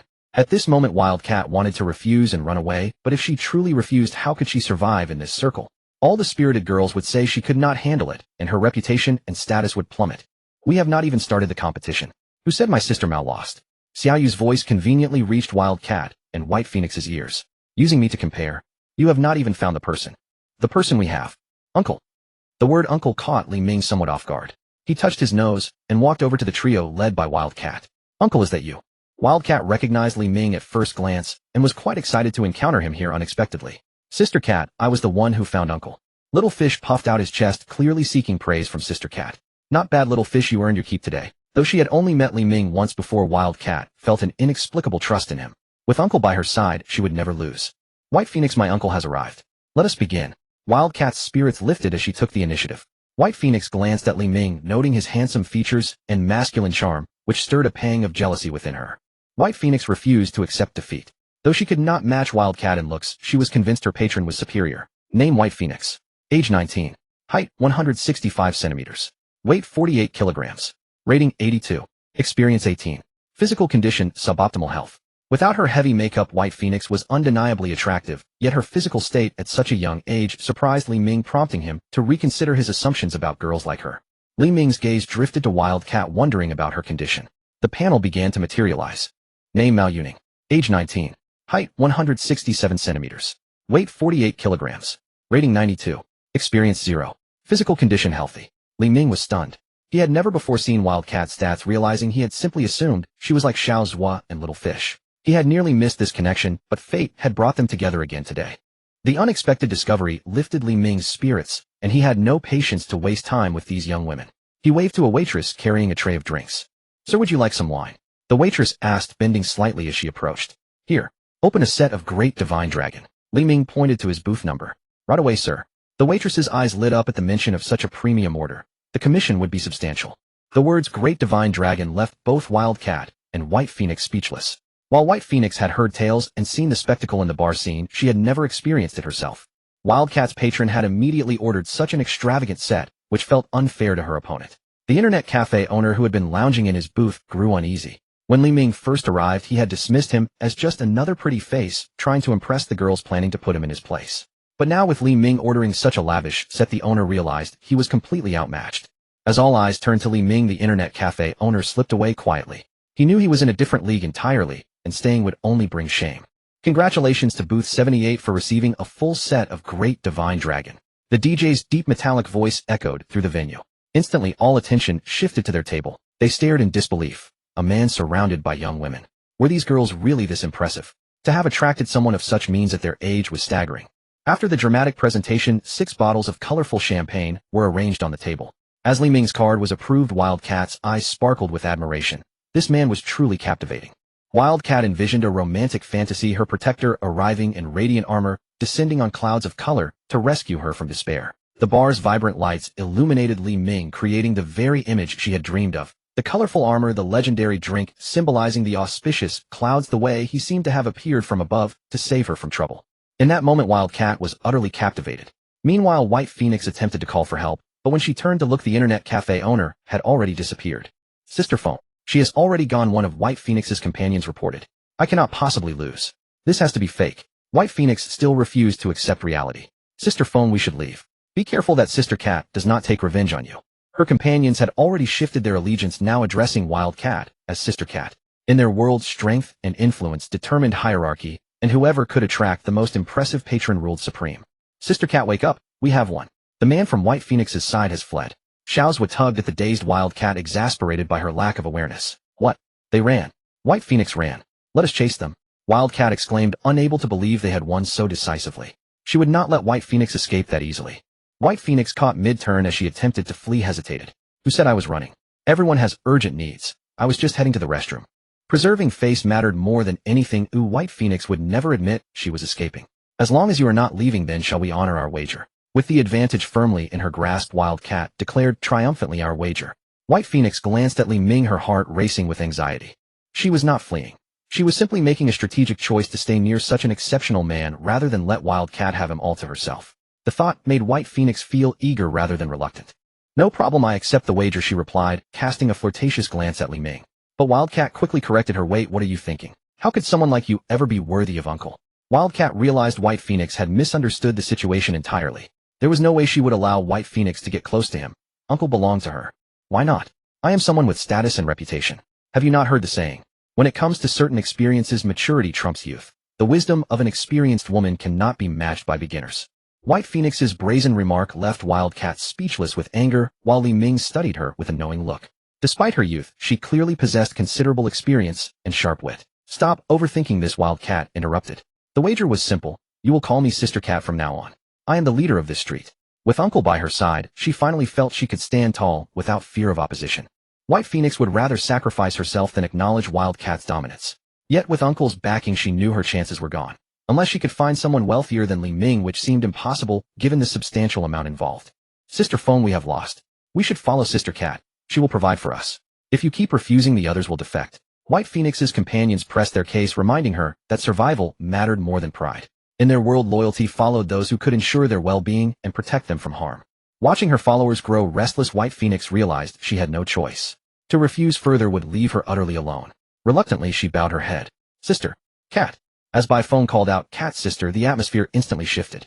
Li Ming and 8 eccentric girls settled into the booth, their hair dyed in a rainbow of colors, and their styles exaggerated, making them a striking sight in the bar, especially with the added presence of the Grand Dragon set.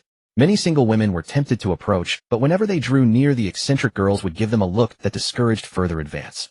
Well, if they couldn't win, they could always retreat. Yi Mao and her 2 companions brought over complimentary fruit, arranging it on the table. The champagne was opened, and with a sip of champagne and a bite of fruit, Yi Mao felt she had never experienced life so comfortably, especially with the company of the older man beside her. At that moment, in Yi Mao's eyes, there was only the older man and the fine wine. Any of the eccentric girls who tried to approach the older man were gently but firmly sent away by Yi Mao, except for Xiao Zhua and Xiao Yu, her good sisters with whom she would share her fortune. The pulsating music, the vibrant energy of the crowd, and the couples swaying together made Yi Mao's cheeks flush as she gazed at the older man, a hint of anticipation in her eyes. The eccentric girls danced wildly. Bottle after bottle of champagne was consumed. Even Li Ming, surrounded by 8 girls, was thoroughly enjoying himself, having long forgotten about his friends Chen Xiaohou and the others. As time passed, Chen Xiaohou in the private room glanced at his watch. It had been nearly 2 hours since his Ming had left, and he still hadn't returned. He began to feel a bit anxious. Chen, it's getting late. Shall we each go our separate ways? In the room, someone finally grew impatient. A wealthy young man made the suggestion. Chen Xiaohou had been insisting on waiting for his friend, but it had been so long, and the man hadn't even replied to a message. He couldn't wait any longer. He felt the urge to find some release elsewhere. Right, Chen, it's been ages, and he hasn't even replied. Isn't that a bit disrespectful? If you ask me, you should keep your distance from such people. Another young heir chimed in. Enough, say no more. You two can go if you want to. I'll wait a bit longer, with Xiaohou, Zhang Yang said with a hint of impatience. Fine, we'll head off now. Let's catch up another time. Being fellow heirs, they felt they had already shown Chen Xiaohou enough courtesy by waiting this long. Having said that, the 2 heirs left the private room with their companions. Lu Yan, what about you? Why aren't you leaving? Zhang Yang asked, noticing Lu Yan still there. Chen, we've known each other for a while now. To be honest, who is that person? Lu Yan didn't answer Zhang Yang. Instead, he questioned Chen Xiaohou. In Lu Yan's memory, Chen Xiaohou was never a patient man. To make him wait this long, that person must either be a truly good friend or someone of even higher status. Seeing Chen Xiaohou still hesitating, Lu Yan drained his glass and stood up. Since Chen looks down on me, there's no need for further contact. Farewell. Lu, wait. Chen Xiaohou, seeing Lu Yan's reaction, had no choice but to stop him. Remember a while back when you asked about the McLaren P1? It's his. Chen Xiaohou decided not to hide it any longer. He had invited them here today precisely to introduce them to his Ming. Those 2 who couldn't wait simply weren't destined to know him. It's him? Then he also bought the penthouse at Qivei residence. Lu Yan exclaimed in astonishment. The McLaren P1 was the car of the penthouse owner. He had seen it with his own eyes. He never imagined that person had been so close to him just now. That Chen Xiaohou could be acquainted with him was truly beyond Lu Yan's imagination. After all, in his mind, someone who could afford the penthouse was a figure even more formidable than his father. Well, you 2 cowards, what are we waiting for? Let's go find him in the bar. Lu Yan scolded them both, then stood up decisively and headed straight for the bar. When opportunity came, one had to seize it. Waiting was never Lu Yan's style.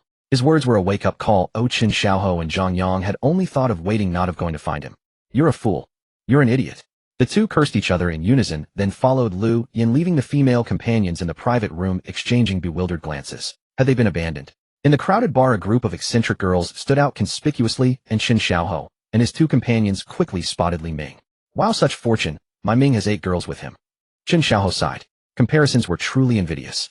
In terms of wealth, Chen Xiaohou was outmatched, and in terms of appeal to women, he was even more outclassed. Ming, that's not fair, enjoying yourself here, without even letting your little brother know. Lu Yin sat down casually, acting as if they were already close. Li Ming was slightly surprised, since when had they become so familiar? Seeing Chen Xiaohou and Zhang Yang, he raised his glass in a toast. What brings you here? Is the party over? Li Ming asked. Two of them couldn't hold on, and went off to have fun elsewhere. Ming, you disappeared without a trace, so we came to check on you, Lu Yin said, beating Chen Xiaohou and Zhang Yang to the punch. He noticed that the drinks in the booth were nearly finished, and gestured to the salesgirl nearby.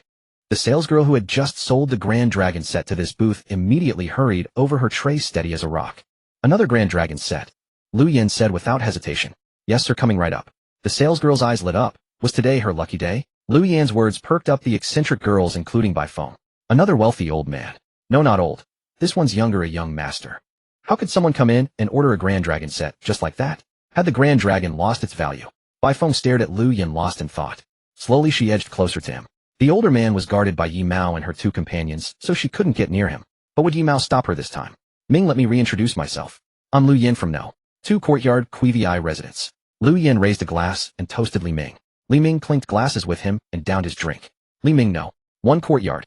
Mentioning Qivei Residence meant that Chen Xiaohou had already revealed his identity. Ming, from now on you're my big brother. Let me toast you again. Another glass down, and Lu Yin raised his glass once more. Ming, this third glass is to apologize for my earlier ignorance. I'll finish it, you can take your time. He downed the third glass. As he was about to pour another, Chen Xiaohou stopped him. Lu, 3 glasses are enough. From now on we're all friends. Friends don't force each other to drink. Yes, Li, you're not trying to get Ming drunk, are you? Aren't you afraid he'll blame you tomorrow morning? Zhang Yang's words carried a hint of implication. Haha, I understand. I was too hasty, Ming, please forgive me. Lu Yin suddenly realized that with so many girls around, his Ming had important matters to attend to, and he shouldn't interfere. Truly worthy of his Ming. His taste was unique. Li Ming was also a bit perplexed. 3 glasses of wine, a declaration of brotherhood. Was this man trying to become his follower? As they were speaking, another 6 bottles of champagne arrived. Seeing so much alcohol, Li Ming felt a headache coming on.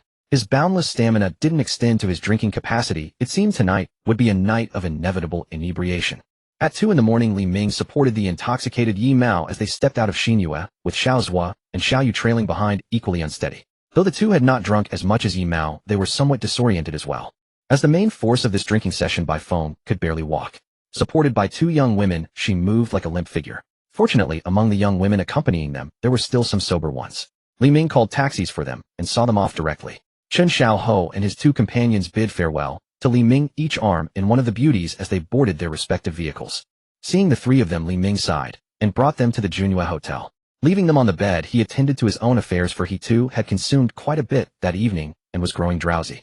Stepping into another suite without even removing his clothes, Li Ming collapsed onto the bed and fell asleep. The following day, Li Ming was awakened by a burst of laughter and chatter. Upon waking, he felt a parched throat and a lingering headache, but what demanded attention most urgently was the pressing tension in his lower abdomen. Without bothering to put on his shoes, Li Ming flung open the door and rushed into the bathroom. Xiao Zhua, did I just catch a glimpse of Uncle Dashua? Sitting in the living room, Xiao Yu's eyes widened after her shower as she turned to ask Xiao Zhua. Both had just bathed, their heavy makeup washed away to reveal naturally delicate, youthful faces. Why, yes. It seemed so. Xiao Zhua stammered. Uncle Dashu had moved with such speed that neither girl had time to process what had happened. What should we do? Sister Mao is still inside bathing. Xiao Yu felt on the verge of tears, worrying that his intrusion might compromise her friend. I don't know either. Even the usually clever Xiao Zhua was at a loss. They certainly could not simply join them inside. Upon waking that morning, the 3 were thrilled to discover the room's luxurious furnishings. Having never stayed in such an opulent space before, especially one with a private bathroom, they were utterly enchanted. They immediately desired to take hot showers, but since Uncle Dashu was resting in another room, they feared he might unexpectedly enter while they were bathing. They ultimately decided that Sister Mao would keep watch while Xiao Zhua and Xiao Yu showered first. After they finished, Sister Mao would take her turn while they kept watch outside. However, engrossed in lively conversation, they grew careless and inadvertently allowed Uncle Dashu to enter the bathroom. Xiao Yu, if Sister Mao calls out, we will rush in to rescue her. All right. Xiao Yu nodded firmly. Minute by minute passed, 1, 2, 3, 5, and still no response from within. The two exchanged puzzled glances. Sister Mao had not called out, Uncle Dashu had not emerged. There was complete silence. What could be happening? 5 minutes later they heard a cry. Xiaozhua, that sounds like Sister Mao.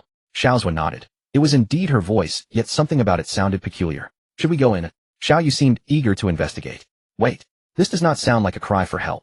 A faint flush crossed Xiaozhua's face as though she sensed something. Woo.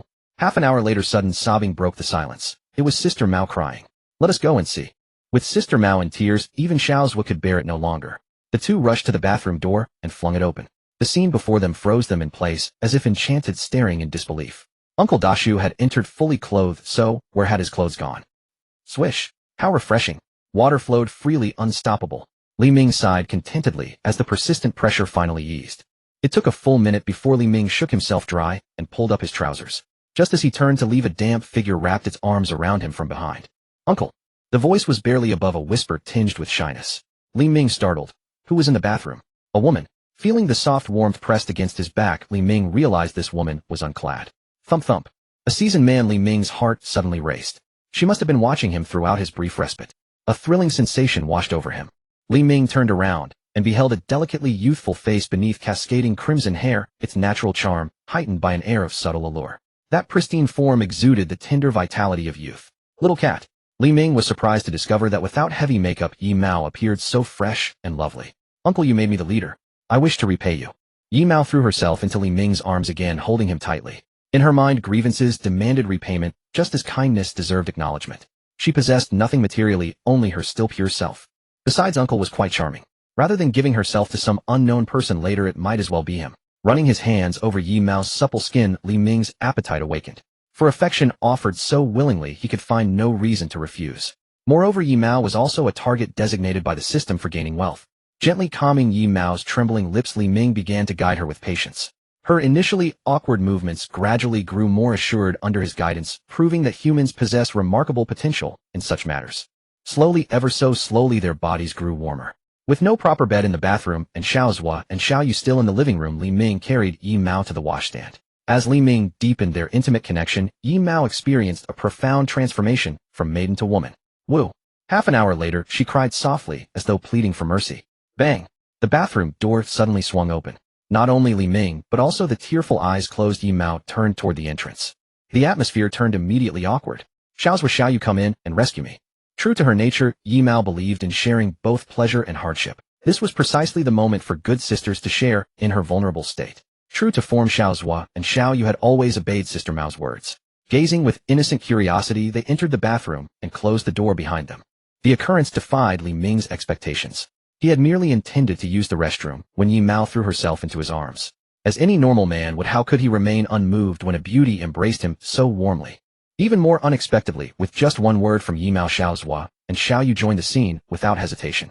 In their attempt to assist Sister Mao, the two spared no effort whatsoever. Yet few in number though they were, their combined energy proved irresistible, and soon they found themselves overcome. The more deeply satisfying the moment, the greater the contemplation afterward. Li Ming recalled having earlier investigated Xiaozhua and Xiao Yu's attributes which had displayed, indicating both were minors. Anxious and unwilling to accept this, Li Ming activated the investigation skill. Once more, names: Waching, age 18, height 164, weight 45, rating 86, experience 1, physical condition healthy. Name: Yu-in, age 18, height 162, weight 45, rating 85, experience 1, physical condition healthy. Only upon confirming Xiaozhua and Xiao Yu's attributes did Li Ming's worried heart finally settle. Seeing that both were 18 years old, the lingering concern in Li Ming's heart finally dissipated. Gazing at the three sleeping females on the bed, setting aside their hair colors, they bore no resemblance to wayward youths. They were entirely like three freshly bloomed flowers. And he was the one who had witnessed these blossoms unfurl.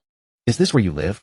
The cramped space was not even as large as Li Ming's bedroom. He quickly surveyed it. Just over 20 square meters with not even a bathroom.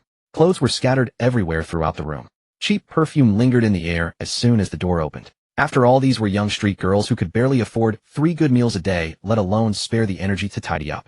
There was hardly enough room to stand, and Li Ming remained frozen at the doorway, unable to step inside. Uncle, don't judge by the size. It's only 300 yuan a month. Wildcat and her two companions had no such hesitations. They walked in confidently, already picking up the clothes from the floor. Uncle, won't you come in and sit for a bit? Wildcat asked from beside the bed. Never mind. I'll wait outside. Pack your things quickly. I'm taking you somewhere better to live. Li Ming declined. This place was hardly suitable for repeated visits, and such a chaotic environment certainly wasn't conducive to what he had in mind. His special ability had activated, and he had already decided to help them find a proper home. All right, Uncle, just give us a moment. We pack fast. Wildcat produced 3 woven sacks from somewhere and handed one to each of them as they began sorting through their belongings. Li Ming lit a cigarette and waited by the door. Glancing around, he noticed that nearly everyone passing by belonged to the same crowd. Another reason he had come to think of this place as a gathering spot for restless youth. Xiaoyu, you idiot. That bra isn't yours, it's Sister Cat's. Yours aren't that big. Sister Cat, this pair of underwear isn't yours either. It's Xiaoyu's. Hers fit differently. Hey, that dress is mine. Give it back, Sister Cat. You two use your heads, would you? Check whose things you're grabbing. Xiao's chatter never ceased, either scolding Wildcat or teasing Xiaoyu. After half an hour of fussing, they finally finished packing. 3 full woven sacks sat before Li Ming. In his opinion, most of the contents could have been tossed and replaced, but the 3 girls firmly disagreed. After tidying up, the room looked almost unrecognizable, far cleaner than before. Let's go. Li Ming lifted all 3 sacks with ease. Sister Cat, are you moving out? A passing girl curiously asked. Yes. Uncle is getting us a new place to live. But Sister Cat, you just became the leader. What will we do if we need you? Last night's wager between XINU and White Phoenix had already spread through their circle. On this street, only White Phoenix and Wildcat were well known. White Phoenix was generous with her money, while Wildcat was the most striking in appearance. Usually White Phoenix held the upper hand, but last night Wildcat had upset that balance entirely. Don't worry, I'll come back often. Wildcat, having just been promoted to leader, had no intention of leaving so easily. Take care, Sister Cat. Come back and see us soon. More and more girls and young men emerged from nearby rooms as the commotion grew. They called out to Wildcat warmly, one after another. Li Ming was surprised by how much respect she commanded in this neighborhood. Don't worry, everyone, I will definitely come back. If it weren't for following Uncle, Wildcat truly didn't want to leave. After all, this was the only place that ever made her feel like she had a home. Xiao Zhuo and Xiaoyu, like Wildcat, kept looking back as they walked away. You can visit any day you want, Li Ming reassured them. We'll listen to Uncle. The woven sacks were loaded into the car, and Li Ming drove off with the 3 girls. Sanshan Villa. Li Ming had chosen this location simply because it was close to where the girls had been living. Villa No. 18, on Sanshan Road, covered over 1,500 square meters and was valued at 45 million yuan. With this task completed, Li Ming's available funds surpassed 8 billion yuan. Wildcat and her companions began exploring their new surroundings. Wow, will we really be living here? Sister Cat, look at the pool. The water is so clear and warm. Can I swim in it every day? Xiaoyu ran to the edge of the backyard pool, her eyes wide with wonder. Don't be silly, that's for swimming. Bathing happens in the bathroom. At the mention of the bathroom, Xiao's cheeks flushed slightly, a fleeting shy expression crossing her face before she quickly glanced toward Li Ming. Would Uncle also be using the bathroom tonight? Wildcat, however, had already moved past such thoughts and was instead imagining how proud it would feel to bring her friends here to swim. After the girls finished touring the villa, Li Ming took them out once more for a meal and to buy daily necessities. Most importantly, he had them dye their hair back to black. Stripped of their flashy outfits and heavy makeup, the 3 street girls transformed into sweet, approachable young women. Xiao Zhuo and Xiaoyu were quite satisfied with their new looks, but Wildcat kept complaining. I'm the leader now. How am I supposed to command respect looking like this? In truth, their previous style had served as a kind of protection for the 3 of them. It kept unwanted attention at bay, since many people viewed street girls with prejudice, and some family members even distanced themselves from them. Losing that shield so suddenly made Wildcat uneasy. Her complaints finally stopped only when Li Ming bought them several colorful wigs. Hee, Uncle is the best. With that, she pressed a grateful kiss to Li Ming's cheek. Back at Sanshan Villa No. 18, it was already dark. Inside the bathroom, a large soaking tub awaited them, and Wildcat and her companions enjoyed a long, relaxing bath. Sister Cat, are we really staying here? Xiaoyu seemed half convinced it was all a dream. Don't worry, Xiaoyu. This house is registered under my name. As long as you behave, you can stay here anytime. Xiao Zhuo answered on Wildcat's behalf. I always behave. I listen to Sister Cat the most. Xiaoyu said, quickly, afraid of being sent away. Just behave then. You can go out and keep Uncle company now. Xiao Zhuo began giving orders. Huh, just me. No way. I'm scared. Remembering the previous night, Xiaoyu nearly teared up. Save it. Last night you were the loudest. Stop pretending. If you don't go, you'll be moving out tomorrow. Faced with Xiao Zhuo's threat, Xiaoyu didn't hesitate. She climbed out of the tub and hurried off to find Uncle. Sister Cat looked at her, claiming she's afraid when she bolted out in nothing but a towel. Pathetic. Why are you staring at me like that? It's creepy. Wildcat fixed Xiao Zhuo with a steady gaze and pointed toward the door. You out. Xiao Zhuo's heart skipped with delight. Uncle is coming. Yes, Sister Cat. Don't think I don't know what you're planning. Wildcat soaked for a while longer, then stepped out just as bare as Xiaoyu. Uncle, I'm coming too. With the night passing, Li Ming could not help but admire the young woman's endurance. She fought with growing vigor, and though she could not match him, she left a lasting impression. That morning, the nanny Li Ming arranged for the 3 of them arrived. Compared to Li Ming's other women, these three seemed inexperienced in daily life. Cooking was limited to instant noodles and boiled eggs. Li Ming then recorded their information into the company's employee system. Whether they would attend work was no longer his concern. After seeing to the three of them, Li Ming departed. Shen Qinglan had asked to meet, and he found himself looking forward to it. Shortly after, Li Ming left the Wildcat, and her companions departed as well. Wildcat had missed her younger sisters and wanted to spend time with them. Since becoming their leader, she had never once been treated like one, and tonight she intended to enjoy that role. The three donned wigs and changed back into their distinctive attire, though they wore lighter makeup this time. Sister Wildcat, should we let Uncle know? Xiao's was suggested in the taxi, sensing something uneasy about the evening ahead. It's fine, we're just going out, and we'll be back soon. No need to report to Uncle. Wildcat replied casually. Tonight she had no intention of causing trouble. She simply wanted to treat her younger sisters to a meal. As their leader, she could not forget those under her care. Hearing this, Xiao's will let it go. When Li Ming arrived at the address Shen Qinglan had sent, he was surprised to find it was her home. Are you thanking me? Li Feng Capital had invested 10 million in Shen Qinglan's venture, and this seemed like her way of showing appreciation.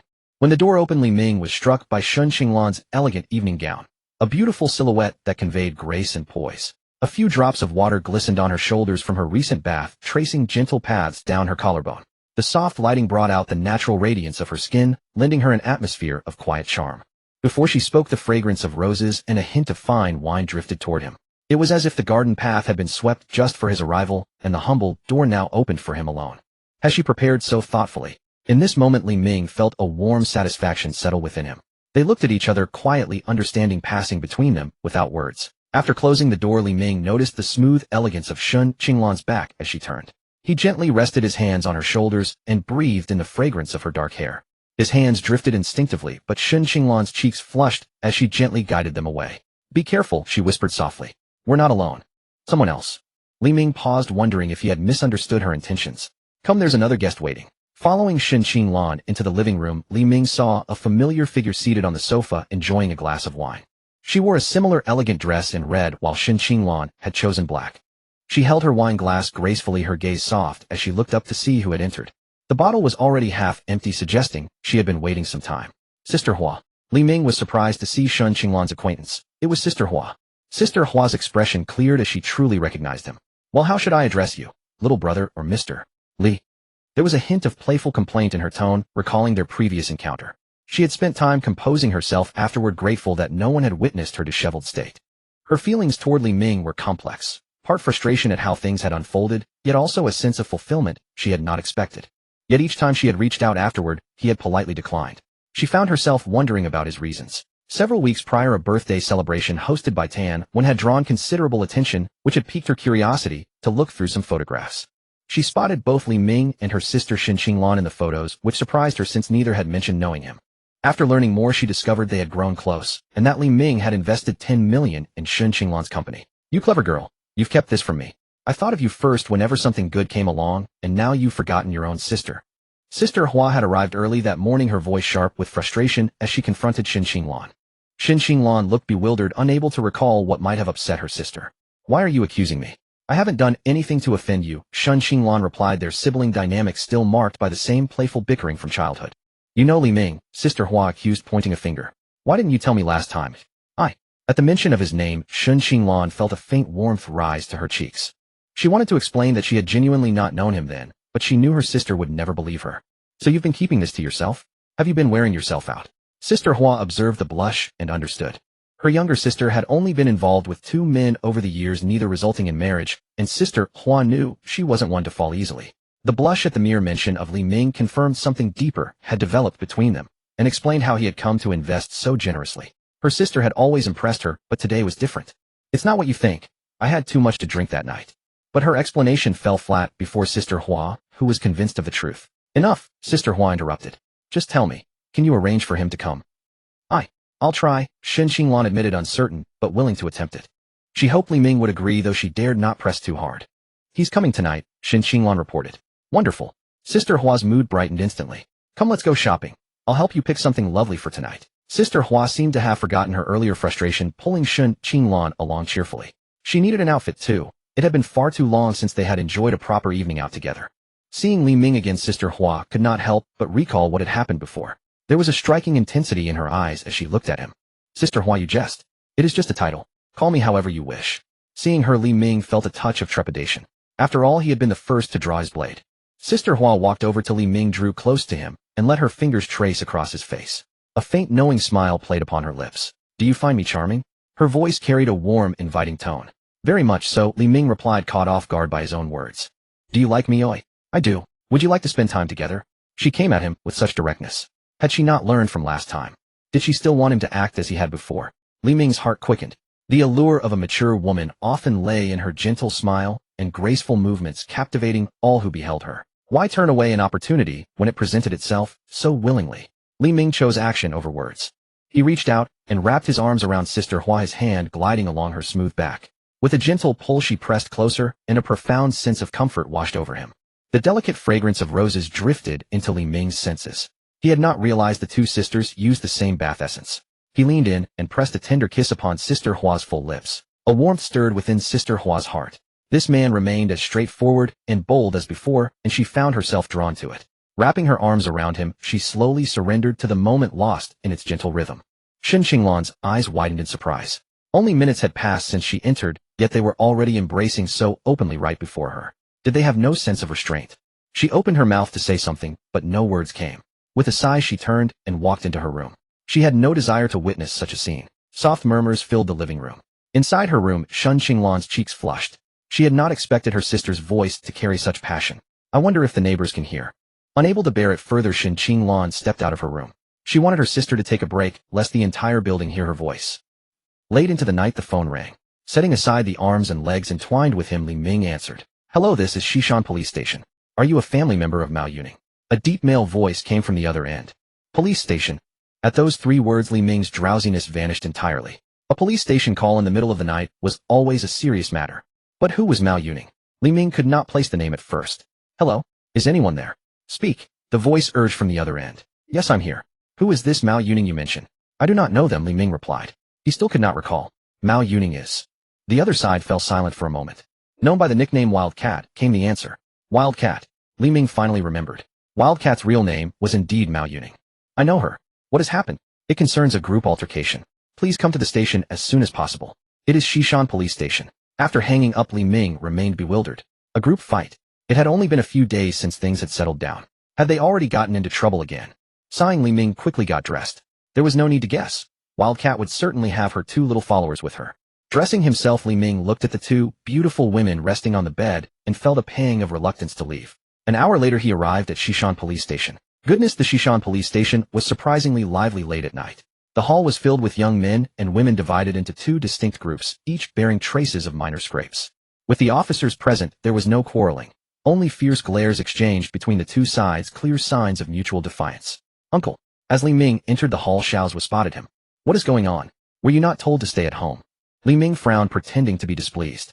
Well, Xiao Zhua stammered and fell silent. We will deal with this when we get home. Li Ming glanced sharply at Xiao Zhua, but did not spot Wildcat. He approached the duty officer. Excuse me, I am a family member of Mao Yuning. You called me just now. Follow me. The duty officer surveyed Li Ming briefly and led him into the mediation room. Inside were two officers, 3 young women, 1 young man, and 2 civilians. The moment Li Ming entered, all attention turned to him. You uncle. Wildcat, like a child who had done something wrong, instantly lost her earlier bravado. Uncle is here. This is great. Bai Feng, seated beside Wildcat, regarded Li Ming as though he were a savior, her face lighting up with relief. Li Ming ignored them both and approached the reporting officer. Hello, I am a family member of Mao Yuning. What is the situation? Hello, I am Ma Changming, and this is my colleague Zhou Ling. We are handling their case. Let us wait for everyone to arrive before going over the details. Li Ming realized the man on the phone was Officer Ma. Ma Changming gestured for Li Ming to sit. Li Ming took a seat beside Wildcat and leaned in to ask softly. Tell me what happened. Nothing much, just a fight. Wildcat was somewhat embarrassed. For her, ending up at a police station after someone caused trouble at a celebration banquet was quite humiliating. Uncle, let me explain. Bai Feng, sitting to the side, squeezed over.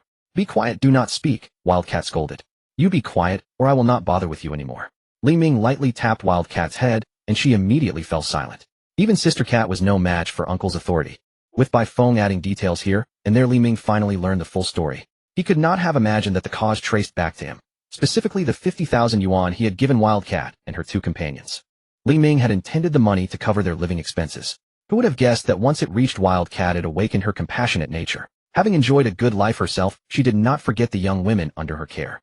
So Wildcat invited them all out for a day of dining and entertainment, displaying the flair of a true leader.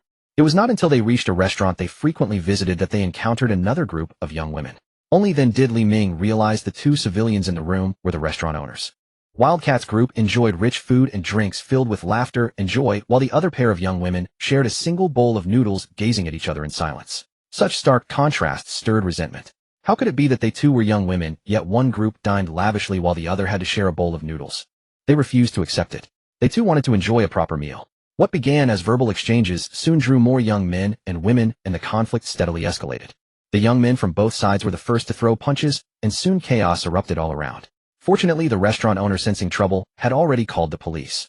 The officers arrived promptly, and no one suffered serious injury. Li Ming shook his head in exasperation. A fight over a meal. Would anyone believe such a story? Time ticked by minute after minute, yet no one else entered the mediation room. Zhou Ling give them another call and ask when they will arrive. Ma Changming glanced at the clock, his patience wearing thin. Having handled countless cases, he had to admit that cases involving these wayward youths were the last thing he wanted to deal with. Most of them were minors. If not for the severe damage inflicted on the restaurant this time, they would normally be released after a stern reprimand and education. He longed to work on major cases, the kind his fortunate colleagues next door had just encountered. Word had reached him while he was out grabbing a late-night snack, and to his surprise he happened to bump into a wanted criminal at a restaurant and apprehended him on the spot. It was a pity they had invited him along for the snack, but he could not spare himself due to this case. Otherwise his name would have been on the arrest roster as well. "Officer, please stop calling. They will not come. They cut ties with us long ago," said the young man seated across from them, wearing an impatient expression. "Officer, can we just apologize and go? We are so sleepy." The young woman yawned, looking as though she could barely keep her eyes open. "Quiet. Do you think this is another minor tussle like before? Let me make it clear. If the restaurant's losses are not compensated, all of you will end up in the detention center." Ma Changming rebuked sharply. "Then we will go. Once we get out, I will still stand tall." The young man could not have cared less. For them, the detention center provided free meals, which was far better than wandering aimlessly outside. "You?" Ma Changming sighed deeply. For these aimless youths who wasted their days, he felt a deep sense of regret in his heart. They were in the prime of their lives, yet knew not how to cherish it. Someday they would regret it. "Captain Ma, no one is answering the phone," Zhou Ling reported with a wry smile. This was not the first time, and though they had prepared for this outcome, a touch of disappointment remained. Yet there had been progress this time. At least one family member had shown up. Ma Changming turned his gaze toward Li Ming. This was the first time in handling such a case involving these youths that a family member had actually arrived. "Mr. Li, allow me to briefly outline what transpired. What I mean is, let us settle this privately. Compensate the restaurant for their losses, for they are the innocent party here." "Officer Ma, you are quite right. I agree with your suggestion." Having learned the full account, Li Ming did not refuse Captain Ma's proposal. Since his actions had caused damage, compensation was only natural and right. "Very well, regarding the compensation amount now. I will cover it entirely." "Moi." Ma Changming paused in surprise. He had been about to suggest that since only one person had come, Li Ming could pay half and depart with his companions. He never expected him to offer to cover the full amount. Was this good news? "Boss Nia, you heard him. He is willing to compensate. Simply state the losses, and let us bring this matter to a close, shall we?" "Captain Ma, since you have said so, I have no objections. These youngsters are familiar faces at my shop. For minor incidents, a few words of scolding usually suffice, but this time it has gone far too far. You can see for yourself what they did to my restaurant." Boss Neo, the restaurant owner, spoke with helpless frustration. Running a business away from home meant avoiding trouble whenever possible. Harmony brought prosperity, and that had always been his principle. But this time harmony was simply impossible. He had been holding back his anger since before arriving. Without a proper resolution today, this matter would not be over. Waiting for so long only brought one person pushing him to the brink of explosion. Fortunately, this man was reasonable and prepared to compensate, gradually calming his fury. "Wife, calculate our losses." Boss Neo turned to his wife. No response. "Honey." He raised his voice and glanced sideways. He found his wife staring fixedly at the man across from them. Anger bubbled within him. At a time like this, she still had the mind to admire another man. "Huh? What is it?" His wife looked at him with confusion, clearly having not heard what he had said. "I said calculate the losses in our shop." Boss Neo spoke slowly and deliberately, his face darkening, already plotting how to address this matter with his wife when they returned home. How dare she look at another man while he was still in his prime? "Did we not tally that on the way here? A little over 20,000. His wife looked even more bewildered, wondering why her husband seemed so odd today. To be honest, the man across from them did carry himself with a certain masculine charm. "Let me round it up, 30,000. Does that work?" Upon hearing the figure for the losses, Li Ming immediately stated his offer. "How much?" 30,000. Boss Neo suspected he had misheard. He had calculated that amount at the higher end specifically to leave room for negotiation, only to have it met head-on without hesitation. "Yes, 30,000. It is late, and we should not trouble Officer Ma and Officer Zhou any further. I will pay you sign, and we can resolve this swiftly, so everyone may return home. Li Ming spoke straightforwardly. Minor matters should be settled with money whenever possible, without causing unnecessary complications. Very well, I have no objections. Give me the money, and I will sign. Walking away with an unexpected windfall of over 10,000 yuan, Boss Niu could scarcely contain his eagerness to finalize the signature. With the agreement reached and witnessed by Ma Changming, Li Ming transferred the funds Boss Niu signed, and the matter was brought to a close. After bidding farewell to the two officers, Li Ming picked up the Wildcat and left the mediation room, with White Phoenix obediently following behind. Are you two not leaving? Staying for a late-night snack? Ma Changming asked the pair, still sitting dazedly in their chairs. Huh. All right, we are going now. The two snapped back to reality. They could not believe the matter had been resolved so easily without any trouble on their part. It felt rather pleasant, and their gazes brightened as they looked toward the Wildcat. Sister Cat, wait for us. We were wrong. They say friendship is born from conflict, so from now on you are our big sister. Li Ming's steps faltered. Good heavens, had he just further cemented the Wildcat's reputation? Before they had even stepped out of the mediation room, the Wildcat wriggled free from Li Ming's arms. Her people were waiting outside, and she would lose face appearing like this. Sister Cat is coming out. Sister Cat, can we go home now? As expected, the moment she emerged, the Wildcat was surrounded by a crowd of young women and men. Quiet. This is a police station. Speak outside. The duty officer promptly intervened. Let us move outside and talk. The Wildcat waved her hand confidently and strode forward with her head held high, flanked by her most loyal followers, Xiao Zhua and Xiao Yu. Sister Cat, wait for us. Keep up with Sister Cat. The two groups merged into one, trailing closely behind the Wildcat. At that moment, she carried herself with the poised demeanor of a queen.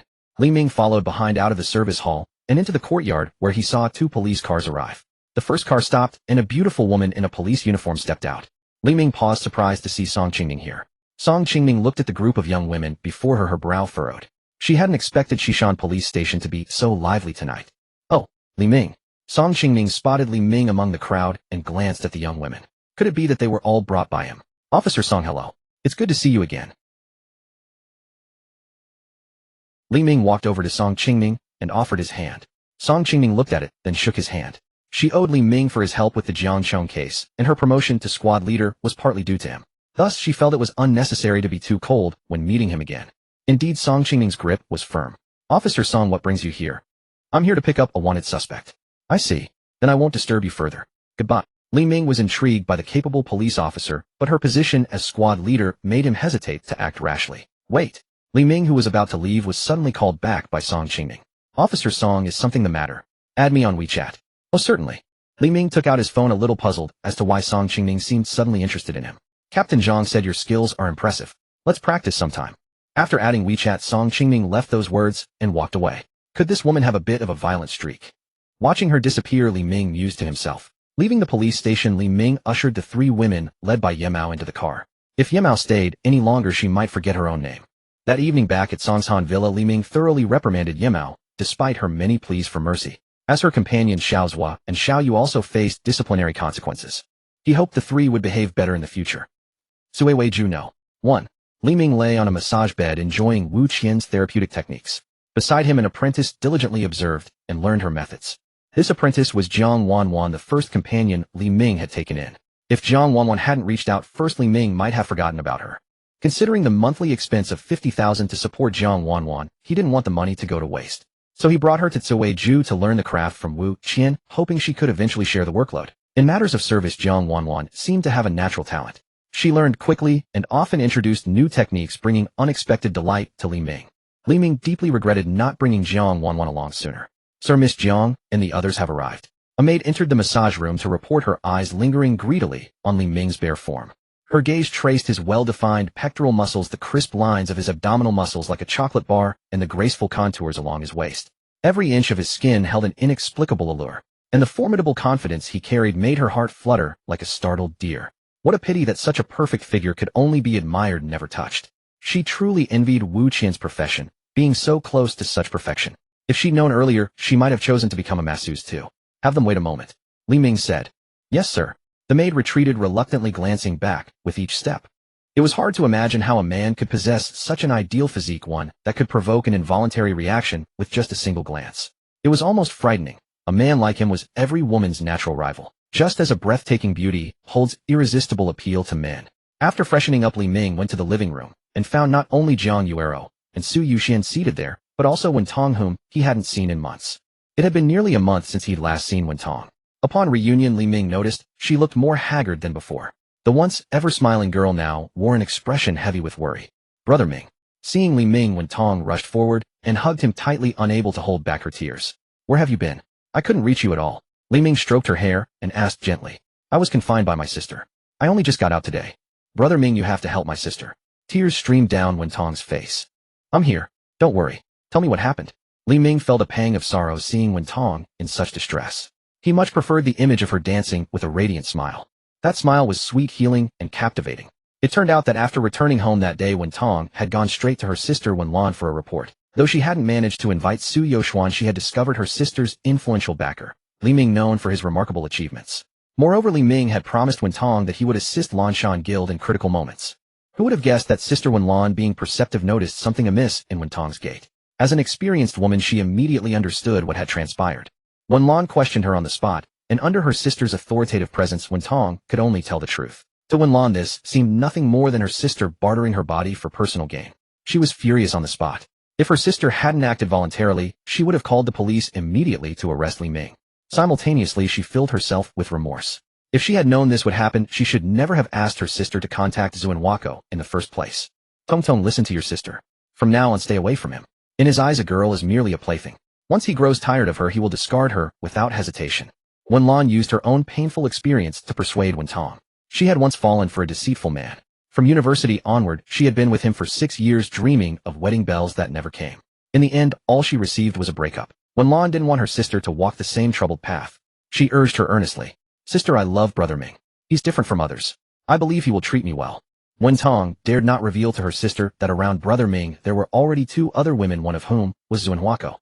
Wen Lan was dismayed. How could her sister have become so deeply entangled in such a short time? If the contact continued, she might truly find herself sold off, yet counting the money with gratitude. Wen Lan felt that for her sister's future happiness, she must be resolute. Let her sister hate her for now. In a few years, when she matures and understands more, she will surely appreciate her sister's intervention. Thus, Wen Tong was kept under house arrest. All communication devices were confiscated. Wen Lan personally attended to her 3 meals a day and even shared nighttime rest to keep watch. This was to prevent Wen Tong from sneaking out or making any desperate moves. Only recently, when several rising streamers in the guild were poached and daily profits declined, did Wen Lan shift her focus back to work, easing her supervision over Wen Tong. When Wen Tong first got the chance to slip away, she saw her sister's anxious face and gave up. If she left again, her sister would be even more heartbroken. She wanted to help her sister through this difficult period first, then leave. Spotting figures in the meeting room, Wen Tong steeled her resolve and quietly walked inside. The meeting room, once filled with lively discussions, was now unusually quiet, with far fewer people than before. Counting her, there were only 4 missing several streamers that Wen Tong recognized. The room was hazy with smoke. Wen Lan, who had long quit smoking, held a slim cigarette between her fingers. When she saw Wen Tong enter, a flicker of relief finally settled in her heart. Wen Tong had not run away, which meant that in her heart, she still cherished her sister. Wen Lan understood clearly that she could not protect Wen Tong forever. She only wanted her to realize the complexities of society and the darkness of human hearts. "Lan Lan is the Body Guild trying to drive us into a corner." The speaker was Zhou Yongshan, the vice president of Lanshan Guild, and Wen Lan's college classmate and close friend. As for the Body Guild, she mentioned Wen Tong knew it was a large guild based in Modu. Wen Tong had seen the Body Guild's president at the Yinshan Carnival, a very domineering person. But why would such a large guild trouble the Lanshan Guild? They were not even in the same league. Wen Tong could not understand. There must be something she did not know. "Sister Lan, first they poached our streamers, cutting off our income, and now they are slandering our guild everywhere. They are too overbearing." Zhong Hong, the planner of Lanshan Guild, spoke with indignation. The Lanshan Guild had 10 streamers in total. The 3 most famous ones had been poached. Although they received a penalty fee, it was still not worth it, as those 3 had been nurtured for a long time, and their departure also took away the few big spenders the guild had. As for the remaining 7 streamers, it was not that they were not wanted. They were simply not deemed valuable enough. "Lan Lan, I don't understand. Why did the Body Guild suddenly target our Lanshan Guild? We never had any grievances before." Zhou Yongshan asked, puzzled. "Yes, Sister Lan, I'm also confused. Isn't this just pure bullying?" Zhong Hong pressed further. Wen Lan extinguished the cigarette in her hand. Seeing her sister Wen Tong also casting a questioning glance, she sighed. "Beauty brings disaster. This saying is not just empty words. Why was the Body Guild treating the Lanshan Guild this way? It was all because of the 2 sisters. At the last Yinshan Carnival, the Body Guild's president Huang Yuanqing had taken a liking to them. After repeated advances that she firmly rejected, he retaliated in anger against the Lanshan Guild. His goal was to force her into a corner to make her accept a bet. Wenlan had already made up her mind. If it meant the Lanshan Guild would vanish, she would rather let the guild she had built with her own hands disappear than let him have his way. The three people before her were her two best friends and her own younger sister. After much deliberation, Wenlan decided to tell them the truth. Despicable, vulgar, shameless. The three could only curse in helplessness with no other recourse. I have made my decision. Better to die with honor than to live in humiliation. The Lanshan Guild will be dissolved. Our dream is over. As she spoke these words, Wenlan felt an inexplicable ache in her heart. The Lanshan Guild, which she had worked for 2 years, had not yet truly grown before it was cut short. No, Lan, there must be another way. The Lanshan Guild cannot fall. In terms of emotional attachment, Zhou Yongshan's devotion to the guild was no less than Wenlan's, and she was the one who least wanted to see it collapse. Listen, Lan, I'll go see him. If he can spare the Lanshan Guild, I'll do whatever it takes. Zhou Yongshan looked as if she were ready to sacrifice everything for the guild. Don't say that. Never say such things again. Wenlan glared at her friend, who was well endowed in figure, but simple in mind. Sister Lan, do we really have to disband? Zhonghong's eyes were already brimming with tears. When she was a struggling little streamer, she had met Wenlan, who had helped her out of hardship and later brought her into the Lanshan Guild. She was grateful to Wenlan and did not want to see her lose the guild. So we can't beat them. Our remaining streamers have been defeated several times already. Let's accept our fate. Wenlan shook her head. Lan, we can find someone. Find a big spender. I have a few old acquaintances. I'll call them and agree to their terms. That might save us. Zhou Yongshan said excitedly. Yongshan, don't do anything foolish. Don't you know what they want? They're all the same as Huang Yuanqing, just with smaller appetites. Wenlan scolded her, not wanting her to make a mistake. Besides, the big spenders you know can't beat Huang Yuanqing. Hearing this, Zhou Yongshan deflated like a punctured balloon, drooping her head in helplessness. And you, Zhonghong, don't do anything foolish either. Wenlan warned again. Tong you. Where are you? Wenlan suddenly realized that Tong had left the meeting room at some point. Never mind, let her go rest. These days not only Wenlan, but also Tong had been unable to sleep well. But what Wenlan did not expect was that Tong had already left the Lanshan Guild. Since Yongshan, Jie's big spenders could not defeat Huang Yuanqing, what about her Ming Go? At that moment, Tong only wanted to find Li Ming and ask him to step in and save her sister. The Lanshan Guild was her sister's lifeblood and could not be lost. After hearing Tong's account, Li Ming felt a surge of protectiveness. Was this man trying to take his woman? Tong belonged to him. Huang Yuanqing wanted not only the elder sister Wenlan, but also the younger sister Tong. How could he allow such audacity? Did he think he was the chosen one? In front of big brother Tongzi, he was not even worthy of being a shoeshine. Don't worry, leave it to me. Li Ming held Tong and comforted her. This is infuriating, honey. Teach that body guild a lesson. Jiang Yuro spoke up for Tong. They were sisters, and she would always side with her own regardless of who was right. Besides, the body guild was in the wrong anyway. Is anyone from the Lanshan Guild streaming right now? Li Ming asked. The Lanshan Guild's biggest problem now was the lack of income. After the 3 somewhat famous streamers jumped ship, the remaining few could not generate any revenue for the guild. A guild without income would eventually run out of funds and have to disband. That was precisely why the Body Guild had poached Lanshan streamers at a high price. Given this, Li Ming decided to cultivate another streamer for the Lanshan Guild. With his abilities, creating a star was easy enough. No one is streaming at this hour. They start after 6. Tong said, do you have a streaming account, eh? Li Ming suddenly asked. Me, eh? Tong was surprised. Why would Ming Go ask her? I have one, but I only streamed once. My sister didn't let me continue. Tong said regretfully. To be honest, she quite enjoyed dancing in the live stream. Your streaming account belongs to the Lanshan Guild, right? Li Ming asked again. Yes.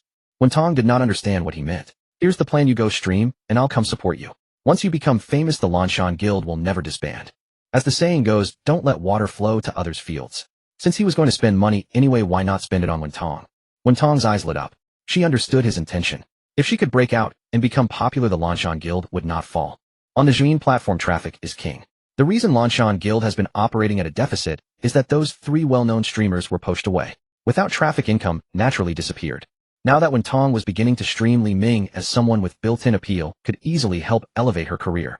Of course, financial investment was necessary, but money was the one thing Li Ming never lacked. Although there were no professional streaming facilities here, Su Yuxian had them. Though she no longer streamed herself, she had kept all her equipment. A single smartphone could be used to start streaming, though pairing it with professional equipment would yield better results. Li Ming simply had Chun Hu go fetch the equipment and bring it over. These days, Chun Hu followed Li Ming's every instruction without hesitation. After all, Li Ming had used a loyalty card on him, as Li Ming's future driver loyalty was absolutely the top priority. Meanwhile, Li Ming also arranged an additional salary for him registered under the name of Sanxin Capital. After connecting the equipment, Li Ming did not rush Tong into streaming immediately. As the saying goes, provisions must come before the army moves. Li Ming first had Tong fill her stomach and rest for a while. Her exhausted appearance was simply unsuitable for broadcasting. Around 7 in the evening, a well-fed and rested Wentong entered the live stream room. The quiet broadcast space was completely empty. Wentong looked at the camera and suddenly had no idea what to do. Do not be nervous. First, play some music. When someone enters, greet them and start chatting with them. Su Yuxian guided from beside her. Li Ming was busy as well. He opened the group chat, which was remarkably quiet. At this hour, everyone was likely occupied with something else and still asleep. He sent a red packet to test the waters. Within 10 seconds, all 20 red packets were claimed. Indeed, quite a few people were slacking off. We have a new streamer. Everyone come support when you have a moment. Li Ming sent a message along with the link to Wentong's live stream room. Received. Click through and support Brother Ming. When Brother Ming speaks, who dares not obey? Is Brother Ming planning to contribute to Jiyin again? While this streamer is quite beautiful, Brother Ming's taste is as sharp as ever. May I tentatively ask, what is your relationship with this new streamer, Brother Ming? Feng Yu Yigiran asked in the group. He had clearly already entered the live stream and noticed Wentong's appearance. My woman. 3 words, bold and direct. Brother Ming is impressive. No more words needed. Carnival support coming through. Feng Yu Yigiran sent a thumbs up emoji. Li Ming, why is this streamer affiliated with Lanshan Guild? What is your relationship with them? Qin Huang suddenly sent a message. Wentong's live stream had been registered under Lanshan Guild with the username Lanshan Tongtong. Anyone with basic awareness could understand the situation at a glance. The conflict between Lanshan Guild and Batian Guild was already common knowledge on Jin, thanks largely to Batian Guild's vocal promotion of the matter. Brother Ming, are you planning to confront Batian Guild? Those with quick minds had already grasped what Li Ming intended to do. Is this really true? Brother Ming, I support you. I have been displeased with Batian for a long time. Me too. Damn them for taking the streamer I had my eyes on. Brother Ming, please think carefully. That person is not like us. He has been remarkably fortunate, having inherited substantial assets. Exactly, Brother Ming. We all live on allowances while he survives entirely on inheritance. The group gradually grew lively, with some supporting Li Ming and others advising caution. Particularly Qin Huang, who privately messaged Li Ming to provide detailed information about Huang Yuanxing, the president of Batian Guild. Huang Yuanxing was born with a silver spoon in his mouth. His starting point was the destination that many could never reach in a lifetime. At the age of 18, his parents died unexpectedly, and as their only son, he inherited tens of billions in assets. From an idle young master who spent his days pursuing pretty faces, he suddenly became a company president worth billions overnight. This transformation indeed made quite a number of young heirs envious. Professional managers handled the company operations. The only thing he did each day was spend money, spend, and spend again. And Batian Guild was merely a small venture of his for collecting attractive women online. His famous beautiful streamers were all the companions he kept. In that regard, his life appeared more carefree than Li Ming's current circumstances. After all, different women attended to him every night, while Li Ming's companions were unlikely to match even a fraction of that number. An exemplar for our generation. Li Ming could not help but sigh. He had thought his own circle was already considerable, but clearly there were those beyond him. He only wondered whether his constitution could sustain such pursuits. Fortunately, Li Ming's purpose for this trip was to bring traffic to Lanshan Guild and prevent it from closing down. If he could cultivate a few well-known streamers for the guild, they would be able to escape this crisis. Li Ming, you must think this through. That man holds grudges over the smallest matters and has a very narrow mind. Qin Huang reminded him once more. He is in Modu and I am in Jiangcheng. Could he really come to Jiangcheng to cause trouble for me? Li Ming replied. Besides, Huang Yuanxing only possessed assets worth billions, while Li Ming's cash flow was about to reach the same magnitude. He had no fear whatsoever. Of course, Li Ming did not share this with Qin Huang, as it would have been far too boastful. True. As long as you have made your decision. I will go support the stream later as well. Qin Huang said finally. Husband, over 100 people have entered Wentong's livestream all at once. The number is still rising and will soon reach 1,000. Jiang Yuero said excitedly, as though she were the one streaming. Li Ming checked the time. It had not even been 5 minutes. Do not be so excited. There will be many more soon. Li Ming said confidently. At Lanshan Guild, the 7 remaining small streamers entered the live stream. However, tonight's broadcast was over an hour later than usual. The meeting that had just ended had left them somewhat dejected. Tonight was their final broadcast with Lanshan Guild. Tomorrow, after receiving their wages, they would return to their previous freelance streaming lives. Streaming at Lanshan Guild meant free room and board. Regardless of performance, they received a guaranteed monthly salary, secure in any weather. Once they became freelance streamers, they would have to cover their own living expenses, and whether they dined well or poorly would depend entirely on their own abilities. In comparison, they did not wish to leave Lanshan Guild, yet reality left them no choice.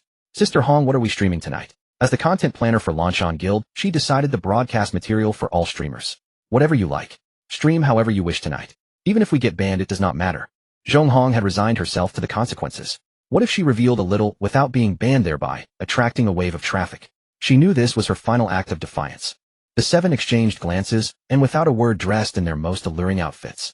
They also prepared to be defiant, treating this as their final indulgence. Oh, someone from our guild is streaming now. Lanshan Tong Tong.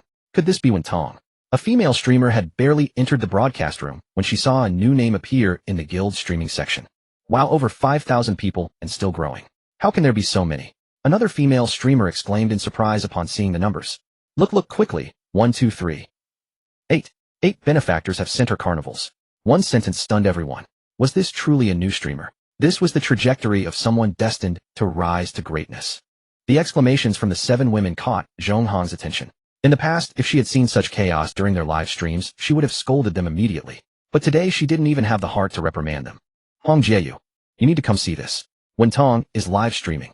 Finally, one of the female streamers remembered Zhong Hong. Wen Tong is live. Zhong Hong was taken aback. She knew that Wen Tong had once registered a streaming account, but Wen Lan had been unwilling to let her sister stream, so the account had remained unused. Why had Wen Tong logged in and started streaming today? She couldn't comprehend it. There are nearly 10,000 viewers right now, and it's still growing rapidly. Zhong Hong felt as if she were hearing a fairy tale. She walked over to look, and her mouth fell open in astonishment. The screen truly showed Wen Tong. The special effects of the carnival gifts continued to flash. What is going on? Zhong Hong was bewildered. She hadn't heard that Lan Jie had arranged for Wen Tong to stream. You all need to start your streams immediately and connect with Wen Tong.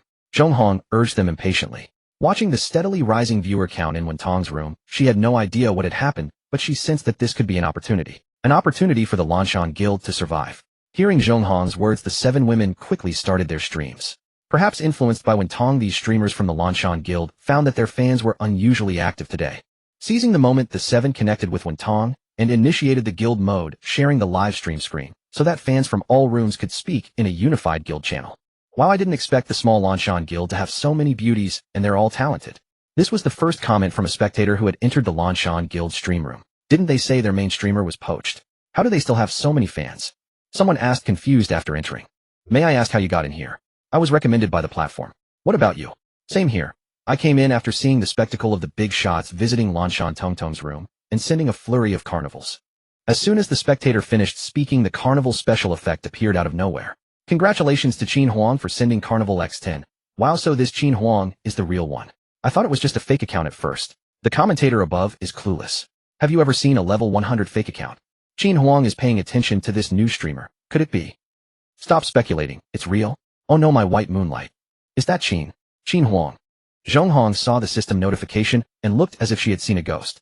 Could it be that Qin Huang had taken a liking to Wen Tong? Yes, that must be it. No wonder Wen Tong had started streaming today. She had Qin Huang's help. The Lanshan Guild was saved. Zhong Hong hurriedly called Wen Lan. She had to let Wen Lan know this good news. The stage is set. It's all yours now. Seeing the message from Qin Huang, Li Ming replied, thank you. Nearly all of the friends in the group chat had sent 10 carnivals each. This had warmed up the atmosphere in Wen Tong's room. Now it was up to Li Ming. After all, this was his personal matter, and he couldn't rely entirely on his friends in the group. Closing WeChat, Li Ming logged into the streaming platform. After a month, Yiming Jingren graced the platform once again. There were over 99 unread messages in the background, but Li Ming ignored them and cleared them all at once. Then he entered Wen Tong's stream room. The signature entrance effect unique to Li Ming appeared once more on the platform. At the same time, a platform-wide notification appeared in every stream room. Big shot Yiming Jingren has arrived at Lanshan Tongtong's stream room. Will new sparks fly? Let's witness it together. The internet has a memory. Many people still remembered the legendary battle where Yiming Jingren had made a name for himself. Now after a month, his return to the platform was itself a major attraction. Many curious spectators clicked on the notification and entered Wen Tong's stream room. Other streamers who saw their viewer numbers suddenly drop could only shake their heads, helplessly feeling nothing but envy. In an instant, the viewer count in Wen Tong's stream room surpassed 50,000. This number was beyond what even the 3 famous streamers of the Lanshan Guild had ever achieved. Judging by the concurrent viewers alone, Wen Tong had become a hit. But this was not enough. The current traffic was all drawn by Li Ming and Qin Huang. If Wen Tong didn't have real talent, she wouldn't be able to keep these people. So Wen Tong was already preparing to showcase her dance in the stream. Before that, Li Ming needed to further draw in viewers. The best way to attract an audience was, of course, by spending money. Congratulations to Yiming Jingren for sending Carnival X1000. The dazzling special effects and the staggering number plunged the stream room into a strange silence. Only the special effects and the vivid red number of 1000 kept reminding everyone that this was real. 1,000 carnivals. I failed elementary school math. Can someone calculate how much that costs? 3,000, each 1,000 carnivals makes 3 million. Wow, I can't count that on one hand. Ming Huang, greatest of all time. When he acts, it's always astonishing. Regardless of what the spectators discussed, the platform's back-end team sprang into action. Quick, send a full platform rolling notification. Also push it to all registered users whether they're online or offline. Ming Huang strikes again. 1,000 carnivals ignite the stream room, and the new streamer achieves legendary status overnight. Use this headline, move quickly. The platform had been too quiet for too long. It was time to make a splash and show the rival platform who was the leader in the streaming world. With the platform's push, all users who weren't watching Wentong's stream, whether online or offline, received the promotional notification. Curiosity killed the cat. Spectators intrigued by the headline flocked to Wentong's stream room. The viewer count surged dramatically and continued to climb. 100,000 people. Zhong Hong stared fixedly at the viewer count. This number had shattered the Lanshan Guild's previous record. Lan Jie, you really have foresight arranging for Wentong to connect with Ming Huang beforehand. On the platform, fans had already started calling Li Ming Ming Huang, and Zhong Hong unconsciously adopted the same title. Wen Lan smiled bitterly and didn't respond. Wentong hadn't just connected with Ming Huang, she had gone to bed with him. Of course, she wouldn't tell Zhong Hong that. Although this secret wouldn't stay hidden for long, she wanted to keep it under wraps for as long as possible. The reason Wen Lan had forbidden Wentong from streaming was her fear that her sister would encounter all kinds of wealthy benefactors, lose herself, and eventually end up like her, becoming someone's plaything and being discarded without hesitation once they grew tired. Now all she could do was pray that this Ming Huang would be different. Lan, the stage is set. Now it's up to Tong Tong whether she can hold it together. Zhou Yongshan remarked softly, watching the skyrocketing viewer count in the stream room. Indeed, if Wentong couldn't hold on to these numbers, they would be nothing but fleeting clouds. Only by converting them into her own loyal fans would this performance reach a perfect conclusion. Don't worry, I have faith in Xiaotong, Wen Lan said firmly. At this moment, she could only comfort herself with these words and also reassure Zhou Yongshan and Zhong Hong. Wentong was changing her clothes, her nerves on edge. For the first time, she would be dancing before hundreds of thousands of people, and the sweat in her palms never ceased. She slipped into a red dance costume paired with red high heels and the meticulous makeup applied by Jiang Yuero. At this moment, Wentong was a fiery, spirited elf, her every smile, every gesture brimming with a sweet and spicy charm. The sweetness lay in her smile, while the spiciness naturally referred to her alluring figure. Don't be nervous, just perform as usual, Li Ming said, setting down his phone and walking over to comfort Wentong. Brother Ming, rest assured I'll do it, Wentong declared with resolve. This time it wasn't for herself, but for her sister. She had to succeed. Go for it, I believe in you. Li Ming had full confidence in Wentong's dance, for he had been deeply captivated the first time he saw her move. Everything was ready except the final push. With Li Ming's financial backing and the platform's full support, the number of online viewers in Wentong's livestream surged past 200,000. Many newcomers entered the stream feeling a bit lost. May I ask, who is this Lanshan Tong Tong? And which one among the seven is her? In the livestream room of the Lanshan Guild, the 7 anchors were giving their all in their performances. The 7 anchors had merged into a single stream, performing a girl group dance. Their synchronized movements and attractive faces held the audience's attention. Newcomers. Lanshan Tong Tong is changing, as she'll be on stage soon. The one Emperor Ming has his eye on must be extraordinary. Who still remembers the anchor from Emperor Ming's last battle, Xian Huaqiao? A cool, elegant goddess. Sadly, after that, Xian Huaqiao vanished from the scene, leaving only her stunning beauty in memory. I'm a loyal fan of Xian Huaqiao. Emperor Ming, give us back Xian Huaqiao. Remember, when Emperor Ming makes a move, it's always top-notch. Wow, with that said, I'm even more eager for Lanshan Tong Tong. Without Li Ming's introduction, others were already promoting Wentong for him, thanks to his established reputation. Unlike the others, anticipation for Wentong one place was deathly quiet, barely daring to breathe. The headquarters of the Batian Guild in Modu. Huang Yuanqing watched the livestream with a grim expression. He had been away for a few days at sea, only to return and find that the Lanshan Guild was still alive, even showing signs of revival. This displeased him greatly. He knew who Lanshan Tong Tong was, the sweet girl he had set his sights on. Yet the woman he desired had been snatched away by someone named Yi Mingjing, in a direct affront to his pride. Wasn't the Lanshan Guild supposed to disband tonight? Can anyone tell me what's happening now? Have you come up with a plan to divert the audience? Faced with Huang Yuanqing's repeated questions, no one in the room stood up to answer. Usually you're all so boastful. Why are you all silent now? Young Master Huang, please calm down. This is our oversight. We had already contacted most of the big spenders on this platform, but we never expected them to latch onto Emperor Ming's support. Under these circumstances, the head of the information department had no choice but to stand up and speak. Having worked under Huang Yuanqing for years, they all knew his temperament. He didn't mind mistakes, but he loathed excuses and shirking of responsibility. Emperor Ming. Nonsense. Just someone hyped up recently. Do you really think he's an emperor? He doesn't deserve it. For Huang Yuanqing, Li Ming was nothing but a source of irritation. When the cat's away, the mouse will play, he thought. In Huang Yuanqing's view, Li Ming was a mere upstart who had made some money in overseas finance and forgotten his humble origins. From the background report, Huang Yuanqing learned that Li Ming had risen to prominence only in the last 2 months. someone unworthy of being his rival. Young master, the best approach now is to wait and see if this anchor named Lanshan Tong Tong can handle the massive influx of attention. The department head finally advised. Competing with Yi Ming Jingren to buy traffic now would be the most foolish move. Ba Tian had already missed the opportunity, and a head-on clash would only elevate Li Ming's status. Though wealthy Huang Yuanqing was not foolish, he would not waste money. He reluctantly accepted the suggestion. By then, under the spotlight of thousands, Wen Tong finally made her entrance. Without too much preamble, the music began. Under the spotlight, Wen Tong stood still, then stepped into the passionate rhythm of the rumba, instantly capturing everyone's gaze. She wore a form-fitting red Latin dance dress with an open back, her slender waist accentuated and the curves of her hips and legs exuding a fiery allure. Every line embodied a perfect blend of strength and grace. Her hair was tied high in a sleek ponytail with fine strands resting against her fair neck. As she moved, the ponytail swung gracefully.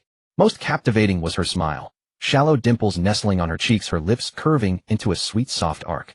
Her eyes sparkled with joy yet shone with clarity. Sweet without being cloying, striking without being vulgar. Her hips swayed with precise force, her toes traced smooth arcs as she turned.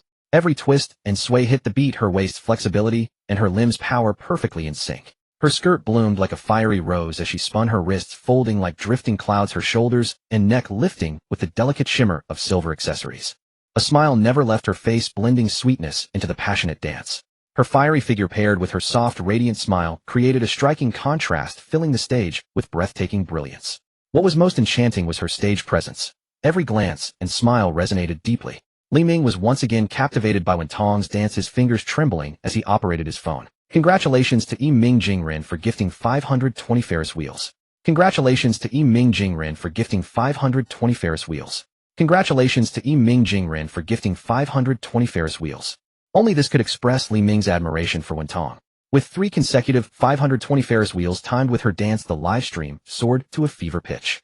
This was a tangible monetary temptation, sending the audience into a frenzy of excitement, offering them an extraordinary feast for the senses. I love it. One dance and she's a legend. From now on, I'm Tong Tong's loyal fan. This dance, its infectious power is immense. Sweet, yet fiery, truly unique. Damn, is this the legendary sweet spicy ceiling? My eyes are wide open. Emperor Ming, you're incredible. Spare Tong Tong. If you have any tricks, direct them at me. It's set. Zhong Hong pumped her arm in excitement. She hadn't expected Wen Tong's dance foundation to be so strong, her personal style so distinct. Seeing the number of followers in the live stream exceed 100,000, Zhong Hong knew the Lanshan Guild had come back to life. Sister Lan Tong Tong succeeded. Zhong Hong's voice choked with emotion. Yes, Wen Tong saved us. Or rather, Emperor Ming saved us. Zhou Yongshan couldn't help but sigh. A single person turning the tide against all odds. That was the power of a true tycoon, and it left a deep impression on her. So Lanshan is saved. Wen Lan's feelings were mixed. She had been pondering one question: was sacrificing Wen Tong to save the Lanshan Guild worth it? Wen Lan's heart was a tangle of emotions. She had been wrestling with the question: was it worth it to use Wen Tong's efforts to rescue the Lanshan Guild? Crack! A sharp sound rang out.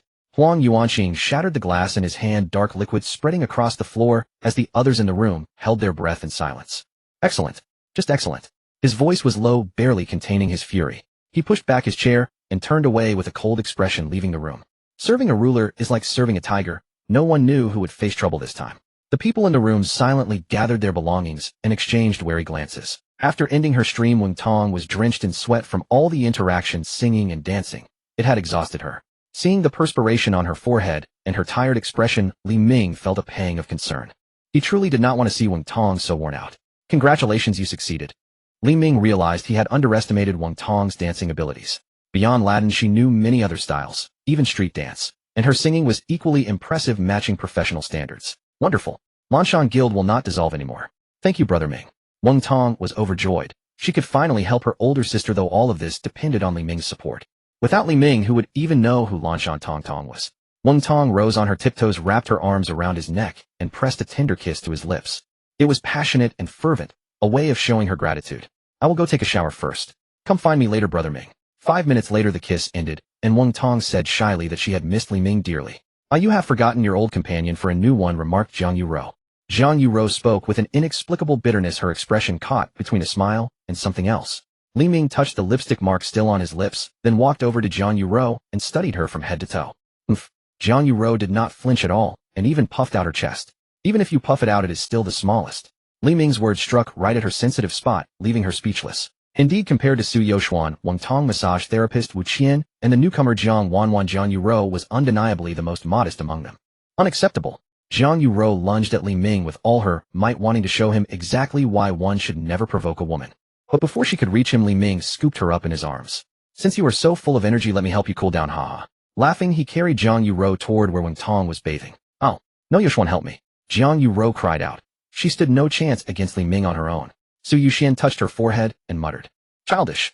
Despite saying that she followed along anyway. She enjoyed the challenge of competing with Li Ming. It never grew old. Shall we go too? Wu Qian asked timidly, though the spark in her eyes betrayed her true feelings. Alone she felt hesitant, but with companionship she gained confidence. Of course we are going. Without us two, those three do not stand a chance. Jiang Wanwan said, though doubt lingered in her heart. The first time they met, Li Ming had been no match for her. How had he become so formidable in just a month? She could not make sense of it, so Jiang Wanwan decided to simply accept it and enjoy herself. Was not a stronger partner exactly what she wanted? The next morning, Li Ming sat in the dining room refreshed and energized despite the previous night. He rose on time without any fatigue. Slowly, Jiang Yuro and the others emerged from their rooms and entered the dining area, their expressions filled with disbelief. How could someone survive an entire night and still rise so early? Brother Ming, my sister, called and asked if I could come over. After a restful night, Wang Tong's cheeks glowed with health and vitality. I am fine with whatever you decide. Wang Tong's older sister, his sister-in-law essentially. He wondered if she shared her younger sister's beauty. After breakfast, Jiang Yuro and Su Yuxian left in their sports car for their spa appointments. Li Ming gave Wu Qian and Jiang Wanwan extra spending money, and the two set off happily in a Bentley Bentayga to go shopping. Meanwhile, Li Ming took Wang Tong to Lanshan Guild. After over an hour's drive in the Rolls-Royce, they finally arrived at their destination. Brother Ming, this is Lanshan Guild. Wang Tong stepped out of the car and eagerly pointed toward the cream-colored standalone building nestled among lush greenery. This was Lanshan Guild, founded single-handedly by Wang Lan, Wang Tong's older sister. Though merely a rented temporary space, it held all of her sister's dreams. Let us go. Take me to meet your sister. I am quite curious about her now. Throughout the journey, Wang Tong chattered continuously, sharing every detail about Lanshan Guild and how difficult her sister's journey had been. Li Ming found himself genuinely curious about both the guild and Wang Lan. Perhaps this was what they called whispering in one's ear. Wang Tong pressed the doorbell, and the moment the metal knocker sounded, the door swung open from within. Tong Tong, come in quickly. And you must be Ming Huang. So handsome. Zhong Hong, the planner with a neat bun and a black hoodie bearing the guild's logo, welcomed them in with a bright smile. Her gaze sparkled as she looked at Li Ming. Stepping into the villa, they were greeted by warm air infused with a subtle coffee aroma, a stark contrast to the crisp chill outside. The living room was cleverly divided into office and leisure areas. Near the light, gray fabric sofas, several folding desks stood neatly arranged with laptops, microphones, and fill lights, while 7 beautiful female streamers busied themselves in different corners. When they saw Li Ming enter, everyone froze for a moment before quietly exchanging whispers. Is that really Ming Huang? So handsome, so charismatic. I can hardly believe it. I have fallen for Ming Huang. Do not even think about it, he is already taken. No, I would still choose him. Enough. Stop embarrassing me. Zhong Hong scolded. When had the quality of Lanshan Guild streamers dropped this low? Sister. Wang Tong's gaze swept past the crowd to the floor-to-ceiling windows at the far end of the living room. Wang Lan stood with her back to the door, talking on the phone. Her wine-red velvet dress accentuated her graceful silhouette, her long hair loosely gathered at the nape of her neck revealing her slender white throat. Her earrings swayed gently with her movements, exuding the charm of a mature woman. Upon hearing the familiar voice, Wang Lan turned around, her eyes instantly softening with a gentle smile. She quickly said a few words to the person on the phone before hanging up. You brat, you actually know to come back. You just left without a word. If you do this again, I will make sure you regret it. Wang Lan's smile vanished instantly as she shifted into scolding mode toward Wang Tong. Although Wang Tong had saved Lanshan Guild, the mere thought of her sister sneaking away without permission stirred Wang Lan's frustration. Oh, sister, I was wrong, I will not do it again. Wang Tong pleaded, knowing her sister would not go easy on her. Next time. You are thinking of a next time. Wang Lan reached toward Wang Tong's ear. Oh, Brother Ming, help me. Wang Tong deftly hid behind Li Ming, hoping to escape her sister's wrath. You are Li Ming. Wang Lan studied the man before her with a complex expression. He was certainly handsome. No wonder he had captured Wang Tong's heart. Vice President Zhou Yongshan descended from the second floor, her heels clicking softly against the steps. Chairwoman, we've just received an urgent notice from the platform operations team. The live streaming schedule for tonight's joint broadcast needs a temporary adjustment. She approached Wang Lan with calm composure, her voice clear and steady. Her gaze brushed briefly over Li Ming for a moment before she offered a polite nod, saying nothing more. I understand. Keep an eye on the coordination and make sure everything runs smoothly. Wang Lan replied, her tone measured as she turned her attention back to Li Ming. Watching her sister earlier, Wang Lan knew deep down that a daughter grows independent and trying to control her as one might in childhood would only push her away, much like how she herself had been during her rebellious years. She sighed softly and let the matter rest. At least now Wen Tong had received more than she could have ever hoped for. The broadcast from last night alone brought in over 5 million for the Lanshan Guild, more than their combined profit for the entire past year. And Wen Tong's streaming influence was only just beginning to take shape. With proper planning ahead, she could easily become the ace anchor to carry the entire guild, perhaps even sustain it on her own. Of course, all of this hinged on the man standing before her. Without his support, every ambition would remain nothing but an illusion. Wen Lan took a steady breath and turned to Li Ming, her expression growing earnest. Mr. Li, may I speak with you in private? Name Wen Lan. Age 26. Height 168 centimeters. Weight 50 kilograms. Rating 94. Experience 1. Physical condition healthy. Li Ming glanced at the system panel and gave a quiet nod to himself. As Wen Tong's older sister, her elegance and grace truly surpassed that of her younger sibling. Among all the women in the Lanshan Guild, she was the only one whose rating exceeded 90. A rare gem among gems. She carried a cool restraint similar to Su Yoxuan's, yet with an added maturity and feminine allure, like a rose with thorns, both captivating and guarded. Unfortunately, her experience rating of 1 did not meet the system's special requirements. Of course, Li Ming replied with a faint smile, readily agreeing. He had come today specifically to put Wen Tong's mind at ease once and for all, ensuring no one would interfere in their affairs going forward. Please follow me. Wen Lan gestured for him to lead and turned toward the study, her steps graceful and unhurried. The elegant line of her figure caught his attention as she walked ahead, her form moving with quiet poise. Each step seemed to carry an understated charm, drawing him to follow without hesitation. Sis. Wen Tong remained where she stood, her fingers nervously twisting the hem of her clothes, uncertain whether to speak. She feared her sister might argue with Li Ming on her behalf, and wanted to intervene, yet did not know how to voice it. She could only watch with worried eyes as the two disappeared down the hallway. Don't worry, everything will be fine, Zhou Yongshan said, gently approaching and placing a reassuring hand on her shoulder. The chairwoman is merely discussing future cooperation details with Mr. Li. Nothing to concern yourself over. She paused, then shifted the tone with a light smile. Our star streamer made quite a name for herself in her debut broadcast. Tell me, how does it feel to be so close to your dream? Zhou Yongshan guided Wen Tong toward the resting area, skillfully redirecting the conversation and leaving the two in the study with complete privacy. After an undefined span of time, the study door finally opened. Wen Tong had kept her gaze fixed on the doorway the entire time. Only when she saw her sister and Li Ming step out together, both wearing peaceful expressions, no trace of any tension, did she finally exhale deeply, feeling the weight on her chest lift entirely. It seemed her sister truly would no longer interfere with her and Ming Ji's matters. Tong, please see Mr. Li off. Wen Lan spoke first, her tone calm, yet carrying quiet authority, though a subtle warmth lingered in her eyes. Oh, okay. Wen Tong's eyes brightened instantly like a little rabbit receiving an order, and she eagerly agreed. Then, what about me? She wanted to accompany Li Ming as he left. There will be plenty of opportunities later. Wen Lan saw through her sister's thoughts at once, and gave her a gentle, reproachful look, though a hint of helplessness softened her expression. This girl so young, and already letting romance take center stage, neglecting her career. She would need to have a proper conversation with her later to help her refocus. Minggu. At the doorway, Wen Tong could no longer hold back. She stepped forward and embraced him warmly, her cheek resting gently against his chest, heavy with reluctance to let go. I'll miss you. Please come for me soon. Be good. Li Ming returned the embrace, feeling the softness before him, a tender ache stirring in his heart as he patted her back lightly and spoke in a gentle voice. Listen to your sister and help her with her duties. Once these few days pass, I'll come right away to take you. The black Rolls-Royce glided smoothly away, and Wen Tong remained standing at the villa entrance, watching until the car disappeared into the distance. She knew her sister needed her help right now. The guild had only just weathered its crisis, and she could not afford to drift into sentimentality. For my sister, for Minggu, I must become even better. Wen Tong clenched her fists, her spirit lifted with quiet determination. Half an hour later at the Ijia Real Estate Agency. Good day, sir. Here is the complete documentation for Villa No. 27 in Jiming Huafu that you requested. The saleswoman, sharp-eyed and professional, instantly recognized the refined, yet understated quality of Li Ming's tailored suit. Treating him as a valued client, she bowed slightly as she handed over the files with practiced courtesy. After bidding farewell to Wen Tong, Li Ming did not return directly to Tsui Residence No. 1 but instead drove to this location. He remembered that this was where Wen Tong and the others rented their apartment. If he wished to give them a pleasant surprise beginning here, made perfect sense. He intended to purchase the property and transform it into a true home for Wen Tong. The saleswoman presented the documents with a professional smile. Sir, please note that this villa is currently under lease with 3 months remaining on the contract. If you purchase it now, you may only move in once the lease concludes. We also have several other villas in Jiming Huafu available for immediate occupancy with excellent floor plans. Would you like to view those as well? No need. Just Villa No. 27. Li Ming interrupted calmly, his long fingers tapping lightly against the file. This is for my girlfriend. All the following procedures can be handled directly by a lady named Wen Tong at Villa No. 27. The saleswoman paused in surprise, then her eyes lit up with understanding. So the tenant of this villa was indeed the girlfriend of this distinguished gentleman.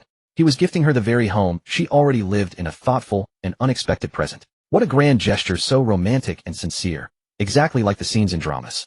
A wave of admiration washed over her, both for Wen Tong, who was cherished so deeply, and for the generous commission this transaction would bring. The mere thought of the percentage made her heart race with excitement. Absolutely, sir. Rest assured, this is well within my capabilities. I will ensure everything is handled smoothly. The saleswoman's smile grew even warmer, her posture more deferential, her eyes shining with eagerness. Though Villa No. 27 in Jiming Huafu could not compare to the utmost luxury of Tsui residence, it still ranked among the finest residential areas in the city. The villa was even more spacious than the one Jiang Yueyu resided in, yet priced considerably lower, costing 22 million in dedicated funds from Wen Tong. For him, this was merely a simple gesture. But for Wen Tong it carried profound meaning.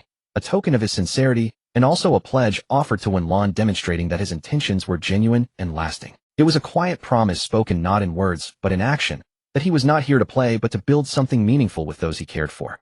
In that single purchase lay layers of care for Wen Tong's future, for the guild's stability, and for the trust he wished to establish with everyone around him. The doorbell chimed clearly, its pleasant sound drifting through the lively atmosphere of the villa's living room. In the living room at that moment, Zhong Hong sat on a central leather sofa, with a stack of thick live-stream planning documents spread across her lap, her fingers gliding swiftly across a tablet. Her brows were slightly furrowed as she was immersed in designing the evening's streaming schedule. Without even looking up, her voice carrying the languor of busyness, she called out to the girls nearby, "Shall we go see who's here? Probably someone's delivery has arrived at this hour." "All right, Sister Hong." The response came from a girl about 1.6 meters tall, named Xiao Hui. She had a delicate petite frame and a youthful, obedient air about her. Upon hearing Zhong Hong's instructions, Xiao Hui immediately stopped what she was doing and hurried toward the front door. Standing outside was a young woman dressed in a professional suit, her hair neatly combed, holding a black document folder. A standard yet warm smile graced her face. "Hello, may I ask who you are looking for?" Xiao Hui asked politely.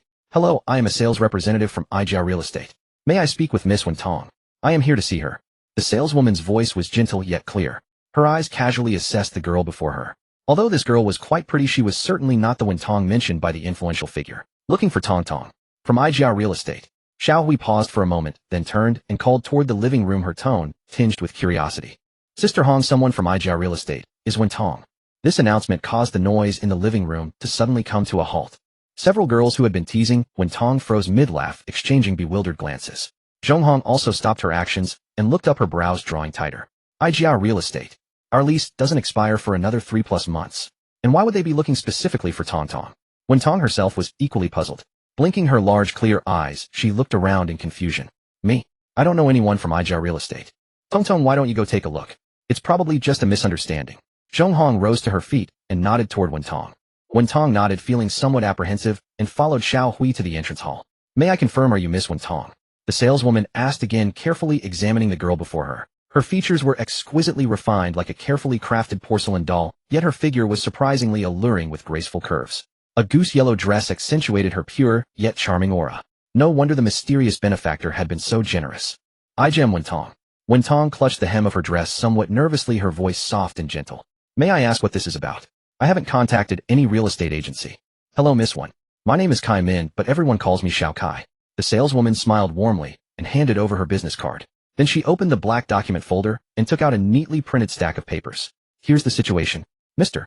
Li Ming has fully paid for Villa number 27 in Mingzhu Huafu through our agency, which is precisely the property you are currently renting." She paused, observing Wen Tong's increasingly bewildered expression, and continued, "Mr. Li Ming specifically requested that the property be registered under your name. There are a few necessary procedures requiring your signature, Miss Wen. Once completed, you will officially become the new owner of this villa." The words landed like a sudden thunderclap, echoing through the room. The female streamers behind Wen Tong erupted into chatter, their expressions bursting with astonishment. "What a... fully paid and registered under Tong Tong. Am I hearing this correctly? This villa is worth tens of millions. Mr. Ming is too generous. Goodness, Tong Tong, you're so fortunate. This is like something from a novel." The girls chattered excitedly, their voices filled with envy and disbelief. One girl named Lily even pinched her own arm, wincing in pain, still unable to believe it. "Pinch me? Am I dreaming? I must be hearing things." "No need to pinch yourself. You're not dreaming. We all heard it." The girl beside her patted her shoulder, her eyes full of genuine shock. Sister Xiao Kai has the contract right there. Black and white, nothing fake about it. In comparison, Wen Tong appeared remarkably composed. After a moment of stunned silence, a wave of quiet delight washed over her face and the corners of her lips lifted naturally. She well knew Li Ming's capabilities. Previously, he had purchased villas for both Sister Yu Rou and Sister Yu Xian. Now that this gift had come to her, her heart was filled with warmth and sweetness rather than overwhelming surprise. Thank you, Sister Xiao Kai. Wen Tong took the pen and, guided by Xiao Kai, carefully reviewed the key terms of the contract. Sunlight streamed through the floor-to-ceiling windows of the entrance hall, illuminating her face and making the radiance in her eyes shine brighter than any crystal chandelier. She signed her name with neat, graceful strokes, then pressed a red fingerprint at the designated spot. Miss Wen, here is your copy of the contract. Please keep it safe. Xiao Kai handed over a copy, her smile growing more sincere. Congratulations on becoming the new owner. Wishing you a delightful life here. Thank you. Wen Tong accepted the contract and held it carefully against her chest, as if cradling an exceedingly precious treasure. The noise in the living room grew louder, faintly reaching the study on the second floor. Inside the study, the light was dim. Heavy curtains blocked most of the sunlight, allowing only a few slender rays to filter through. Wenlan sat behind a spacious desk with a livestream script spread before her. Zhou Yongshan sat opposite, holding a financial report. The two were engaged in a quiet discussion about the evening's streaming details and budget allocation. Why is it so noisy out there? Wenlan's brows tightened, a hint of displeasure in her voice. She always cherished tranquility, especially when discussing work, and this commotion made it difficult for her to concentrate. Zhou Yongshan set down her report and stood. Let me go check on things. I'll ask them to keep it down. I'll come with you. Wenlan also rose, closing the script before her. She felt that this disturbance was not ordinary, and a faint sense of unease lingered in her heart. The two descended the spiral staircase. As they reached the doorway of the living room, they saw a group of girls gathered around Wen Tong, chattering excitedly, each face glowing with delight. Wen Tong held a stack of documents in her arms, her eyes curved into a gentle smile. What's going on? Aren't you all busy? Zhou Yongshan's expression darkened, her tone serious. With only a few hours remaining until the stream, there was still much preparation to be done. To see them gathered here, making such noise, was unexpected. Sister Yongshan, Sister Lan, come quick. Seeing the two descend, Lily immediately rushed forward, her voice brimming with excitement. Something huge has happened. Mr. Ming bought a villa for Wen Tong. Yes, the very villa number 27 in Mingzhu Huafu that we're renting now. Sister Xiao Kai just brought the purchase contract. Tong Tong has already signed it, and she's now the new owner. Another girl added, her tone dripping with envy. What? Wenlan and Zhou Yongshan both froze, exchanging astonished glances. Zhou Yongshan quickly stepped beside Wen Tong and took the contract from her hands to examine it carefully. On the white paper, the owner's name was clearly written as Wen Tong, and the purchase amount was followed by a long row of zeros, making her heart skip a beat. As the one managing finances within the team, her first thought was that they would no longer need to pay exorbitant rent, a significant expense that would greatly ease the team's financial burden. Is this true? Zhou Yongshan looked up at Wen Tong, her voice still carrying a touch of uncertainty. Wen Tong nodded firmly, her smile as sweet as honey. Wenlan stood where she was, her expression complex. Watching the happy smile on Wen Tong's face, a tangle of emotions stirred within her. A memory suddenly surfaced. Those private words Li Ming had spoken to her earlier in the study. I've prepared a gift for Wen Tong later. I hope you'll all like it. So this was the gift he had spoken of. A villa worth tens of millions was merely referred to by him as a gift. Night fell like ink-stained cloth, gently draping over the city's clamor. Li Ming sat before the floor-to-ceiling window of his study, his fingertip gliding across his phone screen, where Wen Tong's smiling face was reflected. Good evening, everyone. Today I'm here once again with my wonderful teammates. Wen Tong's voice rang out clear and pleasant, reaching Li Ming's ears through his earphones with just the right warmth. This was already the 7th night in a row that Li Ming had assisted with Wen Tong's broadcast. From an occasional guest appearance to becoming a regular presence in Wen Tong's streaming room, Li Ming's involvement acted like a magnet, drawing more fans not only to Wen Tong, but also bringing recognition to the 7 previously obscure streamers of the Lanshan Guild. Brother Ming, will you show us some skills tonight? Many of my fans have been asking about that gaming technique you taught me last time. Wen Tong turned toward Li Ming beyond the camera, her eyes filled with anticipation. Li Ming smiled and nodded, taking another phone handed to him by a nearby streamer. His fingers danced across the screen, and the character on the game display executed a remarkable set of maneuvers. The stream chat exploded with messages, and gift effects flashed one after another. Brother Ming is amazing. The streamers from Lanshan Guild are all so talented. Following them. Wen Tong and Brother Ming, what a wonderful pairing. Wen Tong's reputation continued to grow, rising from a modest following to among the platform's top-tier streamers. With this momentum, the Lanshan Guild also fully emerged from its earlier period of obscurity. The guild office, once nearly empty, now buzzed with activity under bright lights.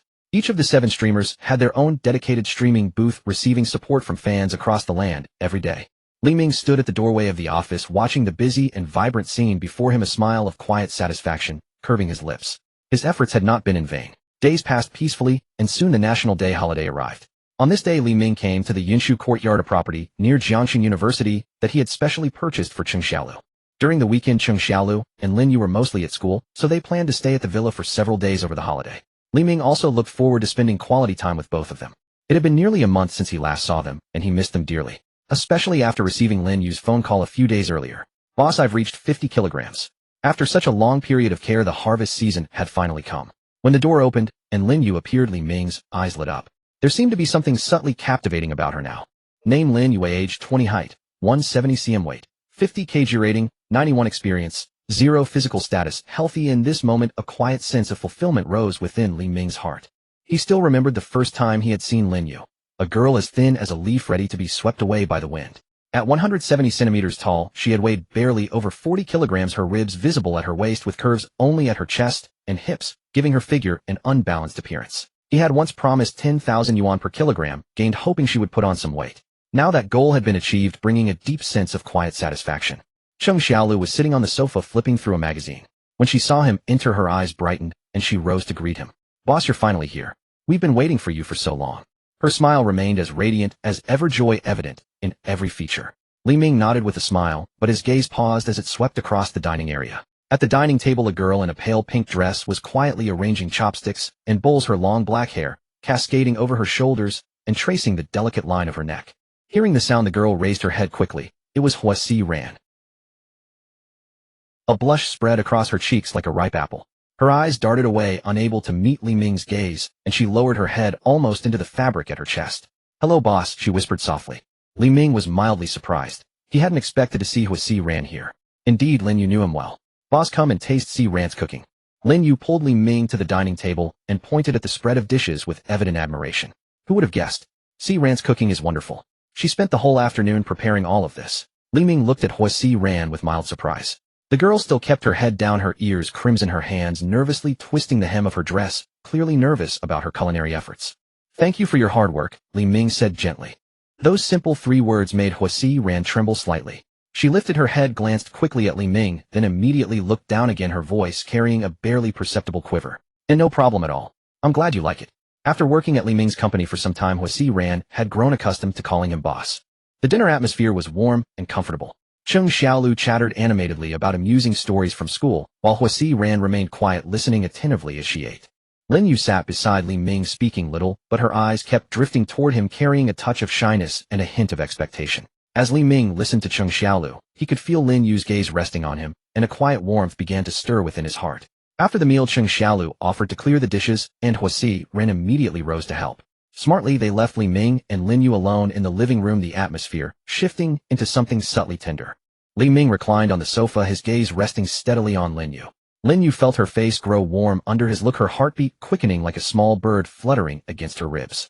She could sense the depth in his eyes, a mixture of nervousness and hopeful expectation. From the moment her weight had reached 50 kilograms, she had known this day would eventually come.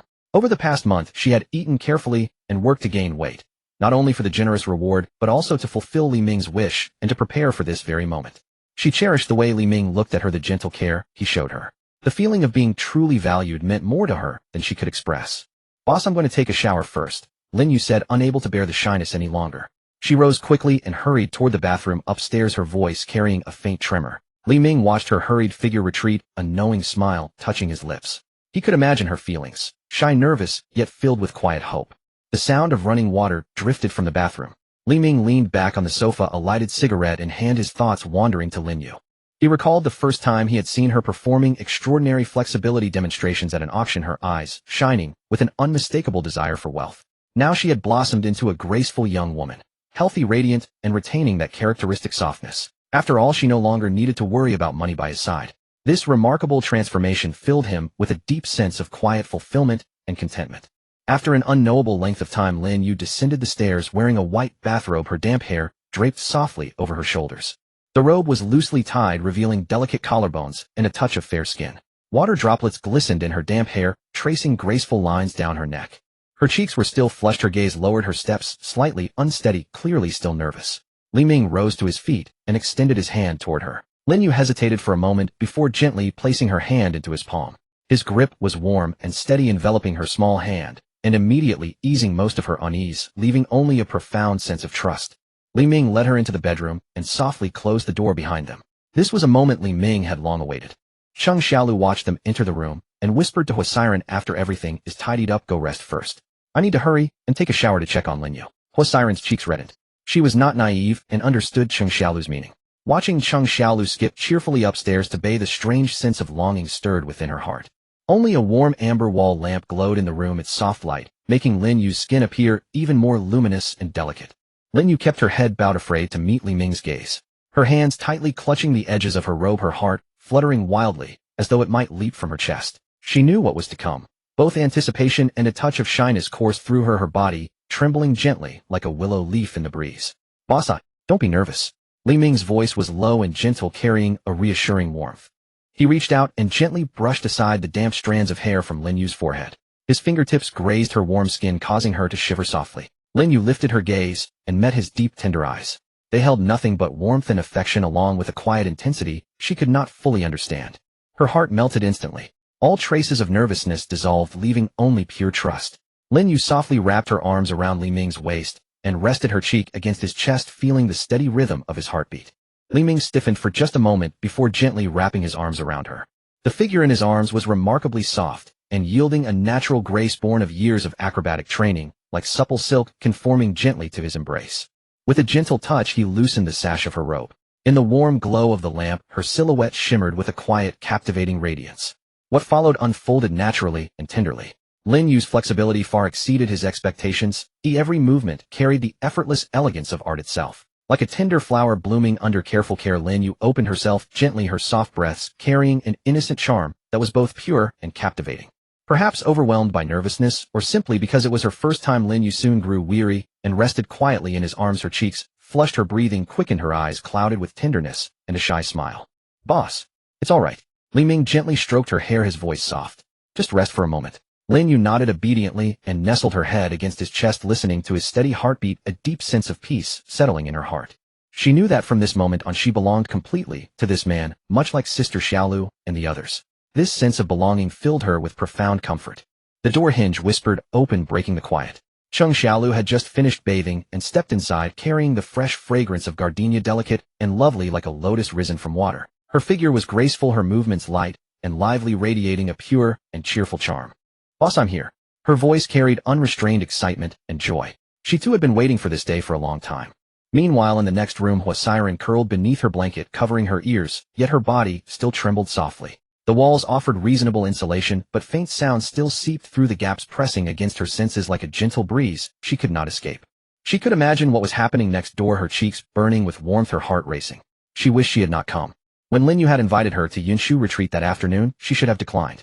She knew the boss would arrive and understood the special bond between Lin Yu and Li Ming, yet a faint hope had drawn her here, because she wanted to see him, to tell him thank you. She had convinced herself she could remain unaffected, that she could face this calmly. But when those sounds truly reached her, she realized she could not pretend. She had long harbored feelings for Li Ming that went beyond simple gratitude. She already knew the man who had saved her was the boss. Without that night, without Li Ming's kindness, she might have become another forgotten face among the missing girls, lost forever. The boss had clearly recognized her as well. At the company, he had shown her a special warmth that stirred ripples in her quiet heart. But she knew she was not his equal. He was surrounded by so many bright, beautiful women. And she was merely an ordinary, timid girl from the countryside, weighed down by family burdens, able only to watch him from afar, lacking even the courage to draw near. Thinking of her family, Huasiren felt life's unfairness most deeply. Why in her hometown were daughters never valued, treated only as tools to earn money for others? The air beneath the blanket grew warm and stifling. Huasiren's cheeks burned and tears slipped quietly down her face, dampening the pillowcase. She was happy for Lin Yue, yet sad for the quiet, unspoken feelings tucked deep within her own heart. She knew some stories were written from the very beginning, and she could only remain a silent observer. As night deepened, Yunshu retreat settled into serene stillness. In the bedroom, Cheng Xiaolu and Lin Yu slept peacefully in Li Ming's embrace, their lips curved in sweet, contented smiles, lost in sweet dreams.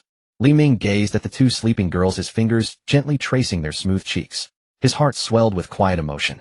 The success of Lanshan Guild, Lin Yu's transformation, this tender moment, all were unfolding exactly as he had envisioned. He turned toward the window. Moonlight poured like water across the courtyard, leaves casting a soft silver glow.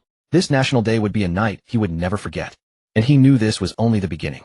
More beautiful souls awaited him in the days ahead, ready to share in the warmth he would offer them. The next morning, as the first light of dawn barely touched the sky, Li Ming opened his eyes. He rose quietly, careful not to disturb the sleeping Lin Yu and Cheng Xiaolu. As he stepped into the living room, a faint sound came from the kitchen. The low hum of the range heard the crisp clink of a spatula against a ceramic bowl mingled with a subtle fragrance of milk and wheat. In the stillness of the early morning, it was especially distinct. He paused, instinctively softening his steps, and moved toward the kitchen. The kitchen door was half closed, and a figure was busy inside. Huasiren had risen even earlier than he had. She was wearing a loose cream-colored cotton nightgown, its hem just covering her thighs, revealing a glimpse of her slender fair calves. Her ankles were delicate, and she wore a pair of soft pink fleece slippers, making her appear especially charming. A creamy white lace headband held back her stray bangs, revealing a smooth, clear forehead and a slender, fair neck. As she bent over to stir the ingredients, her neck swayed gently, exuding an air of languid tenderness. Her movements were not particularly skilled, yet she was remarkably earnest. One hand steadied the handle of a ceramic milk pot, the other held a wooden spoon, slowly stirring the contents. The milk in the pot bubbled with fine, tiny bubbles, releasing a rich, creamy aroma. Li Ming stood at the doorway, momentarily forgetting to speak. Huasiren was completely unaware of his presence, her full attention on the milk, afraid it might burn. Just as she turned slightly to reach for the egg mixture on the side, her peripheral vision caught a figure at the door. She spun around abruptly and saw her boss watching her with a faint, knowing smile. Her heart skipped a beat, and her face flushed crimson from her cheeks to her ears, even her neck tinged with a soft pink. "Boss, good morning." The wooden spoon clattered against the edge of the milk pot with a soft sound. She froze on the spot, her hands uncertain where to place, her eyes darting nervously, unable to meet Li Ming's gaze. She had not expected her boss to wake so early, nor that he would witness her flustered state. In that moment, her mind went blank, and she forgot what to do next, standing there like a child caught in a mistake. Li Ming looked at her helpless, flushed face, a hint of amusement flickering in his eyes, yet his tone remained gentle. "You've worked hard getting up so early to prepare breakfast." "And no, not at all. It's what I should do." Huasiren hurriedly shook her head, her voice carrying a faint, almost imperceptible tremor. For some reason, every time she was alone with Li Ming, she felt inexplicably nervous, especially in such an intimate, homey setting. This tension magnified, spreading even to her fingertips, which tingled slightly. She could clearly feel his gaze upon her, not intense, but with an undeniable presence that made her utterly self-conscious. Li Ming stepped slowly into the kitchen, his eyes sweeping over the ingredients on the counter, and then toward the milk bubbling in the pot. He frowned slightly. "It's about to burn. Can't you smell it?" "Huh." Huasiren snapped back to reality, looking down at the milk pot. Indeed, a faint burnt odor reached her, and the edges of the milk had turned slightly yellow. She gasped, reaching out to turn off the stove, but in her haste, she knocked over the bowl of egg mixture. The liquid splashed across the counter and began to drip down the edge. "Careful." Li Ming reacted, quickly stepping forward to steady her arm. The moment his fingers touched her skin, both of them stiffened. The skin on Huasiren's arm was smooth and warm. Through the thin fabric of her nightgown, Li Ming could feel the texture of her skin and the sudden tension in her muscles. As for Huasiren, she trembled, as if an electric current had passed through her. The warmth from his arms spread instantly through her body, flushing her cheeks even deeper. Her heart pounded wildly, as if threatening to leap from her chest. She instinctively tried to step back, but Li Ming gently held her in place. "Let me help you." His voice was low with a hint of amusement. He could clearly sense her nervousness and fluster, and a playful urge to tease her surfaced in his mind. Instead of immediately letting go, he guided her slightly to the side, then moved to stand before the counter. He picked up a cloth and wiped away the spilled egg mixture. Huasiren stood nearby, her cheeks burning. Her eyes wandered, unable to look at Li Ming, so she fixed them on her own toes. She could catch the unique scent of his presence mingling with the kitchen's food aromas, lingering by her nose and making her heart beat even faster. His arms were strong, and when he steadied her, they carried a reassuring strength. Yet the more that was the case, the more nervous she became, even her breathing turned cautious. Li Ming cleaned the counter, then turned back to the milk pot. He turned off the heat, picked up the wooden spoon, and gently stirred a few times. The slightly burnt bottom of the milk dissolved, and the burnt smell faded considerably. He then took the frying pan, placed it on the stove, drizzled in a little olive oil, and waited until it was hot. He picked up a slice of bread, dipped it lightly in the egg mixture, and placed it in the pan. "Boss, I can do it." Huasiren snapped out of her daze and hurried forward, reaching for the bread in Li Ming's hand. "No need. Go get a plate," Li Ming replied without turning his head, his tone casual, but he deliberately slowed his movements. As Huasiren approached and reached for a plate, their arms inevitably brushed against each other. Huasiren jerked her hand back as if burned, nearly dropping the plate. Li Ming steadied the plate, his fingers lightly grazing the back of her hand. Her cheeks flushed even deeper, her earlobes turning hot. "Careful," Li Ming said, a hint of teasing in his voice. Watching her flustered state, the amusement in his eyes deepened. He could clearly sense every flicker of her nervousness, every flinch. This innocent, pure reaction struck him as particularly delightful, and it lent the morning kitchen an air of subtle intimacy. In the moments that followed, they prepared breakfast together, yet every close approach, every accidental touch, made Huasiren extremely tense. When Li Ming was frying bacon, Huasiren tried to hand him the salt shaker, but her nerves made her hand tremble, and the shaker nearly fell into the pan. Li Ming reached out and held her hand to stabilize it, the warmth of his fingers passing through her skin. Her hand froze instantly, and she dared not move. When Li Ming was toasting bread, Huasiren stood beside him to help flip the slices. Their shoulders accidentally brushed together. She could feel the warmth and strength of his shoulder, and her heart pounded wildly. The blush on her cheeks never faded. Though Li Ming appeared absorbed in cooking, his gaze often drifted inadvertently toward Huasiren. Watching her flushed little face, her flustered eyes, and her slightly trembling fingers, a gentle ripple stirred in his heart. He did not intend to tease her deliberately. He simply enjoyed seeing her shy, innocent demeanor and the tender, palpitating atmosphere that filled the air during such close proximity. Sunlight gradually streamed through the windows, spilling into the kitchen and enveloping them both in a warm glow. By the time breakfast was prepared, Huasiren's face remained as red as a ripe apple. She never dared to meet Li Ming's eyes. Whenever their gazes accidentally crossed, she would quickly look away in confusion. The air around them grew thick with a sweet, honeyed intimacy, like warm milk and sticky honey, tender and lingering, wrapping around them and refusing to dissipate. Happy moments are always like sand slipping through one's fingers. The tighter one tries to clutch them, the faster they flow away. Before even savoring the faint, sweet warmth in the air, an unexpected interruption swept in unawares. Wow, boss, did you and C. Rand prepare this breakfast together? It looks so lavish and heartwarming. A crisp voice tinged with playful teasing suddenly echoed from the living room doorway, instantly shattering the fragile atmosphere of intimacy that had gently enveloped the kitchen. Huasiren, with her back to the doorway, felt her entire frame tense in an instant, the blush on her cheeks refusing to fade and burning ever warmer. She dared not turn around, afraid that Lin Yu might catch sight of her flustered and bashful state. The panic from being so close to Li Ming earlier, the racing heartbeat with each accidental touch, the overflowing sense of closeness. If her best friend were to witness it all, she truly did not know how to carry herself. She could only grip the kitchen towel tightly, her fingertips turning white, lowering her head to pretend she was tidying the counter, breathing so lightly she hoped to make herself invisible. Li Ming, however, remained composed. The lingering gentleness in his eyes was quietly tucked away as he turned toward Lin Yu, his tone calm, yet familiar. You're earlier than expected. Just in time. The breakfast is ready. Stay and eat with us. Lin Yu made no pretense of politeness and walked straight to the dining table. Gazing at the sumptuous spread, she could not resist another tease. Boss, you and C. Ran are so perfectly in sync. This breakfast is more refined than what restaurants serve. I'm almost envious. Cheng Xiaolu, following behind, nodded in agreement. Her gaze darted between Huasiren's flushed ears and Li Ming's calm expression, a knowing smile lingering in her eyes without being voiced. She simply picked up a slice of toast, took a bite, and praised delicious. C. Ran's cooking skills are too impressive. Pressed by both of them, Huasiren grew even more embarrassed. At last she slowly turned and walked to the dining table, keeping her head lowered. She picked up her milk glass and took small sips, daring not to respond, though the blush on her cheeks refused to fade. Li Ming sat across from her, his gaze occasionally drifting to her downcast eyes, watching her lashes tremble slightly. The playful urge in his heart stirred again, but with Lin Yu and Cheng Xiaolu present, he restrained himself and ate in silence. Breakfast concluded amid the chattering of Lin Yu and Cheng Xiaolu, the atmosphere lively and warm. Though Huasiren remained somewhat uneasy, Li Ming's eyes kept finding their way to her, carrying a subtle, unspoken attentiveness. Boss, we don't have any work plans today, right? It's rare to have a day off. Let's go shopping at the downtown mall. I've had my eye on several pieces of clothing, and Xiaolu wants skincare products too. You can help us pick. Yes, boss, come along. After shopping, we can grab something delicious to eat. Li Ming set down his utensils and glanced at the quiet Huasiren. A hint of amusement flickered in his eyes. He had already decided to spend these 2 days properly accompanying Lin Yu and Cheng Xiaolu, and at the same time using every opportunity to deepen his connection with Huasiren. When everything fell into place naturally, their feelings would blossom on their own. He nodded, his tone relaxed. All right, let's go shopping. Whatever you want, it's on me. Yay? You're the best, boss.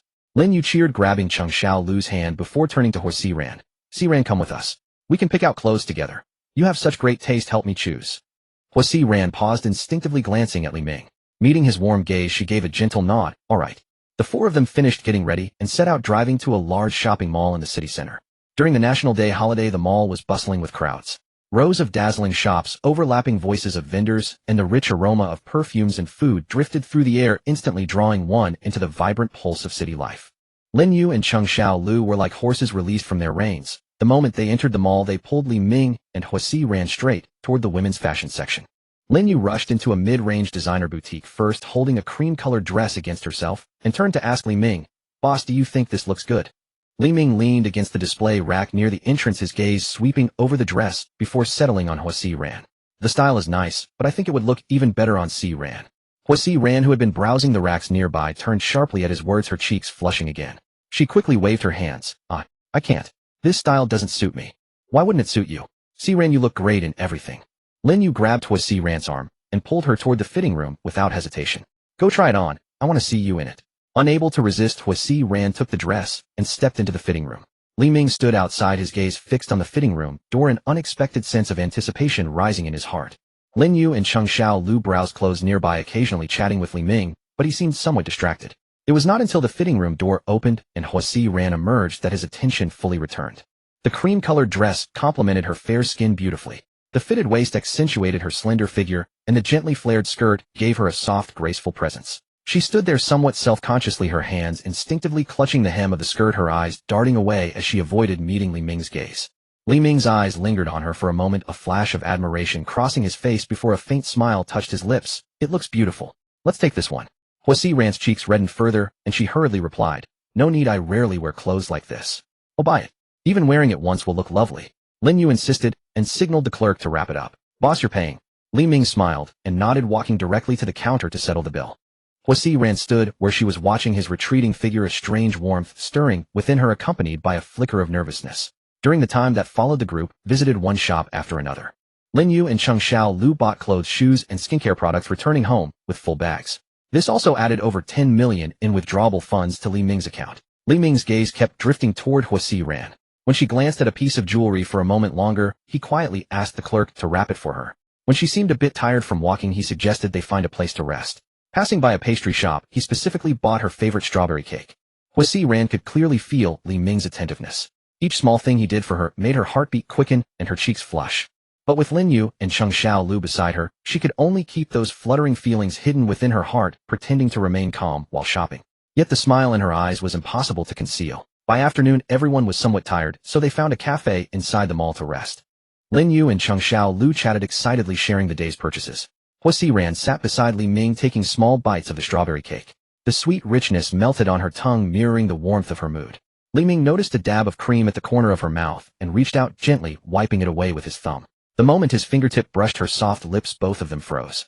Hua Si-ran's face instantly flushed a deep crimson, like a ripe cherry, her eyes darting wildly away as her heart pounded rapidly. Lin Yu and Cheng Xiaolu continued their conversation, oblivious to the small gesture. Yet the trace of intimacy in the air quietly spread once more. Li Ming withdrew his hand, the softness of her lips still lingering on his fingertips, the smile in his eyes deepening. He knew that happy moments might always be interrupted unexpectedly, but as long as they kept spending time together, those quiet gestures of care and fluttering emotions would eventually lead their feelings to blossom naturally. And at this moment, watching Hua Si-ran's rosy cheeks beside him, surrounded by the lively energy of the mall, he felt that such moments were enough, more than enough, to make everything beautiful. Happy moments were always fleeting. He had thought the evening would proceed smoothly, allowing him to win over Hua Si-han. However, a phone call from his mother Wang Chuanling forced Li Ming to abandon his intentions. "Hello, Mom. Son, please come back." Wang Chuanling's voice was thick with sobs, intermittent and mingled with suppressed weeping. Your father was assaulted. He's in the hospital now. The doctor says the situation is not good." Li Ming's mind went blank as if struck by a heavy blow. He stood frozen, his fingers gripping the phone tightly, the knuckles turning white from the pressure. A ringing sound filled his ears, leaving only his mother's tearful voice echoing in his mind. Your father was assaulted. In the hospital. It felt as if all the blood in his body had congealed in that moment, only to surge violently toward his heart, the next causing a sharp, dull ache in his chest. That pain did not originate from his own consciousness, but was deeply rooted in the instinct of this body. A stirring of blood ties the concern for flesh and blood. At this moment the bond of blood was fully awakened, and the worry and pain that came from the marrow were sudden, yet undeniably real. Mom, tell me slowly. What happened? Why was Dad assaulted? Which hospital is he in? Is his condition serious? Li Ming's voice became urgent, laced with barely concealed panic, leaving only the anxiety of a son for his parents. He clutched the phone tightly, his fingertips tingling from the pressure.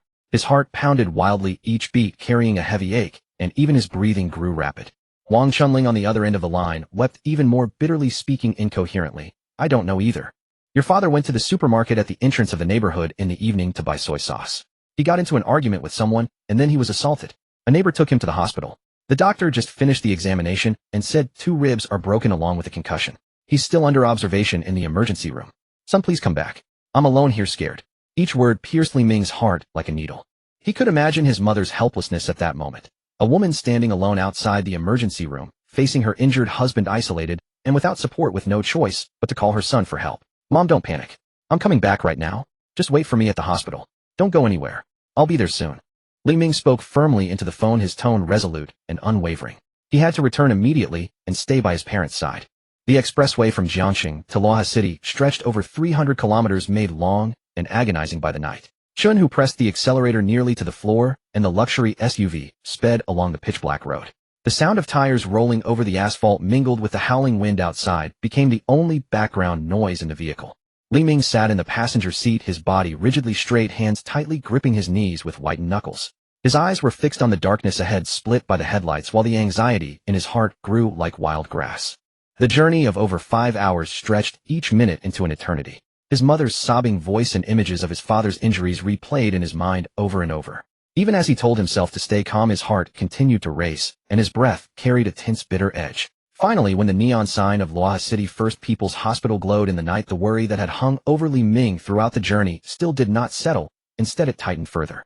The moment the car stopped in front of the emergency building, Li Ming pushed open the door and rushed out, without even a word to Chun Hu. He hurried into the hospital lobby. The smell of disinfectant hit him, cold and pungent, mixed with the groans of patients and the murmurs of family members, adding to the already oppressive atmosphere. On a bench outside the emergency room sat a slender, middle-aged woman hunched over. Her hair was slightly disheveled, and she wore a casual floral jacket, clearly having rushed over upon receiving the news without time to change. Hearing footsteps, she looked up sharply. Her bloodshot eyes were filled with red veins, and traces of tears still lingered on her face. It was Wang Chunling, the mother of the original body. This was the first time Li Ming had seen this nominal mother since his transmigration. Looking at the woman in her 50s, her face etched with exhaustion and worry, a complex mix of unfamiliar and familiar emotions surged within him. The closeness of blood ties instantly dissolved the sense of distance in his heart. Mom. Li Ming walked quickly over, his voice hoarse from the anxious journey. He crouched in front of Wang Chunling, gently supporting her arm, and asked eagerly, "How is Dad? Where is he now? Is his condition serious?" Wang Chunling relaxed at the sight of her son, the tension that had gripped her for so long finally easing. Tears welled up again. She wiped her face with her hand, her voice raspy from crying, but she managed to steady herself. "Xiaoming, you're finally here. The doctor just came out and said your father is out of danger. 2 ribs are broken and he has a mild concussion. He's been moved to a regular ward now, but he hasn't woken up yet." Hearing the words, "out of danger," the weight that had been pressing on Li Ming's heart finally lifted. His tense body relaxed slightly, and a warm wave of relief washed over him. He took a deep breath, suppressing the sting in his eyes, and pressed further. What exactly happened? Why would someone assault Dad for no reason? Wang Chunling's eyes instantly filled with anger and grief. She bit her lip and slowly recounted the events. "Your father went to the supermarket at the entrance of the neighborhood last night to buy soy sauce. As he passed the alley, he saw a few young men with dyed hair harassing a young girl. The girl was crying in fear. Your father, with his straightforward nature, couldn't stand by and said a few words to them, telling them to stop bullying others. But those thugs were unreasonable. They resented your father for meddling and started attacking him. Your father is old, he was no match for them. He was knocked down after just a few blows. A passing neighbor heard the commotion, pulled them apart, and rushed him to the hospital." Each word pierced Li Ming's heart like a needle. He could picture the scene: his father Li Jiangwo, a man who had lived an honest and simple life all his life, unable to stand by when others were wrong, stepped forward to help, but ended up being brutally beaten. An uncontrollable anger surged from the depths of his heart, burning his eyes. His fists clenched tightly, the knuckles cracking. He had inherited this body, and he must protect the loved ones of this body. His father had suffered such injustice, he could not let it go. "Mom, don't worry. Dad will be fine." Li Ming patted the back of Wang Chunling's hand, his voice low and cold as ice. "When Dad wakes up, we'll talk about it slowly. As for those who attacked him, I will not let any of them go." In the quiet of the night, the hospital remained still, but a storm raged in Li Ming's heart. His father's injuries were a debt he had to collect. And at this moment, the bond of blood had taken root deeply in his soul. The smell of disinfectant in the ward was overpowering, mixed with a faint trace of medicinal scent lingering around the nose and hard to dispel. Li Ming arranged for Chun Hu to first take his mother home, while he stayed behind to accompany his father. He sat on the plastic chair beside the hospital bed, which was uncomfortably hard, yet he had no desire to get up or move. All his attention was fixed on the person sleeping in the bed, his father. His father was already 58 years old this year, an honest and hardworking man. All his life, his back long ago bent from toil, his hair mostly turned white. But now he lay on the pristine white hospital bed, his eyes closed, his complexion as pale as paper, devoid of any color, his lips chapped and cracked with a trace of unwiped blood at the corner of his mouth. The most striking thing was the thick bandages wound around his head, white gauze wrapped in layers covering nearly half his head, with dark red stains seeping from the edges, which filled Li Ming with a heavy, suffocating ache. His father had never once raised his voice in anger, let alone gotten into a fight, so how could he suddenly suffer such harm? At this thought, Li Ming's fists clenched tightly, his fingernails digging deep into his palms until they went numb, yet he paid it no mind. The fire in his heart roared like oil had been poured on it, growing hotter and hotter until his whole body burned and his eyes reddened. Bang! The hospital room doors suddenly swung open, and before Li Ming could react, two men walked in. Leading the way was a man in a black suit, about 30-something, his hair slicked back so smoothly that even a fly would slip on it, a condescending arrogance on his face. As his gaze swept over his father lying on the hospital bed, there was no hint of sympathy, only a touch of impatience. Behind him followed a younger man carrying a black briefcase, his head bowed, looking thoroughly subservient. "You are the patient's family." The man in the suit spoke, his voice cold and hard, as if issuing an order rather than having a conversation. He didn't wait for Li Ming to answer, but simply pulled up a chair and sat opposite the hospital bed, his movements casual, as if he were in his own home, completely disregarding that this was a ward with a seriously injured patient lying on the bed. "Who are you?" "I am Lawyer Zhang, commissioned by my client to discuss a settlement with you." Lawyer Zhang took a document from his briefcase and slapped it onto the bedside table with a crisp sound, the noise not loud, but carrying an indefinable arrogance. He crossed his legs, folded his hands on his knees, and eyed Li Ming up and down with a contemptuous glance, as if looking at something worthless. "Settlement." Li Ming's voice trembled, not from fear, but from anger. "My father has been beaten to this state, lying unconscious in the hospital, and you want to settle? Or what?" Lawyer Zhang sneered, his tone dripping with disdain. "The incident has already occurred, your father has already received treatment, and pursuing it further serves no purpose. My client has said he is willing to compensate 500,000 yuan, and this matter will be considered resolved." As he spoke, he pointed to the document. "This is the settlement agreement. Once you sign it, the money will be transferred to your account immediately." 50,000 yuan. Li Ming could hardly believe his ears. Looking at the bandages on his father's head and his father's pale face, an inexplicable rage surged within him. 50,000 yuan. You think this is child's play? Li Ming laughed. The smile faded from Lawyer Zhang's face, his eyes becoming sharp, carrying a hint of threat.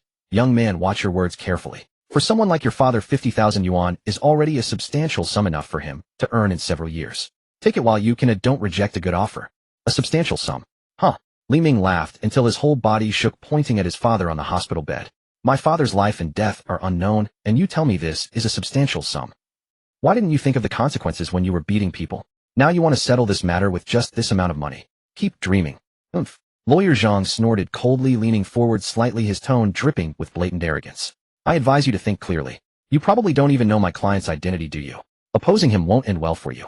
This 50,000 yuan is merely a compensation given out of consideration for your father's advanced age, otherwise you wouldn't receive a single penny and would have to bear the medical expenses yourselves." He paused, then continued slowly. "Besides, if this really goes to court, do you think you can win? It will waste time and effort, and in the end you may not get much compensation. Why bother? A wise man adapts to the times. Take this 50,000 yuan, use it to treat your father properly, and the remaining money can improve your living conditions. How good is that?" This was no settlement talk. It was clearly showing off power and using coercion and temptation. He could feel the contempt and threat in Lawyer Zhang's words, and arrogance stemming from power and wealth, as if convinced that ordinary people like them were nothing but prey to be slaughtered at will. "I don't want your money," Li Ming said word by word. "I will pursue this to the end. I want those who beat my father to pay the price they deserve." "Price?" Lawyer Zhang laughed as if he had heard the biggest joke in the world, his voice shrill. "Young man, don't be so naive. What do you think you can do? I'll tell you, in the end it's you who will suffer the losses." He wiped away his smile, his expression turning grim. "I'll give you one more chance. Will you sign or not?" Li Ming found it hard to control himself, and was about to act when the hospital room door was pushed open again, and two people in police uniforms walked in, one fat and one thin.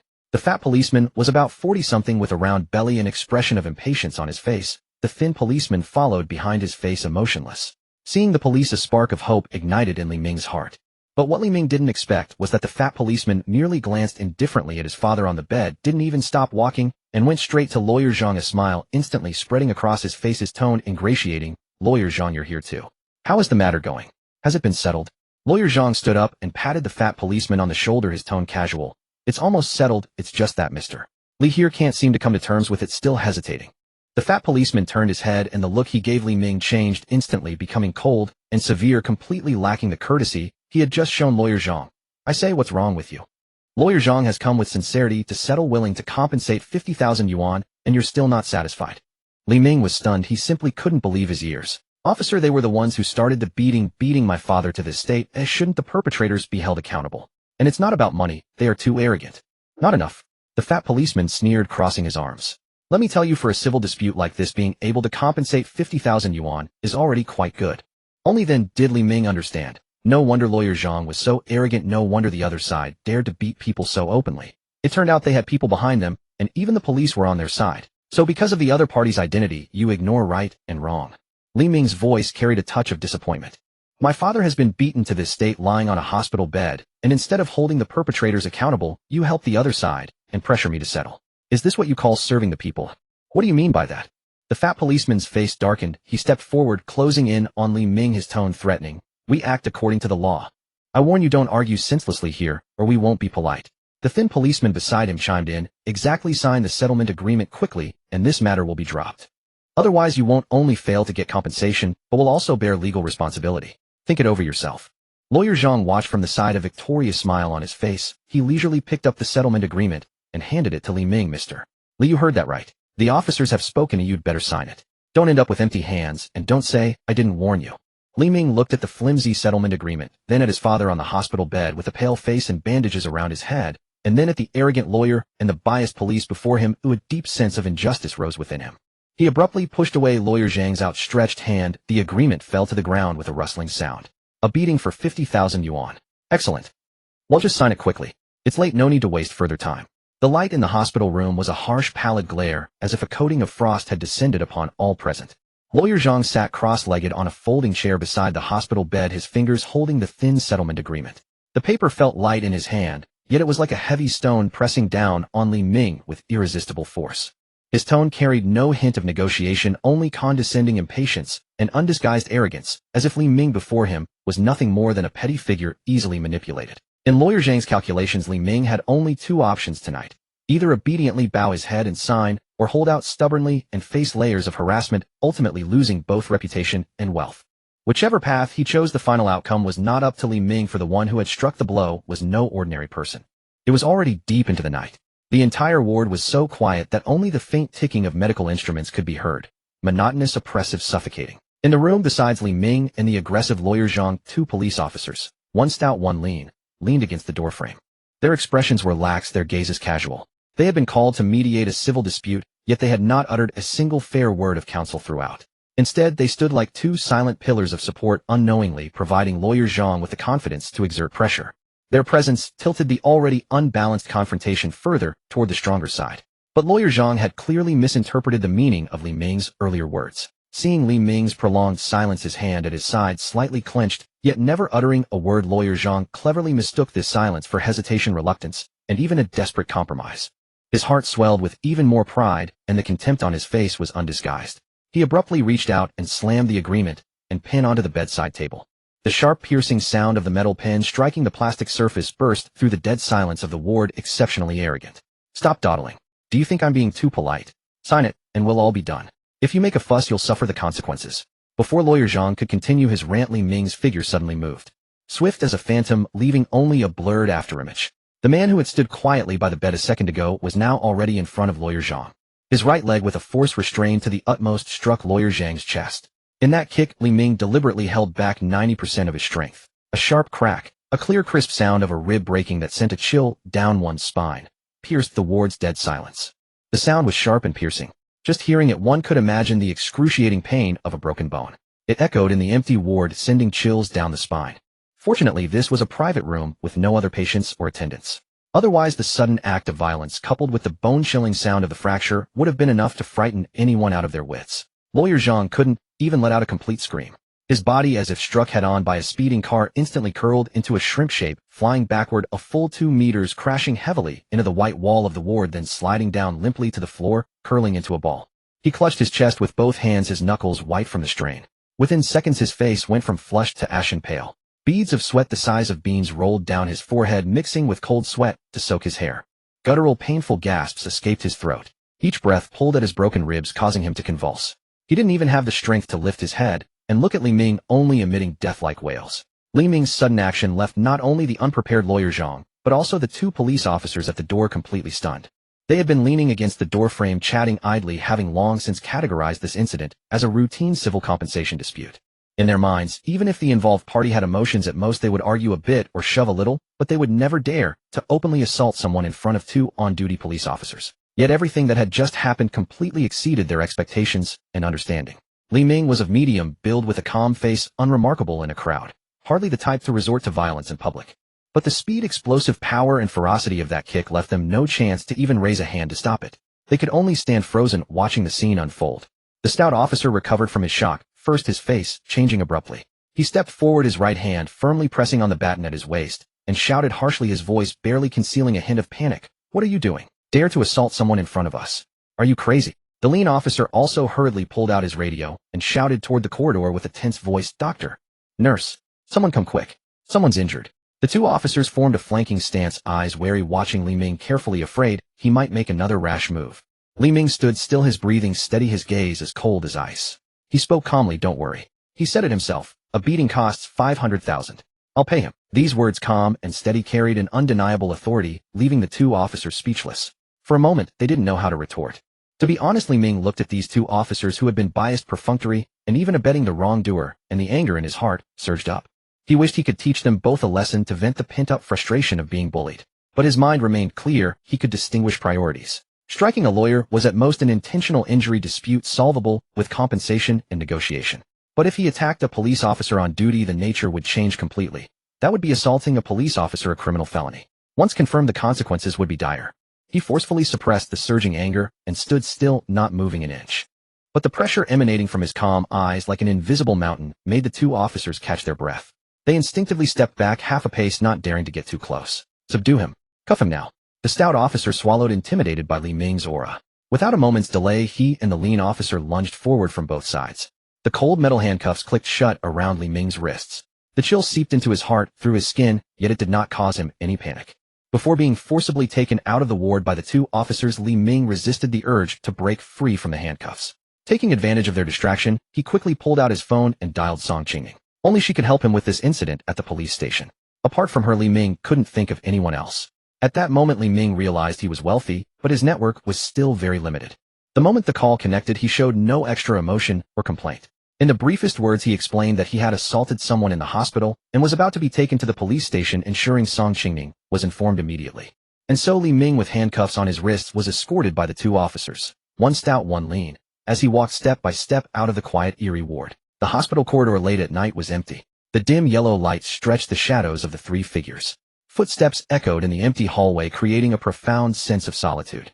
Li Ming walked expressionlessly through the corridor, out of the hospital building, and got into the police car with flashing red and blue lights. The moment the door closed, the outside world's light was completely cut off. Li Ming gazed at the night scene rapidly receding outside the window, his eyes calm and undisturbed. He did not regret that kick just now. Some people, some humiliations are never resolved by yielding. As Song Qingning hung up the phone, her head felt dizzy and clouded, her thoughts tangled into an unkempt knot. The phone screen dimmed, reflecting her slightly startled face. Could it really be a distress call from Li Ming? Song Qingning sat on the soft sofa in the living room, her fingertips absently stroking the edge of her phone, her heart swirling with hesitation and confusion. She and Li Ming were not really close, they had only met twice. Although she had a favorable impression of Li Ming, that acquaintance was far from sufficient for her to step in and resolve a police station dispute. Moreover, Li Ming was involved in a brawl case which sounded complex and might involve interests she was unaware of. If she rashly intervened, at best, she would invite trouble, at worst it could bring unnecessary criticism to her family. Song Qingning took a deep breath, stood up, and paced back and forth in the living room. Outside, the sky gradually darkened. Warm yellow light fell upon her face, revealing the inner struggle in her eyes. She was not cold-hearted. Recalling the forced calm, yet unmistakable anxiety in Li Ming's voice over the phone, the hesitant barrier in her heart finally began to soften. A plea from someone with no other options touches the heart most deeply. Li Ming must have had no other choice to reach out to her. "Well, I owe my promotion partly to his help. Consider this as repaying the favor. Luoha City Public Security Bureau. I can only turn to my second uncle." Biting her lower lip, Song Qingning stopped wavering. Her fingers swiftly scrolled down the contact list and stopped at a number labeled second uncle. Without hesitation, she dialed. The phone rang twice before being answered. A steady, warm voice with the gentleness of an elder came through. "Qingning, why are you calling at this hour?" "Second uncle." Song Qingning suppressed her unease, her voice soft and pleading. "A friend of mine is in trouble. He was taken to the Luoha City West police station. They're forcing him to sign an unfair settlement agreement, threatening criminal charges if he doesn't. Could you please look into it? Uncle Song had worked in the Luoha City political legal system for many years with extensive connections and influence. A matter as minor as this at the police station could be clarified with a word from him. Uncle Song did not immediately agree. He asked about the incident and Li Ming's identity.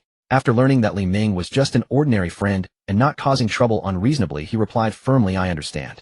I'll call the bureau chief now and ensure they handle it fairly without any intimidation." "Thank you, second uncle." Song Qingming's anxious heart finally settled, and she expressed her gratitude repeatedly. After hanging up with her second uncle, Song Qingming sat on the sofa, silently waiting for news. Inside, she still felt a trace of unease, unsure whether her decision was right or wrong, but hoping to help Li Ming out of his current predicament. In the cold, cramped interrogation room, the atmosphere was as oppressive as frozen ice. Li Ming's hands were loosely secured to the armrests of the interrogation chair, his back straight, showing no sign of submission. He glanced at the man before him, realizing that the interrogator had changed. It was no longer the two ordinary officers who had brought him from the scene, but someone who called himself Captain Lu of the Public Order Brigade. The harsh white light of the interrogation room shone directly on Li Ming's face, leaving no place to hide. The record sheet on the table lay open, the scratching of the pen intermittent, yet none of it truly recorded the facts of the case.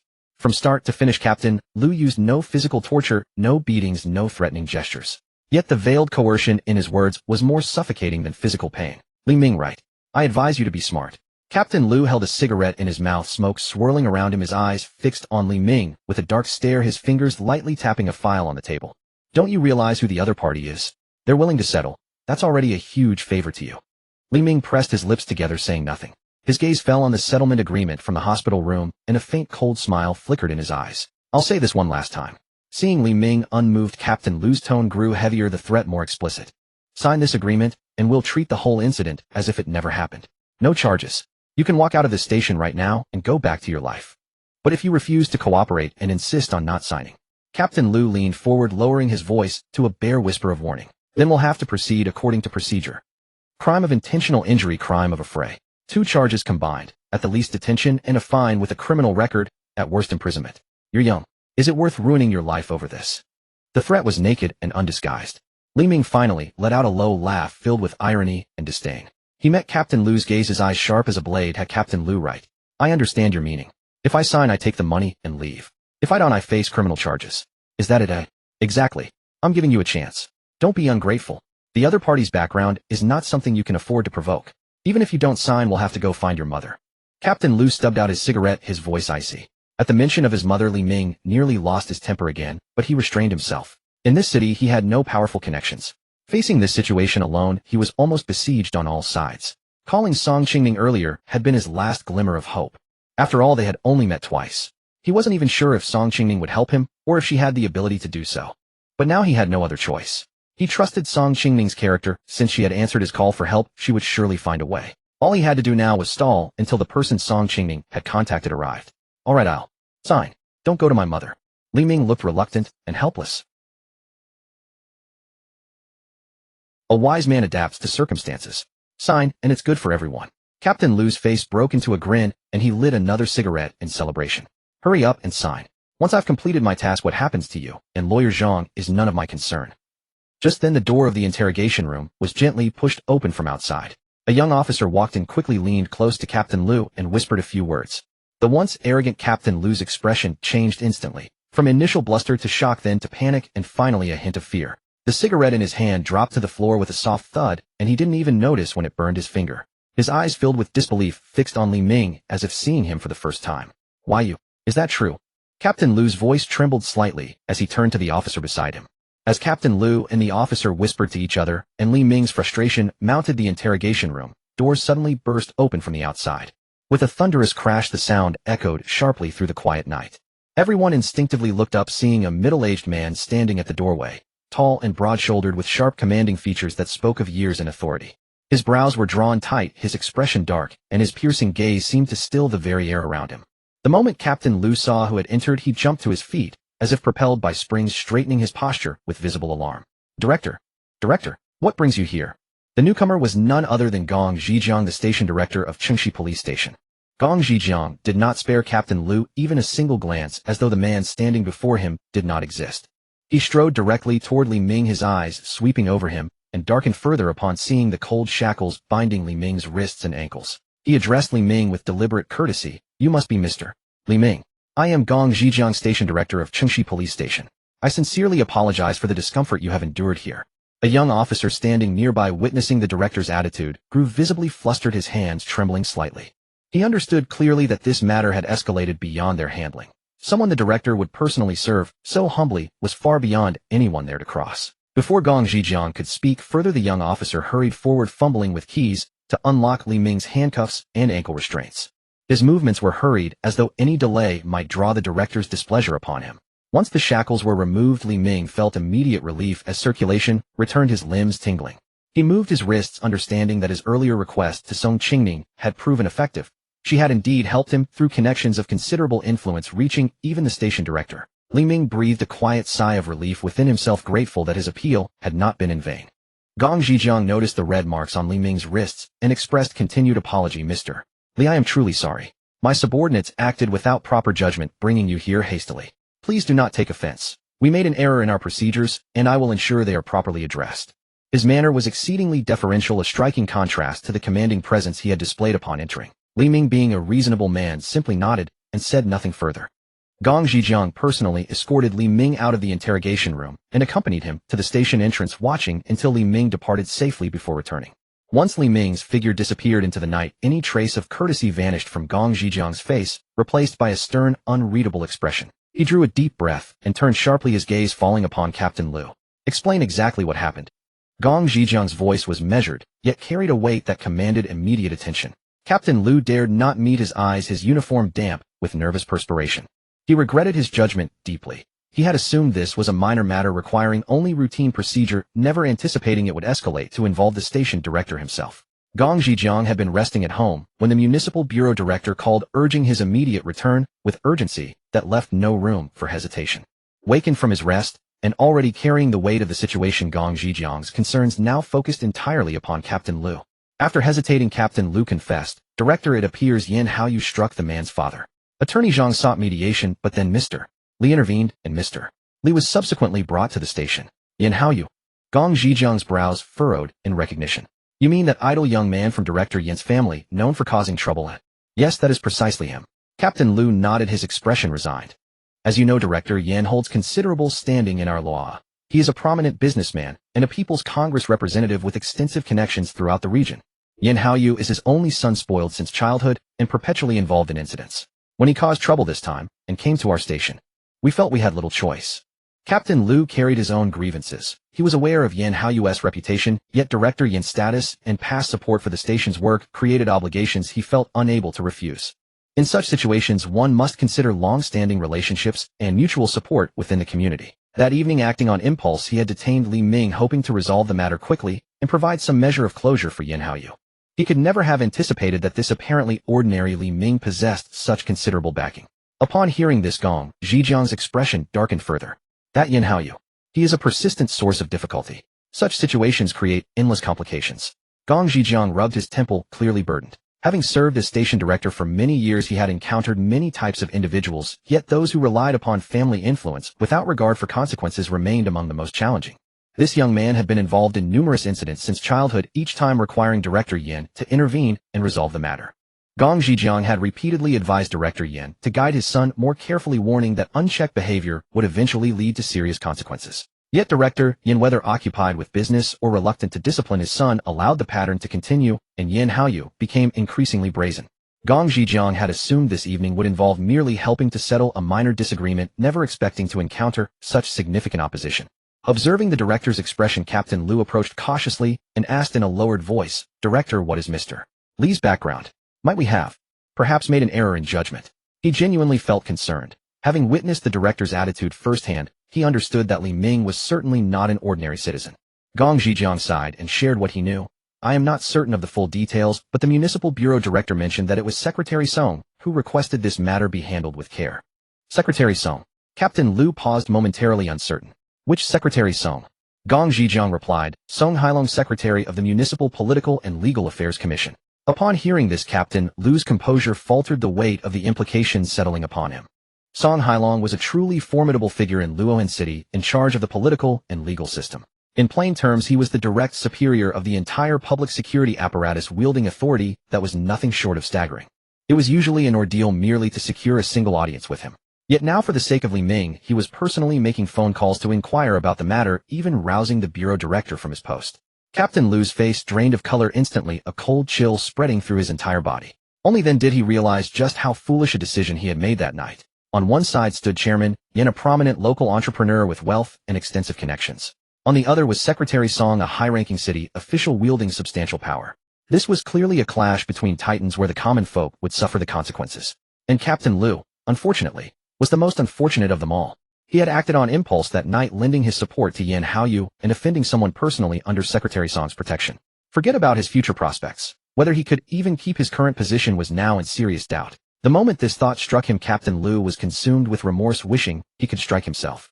Had he known Li Ming had such formidable connections, not even 100 times his courage would have been enough to make him step forward on Yan Haoyu's behalf.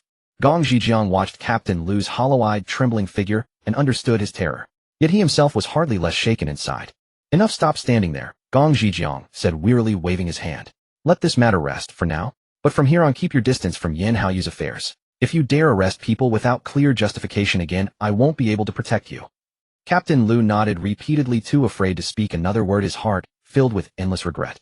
The late-night wind swept through the corridors of the police station, carrying a biting chill. No one could have foreseen that a trivial altercation would ensnare so many prominent figures.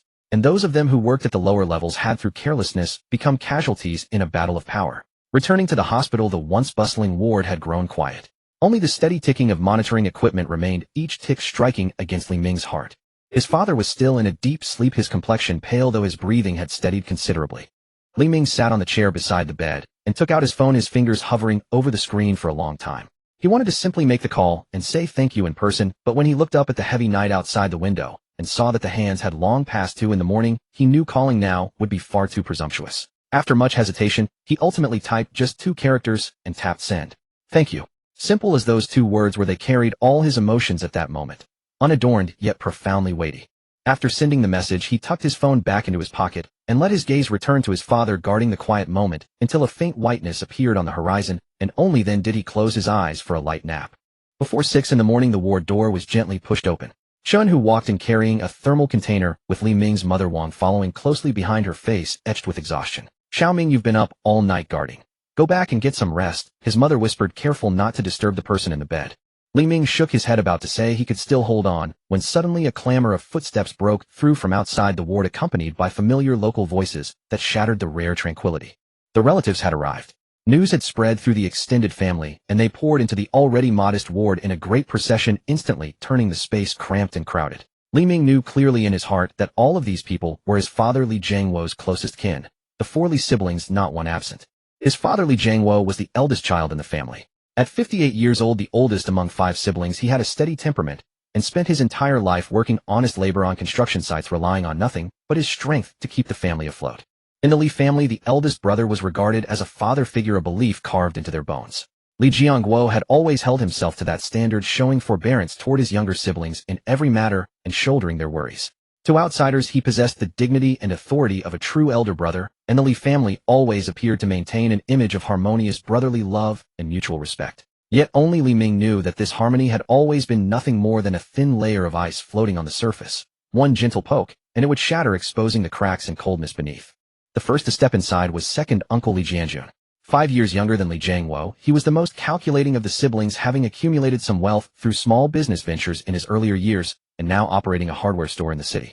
But his cleverness had twisted into mere calculation. He weighed every situation for its pros and cons and refused to suffer even the slightest loss. He placed a carton of milk and a bag of apples by the bedside, his lips moving with words of concern, but his eyes kept scanning the ward's surroundings, his tone carrying an air of deliberate inquiry. Sister-in-law, have they caught the ones who hit him?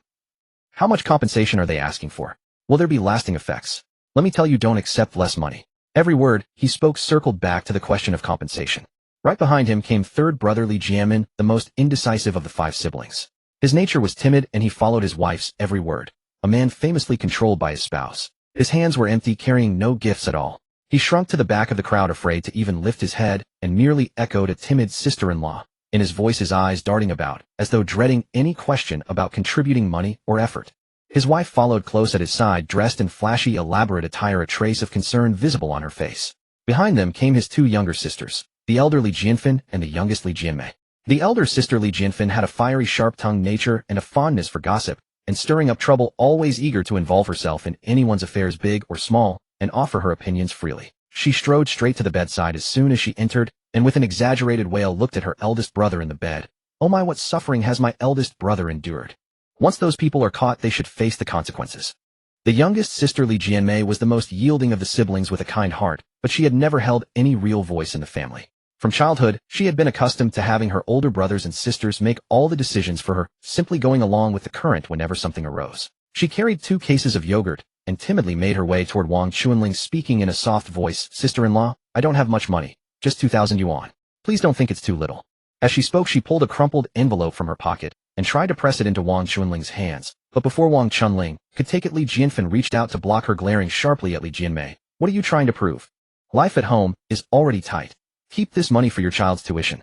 Your sister-in-law has money, you don't need to worry about it." Li Jianmei instantly withdrew her hand at her sister's, scolding, her eyes reddening slightly. She stood aside in silence, her heart aching with sorrow and helplessness, yet forced to keep it all locked inside. Li Ming stood in the corner watching all of this unfold, a heavy stone pressing down on his chest, making it hard to breathe. "They've been in here for so long, yet no one seems to notice I'm even here." He had known since childhood that being the eldest brother was an unbearable burden for his father. When his grandparents had passed away early, it was his father Li Jianguo who left home at 16 to work and raise his 3 younger siblings by sheer force of will, supporting their education and helping them establish families of their own. His father always said that as the eldest brother, he had to bear the family's responsibilities, and there was no need for his siblings to keep score with him. Yet after all these years of sacrifice, what he received in return was not genuine care. The second brother was shrewd and calculating, who whenever there was something to gain for the family, he was always the first to charge forward, yet whenever money or effort was needed, he ran faster than anyone. The third brother was timid and useless, always shrinking behind the scenes, and allowing his wife to berate his own elder brother. The eldest sister was sharp-tongued and caustic, never offering genuine understanding of her elder brother's hardships, only speaking in veiled criticism. Only the youngest sister held genuine gratitude in her heart, yet she was powerless to act. Her attempts to express herself were always blocked. The so-called mutual kindness between brothers existed only as a false image desperately maintained by their father alone. To outsiders, the Li family appeared idyllic, complete with both sons and daughters, harmonious siblings, a respected elder brother, and filial younger members. They were the kind of family everyone envied. Yet only behind closed doors could one see the truth. In this grand family, the entire structure rested solely on their father's shoulders. His younger siblings merely enjoyed the benefits of his sacrifice, without ever considering what they might give in return. At this moment, the ward was filled to capacity with relatives, their voices rising in a clamor that seemed to overflow with concern. Yet Li Ming felt this room was more desolate than the night before. Chapter 147, Fong Zhenjiang. Song Hailong personally saw Li Ming to the courtyard entrance, watching the black Range Rover smoothly drive out of the Luoyuan residential quarters main gate and disappear from sight, before slowly withdrawing his gaze. He stood where he was, his fingertips gently rubbing his cuff, a trace of unfathomable meaning flashing in his eyes. He raised his eyes to look toward a pavilion not far away where a figure stood, slightly ill at ease, yet deliberately maintaining composure. It was none other than Zhao Tianlai, the director of the Luohan Housing and Urban Rural Development Bureau. Zhao Tianlai had clearly been waiting for quite some time, his eyes occasionally glancing toward Song Hailong's door, his expression carrying traces of both anxiety and cautious probing. Since Li Ming had entered Song Hailong's courtyard, Zhao Tianlai had been waiting here continuously. Song Hailong looked at him, and the corner of his mouth slowly curled into a faint but meaningful smile. He didn't need any extra gestures or loud calls. He simply raised his hand slightly in Zhao Tianlai's direction and spoke in a steady, measured tone. "Old Zhao, are you busy? Come over and let's talk." Though it was an ordinary sentence, it landed in Zhao Tianlai's ears like a thunderclap. "If Secretary Song invites me, how could Tianlai dare refuse? I await your instructions at all times." Song Hailong said nothing more and turned, stepping into the courtyard. Zhao Tianlai hurried closely behind, his steps light and swift, his breathing deliberately restrained to avoid disturbing the political and legal secretary who held such great authority. The two walked into the courtyard one after the other, and the carved iron gate slowly closed behind them, cutting off the gaze of the outside world. And this scene had already been entirely witnessed by many people in the Luoyuan residential quarter who were secretly observing. The sight of Li Ming arriving by car earlier, and Song Hailong personally greeting him, had already led many to secretly speculate. Now, with political and legal secretary Song Hailong separately interviewing Housing and Urban Rural Development Bureau Director Zhao Tianlai, the signals here were far too obvious. Within moments, hushed discussions began rising through the residential quarter. Who was that just now? Secretary Song personally received him. He must be quite an important person. More than that, he just saw off a distinguished guest and immediately summoned Zhao Tianlai. 9 times out of 10 it's about that unfinished building at Red Star International. Director Zhao Tianlai has been so worried these days his hair has turned white. Secretary Fong is under even greater pressure. Does this mean action is about to be taken? Secretary Song rarely involves himself in specific projects. When he does step in, it definitely means the tone has been set. Whispered conversations spread through the entire Luoyuan residential quarter like a fine web of spider silk. News spread faster than the wind. Within barely more than 10 minutes, almost every department leader residing in the residential quarter had learned of Song Hailong's secret meeting with Zhao Tianlai. Every person's mind began to race. Some were tense, some were eager, some were keeping watch, and others had already begun quietly picking up their phones to inquire with superiors or colleagues. Yet inside the courtyard's living room the atmosphere was far more somber than outside. Song Hailong didn't mince words. He went straight to the seat where he had just been conversing with Li Ming, tapped his fingers lightly on the tabletop, and spoke plainly. Old Zhao, you know the situation at Red Star International better than I do. It has now reached a point of no return. Homeowner petitions, negative public sentiment, online broken capital chains, halted construction projects. Each one was a live explosive waiting only to be ignited. Director Zhao Tianlai stood to the side, beads of cold sweat already forming on his forehead, nodding hastily. Secretary Song, I understand. I keep watch on this every day, but it is simply too difficult. The original developer's capital chain broke, and they absconded. Companies that might have taken over hesitated and retreated. Banks refused to extend credit. Asset liquidation involved too many conflicting interests. The Housing and Urban Rural Development Bureau put forward 7 different plans in succession, yet none of them succeeded. The reason they don't work is because there's no truly capable capital willing to step in, Song Hailong said in a calm tone, yet with an unmistakable certainty. The Li Ming I just met is the chairman of Sanxing Capital, a man with considerable financial strength. He has expressed interest in getting involved in livelihood projects in Luohan, and he is willing to take over Red Star International. Zhao Tianlai suddenly raised his head, his eyes instantly lighting up, his voice trembling involuntarily. Li Ming. Sanxing Capital. Secretary Song, are you referring to that investment company that has recently risen to prominence in the provincial capital? Is he really willing to take over the mess at Red Star International? That's a bottomless pit. He is not only willing to take it on, but has the capability to do so. Song Hailong replied calmly. What he lacks isn't money. It's official-level support and guarantees. What we lack aren't plans. It's someone who can truly invest the capital, dare to shoulder responsibility, and revitalize the project. You utilize his capital, and he leverages our authority. Each side gets what they need. A mutually beneficial arrangement. Director Zhao Tianlai was so excited his palms broke into a sweat. He had dreamed of someone taking over Red Star International, and now he had finally found a true benefactor with Song Hailong himself making the introduction. This meant the project could not only be revitalized, but the heavy burden pressing on his shoulders could be completely lifted. Secretary Song. As long as Chairman Li is willing to step in, we at the Housing and Urban Rural Development Bureau will go all out. For approvals, procedures, coordination, and policy matters, we will provide a green light all the way with absolutely no obstacles. Director Zhao Tianlai immediately declared his stance, his tone resolute and decisive. Song Hailong nodded in approval. I didn't call you here to hear declarations of determination. I want you to immediately prepare all the documentation, project ledgers, debts and credits, homeowner information, and construction progress. Everything must be organized clearly. In a moment we will go see Secretary Fong and give him advance notice. At the mention of Fong Junjiang, Zhao Tianlai's expression instantly turned serious. In all of Luohan, there was no one more anxious and tormented than Municipal Party Secretary Fong Junjiang. The Red Star International project was a flagship initiative that Fong Junjiang had personally led investment negotiations for, upon taking office, personally signed the contract for, and personally laid the cornerstone for. He regarded it as a signature achievement of his administration in Luohan. Yet no one could have anticipated that less than half a year after the main structure was topped out, the developer's capital chain would completely break, leaving the project unfinished overnight. Over 1,000 homeowners had emptied their savings to purchase homes only to be left with a construction site of exposed rebar and concrete completely halted. Over the past 3 years, Red Star International had transformed from Fong Junjiang's political achievement project into his governing disgrace. Faced with accountability from higher authorities, public discontent, and internal criticism within the leadership team, Fong Junjiang bore tremendous pressure and found no peace day or night. It wasn't that he lacked the desire to resolve the issue, but rather that he had no suitable personnel and no capital to attract. Countless enterprises came to investigate, but upon seeing the complex debts and the enormous funding shortfall, they all withdrew. Over these 3 years, Fong Junjiang's temples had nearly turned white with worry.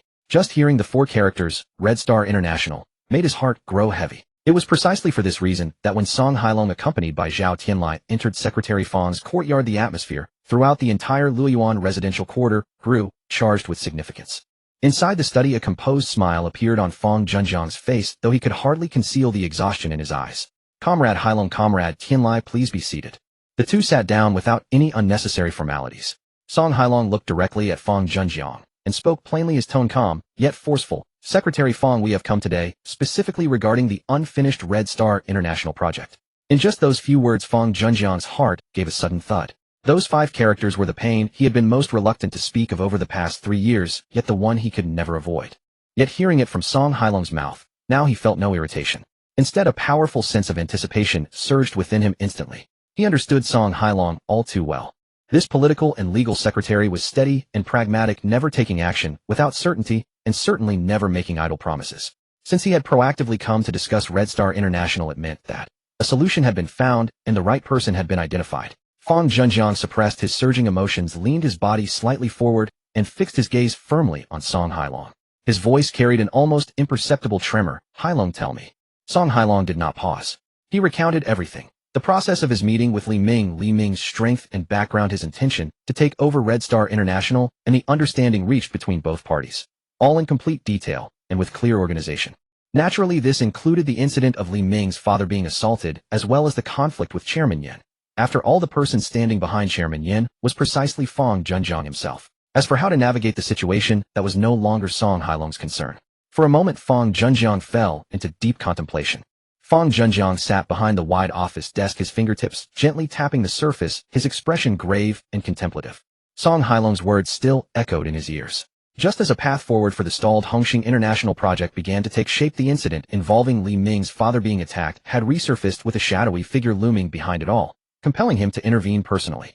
He picked up the landline and dialed a number etched into his memory. The chairman of Longxing Real Estate, Yan Shilong. The call connected quickly, and on the other end came Yan Shilong's voice, steady, yet laced with a note of deference. Secretary Fang, what brings you to call directly?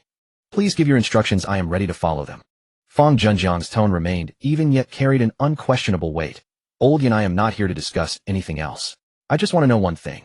Did your son, Yan Xiang, instigate others to attack someone on the streets of Luhe, then use connections to pressure the police station and twist the truth? Hearing this, Yan Shilong's voice immediately grew more assured, almost dismissive. Secretary Fang, that is absolutely impossible. I have had that lad confined to the house for ages. He rarely leaves home these days. How could he go around causing trouble and getting into fights? There must be something wrong here. His words rang with conviction, revealing confidence in his own discipline and a refusal to believe his son would dare act recklessly at such a sensitive moment. Fang Zhenjiang spoke calmly. The information came from Song Hailong, secretary of the Political and Legal Affairs Commission. The evidence is solid and the parties involved have already confronted each other. The mere mention of Song Hailong caused Yan Shilong's expression to shift instantly on the other end of the line. Who was Song Hailong? He was the top authority in Luoha's political and legal system, overseeing public security, prosecution, courts, and justice. Every word he spoke carried immense weight. He never joked around, and he never spoke without purpose. Once he set his sights on something, even a local enterprise as prominent as Longxing Real Estate could not withstand a thorough investigation from the political and legal apparatus. Yan Shilong's certainty dissolved into panic, and he hastily replied, Secretary Fang, please wait a moment. I will go ask that damn kid right now what he has done. As soon as I get the details, I will call you back immediately. Before Fang Zhenjiang could respond, Yan Shilong hastily ended the call, clearly rushing off to investigate Yan Xiang. Silence returned to the study. Fang Zhenjiang set down his phone, his brow furrowing slightly. He knew well that the Yan family had been deeply rooted in Luhe for years, and Longxing Real Estate stood as one of the premier private enterprises locally. Their web of connections ran deep, and Yan Xiang, leaning on his family's influence, had long behaved with arrogance. But this time he had crossed someone he should not have, the chairman of Sanxing Capital, Li Ming. Behind Li Ming stood enormous investment that would revitalize Hongqing International, the business climate of Luhe, and what might well be the most critical achievement of Fang Zhenjiang's tenure. Not long after, Yan Shilong called back, his voice tinged with barely concealed frustration and anger. Secretary Fang, I apologize. I failed to discipline him properly. A serious matter has occurred. It was not Yan Xiang who threw the punches, it was one of his men. But once they realized they had caused trouble, they turned to Yan Xiang for help. He stepped in to settle things, bringing in Captain Liu from the police station, and even lawyer Zhang, who was injured by Li Ming, was someone Yan Xiang arranged. The truth was laid bare. Though Yan Xiang had not struck anyone himself, he had orchestrated everything, interfering with official duties and undermining the rule of law, an offense of considerable gravity. Upon hearing the full account, Fang Zhenjiang finally felt some relief. Thankfully, the situation had not spiraled beyond control, nor did it implicate deeper networks of interest. Handled according to law, it could satisfy Li Ming while preserving the credibility of the Luhe government. His expression darkened his tone, leaving no room for argument. Old Yan, I do not care how you usually spoil your son. This time we follow the law. Anyone who breaks the law must face its consequences. No exceptions, no special treatment. Yes, you are right, Secretary Fong. Everything will follow the law. I have no objections. Yin Shilong responded quickly, daring not to push back. Yet inwardly he remained unconvinced. It was just for show after all. Who would actually arrest his son? After ending the call, Fong Junjiang immediately turned to Song Hailong seated across from him. Hailong, I have verified the situation. Yin Xiang orchestrated events from behind the scenes and interfered with the investigation. The facts are clear. Fong Junjiang's tone was resolute. You have my full support to proceed. Handle it according to the law. Anyone who violates it must face the consequences. Luoha's business environment cannot be ruined by people like this. Song Hailong felt a wave of reassurance wash over him, his lingering concerns dissipating entirely. With those words from the party secretary, he held implicit authority to act decisively, facing no further obstacles ahead. He responded immediately, Thank you, Secretary Fong, for your support. With your assurance, all obstacles will be cleared. I am confident Chairman Li will sense our government's sincerity in upholding justice and protecting investors' rights. Chairman Li has the capital and the vision. Provided the government offers policy support, environmental safeguards, and streamlined procedures, he is confident in revitalizing Hongxing International within a year, resuming construction, delivering properties, and finalizing ownership, thereby resolving the owner's concerns once and for all. Zhao Tianlai, seated nearby, hastened to hand over the organized documents. Secretary Fong, our Housing and Urban Rural Development Bureau has verified all the data. Once funding is in place, we can complete all preliminary procedures within a week, ensuring the project resumes immediately. The study fell into silence. Fong Junjiang picked up the documents and turned through them page by page, his fingers pressing lightly against the pages. Sunlight streamed through the window, illuminating his face. He remained quiet for what felt like an extended moment, long enough that even Song Hailong and Zhao Tianlai found themselves holding their breath. At last, Fong Junjiang slowly set down the documents and raised his head. The party secretary, usually so authoritative and composed, revealed the faintest hint of redness around his eyes. He drew a deep breath, his voice carrying the weight of 3 years of pent-up tension, now giving way to relief. Good. Very good. I have finally waited for this day. Hongxing International had weighed upon him like a massive boulder for 3 full years, suffocating in its pressure and leaving him feeling he had fallen short of the people of Luoha. But today Song Hailong had brought more than an investor. He had brought a chance to turn things around, hope for redemption, and what could prove to be the pivotal move of his tenure. Fong Junjiang looked at Song Hailong, his tone solemn and earnest. Hailong, I am putting you in charge of this matter. On behalf of the Municipal Party Committee and government, I fully support you. Personnel, authority, policy, resources, everything you need will be provided. Tianlai, your Housing and Urban Rural Development Bureau must cooperate throughout. Anyone who obstructs, delays, or engages in underhanded tactics will face strict disciplinary action. Understood. Zhao Tianlai rose immediately to acknowledge. Song Hailong nodded as well, his gaze resolute. Rest assured, Secretary Fong.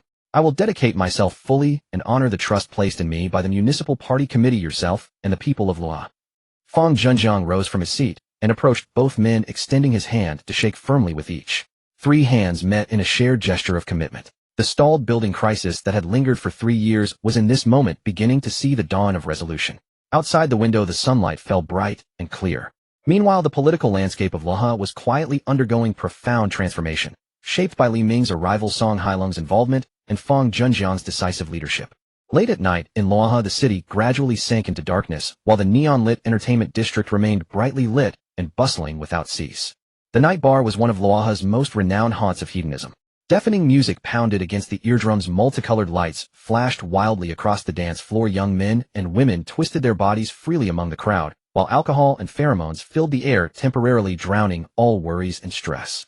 Li Ming sat alone in the innermost VIP booth, a glass of whiskey held between his fingers, ice cubes slowly melting in the cup. He did not indulge in revelry like those around him. Instead, he sat quietly, his gaze sweeping lightly over the boisterous crowd. Though he was alone, his composed and noble aura drew frequent glances from those around him. Young, handsome, with a steady temperament coupled with an outfit that clearly spoke of great value at a glance and the privilege of being directly escorted to the most exclusive VIP area, all silently proclaimed one fact. This man was no ordinary figure. Li Ming's appearance at the night bar at this hour was not out of sheer boredom. Earlier today at Song Hailong's home, his prompt agreement to take over the Hongxing International stalled project was not merely because he had money to burn, nor was it an impulsive decision. What truly resolved his decision was that long-vanished yet utterly familiar voice. System task. Just as he reached an understanding with Song Hailong, a cold mechanical voice sounded without warning in his mind. Ding. System task triggered. Resolve the Hongxing International stalled project in Luoha City. Task success. Reward unknown. Task failure, deduct 1 billion withdrawable funds. The moment he heard this, promptly Ming had already made his decision. Tasks issued by the system were never a choice, they were mandatory commands that must be fulfilled. The penalty of 1 billion in cash, though not crippling for him now, the key was that behind system tasks often lay rewards far exceeding monetary value. Moreover, through this project he could resolve matters for his father, establish a foothold in law, and conveniently complete the system task, a true triple win. After leaving Song Hailong's home, Li Ming went straight to the hospital. His father Li Jiangwo had regained consciousness with injuries not too severe, merely some physical discomfort and fright. The relatives had already dispersed.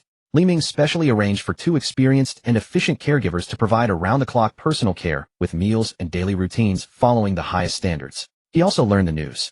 The individuals who had assaulted his father, along with Yin Xiang who backed them, Captain Liu of the public security team who had shown bias and abused his power, and Lawyer Zhang, who had deliberately caused trouble, were all formally detained. Not one escaped.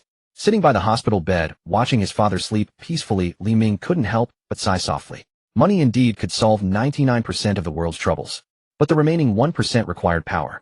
If not for connecting with Song Hailong today, and if not for the personal word from Municipal Party Secretary Fang Junjiang, no matter how wealthy he was, resolving this matter so quickly and cleanly would have been absolutely impossible. Such was the power of authority. That was also the reason he must establish a foothold in law. After chatting with his father for a while, and confirming everything was safe and worry-free, Li Ming quietly left the ward. The days of pent-up frustration, anger, and maneuvering had left him somewhat tense in both body and mind. He had come from Jiangxing in such a hurry that none of his close companions were by his side. Now, as he suddenly relaxed, an indescribable emptiness and weariness quietly crept over him. He needed to unwind. He needed some amusement. And so the scene at the night bar unfolded. The dance floor remained a whirlwind of wild movements, the explosive music making hearts tremble, while the air was thick with a mix of smoke, alcohol, perfume, and sweat. A boisterous scene bordering on madness. Li Ming narrowed his eyes slightly, his gaze casually sweeping over the crowd. With his discernment, he could naturally tell at a glance who was just playing games, who was genuinely approaching, and who had ulterior motives. Just as he was about to take another sip, 2 gentle fragrances wafted over. 2 figures approached lightly, and sat directly on the booth opposite him, their movements as natural as if they had known him for ages. Handsome, all alone. The girl who spoke had wavy long hair, exquisite makeup, eyes with just the right hint of charm, and wore a fitted strapless short dress that accentuated her graceful curves. The other girl beside her appeared more innocent, with shoulder-length hair, curved eyes, and a shy smile. Both were lightly dressed, each with their own allure, sitting opposite Li Ming and instantly drawing envious glances from many nearby men. Li Ming lifted his eyes, gave them a brief glance, and a faint, ambiguous smile curled at the corners of his mouth. Such scenes were nothing new to him. With his current temperament and aura, simply sitting there, he didn't need to initiate anything. Women would naturally flock to him. Seeing him silent, and just looking at her, the long-haired girl grew bolder, leaning forward slightly, her voice soft as honey.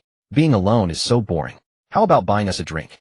After she finished speaking, the other girl nodded gently, her gaze lingering on Li Ming's handsome face for a moment before quickly looking away with a hint of maidenly shyness. Li Ming tapped his fingers lightly on the rim of his glass, his gaze slowly traveling over the 2. He could tell that these 2 girls were not professional bar hostesses. They seemed more like ordinary girls out to relax and perhaps find a high-quality prospect.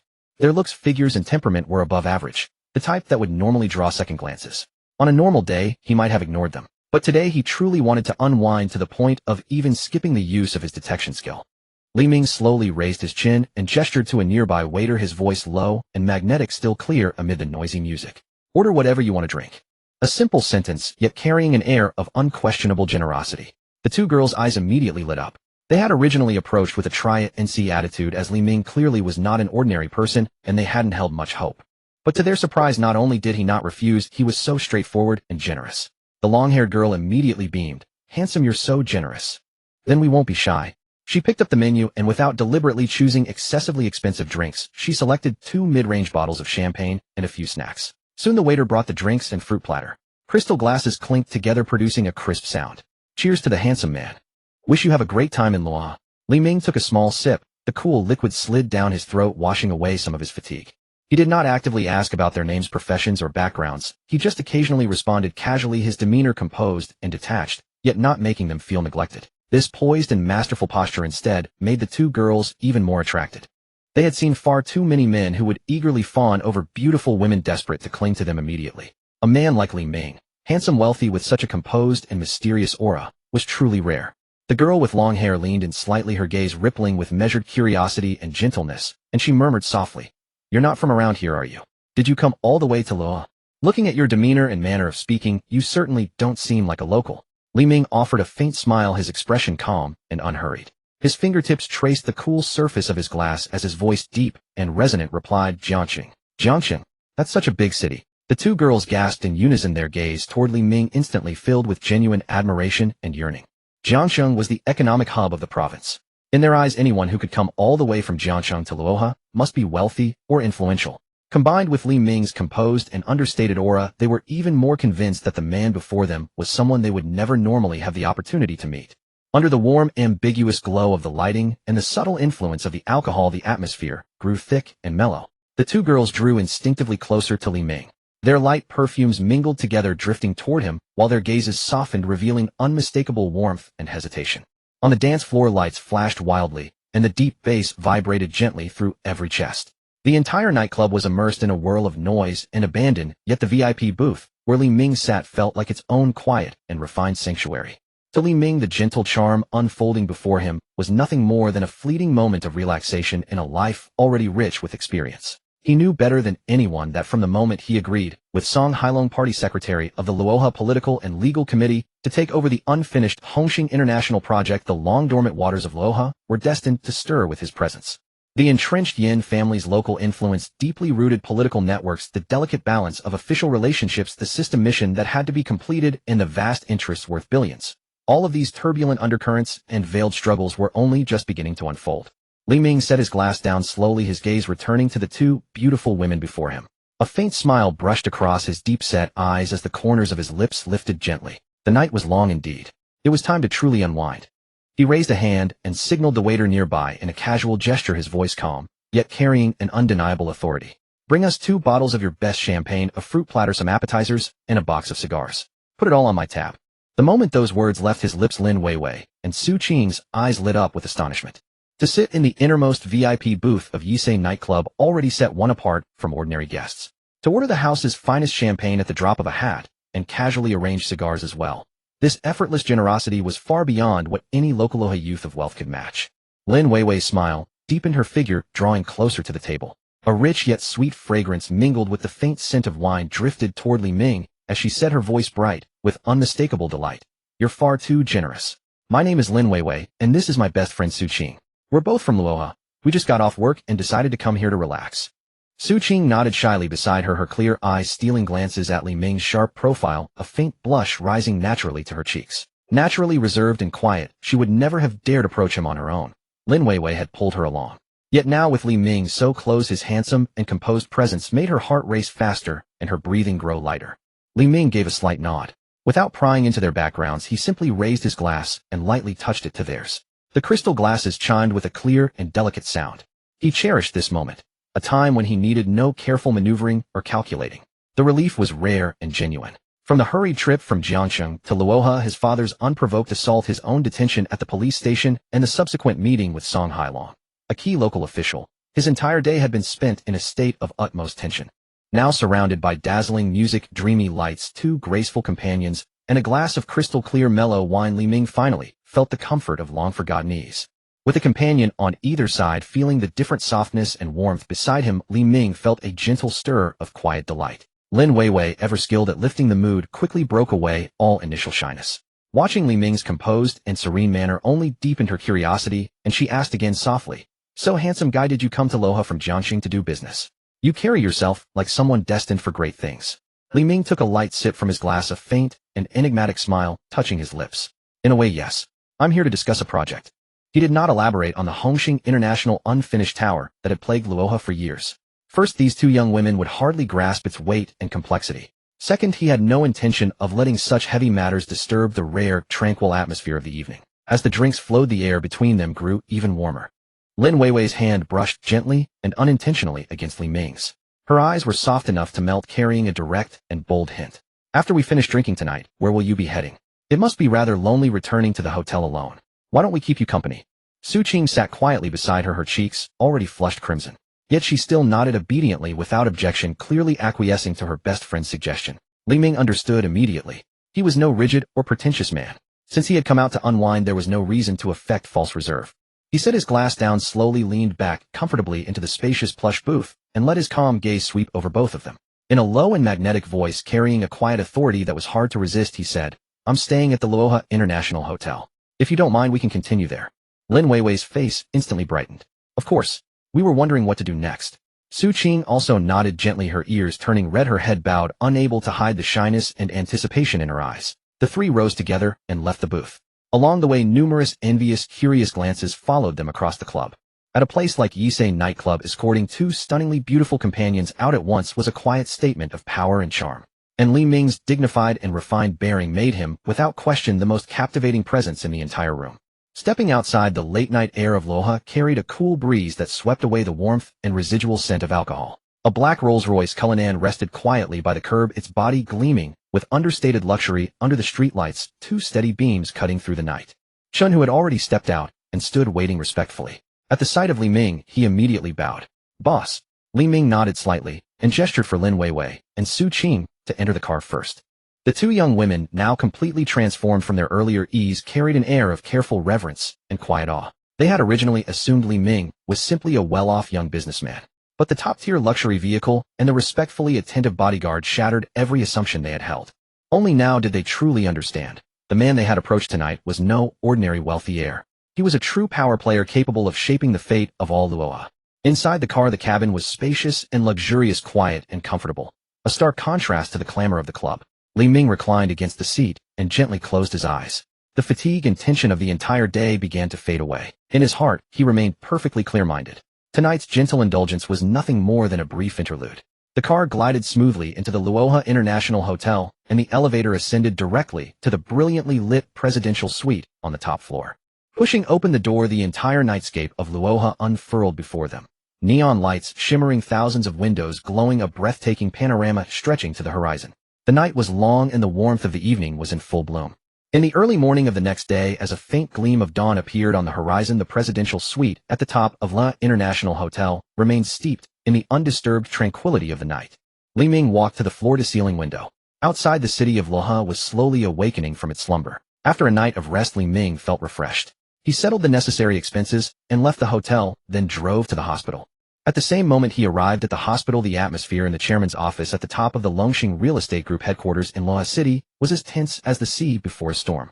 The office was furnished with the utmost luxury, imported leather sofas, valuable calligraphy, and paintings, a panoramic floor-to-ceiling window, and a top-grade rosewood desk, all reflecting the owner's wealth and status. As a long-established local real estate giant in Luoha, Longxing Real Estate had dominated the city for decades, monopolizing most of the high-end residential and commercial projects. Chairman Yin Shilong was a figure who could command the local business circles, known for his forceful methods and ambitious nature.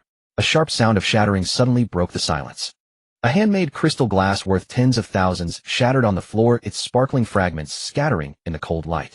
Yin Shilong, slightly overweight, stood with a flushed face, his usually well-maintained features now marked by displeasure and frustration. His triangular eyes were fixed on the documents on his desk, and his chest heaved as he was deeply agitated. The general manager and secretary, standing nearby, remained silent, lowering their heads without daring to make a sound. The only thing that could be heard in the office was Yin Shilong's heavy breathing. They understood well the source of the chairman's anger. Hongxing International. Hongxing International. Yin Shilong repeated these 5 words through gritted teeth, each one seeming to be squeezed out, filled with bitterness and resentment.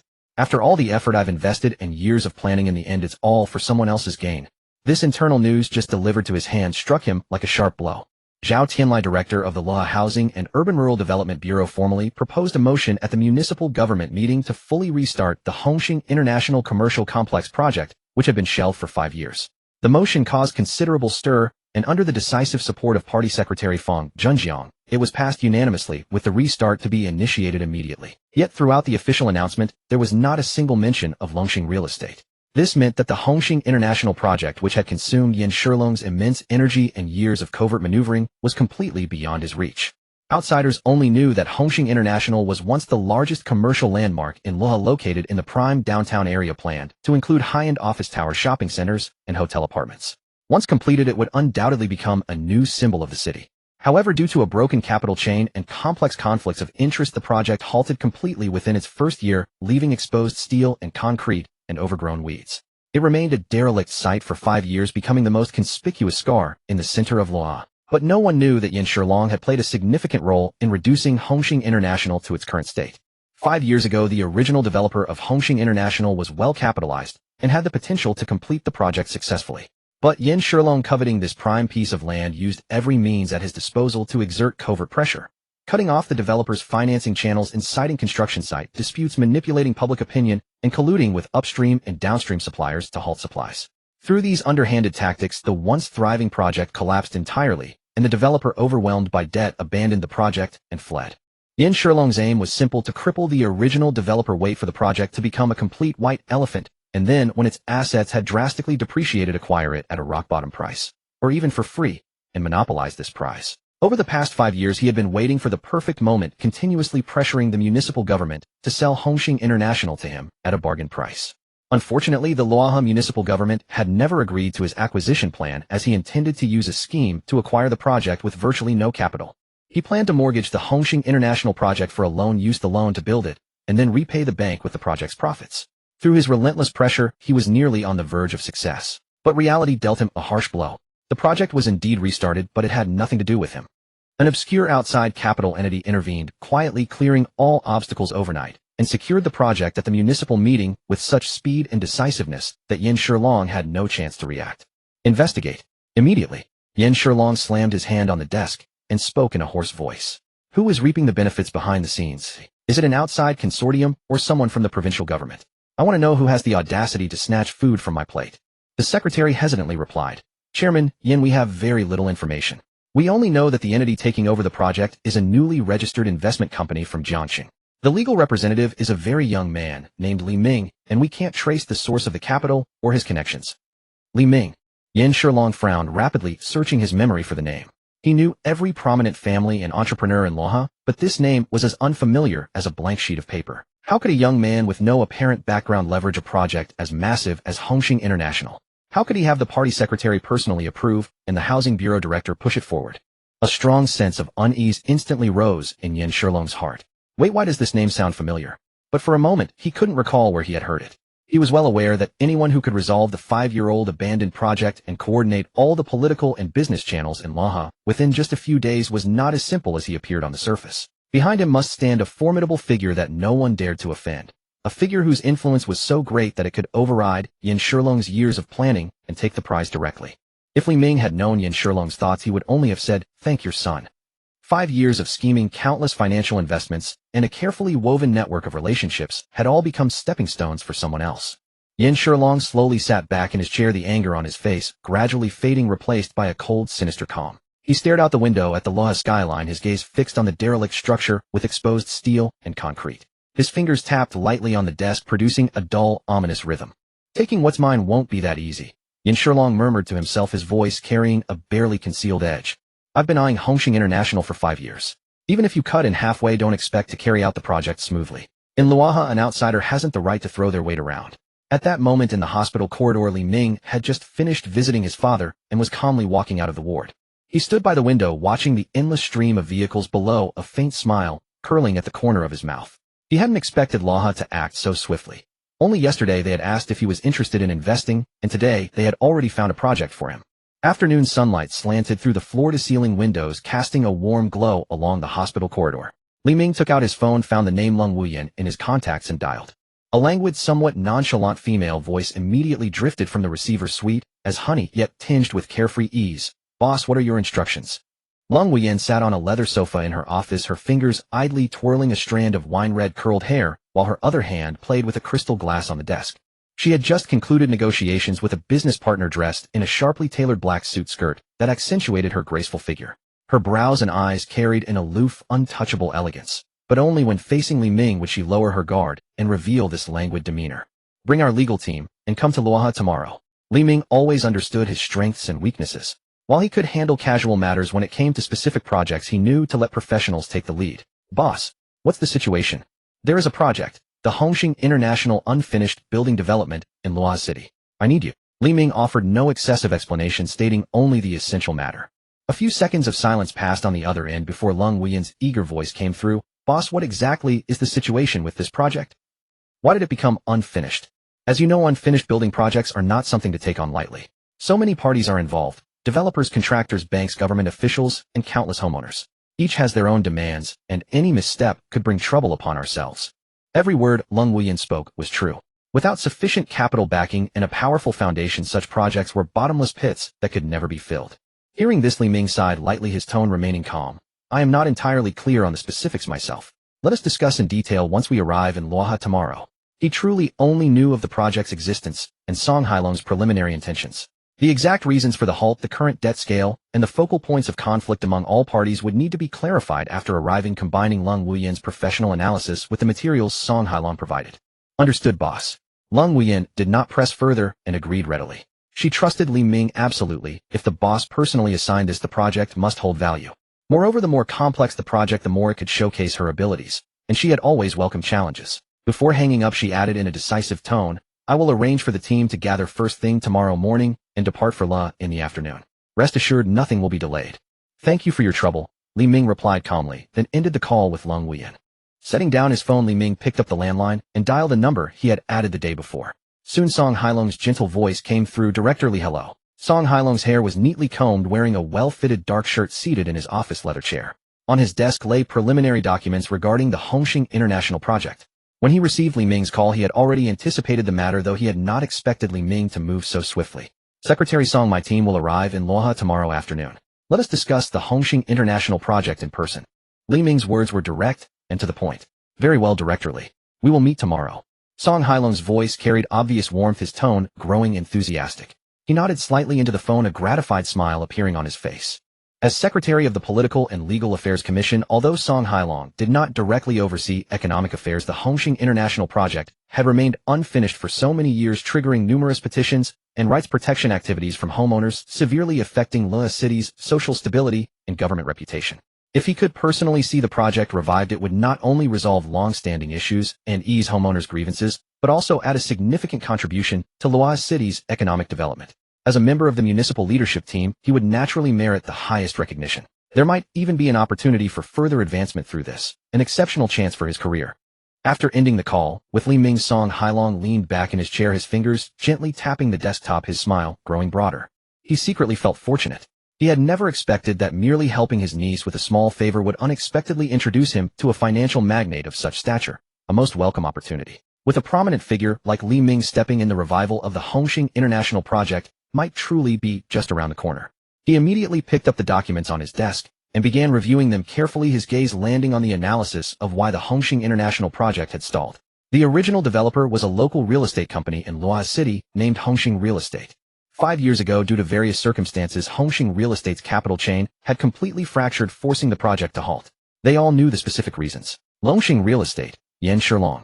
Hope Yan Shilong will be more cooperative this time. Meanwhile, after ending her call with Li Ming, Lung Wuyan placed another call. Half an hour later, she rose and walked to the clubhouse meeting room where the legal team hired by Sanxing Capital, the Yuting law firm, had been waiting. Everyone accompany me to Luoha tomorrow to handle the Hongxing International unfinished building project. Lung Wuyan approached the conference table, her gaze sweeping over the group, her tone crisp and efficient. The lead attorney of Yuting law firm immediately spoke up. Director Lung, do we have any detailed information about this project? Are there relevant materials? If Li Ming were present, he would be surprised to learn that this attorney was none other than Su Yaru, the woman he had crossed paths with once before. We currently have no detailed materials. The boss only specified the project name and location. Upon arriving in Luoha, we will coordinate with the municipal government and discuss further. Lung Wuyan shook her head and continued. After returning tonight, everyone should immediately compile legal materials and case studies related to unfinished building projects. Focus on clarifying the core issues, the legal procedures for project revival, debt resolution methods, and property rights transfer. Tomorrow morning, we will fly to Luoha, rendezvous with the boss, and then meet together with Secretary Song Hailong of the Luoha Political and Legal Affairs Commission. Understood. Everyone responded in unison, excitement evident on their faces. They all knew Lung Wuyan's working style. The more intricate and mysterious the project, the more it stimulated their determination. Lung Wuyan nodded and added, this project involves numerous stakeholders and complex legal relationships. Everyone must prepare thoroughly. Upon arriving in Luoha tomorrow, first gather all relevant materials, then quickly identify the core contradictions and develop preliminary response strategies. Remember, our goal is to assist the boss in smoothly reviving this project while safeguarding the company's legitimate rights and interests. Rest assured, Director Lung, we will give it our full effort. After the meeting, Lung Wuyan returned to her office, picked up her phone, and sent a WeChat message to Li Ming. Boss, the team has been arranged. We will depart early tomorrow morning and expect to arrive in Luoha by 10 o'clock. Soon Li Ming replied with a single word, good. Lung Wuyan gazed at the reply on her phone screen, the corners of her mouth rising slightly. The frustrating boss never visited the company, never granting her any opportunity to interact with him. This time Lung Wuyan resolved to seize every chance and strive to win him over. After hanging up the phone with Song Hailong, Li Ming walked to the floor-to-ceiling window of his office and gazed at the distant sunset. The Hongqing International Project in Luoha City appeared to be a troubled, unfinished venture, but in his eyes it was a perfect opportunity for strategic deployment. Luoha City lies at the junction of three provinces, serving as a vital transportation hub. The Hongqing International Project occupies a prime location at the city's core, with exceptional geographical advantages. If he could successfully revive it, he would not only reap enormous commercial benefits, but also seize the chance to build a formidable business empire in Luoha City. He gently rubbed his fingertips, already beginning to map out the plans for the project's revival. Perhaps this endeavor would become a crucial breakthrough in his expansion into second-tier cities. Through his father's experience, Li Ming deeply understood that wealth alone was not as effective as authority. He resolved to convert his money into power. As night deepened, the neon lights of Luoha City flickered on one by one. The unfinished towers of Hongqing International stood silent in the darkness, as if awaiting a new owner, anticipating the day of their rebirth. The next afternoon, a doorbell rang. Li Ming knew the person he had summoned should be arriving. He rose, walked over, and opened the door. As the door swung open, a bright and dashing figure came into view. It was Lung Wuyan. Today she was dressed particularly sharply, a tailored black professional suit, a simple white blouse beneath her hair, neatly swept back to reveal a smooth, full forehead. Her entire appearance was clean and efficient, without a single superfluous adornment. The very image of a decisive, accomplished woman in the workplace. The moment she saw Li Ming, Lung Wuyan immediately raised her hand in greeting with a cheerful, crisp voice. "Boss, we're here. I hope we haven't disturbed you." Li Ming waved his hand and gestured for them to come in. "Not at all. I just finished my afternoon nap. You've arrived at a perfect time." Li Ming glanced behind Lung Wuyan and noticed that the group was not large. Apart from Lung Wuyan herself, only 4 people followed half a step behind. One of them was her ever-present personal secretary, Bai Na. Bai Na was as composed as ever, wearing a pair of thin-rimmed glasses and holding a thick black folder. Her steps were light and steady, her expression focused. Clearly the type of person who is meticulous and leaves no detail unattended. Apart from Bai Na, the remaining 3 were clearly professionals in Li Ming's eyes. All dressed in formal lawyer robes, each carrying a lawyer's briefcase, their expression serious and their demeanor calm and composed. They were evidently the legal team specially hired by the company to handle affairs. At first, Li Ming did not find anything particularly unusual. It was perfectly normal for the company to bring lawyers when handling important matters. But when his gaze fell upon the person leading the legal team, he froze on the spot, his eyes widening slightly, a look of obvious surprise spreading across his face. For the female lawyer at the front was someone he not only knew but also had a special connection with. It was Su Yaru, the beautiful neighbor who lived downstairs from his apartment. Li Ming had only known that she was a lawyer who ran her own firm, but he had never expected to meet her again in such a setting and under such an identity. Even more unexpected was that the leader of the legal team Lung Wuyan had brought was none other than this attractive neighbor who lived directly below him. Meanwhile, Su Yaru was even more astonished than Li Ming when she saw who opened the door. She had been looking down, adjusting the buttons on her sleeve, when she heard Lung Wuyan say "boss," and instinctively looked up. The moment she saw him, she froze and her briefcase nearly slipped from her grasp. Her eyes widened instantly, an expression of disbelief spreading across her face.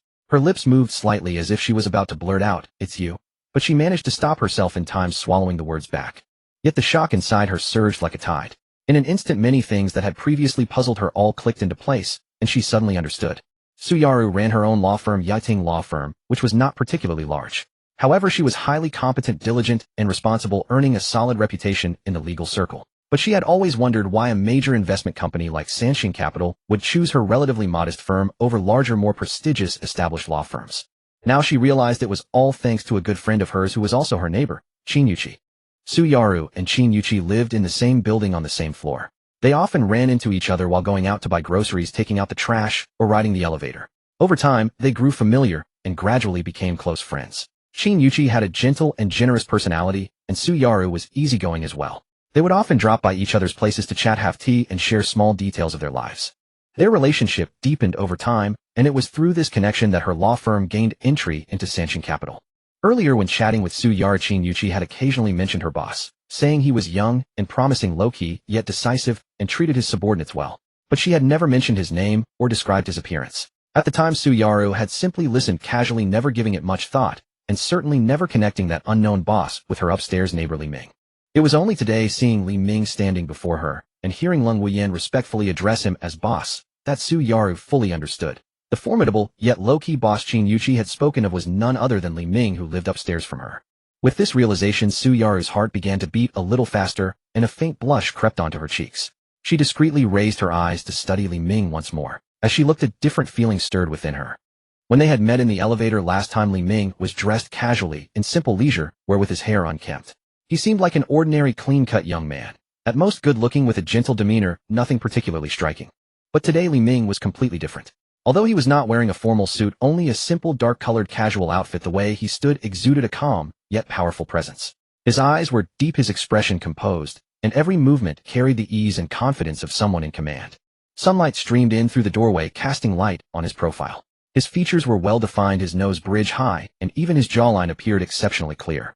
Whether it was because she now knew his true identity, or because he had undergone some change, Su Yaru clearly felt that Li Ming at this moment was not only more handsome than when they last met, but also possessed a unique charm that was hard to look away from, steady, restrained, and carrying a convincing power that drew people in. Su Yaru's heart began to race uncontrollably. What's wrong with me? How can I have such thoughts about a man? She quickly suppressed the feeling, knowing that if Xiao Ting ever found out, she would be utterly embarrassed. Long Wuyan, oblivious to the subtle tension between the two, thought Li Ming was merely surprised by the choice of the legal team. She quickly stepped forward and said with a smile, "Boss, let me introduce you. These three are the lawyers we specially hired from Yiting Law Firm to handle the matters this time." She pointed to Su Yaru and continued, "This is lawyer Su Yaru, the head of Yiting Law Firm and the lead of our legal team. She is exceptionally professional and has an excellent reputation in the industry." After speaking, Long Wuyan turned to Su Yaru and said, "Lawyer Su, this is our boss at Sanxing Capital, Li Ming." Su Yaru snapped back to reality, quickly composing her startled expression. She extended her hand, revealing a professional and graceful smile, and said in a gentle yet clear voice, "Hello, Mr. Li. I didn't expect to see you here." Li Ming also extended his hand and gave hers a light shake. The moment their fingertips touched, both of them paused slightly, then quickly let go. Li Ming said with a smile, "Lawyer Su, what a coincidence. I never imagined we would be not only neighbors, but also working together. I'll have to trouble you often in the future." Bai Na and the other two lawyers stood by, watching with surprise as their boss and the leading lawyer turned out to be acquainted. Being professionals, however, they quickly regained their composure and stood quietly awaiting instructions. Su Yaru nodded, the blush still faintly coloring her cheeks, and replied softly, "You're too kind, Mr. Li. It's my duty. I will spare no effort to handle all matters properly." Li Ming stepped aside to usher everyone inside and invited them to sit on the sofa in the living room. Bai Na promptly and deftly took out the documents, spreading them on the coffee table ready to report. The other two lawyers also took out their notebooks and materials, their expressions turning serious as they entered work mode. Only Su Yaru, seated on the sofa, occasionally let her gaze drift secretly toward Li Ming. She watched as Li Ming listened to Long Wuyan's report with calm composure. His thinking was clear, his questions precise, and every word hit the crucial points. His commanding demeanor was utterly different from the gentle neighbor she met in the residential community. Yet the two personas combined in a strangely harmonious way, making her feel even more that this man was more mysterious and captivating than she had imagined. After finishing her report on the preliminary preparations, Long Wuyan looked at Su Yaru. "Lawyer Su, could you please explain the legal plan and key points?" Su Yaru immediately set aside her wandering thoughts, took out her materials, and began to explain with clear organization. Her voice was steady and professional, her logic rigorous, fully displaying the demeanor of a top-notch lawyer. Li Ming listened attentively, nodding and occasionally asking questions. Su Yaru answered fluently, and the two engaged in a back and forth that demonstrated remarkable synergy. Long Wuyan, sitting nearby, secretly felt pleased. She thought she had chosen the right lawyer. Not only highly professional, but also communicating so smoothly with the boss. She had no idea that the two were actually neighbors who saw each other often. Meanwhile, as Su Yaru explained, she occasionally met Li Ming's gaze, and each time, she felt a slight flutter in her heart. She secretly thought to herself that living in the same building they would see each other often, being both neighbor and employer. A unique relationship she had never encountered before. When she looked at Li Ming again unnoticed, a different emotion crept into her eyes. Surprise, curiosity, and a hint of a romantic stir that even she herself had not yet recognized. The group continued discussing work in the living room, orderly and methodical, with an atmosphere that was both serious and harmonious. Looking at the professional and capable Long Wuyan, the meticulous and reliable Bai Na, and the unexpectedly reunited and charming Su Yaru, Li Ming felt a sense of ease and contentment. Alright, stop guessing here. As for the real situation of Hongxing International, let's wait until we meet the person who really has the final say, and ask clearly. Li Ming glanced at his wristwatch. It was almost time, and there was no point in lingering any longer. He immediately stood up and gestured to Long Wuyan and Su Yaru, signaling that he was ready to head directly to the Luohe city government with them. The messy affair of Hongxing International had been dragging on for so long that rumors were flying everywhere, and no one could tell truth from falsehood. Some said the funding chain had completely collapsed, others claimed there were many intertwined interests, still others insisted the project had been shut down long ago, and that anyone who touched it would face misfortune. These hearsay reports could not be taken seriously. To find out the real inside story, the only way was to go directly to the decision-maker who had the final say behind the project. On the way, Li Ming kept himself busy. He took out his phone and dialed the number of Song Hailong, the secretary of the Political and Legal Affairs Committee of Luohua City. He had dealt with Song Hailong a few times before. Knowing Li Ming's background and understanding that he had come to resolve the difficult issue of Hongxing International, Song Hailong was very polite and showed no airs. After a brief exchange on the phone, Song Hailong directly said that he was already waiting in his office and Li Ming could come straight to him upon arriving at the city government. When Li Ming and his group arrived at the Luohua City government building, someone was already waiting for them at the entrance. Without any delay or complicated procedures, they soon met Zhao Tianlai, the director of the Urban Construction Bureau. Zhao Tianlai had been under great stress lately, with the Hongxing International matter weighing heavily on him. He faced pressure from higher authorities and grievances from below, leaving him in a difficult position, and he risked losing his post over this ongoing problem. So upon seeing Li Ming and his party, Zhao Tianlai's face immediately lit up with enthusiasm. He shook hands and greeted them warmly, his attitude extremely positive. In his eyes, Li Ming and his group were far from ordinary business visitors. They were clearly saviors sent to rescue him and untangle the project. As long as Li Ming was willing to step in and revive the stagnant Hongxing International, the heavy burden on his shoulders would be lifted, and he could smoothly turn the situation around. Otherwise, if the matter continued to drag on, he, as the director of the Urban Construction Bureau, would eventually be held accountable. Zhao Tianlai cooperated fully, answering every question, and was eager to pour out all the information he knew, afraid that any delay might displease Li Ming. After a brief meeting with Zhao Tianlai, Li Ming asked Leng Wuyan and Su Yaru to stay and continue the detailed discussions with him. Both were efficient and highly capable, far more reliable than he would be at handling these specific matters, verifying project details and negotiating terms. Hongxing International involved a mountain of documents, data, and legacy issues, all requiring patient sorting. Li Ming had complete confidence in entrusting this to the two women. He himself, led by a staff member, went straight to Song Hailong's office. Upon entering, he found that Song Hailong had already ordered tea to be prepared. The two sat facing each other, sipping tea and chatting casually. The atmosphere was relaxed and stable. Throughout the city government, a sense of tense, yet orderly anticipation prevailed. Those who had seen Director Zhao's worried face before now saw him beaming with delight. Many people understood that Hongxing International was finally about to see a true turning point today. The setting sun cast a warm crimson glow over the red walls and dark-tiled roofs of the Luohua Municipal Party Committee compound. Li Ming and his party stepped out of the dignified main office building. Secretary Song, we will be heading back now. See you at the Red Star International site tomorrow. Li Ming extended his hand and gently clasped it with Song Hailong's, his tone calm and composed. Rest assured, President Li, I have made all the arrangements for tomorrow's site visit. I wish us a smooth collaboration and look forward to seeing Red Star International revitalized soon. Thank you for your kind words, Secretary Song. Li Ming nodded, slightly turned, and walked toward the waiting vehicles. His entourage followed closely behind, each step measured and deliberate, unhurried, yet purposeful. Zhao Tianlai stood at the bottom of the steps, watching the car slowly start moving. The black vehicle receded into the sunset glow, eventually disappearing around the street corner before he finally lowered his gaze. He exhaled deeply, his tense shoulders instantly relaxing as he instinctively wiped a light sheen of sweat from his forehead.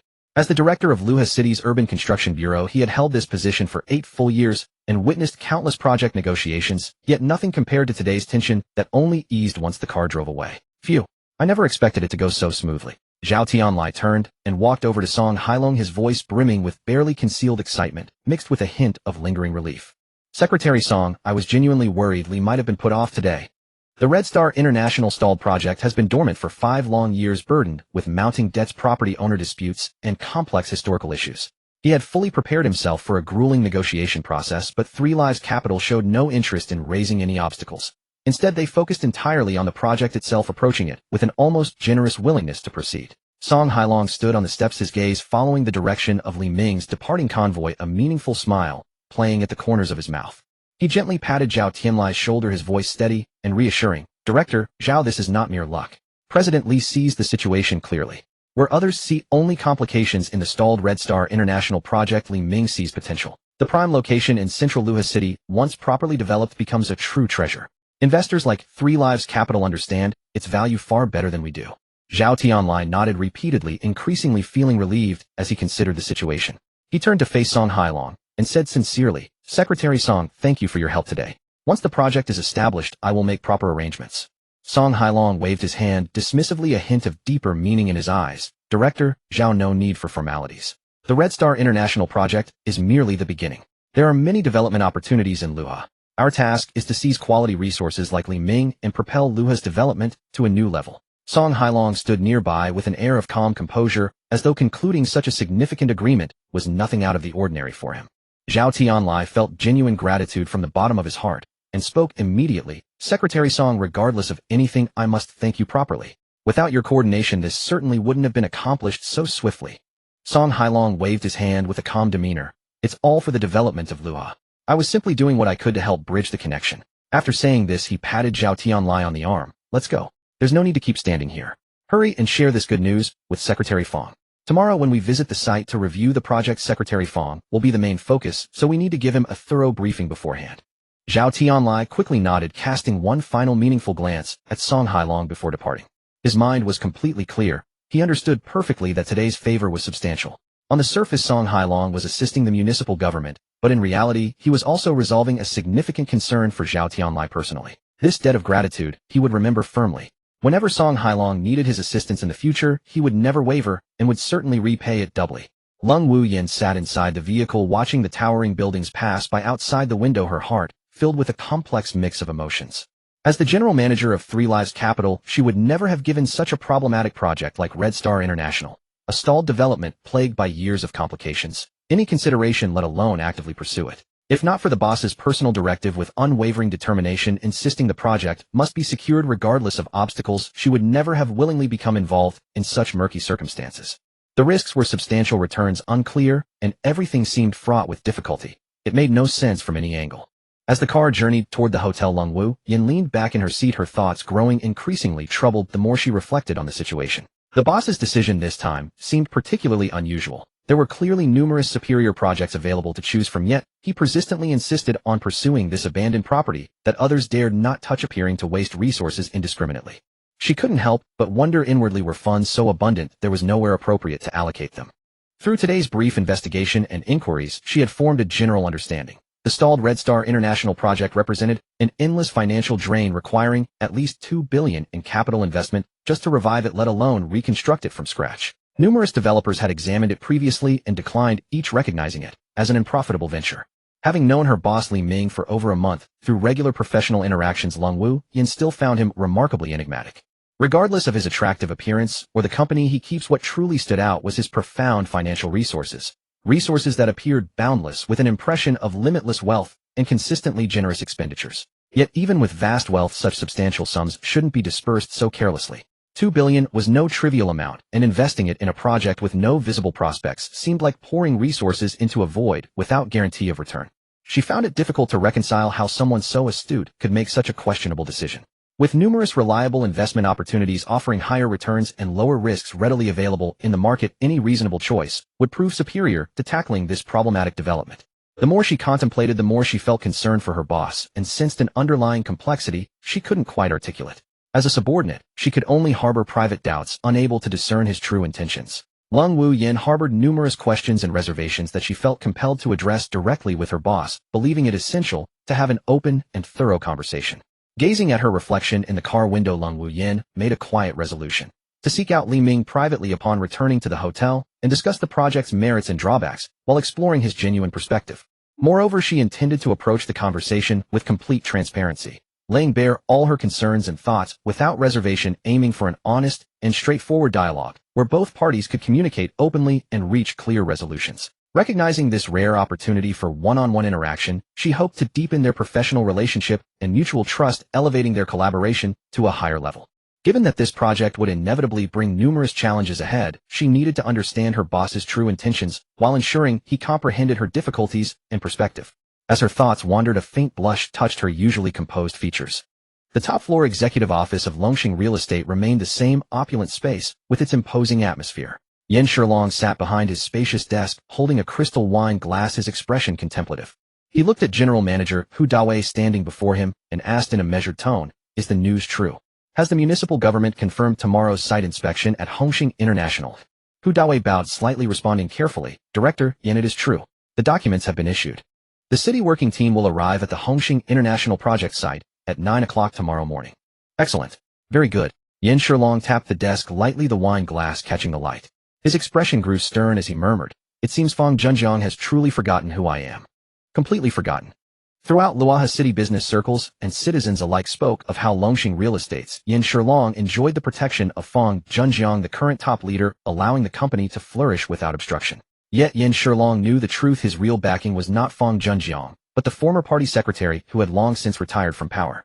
Fang Zhenjiang had once been a trusted subordinate elevated through Yin Shilong's guidance during the elder leader's tenure. When the old leader was in office, Fang Zhenjiang had shown him considerable respect, but now that the old leader had stepped down and Fang had secured his position, things had changed. The issue stemmed from the Hongxing International project, which Yin Shilong had not initially taken on, only to encounter complications later that led to a 3-year hiatus. Now feeling set aside, Yin Shilong reflected on how quickly circumstances could shift in the business world. Having navigated Luoha's commercial landscape for decades, he found this situation rather disheartening. "Hu Dawei, I want you to handle something important." Yin Shilong's voice carried quiet authority. "Please gather all suppliers, material vendors, and property owners associated with Hongxing International. When the municipal government team visits tomorrow, I would like these parties present to express their concerns openly. Make it clear that I, Yin Shilong, am still very much active. In Luoha, others will not simply override my positions." Hu Dawei appeared thoughtful, responding cautiously, "Director, Yin, might I suggest considering whether this approach is advisable? Asking suppliers and homeowners to gather openly could create complications with the municipal government. With officials present on site, the situation might become difficult to manage." Having worked alongside Yin Shilong for many years, Hu Dawei recognized his boss's determined nature, but this seemed like a particularly delicate matter requiring careful handling. "What is your concern?"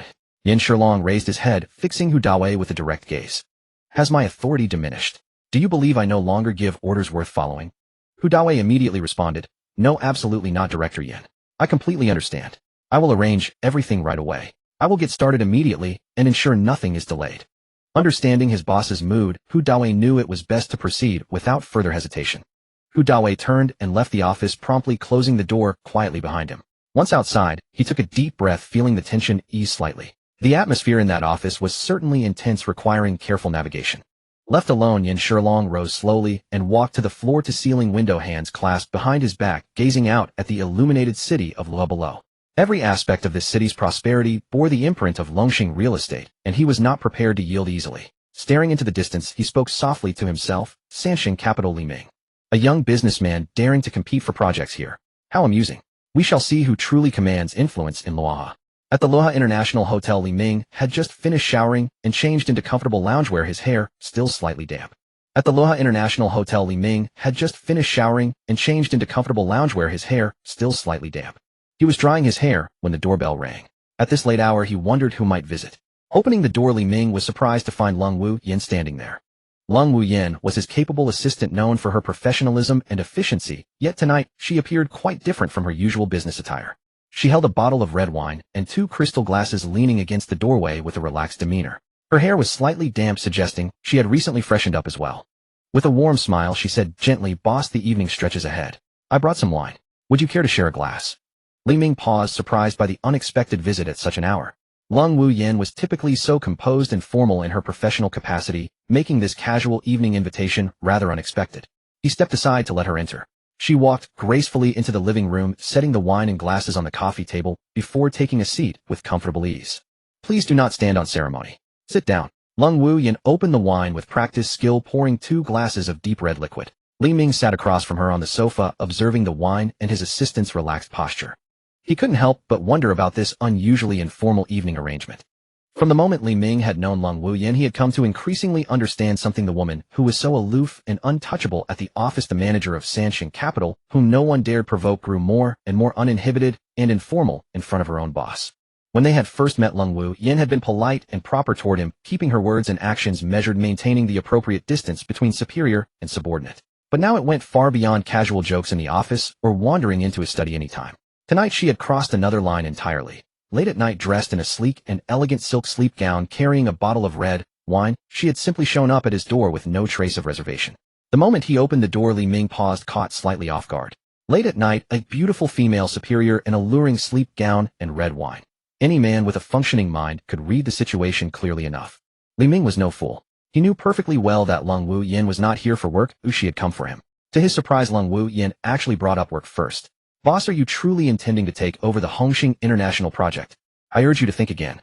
As the general manager of Sanqing Capital, Lung Wuyan was well compensated, and with that came the responsibility to remind her boss of the risks and to dissuade him if she could. She had spent the past few days thoroughly investigating the Hongxing International project. On the surface, it appeared to be a grand undertaking that would bring great prestige, but beneath that polished exterior lay numerous pitfalls. Heavy investment, slow returns, and burdens that most could hardly bear. Yet Li Ming had not hesitated for a moment. His reply was firm and resolute, just 4 words: we must take it. Not an inch of room for negotiation. Acquiring Hongxing International was a mandatory mission assigned by the system. Completing it would bring enormous rewards, failing it would bring punishment. How could he possibly explain something like that to Lung Wuyan? Was he really going to tell her that he was pursuing this project solely because of a system quest?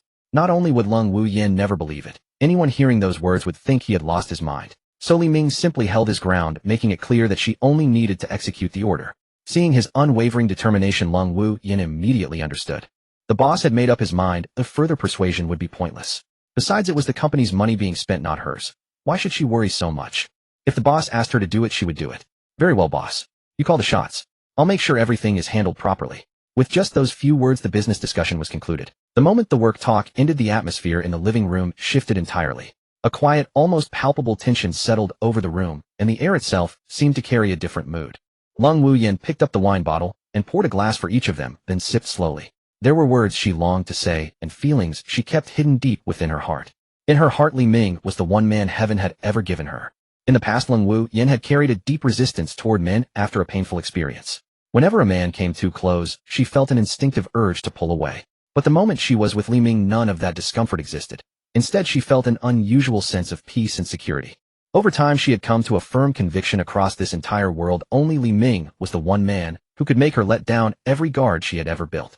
Lung Wuyan was no stranger to reality. She knew very well that her boss was an exceptionally accomplished man, handsome, wealthy, and extraordinarily capable. Women had always surrounded him. The young and attractive personal secretaries at the company were open secrets. Everyone could see their close relationship with the boss. But Lung Wuyan did not care. She sought no title, harbored no jealousy, and asked for no exclusivity. She held to one unshakable truth in her heart. This man was the only one she could bring herself to approach, the only one she could fully accept. As long as she could stay by Li Ming's side, she was content. After all, she longed to be cherished as well. With that thought guiding her, Lung Wuyan continued to drink glass after glass of red wine. As the alcohol began to take effect, her cheeks flushed a soft pink, making her already lovely features glow with an enchanting warmth. Her voice softened, shedding the sharp tone she wore in the boardroom, replaced by a gentle, almost playful warmth. Her gaze lingered on Li Ming, bold and unguarded. Li Ming noticed every subtle gesture and every fleeting look. In his mind, he was already weighing things. To him, Lung Wuyan was remarkably capable. She managed the company with precision and efficiency, making her an invaluable partner. If he could win her heart and bring her by his side, their collaboration would become even more seamless, and his responsibilities at the company would grow far lighter. It would be an ideal outcome. More importantly, the system had long ago indicated that Lung Wuyan perfectly matched its requirements.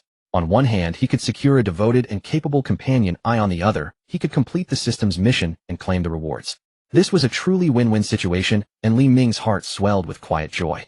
Mutual feeling, mutual understanding. One stepping forward with openness, the other receiving with quiet certainty. Warm yellow light bathed the two of them.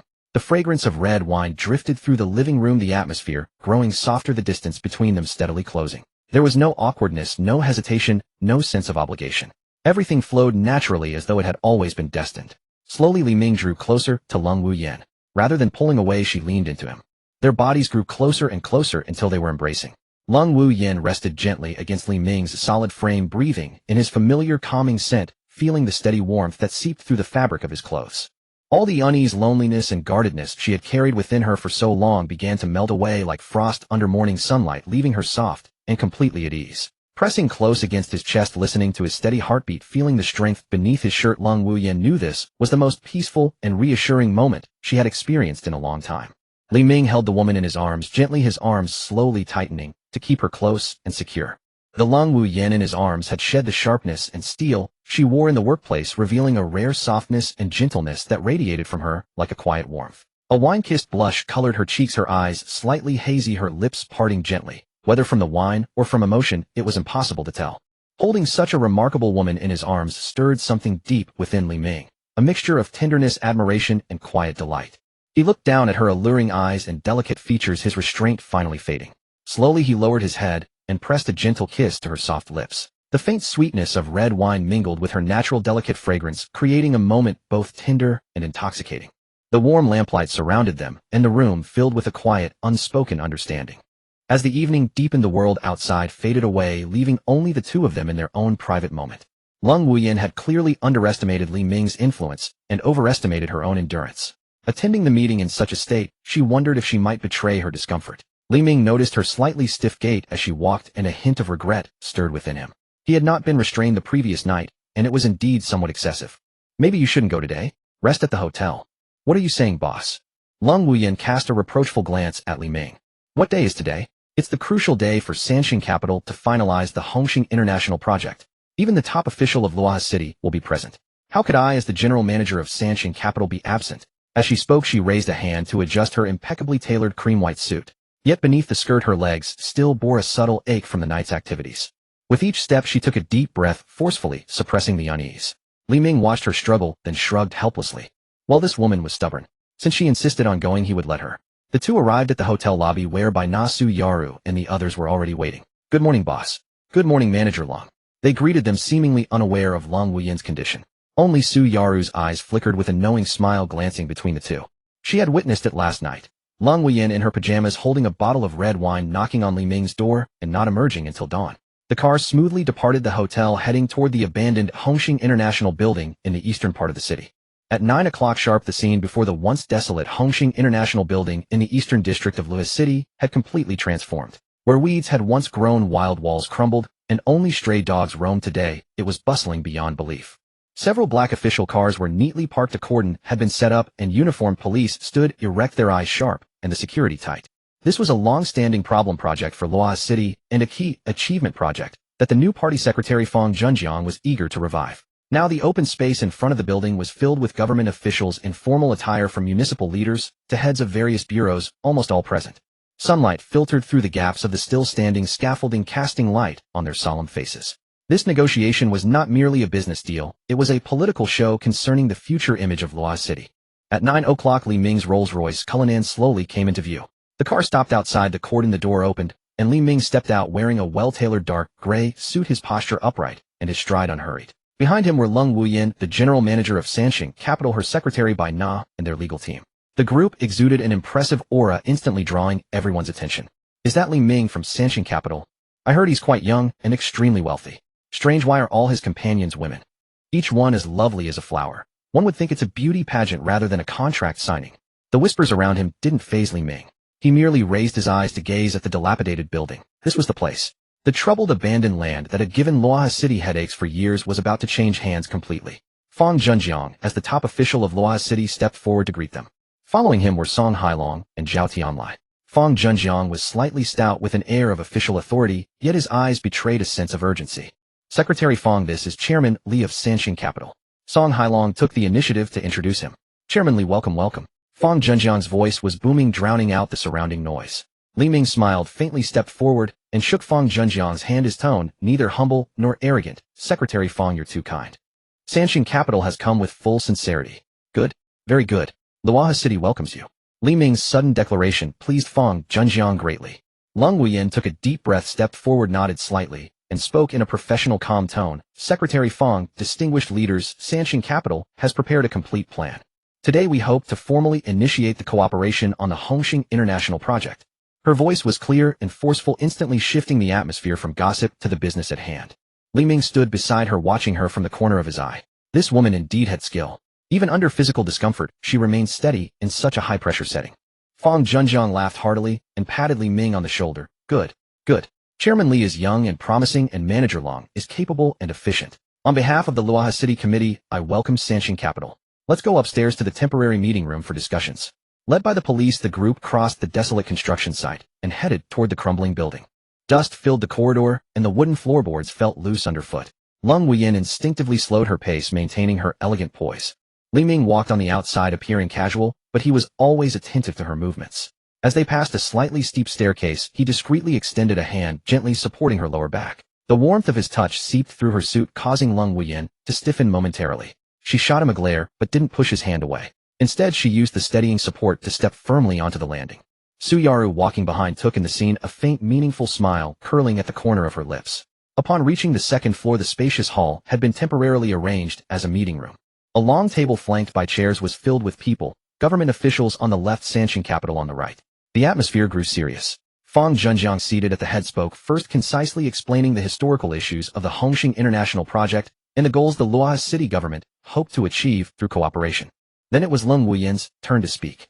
She steadied her breath, opened the folder before her, and began to articulate Sanxing capital's renovation plan with clarity. From adjustments to the architectural design to improvements in surrounding facilities and future industrial planning, every figure and detail was presented flawlessly. Her voice was steady, her logic tight, and the officials present nodded frequently. Li Ming leaned back in his chair, hands crossed on the table, watching Leng Wuyan with a calm gaze. He had to admit that this woman as general manager was indeed qualified. Under her strong command, Sanxing capital's professionalism was displayed to its fullest. However, just as Leng Wuyan reached the critical part about capital investment and return cycles, a middle-aged man with gold-rimmed glasses on the opposite side of the table frowned and interrupted her. Manager Leng, with all due respect. The man was Wang Jian, the head of the Municipal Finance Bureau, known for his strictness and meticulousness. The most important issue for the Hongxing International Project right now is the legacy problems from before. If those aren't resolved, how can we talk about reconstruction and development? The previous developers' unpaid debts to suppliers, workers' wages, and buyers' money were indeed problems that could not be ignored. Leng Wuyan's smile froze as she looked at Wang Jian in confusion. She was well aware of the severity of these issues. If the people concerned raised a fuss, it would be a headache, not only for Sanxing capital, but also for the authorities. Shouldn't these be problems for your side to solve? No money. Wang Jian spread his hands, speaking in a rather blunt manner. The two words, no money, instantly made the atmosphere tense, as if the air had solidified. Leng Wuyan opened her mouth, but found no words. What a powerful reason. Just then a slender hand gently tapped the table. Tap tap. The sound was soft, yet it instantly cut through the murmurs. Li Ming finally spoke. He leaned forward slightly, his gaze not on Wang Jian, but fixed on Fang Zhenjiang. His tone was calm, but carried an undeniable authority. Secretary Fang. Regarding the investment funds. Li Ming's voice was not loud, yet it echoed clearly throughout the meeting room. If the Luohua city government is willing to provide policy support, I decide that Sanxing capital will invest 2 billion yuan to resolve all issues and restart Hongxing International. At these words, the entire room was stunned. 2 billion. What does such a figure signify? It means the Hongxing International unfinished project can be entirely revitalized. Fang Zhenjiang's eyes brightened, and he immediately responded. Chairman Li certainly possesses remarkable magnanimity. With these words, we can be at ease. Wang Jian's expression shifted slightly, and just as he was about to say something, Li Ming's subsequent remarks silenced him. As for the return cycle of the project, we are not in a hurry. Li Ming picked up the water glass on the table, took a light sip, and said calmly, the Hongxing International Project is an image undertaking for Sanxing capital in Luohua City. What we aim to create is a landmark for 5 or 10 years from now. Short-term profits are not our sole objective. The confidence and vision underlying these words caused the officials present to nod inwardly with approval. Leng Wuyan paused for a moment, then looked toward Li Ming. This man was indeed extraordinary. He always managed to silence all doubts at the most critical moments, doing so with the simplest of approaches. Li Ming set down his glass and swept his gaze across the room once more, finally resting on Fang Zhenjiang with a faint smile. Secretary Fang, may we now proceed with the formal signing? Of course we. Give back our hard-earned money. Officials who fail to serve the people deserve no better than selling sweet potatoes at home. The clamorous shouts crashed in like rolling thunder, pouring from outside the building and causing the windows to hum with vibration. Fang Zhenjiang's unfinished words were abruptly interrupted. The gentle smile that had graced his face vanished instantly, as though doused by cold water. His expression darkened completely, brows drawn tight into a deep knot. Just as he had feared, it had arrived. Today marked the crucial day for revitalizing the Hongxing International Project and formally signing with partners. Everything had been meticulously prepared, only the pen touch and seal remained before the project could restart and the prolonged mess could finally be resolved. Yet at this very pivotal moment, the protesting crowd had returned once more. Anger and urgency welled within Fang Zhenjiang, his fists clenched unconsciously. This group had disrupted important occasions several times before, always timing their disturbances to coincide with key events, clearly orchestrated by someone deliberately stirring trouble behind the scenes. He raised his head sharply, his gaze sweeping over the officials standing in the office, carrying obvious scrutiny and suspicion. Who could it be? Who had leaked news of today's signing? There must be a mole within, a traitor striking from behind. Li Ming, seated opposite, observed every shift in Fang Zhenjiang's expression with clear sight. Yet he showed no trace of unease, instead wearing an air of calm composure. He rose slowly and spoke in a measured tone. Secretary Fang, it appears the signing must be deferred for now. Fang Zhenjiang turned to look at Li Ming, his mind steadying somewhat. Though young, this man handled matters with remarkable maturity and sharpness. Having willingly taken on the Hongxing International project, he must have come fully prepared. Let us go and see. Fang Zhenjiang said firmly, leading the way forward. Following him, the group emerged from the building and was immediately struck by the scene before them. Good heavens! The courtyard outside the building was densely packed with over 100 people. Construction workers carrying tools, suppliers holding material receipts, families with children, and elderly members. Men and women, young and old, formed a solid wall blocking the entrance completely. Fortunately, police officers were stationed on duty today, preventing the crowd from surging inside and averting potential disaster. That such a large group could be assembled so swiftly left no doubt. Someone with considerable influence was maneuvering behind the scenes, fueling the situation. The moment the crowd spotted Fang Zhenjiang and Li Ming, their agitation intensified further. Shouts and curses rose in overlapping waves, growing louder still. Give us back our blood and sweat money. What about the unfinished building? Our lifetime savings are trapped in it. The government must provide answers, or we will continue protesting. The overwhelming noise made Fang Zhenjiang's complexion darken further. Just as he was about to speak and restore order, Li Ming had already walked briskly to the center of the steps and retrieved a handheld microphone from his pocket, pressing the switch. Silence. Please be quiet and listen to me. The clear, resonant voice from the microphone instantly cut through the chaos. The crowd gradually settled, countless eyes turning toward Li Ming on the steps. Who are you to demand our attention? Someone called from within the crowd, clearly unfamiliar with Li Ming. I am Li Ming, chairman of Sanxing Capital. I am the one preparing to take over the Hongxing International project. I trust one have the right to speak to you. Li Ming's gaze swept steadily over the crowd below, his tone resolute. I understand the grievance and anxiety in everyone's heart.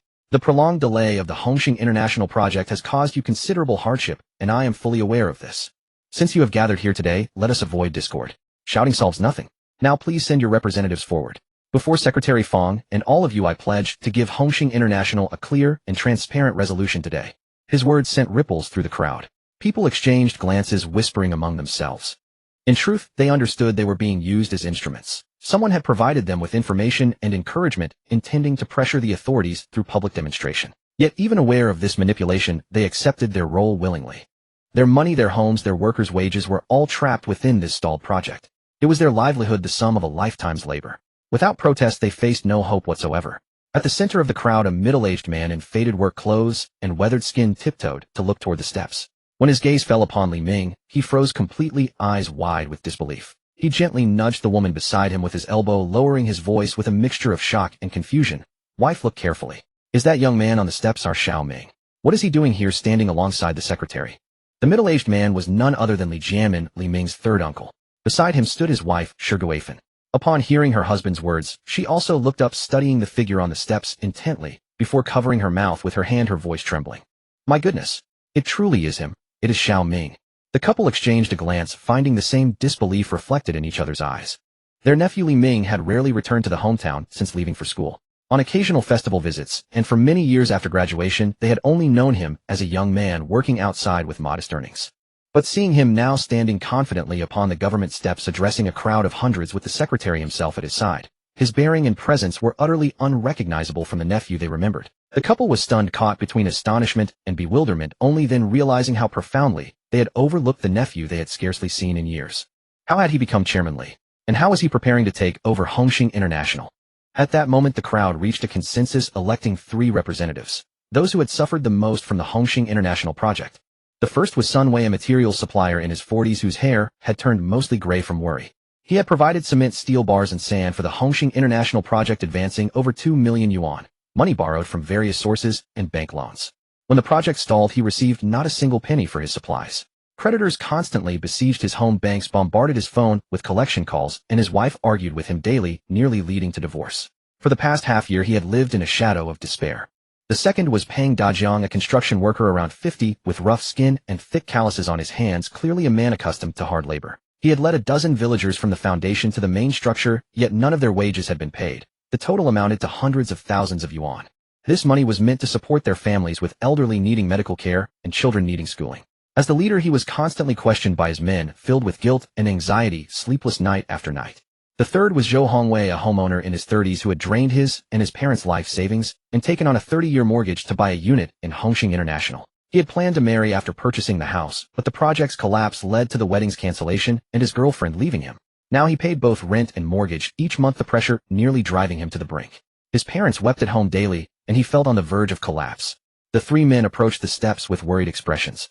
Sun Wei looked at Li Ming and Fang Junjiang, his voice tinged with grievance and displeasure. Secretary Fang, Chairman Li, we didn't come to cause trouble today. We are truly at our wits' end. The Hongxing International project has nearly destroyed our families. Now that the secretary is here, please make a decision for us and settle everything once and for all. No more delays. Fang Junjiang nodded, his expression softening, and said in a deep voice, we understand your situation. Since we are speaking openly today, we will not disappoint you. Chairman Li, please go ahead. Li Ming nodded slightly at Secretary Fang, then turned to Sun Wei, Peng Dajiang, and Zhou Hongwei, speaking with sincerity and clarity. Brothers, let me make this clear. The original developer of the Hongxing International project, due to a funding chain rupture and irregular operations, has had all its assets seized and frozen. All outstanding debts and payments will be fully assumed by Sanshin Capital. At these words, Sun Wei and the others' eyes lit up, and even the crowd behind stirred with excitement. Chairman Li, is that true? Sun Wei stepped forward, his voice trembling. When will our material payments be made? Peng Dajiang quickly followed. And our workers' wages, can they be paid in full? A dozen brothers are waiting for this money to survive. Zhou Hongwei's eyes reddened, his voice choked. What about my house? When will construction resume? When will the house be delivered? My parents cry every day. I can't bear it anymore. Li Ming raised his hand to calm them, then continued. I know these three matters are your greatest concerns. Today I will give you a definite answer. First, Brother Sun Wei's material payment, along with those of other suppliers, will be verified and then paid in full to your account with no deduction plus interest at the bank's current rate for the past half year. Of course, you need to give us time to verify. 3 days, just 3 days. Sun Wei's legs gave way and he nearly collapsed to the ground as tears streamed down his face. He covered his face, sobbing uncontrollably. The unpaid material fees of over 10 million yuan were his very lifeblood. Li Ming turned to Peng Dajiang. Second, Brother Peng Dajiang, and your workers' wages will also be verified and fully disbursed. Moreover, after the project resumes, we will prioritize hiring your experienced workers with wages higher than before, paid monthly, without delay. Peng Dajiang, his dark face flushed with emotion, wiped his tears as a burly man, murmuring repeatedly, thank you. Thank the government. Thank Chairman Li. On behalf of my brothers, I thank you. Finally, Li Ming looked at Zhou Hongwei. Third, the homeowners' concerns about resuming construction and delivery. After the signing today, the construction team will enter the site within 3 days to fully resume work. All engineering will be carried out to the highest standards, ensuring completion within 10 months, followed by inspection and timely delivery. Furthermore, for the losses caused by the delay, we will provide full compensation according to the contract. All compensation payments to homeowners will begin gradually on the day construction resumes. Zhou Hongwei could no longer contain his emotions. He crouched down and wept openly, releasing all the pent-up stress, grievance, and despair of the past months. When the crowd heard these 3 clear promises, a thunderous cheer erupted. People clapped and shouted with joy, their earlier anger and resentment transformed into gratitude and hope. Li Jianmin and Shi Guofan, standing among the crowd, were utterly astonished. They had never imagined that their unremarkable nephew could possess such capability, effortlessly resolving a massive mess and making solid commitments in front of the secretary. Shi Guofan tugged Li Jianmin's sleeve and whispered, our little Ming has really made something of himself. He solved such a big problem so easily. We underestimated him before. Li Jianmin nodded repeatedly, his face filled with both pride and remorse. Pride in his capable nephew and remorse for having never truly valued him, even joining the crowd to cause trouble over a small compensation fee, nearly jeopardizing Li Ming's efforts. Li Ming looked at the excited crowd and spoke again through the megaphone. Rest assured, the government will never abandon the people. The Hongxing International project is no longer a stalled development from today. Your money and your homes will all be returned to you without a single cent or unit missing. Now please disperse and go home to await good news. The crowd cheered and gradually dispersed. Sun Wei, Peng Dajiang, and Zhou Hongwei bowed deeply to Secretary Fang and Li Ming before leaving with joyful hearts. The courtyard finally fell quiet. Fang Junjiang looked at Li Ming with a gratified smile and patted his shoulder. Xiao Li, well done. Without you today, I don't know how this would have ended. Come, let's go back and continue the signing. Fang Junjiang had already grown accustomed to calling Li Ming Xiao Li. Li Ming nodded slightly, his gaze following the dispersing crowd, spotting the figures of his uncle Li Jianmin and Aunt Shi Guofan. A gentle smile touched his lips. He knew the storm had finally passed, and the rebirth of Hongxing International had officially begun from this moment. Fang Junjiang picked up the pen, smiling at Li Ming. Xiao Li, sign here. With you I am at ease. Li Ming also took the pen, its tip resting steadily on the paper as he wrote his name. With that stroke, the Hongxing International project was reborn from the ashes. The hard-earned wages and the long-awaited homes would all be fulfilled in the near future. And Li Ming's name from this moment began to rise in prominence throughout Luoz City. A notification chimed. The contract for the stalled Hongxing International project had been officially signed. The mission was complete. The system rewarded a full refund of all investments made in this project. A passive effect activated permanent official favorability increased by 50, and the efficiency of all departments in Luoha City improved by 100. Li Ming gave a slight smile. The system never disappoints. Not only did he get a full refund on his spending, but he also received an official advantage. This was even better than getting something for nothing. After the ceremony, Fang Junjiang firmly grasped Li Ming's hand and said, "Shall Li, thank you. You have not only saved Hongxing International, but also me, the city's party secretary." Li Ming smiled gently. It's a mutually beneficial arrangement. He needed the system's mission rewards and the connections within the Luoha municipal government. Meanwhile, the Luoha officials sought political achievement, stability, and public trust. It was a win-win transaction, nothing more. As the last shutter click of the signing ceremony sounded, the applause and pleasantries gradually faded away. The city leaders had a tight schedule, but had set aside a brief luncheon. Li Ming, as the key figure behind the restart of the Hongxing International project, naturally accompanied them throughout. The luncheon was not lavish. It was held at a simple Chinese restaurant near the city government. The dishes were light and homely, yet the atmosphere was very cordial. The meal was short, but solidified many follow-up details. As they parted, Fang Junjiang patted Li Ming on the shoulder, his eyes full of approval, which bolstered Li Ming's confidence. As news of the signing ceremony spread, the rumor that the Hongxing International project was about to restart quickly circulated through the streets of Luoha City. The long silent construction site fence of Hongxing International seemed to become a hot topic among citizens overnight. Sanqing Capital, the investment firm behind the project, previously unknown in local business circles, entered the public eye for the first time. People speculated about the firm's strength, curious about who had the ability to take on this stalled project that had deterred countless developers. However, no one expected that the news of the Hongxing International restart would travel even faster than the arrival of Li Ming's quick-witted third uncle, Li Jianmin. After Li Jianmin and his wife left the Hongxing International site, they discovered that the mysterious boss behind the project was actually their own nephew, Li Ming.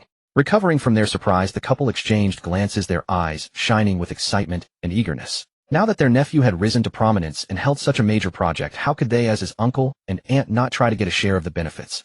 Even a small portion of what he could spare would be enough for them to live comfortably for the rest of their lives. With this thought, Li Jianmin immediately pulled his wife and hurried home. They rummaged through their belongings, retrieving the most valuable gifts: 2 boxes of premium health supplements, a crate of imported fruit, and a carton of fine cigarettes they had been saving. They packed them neatly in decorative bags, carried them in hand, and without delay headed straight for the City People's Hospital. On the way, Li Jianmin repeatedly reminded his wife, "Don't tell anyone about this. Just the 2 of us go. Don't say a word to anyone." His wife, Shi Guifan, was puzzled and frowned. "Aren't we going to tell the second brother, eldest sister, and youngest sister? They're family too." Li Jianmin rolled his eyes and lowered his voice to scold her. "What do you know? People have hidden hearts. Even among siblings, once interests are involved, things get complicated. With more people, there are more distractions. If we split the benefits, what will we get? This is a golden opportunity. We must seize it for ourselves. First, we get on good terms with Big Brother and his wife and secure the advantages." Shi Guifan saw the logic in her husband's words and quickly nodded, no longer mentioning informing the other siblings. At that time, in the inpatient ward of the City People's Hospital, Li Ming's mother, Wang Chuanfang, was sitting by the bed peeling an apple for her husband, Li Jiangguo. The ward was not a VIP room, but Li Ming had booked it for privacy, as his father was not yet able to move freely due to his injuries. After a period of treatment, Li Jiangguo's health had improved significantly. He looked much more energetic, his complexion gradually becoming rosy, no longer as pale and sickly as before. Wang Chunfang felt a great relief seeing her husband's recovery.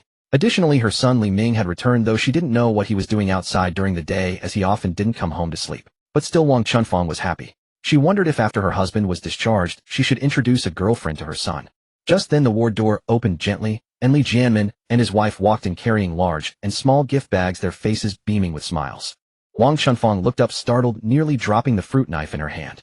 The attitude of Li Jianmin and his wife today was a complete contrast to their visit a couple of days ago. A few days ago, when Li Jianmin heard that his elder brother was hospitalized, he not only showed no concern, but also complained about his own poverty, implying that he feared the family might borrow money from him. His manner was cold and dismissive, without a single kind word. But today, they wore clean new clothes, their faces wreathed in smiles, their eyes brimming with eagerness, carrying heavy gifts. As soon as they entered, they addressed the elder brother and sister-in-law with great warmth, making it seem as if they had always been close and affectionate. Wang Chunfang found it strange, as if the sun had risen in the west. Outwardly calm, she simply rose and greeted, "Third brother, what brings you here?" Li Jianmin paid no attention to Wang Chunfang's indifferent tone. His eyes fixed on Li Jiangguo in the bed, he strode over, swiftly placed the gifts on the bedside table, and took Li Jiangguo's hand, speaking in a warm and gentle voice, "Big brother, you've suffered so much, it's a relief to see you recovering. Thank heavens." Li Jiangguo was in good spirits today, leaning against the headboard and gazing out the window. Seeing his youngest brother Li Jianmin so warm and affectionate, he felt a surge of warmth in his heart. He was a sentimental person who valued family ties. Looking at his younger brother, his thoughts drifted back to their childhood decades ago. Back then the family was poor, and the three brothers shared a small mud house. Li Jianmin, the youngest, always followed him around calling out, "Big brother," constantly. They went to the mountains to cut grass, fished in the river, and were inseparable. That brotherly bond was pure and sincere without any impurities. Years had passed, the children had grown up, and the brothers had started their own families. Their interactions had dwindled, and the affection had gradually faded. Yet seeing his younger brother now, Li Jiangwo's heart was filled with warmth, and a long-missed smile appeared on his face. His voice carried a touch of satisfaction. "Third brother, you're here. Have a seat. Big brother is fine. These injuries will heal with rest." "That won't do. Your health is the most important. You must take good care of yourself. If you need anything, just tell me." Li Jianmin patted his chest, acting extremely loyal. His earnest demeanor made Wang Chunfang frown repeatedly, though she refrained from interrupting. Li Jianmin and his wife worked in tandem, showering Li Jiangguo with care and concern, asking about his diet, sleep, and condition, as if they were the most devoted brother and sister-in-law in the world. Enveloped by this sudden surge of familial affection, Li Jiangguo felt exceptionally cheerful. He spoke more, chatting with Li Jianmin about childhood anecdotes and family memories, his smile growing ever brighter. Wang Chunfang watched silently, her heart a mixture of emotions. She knew that her husband was happy because he cherished the bond of brotherhood. But what was Li Jianmin and his wife's real purpose? She was puzzled. Could they have suddenly seen the light? Li Ming hung up the phone after his mother's call, casually slipped it into his pocket, and let out a soft sigh. That third uncle, really?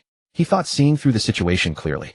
In the past, when the family was of modest means and life was tight, third uncle and his wife had always been distant and aloof.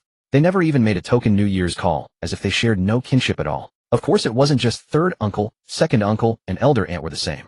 Only his younger aunt kept in regular touch. But now things were different. Knowing Li Ming's current status and strength, third uncle's family had done a complete about-face, their words and actions laden with deliberate flattery. Simply put, they saw that he had made something of himself and wanted to bask in his glory. Li Ming understood it all, but didn't bother to dwell on it. After all, they were family. Tearing the relationship apart would do no one any good. His father valued family harmony above all else. As long as the old man was happy and felt respected, Li Ming was willing to let such trivial matters slide. Besides, if third uncle and his wife had the sense not to cause trouble, Li Ming wouldn't mind giving them a hand. Having sorted out his thoughts, he no longer let these trifles weigh on his mind. He looked out the window, his gaze settling on the Red Star International development that had been idle for over half a year, now overgrown with weeds. His brow furrowed involuntarily. Compared to the petty schemes of his uncle, this mess was the real emergency. After all, he had publicly promised to settle all outstanding debts within 3 days. The long overdue payments to material suppliers, the wages of the workers, and the hundreds of homebuyers who had emptied their savings but still hadn't received their keys.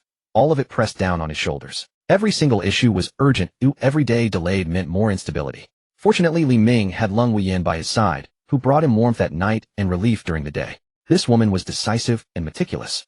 Long before Li Ming officially took over the Red Star International project, she had thoroughly assessed every risk, loophole, and historical problem. She was truly a woman of boundless energy. She had hired a full team of professional auditors and settlement experts in advance, ready to step in and start auditing, sorting, and settling accounts as soon as the contract was signed. With the municipal government also placing great importance on resuming work on stalled projects, they assigned personnel to coordinate, supervise, and support the process. The tangled accounts, once a mess, were sorted out at an astonishing speed thanks to the dual efforts of the professional team and government assistance. In just 2 days, less than 3, every single overdue material payment and workers' wage was verified clearly with no errors and no omissions. The first to receive payment was material supplier Sun Wei. Over the past few years, Sun Wei had been living in torment. His wife was constantly worried and refused to let him into their bed. Household expenses and the children's tuition had become mountains, crushing him. In a short time, he had lost a lot of weight, and his hair had turned gray. That afternoon, Sun Wei was squatting at the door of his small shop, smoking in silence, too distressed to eat. Suddenly his phone chimed with a bank notification. He initially dismissed it as spam, but when he glanced at the number, he froze instantly. It was the full amount of the materials Red Star International owed him, along with an additional compensation. Sun Wei stood there, not even noticing the cigarette slip from his fingers. The next moment, this tough man who had gritted his teeth through every hardship without shedding a tear suddenly covered his face and crouched down, sobbing quietly. Tears streamed through his fingers, a mix of grievance, suffering, and the relief of being pulled back from the brink of despair, and above all, the liberation of finally being able to breathe. This money saved not just his business, but his entire family. Almost simultaneously, construction worker Peng Dajiang also received a notification of his wages.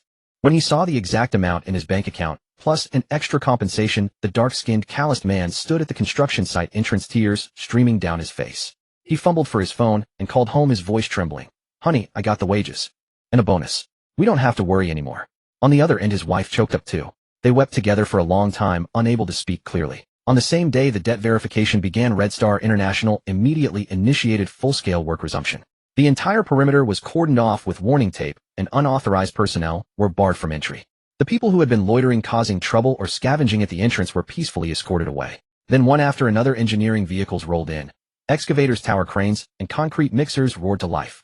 Teams of neatly dressed construction workers swiftly entered the site, each taking their assigned positions, working in a busy yet orderly manner. After more than half a year of silence, Red Star International once again echoed with the roar of machinery, the shouts of workers, and the crisp clatter of steel bars and formwork. Where there had once been only weeds, dust, and abandoned buildings, a scene of desolation and despair. Now in less than 3 days, tower cranes rose again, scaffolding climbed higher, and cement, sand, and construction materials flowed in continuously. The entire site buzzed with renewed vitality. Zhou Hongwei, a homeowner who had been coming to check every day, felt this most deeply. Since the project stalled, he had visited almost daily, hoping to see any sign of progress. Each time he saw the still and desolate site, his heart sank a little more. That morning, as he approached the usual spot, the roar from the construction site stopped him in his tracks. Looking up, he saw the tower crane turning, workers busy on the building, and the long-closed sales office, newly renovated and brightly lit, with a formal notice of work resumption posted at the entrance. Staff informed him that due to the delay, all homeowners would receive corresponding compensation. That afternoon, the money appeared in Zhou Hongwei's bank account. The amount was not earth-shattering, but it warmed his heart. Standing outside the site fence, gazing at the buildings gradually regaining their shape, he felt the weight that had hung over him for months finally lift. A smile he hadn't worn in a long time appeared on his face, and his steps felt lighter. The oppressive atmosphere that had lingered in his home dissipated in an instant. Zhou Hongwei breathed a quiet sigh of relief. Now the house was secure, life had hope, and perhaps he could find a wife. Not just Zhou Hongwei. All the homeowners of Red Star International gradually received resumption notices and compensation. The homeowner group chat, once filled with complaints, accusations, anxiety, and curses, had completely transformed. Finally, construction has started. I haven't had a good night's sleep in years. The money is here too, so trustworthy. Now I'm truly relieved. As long as they deliver the apartment on time, nothing else matters. The stalled project that everyone had once avoided and sighed over was completely reborn in just a few days, thanks to Li Ming's decisive takeover and Lung Wuyin's efficient management. Li Ming stood at the window on the second floor of the sales office, quietly watching the bustling, revitalized construction site below. He let out a long, calming breath. With the infusion of 2 billion yuan, Red Star International had finally regained the vitality it was always meant to have. Yin Family Village was cloaked in tranquility. Only the expansive Chinese-style courtyard at the village center remained brightly lit, its oppressive atmosphere palpable even from a distance. This courtyard was the foundation of Yin Shilong's power, the Yin family estate. From 3 humble thatched huts, it had gradually expanded over decades into the vast compound it was today. It was also a testament to Yin Shilong's might. With its gray bricks, black tiles, upturned eaves, pavilions, and waterside structures, it should have exuded an ancient charm and tranquility. Yet in the main house, deep within the courtyard, the very air carried a scorched, tense scent. The landscape painting hanging in the center of the living room, symbolizing boundless wealth, seemed particularly jarring today, as if mocking the family's current predicament. Yin Shilong sat in a rosewood armchair, a cigar between his fingers. The cigar had long gone out, a long ash formed, yet he remained oblivious. His brow was furrowed into a deep frown, the veins on his forehead pulsing with each breath. 2 billion. The word struck his heart like a red-hot iron brand. 2 billion. Not 200, nor 2 million. For Yin Shilong, who had clawed his way through the underworld of Loa City for decades, and was hailed as the overlord of the land, this was a terrifying number that could stop his breath. His entire net worth combined was less than 5 billion. He simply could not produce 2 billion in cash. At that thought, Yin Shilong's heart felt as if gripped by an invisible hand, and the suffocating sensation made his whole body grow cold. For the first time, he realized that his title of richest man in Loa City was as fragile as paper before that mysterious opponent. Who is this person? Yin Shilong muttered to himself, his voice hoarse and dry. In his life, he had met many powerful figures both in officialdom and in business. He had always been able to skillfully manipulate relationships and weave a net of interests. Yet this sudden appearance of Li Ming was like a ghost, so elusive and shrouded in mystery. The other party had merely revealed a glimpse of his financial might, directly throwing down 2 billion to acquire Red Star International. This was not just about money, it was a blatant slap in the face. Fear coiled around Yin Shilong's heart like vines. The overbearing confidence that had once made him feel omnipotent was now crumbling. Mr. Yin, please don't be too anxious. Perhaps. The assistant carefully tried to offer a cup of tea to ease the tension, but before she could finish, Yin Shilong shot her a sharp glare that silenced her. Frightened, the assistant flinched, retreated to the corner, and dared not even breathe aloud. In the midst of this tense atmosphere, however, an incongruous sound of laughter came from the other end of the sofa. Yin Xiang was half reclining on an embedded leather sofa, his entire demeanor exuding extreme laziness and even arrogance. He wore a meticulously tailored silk shirt with the top 2 buttons undone, revealing a thick gold chain around his neck. His eyes, always carrying a mix of contempt and mockery, were fixed on the latest foldable phone in his hand. His thumb swiped rapidly across the screen, and a smug, oily smirk curled his lips. His gaze occasionally drifted to the assistant. He chuckled. This little streamer is quite reserved, but in the end she can't resist my charm and money. Yin Xiang scrolled through his phone, muttering to himself, tapping on the screen. He seemed to be browsing someone's private photos or composing his next invitation. His demeanor suggested that even if the sky fell, his father would hold it up. He only needed to worry about whether he would succeed in his romantic pursuit tonight. He was completely immersed in his own world, oblivious even to the almost tangible fury radiating from his father. In his mind, Luoha City was his personal playground. Who would dare to disrespect the Yin family? Who would dare to lay a finger on him? Having spent 2 days in the police station, he considered that experience a mere minor incident. Even though he had been put through the ringer and suffered some hardship, he was even more convinced that the opponent Li Ming was simply asking for trouble. Just wait, I'll get you out here and charm you into a blissful state. Yin Xiang fantasized complacently, his grin widening as he let out a low, sly chuckle. In his eyes, there was no woman that money couldn't win and no problem he couldn't solve. As for his father's crisis, he completely disregarded it, even secretly complaining to himself, the old man is just too restless. It's only 20 billion. When I become successful, I'll earn not just 20 billion, but 200 billion. Catching sight of his son's behavior from the corner of his eye, Yin Shilong felt a surge of rage that burned even hotter than the anger he had felt facing the 2 billion debt. You worthless son. Yin Shilong slammed the table, the sound shaking the house. The teacups on the table clattered, and tea splashed all over. Yin Xiang was startled, his hand trembling, and his phone almost slipped to the ground. He looked up, still shaken, and saw his father's ashen face and intimidating glare. The lecherous smirk on his face froze instantly, and his careless posture straightened somewhat, replaced by a fawning, ingratiating grin. Dad, what's wrong? Who made you so angry? Calm down, it's not worth ruining your health. Yin Shilong stared at his son's carefree face, his chest heaving with anger. He pointed at Yin Xiang's nose, unable to form a complete sentence for a long moment. Angry? If I weren't angry, our Yin family would be bankrupt by you sooner or later. Tell me you didn't even beat that person, so why did you stand up for someone else and threaten him? Yin Xiang's eyes flickered. He instinctively wanted to deny it, but meeting his father's sharp, hawk-like gaze, he dared not lie. He stammered, I'm his boss. If one of my underlings gets into trouble, how can I not handle it? Good heavens. Yin Shilong didn't know whether to praise his son for his loyalty and righteousness, or to call him foolish. He sighed, blaming himself for spoiling his son too much. Yin Xiang lowered his head after being yelled at, and muttered quietly, isn't he just a capitalist? Our Yin family has been in Luoha City for so many years with deep roots. How can he turn the world upside down? Yin Shilong gave a cold laugh, his face filled with sorrow and despair. He is already doing it. 2 billion. That's real money, hard cash. Do you know what this means? It means Sanxing Capital is about to rise in Luoha City, and our Longxing real estate is no longer the top in Luoha. He paused, recalling something else, and his expression darkened further. Furthermore, yesterday that kid Feng Zhenjiang called me, and his words were full of warnings. Although he didn't say it explicitly, the meaning was clear. I should be sensible and stop making any moves otherwise. Yin Shilong trailed off, but the chilling implication made everyone present shiver. Who was Feng Zhenjiang?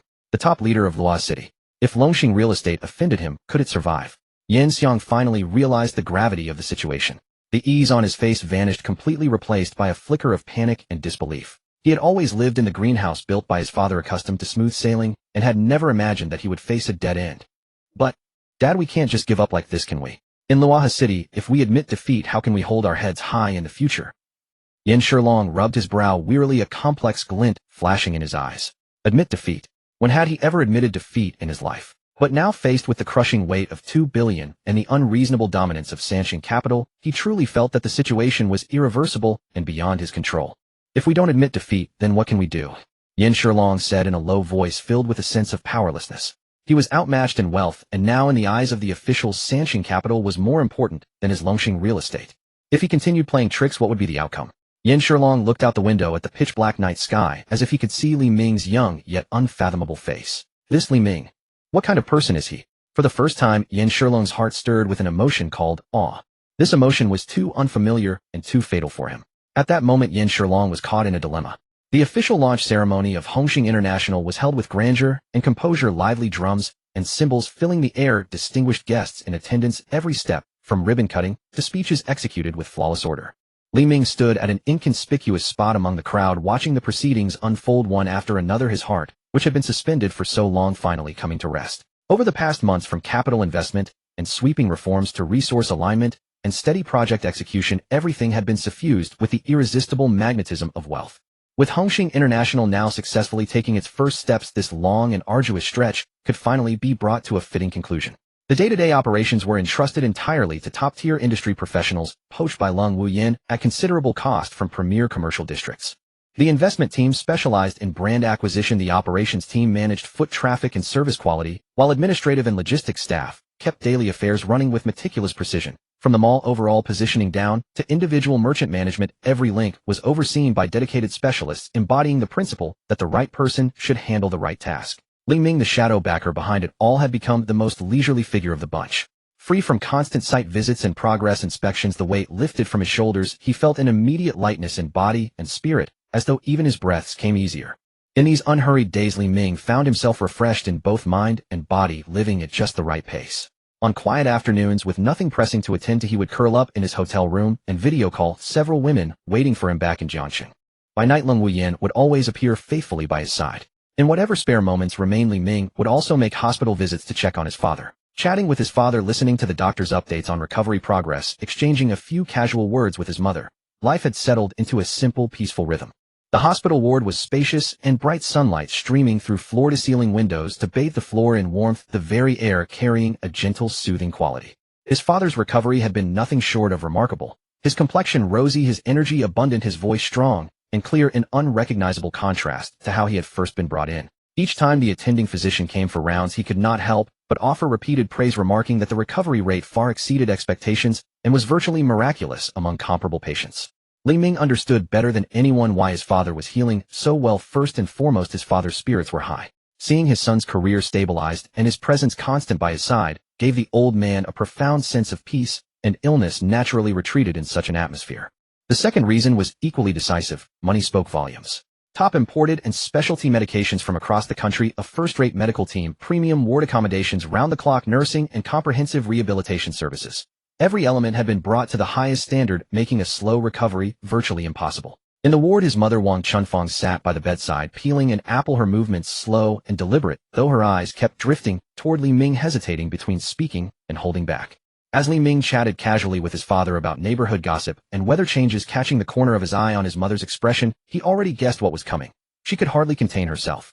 Sure enough, once Li Jiangguo set down his water cup to catch his breath, Wang Chunfang sliced the peeled apple into small pieces, skewered them onto toothpicks, and handed them to father and son, before finally letting her words spill out with barely concealed urgency, "Son, mother has something important to discuss with you." Li Ming's heart skipped a beat, nearly having guessed the topic. Keeping a smile on his face, he replied, "Go ahead, mother. I'm listening." Auntie Zhang introduced a young lady to you. She's a teacher at a public school, gentle in disposition, from a decent family, quite lovely, and I think you two would be a perfect match. Wang Chunfang grew increasingly animated, her eyes lighting up. "When can you make some time? Go meet her soon. Don't keep that poor girl waiting." Hearing this, Li Ming's head began to ache. He had long known that the greatest worry weighing on his parents' minds was his unmarried status. Seeing her son did not respond right away, Wang Chunfang set down the fruit knife, took his hand, and began speaking earnestly. "Son, you are 30 years old now. You are no longer a boy. Look at your two uncles' younger sons, several years younger than you, and their children already know how to buy soy sauce. They run around behind their parents calling them grandpa and grandma. What a lively scene that is. We only have you, our one and only son. Your father and I have been longing to hold our grandchild," our eyes worn thin from waiting. "I had planned to mention this after your father was discharged, but I simply cannot bear to wait any longer."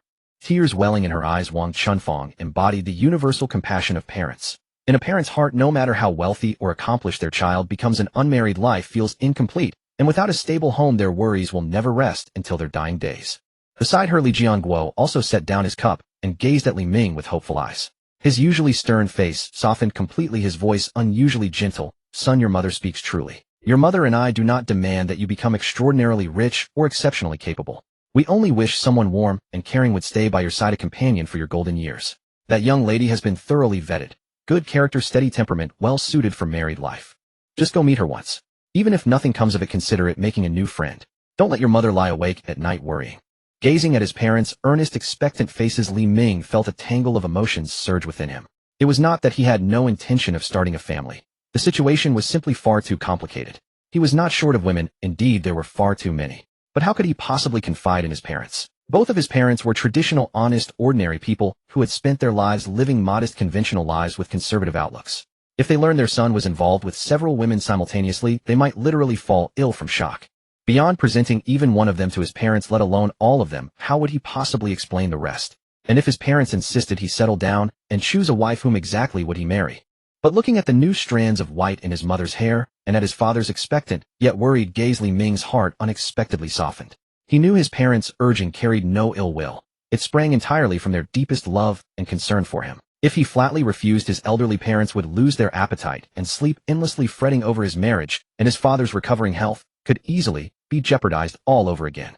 After a few seconds of silence, Li Ming let out a gentle sigh and nodded to his parents, his tone laced with resignation, yet genuine obedience. All right, I'll meet her. Set the time whenever you like. I'm free anytime. Great, great, great. Wang Chuanfang's face instantly bloomed with joy, her earlier slight grievance vanishing as she nodded eagerly. I'll message Annie Zhang right away. Tomorrow. Let's meet at that quiet tea house near our home, somewhere peaceful and comfortable for talking. Li Jiangguo also exhaled deeply, a rare look of ease crossing his face as he patted his son on the shoulder. That's the spirit. A man should build a family before building a career. Now that your career is established, it's time to settle your family. Only then can we rest assured. Li Ming understood deeply what his father meant by building a career. It was a kindly deception he had maintained with his parents. He had told them only that he had partnered with classmates to open a small company and made some modest money, never mentioning Sanxing Capital or the 2 billion poured into Hongxing International. In his parents' eyes, he would always be their son who needed their care, someone living a steady, untroubled life. Too much turbulence and achievement would only bring them anxiety rather than pride. Li Ming smiled alongside his parents, thinking to himself, what is a blind date really? He had experience with such encounters and could handle them without difficulty. The warm and lively atmosphere in the ward was restored. His mother enthusiastically discussed the details of the matchmaking with his father, planning the time, the venue, even what gift to bring and what outfit would be appropriate. Every little detail carefully considered. Father and mother chattered back and forth, their eyes shining with anticipation for the future. Li Ming sat quietly beside them, listening to their gentle murmurs, watching the genuine happiness on their faces, and felt a deep sense of comfort well up within him. This was what a home felt like. He had experienced it before, but had not cherished it then. In this life, he would guard this family with everything he had. Warm days always seemed to slip away all too quickly. The Li family of 3 had finally managed to gather together, quietly keeping vigil beside their hospitalized father Li Jiangguo. But this peaceful warmth was shattered before it could settle. Big brother. A loud booming voice crashed through the ward doorway, instantly scattering the quiet atmosphere. Li Ming looked up and saw it was none other than his third uncle Li Jianmin, accompanied by his third aunt Shiguifan. As soon as they entered, their eyes scanned the room, and when they spotted Li Ming also present, their expressions momentarily faltered, clearly taken aback. Oh, little Ming is here too, his third aunt said with a smile that carried both courtesy and an attempt to please. Li Ming understood perfectly, but simply offered a calm greeting. Third uncle, third aunt. He had long heard his mother's complaints.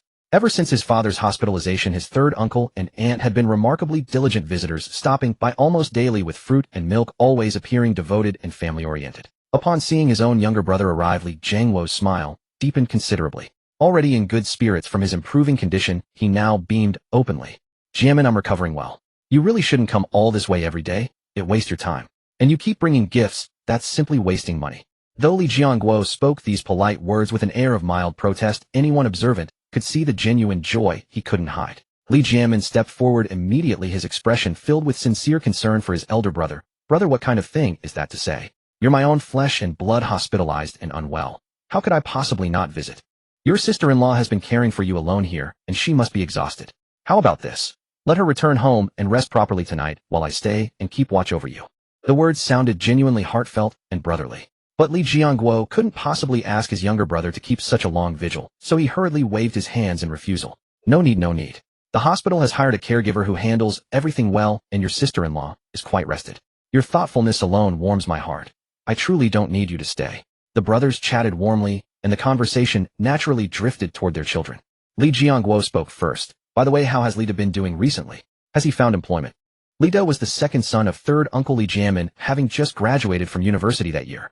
With average qualifications and no prestigious degree, he had been staying home since graduation, unable to find satisfactory work and unwilling to settle for less. At the mention of his son, Li Jianmin immediately sighed deeply, his face clouded with worry.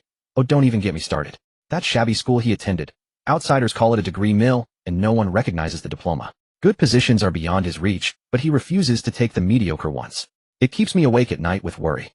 As he spoke, Li Jianmin's gaze drifted naturally, almost casually, toward Li Ming seated nearby. The meaning behind those eyes was far too obvious. Though Li Ming had not said a word, and remained quietly on the sidelines, he had understood every sentence exchanged between the adults. One glance at his third uncle's expression and those lingering eyes, and Li Ming instantly understood.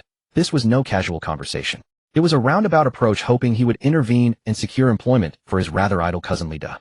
Rather than call him out or remain seated to face an uncomfortable request, Li Ming simply rose to his feet. "Father, third uncle, please continue chatting. I need to step out for a matter."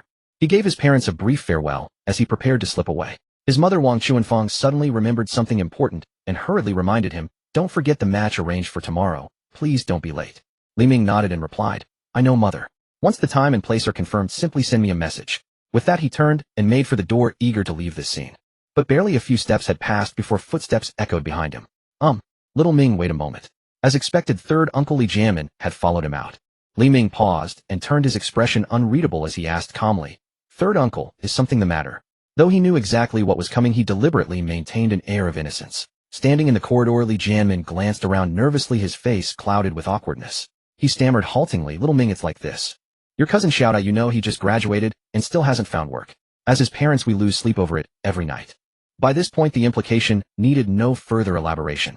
Li Ming studied his third uncle's earnest yet awkward expression. He understood well that a direct refusal would damage family relations and cause his parents considerable embarrassment.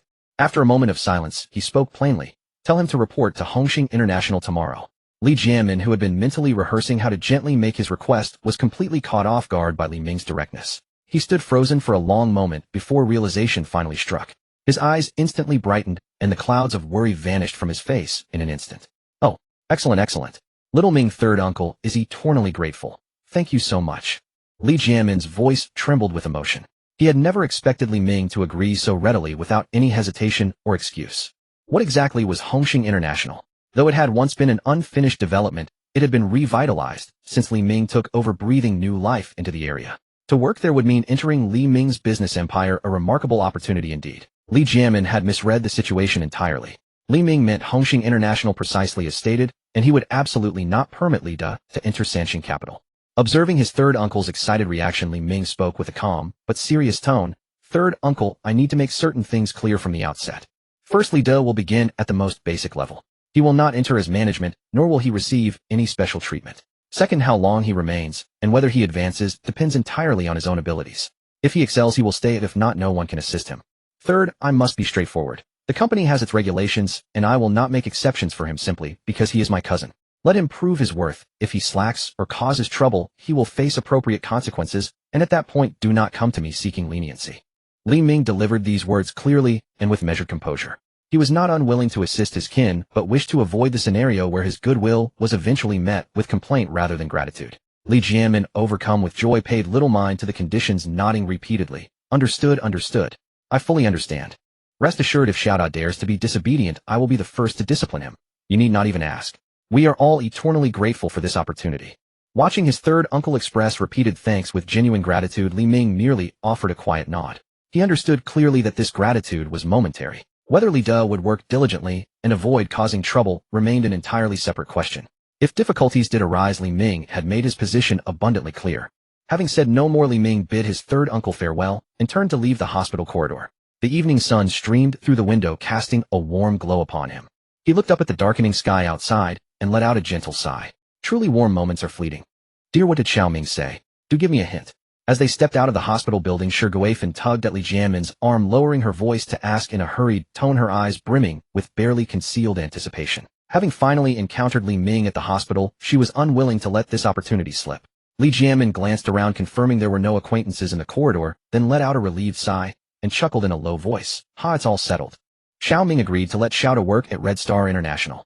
Shi Guifan's eyes instantly lit up like lamps, her whole being feeling lighter, and she gripped Li Jianmin's hand with involuntary force. "Really?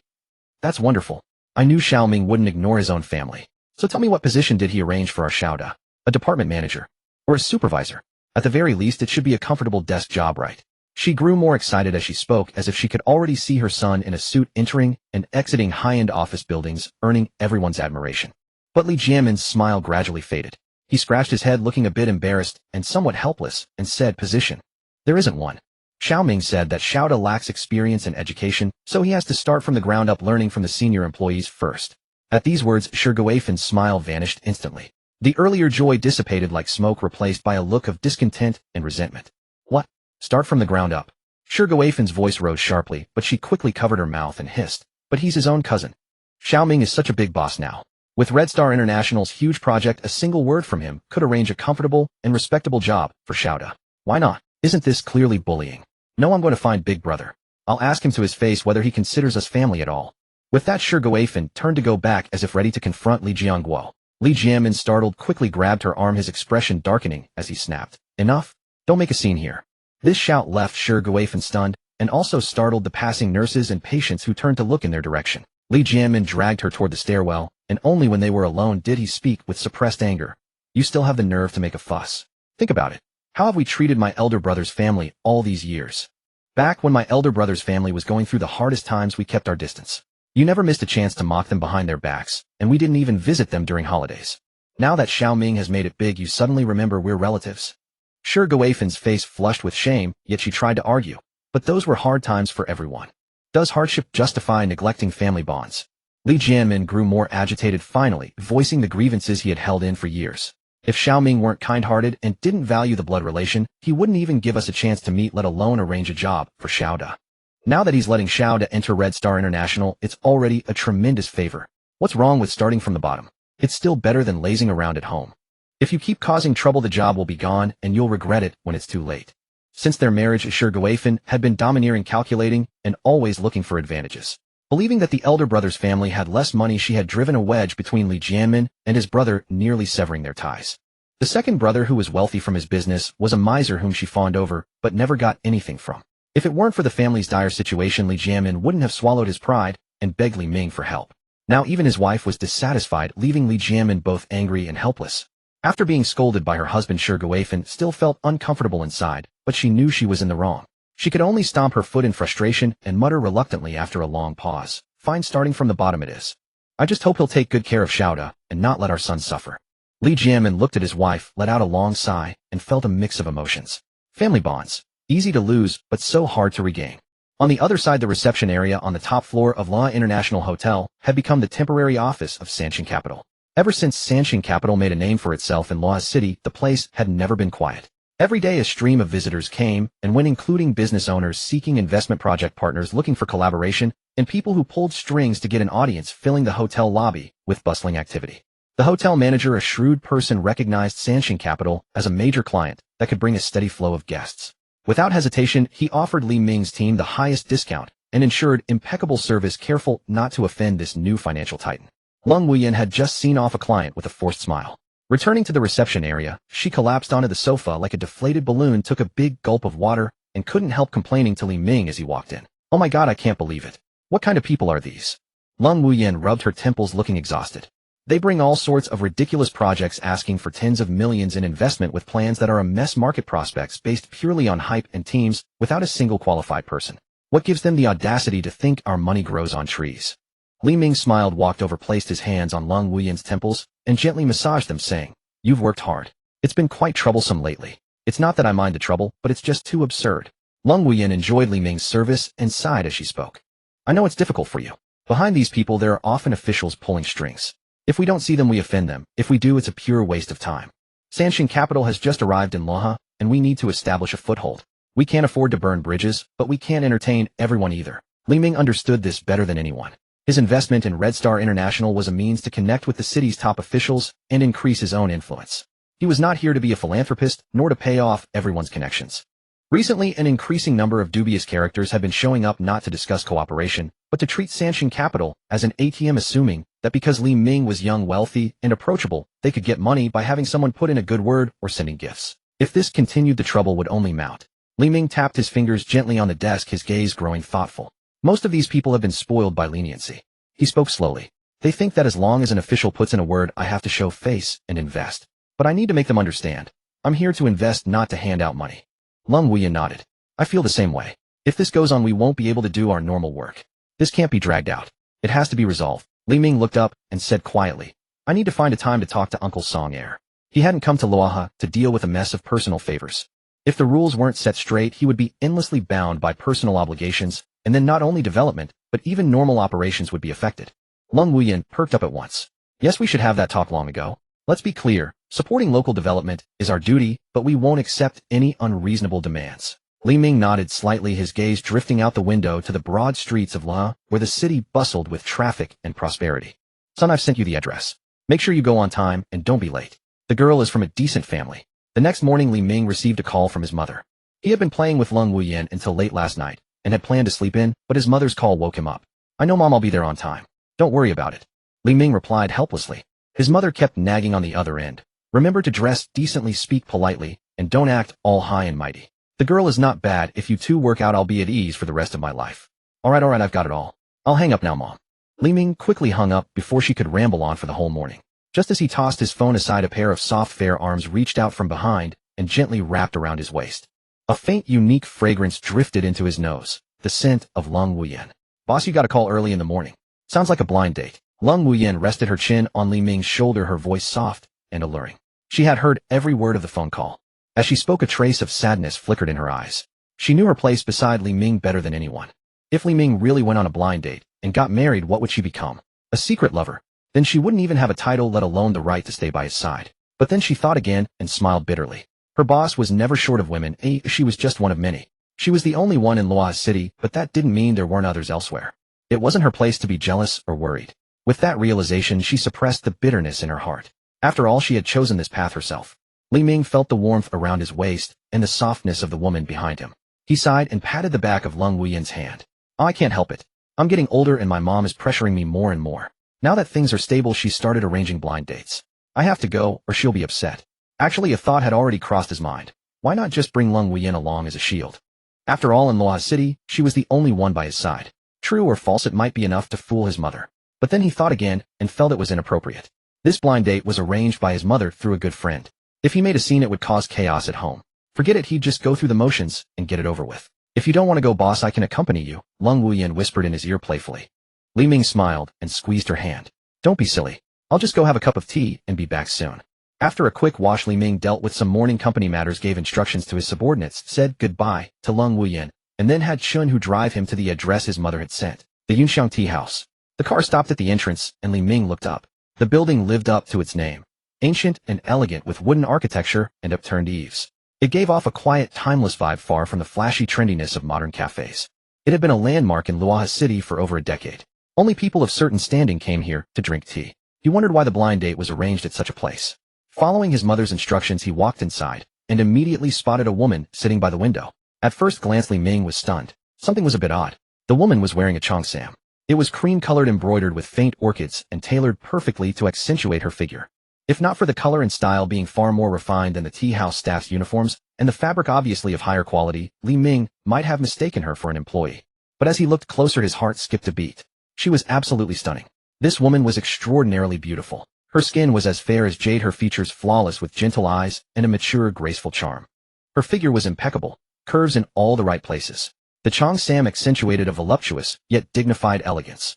Li Ming had seen many beautiful women, and those around him were top tier, but compared to this woman, they all fell short. He never expected to encounter such a gorgeous, alluring woman on a blind date in Luohua City. What incredible luck was this?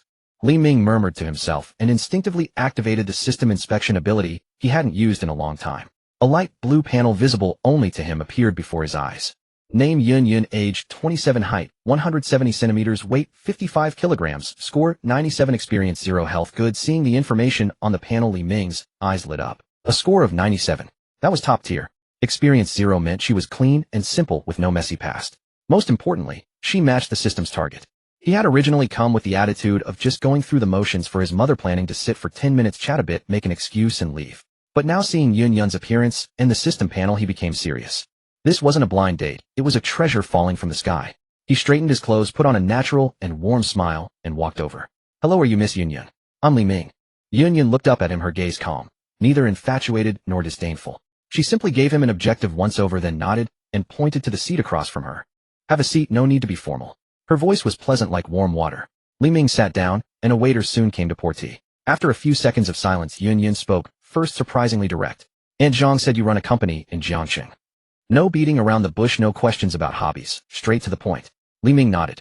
Yes, I do some business in Jiangxing. The company is doing well. He didn't exaggerate or downplay. Yun picked up her teacup, took a gentle sip, her movements graceful and natural. This tea house is mine, she said calmly. It was passed down from my parents. It's been open for over a decade, and I've been running it for a few years now. I won't brag, but in Luoyang, I have enough money to live comfortably. Li Ming was surprised again. So the tea house was hers. No wonder she chose this place for the blind date and looked so natural in a cheongsam. She was the owner.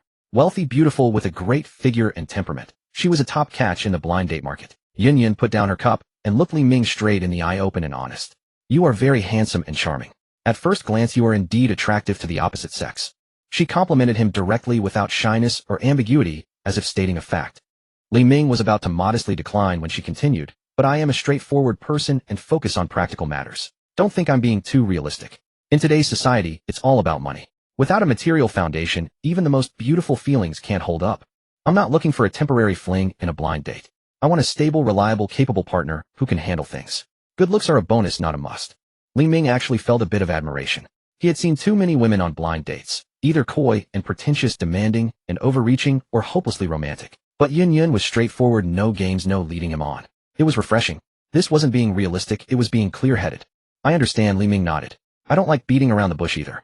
Since it's a blind date, let's lay our cards on the table. If we're compatible, we talk. If not, we don't waste time. Hearing this, a faint smile finally appeared on Yun's face. You're straightforward too. Aunt Zhang said you were a good person, and I came here with a serious attitude today. Li Ming took the opportunity to ask, so what are your specific requirements for a partner? Yun thought for a moment, and said, first, good character, responsible, and faithful. I hate people who aren't devoted. Second, have their own career. They don't need to be extremely wealthy, but at least not worse off than me. I don't want to end up supporting a man. Third, a stable personality. No impulsiveness or immaturity. At my age, I can't afford to play games or waste time. Those are the 3 points. Looks, height, family background, they're secondary. Li Ming listened and felt a bit disappointed. He couldn't meet the first condition. Li Ming's smile gradually faded as he absorbed her 3 demands, a bitter laugh stirring within him. Ever since the system had entered his life, women had never been in short supply, let alone those who knew exactly where his fortune lay. Everything he possessed now was built upon that foundation. He was accustomed to the fluttering silk and fragrant companions at his side, the women who bowed to every whim. He had never met anyone like Yun Rui, whose demands were nothing but boundaries, each one piercing straight to his softest spot. The first demand: do not scatter your affections across many, keep your heart devoted to one. Hit precisely at his sharpest sore spot.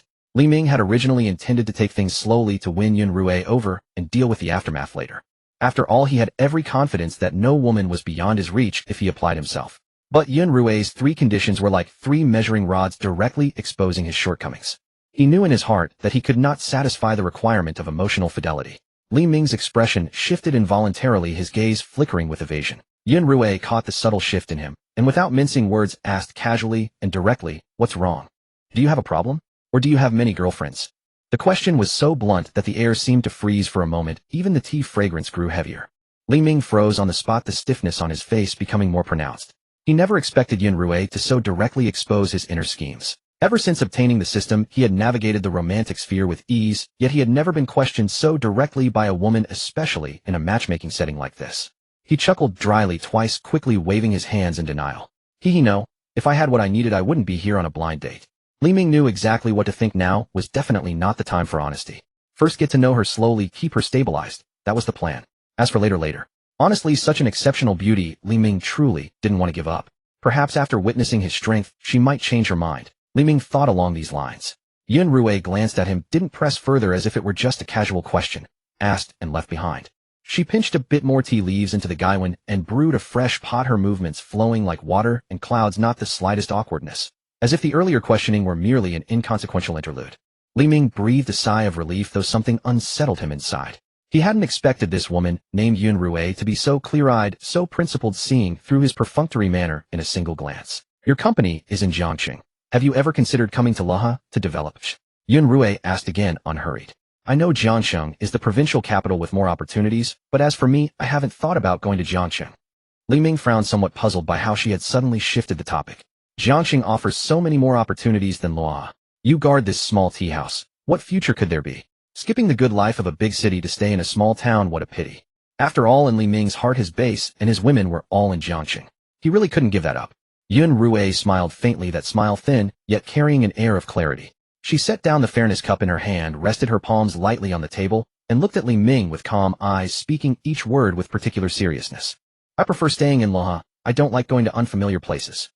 The words came lightly, sounding almost casual to Li Ming's ears. But watching Yun Rui's clear and resolute gaze, he suddenly realized. This woman wasn't short-sighted, she simply understood life far too well. She knew exactly what she wanted and what she didn't. She loved the everyday warmth of Loha, the tea house that held her parents' memories, the quiet and steady rhythm of life here. The conversation drifted away from that topic, gradually shifting to the daily routines of running the tea house. Yun Rui described her days. Opening the shop at 7, sweeping and brewing tea, listening to guests' everyday stories, closing at 9 to read and tend her flowers, occasionally strolling along the river with friends. Her life was simple, yet deeply satisfying. She spoke of disliking the frantic pace of big cities, the crush of subways, the rush for buses, the office politics, chasing targets. The unhurried rhythm of Loha was what she truly desired. When she talked about these things, her eyes sparkled, not with longing for wealth or vanity, but with pure love for life itself. Li Ming listened, increasingly moved within.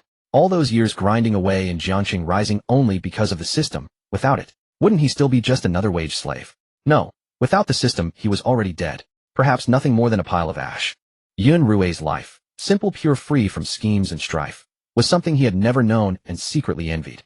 Li Ming watched Yun Rui's profile, sunlight streaming through the window, softening her features, each eyelash casting a delicate shadow. That cleanliness, that radiance, that luminous quality, none of it could be faked. In summary, Yun Rui was a woman with a clearer mind, one who truly knew what she wanted. She held firm principles in love and unwavering devotion to life. Free from excessive desires and scattered thoughts, she lived simply and with lucid clarity. Li Ming sighed inwardly. This woman was extraordinarily rare. His usual approach was to open doors with money, designer bags, jewelry, properties. If a woman had desires, he could easily win her over. Yet with Yun Rui, none of that worked. She lacked nothing materially, sustaining herself through her tea house, independent in both spirit and finance, never needing to rely on anyone. Trying to bend her to his will with money was doubly difficult. Having met countless people, Li Ming had never encountered a situation so impossible to approach. A thought surfaced in Li Ming's mind: if he were still alone, free from all those tangled entanglements, living a quiet life, perhaps she truly could be a fine marriage prospect. Not a fleeting impulse. He genuinely felt they were suited. The realization surprised even himself. He had never before entertained such thoughts about someone he'd been introduced to. Pot after pot of tea was consumed, the fragrance deepening with each steep.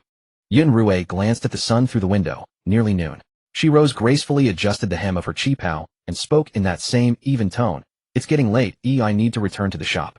She made no demands, asked nothing about his background, offered no words about future contact, simply prepared to leave with serene composure. If it worked, it worked. If not, she treated it as nothing more than a cup of tea. Neither party would hold the other back, clean and decisive. Li Ming hurried to his feet, as well wanting to walk her out, and asked for her contact information, but the calm expression on Yun Rui's face stopped him, words rising to his lips only to be swallowed back down. Even knowing he couldn't meet Yun Rui's conditions, should he persist, Li Ming found himself conflicted over a woman for the very first time. Yun Rui waved her hand and picked up the cloth bag beside her. I've enjoyed our conversation today. If you come again in the future, I'll brew you some fresh pre-rain festival Longjing. With those words, she turned and left, her steps light, her slender figure straight and graceful. Sunlight filtered through the glass onto her qipao, casting a soft glow like a quiet painting. Li Ming stood still, watching her figure disappear down the corridor, his heart refusing to settle. Was she suggesting he return for tea? He exhaled softly, lifting the half-cup still on the table and draining it. The tea had gone cold, yet it carried a lingering aftertaste, much like Yun Rui herself, leaving an impression that lingered long after. Li Ming returned to his car and settled into the back seat, still absorbed in the conversation they had just shared. Before he realized it, the image of this woman had quietly taken root in his mind. Her exquisite qipao, her flawless features, impossible to erase no matter how hard he tried. Li Ming sat in the car in silence, his gaze drifting his thoughts elsewhere. Even his driver Chun, who noticed something was off. Having served Li Ming for many years, Chun, who knew his boss was usually easygoing and carefree, but today he was clearly preoccupied.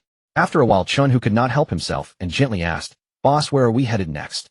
Li Ming suddenly snapped back to reality, quickly pushing the image of Yun from his mind, and setting aside the unexplained restlessness within him. He raised his head, his tone returning to its usual composure, and replied briskly, "Dingsheng Hotel." He told himself to stop dwelling on Yun and simply let things unfold naturally.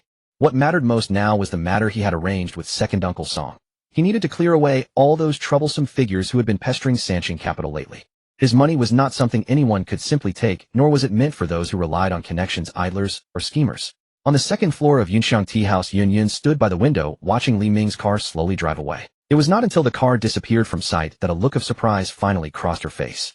A Rolls-Royce Cullinan. With a dedicated driver. Yin Yun was secretly amazed. She had always assumed Li Ming only ran a small company, never expecting him to have such substantial means to afford such a vehicle. It seemed she had underestimated him before. This man was far more extraordinary than she had imagined. At Dingxing Hotel, in a private dining room, Song Hailong had arrived early in particularly good spirits, his face radiating unmistakable satisfaction. In recent months, he had personally facilitated the introduction of Sanshin Capital to Laha and successfully revived the Hongxing International project, which had been stalled for years, investing 2 billion yuan in a single commitment. This achievement had earned him considerable recognition at the municipal level, praised by superiors, respected by colleagues. He now carried himself with greater confidence, receiving heightened regard wherever he went. Not long after, Li Ming pushed open the door and entered the private room.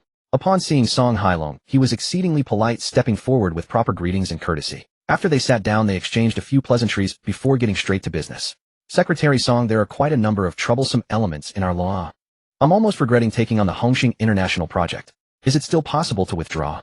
Li Ming's words caught Song Hailong off guard, his expression shifting to one of puzzlement. There was clearly something behind those words. The contract was already signed, the funds had already been transferred, so why mention backing out now? It seemed Li Ming had encountered some difficulty. Song Hailong, an experienced veteran, immediately understood the implication. He got straight to the point. Just say what's on your mind directly. Between us, there's no need for formalities. Li Ming's investment in Hongxing International had brought him considerable political capital. He naturally needed to help resolve Li Ming's difficulties. Secretary Song, there are far too many undesirable elements in our law. Everybody wants a piece, as if my money just blows in on the wind. Is everyone trying to grab a share? These people block the company entrance daily, making harassing calls and pulling strings, making it impossible to conduct normal business operations. Meanwhile, genuine entrepreneurs and enterprises with real strength and quality projects can't even get in. They're all being kept out by these troublemakers. Seizing the opportunity, Li Ming voiced his complaints. Song Hailong's expression darkened considerably upon hearing this. As the secretary of the Political and Legal Affairs Commission, he understood all too well how detestable such unethical practices were. Moreover, Sanshin Capital was a distinguished guest he had personally brought in, bringing funds and development to Law, and the harassment they faced was now tarnishing his own standing.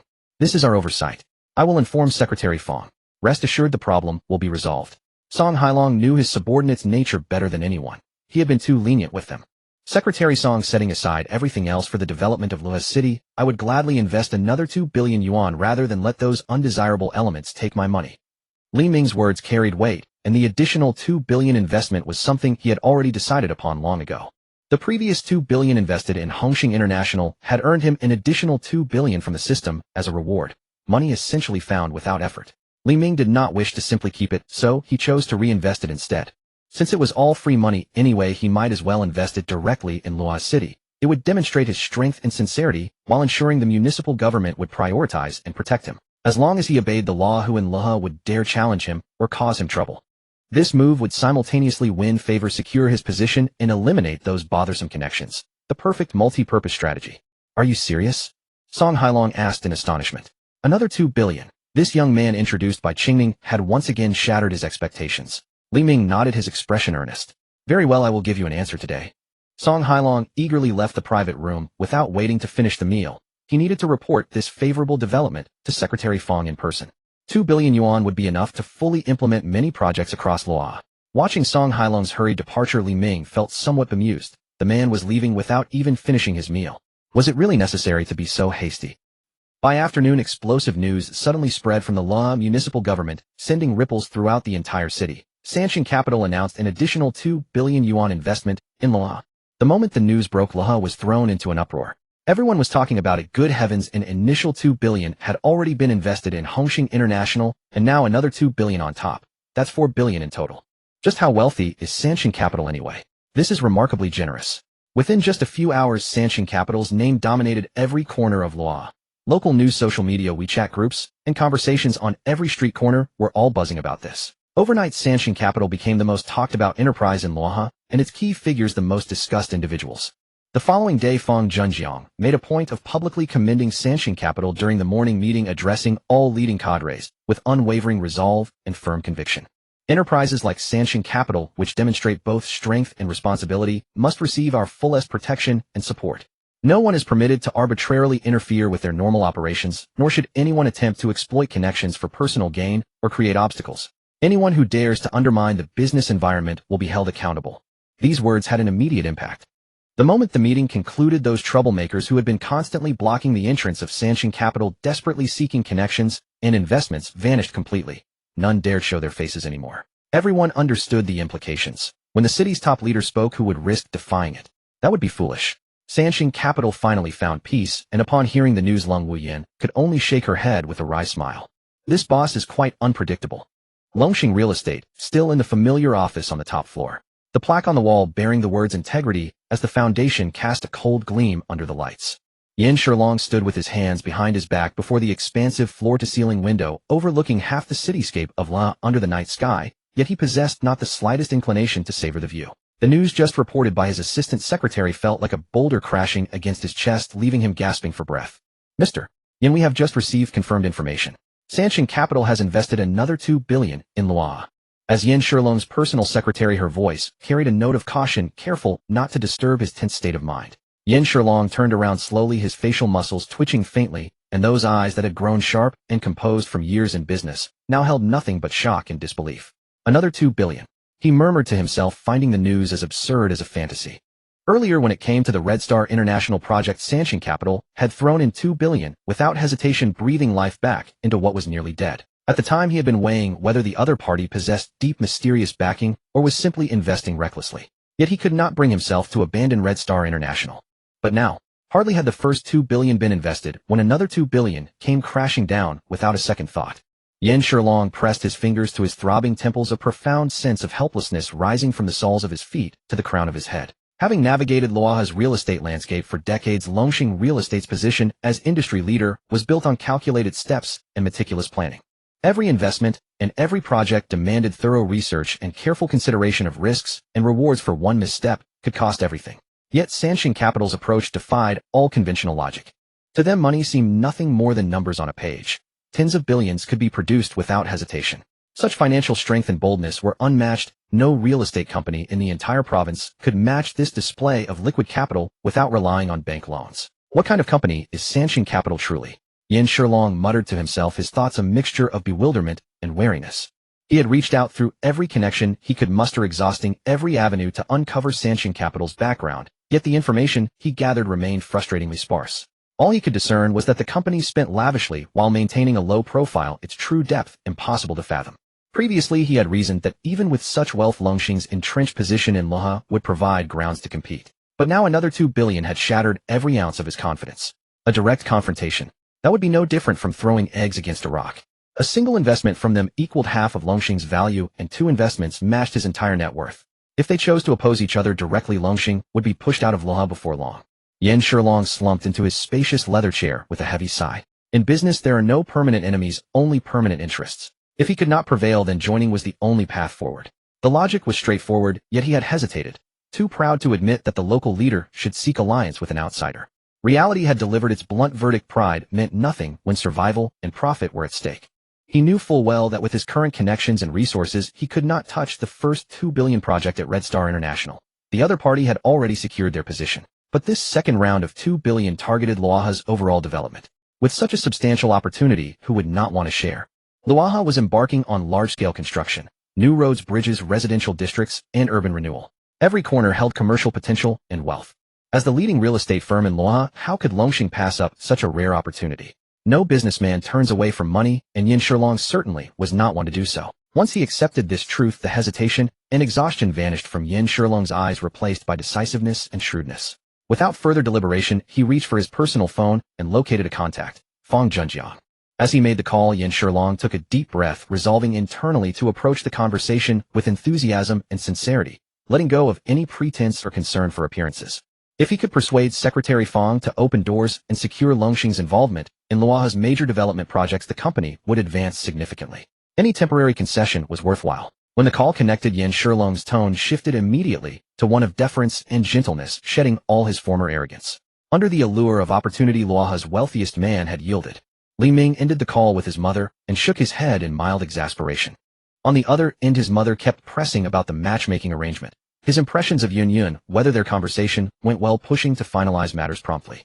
Li Ming's head was spinning from the relentless questioning, so he offered perfunctory replies and hung up quickly. He had not harbored high expectations for this introduction anyway, given that Yun Yun's qualifications were well beyond his reach. Yet to his surprise, Yun Yun's response was unexpectedly favorable. He is pleasant, we can continue getting to know each other. This caught Li Ming somewhat off guard. Truthfully, Li Ming found himself drawn to Yun Yun, not merely because of his system's guidance, but because her captivating presence naturally stirred his affections. He had assumed their encounter would remain fleeting, never expecting she would agree to continue interacting. Before he realized that Li Ming had guided driver Chun Hu to bring the car to the area outside Yunxiang Tea House once more. Under the cover of night, Yunxiang Tea House glowed warmly from yellow lanterns and string lights. Its wooden doors and windows, carved railings, and bluestone steps created an atmosphere of classical elegance. A quiet refinement that mirrored its owner Yun Yun, whose gentle exterior concealed a depth that revealed itself with greater appreciation. Li Ming sat in the car, his gaze fixed quietly on the tea house entrance with a complex expression. Chun Hu noticed his boss's demeanor through the rearview mirror and suggested softly, "Boss, we are right at the entrance. Would you like to go in for a visit?" Li Ming gently shook his head and replied softly, "No need. Just looking is enough." They had only met that morning and had not spoken long, so showing up again tonight would come across as overly eager and hasty. He did not wish to appear frivolous to Yun Yun. Some relationships, he believed, required patience to unfold meaningfully. "Let us return to the hotel," Li Ming said, resting his gaze and closing his eyes against the seat. Compared to the gentle warmth of Yun Yun, something he could observe but not fully grasp, requiring patient exploration. What occupied his thoughts more was Lung Wu Yin. Lung Wu Yin possessed a different quality altogether. Her poised and spirited nature captivated Li Ming deeply. The car gradually pulled away from Yunxiang Tea House and merged into the evening traffic. With the last business registration document stamped and signed, the Luoha branch of Sanxing Capital was officially established. This time, Sanxing Capital had truly taken root in Luoha, a place full of both opportunity and competition. And for the Hongxing International Project, the company's most important and central endeavor in Luoha, all asset transfers, operational rights, and management authority had gone through the formal procedures, shifting completely from direct headquarters control to the Luoha branch. From now on, how this project was advanced and operated would be entirely up to the branch. With this major undertaking complete, Lung Wuyan, who had remained in Luoha from beginning to end, overseeing the branch's establishment and the Hongxing International Project handover, could finally breathe a sigh of relief. Now that everything had settled, she felt her mission accomplished and had no intention of staying long. After all, headquarters was still waiting for her. Lung Wuyan departed quietly. No grand farewell, no send-off ceremony. Only an all-night celebration with Li Ming. With Lung Wuyan gone, Li Ming, who had once had someone to share his days in Luoha and lived a fairly regular routine, suddenly found himself completely alone. Whenever night fell and silence surrounded him, that sense of loneliness would wash over him all at once, leaving his heart hollow with an indescribable emptiness. Lying in bed, unable to sleep, Li Ming couldn't help but wonder whether he should invite some of his close female friends to Luoha for a few days. They could keep him company and relieve the boredom and help pass the long, difficult nights. The thought barely formed before it began growing rapidly. One by one, faces of women, some pure and captivating, others strikingly beautiful, still others mature and graceful, began flashing before his mind's eye. Yet as he kept thinking, those faces gradually faded, and what ultimately remained in his mind was a face both unfamiliar and deeply familiar. Yun Yun. Li Ming paused, cursing inwardly. Why does it always have to be her? He couldn't even pinpoint when Yun Yun's image had started appearing so persistently in his thoughts. Whether at the office, at the hospital, or alone in his hotel room, whenever he had a moment of quiet, her serene presence would surface in his mind without warning.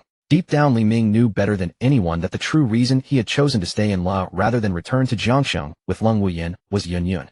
Of course, his father was also an important reason. His father's health was improving day by day, his complexion slowly recovering, his energy noticeably stronger. But even so, his father remained hospitalized and needed someone to stay by his side every day. As a son, Li Ming could never abandon his father to return to Jiangsheng alone. Staying at his father's bedside to fulfill his duty was something he had to do. But beyond his father, the one person he truly couldn't let go of, the one constantly occupying his thoughts, was Yun Yun. This woman, gentle and serene like a cup of clear tea, had quietly slipped into his heart, without him even realizing it, becoming the greatest reason he willingly chose to remain in Luoha. After the Sanxing Capital Luoha branch was established, Li Ming entrusted nearly all daily management operations, meetings, and project coordination to Gao Tianqing, the newly appointed branch general manager. Gao Tianqing was someone Lung Wuyan had personally selected and recommended, reliable, experienced, steady, and capable in capital operations and company management. He required almost no supervision. Li Ming had always trusted Lung Wuyan's judgment, so he handed over all company matters to Gao Tianqing without a single worry. With the work burden completely set aside, Li Ming suddenly found himself with plenty of free time. It was precisely because of this that he had ample time to shuttle daily between the hospital and Yunxiang Tea House, keeping watch over his father while hoping for his recovery and visiting Yun Yun whenever he could. Among all the places in Luoha, the one Li Ming preferred most was the Yunxiang Tea House opened by Yun Yun. Nestled in the old quarter of Laha away from the busy commercial district, the tea house exuded a tranquil charm. The moment one stepped inside, a faint tea fragrance greeted them, creating an atmosphere so peaceful that visitors rarely wished to leave. Yun Yun was unlike any woman Li Ming had known before. She carried herself with gentle elegance, her features clean and refined, carrying a touch of scholarly warmth. Her voice was soft and unhurried, and everything she did seemed measured and steady, bringing a sense of ease to all who were near her. Compared to women who were bold, forward, and driven by clear intentions, Yun Yun was like a refreshing current. The more they met, the more they opened up, from polite greetings and casual conversation to sharing everything: daily life, inner thoughts, perspectives on the world, local customs, and the experiences that had shaped them. Their bond grew closer every day, to the point where outsiders would have taken them for a couple. But Li Ming alone understood that between them lay an invisible barrier, one that could not be touched, yet was undeniably real. It was like the thin layer of rice paper on a window, seemingly fragile, yet impossible to pierce, leaving things suspended in an ambiguous space that both intrigued and eluded him. Li Ming had never felt this way with any other woman before. Connections usually developed naturally, affections deepened quickly, and romantic boundaries dissolved without hesitation. Nothing had ever felt so complicated. But with Yun Yun he was different. He dared not rush, dared not be direct, dared not make any bold gesture. His heart remained tender and cautious, as though he were holding something precious that might shatter at the slightest touch. By all logic, such distance and emotional restraint should have bred frustration, or even the desire to walk away. Yet strangely, Li Ming felt neither impatience nor weariness. Instead, he grew more drawn to her, more convinced that this feeling was beautiful. There was no deliberate pursuit, no calculation, no hidden agenda. Only quiet companionship, a cup of tea in afternoon, passing gently, simple and ordinary, yet profoundly grounding. A single glance from Yun Yun, a faint smile, a softly spoken word, all of it filled him with a warm sense of contentment. It felt pure and untainted, like the first time one falls in love in youth, innocent, tender, yet unmistakably real. Sometimes Li Ming even felt that only now in all his life was he truly experiencing love. He often sat in his favorite corner seat by the window at Yunxiang Tea House, lingering for entire afternoons. He watched Yun Yun quietly preparing tea behind the counter, pouring water, wiping cups, with sunlight streaming through the window and casting a soft glow over her hair. At those moments, all his restless thoughts dissolved completely. Li Ming had also tried being proactive once. He held her hand, and she did not pull away. He gently kissed her soft lips, and she did not resist, merely gazing at him with those calm, untroubled eyes. In the end, Li Ming stepped back. He knew that even if he had taken her now, she would not have refused, but doing so would have ended whatever gentle connection they shared. He did not know when that invisible barrier between them might finally disappear, nor whether they would ever truly come together. But he felt no urgency, demanded nothing of her, and forced nothing upon himself. In his heart he believed this was exactly as it should be. A quiet peace, a moment of serenity, a slow and gentle unfolding. Luaha City's afternoon was gray and hazy, as if shrouded in an inescapable veil of dust. Inside a windowside private room on the second floor of Yunxiang Tea House, sunlight filtered through translucent gauze curtains, casting dappled patterns of light and shadow across the rosewood tea table. Yun Yun sat within the play of light and shadow. Today she wore a qipao patterned after blue and white porcelain. The fabric was an exceedingly rare soft silk, gleaming with a gentle luster, its fresh blue hue elegant and refined. The qipao was tailored to perfection, complementing her graceful figure. Beneath the hem, her long, slender legs moved with effortless poise, each step exuding quiet charm. Her fair skin appeared almost luminous against the blue and white pattern. Li Ming held his teacup, taking a gentle sip. His gaze drifted toward Yun Yun, and he found himself deeply captivated by her presence. This had been, by his count, yet another meeting between him and Yun Yun at this very place. He had keenly observed a pattern. Whenever they met at Yunxiang Tea House, Yun Yun invariably wore a qipao. Sometimes she wore vibrant crimson embroidered with peonies, other times a cool pale moon white. Today's blue and white ensemble was among the finest he had seen. Yun Yun sat beside the tea table, fully absorbed in demonstrating a traditional gongfu tea ceremony. Her fair, slender fingers lifted a purple clay teapot, pouring water in a graceful arc. Her wrist turned lightly, her movements flowing as effortlessly as water. The tea leaves swirled and unfurled in the water as fragrant steam rose gently. The exquisite aroma of the tea was born from those skilled hands. Her expression was serene and focused, her eyelids lowered, her gaze held entirely by the cup of tea before her. The entire sequence was captivating, a display of beauty in motion. Li Ming watched her, nearly lost in thought.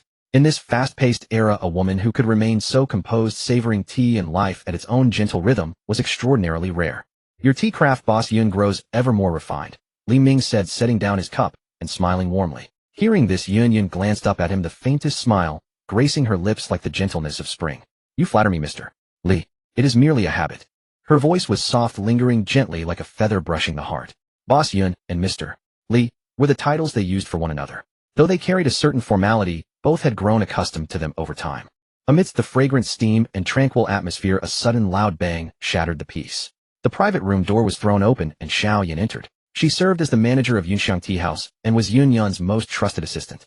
In her usual composure, Xiao Yan wore her hair in a neat updo and a crisp uniform, walking with purpose and a warm professional smile. To Li Ming, she was a rare example of workplace elegance. But today Xiao Yan was unrecognizable. Her face was pale and drained of color, her lips trembling, a tear glistening at the corner of her eye. She rushed into the private room like a frightened deer. "Sister Yun." Xiao Yan's voice cracked with tears. "What is it?" Yun Yun's voice was low and steady, her movements unhurried. Xiao Yan approached Yun Yun. "Sister Yun, young Master Yun has arrived." Yun Yun's hand pouring water froze abruptly. The hot tea rippled, and a few droplets splashed onto her exquisite blue and white qipao, darkening the fabric where they landed. She seemed unaware, yet the knuckles of her hand gripping the teapot handle turned white. For the first time, a clear ripple of emotion crossed her usually serene and composed countenance. "Young Master Yan." Yun Yun furrowed her brows, repeating the name. Her tone carried an unmistakable of weariness. "Yes." Xiao Yan wept. He came with a whole group, charging in recklessly. As soon as he entered, he began smashing everything. Several fine Wang Wali tables were overturned. The guests who came for tea fled in terror. She sniffled through her sobs and pointed toward the floor below, her voice trembling further.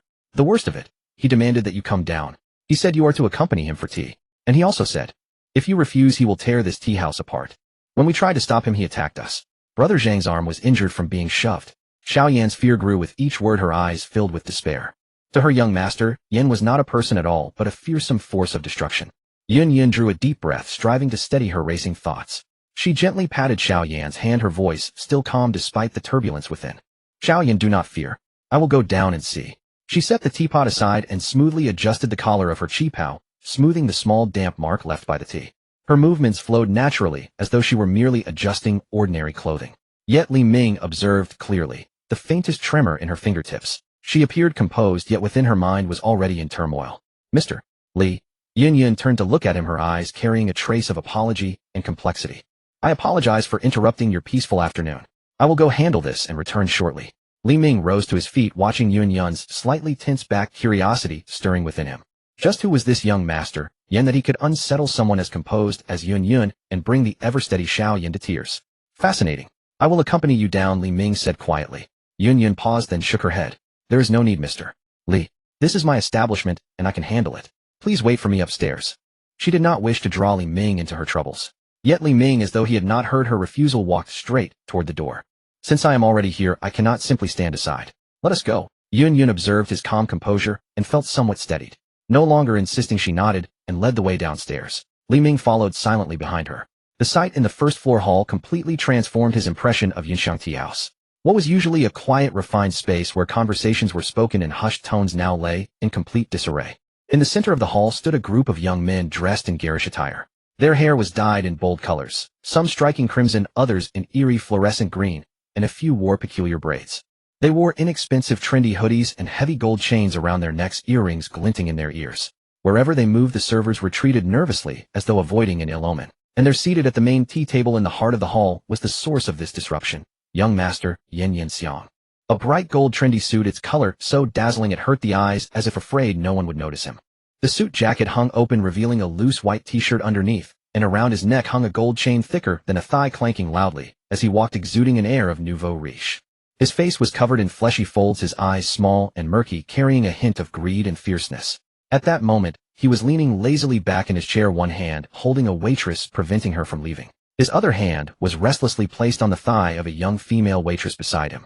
That waitress looked like a fresh graduate, her face full of innocence. She was stiffened by Yanxiang's wandering hand, her face pale, tears streaming down like broken pearls uncontrollably. She wanted to escape, but Yanxiang's hand held her firmly like an iron clamp, leaving her unable to move. She could only shrink her body in humiliation, crying softly while pleading, "Young Master Yan, please let me go. I have work to do." Yanxiang let out a piercing, strange laugh, his voice greasy like a fat pig. "Working as a waitress earns you how much? Every day, exhausting and suffering and getting bullied. I see you're pretty, you have potential. Come with me, and I'll guarantee you eat well, drink well, wear designer brands every day. Isn't that better than this dump?" His hand movements grew bolder, and his fingertips even lightly traced the waitress's inner thigh through her skirt. The waitress shuddered in fear, crying even harder. "Young Master Yan, please don't. I beg you." "Don't what? Then what do you want?" Yin Xiang leered, his eyes roving over the waitress with a lascivious gaze, and even reached out to lift her apron. Come on, give me a smile. If I'm in a good mood, I'll take you clubbing. Just then a cold, clear voice suddenly rang out. Young Master Yin, please show some respect. Yin Xiang's movements came to an abrupt halt. He slowly turned his head, and when he saw the graceful figure at the stairway, his murky eyes instantly lit up. The earlier lecherousness toward the young waitress transformed into blatant greed. The newcomer was Yun Yun. Dressed in a blue and white porcelain qipao, her figure elegant, her demeanor cool and aloof, she was like a lotus emerging from muddy water, pure, noble, and utterly out of place in the surrounding disorder. Yin Xiang's gaze was instantly drawn to her qipao. His eyes roamed over her body unabashedly, from her delicate collarbone to her full chest to her slender waist, and finally resting on her long straight legs. The desire in his eyes was almost overflowing. Oh! Yin Xiang suddenly shoved aside the trembling waitress beside him. She stumbled and fell to the ground, but dared not cry out, only covering her mouth and shivering. Yin Xiang, like a clumsy fat pig, jumped directly off the tea table. In his haste and bulk, he slipped and nearly fell flat on his back, causing his gang of followers to burst into laughter. Ha, the young master is still so agile. That's right, who do you think he is? The most handsome man in Luozi City. Yin Xiang glared angrily at his followers, who promptly shut up. He straightened his messy hair, leered, and hurried toward Yun Yun. My Yunner, you're finally down. Yin Xiang spread his short, thick arms like a fat eagle diving for prey, lunging at Yun Yun, shouting, I've missed you so much this month. Come, let me hold you properly, let me see if my Yunner has lost weight again, it breaks my heart. Yun Yun's eyes sharpened, and she instinctively stepped back, her cool face instantly covered in frost. Young Master Yin, please mind your behavior. This is the Yun Xiang tea house, not a place for your antics. Yun Yun's voice was icy, filled with distance and disgust. Yun Xiang tea house. Yin Xiang sneered as if hearing a huge joke, pointing at his own nose, his face full of arrogance. In Luozi City, there's nothing I Yin Xiang can't do if I want it. My father is Yin Shilong. The sky of Luozi City is propped up by my Yin family. Who dares to disrespect me? He stepped forward, reaching out to grab Yun Yun. Just as he was about to succeed, a figure impossibly fast like a ghost suddenly appeared between Yun Yun and Yin Xiang. A dull thud echoed. Yin Xiang felt a blur before his eyes, and a tremendous, irresistible force slammed into his chest. Yin Xiang, like a deflated balloon, flew backward, tracing a comical arc in the air before landing heavily on the tea-stained floor with a loud thud. The fall left him dazed, stars dancing before his eyes. He lay on the ground for a full 3 seconds, his eyes filled with confusion and pain, before he finally came to his senses. Who pushed me? Yin Xiang clutched his chest, grimacing in pain, struggling to his feet, and pointing ahead, screaming hysterically. In Luozi City, someone dares to touch me, Yin Xiang. Are you tired of living? The group of followers who had been watching and laughing were all stunned. The smiles froze on their faces. After a moment of realization, they rolled up their sleeves, brandished their fists, and charged at the figure. Who's this bastard? How dare you hit our young master? You're asking for it.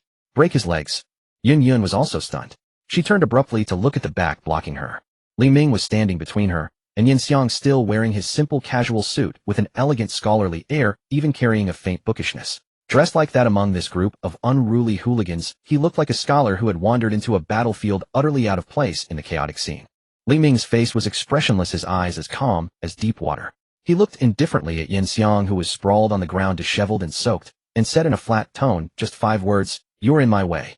Those 5 words, light as the wind, carried an oppressive weight. Yin Xiang trembled with rage, clutching his chest, staring at the seemingly frail man before him, filled with both anger and fear. He pointed at Li Ming, blustering. "Who are you? How dare you meddle in the Yin family's affairs? I'm telling you, this isn't over. You wait, I'll make sure your whole family can't stay in Luozi City." Li Ming ignored his rant entirely. He slowly turned his head to look at Yun Yun, whose face was still pale.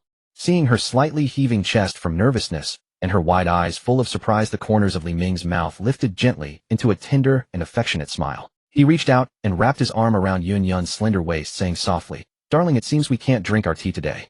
Wait! The word darling struck Yin Xiang like a thunderbolt. He had just been roaring, but at those words he froze instantly. Yin Xiang's bloodshot eyes fixed on Li Ming, then on the hand around Yun Yun's waist. The fat on his face trembled violently from extreme anger. He pointed at Li Ming, his voice sharp and distorted with agitation. "Take your hand off, and you. What did you just call her? Say it again." "Darling." Li Ming repeated, his tone flat, as if declaring ownership to Yin Xiang. "Is there a problem?" These words ignited the powder keg. Yin Xiang felt his dignity being ground into the dirt. He had coveted Yun Yun for so long, ever since he first saw her, captivated by her elegance and beauty. He had tried everything. Gifts, money, threats. But Yun Yun remained cold as ice, never letting him touch her hand. And now some unknown brat dares to call Yun Yun darling in public. This kid was asking for death. Yin Xiang's eyes turned red, a crimson fueled by desire and rage. He suddenly pulled out a baton from his waist, flicked it open with a click, pointed it at Li Ming, and screamed at his followers, "Get him! Break his legs! I'll take responsibility! Beat him to death!" In Luohao, a place where all sorts of people mingled, even the underworld and the authorities had to show the Yin family some respect. Yin Xiang, as the sole heir of the family, could swagger through the streets without anyone daring to stop him. What he prided himself on most was never failing to get the woman he desired. Backed by his family's wealth and influence, he had stolen others' girlfriends and coerced women into submission countless times. The local thugs of Luohao followed him, enjoying the spoils, and had long regarded him as their sovereign. But today Yin Xiang was utterly enraged. His face flushed crimson and veins bulged on his forehead, as if flames were about to burst from his eyes. In Luohao, only he, Yin Xiang, could take another man's woman, only he could claim what he desired. Yet today an unknown young man had dared to snatch the woman he had his eyes on. This was a direct slap to his face and an insult to the Yin family's honor. The more Yin Xiang thought about it, the angrier he grew. He pointed at Li Ming, who stood before Yun Yun, and roared at the gang of henchmen beside him, "Get him! Beat him to a pulp! I'll take full responsibility if anything happens." The thugs who had been waiting for Yin Xiang's order instantly perked up. They cracked their knuckles, wore ferocious expressions, and charged at Li Ming with wild shouts. These men had long been Yin Xiang's accomplices in Luohao, skilled in bullying, fighting, and causing trouble. Every time they acted, they were backed by the young Master Yin. Even if they crippled or disabled someone, the Yin family would always smooth things over. Thus they had no qualms about using excessive force, eager to please Yin Xiang for rewards. The customers in the tea house, witnessing the commotion, scrambled to retreat. Some hid under tables, others dashed toward the exit, desperate to avoid being caught in the chaos. The entire Yunxiang tea house erupted into disorder. The clatter of tables and chairs, the shrieks of women, all blending into a tense electric atmosphere. Li Ming stood still, watching the raging mob. Instead of fear, a faint contemptuous smile curled at the corner of his lips. It had been a long time since he had last stretched his limbs. Usually he led a peaceful life, but today these men would serve as a good opportunity to loosen up and relax. Just as Li Ming was about to act, a gentle, yet urgent voice laced with concern came from behind him, "Be careful." It was Yun Yun. She clutched her clothes tightly, her face pale, and her beautiful eyes filled with worry. She looked at the charging thugs, and then at Li Ming's not particularly robust frame. Her heart tightened with anxiety, fearing that he might be hurt by the overwhelming numbers, for these men were clearly seasoned brawlers. Hearing Yun Yun's voice, Li Ming slowly turned around and offered her a reassuring, carefree smile. "Don't worry, I've got this," he said lightly. That clean, resolute smile was like a calming balm, instantly soothing the chaos in Yun Yun's heart. Yun Yun stood there, watching Li Ming's tall, unwavering back as he fearlessly charged toward the thugs. In her heart, which had long been calm as still water, a faint, inexplicable ripple began to stir. This feeling of being protected by someone aside from her parents was something she had never experienced from an outsider before. Everyone present, including Yin Xiang, assumed that Li Ming would be the one to fall and get injured. After all, 1 against a dozen seemed hopeless. But what happened next defied all expectations, leaving every onlooker wide-eyed and utterly stunned. Li Ming plunged into the crowd like a fierce wolf among a flock of sheep. His movements were so swift that they left afterimages, each punch and kick landing precisely on the opponent's vital points. The thugs, who usually swaggered with arrogance, were utterly helpless against Li Ming. They couldn't even touch his clothes before being knocked down, writhing in pain. At the same time, a tall, sharp-eyed man suddenly burst out from a corner of the tea house. It was Chun Hu. Chun Hu had served in the military and trained in real combat skills. His movements were steady and precise, delivering powerful strikes. In fact, he had slipped into the Yunxiang tea house quietly when Yin Xiang and his men first barged in to cause trouble. Li Ming was his boss, and having used a loyalty card earlier, Chun Hu valued his boss's safety above his own life. He kept a vigilant eye on Yin Xiang and his gang, ready to act at any moment. Seeing Li Ming engage the thugs, Chun Hu knew he could wait no longer. He charged from behind, coordinating with Li Ming to flank the mob. Unlike Li Ming, who held back slightly to avoid escalating the situation, Chun Hu struck with full force, driven by his protective instincts.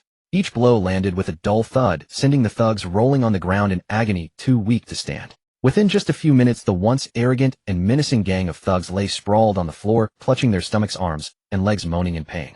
Their earlier bravado had vanished completely. This outcome stunned everyone in the Yunxiang tea house.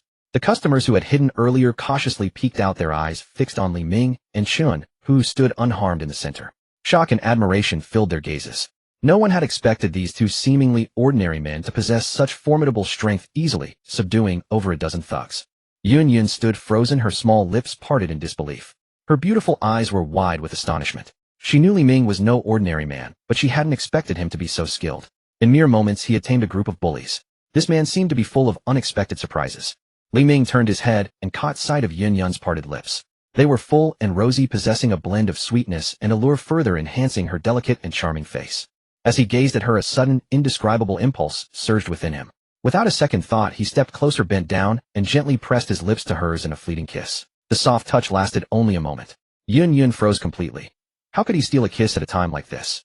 Her cheeks flushed visibly from her face to the tips of her ears, even her neck tinged with pink. With so many people watching, it was mortifying. In all the time Li Ming had known Yun Yun, she had always been calm and composed. This was the first time he had seen this cool and independent woman blush so adorably, stirring a tender feeling in his heart. Yun Yun's heart pounded like a frightened deer. Her mind went blank, and she stood there speechless, staring at Li Ming's face. As for Yin Xiang, who lay on the ground, seeing Li Ming not only beat his men, but also kissed the woman he had chosen, he was practically fuming. Chun, who had paid him special attention, leaving him bruised and sore. Yet he still screamed hysterically, "You're dead. You dare hit me and touch my woman. You're finished. Luoha is my Yin family's territory. If you can leave Luoha alive, I'll take your surname.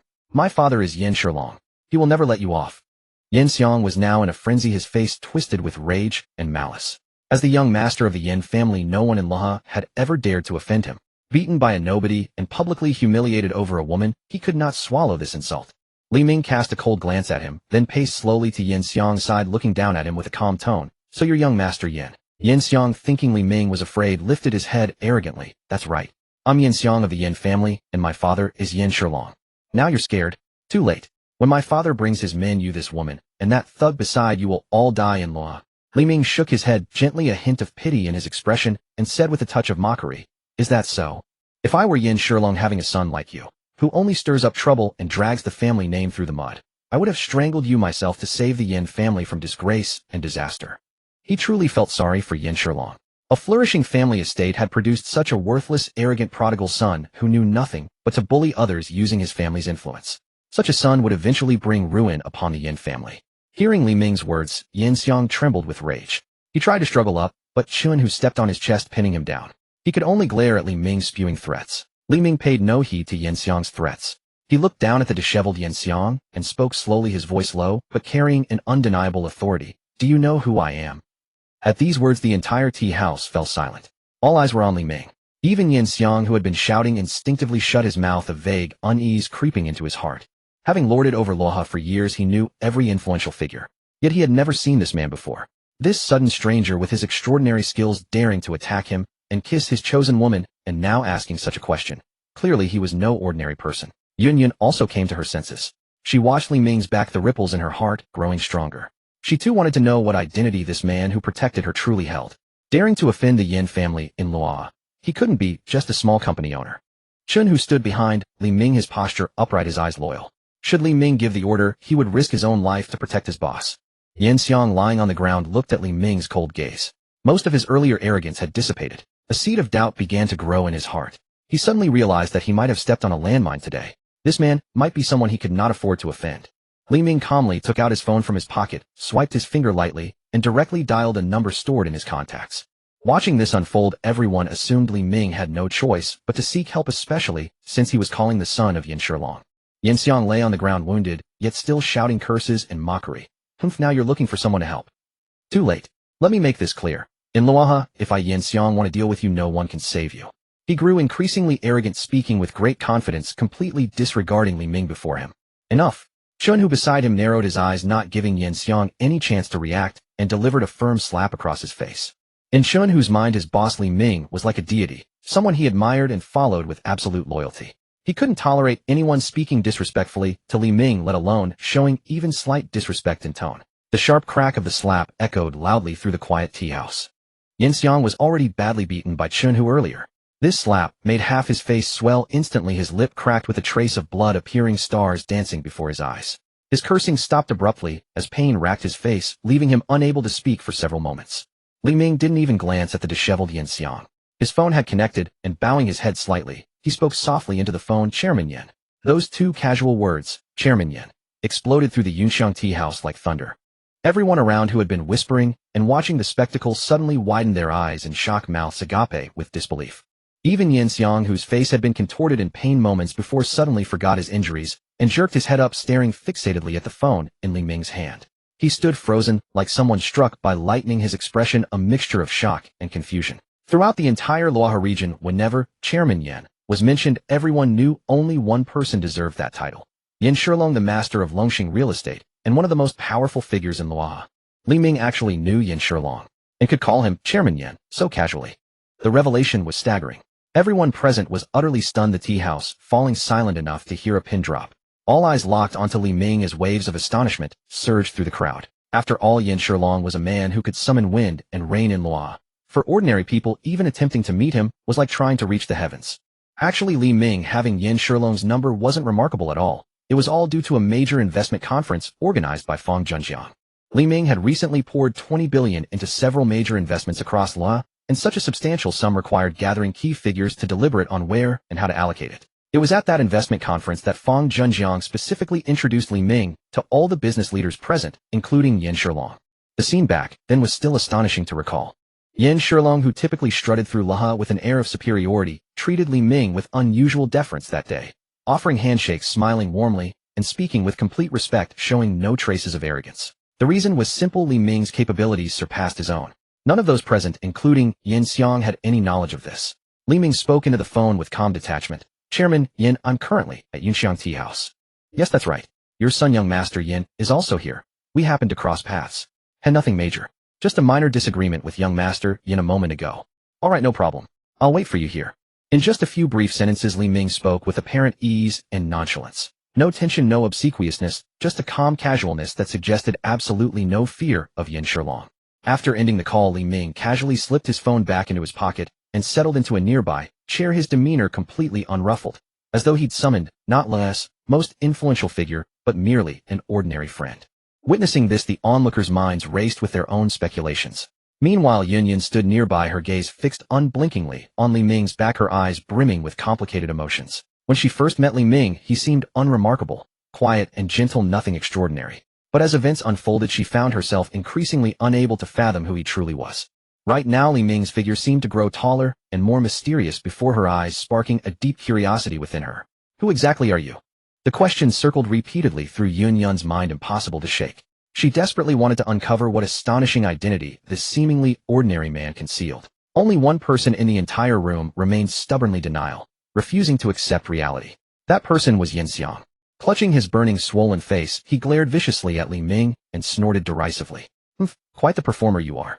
You're putting on quite the show. Let me tell you something. Don't think I'm going to be intimidated just because you picked up the phone and got some random person on the other end to play along. Do you have any idea who my father is? That's Yin Shilong, Chairman Yin of Luo. Someone like you, nobody, could possibly have his number. There's no way he'd come himself for someone like you. You're just putting on a show to fool us. Let me tell you, it won't work.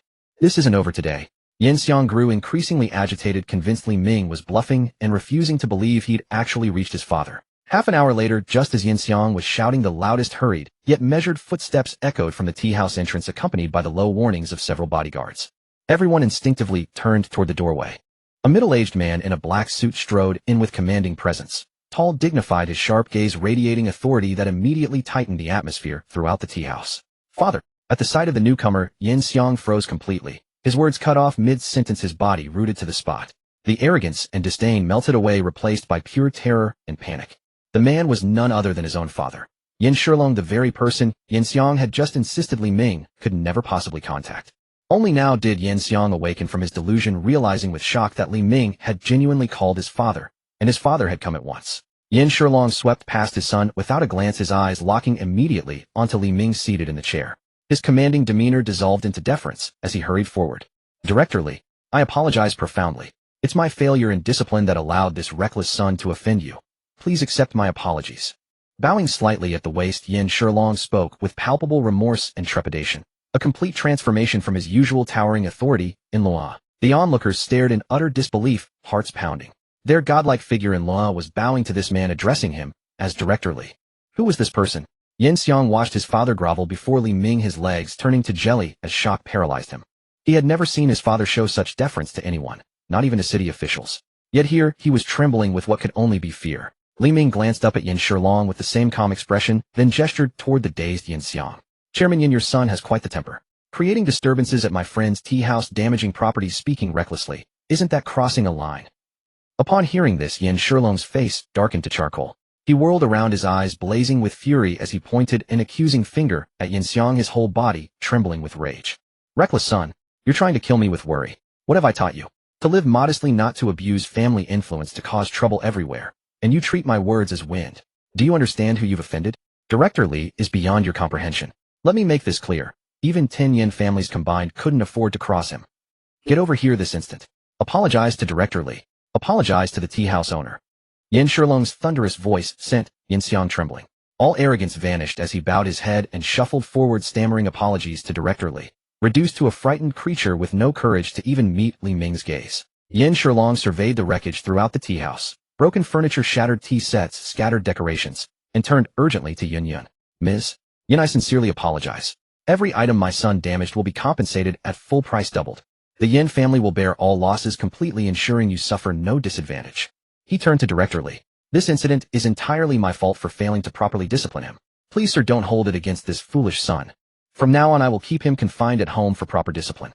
He will never again cause trouble or disturb you. Everyone in the tea house held their breath, witnessing a scene that shattered their understanding of reality, their astonishment reaching its peak. Could this really be Yin Shilong, the untouchable ruler of Luoha? Yin Shilong felt helpless yet resigned. His subdued demeanor stemmed from Fang Junjiang's earlier warning. The Red Star International matter is settled, and I won't pursue it further. Should any further complications arise, Longxing Real Estate will have no reason to exist. Yin Shilong understood this meant Fang Junjiang was letting him off with a warning, fully aware of the questionable tactics employed during the Red Star International affair. With Sanxing Capital now providing crucial support, Fang Junjiang saw no reason to escalate matters further.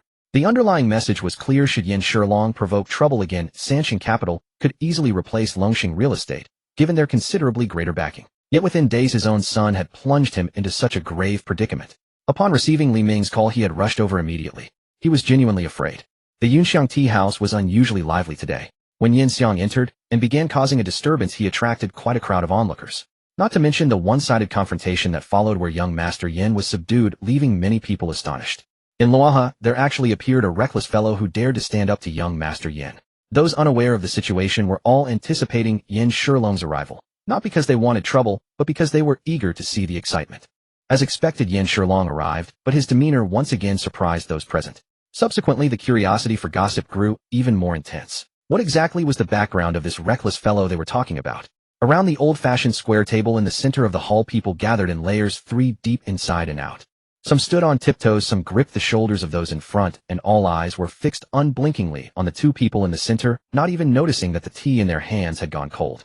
Standing in the center were 2 men. One was Yin Shilong, a notoriously tough figure in Luoha City. Yet today this local authority figure looked utterly peculiar, as if something was deeply off. Yin Shilong stood facing a young man, bending his back so low it resembled a shrimp, with a smile so wide that the wrinkles around his eyes gathered together. He looked even more deferential than if he were meeting his own father. When he spoke, his voice was extremely low, carrying a hint of cautious flattery. A stark contrast to the usual chairman, Yin, whose word was law and whose single sentence could keep small business owners up at night.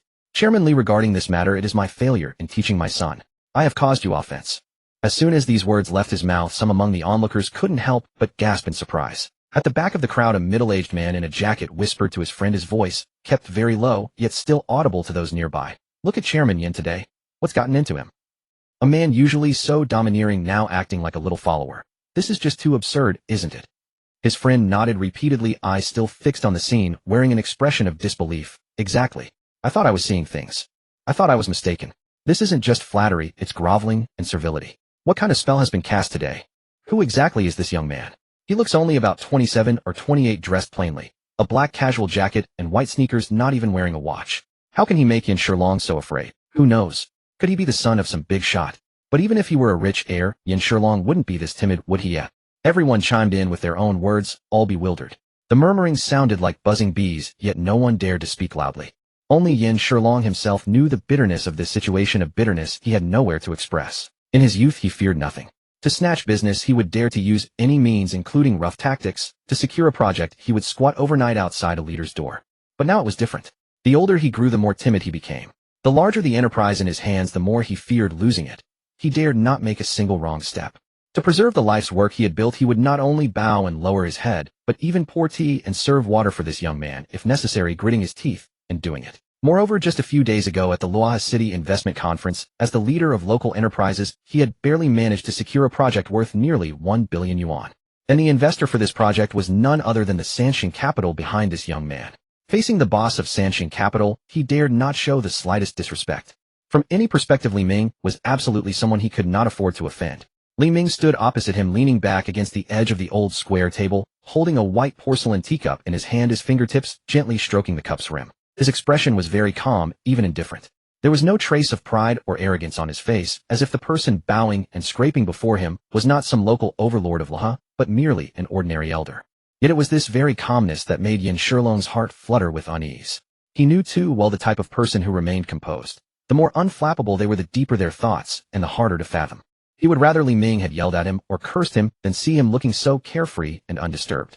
It was like punching a wad of cotton, not knowing what the other party was truly thinking. This kind of fear of the unknown was more terrifying than anything else. Yin Shilong's back had quietly broken out in a cold sweat, and even his palms were damp. He stood there hardly daring to breathe, waiting for Li Ming to speak. After a full 7 or 8 seconds, Li Ming leisurely took a sip of tea, set down the cup, and finally spoke. His voice was not loud, but it was clear, carrying through the crowd to reach everyone's ears. Chairman, Yin, if a son is not properly taught, it is the father's fault. With these simple 8 words, Yin Shilong's back was instantly soaked through with cold sweat, and even his calves began to tremble slightly. Li Ming looked at Yin Shilong's pale face, and spoke again, his tone still calm. Let it go this time. I hope you will properly educate young master Yin in the future. If he continues to act recklessly next time, it won't be resolved with just an apology. At these words, Yin Shilong felt as if he had been pulled back from the edge of a cliff. He let out a huge sigh of relief, and even his tense shoulders slumped. Chairman Li, rest assured. I will discipline him strictly. Yin Shilong quickly assured, his voice trembling slightly, and he raised a hand to pat his own chest. I swear to you, when I get back, I will cancel all his cards, take away his car, and make him carry bricks on a construction site to temper his character. Such a thing will never happen again. If he dares to misbehave again, I will personally take him to the police station. He spoke with firm determination, clear enough for all the onlookers to hear. Everyone knew that Yin Shilong was truly afraid, and his words were not empty. Once he confirmed that Li Ming would not pursue the matter, the heavy stone in Yin Shilong's heart finally settled. He discreetly wiped the cold sweat from his forehead, knowing well that from today onward his precious son, Yin Xiang's good days were completely over. After returning, he would definitely discipline him severely, and no longer allow him to act recklessly. The two of them then exchanged a few casual remarks, all polite formalities. Yin Shilong spoke about Luoha's development prospects and assured that he would devote himself wholeheartedly to the project he had taken over. Li Ming occasionally nodded or murmured in response, saying nothing of substance. After chatting for about 5 minutes, Yin Shilong could no longer stand it. In front of Li Ming, he felt extremely uncomfortable, as if on a hot stove. Every extra second was an ordeal. He nodded respectfully to Li Ming and said, Chairman Li, I won't disturb your tea any longer. I'll go back now and deal with that boy's matter. Li Ming gave a slight nod. Take care. Yin Shilong turned to leave, thinking he should add one more polite remark to build rapport. Little did he expect that this casual courtesy would directly cause the entire Yunxiang tea house to erupt into excitement. He stopped, turned around, bowed once more to Li Ming, and said respectfully, Chairman Li, it is truly a blessing for Luoha that Sanxing Capital has come to invest here. I hope we can deepen our cooperation in the future. The moment the 4 words, Sanxing Capital, fell, the scene instantly fell silent for a second. In that second, the silence was so profound that one could hear the rustling of willow leaves outside the window and the soft clink of teacups being set down. Then, as if a pot had boiled over, everyone erupted in excitement. All the onlookers widened their eyes, mouths agape, as if they could hold an egg. Each one seemed frozen in place, staring intently at Li Ming, their faces filled with astonishment and disbelief. What a Sanxing Capital! A young man wearing glasses suddenly raised his voice, and his phone slipped from his hand, hitting the ground with a crack. The screen cracked, but he didn't even notice. What did he say? This young man is the boss of Sanxing Capital. A waitress in a Cheongsam covered her mouth, her eyes wide as saucers, afraid she had misheard. Oh my goodness! Did I hear that right? Sanxing Capital, the one that invested 4 billion yuan in Luoha. The crowd instantly became chaotic, the buzz of whispers more than 10 times louder than before. Everyone was extremely excited. Some slapped their thighs, some pinched their own arms, and some even stood up to get a clearer view. It must be known that during this time Sanxing Capital had become a household name in Luoha. 4 billion yuan. What kind of magnitude was that? Luoha was merely a 4th-tier city. Over so many years, no external investment company had ever dared to make such a bold move.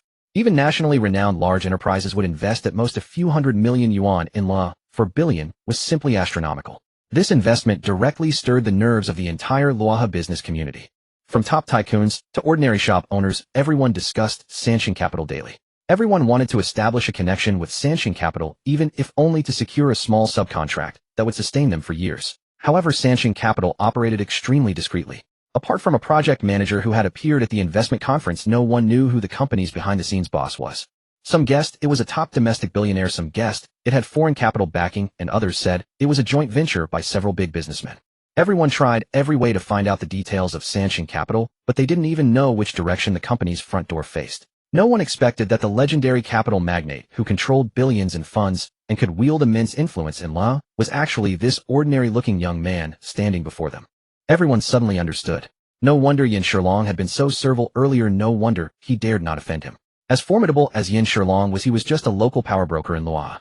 Whereas Li Ming was the god of wealth, who had brought 4 billion yuan, a capital magnate, who could easily decide the fate of many companies in Luo. Yin Shilong's 1 billion yuan project was still in Li Ming's hands. If Li Ming wanted to bring him down, it would be as easy as turning his hand over. So that's it. I wondered why Chairman Yin was so timid. If it were me, I'd be the same.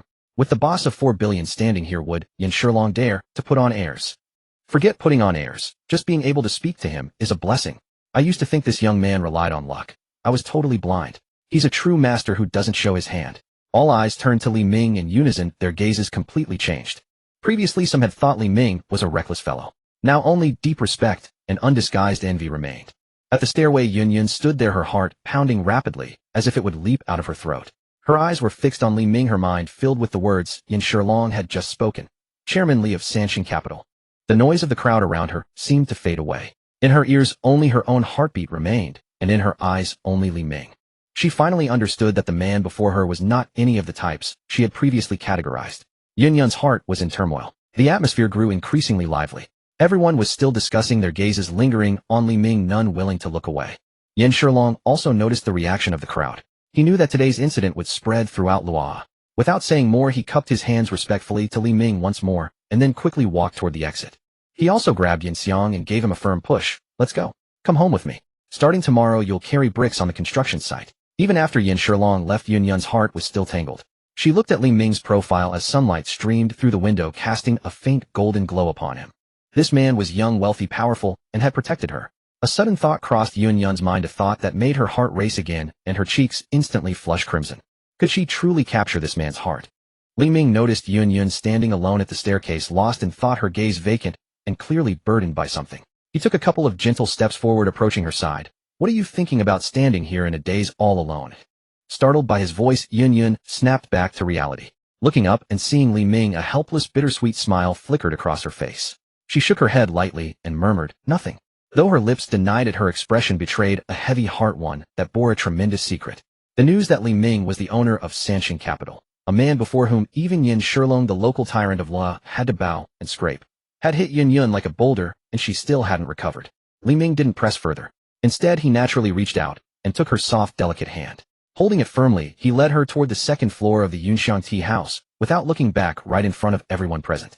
The crowd below stared wide-eyed, their gazes filled with shock, envy, and a hint of sourness. Watching the two ascend the stairs hand in hand, a single thought crossed everyone's mind. The mistress of Yunxiang Tea House, the renowned beauty of Luo, was finally about to be taken. Many men present had long harbored feelings for Yun, hoping to pursue her, get close to her, or even marry her. But now seeing that she was with the boss of Sanshin Capital, a wave of envy surged in their hearts. Yet remembering his identity, a man who could casually spend 4 billion and make even Yin Shilong bow, they could only sigh helplessly. There was no way around it. The gap was too vast. In their minds, they silently thought that perhaps only such a man was worthy of the flower of Luo. No one else could bear the responsibility. Downstairs, the waitress Xiao Yin felt a surge of pride today, her chest held high and her demeanor confident. She looked at her still-dazed colleagues and immediately called out, don't just stand there. Clean up and get back to work.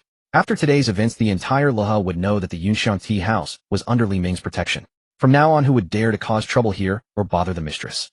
Soon the crowd downstairs dispersed, but the murmurs lingered. Upstairs in the tea room, only Li Ming and Yun Yun remained. Yun Yun sat quietly at the tea table, but this time she had no intention of drinking tea. She hadn't even the strength to lift the cup. Her mind churned with memories of the past. She recalled the time she first met Li Ming, when she had earnestly set 3 conditions: that he be honest, steady, and devoted only to her. Now thinking of those 3 conditions, Yun Yun found them absurd and laughable. Who was Li Ming? He was a tycoon worth billions, a capital magnate, fawned over wherever he went. What kind of women wouldn't he have? Young, beautiful, and eager ones. If he wanted, they could line up from Luo to the outskirts of town. How could a man of his status possibly love only one woman for a lifetime? How could he stay by her side alone? The more Yun Yun thought, the more confused she became. She finally understood why, when she had mentioned those 3 conditions last time, Li Ming had looked so strange and hesitated. He had known all along that it was impossible. If it had been before today, before she knew Li Ming's true identity, she might have turned cold and asked him to leave, never seeing him again. But now things were different. After spending time together and witnessing how Li Ming had stood up for her today, protecting her from Yin Xiang's harassment and humiliating the Yin father and son, Yun realized she could no longer forget Li Ming. Her heart had already been claimed by this man. On one hand, she knew his identity meant he would never lack women, and on the other she had fallen for him deeply and couldn't let go. Yun's heart was a tangled mess. Torn and conflicted, her eyes reddened, and she sat motionless, overcome with a mix of melancholy and unease. Li Ming sat across from her, taking in her expression. He sighed softly inwardly. He knew that the moment had come. His identity was exposed, and some truths could no longer be hidden. Seeing Yun so distressed and conflicted, Li Ming decided to stop hiding and lay everything bare. As for what Yun would choose, whether to stay or leave, he could only leave it to fate. Li Ming leaned forward, his voice deep and straightforward, without any circumlocution. Yun, I know what you're thinking, and I know you're troubled and conflicted. I've always remembered the 3 conditions you mentioned. It's not that I don't want to fulfill them. It's that I genuinely can't. I won't hide it from you, and I won't play games. I'll tell you the truth today. I, Li Ming, have many women outside. Beautiful ones with great figures, those who follow me willingly, and those who are devoted. They all exist. With my status and position, I'm never short of women around me. I'm not lying to you, and I can't deceive you. I'm not a faithful man, and I can't devote myself to only you. I can't meet your requirement of having eyes only for you. I won't say hollow words like, I love only you, because I can't fulfill them. At these words, Yun's body trembled slightly, her eyes reddening, tears threatening to fall. Though she had guessed it, hearing it from Li Ming's own lips struck a chord deep within her heart. She bit her lip, saying nothing, waiting for him to continue. Seeing her distress, Li Ming's tone softened slightly, but his words remained blunt. I know this sounds terrible, and I know it hurts you and makes you want to leave. But I have to be honest with you. I don't want to deceive you or keep you in a fantasy. I have many women. That's a fact. I can't change it, and I won't. But I want you to know that with some of them it's just a game, with others I truly care for them, and they love me without minding my other relationships. Yun, my feelings for you are real, and my affection is genuine. I can't give you exclusivity, I admit that. I'm the kind of man people call unfaithful. I can't promise that I won't have other women in the future, nor can I promise to be with only you. But I can promise you this, in my heart you will always be the most special one. My affection for you is real, my care for you is genuine, and my desire to keep you by my side is sincere. No matter how many others there are, there will always be a place in my heart for you that no one can replace. If you're wronged, I'll be the first to stand up for you. If you want something, I'll do my best to give it to you. If anyone dares to bully you, I'll make sure they can't stay in Loa. I'm being harsh and realistic, but every word is true. I have many women. That's true, but my feelings for you are real, more real than anyone else's. I've laid everything out for you today. Whether you believe me or not, I won't force you. The air in the private room seemed frozen, so still that the ticking of the wall clock could be heard, with every beat resonating against one's heart, heavy and suffocating. How long the two sat facing each other in silence, he could not say. Perhaps 10 minutes, or perhaps half an hour. Yun kept her head lowered, long eyelashes casting shadows over her face, making her expression unreadable save for the slight trembling of her shoulders. At last she lifted her head, lips parting to speak in a voice roughened like sandpaper, each word falling heavy upon the floor. You go. Those 3 words alone sent Li Ming's heart plummeting into a sudden void, as though he had fallen into an icy chasm. He had sensed this coming since entering the tea house room that day.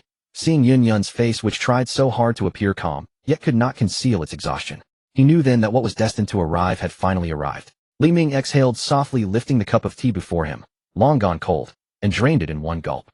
The chilling liquid scraped his throat, yet nothing compared to the coldness settling in his chest. He cast one final lingering gaze upon Yun, a look woven with reluctance, resignation, and a trace of disappointment he had not even recognized in himself. Without another word, Li Ming turned and stepped through the door, walking away without looking back. It was almost ironic. He had awakened the system and risen from nothing, amassing wealth and surrounded by admirers wherever he went, always the center of attention. Yet this time a woman had turned him away on her own terms, and it was the first time he had experienced such a rejection. The bitter taste of being cast aside, the ache of loss and resentment. He thought he had forgotten those feelings entirely, but today they returned with full force, each one sharp and unmistakable. As he reached the ground floor lobby, the overcast sky had cleared to bright sunlight, glaring so intensely it hurt his eyes. The moment the staff below caught sight of Li Ming, they straightened instantly, their faces breaking into respectful smiles, as they bowed in unison, calling out, "Director Li." To these servers, Li Ming was nothing short of extraordinary. Young, wealthy, capable, and handsome, the kind of man who commanded admiration wherever he went. They envied their boss's wife Yun, deeply believing she had struck unparalleled luck in securing such an outstanding partner, a man who would ensure she never wanted for anything.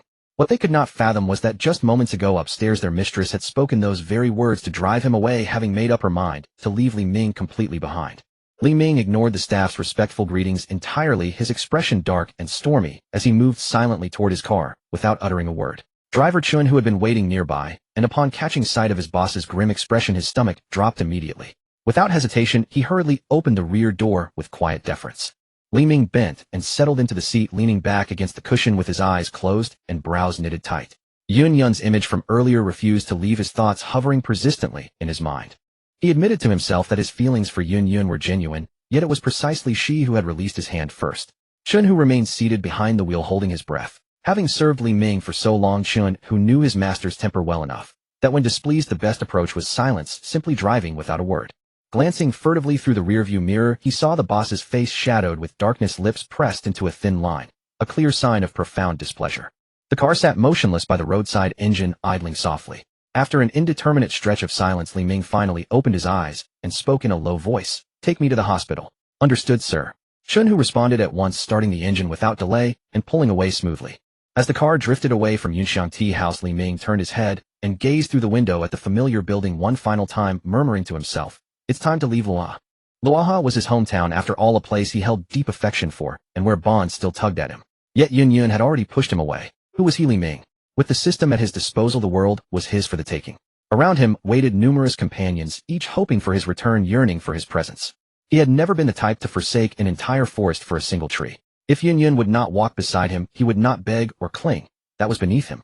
With that thought settled, something lightened within him, though the underlying disappointment remained very real. Meanwhile, across town at the Municipal People's Hospital inside Li Jiangwo's room, the atmosphere today was unusually lively. Li Ming's father, Li Jiangwo, lay in the hospital bed with decent spirits. A crowd gathered around his bedside. His third brother, Li Jianmin's family of 3, had all come along with his youngest sister, Li Jianmei, who arrived bearing fruit and health supplements to visit her eldest brother. As for Li Jianmin, ever since learning that his nephew Li Ming had transformed into a prominent businessman, his demeanor had undergone a complete reversal. Once someone who rarely visited, even during holidays, he now came to the hospital every few days, bringing water and peeling apples with more devotion than his own son. Today was no exception. Li Jianmin had brought along his second son, Li De. Previously, Li Ming had arranged a security position for Li De through familial ties, despite his lack of notable abilities and tendency toward idleness. Initially, Li Jianmin's wife had complained privately about the role lacking prestige, but once she learned the security position at Li Ming's company offered high wages, excellent benefits, and relative ease, combined with Li Ming's standing, she kept any objections to herself. This time, both Shi Guifan and Li De behaved themselves without complaint about the position. Li Jianmei had come specifically to visit her eldest brother Li Jiangwo, but upon entering the room and seeing her third brother's family laughing and joking warmly with their elder, she was visibly taken aback. She knew their brothers had not been particularly close before. There had been minor tensions and distance between them. Yet now, watching her eldest and third brothers share such easy camaraderie, it struck her as unexpected. Though puzzled about what had changed, Li Jianmei felt genuine warmth seeing the family come together so harmoniously. Even Li Jianmin, typically somewhat self-centered, treated his younger sister with unusual warmth today, offering her a seat and pouring tea with considerable courtesy. As the family enjoyed their lively conversation, the door opened quietly, and Li Ming entered. The moment Li Jianmin's family spotted him, they rose immediately, their smiles widening. Particularly animated was third Aunt Shi Guifan, her eyes lighting up as she hurried forward, gripping Li Ming's arm with unmistakable enthusiasm. "Little Ming is here. You must be exhausted from traveling. Sit down, sit down. Let me pour you some water." Her manner toward him was as warm as if he were her own son, perhaps even warmer. Li De beside her also straightened, promptly addressing Li Ming with proper respect, "Big brother." Hearing that title stirred something complex within Li Ming. Among their cousins, he was the eldest, and in childhood Li De and the others had trailed after him, constantly calling him Big Brother, with sweetness and closeness. But as they grew older and life pulled them in different directions, their bond gradually faded. With Li Ming's family in modest circumstances and no remarkable achievements to speak of, those younger cousins had simply called him by name rather than the respectful title. Now hearing that familiar term again brought mixed feelings to Li Ming. He understood clearly that this respect stemmed not from childhood affection, but from his current wealth and status. Money, status, and power had elevated him to a position of absolute authority. Relatives who once looked down upon him now fawned over him, catering to his every whim. Such was reality, unvarnished and stark. Li Ming acknowledged his third uncle Li Jianmin and youngest Aunt Li Jianmei with nods and brief greetings, then pulled Li De aside into the corridor outside the ward. He had specifically inquired about Li Da's performance at the company, expecting that with his connections Li De would have flaunted his relationship to Director Li, boasting and using his position to intimidate others. Instead, Li De had surprised him. showing up diligently to work, without fanfare, never mentioning his connection to Li Ming, maintaining a remarkably humble profile. This genuine restraint earned Li Ming's respect for his cousin. In the corridor observing Li Da's slight nervousness, Li Ming asked, "I've heard your work has been going well these past few days. You haven't caused any trouble, have you?" Li Da stood before him, visibly uncomfortable, palms sweating. For reasons he could not explain despite their shared childhood, Li Da felt intimidated standing before Li Ming, now unable to meet his gaze. Upon hearing the question, Li Da scratched his head sheepishly and offered a genuine smile. "Big brother, I haven't caused any trouble, truly I haven't. I just patrol the premises, maintain order, nothing demanding at all." Li Ming nodded, pleased with his cousin's demeanor. He despised those who abused family connections, so Li Da's restraint was genuinely commendable. Li Ming placed a hand on Li Da's shoulder and spoke calmly. "Work hard, don't slack off, or play clever games. In due time I'll promote you to security captain." The moment Li Da heard security captain, his eyes widened in disbelief, his face alight with astonishment. Having spent days at the company, he had already learned the captain's salary exceeded ordinary guards by half, with less demanding duties and authority over a team, a position of real prestige. For someone without stable employment or prospects, this was an extraordinary opportunity. His voice trembled with emotion as he bowed gratefully. "Thank you, big brother. Thank you, big brother. I won't let you down. I'll give it my all." Li Ming smiled faintly and added, "Beyond the promotion, when you find someone and prepare for marriage, I'll also provide you with an apartment. A fully furnished unit in the city's finest development, ready to move in." The words left Li Da speechless. A promotion and raise had already exceeded his expectations, yet now a property gift. Even in a Tier 4 city like Leha, where housing was affordable, a proper downtown apartment commanded $500,000 or more. Li Da stood rooted to the spot, mouth agape, his mind overwhelmed by the staggering generosity. The concepts of marriage and home ownership spun through his thoughts in endless repetition. Li Ming offered a faint smile at his cousin's stunned expression, gave his shoulder a reassuring pat, and returned to the ward. Back in the room, the family gathered once more around him. Li Jiangguo watched his son with quiet satisfaction, gesturing for Li Ming to take a seat by the bedside. Li Da remained dazed outside the ward until his parents approached. When they pressed him for details, he recounted Li Ming's generous offers. His parents' eyes lit up with renewed reverence toward their nephew. It became abundantly clear to them. Clinging to Li Ming's goodwill promised a future of comfort and security for their entire family. Yet as Li Ming observed the harmonious scene before him, an emptiness lingered within. Once his father was discharged, he intended to depart for Jiangxing. As for Yunxiang Tea House and Yun Yun, he would regard them as an imperfect chapter in his journey. Drawing a steady breath, he stilled the turbulent emotions within and let composure return to his expression. The night was as dark as spilled ink, the moonlight outside the window so faint it was nearly invisible. The entire building, quiet stillness broken only by the occasional distant sound of a car horn. Yun Yun lay on the large soft bed in her bedroom, her eyes wide open and fixed unblinkingly on the ceiling, completely unable to fall asleep. She had insomnia again. Ever since that day at the private room of Yunxiang Tea House, when she gritted her teeth and told Li Mingyu, "Just go," she had not known a single peaceful night's sleep. As soon as night fell and she closed her eyes, Li Ming's face would uncontrollably drift into her thoughts. Every image came into focus with crystal clarity, playing over and over in her mind like a film on loop. Especially the moment he had stepped in front of her to shield her from danger. It twisted something ache-filled in her chest. She tossed and turned, unable to find a comfortable position, no matter how she shifted, growing more wakeful and more distressed the longer she lay there. She didn't even know what she was holding onto anymore. Despite how deeply her heart yearned for him, despite how incredibly kind Li Ming had been to her, she simply could not get past the barrier within herself. All she wanted was a love that was wholehearted and steady, a bond belonging entirely to one person for a lifetime. She did not want to repeat the fate of her parents' relationship, so she had chosen to let go, chose to drive him away herself. But now that he was truly gone, she discovered that the pain of complete loss was far worse than the pain of holding on. After propping herself up in bed for another half hour, Yun Yun could no longer bear the restlessness in her heart. She gently pushed aside the covers, slipped into her fluffy slippers, and tiptoed out of her bedroom into the living room. A single warm-toned lamp glowed softly in the living room, casting a dim, gentle light that was just enough to see by. She walked over to the wine cabinet, took out a bottle of red wine she rarely drank, grabbed a stemmed glass, and poured herself a small measure. She hardly ever drank alcohol, but tonight all she wanted was to numb herself, to quiet her racing thoughts, and stop constantly seeing Li Ming's face in her mind. Before the glass even touched her lips, a soft voice called out from behind. "Yinner." It was her mother Yunping's voice. Yun Yun turned around, and saw her mother walking out of her room in pajamas, hair loosely draped over her shoulders, her face etched with visible concern. "Mom, why aren't you asleep yet? It's so late." Yun Yun quickly set the glass down, forcing a calm expression, though her voice betrayed a noticeable tremor. Yunping did not answer her question. Instead, she walked slowly to the sofa, sat down gently, and patted the space beside her, gesturing for Yun Yun to join her. Yun Yun obediently sat close to her mother. Looking up, she met her mother's gaze filled with sorrow and worry, and instantly her nose tingled with the urge to cry. How poorly she had been doing these past few days. The pallor of her face, the exhaustion around her eyes, the noticeable thinness of her frame. Anyone with eyes could see it, let alone the mother who had raised her alone since childhood. My silly child, did you really think you could hide this from me? Yun Ping reached out and gently touched her daughter's cheek, her fingertips tracing the hollows beneath her face, her own eyes reddening with heartache. Look at yourself these past few days. You can barely eat, you can barely sleep, you've become unrecognizable. Do you think your mother is blind? Yun lowered her head, her fingers tightly gripping the edge of the sofa cushion, unable to speak. Tears swam in her eyes, held back by sheer will. She and her mother had relied on each other through so many years. Since Yun Ping had divorced Yun's father long ago, her daughter had taken her mother's surname, and the two of them had leaned on one another through everything.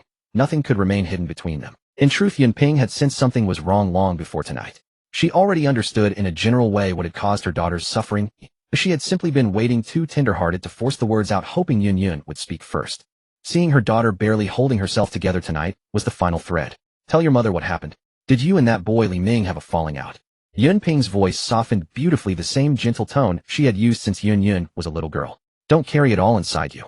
Talk to your mother. It will feel better once you say it out loud. At the sound of Li Ming's name, Yun's tears finally broke free, falling in a single warm stream. She sniffled, her voice thick with sobs, and haltingly poured out everything tangled in her heart. Mom, I let him go. I was the one who sent him away. I know he is good to me, I know he has means and ability, but I simply cannot accept that there are other women in his life. I want a love that is whole and faithful. I don't want to share him or fight for him. Yun Ping listened in silence, never interrupting. Only after her daughter had finished weeping every word did she let out a soft sigh and draw Yun into her arms, patting her back the way she had when she was a small child. Once Yun's emotions had settled somewhat, and the heaviest sobbing had passed, Yun Ping began to speak, carefully guiding her daughter with the warmth of experience. Yun'er, your mother knows what is in your heart. You have always been a good girl, pure in your intentions, wanting only someone steady and devoted who will spend his life treating you well. Your mother does not blame you. She understands you completely. But my child, you must understand this: the man you have fallen in love with is not an ordinary man you might meet on the street, without means or ambition. Let me ask you, if you had fallen in love with a man who had no ability, no money, barely enough to make ends meet, then demanding that he give you his whole heart and eyes only for you would be only natural. It would be his duty, because apart from you he would have nothing. His only option would be to be faithful to you. But you love Li Ming. He is outstanding, young, wealthy, capable, and respected. There are women who surround him from one end of the street to the other. With the slightest gesture he could have any woman he desires. For a man like that, do you still expect him to be completely and purely devoted to only you? My child, that is not a reasonable request. That is a fantasy, something that simply does not exist in reality. Yun Ping paused there, watching her daughter sit in stunned silence, and then continued with the weight of years of reflection. The one thing your mother regrets most in this life is divorcing your father. I was young and stubborn back then. The moment I found out your father had been unfaithful, my head boiled over, and without a second thought I demanded a divorce and rushed him to complete the paperwork, leaving myself no room to turn back. I believed then, as you believe now, that love must be entirely clean and wholly exclusive, that even the slightest imperfection was unacceptable. But after all these years of raising you alone, enduring hardships no one else could see, I have come to understand how foolish I was. Only with the distance of time does clarity arrive. I held on to my so-called purity of love, but in doing so I lost a family. I deprived you of a complete father from childhood, and we two lived through wind and rain together for far too many years before finally finding our footing. I proved my point, yes, but the price was a lifetime of hardship and loneliness. Yun'er, your mother does not want you to walk the same path she did. You cannot measure him by the standards you would use for an ordinary man.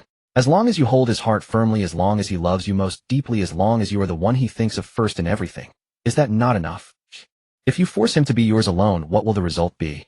The result will be that you push him away with your own hands, just as your mother did, acting on a moment's pride and regretting it for a lifetime.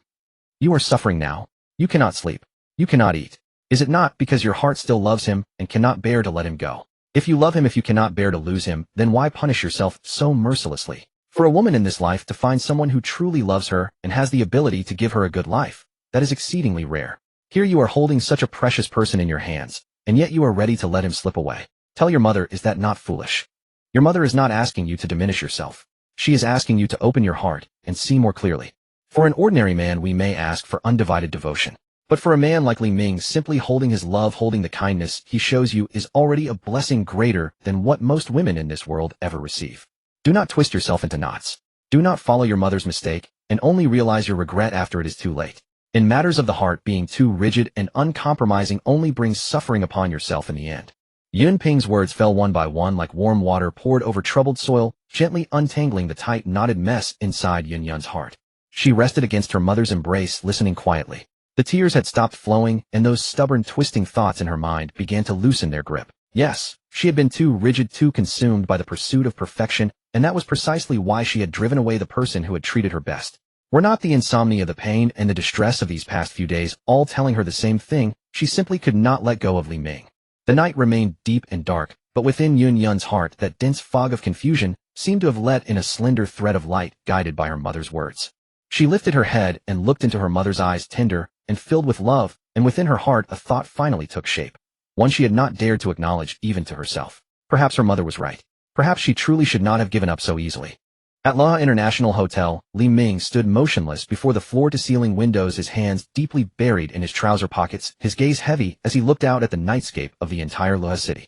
Neon lights flickered from the high-rises, traffic flowed endlessly along the streets, and the bar district by the river echoed with the clamor of crowds. The whole city was immersed in a riot of dazzling lights and boisterous vitality, a liveliness that seemed almost overwhelming. Yet none of this vibrancy found its way into Li Ming's heart. He was a native of La, having grown up here, and knew the city intimately. But somehow, without knowing when it began, no matter how long he stood here, he felt like an outsider out of step with all this splendor. Tomorrow was the day his father would be discharged from the hospital. Once he had arranged for his parents, he would leave Lua. Without nostalgia, without attachment. Except for one person, Yun Yun. At the mere thought of her name, a fine needle seemed to prick Li Ming's heart, leaving a dull ache. But Yun Yun was never meant to be his. Just as his thoughts sank to the depths, the phone in his pocket vibrated softly twice. A gentle ding-ding. The WeChat notification was not loud, yet it was remarkably clear in the quiet suite. At first Li Ming paid it no mind, assuming it was a hospital notice or a message from home. He took out his phone slowly and glanced at it casually. But that single glance froze him in place. His eyes fixed on the screen, his breath caught for a moment. The sender was clearly marked with 2 words, Yun Yun. The message was simpler still, just 3 characters. Where are you? Those 3 light words fell like a boulder into the calm lake of Li Ming's heart, stirring up towering waves. It was Yun Yun. It really was Yun Yun. The person he thought would never reach out to him, the one he had decided to let go of completely, had actually taken the initiative to send him a message. Li Ming's heartbeat instantly raced, a cold sweat broke out on his palms, and his fingers trembled uncontrollably. He stared at those 3 words, confirming them over and over, afraid he was seeing things, or that it was some kind of prank. But the chat window was unmistakably Yun Yun herself. Overwhelmed, his mind went blank. He opened his mouth, but didn't know what to reply, his finger hovering over the screen for a long time, without typing a single word. Before he could organize his thoughts, the phone rang again. Ding ding. It was Yun Yun again. This time she was even more direct, her tone crisp, and without hesitation, send me your address. Li Ming's hands were now trembling outright. Sending a location, a simple operation that usually took a second, had become excruciatingly difficult. His fingers fumbled, tapping the wrong spot several times, going back to the chat list, pressing the delete key, until after a long struggle, he finally managed to send the location of La International Hotel. The moment the message was sent, Li Ming felt as if all his strength had drained away. He leaned back against the cool French window, breathing heavily, his mind a complete mess. Yun Yun was coming. Why was she suddenly coming to see him? What did she want? Countless thoughts swirled wildly in his head. The more he thought, the more nervous he became, the more restless. He paced back and forth in the room, smoothing the wrinkles on his clothes, checking his hair in the mirror, then tiptoeing to the door to listen for sounds outside, like an ant on a hot pan, anxious yet expectant. A short half-hour felt like half a century to him. Finally, light and hurried footsteps sounded in the corridor, stopping right outside his door. Then came 2 soft knocks, dong-dong. Li Ming's heart leaped into his throat. He took a deep breath, forcibly suppressed the surging emotions, and pulled the door open. The moment the door opened, Li Ming was completely stunned. Standing outside was indeed Yun Yun. But the Yun Yun before him was a far cry from the ethereal, aloof, and otherworldly image he remembered. Her hair was slightly disheveled, a few strands softly clinging to her cheeks and temples. Her eyes were red and swollen, clearly from crying for a long time, with fine bloodshot veins. Her complexion was pale, devoid of any color. She looked exhausted and haggard, like a flower battered by wind and rain, causing Li Ming's heart to clench sharply with an inexplicable pang of tenderness. He had never seen Yun Yun so disheveled, so fragile. The girl who was always composed and serene now stood at his door like a wronged, homeless kitten, utterly alone. Yun Yun, why are you here? What happened to you? Li Ming stammered, his words disjointed. 1,000 concerns crowded his mind, but all that came out was heartache and helplessness. I'm sorry, Before he could finish, Yun Yun suddenly stepped forward. Without a word, she opened her arms and threw herself into his embrace. Her soft, warm body pressed tightly against his chest, carrying a hint of the night's coolness and her usual faint, clean scent. Li Ming stood frozen, his hands stiffly suspended in the air, not daring to move, completely dumbfounded. What left his mind utterly blank was this. Yun gently lifted her head, closed her reddened eyes, and leaned in to kiss him, taking the initiative. It was the first time Yun had been so forward, so passionate. Tonight she seemed like a different person, holding him with abandon, kissing him eagerly, earnestly, yet with a touch of awkwardness. It was as if she was pouring out all the suppressed emotions, grievances, and unease of a long time in this single moment. Li Ming was utterly bewildered. He felt as if he was walking on clouds, caught in a beautiful dream he dared not wake from. So real he could hardly believe it. The person in his arms was Yun. She was the one he had yearned for, the one he could never have. The girl he thought he would never grasp was now in his arms, holding him, kissing him, completely coming to him. Experienced in the ways of the world, Li Ming understood Yun's feelings in an instant. He didn't know what had happened to make this distant girl suddenly change her mind, nor what struggles she had gone through to come here. But none of that mattered now. Wasn't this exactly what he had most hoped for, what he had most desired? Li Ming could no longer hold back. He reached out and pulled Yun tightly by the waist, locking her in his arms, responding to her with all his might. The hotel suite, which had been cold and empty moments before, was instantly filled with warmth. The atmosphere grew tender and intimate, and everything unfolded naturally. As the night deepened, the entire room was enveloped in a gentle, spring-like warmth. The next morning sunlight streamed through the sheer curtains, softly spilling onto the bedside. Li Ming slowly opened his eyes and looked down at Yun sleeping peacefully beside him, still feeling an unreal dreamlike quality. Her face still bore some traces of exhaustion, but the corners of her mouth were upturned in a contented, reassuring smile. Her long lashes rested gently like a well-behaved child. Li Ming's heart softened at the sight. He couldn't help but lower his head and place a gentle kiss on her smooth forehead. As the kiss landed, the person in his arms stirred, her eyelashes fluttering slightly, and she slowly opened her eyes. The moment Yun opened her eyes, she met Li Ming's warm, smiling gaze. Realizing the situation, her cheeks flushed a rosy pink. Shyly, she burrowed into the blanket, covering her entire head, leaving only a tiny patch of black hair visible. Was she embarrassed? Li Ming couldn't help but let out a low laugh at her adorable, awkward demeanor, his eyes full of affection and tenderness. What is meant to be mine will always return. Today was an important day. His father, Li Jiangwo, who had been hospitalized for over a month due to injury, could finally be discharged and return home. Li Ming had made up his mind early that morning. He planned to take Yun along when picking up his father from the hospital, hoping to introduce her to his parents. On one hand, he wanted his parents to see Yun and get to know her. On the other hand, his mother Wang Chuanfan had been constantly urging him to go on blind dates, recently introducing potential matches every other day, which had grown quite exhausting. If he brought Yun before his parents, his mother would surely stop pressuring him about arranged dates, and he could put an end to the family's relentless matchmaking attempts once and for all. Come with me to the hospital later, Li Ming said. I cannot today. How can I meet your parents looking like this? They say a daughter-in-law must eventually face her in-laws, but Yun did not wish to meet them now, for this was not her finest moment. Seeing her in such condition, Li Ming could not bear to insist, and could only nod in agreement. The two of them left the Luha International Hotel, and Li Ming drove Yun to the tea house first. Wait for me. I will come find you after I am done. After advising Yun to take good care of herself, Li Ming turned around and headed to the hospital to pick up his father. When he arrived at the ward and pushed open the door, it was already filled with people. His father, Li Jiangwo's siblings, Li Ming's second uncle, eldest aunt, third uncle, and youngest aunt, all had arrived. Most surprisingly, second uncle Li Jianjun and eldest aunt Li Jianfan, who had not shown up in a long time, had actually appeared today. This startled Li Ming slightly. These two rarely kept in touch with the family, having visited only once during their father's hospitalization. Their sudden appearance today left no doubt that third uncle Li Jianmin had personally notified each of them. After all, Li Jiangguo was the eldest brother. If none of the younger siblings showed up when he was discharged from the hospital, it would be terribly embarrassing in front of relatives and friends. They came only out of social obligation, feeling they could not refuse. Xiaoming is here. All the discharge procedures are complete. Once we pack everything, we can leave, Li Jianmin said, seeking recognition. Thank you for your hard work, third uncle. That was not all. Third uncle Li Jianmin and his wife bustled about in the ward, folding clothes, packing daily necessities, and checking for any missed medications, running back and forth with sweat on their brows, working with remarkable diligence. Youngest Aunt Li Jianmei also helped nearby, assisting with packing and sorting, never resting for a moment. Only second uncle Li Jianjun and eldest Aunt Li Jianfan stood apart, hands clasped before them, leaning against the wall and watching without lifting a finger or offering any help throughout. Their glances at Li Jianmin carried a hint of surprise. They found youngest Aunt Li Jianmei's assistance unremarkable, but witnessing third uncle Li Jianmin and his wife working so tirelessly and diligently, both second uncle and eldest aunt wore expressions of astonishment, exchanging glances that conveyed their disbelief. In their memory, this younger brother was never so enthusiastic or hardworking. Why the sudden change today? Both harbored suspicions, but said nothing more. Soon everything was packed away. Li Ming stepped forward and carefully helped his father into the wheelchair, while his mother Wang Chuanfan followed beside them, as the family made their way toward the hospital parking lot below. At the parking lot, Chun, who discreetly opened the car door. Li Ming helped his father settle inside first, then assisted his mother into the vehicle before closing the door and preparing to depart. Li Jianjun, who had been standing idly behind them, suddenly froze with wide eyes upon seeing the car his father was getting into. He could not resist tugging at eldest Aunt Li Jianfin's sleeve, lowering his voice in astonishment. Jianfin, look. What kind of car is big brother riding in? It looks extraordinary, certainly not cheap. Eldest Aunt Li Jianfin leaned in to examine it. The vehicle's imposing exterior gleamed brilliantly, and even stationary, it exuded an aura completely different from ordinary family cars around it.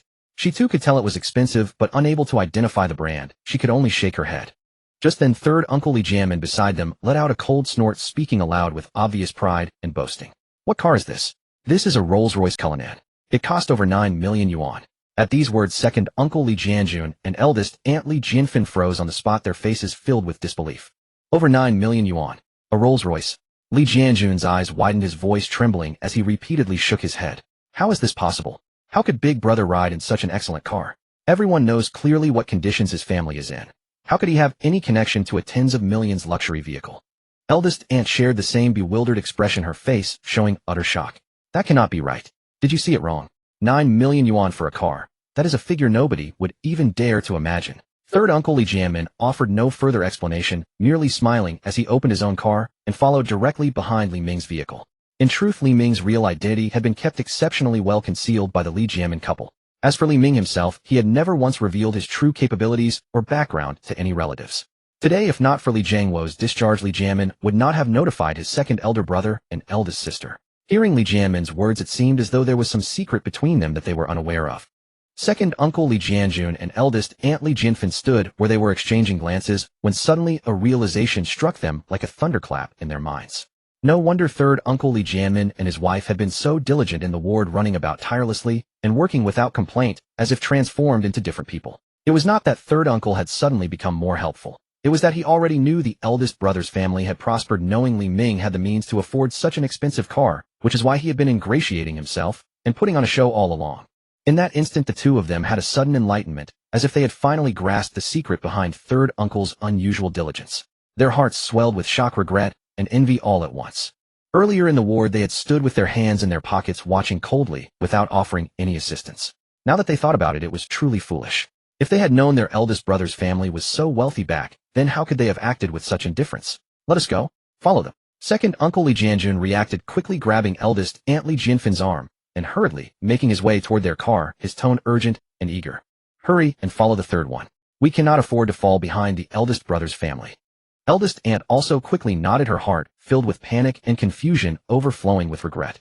The two of them clumsily got into the car, started the engine, and closely followed behind third Uncle Li Jianmin's vehicle, chasing after Li Ming's departing direction all the way. Meanwhile, inside the Rolls-Royce, Li Jiangguo and Wang Chuanfin felt deeply moved as they took in the spacious and luxurious interior, running their hands over the soft and comfortable seats.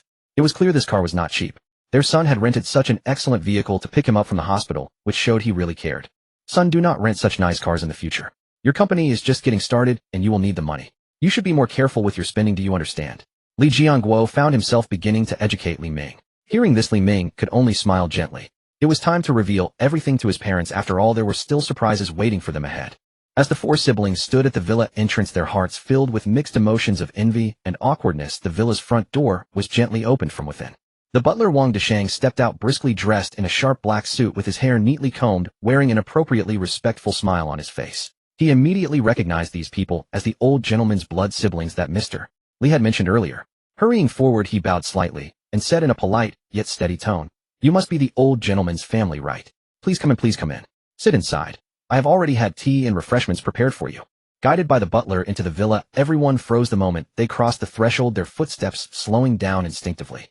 The opulence within the villa once again thoroughly shattered the four of them's understanding of what it meant to be wealthy. The living room boasted a ceiling soaring over 6 meters high, with a massive and exquisite crystal chandelier hanging overhead. When the lights illuminated the space, the entire room glowed brilliantly in golden splendor, so dazzling that it was almost difficult to keep one's eyes open. The floor was covered with marble tiles polished to a mirror shine, so immaculate that one feared even stepping on them might soil them. The sofas were extra wide and deep, genuine leather pieces, soft and substantial to the touch, clearly worth a considerable sum. On nearby cabinets sat various decorative items they could not name, while calligraphy and paintings hung on the walls, each radiating an exceptionally refined quality. In the past, they had only seen villas like this on television and short video platforms. Back then, no matter how luxurious it appeared through the screen, it always felt distant and unreal. But now, standing inside it personally, everything their eyes beheld, their hands touched, and their feet walked upon was pure luxury at the highest level. The impact hit them like a wave, making them subconsciously hold their breath. The four of them silently compared it in their minds to their own homes. Compared to this villa before them, their houses were nothing but doghouses. Even a single bathroom here would surpass theirs. Li Jianjun, Li Jianfen, and the others approached the luxurious sofa, hesitating for a long time before carefully sitting down. The moment their bottoms touched the sofa, they felt utterly uncomfortable, their postures rigid, their hands unsure of where to place them. They were as restrained as country folk encountering a city for the first time, constantly fearing they might accidentally damage something and be unable to afford compensation.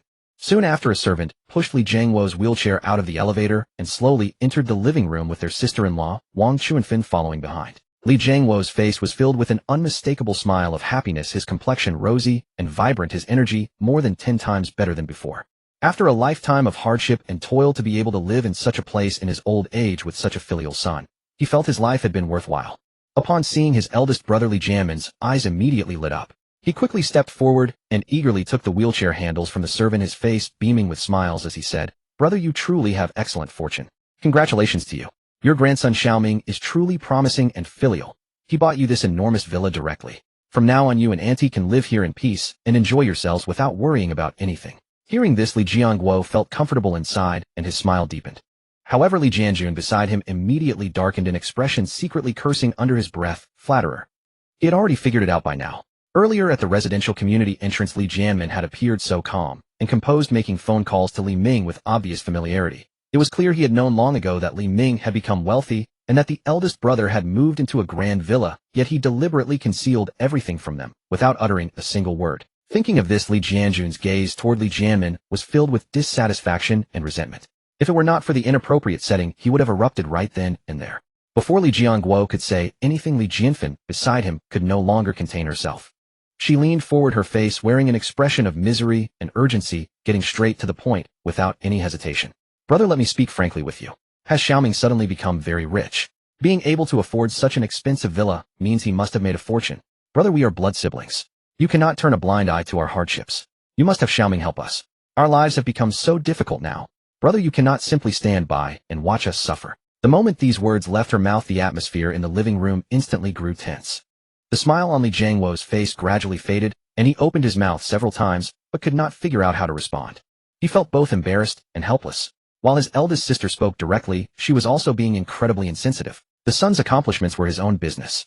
They had just moved into the new home and were enjoying happy days together. For someone to immediately ask for money and help, it would make anyone feel uncomfortable upon hearing such words. "Sister, how can you speak like that?" Li Jianmei, the youngest sister who had been standing quietly in the back, without saying much, could no longer bear to watch. She could not help but frown and speak up to stop her. She knew very well in her heart that when their eldest brother had been beaten and hospitalized, none of them had contributed any money. As for the eldest sister, she had only visited the hospital once to see their brother, without saying a single word of concern before turning around and leaving. At that time, she had been quicker than anyone at staying away. But now that she saw Xiaoming had become wealthy and their eldest brother was living in a grand villa, she shamelessly rushed up to ask for favors. It was truly heartbreaking. Being publicly reprimanded by her youngest sister, Li Jianfen, not only felt no shame, but instead puffed out her chest and retorted assertively, "What is wrong with me speaking directly? Do you not want our eldest brother and Xiaoming to help you? Do you not want to live a good life in your heart?" With just one sentence, she left Li Jianmei speechless, her face flushing red with embarrassment. Exactly. Eldest sister speaks the truth. Blood brothers should help each other. When you become wealthy, you should not forget your roots. We are blood siblings. Before Li Jianmei could refute, Li Jianjun interrupted, thinking the same thing as Li Jianfen. Since you have made a fortune, should you not take care of your siblings and relatives? What is wrong with that? Hearing her second brother's words, Li Jianmei fell silent. Who would not want an easier life? Who would not want to not worry about money? Who would not want to live in a clean, spacious house? She also envied and hoped her eldest brother would give her a hand. But no matter how much she thought about it, she could never bring herself to do what her eldest sister did, walking in and openly demanding help with such an entitled tone as if others owed her something. Between blood siblings, helping you is a favor, not helping is one's duty. Others have no obligation to take care of you for life. Li Jiangguo sat in his wheelchair, watching his noisy younger siblings who each harbored their own agendas. The joy in his heart was instantly doused like a bucket of cold water, completely ruined. The pleasant atmosphere of family reunion had been completely ruined by his eldest sister's blunt and selfish words. He sighed deeply, his expression complicated, filled with both helplessness and disappointment, unable to say a word for a long time. Meanwhile, Li Ming, standing near the staircase on the second floor, had heard every word of the conversation in the living room clearly. A faint sneer curled the corners of his lips. Did they really think he was an automatic teller machine? As the living room atmosphere grew tense to the breaking point, with Li Jianguo sighing in helpless frustration, a steady footstep echoed from the staircase. Li Ming descended slowly from the second floor, dressed in simple casual wear, yet carrying an aura that commanded respect. He had overheard every word the relatives spoke upstairs. Seeing Li Ming come down, Li Jianjun and Li Jianfen fell silent at once. Even Li Jianfen, who had been so forthright, instinctively closed her mouth and averted her gaze. Li Ming walked straight to his parents, ignoring the others for the moment. He bent down, gently patted his father's shoulder, and looked at his mother, his tone warm. Dad, Mom, are you all right? Did they disturb you? Li Jianguo quickly shook his head, then fearing his son might offend his siblings, tried to smooth things over. No, it's nothing. Your uncles and aunts just came to see us. Seeing is fine. Li Ming straightened up, his gaze calmly sweeping over the four relatives. His voice was not loud, but carried weight. But walking in the door and immediately asking for money, pressuring my father to agree to this and that's not visiting relatives, that's coming to cause trouble. The words laid bare everyone's hidden intentions. Li Jianfen's face flushed and she stiffened again. Xiao Ming, how can you talk like that? We are your own aunt and uncle. Now that you've made it big, living in such a fine house and driving such a nice car, isn't it only right that you help your family? Your father is our eldest brother, as shouldn't siblings help each other? Help? Li Ming let out a laugh, but there was no warmth in it. When my father was in the hospital, how many times did you come? He was discharged today and came home for the first time. What help have you offered? His gaze shifted to Li Jianjun, his voice still calm but firm. And second, uncle, do you remember what you said in the hospital room back then? Li Jianjun's face turned a deep red. He opened his mouth to retort, but found no words. Li Jianfen grew flustered, her eyes darting around as she forced out, well, we were busy back then, no time to go to the hospital every day. Besides, brother's hospital stay didn't cost anything. The compensation covered it, right? Can't you show concern without money? That is your own elder brother. Li Ming cut her off, his tone quiet, but each word weighty. Whether I help or not depends not on blood ties, but on conscience. My father worked hard his whole life, scrimped and saved to raise me, and now he has suffered this ordeal. As his younger siblings, how many times have you truly cared for him over the years? How many phone calls have you made during holidays? Now that you see him living in a grand villa and enjoying a comfortable life, you all come running asking for favors and reaching out for benefits. There is no such easy deal in this world. The words were direct and firm, yet every sentence held truth. The living room fell into a deep silence, no one daring to speak. Xiao Ming is right. His money didn't come easily. We are relatives, but we shouldn't be talking about money at every turn. Li Jianmin quickly stepped in to mediate. Xiao Ming, don't be upset. Your aunt spoke out of haste without thinking. We just came to see your father, we really meant no harm. After a few days in the hospital, Li Jianmin had come to know his nephew's character well. Some things Li Ming would give, but you couldn't demand them. If you went along with Li Ming, he would give even without asking. Just like with his son Li De. He had already been promoted to team leader and was now preparing for marriage. By then the house Li Ming had promised would surely come through. Li Ming glanced at his third uncle, who was a clever man. His tone softened slightly. I welcome you coming today. But from now on, if anyone speaks thoughtlessly in front of my parents and causes them distress, don't blame me for being unkind. This Bisui Lantian villa was bought with my own money to honor my parents. It has nothing to do with anyone else. They have worked hard all their lives, now they just want to enjoy peace and quiet, undisturbed by irrelevant matters. Li Jianguo sat in his wheelchair looking at his son's upright back, his eyes reddening. In the past he had always protected his son, now it was finally his son's turn to protect him. This feeling of being safely sheltered by his child filled his heart with both bittersweetness and warmth, and tears began to fall. Li Ming turned and gently supported his father. Dad, don't take it to heart. From now on, as long as I'm here, no one will make you suffer. He then looked at the butler Wang Deshang. Butler Wang, remember this, from now on, except for those permitted by me or my parents, no one is allowed into the community or this house without an appointment or notification. Yes, Mr. Li. Wang Deshang immediately bowed in acknowledgement, his voice respectful and firm. He was bound to Li Ming by a loyalty card, utterly devoted and reliable. From now on, those relatives wouldn't have a chance to enter casually. Li Jianmei stood aside, feeling both ashamed and admiring. She truly was happy for her eldest brother and believed Li Ming was right. They had indeed acted poorly in the past, and now had no right to ask for favors. Li Jianjun and Li Jianfen, their faces shifting between red and white, stood in the opulent living room, thoroughly uncomfortable, wishing they could disappear into the floor. Seeing their elder brother living in a villa, they had suddenly thought of getting a share of the benefits, but ended up empty-handed, publicly scolded by Li Ming. Li Ming was tired of looking at them and directly issued a dismissal, Considering we are family, I won't make a big deal of it today. You've seen him, and the matter is clear. Please leave now. Don't keep coming here for no reason, and my parents need to rest in peace." With that, the relatives could no longer stay. Li Jianmin gave a strained smile. "Well, then Brother Xiaoming will go now. We'll come visit another time." Li Jianjun and Li Jianfen heads bowed, said nothing, and followed him out shamefacedly. Li Jianmei was the last to leave. She glanced back at her eldest brother, her eyes full of apology, and let out a soft sigh before departing. Only after the villa's main door closed, completely shutting out those troublesome relatives, did Li Jianguo let out a long, relieved sigh. The heavy stone in his heart finally settled.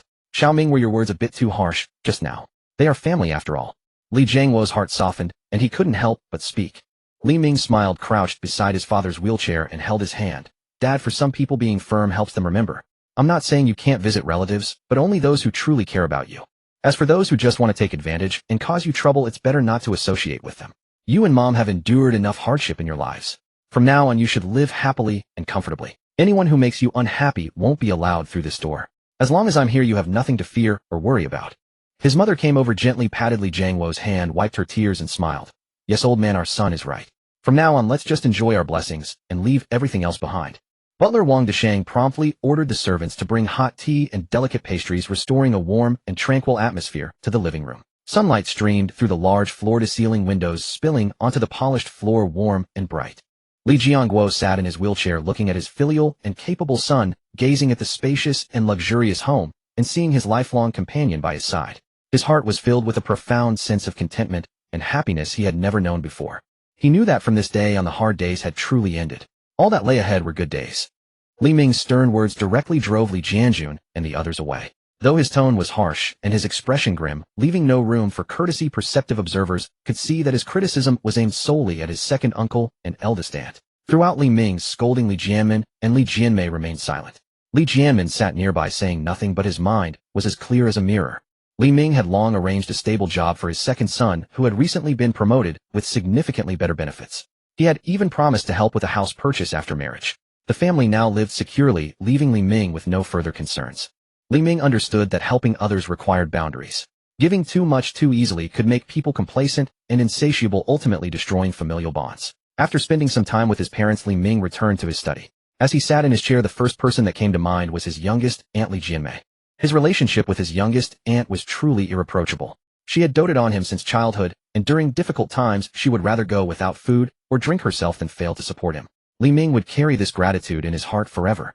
Now that he had the means to help, he could refuse others, but he must assist his youngest aunt and see it through to the end. Although Li Ming had been away from his hometown of Luo for years, he was well aware of the troubles in his youngest aunt's household. In essence, all the grievances and hardships his youngest aunt had endured in her life stemmed from the old patriarchal mindset of her husband's family. His youngest aunt had married into the Jia family. Her husband Jia Chong was the eldest son with a younger brother. After marriage, she gave birth to 3 children, all daughters. Because of this, she had never been able to hold her head high in the Jia family. Her mother-in-law looked down on her from the bottom of her heart, believing she had failed to produce a son and thus cut off the Jia family line.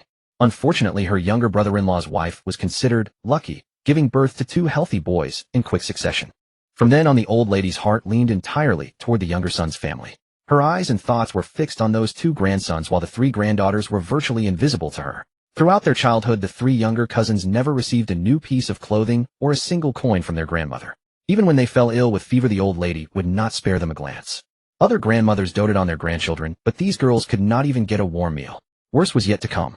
Every day the old lady nagged Jia Chong, saying that since he had no sons, he had no future, and that the Jia family's legacy rested entirely on the second son's 2 boys. The implication was clear: since he had no sons, he must support his brother's sons. That was his duty, his contribution to continuing the Jia family line. Most people would have rebelled at such words, but Jia Chong was a notoriously obedient man who lived by the principle of filial piety. Whatever his mother said, he obeyed without question, never daring to contradict her. In Li Ming's view, this was not filial piety, but blind obedience. His own family could barely make ends meet, yet he still put on a brave face, tightening his wife and daughter's belts to fill the gap in his brother's household, neglecting his own 3 daughters to raise someone else's sons. What kind of absurd logic was that? Jia Chong worked odd jobs and manual labor, enduring wind and sun for every hard-earned coin. But each month when his wages were paid, most of the money went to his mother, who then spent it on the 2 grandsons. The small remainder was brought home for his youngest aunt to cover living expenses. His youngest aunt herself worked in a small factory in town, earning a pittance. The entire family's food, clothing, utilities, and social obligations rested on her meager salary. Life was tight. They could not even afford a piece of meat. The three daughters were at the ages of growth and schooling with expenses that were staggering. The youngest cousin was in junior high, the second in senior high, and the eldest, the most promising, had just been admitted to university. This should have been the family's greatest joy, but for his youngest, and it became the final straw. Junior high required fees for materials and uniforms, senior high added tutoring and boarding costs, university tuition, and living expenses alone amounted to several thousand yuan. For his impoverished youngest aunt's family, this was an astronomical sum. To afford the three girls' tuition, she had worried so much that half her hair had turned gray. She could not sleep, could not eat, and wept quietly every day. She swallowed her pride and went to relatives to borrow money, but everyone knew she was poor and had a husband who could not see reason. No one was willing to lend her a cent. She had also humbly approached second uncle Li Jianjun and eldest aunt Li Jinfen, but those two families cared only about money. Seeing that she had neither wealth nor influence, they immediately made excuses to turn her away, showing no consideration at all. As for her husband, he was even less reliable. Every time she brought up the children's tuition, he would only say, "My mother said the money must be saved for my two nephews. What's the use of your daughters reading so many books? They're going to marry someone else sooner or later anyway." Every time she heard these words, her heart ached deeply. She herself had suffered from a lack of education looked down upon her whole life, so she desperately wanted her three daughters to study hard and not have to live as miserably and humbly as she did. But reality cornered her, leaving her unable to scrape together even the children's tuition. She had never done anything wrong in her life. Why should her three children suffer like this? Li Ming knew all of this. He didn't need to ask or guess. He was certain that his youngest aunt's biggest difficulty right now was the tuition for her three daughters. If others wouldn't help, he would. Thinking this, Li Ming hesitated no longer. He took out his phone and sent a text message directly to his youngest aunt. Without beating around the bush or false sentiment, it was a single sincere promise. "Aunt, however much the tuition is short, I'll cover all the girls' schooling from now on." The moment the message was sent, the weight lifted from Li Ming's heart. At that very moment, his youngest aunt Li Jinmei was sitting in her third brother Li Jianmin's car heading home. After the scene with her second brother and eldest sister, she was even more reluctant to trouble Li Ming, afraid of being seen as a relative who had come to take advantage. In the villa, she had remained silent throughout. In the car, Li Jianmei kept her head down, still worrying about how to gather the overdue tuition. Just then her phone chimed softly. Li Jianmei took out her old phone, which she had used for years, and with trembling hands, opened the message. The sender was Li Ming. When she saw the line, "Aunt, however much the tuition is short, I'll cover all the girls' schooling from now on," she froze instantly, her eyes fixed on the screen, reading it over and over, afraid she had misread. The next moment, years of pent-up grievance, bitterness, despair, and helplessness all surged forth. Tears streamed down, uncontrollably large drops splashing onto the phone screen. She covered her mouth, trying not to sob, but her shoulders shook uncontrollably, and she wept until her whole body felt weak. Her third brother noticed from the driver's seat, quickly pulled over, and asked what was wrong. She handed him the phone, unable to speak a word, only tears streaming. All the years of hardship, of being unable to hold her head up in her husband's family, of begging for her children's sake. At this moment, she finally had someone to lean on. The nephew she had cherished since childhood had not forgotten her, had not looked down on her poverty, and had not treated her like others did. That one short sentence pulled her back from the edge of despair. Her three daughters could continue their studies. Their future finally held hope. Li Jianmei wept freely, but this time, they were tears of happiness. The sniffles in the car gradually subsided. Li Jianmei wiped her tears with the back of her hand, her red swollen eyes turning toward her third brother in the driver's seat. The corner of her mouth barely managed a warm, faint smile. "Third brother, you've seen me at my weakest." "Little sister." His grip tightened on the steering wheel, his throat caught, as if something heavy had lodged there. After a long silence, a guilty whisper escaped his lips. He had 1,000 things to say, yet found no words to begin. He knew all too well his little sister's hardships.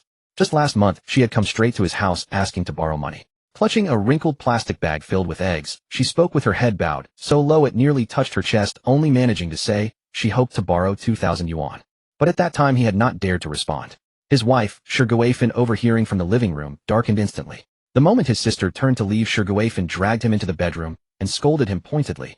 "Li Jianmin, are you out of your mind? Don't you understand the situation with your sister's family? Her husband is hopelessly devoted to his own relatives, funneling every penny he earns back to them. Lending money to them is like sending a meat bun to a dog. Once it's gone, it never returns." He wanted to protest, to point out she was his own blood sister, to mention the three nieces depending on that money for their schooling. But catching his wife's sharp glare, he swallowed his words and let them fall silent. He had spent his life cowering, afraid of his wife, afraid of household discord. In the end, he could only watch helplessly as his sister departed, clutching that bag of eggs, her spirit utterly broken. Since that day, a heavy guilt had weighed upon his heart, a constant conviction that he had failed his sister. But now everything had changed. With Xiao Ming's assistance, his sister was finally rising from her struggles, and the three nieces' education was secure. With this realization, the burden in Li Jianmin's chest lifted completely. A genuine smile broke across his face, his voice rich with relief. Sister, we are all right now. With Xiao Ming helping, your days ahead will be so much easier. These words were spoken not only for his sister, but for himself as well. Since discovering Li Ming's true standing, realizing his nephew had become such a commanding figure in Luo's city, one who could shape circumstance with a mere gesture, Li Jianmin's entire worldview had undergone a dramatic transformation. The man he used to be, the timid, cowardly Li Jianmin known throughout the family, would shrink at the slightest commotion, cowering both at home and abroad. For most of his life he had never been regarded with any respect. But now that servile and hesitant Li Jianmin had vanished completely, the man standing here today lived with clarity and purpose. He understood perfectly, as the eldest uncle of Li Ming, no one in Luohe would dare underestimate him. Not only had his second son been promoted at Li Ming's company, but simply bearing the name of Li Ming's third uncle was enough. Whether dealing with business owners or officials, people would grant him deference and respect. The feeling of being honored. He had never dared to dream of such things. Yes, with Xiao Ming around, I can finally set my mind at rest. Li Jianmei nodded, glancing at her phone and the message upon its screen, her eyes filled with quiet hope. The children getting an education, that is what matters most. The car moved steadily onward toward the Jiao residence. Within the cabin, the atmosphere, once heavy and stifling, gradually warmed into something comfortable and gentle. The following morning, in the prestigious Bishui Lantian residential community of Luohe City, golden sunlight filtered through the dense foliage of camphor trees, casting dappled shadows upon the bluestone pathway, the patterns shifting softly with the morning breeze. Within the estate, lush trees provided shade, and streams murmured gently. Each villa featured its own private garden and garage, grand yet tranquil, a world apart from ordinary neighborhoods in Luohe City. A black luxury SUV glided into the community and came to rest before an expansive Chinese-style standalone villa. We have arrived. Let us go in. Seated inside the car, Yunyun's palms were damp with sweat. Her fingers clenched tightly at the hem of her dress, her breathing growing somewhat hurried. She raised her head to take in the magnificent residence before them. Cream-colored walls paired with terracotta roofing, enormous floor-to-ceiling glass windows gleaming brilliantly in the sunlight, the lawn meticulously trimmed, and rare flowers and plants adorning the courtyard. This was Li Ming's home. She drew a deep breath, her voice carrying an almost imperceptible tremor as she confirmed once more, "Are we really going in?"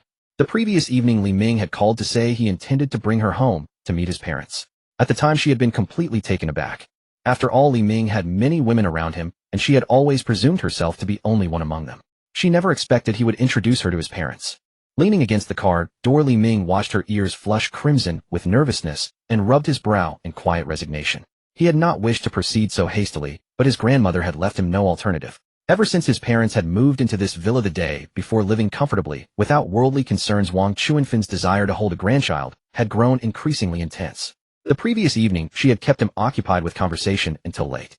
Li Ming, overwhelmed by the endless nagging, had finally made a solemn promise to bring a young woman home that very day.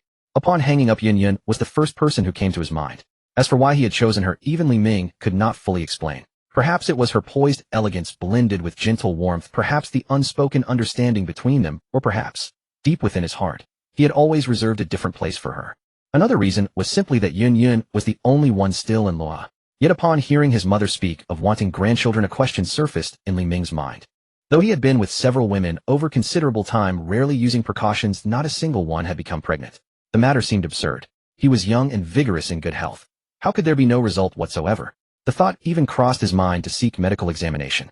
This was no trivial concern. It touched upon continuing the family line, and should any issue truly exist, it would create considerable complications. Could it be a problem with the system? The notion suddenly struck his mind. Since binding with the system, his physique had been enhanced across every dimension, strength, speed, and constitution far surpassing ordinary people. Was it possible that while reshaping his body, the system had also altered his genes? Could it have affected his fertility? The thought startled even Li Ming himself. "What are you thinking about?" Yunyun's voice interrupted his reverie. She noticed him standing there lost in thought, his brows tightly furrowed, and asked with concern. "Nothing." Li Ming returned to the present, offering her a reassuring smile as he gently patted the back of her hand. "My mother pressured me yesterday, so I brought you along as a sort of ally. We are here now. You ought to come inside and rest. Do not worry, my parents are reasonable people and will not make things difficult for you." Meeting his gentle gaze, some of Yunyun's anxiety eased. She nodded, yet a quiet, indescribable joy blossomed within her heart. Whatever reason Li Ming had for bringing her, the fact remained that she held significance in his heart. Otherwise, he would not have so readily introduced her to his parents. Adjusting her attire, Yunyun drew a deep breath and followed Li Ming toward the villa's entrance. Before they had reached the courtyard gate, the villa's main door opened from within. A distinguished gentleman in his 50s emerged, his gray suit immaculate, his hair perfectly groomed. With a respectful smile, he bowed slightly toward Li Ming. "Sir, you have returned." This was the estate's head butler, Wang Desheng. "Old Wang, thank you for your trouble." Li Ming nodded to him, then turned slightly to introduce. "This is Miss Yun Yun." Wang Desheng immediately shifted his attention to Yun Yun, his smile softening further as he bowed slightly. "Miss Yun, welcome. It is an honor to have you here." "Hello, Mr. Wang." Yun Yun quickly returned the courtesy, her cheeks flushing once more. "The master and mistress are waiting in the living room. Please allow me to escort you both inside." Wang Desheng gestured for them to proceed and led the way toward the living room. Li Ming held Yun Yun's hand and followed behind. Upon entering the villa, Yun Yun could not suppress her inner amazement. The living room featured soaring ceilings reaching nearly 2 stories high, with a magnificent crystal chandelier descending from above, radiating brilliant light. Thick Italian imported carpeting covered the floor, yielding softly beneath foot with complete silence. Deep brown solid wood sofas dominated the space, exuding classical grandeur. Beside them, an antique display cabinet showcased valuable vases and decorative artifacts. At the center of the living room, Li Jiangguo and Wang Chuanfen sat upon the sofa, both turning their attention simultaneously toward Yun Yun. Yun Yun's heartbeat quickened instantly. She paused and offered a respectful bow, her voice clear, yet carrying a trace of nervousness. "Uncle Annie, hello. I am Yun Yun." Only then did she raise her head to observe the 2 elders before her. Li Jiangguo wore dark casual attire. Though seated in a wheelchair, his spirit was vigorous, and his complexion rosy and healthy. Wang Chuanfen wore a red floral dress layered with a knit cardigan, her face radiating a kind and gentle smile. Wang Chuanfen had already risen from the sofa, her eyes tracing over Yun Yun from head to toe, her approval growing with each glance. This young woman was genuinely beautiful. Her white dress complemented her fair complexion and slender figure. Long hair cascaded over her shoulders, her features delicate as a painted portrait, her aura both ethereal and gentle, a vision seemingly stepping forth from artwork itself. Most importantly, she carried an innate grace and sincerity, her gaze clear and unpretentious, free from the affectations common in younger women. "Oh, wonderful, wonderful." Wang Chuanfen's smile deepened as she hurried forward, taking Yun Yun's hand warmly. "Do sit down, dear. You must be tired from traveling. Was the traffic heavy?" Her grip was warm and reassuring, holding Yun Yun's hand as though she were her own daughter, immediately easing much of Yun Yun's tension. "I'm not tired at all, Auntie. The road was clear." Yun Yun replied courteously and followed Wang Chuanfen to take a seat on the sofa. Wang Desheng, ever attentive, soon brought over cups of freshly brewed tea, placing them before each guest. He also presented a plate of sliced fruits, strawberries, cherries, and grapes, all fine imported varieties. "Yun Yun, have some fruit." Wang Chuanfen picked up a strawberry and offered it to Yun Yun, asking with a smile, "How old are you this year? Where are you from? What work do you do?" As expected, the questioning from elders had arrived. Yun Yun accepted the strawberry and answered Wang Chuanfen's questions thoughtfully. "Oh, so Sister Zhang introduced you too. I will need to thank her properly later." Having spoken, she cast a meaningful glance at Li Ming, as though to say, "This is precisely what happens when I urge you to attend those matchmaking gatherings."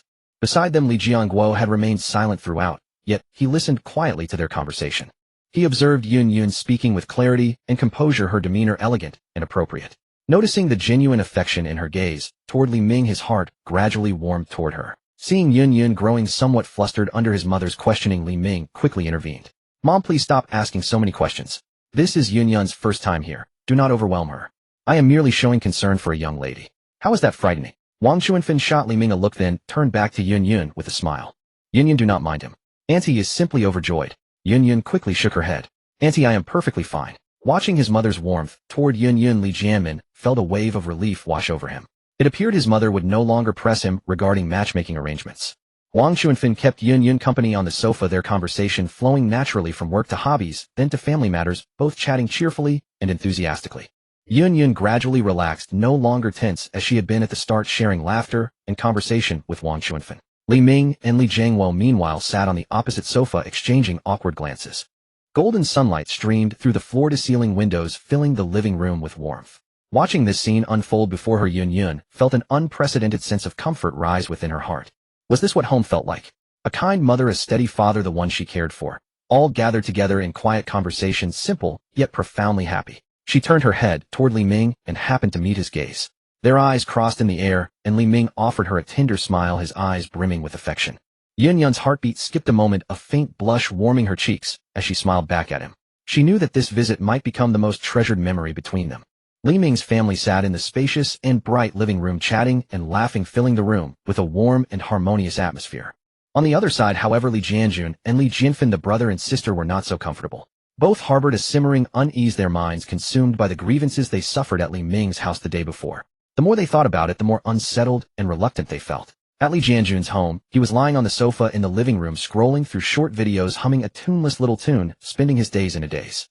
Suddenly the front door was pounded with loud bangs, so forceful it seemed as if someone was trying to break it down. Startled, he sat up abruptly, muttering to himself, "Who could be so rude?"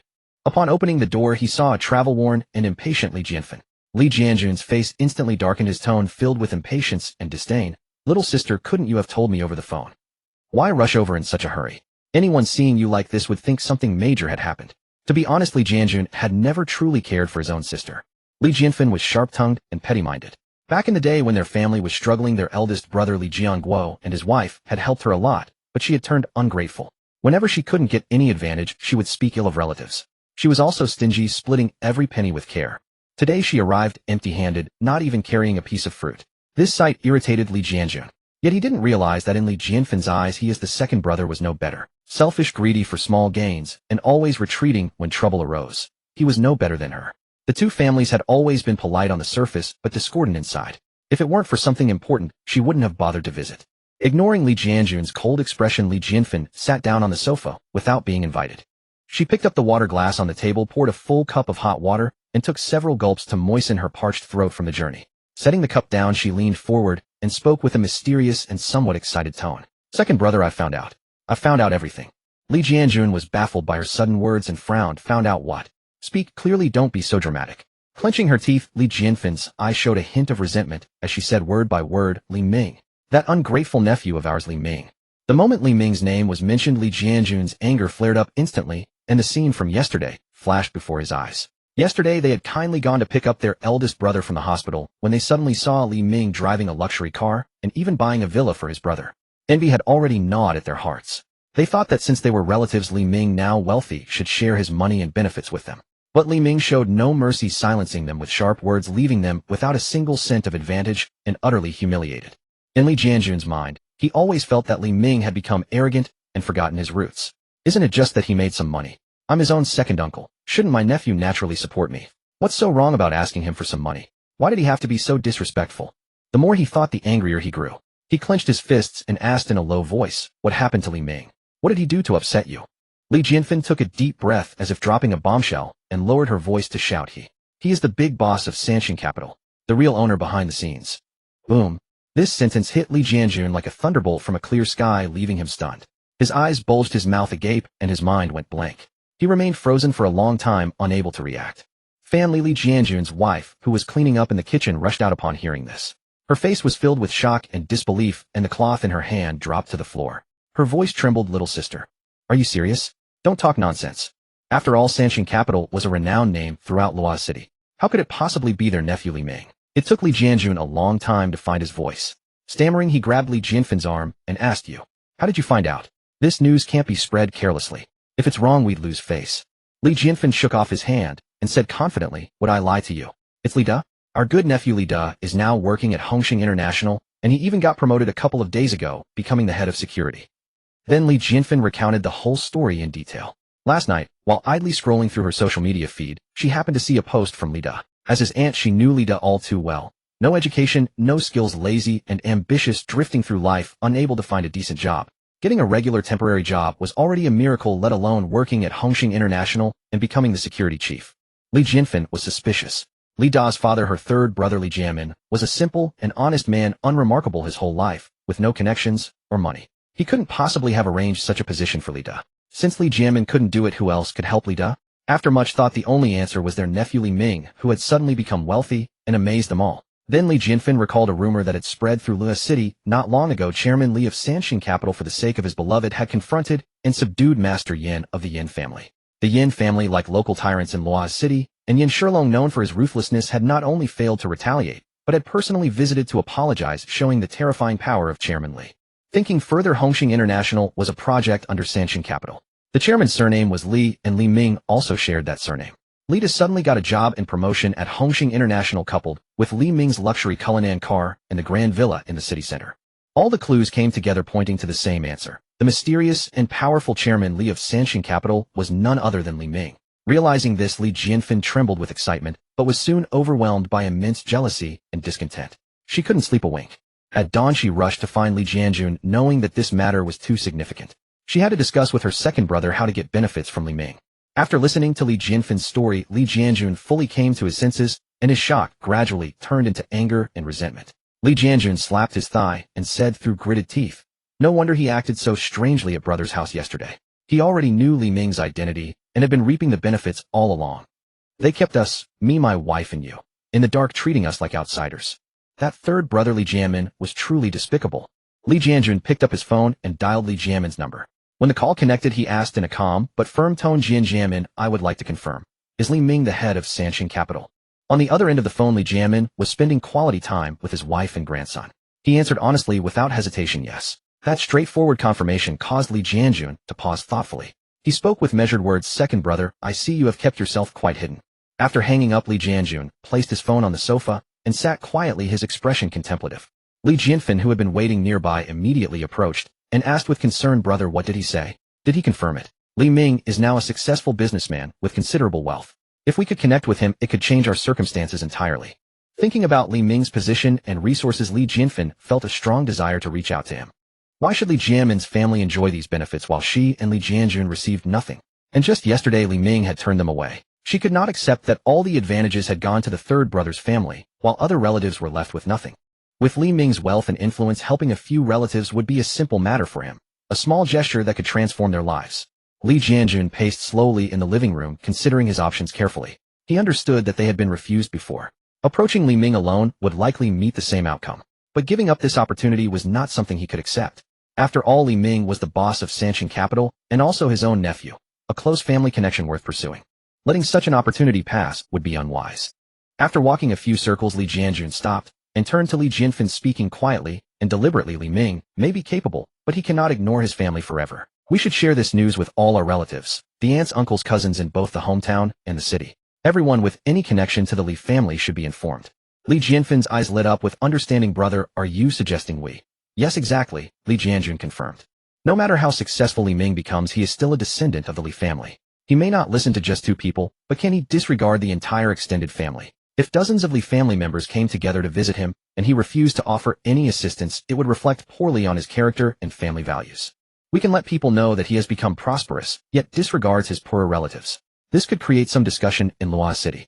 Those who have achieved success often care about their reputation. A large group of family members visiting together would make it difficult for him to turn everyone away. Once he agrees to help, finding employment opportunities or financial support would become much more feasible.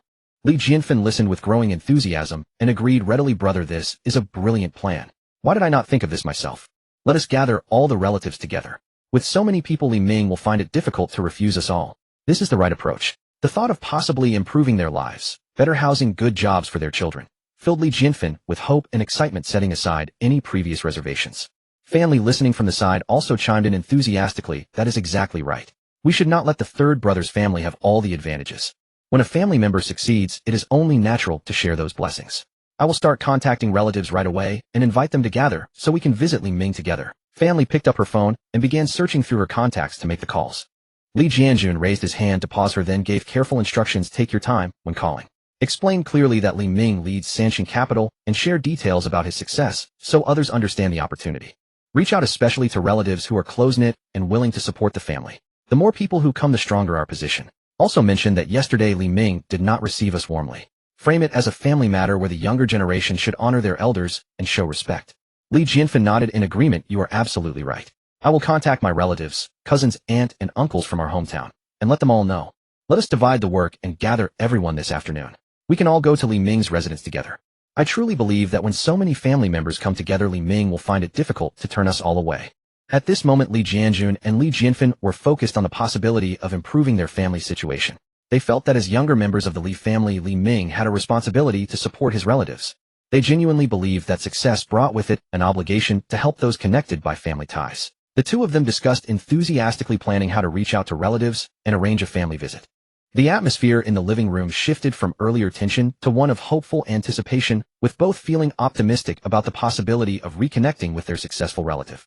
Li Jianjun sat on the sofa sipping tea while gazing out the window, thinking carefully about the next steps. "Li Ming, no matter how successful he becomes, remains part of our family. He is my own nephew. Today we will show him that family bonds matter, and as a respected member of the Li family, he should honor those connections. When all our relatives gather, Li Ming will understand the importance of family unity. Opportunities for work and support can be discussed openly. If he is willing to meet with us, we can find ways forward together.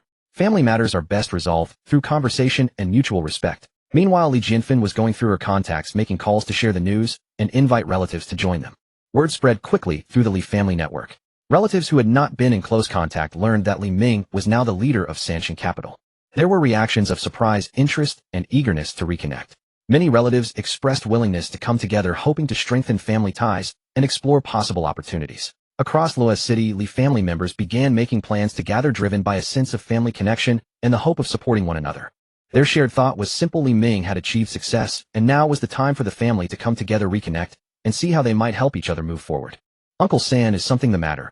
Li Ming was having tea with Yun Yun in the living room, chatting with his parents, when Jianmin Li's call came through, his tone carrying a hint of surprise. On the other end of the line, Li Jianmin's voice was rushed and flustered, brimming with unmistakable tension. Xiaoming, something serious has happened. Your second uncle Li Jiaguan and your eldest aunt Li Jianfen have somehow learned of your identity. They've confirmed that you are the boss of Sanxing Capital. Li Ming's brows lifted slightly, and he remained silent, waiting for his uncle to continue. Li Jianmin caught his breath and spoke rapidly. They've both lost their minds. Not only have they found out themselves, but they've also reached out to every relative in the Li family. Those back home in the city, distant relatives they haven't contacted in years. Everyone has been notified. They've plotted to come to your place tomorrow morning as a group, clearly intending to demand money, seek favors, and pressure you into taking care of them. By the end, Li Jianmin's voice carried a trace of lingering fear. I never imagined they could be so shameless and reckless, deliberately dragging in all the relatives to bind you with family ties. Li Ming listened with a calm expression, his voice as still and deep as a quiet pool. All right, I understand, uncle. Don't worry, I'll handle this. I'll hang up now. Before Li Jianmin could offer any further instructions, Li Ming gently ended the call and set his phone on the table. A moment later, the faintest smile touched his lips, his eyes devoid of panic, filled only with quiet disdain. How wonderful. If they wanted to stay away, that would have been fine. But now they're coming to me of their own accord, resorting to this family obligation game. In his heart, these so-called relatives were no different from strangers. After all, he was not the same Li Ming from before. No more than 2 minutes had passed since he put down the phone when it rang again. It was his aunt calling this time. The moment he answered, her voice was full of concern. Xiaoming, please be careful. Your second uncle and eldest aunt have spread the news that you're the boss of Sanxing Capital throughout the entire family. The relatives group chat is in an uproar. Everyone is consumed with envy. They plan to go to your house together tomorrow, so don't confront them directly and don't agree to their demands too easily. His aunt rambled on at length, her words entirely sincere. Li Ming listened patiently, offering gentle reassurances that she need not worry, that he knew what to do before ending the call. Soon after, his parents' phones began ringing in succession. The news had already spread throughout much of the extended family. Those relatives who still had a sense of right and wrong, and who disapproved of the second uncle and eldest aunt's behavior, quietly informed Li Ming's parents. The atmosphere in the living room shifted immediately. His father Li Jiangwo, who had been resting in his wheelchair, turned pale with anger upon hearing that the relatives intended to cause a scene at their door the next day. His body leaned forward, urgently, overcome with emotion. How can they behave like this? This is far too much. Li Jiangwo's voice trembled. In his honest and principled life, he had never encountered relatives quite so brazen. Was Xiaoming's wealth blown in by the wind? That money was earned through tireless effort and sacrifice. It is the career he built with his own hands. How did they treat Xiaoming in the past? They bullied him, looked down on him, kept their distance from him. Now that he has succeeded, everyone swarms forward, demanding money and benefits. By what right? By what right should they share in it? Growing angrier by the moment, Li Jiangwo's chest rose and fell heavily, his eyes reddening.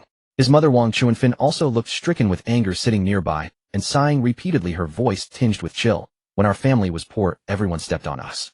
No one was willing to lend a helping hand.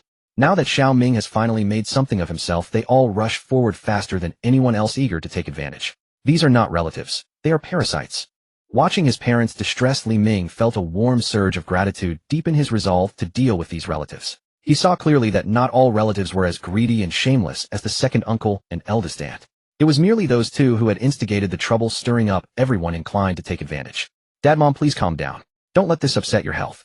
Li Ming crouched beside the wheelchair and gently patted his father's hand, his voice steady and reassuring. It's only a group of people showing up at the door, a trivial matter. I'll handle everything thoroughly. I won't let them disturb our family life, nor will I let them gain even a single coin. In his parents' eyes, Li Ming had always been sensible and capable. Now he appeared even more composed and trustworthy. Seeing their son's confident bearing, the couple's agitation gradually subsided, though they could not help but remain worried for him. Having soothed his parents, Li Ming rose and walked over to Yun Yun. Yun Yun had sat quietly throughout, never interrupting, but her expression had shifted from confusion to displeasure. By the end of it all, her cheeks were flushed with indignation, her eyes bright with resentment. She couldn't help but murmur softly, "How can they act like this? It's so unreasonable. You succeeded through your own efforts. Why should you be held hostage by them?" Li Ming smiled, though his gaze turned cool. "Reason. People like them care only for money and personal gain. They have never understood the meaning of fairness." He looked toward the window, his expression calm, yet carrying an unmistakable firmness. "Since they've chosen to abandon their dignity and bring this shame upon themselves, I shall not show them mercy." As for these so-called relatives, Li Ming harbored no feelings for them whatsoever. Across both his past and present lives, he had seen through the nature of such people. Those who avoid you when you're struggling, only to swarm around once you've prospered, using family bonds as a guise for extortion. In the past, he had ignored them simply because he had no desire to waste time. Now that they had come seeking him out, he would show them no leniency. Li Ming took out his phone and tapped the screen a few times, his plan taking shape in his mind. He wanted the entire city of La to see what true ugliness, greed, and shamelessness looked like, the kind displayed by these so-called relatives. He wanted everyone to understand Li Ming was not unwilling to help others, but he would not indulge parasites. It was not that he lacked familial affection. It was that these people had themselves reduced that affection to nothing. Watching Li Ming's composure, Yun Yun felt both a pang of tenderness and deep admiration. She gently took his hand and whispered, "I'll stand by you. No matter how many of them come tomorrow, I'm on your side." Li Ming turned to look at her, his eyes softening as he gave a slight nod. Meanwhile, at the homes of Li Jiaguan and Li Jianfen, the atmosphere was already as bustling as a marketplace. The two worked separately, contacting every relative they could reach, while simultaneously spreading rumors that Li Ming had become ungrateful, unfilial, and looked down upon his poorer kin, stoking everyone's emotions. "Tomorrow we all go together. There's strength in numbers. If he refuses to give us money or arrange jobs for us, we simply won't leave. He's a big businessman now. He fears losing face the most. Once we make a scene, he'll surely compromise. What a perfect opportunity. We'd be fools to pass it up." The two grew increasingly animated, as though they could already see bags of cash, grand houses, and executive positions within their grasp. This was a particularly bright day. In Bisui Lantian community, the security guards were on duty as usual. Just then a mighty procession approached from a distance. The group was a motley crew of the young and old, men and women alike.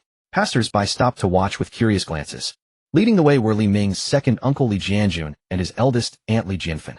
With one hand on his hip and the other waving emphatically, Li Jianjun barked orders at the crowd, his jowls quivering with each booming word. His face was awash with smug satisfaction. "Everyone pull yourselves together. Don't embarrass our family. When we meet Xiao Ming, stand tall. He's now a billionaire, and as his relatives, do you think he'd mistreat us?"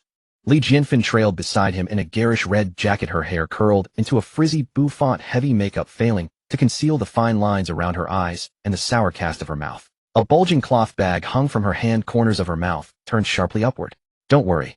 That boy values family. With so many of us here, would he dare refuse us?" Li Jianfen's shrill voice cut through the din. "I don't believe for a moment that becoming a boss would make him forget his own family."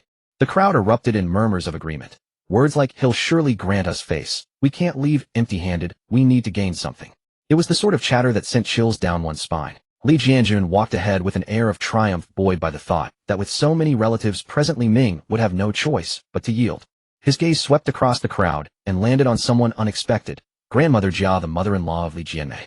She wore an aged dark brown cotton-padded jacket with faded blue trim at the collar, her hair neatly combed and secured with black hairpins at the back. She looked every bit the proper elder. Beside her stood Jia Chong and his younger brother Jia Tao. Jia Chong kept his head bowed, hands buried in his pockets, unable to meet anyone's gaze.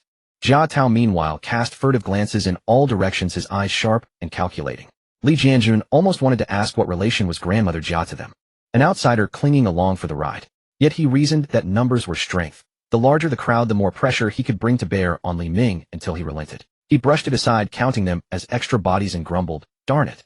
If only more people had come, our ranks would be even stronger. When we get what we came for, those who stayed behind will be green with envy." He added with a grin, already picturing Li Ming bowing and scraping to meet their demands, his smile stretching wide. Meanwhile, at the property management office of Bisui Lantian community, everything had been meticulously arranged. Captain Kai Xingli had been alerted by the manager and stationed himself at the entrance. Upon spotting Li Jianjun's entourage, he greeted them with a beaming smile, bowing deeply. "Honored relatives, please come right in. Director Li personally instructed that we prepare the largest conference room for you, with tea, beverages, and fresh fruits. All unlimited." Guiding them with practiced courtesy, he led the group toward the second floor. Over 20 people crammed into the stairwell, their footsteps, chatter, and children's wails creating an uproarious cacophony. Some deliberately stomped to announce their presence. Soon they were ushered into a spacious conference room. Deep crimson carpeting muffled their steps beneath plush seating. Rows of polished leather sofas arranged with precision. Tables groaned under crystal glasses of beverages and platters of glistening fruit. Wow, the hospitality here is impressive. Will there be a feast after this? Xiao Ming is so thoughtful. Knowing we've worked hard, he's prepared all these treats for us. Li Jianjun dropped into the center sofa, popping a cherry into his mouth and crunching loudly, his grin nearly splitting his face. See, I told you so. With all of us here, how dare Xiao Ming offend the crowd? If he refuses, we'll descend upon his company and strip him of his dignity. Exactly. The day before yesterday, we kindly escorted our elder brother from the hospital, and he threw us out without so much as offering a glass of water. Li Jianfan slouched on the adjacent sofa, downing her juice in one gulp before setting the glass down with a bitter remark, her eyes simmering with resentment. If not for family ties, I wouldn't have come to suffer this. Today he must make it right. Times have changed.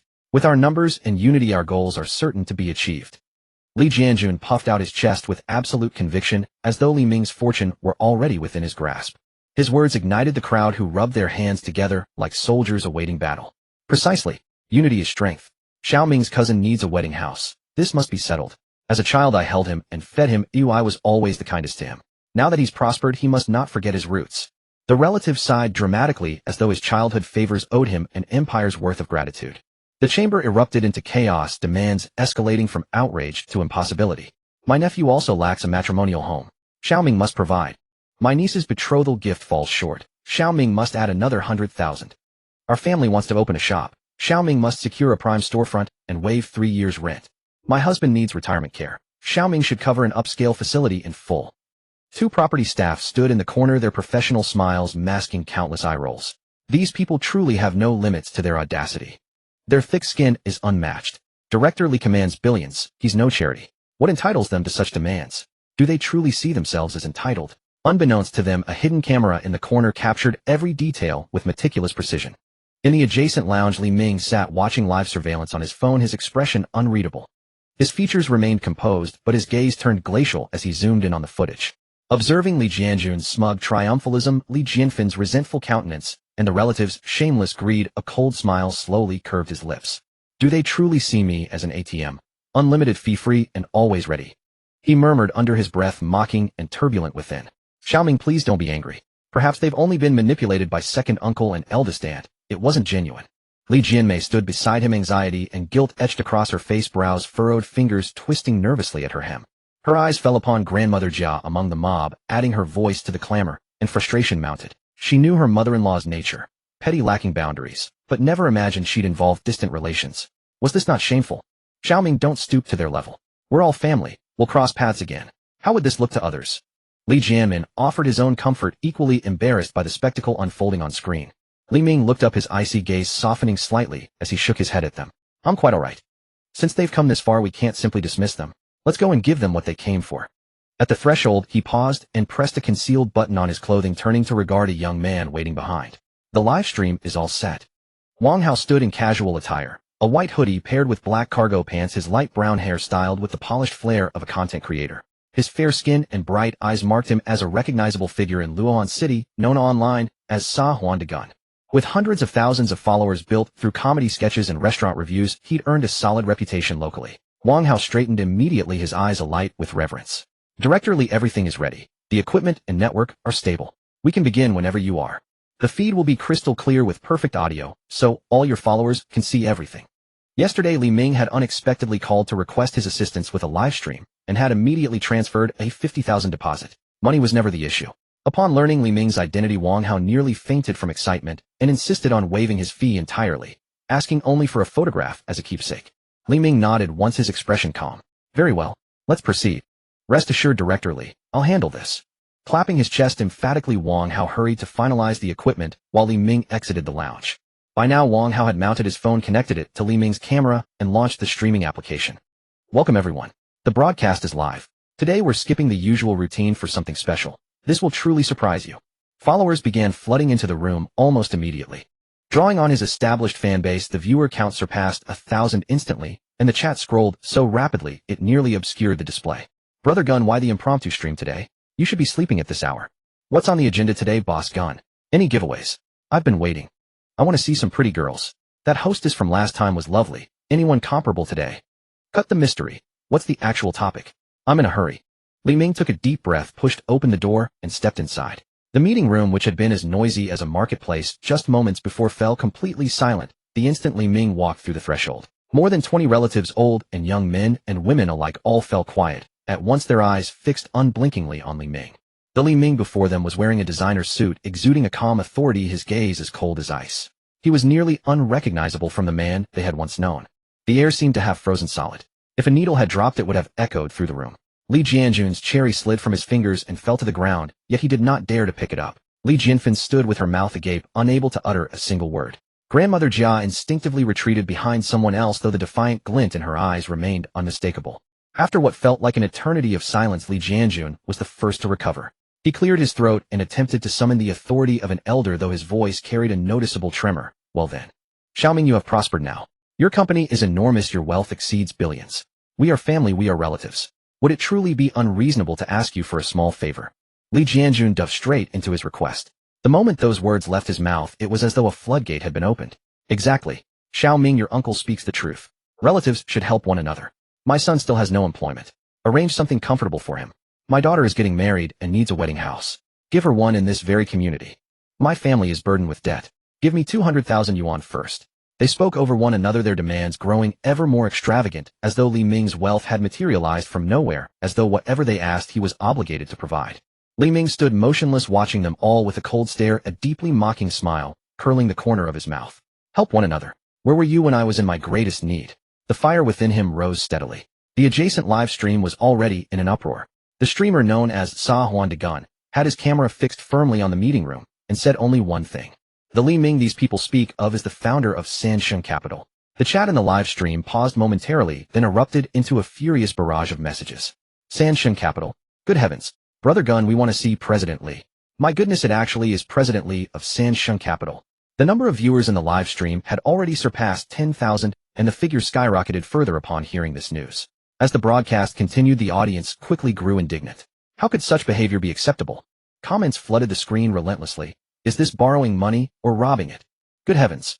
This is exactly what they mean by, when poor no one asks after you in the bustling market, when rich distant relatives come from deep in the mountains. They have incredible cheek. His wealth is his own. Why should he give it to you all? These aren't relatives. They're vampires. Can't wait to see President Li lose his temper. I have long wanted to witness this sort of comeuppance. The property management staff are rolling their eyes. This is hilarious. Who is that old woman? She looks utterly formidable.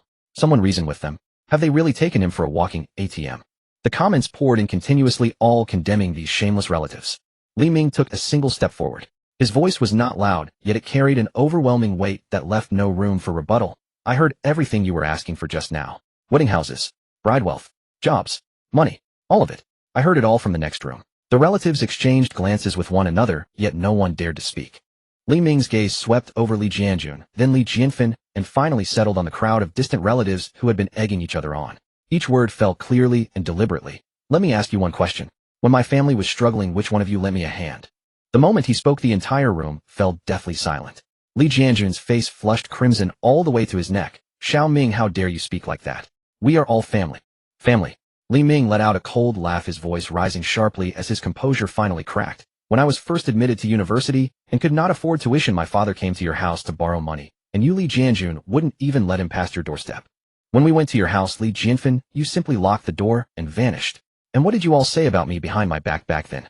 There's no point going to university without money. You'd be better off working. A university graduate will end up a laborer anyway. Now that I have money, you all swarm like flies demanding houses, cars, and cash. Let me make myself perfectly clear. My money was not dropped from the sky, and it certainly was not meant to be squandered by a pack of ungrateful ingrates. You think I am some kind of automatic teller machine? Keep dreaming. His words left everyone pale-faced, heads bowed, too ashamed to meet his gaze. Li Jianfan trembled with rage, but could not muster a single retort.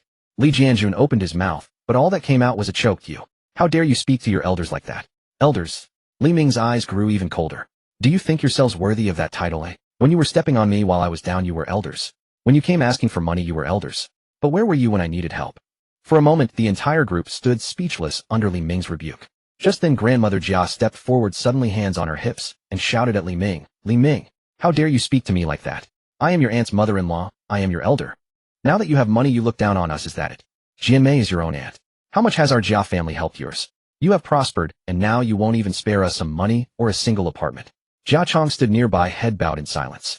Jia Tao shrank even further back, desperate to avoid any association. When Li Jianmei saw her mother-in-law causing a public scene and extorting Li Ming, her face burned with humiliation. Angry and distressed, she charged forward. Mother, have you not made enough of a spectacle? This is a matter for the Li family. What business is it of yours? Who asked you to come? Who invited Jia Chong and Jia Tao? When Xiao Ming was borrowing money for tuition, you stopped me from helping him. Now that he has succeeded, you show up demanding money and apartments. Don't you have any shame? Li Jianmei was truly on the verge of tears, her voice shaking. I married into your Jia family and have endured your control every day. And today you come to humiliate me in front of my own relatives. How am I supposed to hold my head up from now on? When grandmother Jia saw her daughter-in-law openly defying her in public, she immediately flew into a rage. Insolent wretch, Li Jianmei. I am your mother-in-law. Is there any wrong in a mother fighting for her family's benefit? You ungrateful traitor. Today he will give us the money and the apartment one way or another. If he does not, none of us are leaving. And dare you raise your voice at me? Just wait until we get home. I do not want a mother-in-law like you. For some reason, Li Jianmei found strength she had never possessed before, and she confronted her mother-in-law directly in the meeting room. Jia Chong reached out to pull her, but grandmother Jia shoved him away roughly. Be quiet. Useless boy. The live stream audience erupted at the sight. The mother-in-law and daughter-in-law showdown has begun. That old woman is ruthless. She has driven her daughter-in-law to tears. Poor Li Jianmei stuck with a mother-in-law like that. The son is equally worthless, watching his mother bully his wife and saying nothing. Absolutely disgusting. These are barely related relatives, and they still have the nerve to ask for money. President Li, drive these people out at once. Li Ming watched the spectacle unfold before him, and the last trace of warmth in his eyes vanished. He took out his phone, opened the surveillance footage, and projected it onto the large screen in the meeting room. The video played without omission every moment of their boasting, their demands for houses and money, and their arrogant smugness. After the recording concluded, their present expressions of shock appeared on screen as well. Every face was captured in perfect clarity. Li Jianjun, Li Jianfen, grandmother Jia Tao. None could escape. Text scrolled across the screen. Is this a live broadcast? Everyone was stunned. You were so eager to create a scene, were you not? Li Ming's voice was icy. Take a look at the faces shown on that screen. That is precisely the image you have presented to the world. At that moment, no one dared to utter a word. None of them had anticipated such a move from Li Ming. Was this not simply forcing them to lose all face? Furthermore, as of today, I, Li Ming, have no relatives such as you. Any ties we once shared are now completely severed. Want money? Earn it yourself. Want a house? Buy one yourself. Want a job? Go attend interviews yourself. Do not speak the word relative in my presence again. You are not worthy. His words were firm and absolute, allowing no room for negotiation. Li Jianjun slumped into the sofa, his face ashen. Li Jianfen covered her face with her hands, unable to look up. Grandmother Jia stared at her own reflection on the screen, torn between anger and fear, utterly speechless. Jia Chong and Jia Tao kept their heads bowed, wishing the ground would open and swallow them whole. The entire meeting room fell into a deathly stillness. Li Ming did not glance at them again. He turned to the security guard and said, please escort them out. They are prohibited from entering this community in the future. The security guard stepped forward immediately. Everyone please leave.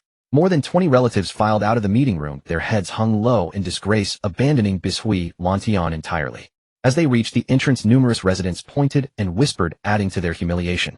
Grandmother Jia walked at the very rear, muttering curses under her breath, though she dared not raise her voice again. Li Jianmei followed behind, tears streaming unchecked down her face, her heart completely chilled toward this mother-in-law. What a relief. Truly exhilarating. President Li acted admirably. Such relatives should be cut off entirely. Ungrateful wolves deserve exactly this treatment. Let their true faces be exposed for all to see. When poor, no one asks after you in the bustling market. When rich, distant relatives come from deep in the mountains. Such is reality. From this day forward we part ways. We shall never meet again as acquaintances. Better to sever such relatives entirely. Support President Li. Even wealth should not be an excuse for others to bully you. The streamer Sa Huan Dagun watched the viewer count climb. In merely this short broadcast, the number of live viewers had already surpassed 100,000. He was certain this video would go viral, and its future views would far exceed anything he had achieved before. Everyone, I believe today's live stream has made things quite clear. True relatives are those who bring charcoal and snowy weather, not those who add flowers to brocade, and certainly not those who kick you when you are down. Having wealth does not mean you deserve to be exploited, and being kind does not mean you must tolerate being bullied. The live stream concluded, and the clip instantly soared to the top of the Luhi trending charts. In the restroom, Li Jianmei, her eyes still red, apologized to Li Ming. Xiao Ming, I am sorry. It was all my mother-in-law. Li Ming shook his head, his tone softening. And I do not blame you.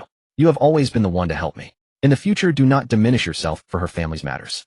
Li Jianmin also sighed deeply. These people have brought nothing but disgrace upon the Li family. Li Ming gazed out at the bright sunshine beyond the window and spoke softly. From this day forward we draw a line. May we each find our peace. The sunlight bathed him in warmth, clean and open-hearted, leaving behind no burdens whatsoever. At the Luo International Hotel within the presidential suite bedroom, the warm amber glow of the lamplight filled the air with a faint fragrance subtly mingled with the gentle trace of exertion, a quiet atmosphere all its own. Li Ming leaned against the headboard shirtless while Yun Yun lay beside him on her side, her long hair cascading across the pillow, a few damp strands resting along the soft curve of her neck. A lingering blush still graced her cheeks, the corners of her eyes faintly pink, her long lashes drooping gently, like a well-groomed kitten, her breathing carrying the softest cadence of someone just settling back into calm. Yun Yun raised her hand and rested it lightly on Li Ming's chest, her fingertips idly tracing circles, her voice faintly husky. Brother Ming, do you think Mother and Father have been carrying something heavy in their hearts these past few days? I keep hearing them sigh. Sigh. This is partly my fault. I may have gone a bit too far. Li Ming let out a deep breath, a shadow of melancholy crossing his face. It all stemmed from that live stream. Once the broadcast spread, the city of Luohe erupted into uproar.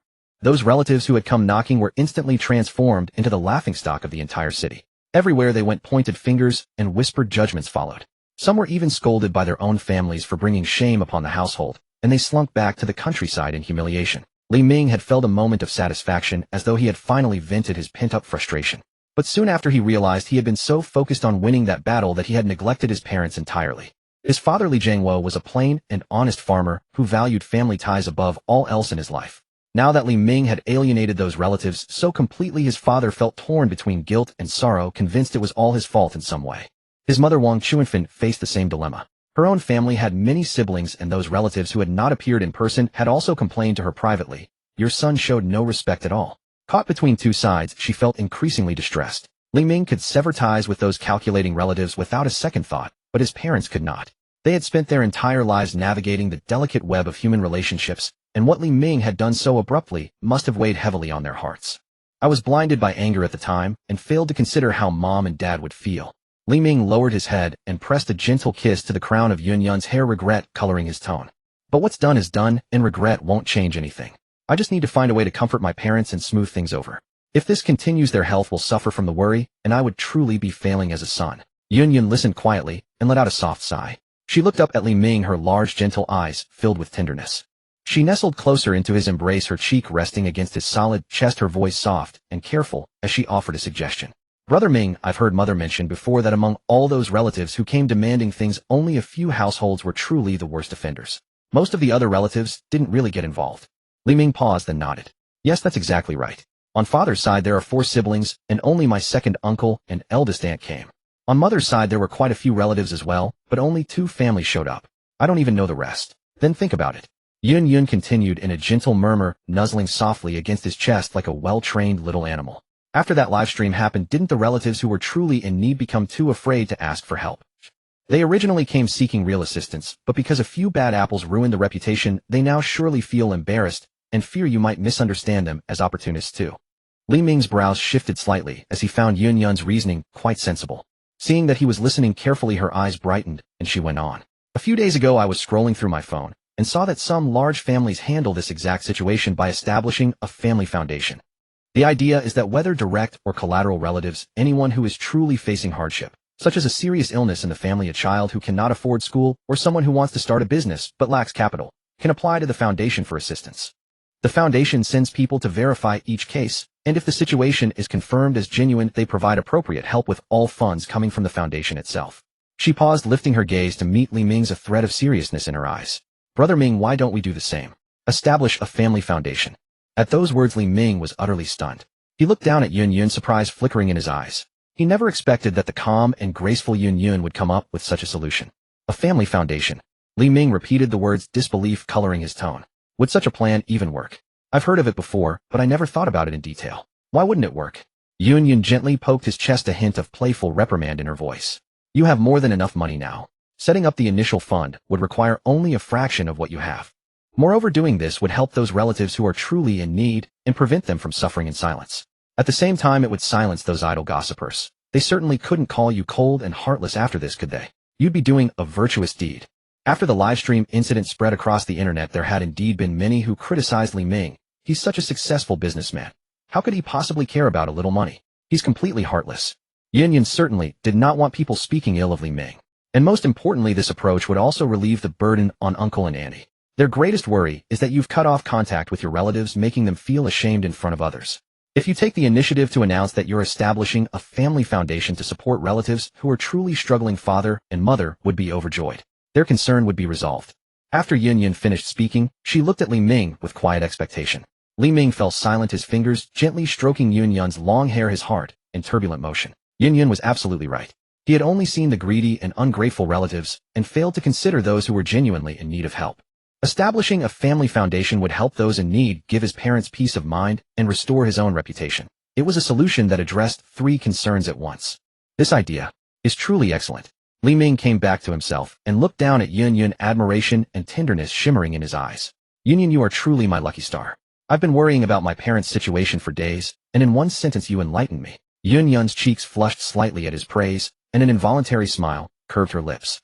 A sweet warmth spread through her heart. She burrowed even deeper into Li Ming's embrace, her voice as soft as cotton. I just can't bear to see you distressed. Besides, when I see Uncle and Auntie unhappy, my heart feels heavy too.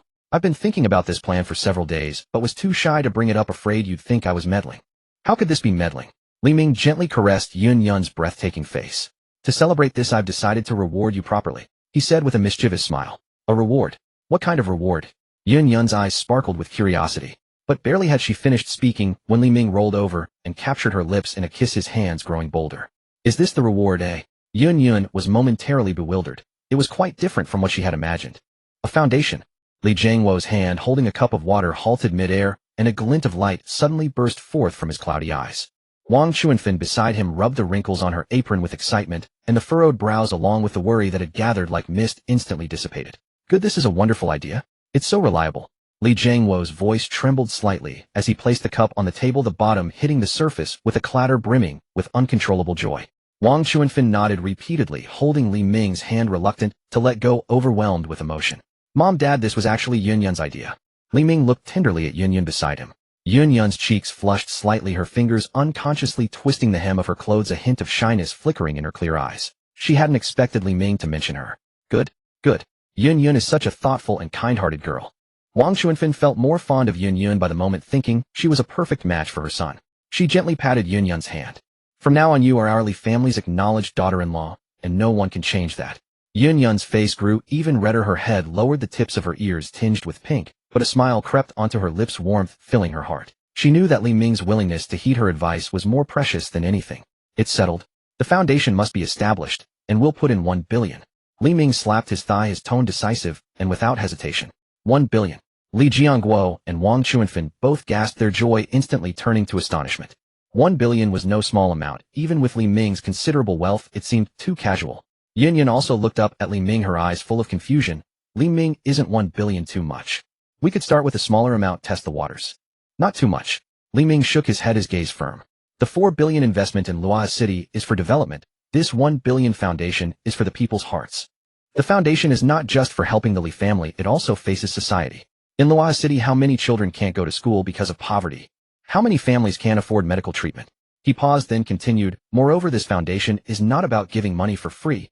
There must be rules, specifically for our Li family's relatives and the students and patients in Luozi City who truly need help. Funds are earmarked for specific purposes, and not a single cent should be wasted. It's settled.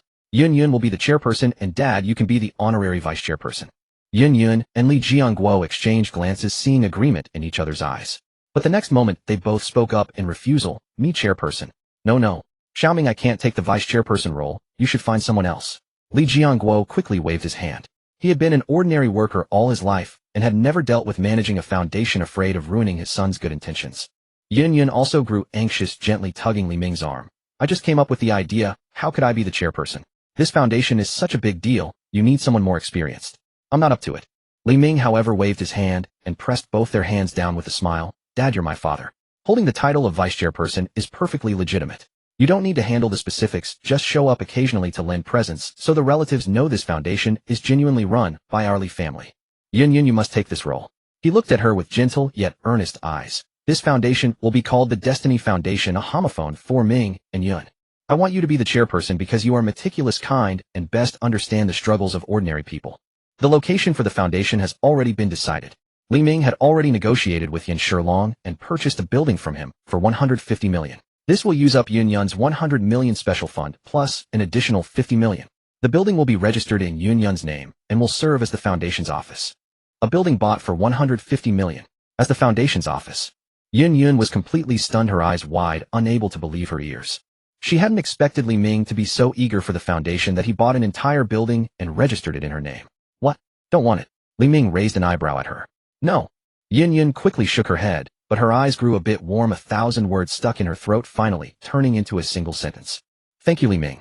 She knew that Li Ming wasn't simply giving her a building. He was entrusting her with the core trust and authority. It was also a profound gesture that made her heart feel both warm and tender.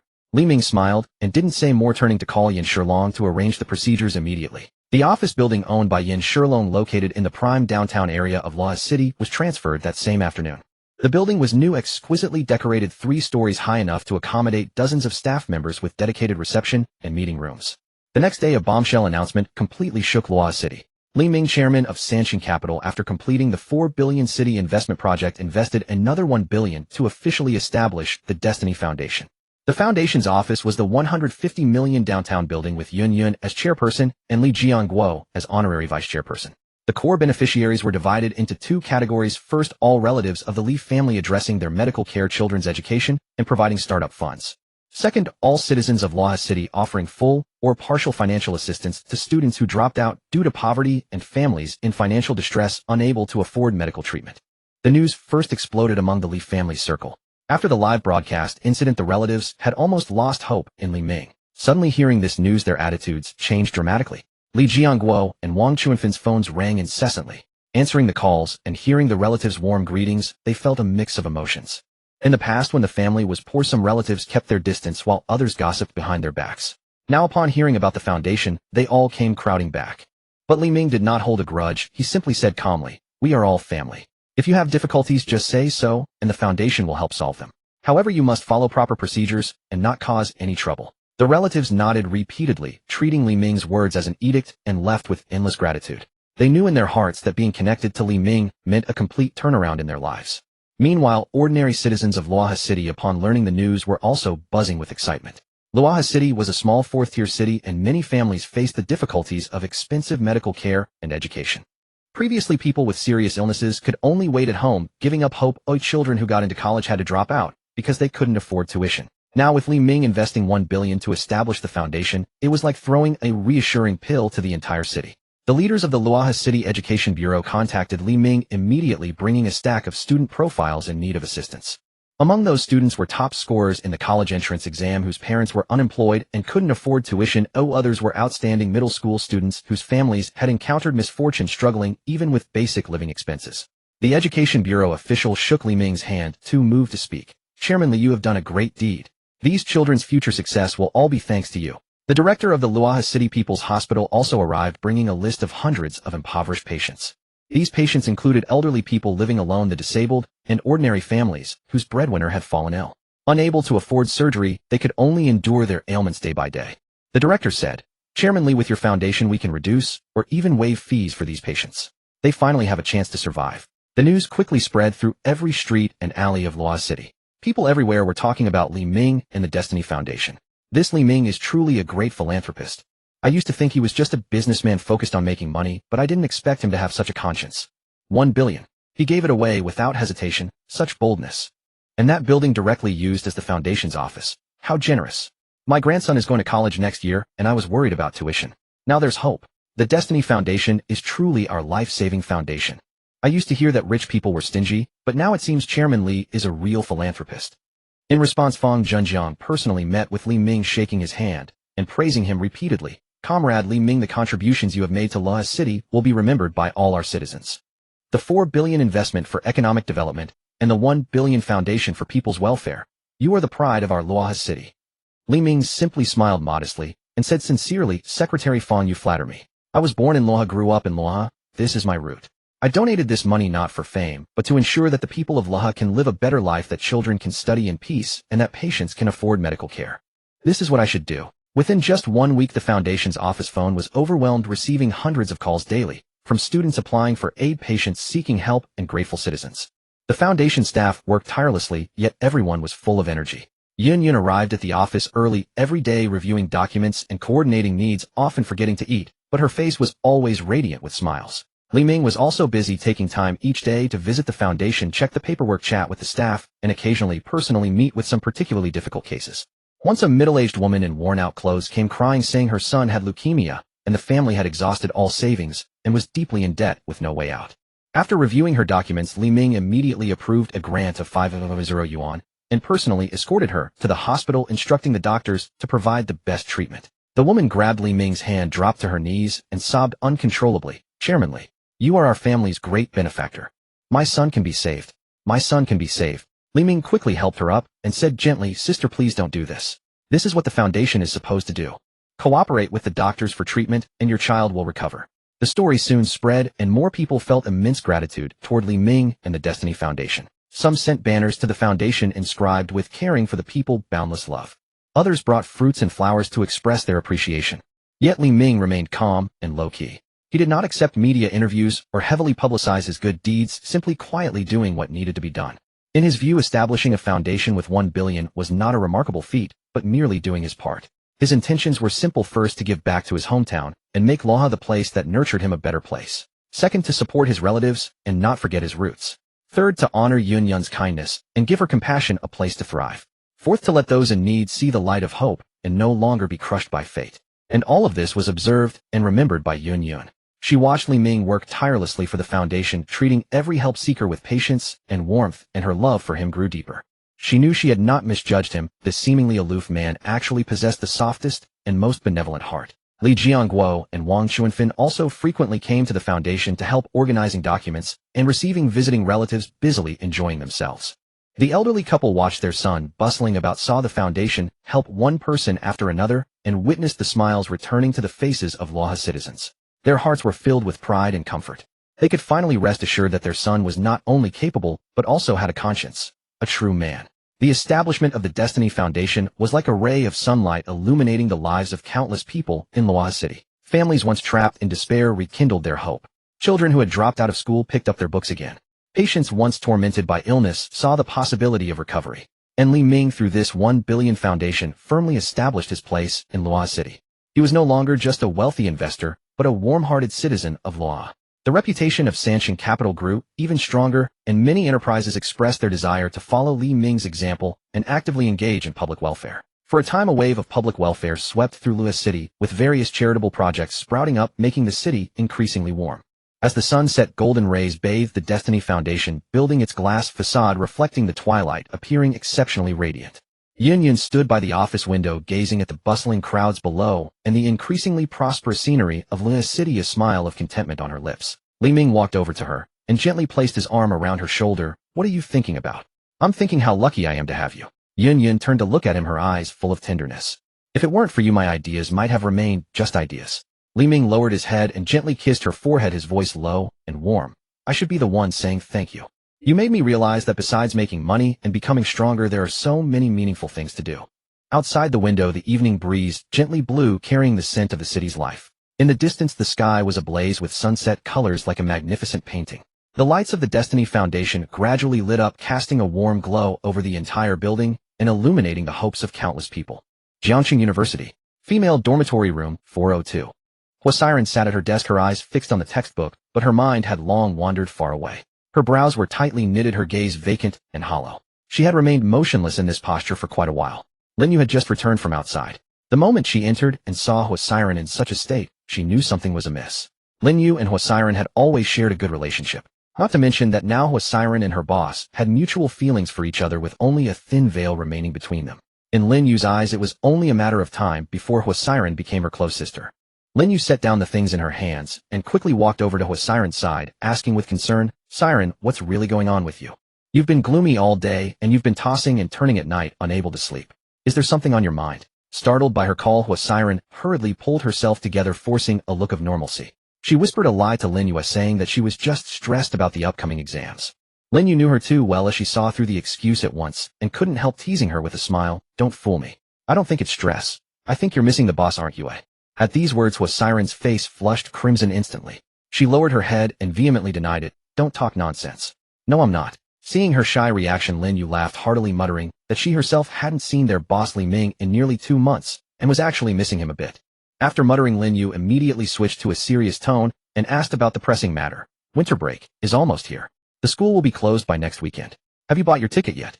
When do you plan to leave? At that very question, the last bit of composure Hwasiren had barely managed to maintain completely crumbled. Her face turned deathly pale, and a sense of utter exhaustion pervaded her entire being, causing her to wilt completely. Hwasiren deeply dreaded the holiday and had no desire to return home, all because of the phone call she had received from her stepmother, Yanling, a few days earlier. That evening, Hwasiren was reviewing her lessons in the dormitory when the home phone number suddenly appeared on her screen. She stared at the phone for a long time, hesitating before finally daring to press the answer button. As soon as the call connected, Yanling's sharp and harsh voice burst forth. Hwasiren, get your behind back home this winter break. I found a man for you. I've already accepted the 50,000 in bride price. Come back and get married. After the new year, stop going to school. What's the use of a girl in education? Hwasiren was completely stunned. Tears welled up in her eyes instantly. She was about to retort when Yanling viciously added, if you don't come back, don't ever set foot in this house again. Before Hwasiren could say anything, the line was slammed down. Clutching her phone, Hwasiren crouched in a corner of the dormitory, tears streaming down her face, unable to stop no matter how hard she tried to wipe them away. Her biological mother had passed away long ago. Her father Hwabinchen had remarried, taking Yanling as his wife, and they had a son together. From then on, Hwasiren's difficult days truly began. Yanling treated her with endless harshness and mistreatment. Anything good in the household was reserved for her own son, while Hwasiren was given only the bare minimum and subjected to constant scolding. As for her father Hwabinchen, he was extremely weak-willed, always deferring to Yanling. Over the years, he had never once protected Hwasiren. No matter how much Yanling bullied her, her father simply pretended not to see. This time, Yanling had gone to the extreme. In order to gather money for her own son to buy a house and get married, she planned to sell Hwasiren to a complete stranger for a 50,000 bride price, forcing her to drop out of school and marry. She intended to ruin Hwasiren's entire life. Hwasiren did not want to give up her education, nor did she want to marry a stranger. But once the winter break began, the school would be closed, leaving her with nowhere to go. Day after day, she was trapped in this torment, sinking deeper into despair. She had thought of calling her boss Li Ming for help, but she was too proud to let him see her in such a pitiful and vulnerable state. So she held back, never daring to make the call. At her wits' end, Hwasiren clung to a last thread of hope and sent her father Hwabinchen a text message. Dad, I haven't graduated yet. I don't want to get married. Please help me. But that message seemed to vanish into thin air. From beginning to end, her father gave no response at all, not even a single word. The last glimmer of hope in Hwasiren's heart was completely extinguished. From that day on, Hwasiren deliberately delayed buying her ticket. She refused to answer any of Yanling's calls. She put it off day by day, hoping to postpone her return home and delay facing the situation for as long as possible. Just as Hwasiren was struggling to find a way to tell Lin Yu about her troubles, a loud shout suddenly echoed from downstairs in the dormitory building. Hwasiren! Hwasiren! A chill ran through Hwasiren's body. That voice was all too familiar, so familiar that it sent a shiver down her spine. It couldn't be. Hwasiren's face turned as pale as paper. She instantly recognized it. The voice belonged to her stepmother, Yanling. How could she have found her way to the school? Hwasiren was panic-stricken in an instant. Her hands and feet felt numb, and she was completely overwhelmed with fear. Downstairs, Yanling was not about to let things slide. Having received no word from Hwasiren, she had brought Hwabinchen and marched straight to the school. Yanling bellowed at the top of her lungs, her voice carrying like a loudspeaker, stirring up the entire female dormitory. Hwasiren, get down here. Stop hiding like a coward in your shell. Today you must come with me to get married, or I'll make a scene at your school until you can't even study anymore. Her shouting quickly attracted a large crowd of onlookers. The area below the female dormitory was soon packed with students, layer upon layer, leaving no room to move. As soon as the students caught what Yanling was saying, they understood the situation at once. Exclamations and murmurs exploded. Hwasiren, isn't that the school beauty? The one ranked second among the top 10 campus beauties. Oh my god, are these Hwasiren's biological parents? Exactly. Hwasiren is also an outstanding student at the school. Forcing her to drop out and get married is ruining her whole life. What a huge scandal. The school beauty has such an unreasonable mother. Is that man beside her father? He's been keeping his head down the whole time, not saying a single word in his daughter's defense. How pathetic. Hwasiren is so pitiful. The students chattered, endlessly pointing and staring. After all, Hwasiren was well known at Jiangxing University. She was both pretty and academically outstanding. Everyone knew her. Everyone criticized Yanling for being cruel and heartless, and they sympathized deeply with Hwasiren's plight. But it was after all a family matter. Outsiders could only talk. They couldn't truly intervene. Inside the dormitory, Hwasiren heard the growing noise and pointed remarks from downstairs. She trembled uncontrollably, tears streaming down her face. She curled up in a corner of the room, covering her mouth to stifle her sobs, overwhelmed by a sense of utter despair. At that moment, Lin Yue, who had been watching over Huasiren, became thoroughly enraged. Seeing Huasiren trembling and crying, and hearing Yin Ling's abusive shouts from below, Lin Yu's anger surged. Only now did she fully understand why Huasiren had been so down and sleepless over the past few days. It was all because of this. Suppressing her fury, Lin Yu asked softly, "Siren, are those two people downstairs your parents?" Huasiren choked back a sob, and nodded, her voice barely audible, "Yes." She didn't really want to admit it, but at this point, what difference did it make? Lin Yu asked again, "They're forcing you to go back and get married." Huasiren suddenly let out a bitter self-mocking laugh. "To buy a house for my brother's wedding they sold me for 50,000. Huh. And that's my own father. Huh. And that's my own father." Lin Yu's heart ached. She quickly reached out to steady Huasiren and gently wiped away the tears on her face, speaking with unwavering determination, "Siren, don't be afraid. I'm here. No one can force you to do anything you don't want to do today." With these words, Lin Yu turned and strode out of the dormitory, went downstairs, and walked straight up to Yin Ling. Her entire demeanor radiated confidence, showing no trace of fear. "Shut up. What are you yelling about?" Yin Ling, seeing a stranger girl suddenly appear, immediately began to throw a tantrum, pointing at Lin Yu and cursing. "Who do you think you are? This is a family matter. What business is it of an outsider like you? Get out of the way." Lin Yu sneered, raising her voice so that everyone around could hear. "I'm Huasiren's roommate and her best friend. Her business is my business. You, for the sake of buying a house for your own son, sold Huasiren to someone else for 50,000, forcing her to drop out and get married. Do you even deserve to be an elder? Do you deserve to be a mother?" Yin Ling was momentarily speechless, taken aback by the sudden appearance of this beautiful girl who had publicly exposed her scheme, embarrassing her in front of everyone. But Yin Ling had always been domineering. Even knowing she was in the wrong, she refused to back down and continued her rant. "I'm selling my own daughter. What's it to you? My daughter must obey me. Whether she wants to or not, she has to come with me today and get married." The surrounding students were stunned. It turned out to be a case of selling a daughter to get money for a son. Immediately they began to condemn Yin Ling for going too far. The scene became a cacophony of voices, all denouncing her. "The girl is still in school. How can you force her to marry? That's unreasonable. Selling your daughter's whole life for 50,000. How can you be so heartless? Absolutely unreasonable. And you have the nerve to come and make a scene at the dormitory. Aren't you ashamed?" Yin Ling's face turned pale and red by turns under the barrage of criticism. But she still refused to let go, continuing to shout downstairs, demanding that Huasiren come down and go with her. Seeing Yin Ling's greedy and harsh demeanor, Lin Yu felt even more indignant. Her tone became firm and commanding, each word carrying weight. "So it's just 50,000 in bride price, isn't it? Since you're so determined to sell your daughter, then I'll buy her for 100,000. As soon as she spoke, the entire crowd fell silent, so quiet that you could hear a pin drop. Everyone was dumbfounded. The watching students stared wide-eyed, unable to believe their ears. Then a huge wave of exclamations erupted, all amazed by Lin Yu's bold move. Without waiting for Yin Ling to react, Lin Yu continued loudly.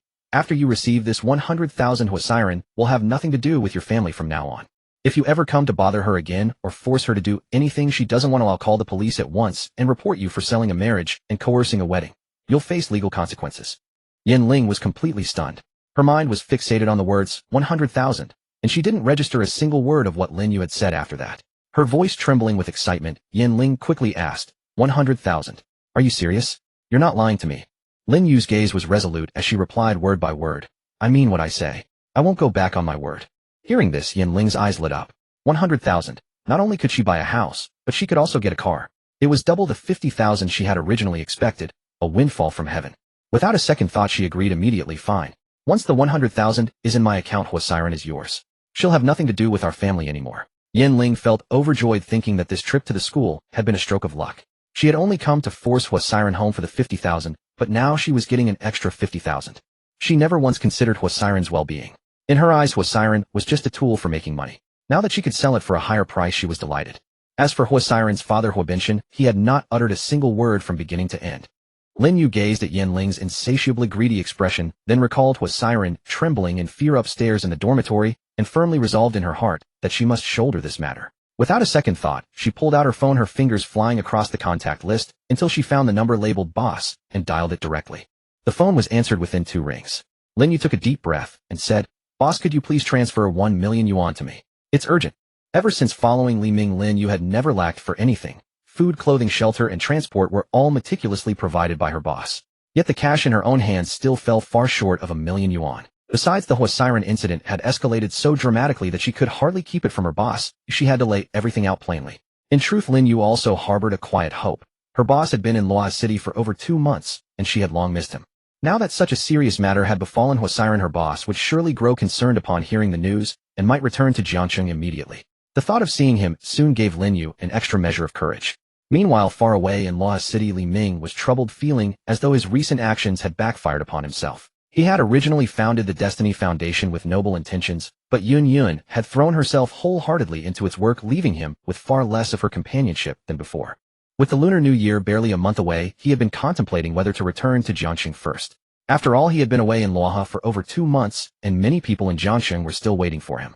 His phone suddenly rang. Seeing it was Lin Yu calling, Li Ming answered casually. To his surprise, she immediately asked him to transfer 1 million yuan. Li Ming agreed without hesitation.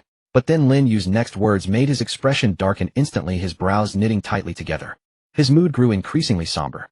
He never would have imagined that Huasiren, who appeared so gentle and docile, came from such unreasonable and deeply patriarchal family. Forcing a college student into marriage for a bride price was utterly outrageous, and to have the audacity to cause trouble at Jiangxing University was a clear disregard for him. Suppressing his anger, Li Ming spoke in a grave tone to Lin Yu on the other end of the line. The money can be given to her. 1 million is no problem, but we cannot simply transfer it directly. Suppressing his anger, Li Ming spoke in a grave tone to Lin Yu on the other end of the line. The money can be given to her. 1 million is no problem, but we cannot simply transfer it directly. He knew Yan Ling's true nature all too well. Greedy to the point of obsession, always chasing profit. If she took 1 million today, and later learned Huasiren had resources, she might fabricate excuses to demand more money and stir up further trouble. Only by settling this matter through proper legal channels could Huasiren eventually live in peace and continue her studies without further harassment from her family. Hearing her boss's thoughtful arrangement, Lin Yu felt immediately reassured and quickly agreed. Understood, boss. I'll wait downstairs at the dormitory for the lawyer. After ending the call with Lin Yu, Li Ming immediately pulled up the contact for Su Yaru, the company's legal advisor, and dialed her directly. Through their time together in Luoha City, Li Ming had come to know this poised and capable female attorney as a highly reliable professional. Once the call connected, Li Ming skipped all pleasantries and laid out the full sequence of events to Su Yaru in clear detail. Attorney Su, please head to the girls' dormitory at Jiangxing University right away and find Lin Yu. The other party consists of Huasiren's stepmother and father, who are demanding 1 million yuan to sever all ties. Please draft a legally binding agreement that clearly states Huasiren's complete severance of all familial relations with the Hua family and Yanling, and that no member of the Hua family may harass, entangle with, or threaten Huasiren under any pretext. Li Ming paused and added a crucial point. The agreement must explicitly state that the 1 million yuan is a one-time settlement fee for severing all ties, and upon receipt of the funds both parties shall have no further connection. Should they breach the agreement, we will pursue legal action immediately, holding them accountable for interference in marriage, coercion, and harassment, with no leniency. Su Yaru understood her boss's intent at once and promptly agreed. Rest assured, boss. I will depart immediately and arrive at the scene within half an hour. I will begin drafting the agreement now and ensure every legal risk is covered, leaving Ms. Hua with no future complications. After hanging up, Li Ming's thoughts turned to Huasiren. At this moment, she must need him greatly, he thought. Meanwhile, outside the girls' dormitory at Jiangxing University, the gathered students had not yet dispersed, all waiting to see how the situation would unfold. Lin Yu ended the call and walked over to Yan Ling, her tone calm and composed. I can give you 1 million yuan, but you must sign a severance agreement. Once you sign and affix your fingerprint, the money will be transferred immediately. From that moment on, Huasiren will have absolutely no connection to your family. If you dare harass her again, we will call the police and file a lawsuit without hesitation. Yan Ling's mind was entirely consumed by the 1 million yuan. She barely registered Lin Yu's words. Her eyes narrowed into slits of greed as she nodded eagerly. I'll sign, I'll sign. Not just signing. I'll press my fingerprint too. As long as the money reaches my account, Huasiren's life or death has nothing to do with me. Nearby, Hua Benshan stood with his head bowed like a wooden figure, remaining silent throughout. When he heard about the severance agreement, his lips twitched, as if wanting to say something, but a fierce glare from Yan Ling made him swallow his words, and he merely sighed softly, his face etched with cowardice and resignation. The onlookers watched all of this and felt even more chilled for Huasiren, a biological father who dared not even speak a single word in defense of his own daughter. Before long, Su Yaru arrived, driving to the scene. Dressed in a sharp business suit and carrying the printed agreement, she walked confidently into the center of the crowd. Attorney Su Xiaoyu. Due to their mutual connection with Qin Yuqi, Lin Yu and Su Yaru were quite familiar. Su Yaru greeted Lin Yu first, then turned to Yan Ling and handed her the agreement, her tone professional and measured. Please read this carefully. This agreement clearly states that Huasiren voluntarily severs all ties with Yu Huabenshan and every member of the Hua family. She will bear no further support obligations, and you are prohibited from interfering with her education life or marriage. You may not harass her in person or threaten her by phone. 1 million yuan will be paid to you now as a one-time settlement fee. The agreement takes effect immediately upon receipt of the funds. Should you breach this agreement, you will face legal consequences and be required to refund the full 1 million yuan along with compensation for liquidated damages. Su Yaru read through each clause carefully, ensuring Yanling fully understood every detail. The surrounding students gathered closer to listen, all impressed by the lawyer's thoroughness. With the agreement so precisely drafted, Yanling would have no room to backtrack. Yanling barely paid attention to the agreement's contents. Her eyes were locked onto the words 1 million yuan, and she waved her hand impatiently. I understand. It's just a signature and a fingerprint. Hurry up, don't delay my money. Su Yaru handed her the pen. Yanling snatched it and hastily scrawled her name on the agreement, then pressed her red fingerprint beside it. Huo Binshan, receiving a sharp glare from Yanling, reluctantly signed and fingerprinted the document as well. Su Yaru carefully verified both signatures and fingerprints, and upon confirming everything was in order, Lin Yu transferred the money directly into Yanling's bank account on the spot. Within minutes, Yanling's phone lit up with a bank notification. A deposit of RMB 100,000 has been credited to your account today. Yanling pulled out her phone, stared at the string of zeros on the screen, her eyes widening in disbelief, a grin stretching from ear to ear. She shoved the phone into her pocket, grabbed the still-dazed Huo Binshan, and strode toward the campus exit without a backward glance, already muttering about buying her son the finest property and vowing never to concern herself with Huo Siren, the money-losing child, again. She walked swiftly, never once looking back at the dormitory building where Huo Siren waited. In her eyes, that 1 million yuan was 10,000 times more valuable than her daughter's future. Huo Binshan shuffled along behind her, his steps heavy. He occasionally cast a lingering glance toward the dormitory, a flicker of guilt passing through his eyes, but ultimately, he followed Yanling away, disappearing into the crowd. The onlookers watched Yanling snatch the money and leave without a trace of reluctance, and their indignation surged. They condemned her as cold-blooded and unworthy of being called a mother.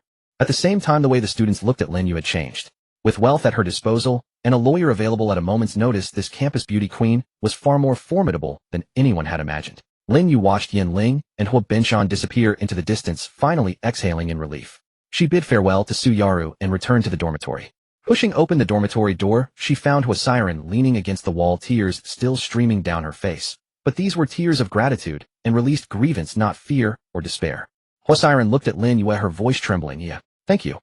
Lin Yu walked over and pulled Huo Siren into a warm embrace, gently patting her back. You silly girl, no need for formalities between us. This was all boss's doing. From now on, you will never have to fear that family again. Focus on your studies and leave the rest to boss and me. No one will ever bully you again. Huo Siren buried herself deeper in Lin Yu's arms and cried even harder. Days upon days of pent-up suppression, fear, and grievance finally poured forth in that moment. The night hung over Jiansheng like a velvet cloth soaked in ink, heavy and oppressive. Cloud rest retreat. Huo Siren nestled in a single sofa, her fingertips holding a wine glass with beads of water sliding down the smooth glass and leaving a small damp patch on the beige carpet. Her cheeks bore a thin flush from the wine, like the first blush of peach blossoms on early spring branches. The corners of her eyes slightly lifted, revealing a hint of coyness rarely seen in daily life. After the day's events at school, Huo Siren no longer wished to stay there, so she had to move with Lin Yu to Cloud Rest Retreat. Though it wasn't her home, she felt an inexplicable comfort here. Perhaps because traces of him lingered here. Siren, take another sip. This wine isn't strong but sweet, just like those drinks you used to have. Beside her, Lin Yu wore a loose low ponytail and a beige knitted sleeveless dress, revealing her slender fair shoulders and neckline. The hem just past her knees, showing a pair of straight long legs. Slightly tipsy, she unconsciously swayed her ankles, exuding a youthful charm. Huo Siren gently pressed her wrist, her fingertips carrying a slight coolness. No more. I'll get drunk if I drink any more. Even so, she didn't release the glass, but took a small sip. The red wine glided over her tongue with a light tannic tartness, yet left a lingering sweetness that warmed her throat and stomach, dispelling the last remnants of gloom from her heart. What's there to fear? Cheng Xiaolu leaned over from the opposite sofa. She wore a black silk nightgown tonight, the collar slightly open, revealing a delicate collarbone. Her hair was tied in a neat bun, exposing her smooth forehead and full cheeks. She also held a glass of red wine, her eyes curved in a smile. Anyway, it's already the holidays. Tonight we drink until we drop. Cheng Xiaolu finished her wine, set down the glass, sat up straight, and looked seriously at Huo Siren. Siren, remember, from today on you live for yourself. Forget all those unhappy things from before, the grievances, the sorrows. Let them all go. From now on there will only be happiness and smooth sailing. If anyone dares to make you unhappy again, I'll be the first to object. Lin Yu echoed, reaching out to pat Huo Siren's shoulder with a gentle but sincere force. Exactly. Our Siren is so wonderful, gentle, and beautiful. In the past, those people were blind. Now with the boss protecting you and the two of us by your side, who would dare to bully you? From now on we'll live well, every day eat and drink lavishly, buy whatever we want, go wherever we please, and never have to worry about others' opinions again. Hwasiren's nose tingled slightly, and her eyes felt warm. She sniffled, holding back tears, but couldn't help nodding. Yes, life is short, why cling to the past? She had cherished friends, and someone dear to her heart. From now on she should enjoy life. The three of them chatted, talking about amusing school stories and their dreams for the future. The wine glasses were emptied and refilled again. The wine at the bottom of the bottle grew less, and the three girls' cheeks grew redder, their eyes gradually becoming hazy. Lin Yu began rambling about going to luxury boutiques and visiting the most popular internet-famous restaurants in Jiangxing. Chung Xiaolu hummed an out-of-tune song, her fingers lightly tapping the table in rhythm. Hwasiren leaned back on the sofa, eyes closed, savoring this rare comfort, a happy smile lingering at the corners of her mouth. Time passed slowly. The wall clock struck 10, and the hands pointed to 11. Just then a crisp beep came from the entrance, the sound of the fingerprint lock unlocking. The three in the living room, immersed in their tipsy reverie, barely noticed the subtle noise. Lin Yu was still talking about buying a limited edition handbag, almost falling off the sofa as she gesticulated. Chung Xiaolu's singing grew softer, her eyelids heavier. Hwasiren closed her eyes, her breathing growing longer and softer, only her fingertips unconsciously stroking the rim of the empty glass. Click! The sound of the lock turning came clearly. The carved wooden door to the living room slowly opened, and a familiar figure walked in. Li Ming had just taken off his coat, hanging it casually on the rack at the entrance. He still wore the black trench coat from outside with a hint of the night's chill on the collar. After learning about Hwasiren's situation, Li Ming had been anxious to return. He quickly wrapped up branch matters, left little time to bid farewell to Yun Yun, and had Chun Hu drive at full speed from Lua back to Jiangxing. Throughout the journey his mind was filled with thoughts of Hwasiren, her reddened eyes when wronged, her earnest look when working hard, her occasional shyness and tenderness. He had been thinking about Hwasiren for a long time, ever since he first met her and rescued her from Lang Zhizai. Then seeing her suddenly at the company, and through Lin Yu's connection, they gradually grew familiar, with even a hint of subtle romance. But there had always been a barrier between them. Perhaps this was the chance to break through it. Li Ming stepped into the living room, his urgent steps suddenly halting. Under the warm yellow light, the three girls were sprawled on the sofas, leaning against the backrests, all with flushed cheeks and hazy eyes, murmuring something in their drunkenness. Lin Yu was slumped on the sofa, one hand on her forehead, the other clutching an empty glass, mumbling, "I want the pink bag, the biggest one." Chung Xiaolu leaned against a cushion, her head nodding, as if she might fall asleep at any moment, a faint smile on her lips. Hwasiren meanwhile was resting against the top of the single sofa's backrest, her head tilted slightly. Her long eyelashes cast a small shadow under the light, her cheeks as red as a ripe apple, her breathing even and soft, making her look like a sleeping kitten. The living room was filled with the rich aroma of red wine mingled with the faint perfume of the girls and a unique, youthful fragrance. Li Ming shook his head helplessly, but his eyes were full of tender amusement. He stepped lightly, approached the three tipsy girls, and said softly, "Drinking without waiting for me. You're all this drunk. Aren't you afraid of catching a cold?" His voice, though not loud, carried a unique steadiness that cut through the murmurs in the living room. Lin Yu stirred, drowsily lifted the hand from her forehead, squinted toward the sound, her eyes unfocused, taking a long time to focus on Li Ming. She blinked, then blinked again, as if confirming whether she was seeing things, muttering to herself, the boss's voice. "Am I hallucinating?" "Huh?" Chung Xiaolu burst into laughter, propping herself up on the sofa, pointing at Lin Yu, and saying to Hwasiren, "Look at her, she must be missing the boss so much that she's dreaming about him. Come on, let's drink, keep drinking, and date the boss in our dreams."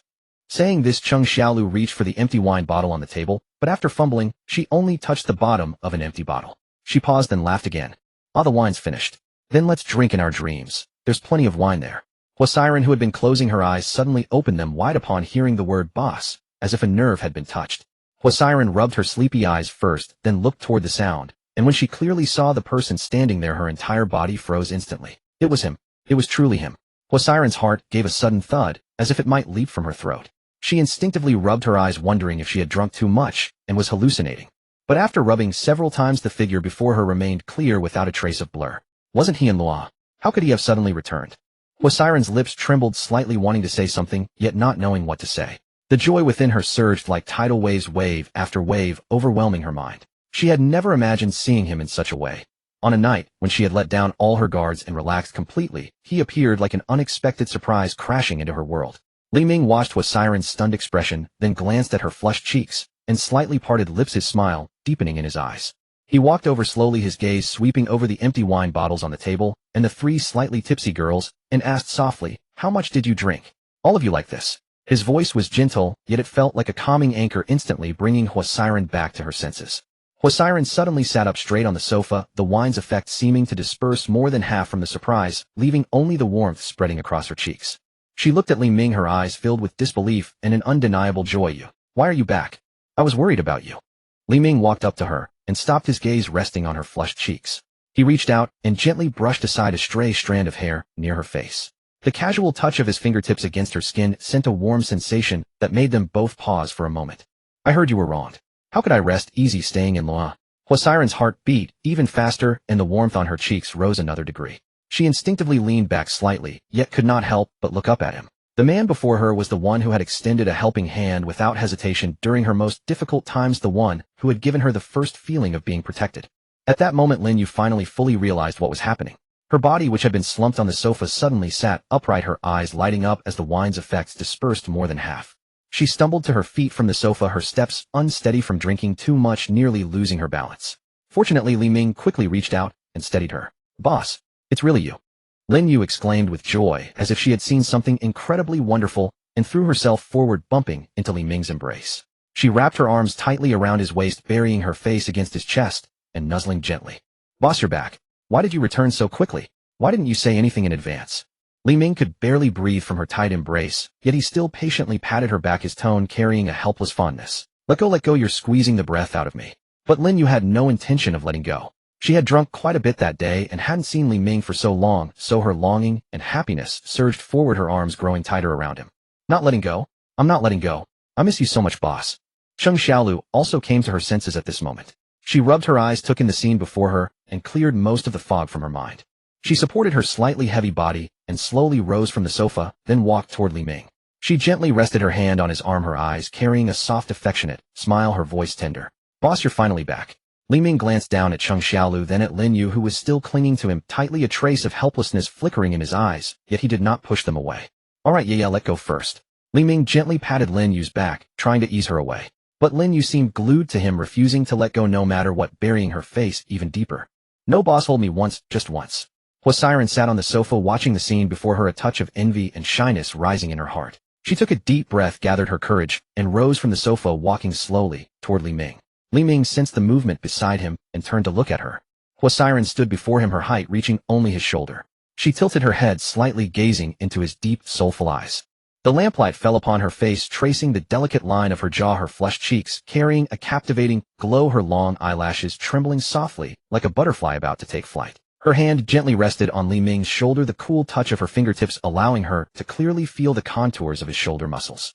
The moment their skin touched, Huasiren clearly felt Li Ming's body stiffen slightly, and then a warm force spread from his shoulder, enveloping her hand. Huasiren's heart trembled violently. The last traces of wine were driven away, leaving only a heart full of longing and affection. She could no longer hold back. Her arms opened wide, wrapping tightly around Li Ming's waist, her cheek pressing against him as she breathed in his familiar scent. Boss. Huasiren's voice carried a hint of choked emotion along with unrestrained joy. Li Ming's body softened completely. He wrapped his arms around Huasiren in return, holding her tightly, as if he wanted to meld her into his very being. Lin Yue, watching the scene before her, finally released Li Ming and leaned against Cheng Xiaolu, covering her mouth to suppress a laugh, exchanging knowing glances with Cheng Xiaolu. See, I told you the boss dotes on Siren the most. Cheng Xiaolu nodded with a smile, her eyes full of warmth. Huasiren held Li Ming, crying and laughing, and crying again. All her grievances, all her unease, all her anxieties dissolved into nothingness in that moment. She knew that with him by her side, no one would ever dare bully her again. She could be herself, freely cherished and protected by him. Li Ming gently patted her back once, and again, gentle and rhythmic. He looked down at the person in his arms, her reddened eyes and satisfied smile filling his heart with gratitude. Grateful that he had returned in time, grateful that he had not missed any of her emotions, grateful that he could finally hold her openly and protect her. After a long while, Huasiren slowly loosened her embrace and lifted her head, her eyes still reddish but her smile radiant. She looked at Li Ming, gathered her courage, rose onto her tiptoes, and gently pressed her lips to his. The kiss was soft and light, carrying the sweet fragrance of red wine along with the innocence and fervor unique to a young woman. Li Ming's pupils contracted slightly, and then deep affection surged within his eyes. He cupped the back of Huasiren's head with his hand and deepened the kiss. Between lingering lips, all the longing, all the love, and all the treasuring melted into this tender embrace. In the warm living room, a tender atmosphere quietly settled. Huasiren's cheeks bore a gentle rosiness, her eyes soft and misty. Li Ming leaned in close, and she melted against the sofa back, her breathing slow and steady. Huasiren softly hummed, her fingers lightly gripping the armrest, at first fingers gradually relaxing. But Li Ming was patient, staying close to her, guiding her gently, like a teacher with a beginner. Huasiren appeared reserved, but in matters of the heart, she was inexperienced, having rarely held anyone's hand before. At first she was hesitant, but Li Ming's warmth and presence slowly drew her in, making her heart flutter. Gradually she leaned into him, wrapping her arms around his neck, responding with growing warmth. Their breaths mingled softly together. Li Ming looked down at her blushing face, swallowed gently, and lifted her into his arms. Huasiren let out a soft sound, her arms instinctively around his neck, her cheek pressed to his warm chest, listening to his steady heartbeat. "Boss," she whispered, her voice soft and trusting. "Yes, I'm here." Li Ming nuzzled her hair, gently, his voice deep and steady as he walked toward the stairs. The carpet muffled his steps, leaving only their quiet breathing. At Huasiren's door, Li Ming pushed it open and closed it behind them, shutting out the world beyond. The room was bathed in warm light, the bed covered in pale pink sheets, the air carrying the faint scent of gardenias that Huasiren loved. Li Ming gently laid her on the soft bed and leaned over her. Huasiren closed her eyes, her lashes trembling slightly, like a resting butterfly. What followed was natural and quiet. The long-hidden feelings between them finally found their moment. Li Ming moved with care and certainty, his presence surrounding her gently. Moonlight filtered through the curtains, illuminating her skin like silver, highlighting the small mark near her collarbone. Huasiren bit her lip, tears forming in her eyes, her fingers clutching Li Ming's arm tightly. She could feel his warmth, his presence, every touch sending her heart racing. It was raw and honest, a meeting of two hearts. Li Ming saw her red ears and the tear tracing her cheek, his movements growing gentler. He whispered beside her ear, "Relax. I'm right here." Huasiren could barely hear him, clinging to him completely, as if he were her only anchor. After what felt like an eternity, Huasiren finally drifted into peaceful sleep, a faint smile on her lips, as if dreaming sweetly. Li Ming leaned down and kissed her forehead gently, his touch feather-light. He tucked the covers around her, wiped away the last trace of tears, then rose quietly and left the room. As he went downstairs, the living room lights were still on. Lin Yu and Cheng Xiaolu had been waiting restless on the sofa. They sat with phones in hand, but weren't reading, their eyes constantly drifting to the staircase. At the sound of footsteps, they both looked up at once. Seeing Li Ming descend, they exchanged glances filled with eager anticipation and shy smiles. It had been over 2 months since they last saw him. A short time in the grand scheme, but an eternity for Lin Yu and Cheng Xiaolu, who missed him daily. Especially Cheng Xiaolu, who appeared quiet on the outside, but carried deep feelings within, longing to be near him. Lin Yu was more direct. Her affection shone in her starlit eyes as she sprang from the sofa the moment she saw him. "Boss! Boss!" they called out in unison, voices bright with joy. Li Ming had barely reached the bottom of the stairs when 2 figures rushed toward him. Lin Yu was faster, throwing herself into his embrace, her face pressing against his chest as tears welled up. "You're finally back." Cheng Xiaolu followed close behind, wrapping her arms around his waist, her voice soft. "I missed you so much." Li Ming looked down at the 2 girls in his arms, his heart swelling. 2 months of longing erupted within him, unable to be contained. Li Ming embraced them back, one arm around Lin Yu's waist, the other stroking Cheng Xiaolu's hair. He kissed each of their foreheads, his voice deep and tender.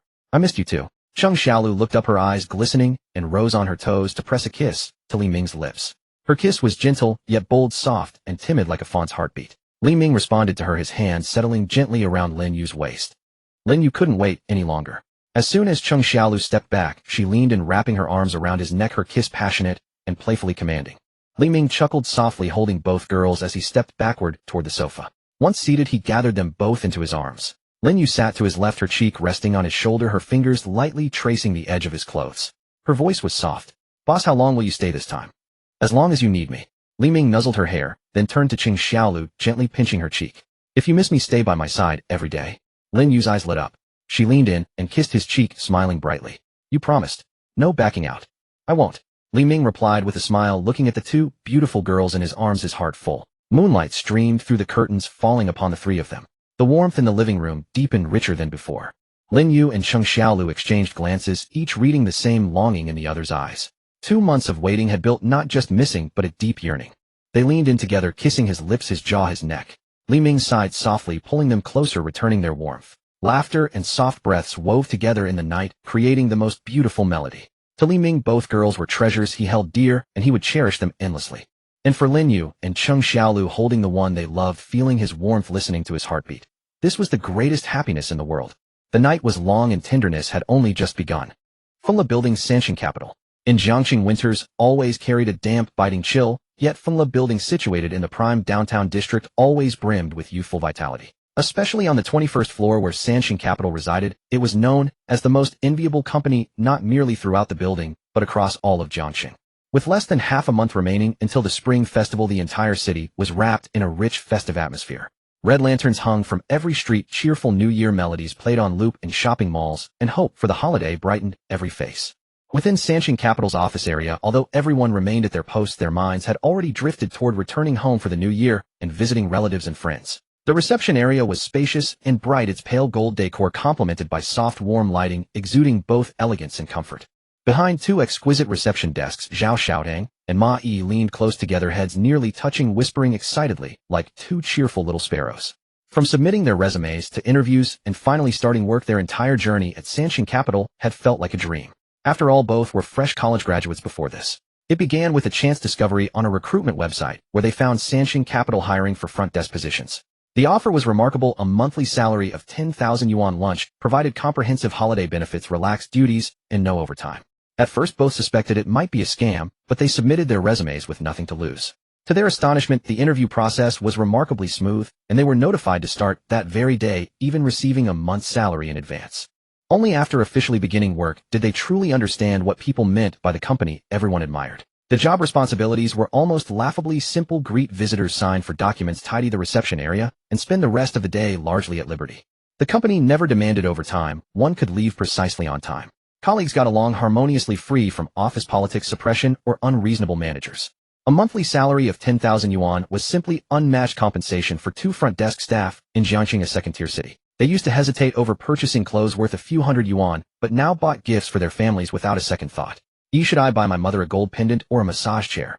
Zhao Xiaodang held her phone, the screen displaying a shopping page, her fingers scrolling continuously, her tone full of ease and contentment. I never dared to imagine this before.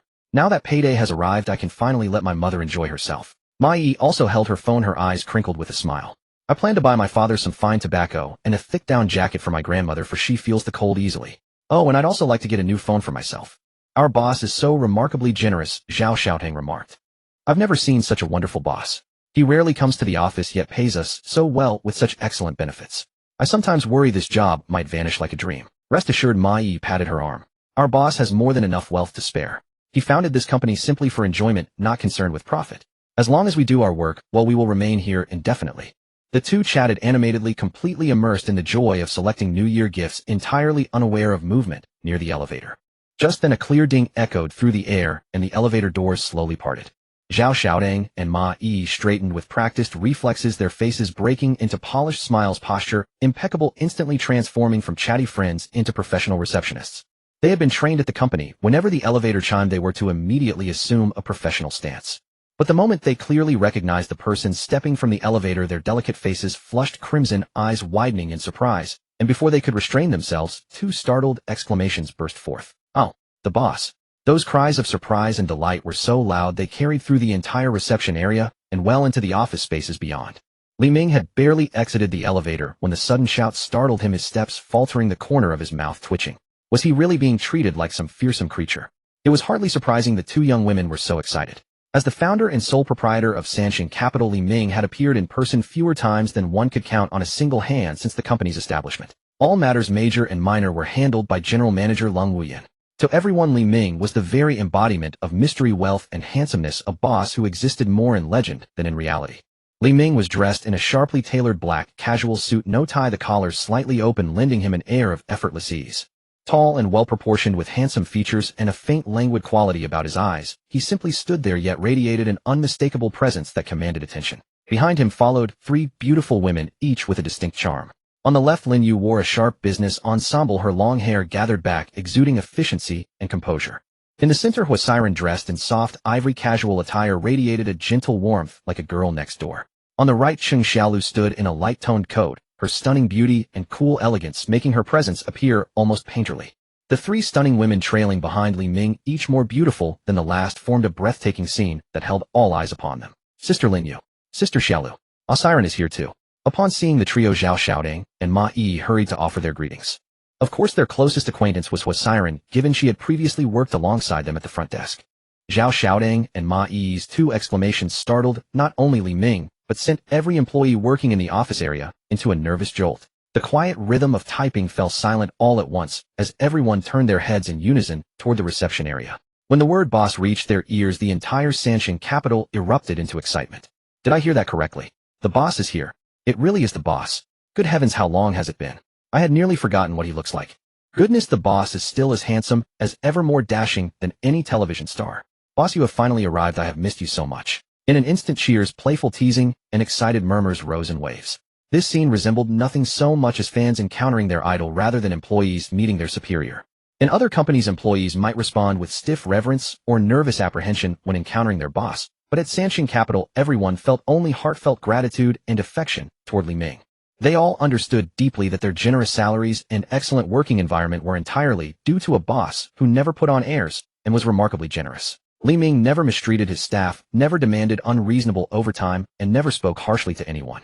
Such a boss was truly rare to find. Li Ming looked at the eager, enthusiastic faces before him, and a touch of warmth stirred in his heart. He had worried that his prolonged absence might make the staff distant, yet the atmosphere here was remarkably lively. With a smile, he waved to everyone, and spoke in an easygoing tone, "Thank you all for your hard work. It's been too long. I've missed you too." His simple words instantly brightened the mood further. Li Ming strolled into the office area and chatted casually with the staff, asking about their work and daily lives without any air of authority. Surrounded by a group of young and lovely women, Li Ming fit right in, feeling completely at ease with no sense of distance between them. Behind him, Lin Yue, Cheng Xiaolu, and Hua Siren watched this lively and harmonious scene, exchanging glances as they shared amused, helpless expressions. Li Ming seemed to be the most approachable and popular boss in Jiangqing, without a doubt. Just as the atmosphere was about to spiral out of control, a crisp, authoritative voice rang out from the direction of the office. "What's all the noise about? Don't you have work to do?" Though her voice wasn't loud, it carried an undeniable authority that instantly silenced the bustling office area. Everyone instinctively closed their mouths, lowered their heads, and obediently returned to their desks. Fingers flew across keyboards as the once lively office fell silent, broken only by the steady rhythm of typing. Lung Wu Yin emerged from the general manager's office. She wore a perfectly tailored black business suit, with her long hair neatly swept back, revealing her smooth forehead and refined, cool-featured face. Her makeup was minimal, yet she radiated presence. Those clear, sharp eyes swept across the room, and no one dared to meet her gaze. As general manager of Sanshin Capital, Lung Wu Yin held real authority and managed everything.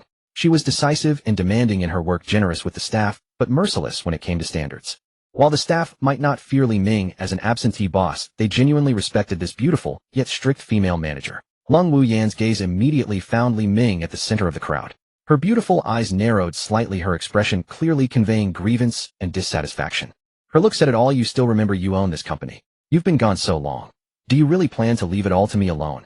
Li Ming felt warmth bloom in his chest at her adorable mix of anger and frustration.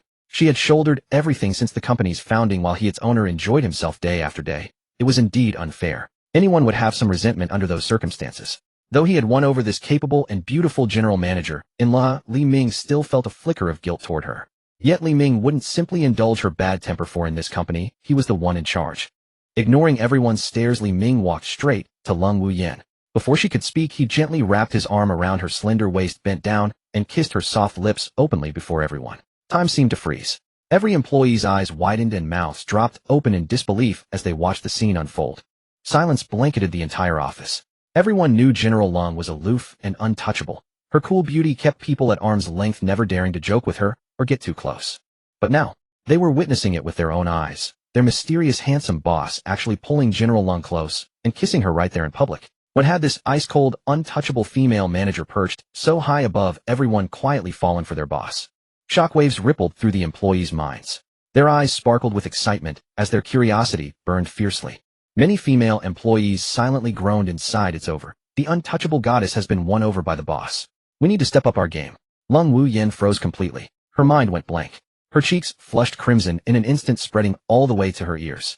Her once cool demeanor shattered, replaced by a girlish shyness and flustered confusion. She never imagined Li Ming would be so bold, touching her so intimately in front of so many employees. A wave of shame and anger surged within her. She opened her mouth to push him away and reprimand him, but Li Ming's next words made that rising fury dissolve, instantly melting into warmth. Li Ming held her close, his voice low and tender, filled with gratitude and compassion. "Wu Yin, thank you for all you've done." Those 5 simple words struck directly at the softest part of her heart. All the exhaustion, fatigue, and grievances from these past months suddenly felt worthwhile. She gently pushed him away, giving him a playful scowl that held no real anger, only tender affection. "Good that you know it," she said, "you smooth talker. Pausing, she deliberately schooled her expression and glanced at the gossiping employees nearby. Your little secretaries have been waiting for you for ages. And as for you all, no chatter during working hours. Next time, 1 day's pay cut each. Though her final words sounded stern, anyone with eyes could see she wasn't truly angry. She was simply preserving her authority as general manager. With those words spoken, Lung Wu Yin couldn't stay another moment. She turned and hurried back to her office, unsure what else Li Ming might do that would make her even more embarrassed. Watching her flee, Li Ming chuckled to himself. Turning to the staff, he waved. All right, back to work. It's the end of the year. Put in the extra effort and you'll all have a prosperous year ahead. The employees quickly agreed, bowing their heads to hide their smirks, though their curiosity refused to quiet. Li Ming left them to their work and led Lin Yue, Cheng Xiaolu, and Hua Siren toward his own office as chairman. The chairman's office at Sanshin Capital was spacious and luxurious, with floor-to-ceiling windows offering panoramic views of most of Jiangxing. The decor was understated yet grand, furnished with top-tier sofas and desks, exclusively Li Ming's domain. Upon opening the door, 3 beautiful women were already waiting inside. Qin Yuqi, Cui Ying, and Yi Xiaoya. All 3 served as Li Ming's personal secretaries and had known he'd be coming to the office today, arriving early to wait for him. It had been over 2 months since they'd last seen him. The moment Li Ming stepped through the doorway, their eyes lit up with longing and joy. They watched him intently, practically pleading to rush into his arms. Seeing them, Li Ming felt a deep wave of nostalgia surge within him. He had been in Luohe for so long, far too long, without proper time to spend with them. He closed the door, approached them, and embraced each woman in turn, whispering words of missing them. After lingering together for quite some time, the longing that had built up over 2 months finally began to ease. A warm, sweet atmosphere filled the office. Lin Yu and the other 3 sat nearby, exchanging knowing smiles without interrupting. After all, the boss had already rewarded them the previous night. After an indeterminate amount of time, a gentle knock sounded at the door. Come in. The door opened, and Bai Na, Lung Wu Yan's secretary, stepped inside. Bai Na wore a professional outfit, her figure graceful and curves elegant, every movement exuding the charm of a mature woman. She entered, and her gaze first respectfully lingered on Li Ming, then quietly swept across the beautiful women in the room, a trace of barely perceptible envy in her eyes. At Sanshin Capital, everyone knew that the boss never lacked beautiful companions, and each of them was outstanding enough to inspire jealousy. Bai Na bowed slightly, her voice soft. Boss President Lung is waiting for you in the conference room. She said there is something important to discuss with you. A meeting. Li Ming paused, uncertain about what Lung Wu Yin wanted to convene, but guessing it would be year-end company matters. All right, I understand. I'll be there shortly. Bai Na nodded respectfully and exited, her graceful figure disappearing at the doorway. Li Ming adjusted his clothes and said to the women in the room, I'll go to the meeting first. Wait here for me. Then he turned and walked out of the office, heading down the corridor, paved with light gray carpet, toward the conference room. The offices on either side of the corridor remained quiet and orderly. Employees went about their duties, and the occasional person who looked up saw Li Ming and quickly offered respectful greetings, their eyes filled with admiration and fondness. Inside the conference room, the atmosphere was quiet and formal. The head of the long conference table was empty, while 4 distinguished and capable female executives were already seated on both sides. Seated at the head was naturally the general manager, Lung Wu Yan. Beside her was the financial director, Qin Yu Yao, wearing thin-framed glasses, radiating an intellectual and gentle demeanor. She was in charge of all financial matters and one of Lung Wu Yan's most trusted helpers. Seated on the other side was the human resources director, Huang Qinqin, whose personality was bright and decisive. She had been personally recruited by Lung Wu Yan and oversaw recruitment and employee benefits. At the far end sat logistics supervisor Liao Dan, meticulous and thoughtful, managing the company's daily operations with remarkable efficiency. She too had been personally promoted by Lung Wu Yan. These 4 outstanding female executives formed the backbone of Sanshin Capital's management system. Qin Yu Yao had been recruited by Li Ming, while Huang Qinqin and Liao Dan were top talents poached from other companies by Lung Wu Yan. Although Li Ming had visited the company a few times, he had not interacted much with Huang Qinqin and Liao Dan and did not know them well. As Li Ming entered, all 4 stood up simultaneously. Boss. Li Ming waved his hand, took his seat at the head of the table, and smiled. Please sit down. There is no need for such formality. Wu Yan mentioned something important to discuss. What is it? Lung Wu Yan glanced at him and spoke. The Spring Festival is approaching. I have called this meeting to discuss 3 matters: year-end bonuses, the Spring Festival holiday schedule, and post-holiday work arrangements. Additionally, I will report on the company's current financial situation. Li Ming nodded. Very well. Please proceed. Lung Wu Yan gestured toward Qin Yu Yao. Qin Yu Yao immediately picked up the financial reports before her, adjusted her glasses, and reported clearly, Boss President Lung, let me begin with the company's current financial status. Since its establishment, Sanshin Capital has been in an investment layout phase across all projects, including film technology and training sectors. These are long-term investments and no profits have been generated yet. To date, company expenditures have primarily consisted of employee salaries, office rent, daily operational costs, and external investment disbursements totaling over 120 million yuan. She paused and added, for an investment company, it is normal to have expenditures without profits in the early stages. Once projects proceed smoothly, returns will begin materializing after the new year. There is no need to worry about funds. Huang Qingcan and Liao Dan nodded slightly.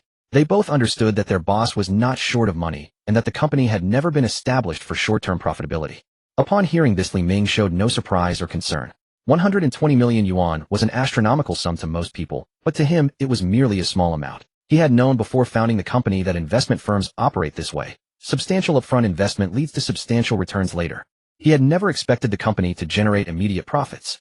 As long as he could provide opportunities for those around him and create a good working environment for his employees, that was sufficient. After the financial report concluded, Li Ming did not wait for further suggestions from the executives. He spoke directly, making a definitive decision. The bonus matter is straightforward. All company employees, including receptionists, logistics staff, and cleaners, will receive an additional month's salary at year-end as a holiday benefit. At these words, Huang Qingcan and Liao Dan's eyes lit up. They had been hesitant about whether to reduce bonuses since the company had not yet turned a profit, but they never expected their boss to be so generous.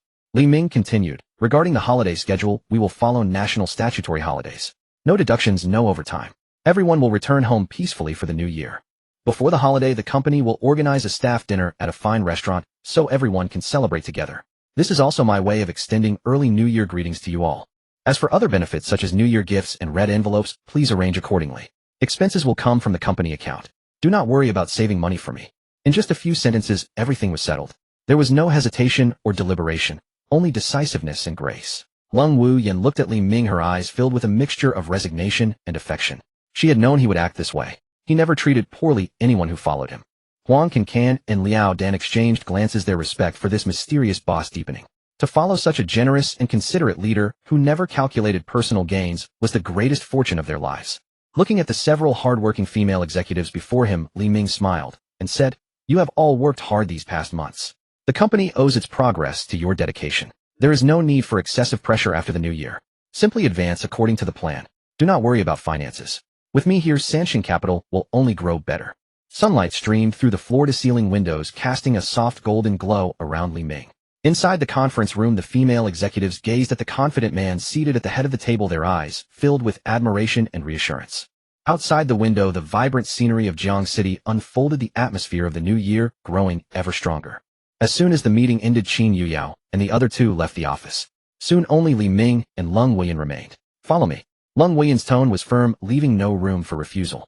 Li Ming, though unsure of what she had in mind, obediently fell into step beside her. The two walked out of the conference room, one behind the other. Lung Wuyan headed straight toward her private office, and Li Ming naturally followed. No sooner had they entered the office than Lung Wuyan turned around, and unable to contain her longing any longer, embraced Li Ming tightly. By her count, they had not seen each other properly for over a month, able to connect only through phone calls and messages each day. For Lung Wuyan, who had recently experienced the sweetness of their closeness, this month of separation had been truly tormenting. Now that he was right before her, all her longing poured into one tight embrace. Li Ming showed no hesitation. Seeing Lung Wuyan so forward, what reason did he have to hold back? By now was carrying a stack of urgent documents that required the general manager's signature.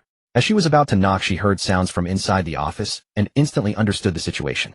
Her cheeks flushed bright red, and she quietly stepped back. Not only that, by now willingly took up position near the office door, acting as a temporary sentinel. Whenever an employee approached to see Manager Long for signatures or reports, she would politely intercept them with a smile, explaining that the general manager was discussing important group matters with Mr. Li and could not be disturbed. Once the office fell quiet, Lung Wuyan smoothed her clothes. Looking down, she suddenly noticed a missing button on her collar. A mix of amusement and mild frustration crossed her face. She glanced up and gave Li Ming a reproachful look, blaming him for not being more gentle. How was she supposed to wear this outfit now? That's not my fault. Li Ming wore an expression of helpless innocence, spreading his hands to show he was wrongly accused. It was she who had pulled him into the office, and her emotions had been even more intense. How could all the blame fall on him? Deep down, Li Ming couldn't help but notice that the atmosphere in this office was indeed different, carrying a certain special excitement unlike anywhere else. It was quite a novel experience. After composing herself, Lung Wuyan returned to her spacious leather executive chair. In an instant, she shifted back into the role of the decisive, commanding female general manager. The gentle, tender side she had shown moments ago vanished without a trace, leaving only professionalism and calm. She looked up at Li Ming and spoke in a steady tone. "There's a charity gala in 3 days. You'll accompany me." Li Ming leaned against the desk and asked casually, a charity gala. Does that mean I have to donate money? Lung Weyan shook her head gently and explained patiently. It's called a charity gala, but it's essentially an auction held under the guise of philanthropy. It's organized by official connections with high standards. Our company received a formal invitation, and it would be inappropriate to decline. Li Ming understood immediately. This was simply a gathering of business elites expanding their network while putting on a charitable front. An idea formed in his mind. He could use this charity gala as the perfect opportunity to spend the exclusive funds that Lung Weyan and Hua Siren had set up for him. It was like someone handing him money. So Li Ming agreed readily, sure, no problem. I'll go with you. Having settled the matter, he didn't linger and bid farewell to Lung Weyan before heading out of the general manager's office. Bai Na, stationed at the door, saw Li Ming emerge and quickly lowered her head, her cheeks still carrying a faint blush. Li Ming merely nodded in acknowledgement and walked directly toward the employee work area. By now Qin Yuqi, Hua Siren, Cui Ying, and the other 3 girls had already packed up and were waiting for Li Ming. With a wave of his hand, Li Ming led the 6 of them straight out of the company building. The group made their way toward the busiest shopping district in the heart of Jiangxing. With the new year approaching, red lanterns hung throughout the streets, and the festive atmosphere filled every corner. Qin Yuqi and the other 5 girls were all from outside Jiangxing and usually returned home for the holidays. Only Cui Ying and Hua Siren had to stay in Jiangxing due to family reasons. Taking advantage of his free day, Li Ming brought them to the mall for a proper shopping spree. Upon arriving at the upscale downtown mall, Li Ming didn't hesitate for a moment. He led the 6 girls straight into various brand stores. From women's clothing, handbags, and shoes to skincare products, jewelry, and New Year gift boxes. Anything they glanced at twice, Li Ming had the staff wrap it up. The 6 girls let themselves go, completely enjoying every moment of shopping. Li Ming followed behind, swiping his card and carrying bags, looking relaxed throughout. For him now, such expenses meant nothing. After a full half day of shopping, everyone was laden with bags of all sizes, and the car trunk was packed to the brim. Seeing the bright smiles on everyone's faces, Li Ming felt deeply satisfied. Bringing joy to those around him was a rewarding feeling in itself. By the time darkness fully fell, Li Ming led the 6 happy shoppers back to room 1701 at Jiangjing No. 1. It was a spacious flat located in the core area of the riverside, offering an open view and refined decoration. This was the first property Li Ming had purchased in Jiangxing. Everyone set down their shopping bags, and the living room quickly piled into a mountain of packages. As they organized their new purchases, they chatted and laughed, discussing plans for the new year. The room was filled with warm, lively energy. As evening deepened, the atmosphere in the room grew tender and intimate. Qin Yuqi and the other 3 girls looked at Li Ming with soft, dreamy eyes. The night was young, and Li Ming faithfully attended to his duties. For a time, the entire room was wrapped in a warm, affectionate mood. The next morning, Li Ming rose early. After a simple breakfast, he drove to Tsui Residence No. 1. Jiang Yuro, Su Yoxuan, and Wang Yu each had their own independent villa within Tsui Residence, located very close to one another, making it convenient for them to visit each other often. Having learned that Li Ming was coming today, all 3 waited for him at Tsui Residence No. 1 from early morning. The residence had many rooms, so to avoid running back and forth, Li Ming decided to invite everyone over. He first contacted the Wildcat Trio, 3 spirited young women who were quite well known in Jiangxing social circles. Behind them followed numerous followers who looked up to them. Upon receiving Li Ming's call, the 3 agreed immediately, without hesitation, and rushed over. Next, he called Zhang Yujie and Bian Jing. Already feeling bored, the 2 jumped at the chance to join and quickly made their way over. Soon the once spacious Tsui Residence No. 1 became lively and bustling. The 3 Wildcat girls arrived first, carrying snacks and toys, and immediately attached themselves to Li Ming the moment they entered. Zhang Yujie and Bian Jing arrived shortly after, their eyes sparkling with delight upon seeing Li Ming.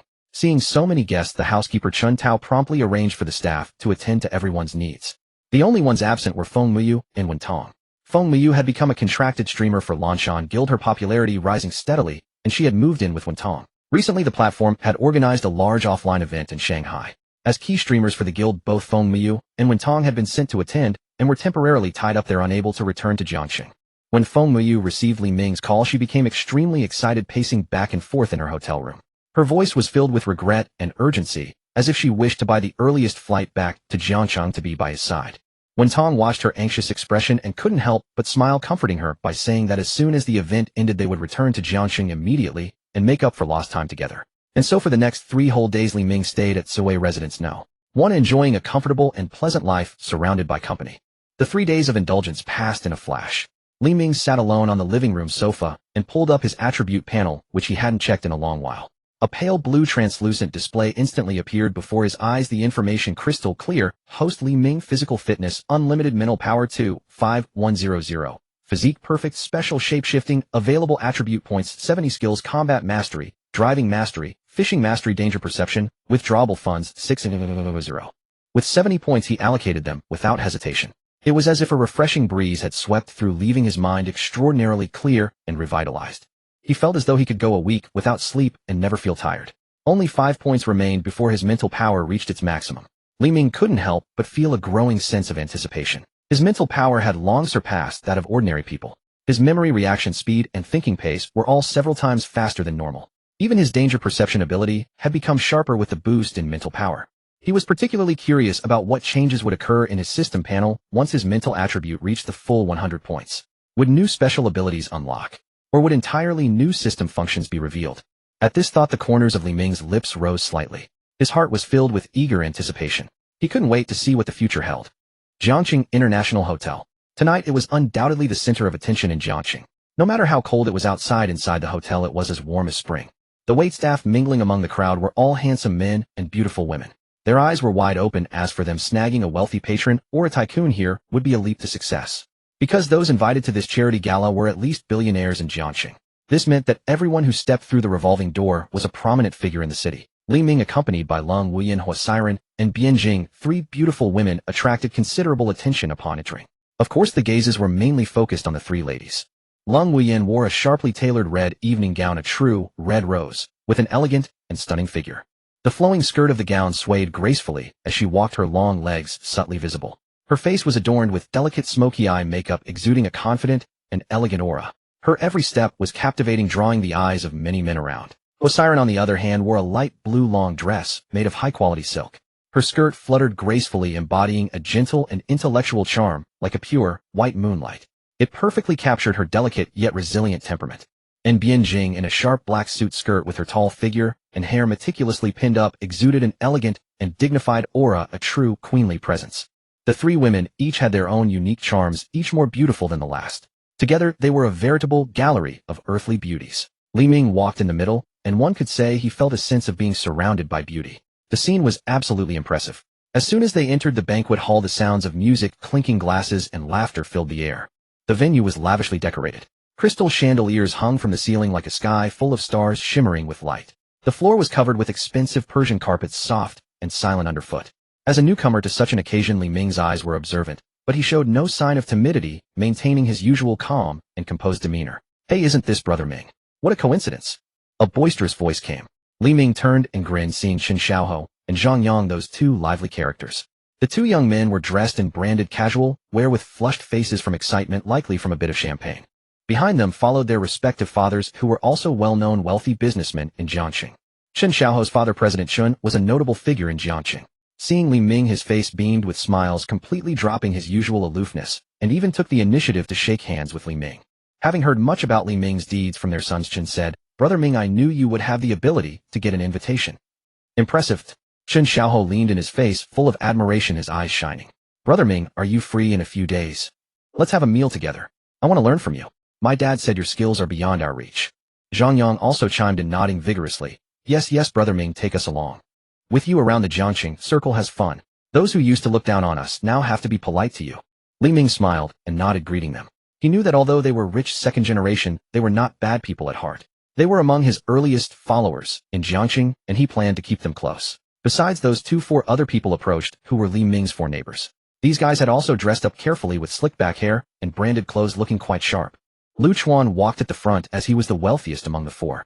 "Chairman Li, long time no see." Lu Chuan extended his hand, his attitude exceptionally respectful, even slightly bowing without any hint of arrogance.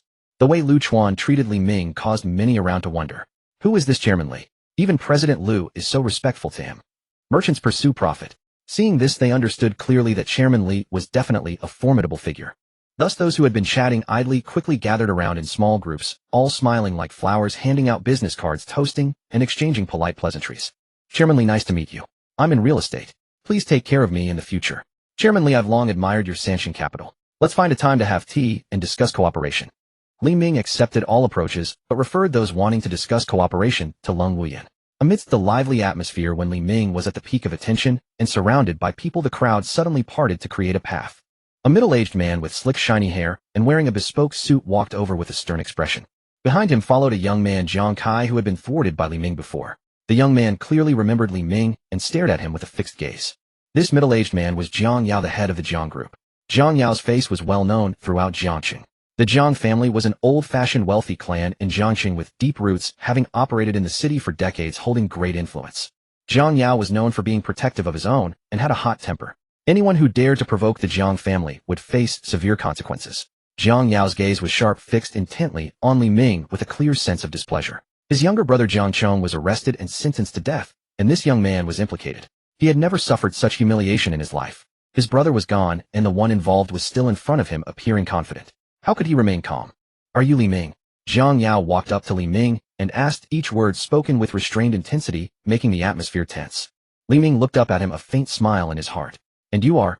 Li Ming asked with a look of confusion, as if he truly didn't recognize the man before him, his eyes even showing a hint of innocence. Jiang Yao was taken aback, then even more irritated. He believed Li Ming was deliberately humiliating him. Jiang Yao, elder brother of Jiang Chong, chairman of the Jiang group. Jiang Yao clenched his teeth, enunciating each word clearly, as if declaring his identity and warning Li Ming to be sensible. Oh, so it's Chairman Jiang. Li Ming looked as if he suddenly understood. But his next words were like a bombshell, stunning the entire room. My condolences. But to be honest, that Jiang Chong brought it upon himself. His actions led to his own downfall. Everyone knows the kind of things he did. Fortunately, the Jiang family has a solid foundation and was not too affected by a single bad apple. That's a blessing in disguise. Li Ming paused, then shifted his tone. His eyes swept over Jiang Yao, his voice calm, but with a hint of criticism. However, a son's misdeeds are the father's fault. Jiang Chong's behavior was likely the result of indulgence. Spoiled since childhood, it was only expected that he would end up this way. It seems the Jiang family's upbringing is hardly commendable, quite disappointing. These words caused the entire room to fall into dead silence. The air seemed to freeze, even the music appeared to stop. Everyone stared at Li Ming in astonishment. Was Li Ming too audacious?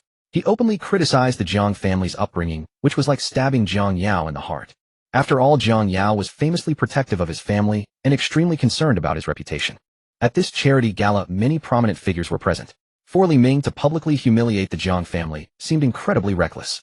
Jiang Yao's face flushed deeply, his jaw tightened, and his hands clenched into fists, showing his immense agitation. He had never been so humiliated in his life. In Jiangxing, what he said went. Who dared to speak to him like this?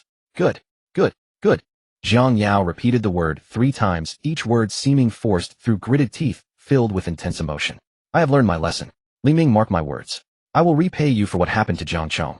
Given the occasion, Jiang Yao dared not cause a scene, so he left after uttering those threatening words. The scene stunned everyone around. Chen Xiaohou and Zhang Yang's fathers, who had been eager to ingratiate themselves with Li Ming, now had expressions changing from pale to red. He pulled his 2 sons back, lowering his voice and speaking seriously. Xiaohou, Zhangyang, listen. From now on, keep your distance from Li Ming. Understand? Don't get too close to him. The 2 were stunned, confused. Dad, why? Brother Ming is a good person. He was just talking to us. Why, oi? Chen's father stomped his foot in frustration, his voice trembling. You don't understand? Jiang Yao is a local power in Jiangxing. The Jiang family has deep connections and immense influence. Li Ming publicly humiliated Jiang Yao and is involved in Jiang Chong's matter. The Jiang family will not let it go. Our Chen family cannot afford to provoke them. Don't get dragged into this. Zhang Yang's father also nodded solemnly. He's right. Stay away, or we'll suffer the consequences. The Jiang family's retaliation is beyond our ability to bear. Not just them, but also the merchants who had gathered around Li Ming earlier now quietly and discreetly dispersed. They looked at Li Ming with complex expressions, some relieved, some fearful, and some secretly observing to see what Li Ming was capable of. This Li Ming is a tough one, daring to provoke the Jiang family. But his temper is too rash, he probably won't last long. The Jiang family will definitely not let him off. Hard to say. He made President Liu so respectful and made the Jiang family suffer, so he must have some skills. The question is whether those skills can withstand the Jiang family's retaliation. Whispers spread among the crowd, but no one dared to step forward. The atmosphere around grew cold, and the earlier liveliness vanished. Li Ming seemed oblivious to it all. He simply smiled faintly, then turned to Leng Wuyan and the others, speaking in a relaxed tone, as if nothing had happened, still appearing carefree. Let's find a place to sit, have some drinks, and see what else the gala has to offer. Since we're here, let's enjoy ourselves. Leng Wuyan gave him a playful glance, a smile on her lips, her eyes full of admiration. You are so bold, daring to challenge the Jiang family. Aren't you afraid of their revenge? But I like it, it's quite daring. Hua Siren and Bian Jing also looked at Li Ming with admiration. Daring to confront the Jiang group, a true man indeed.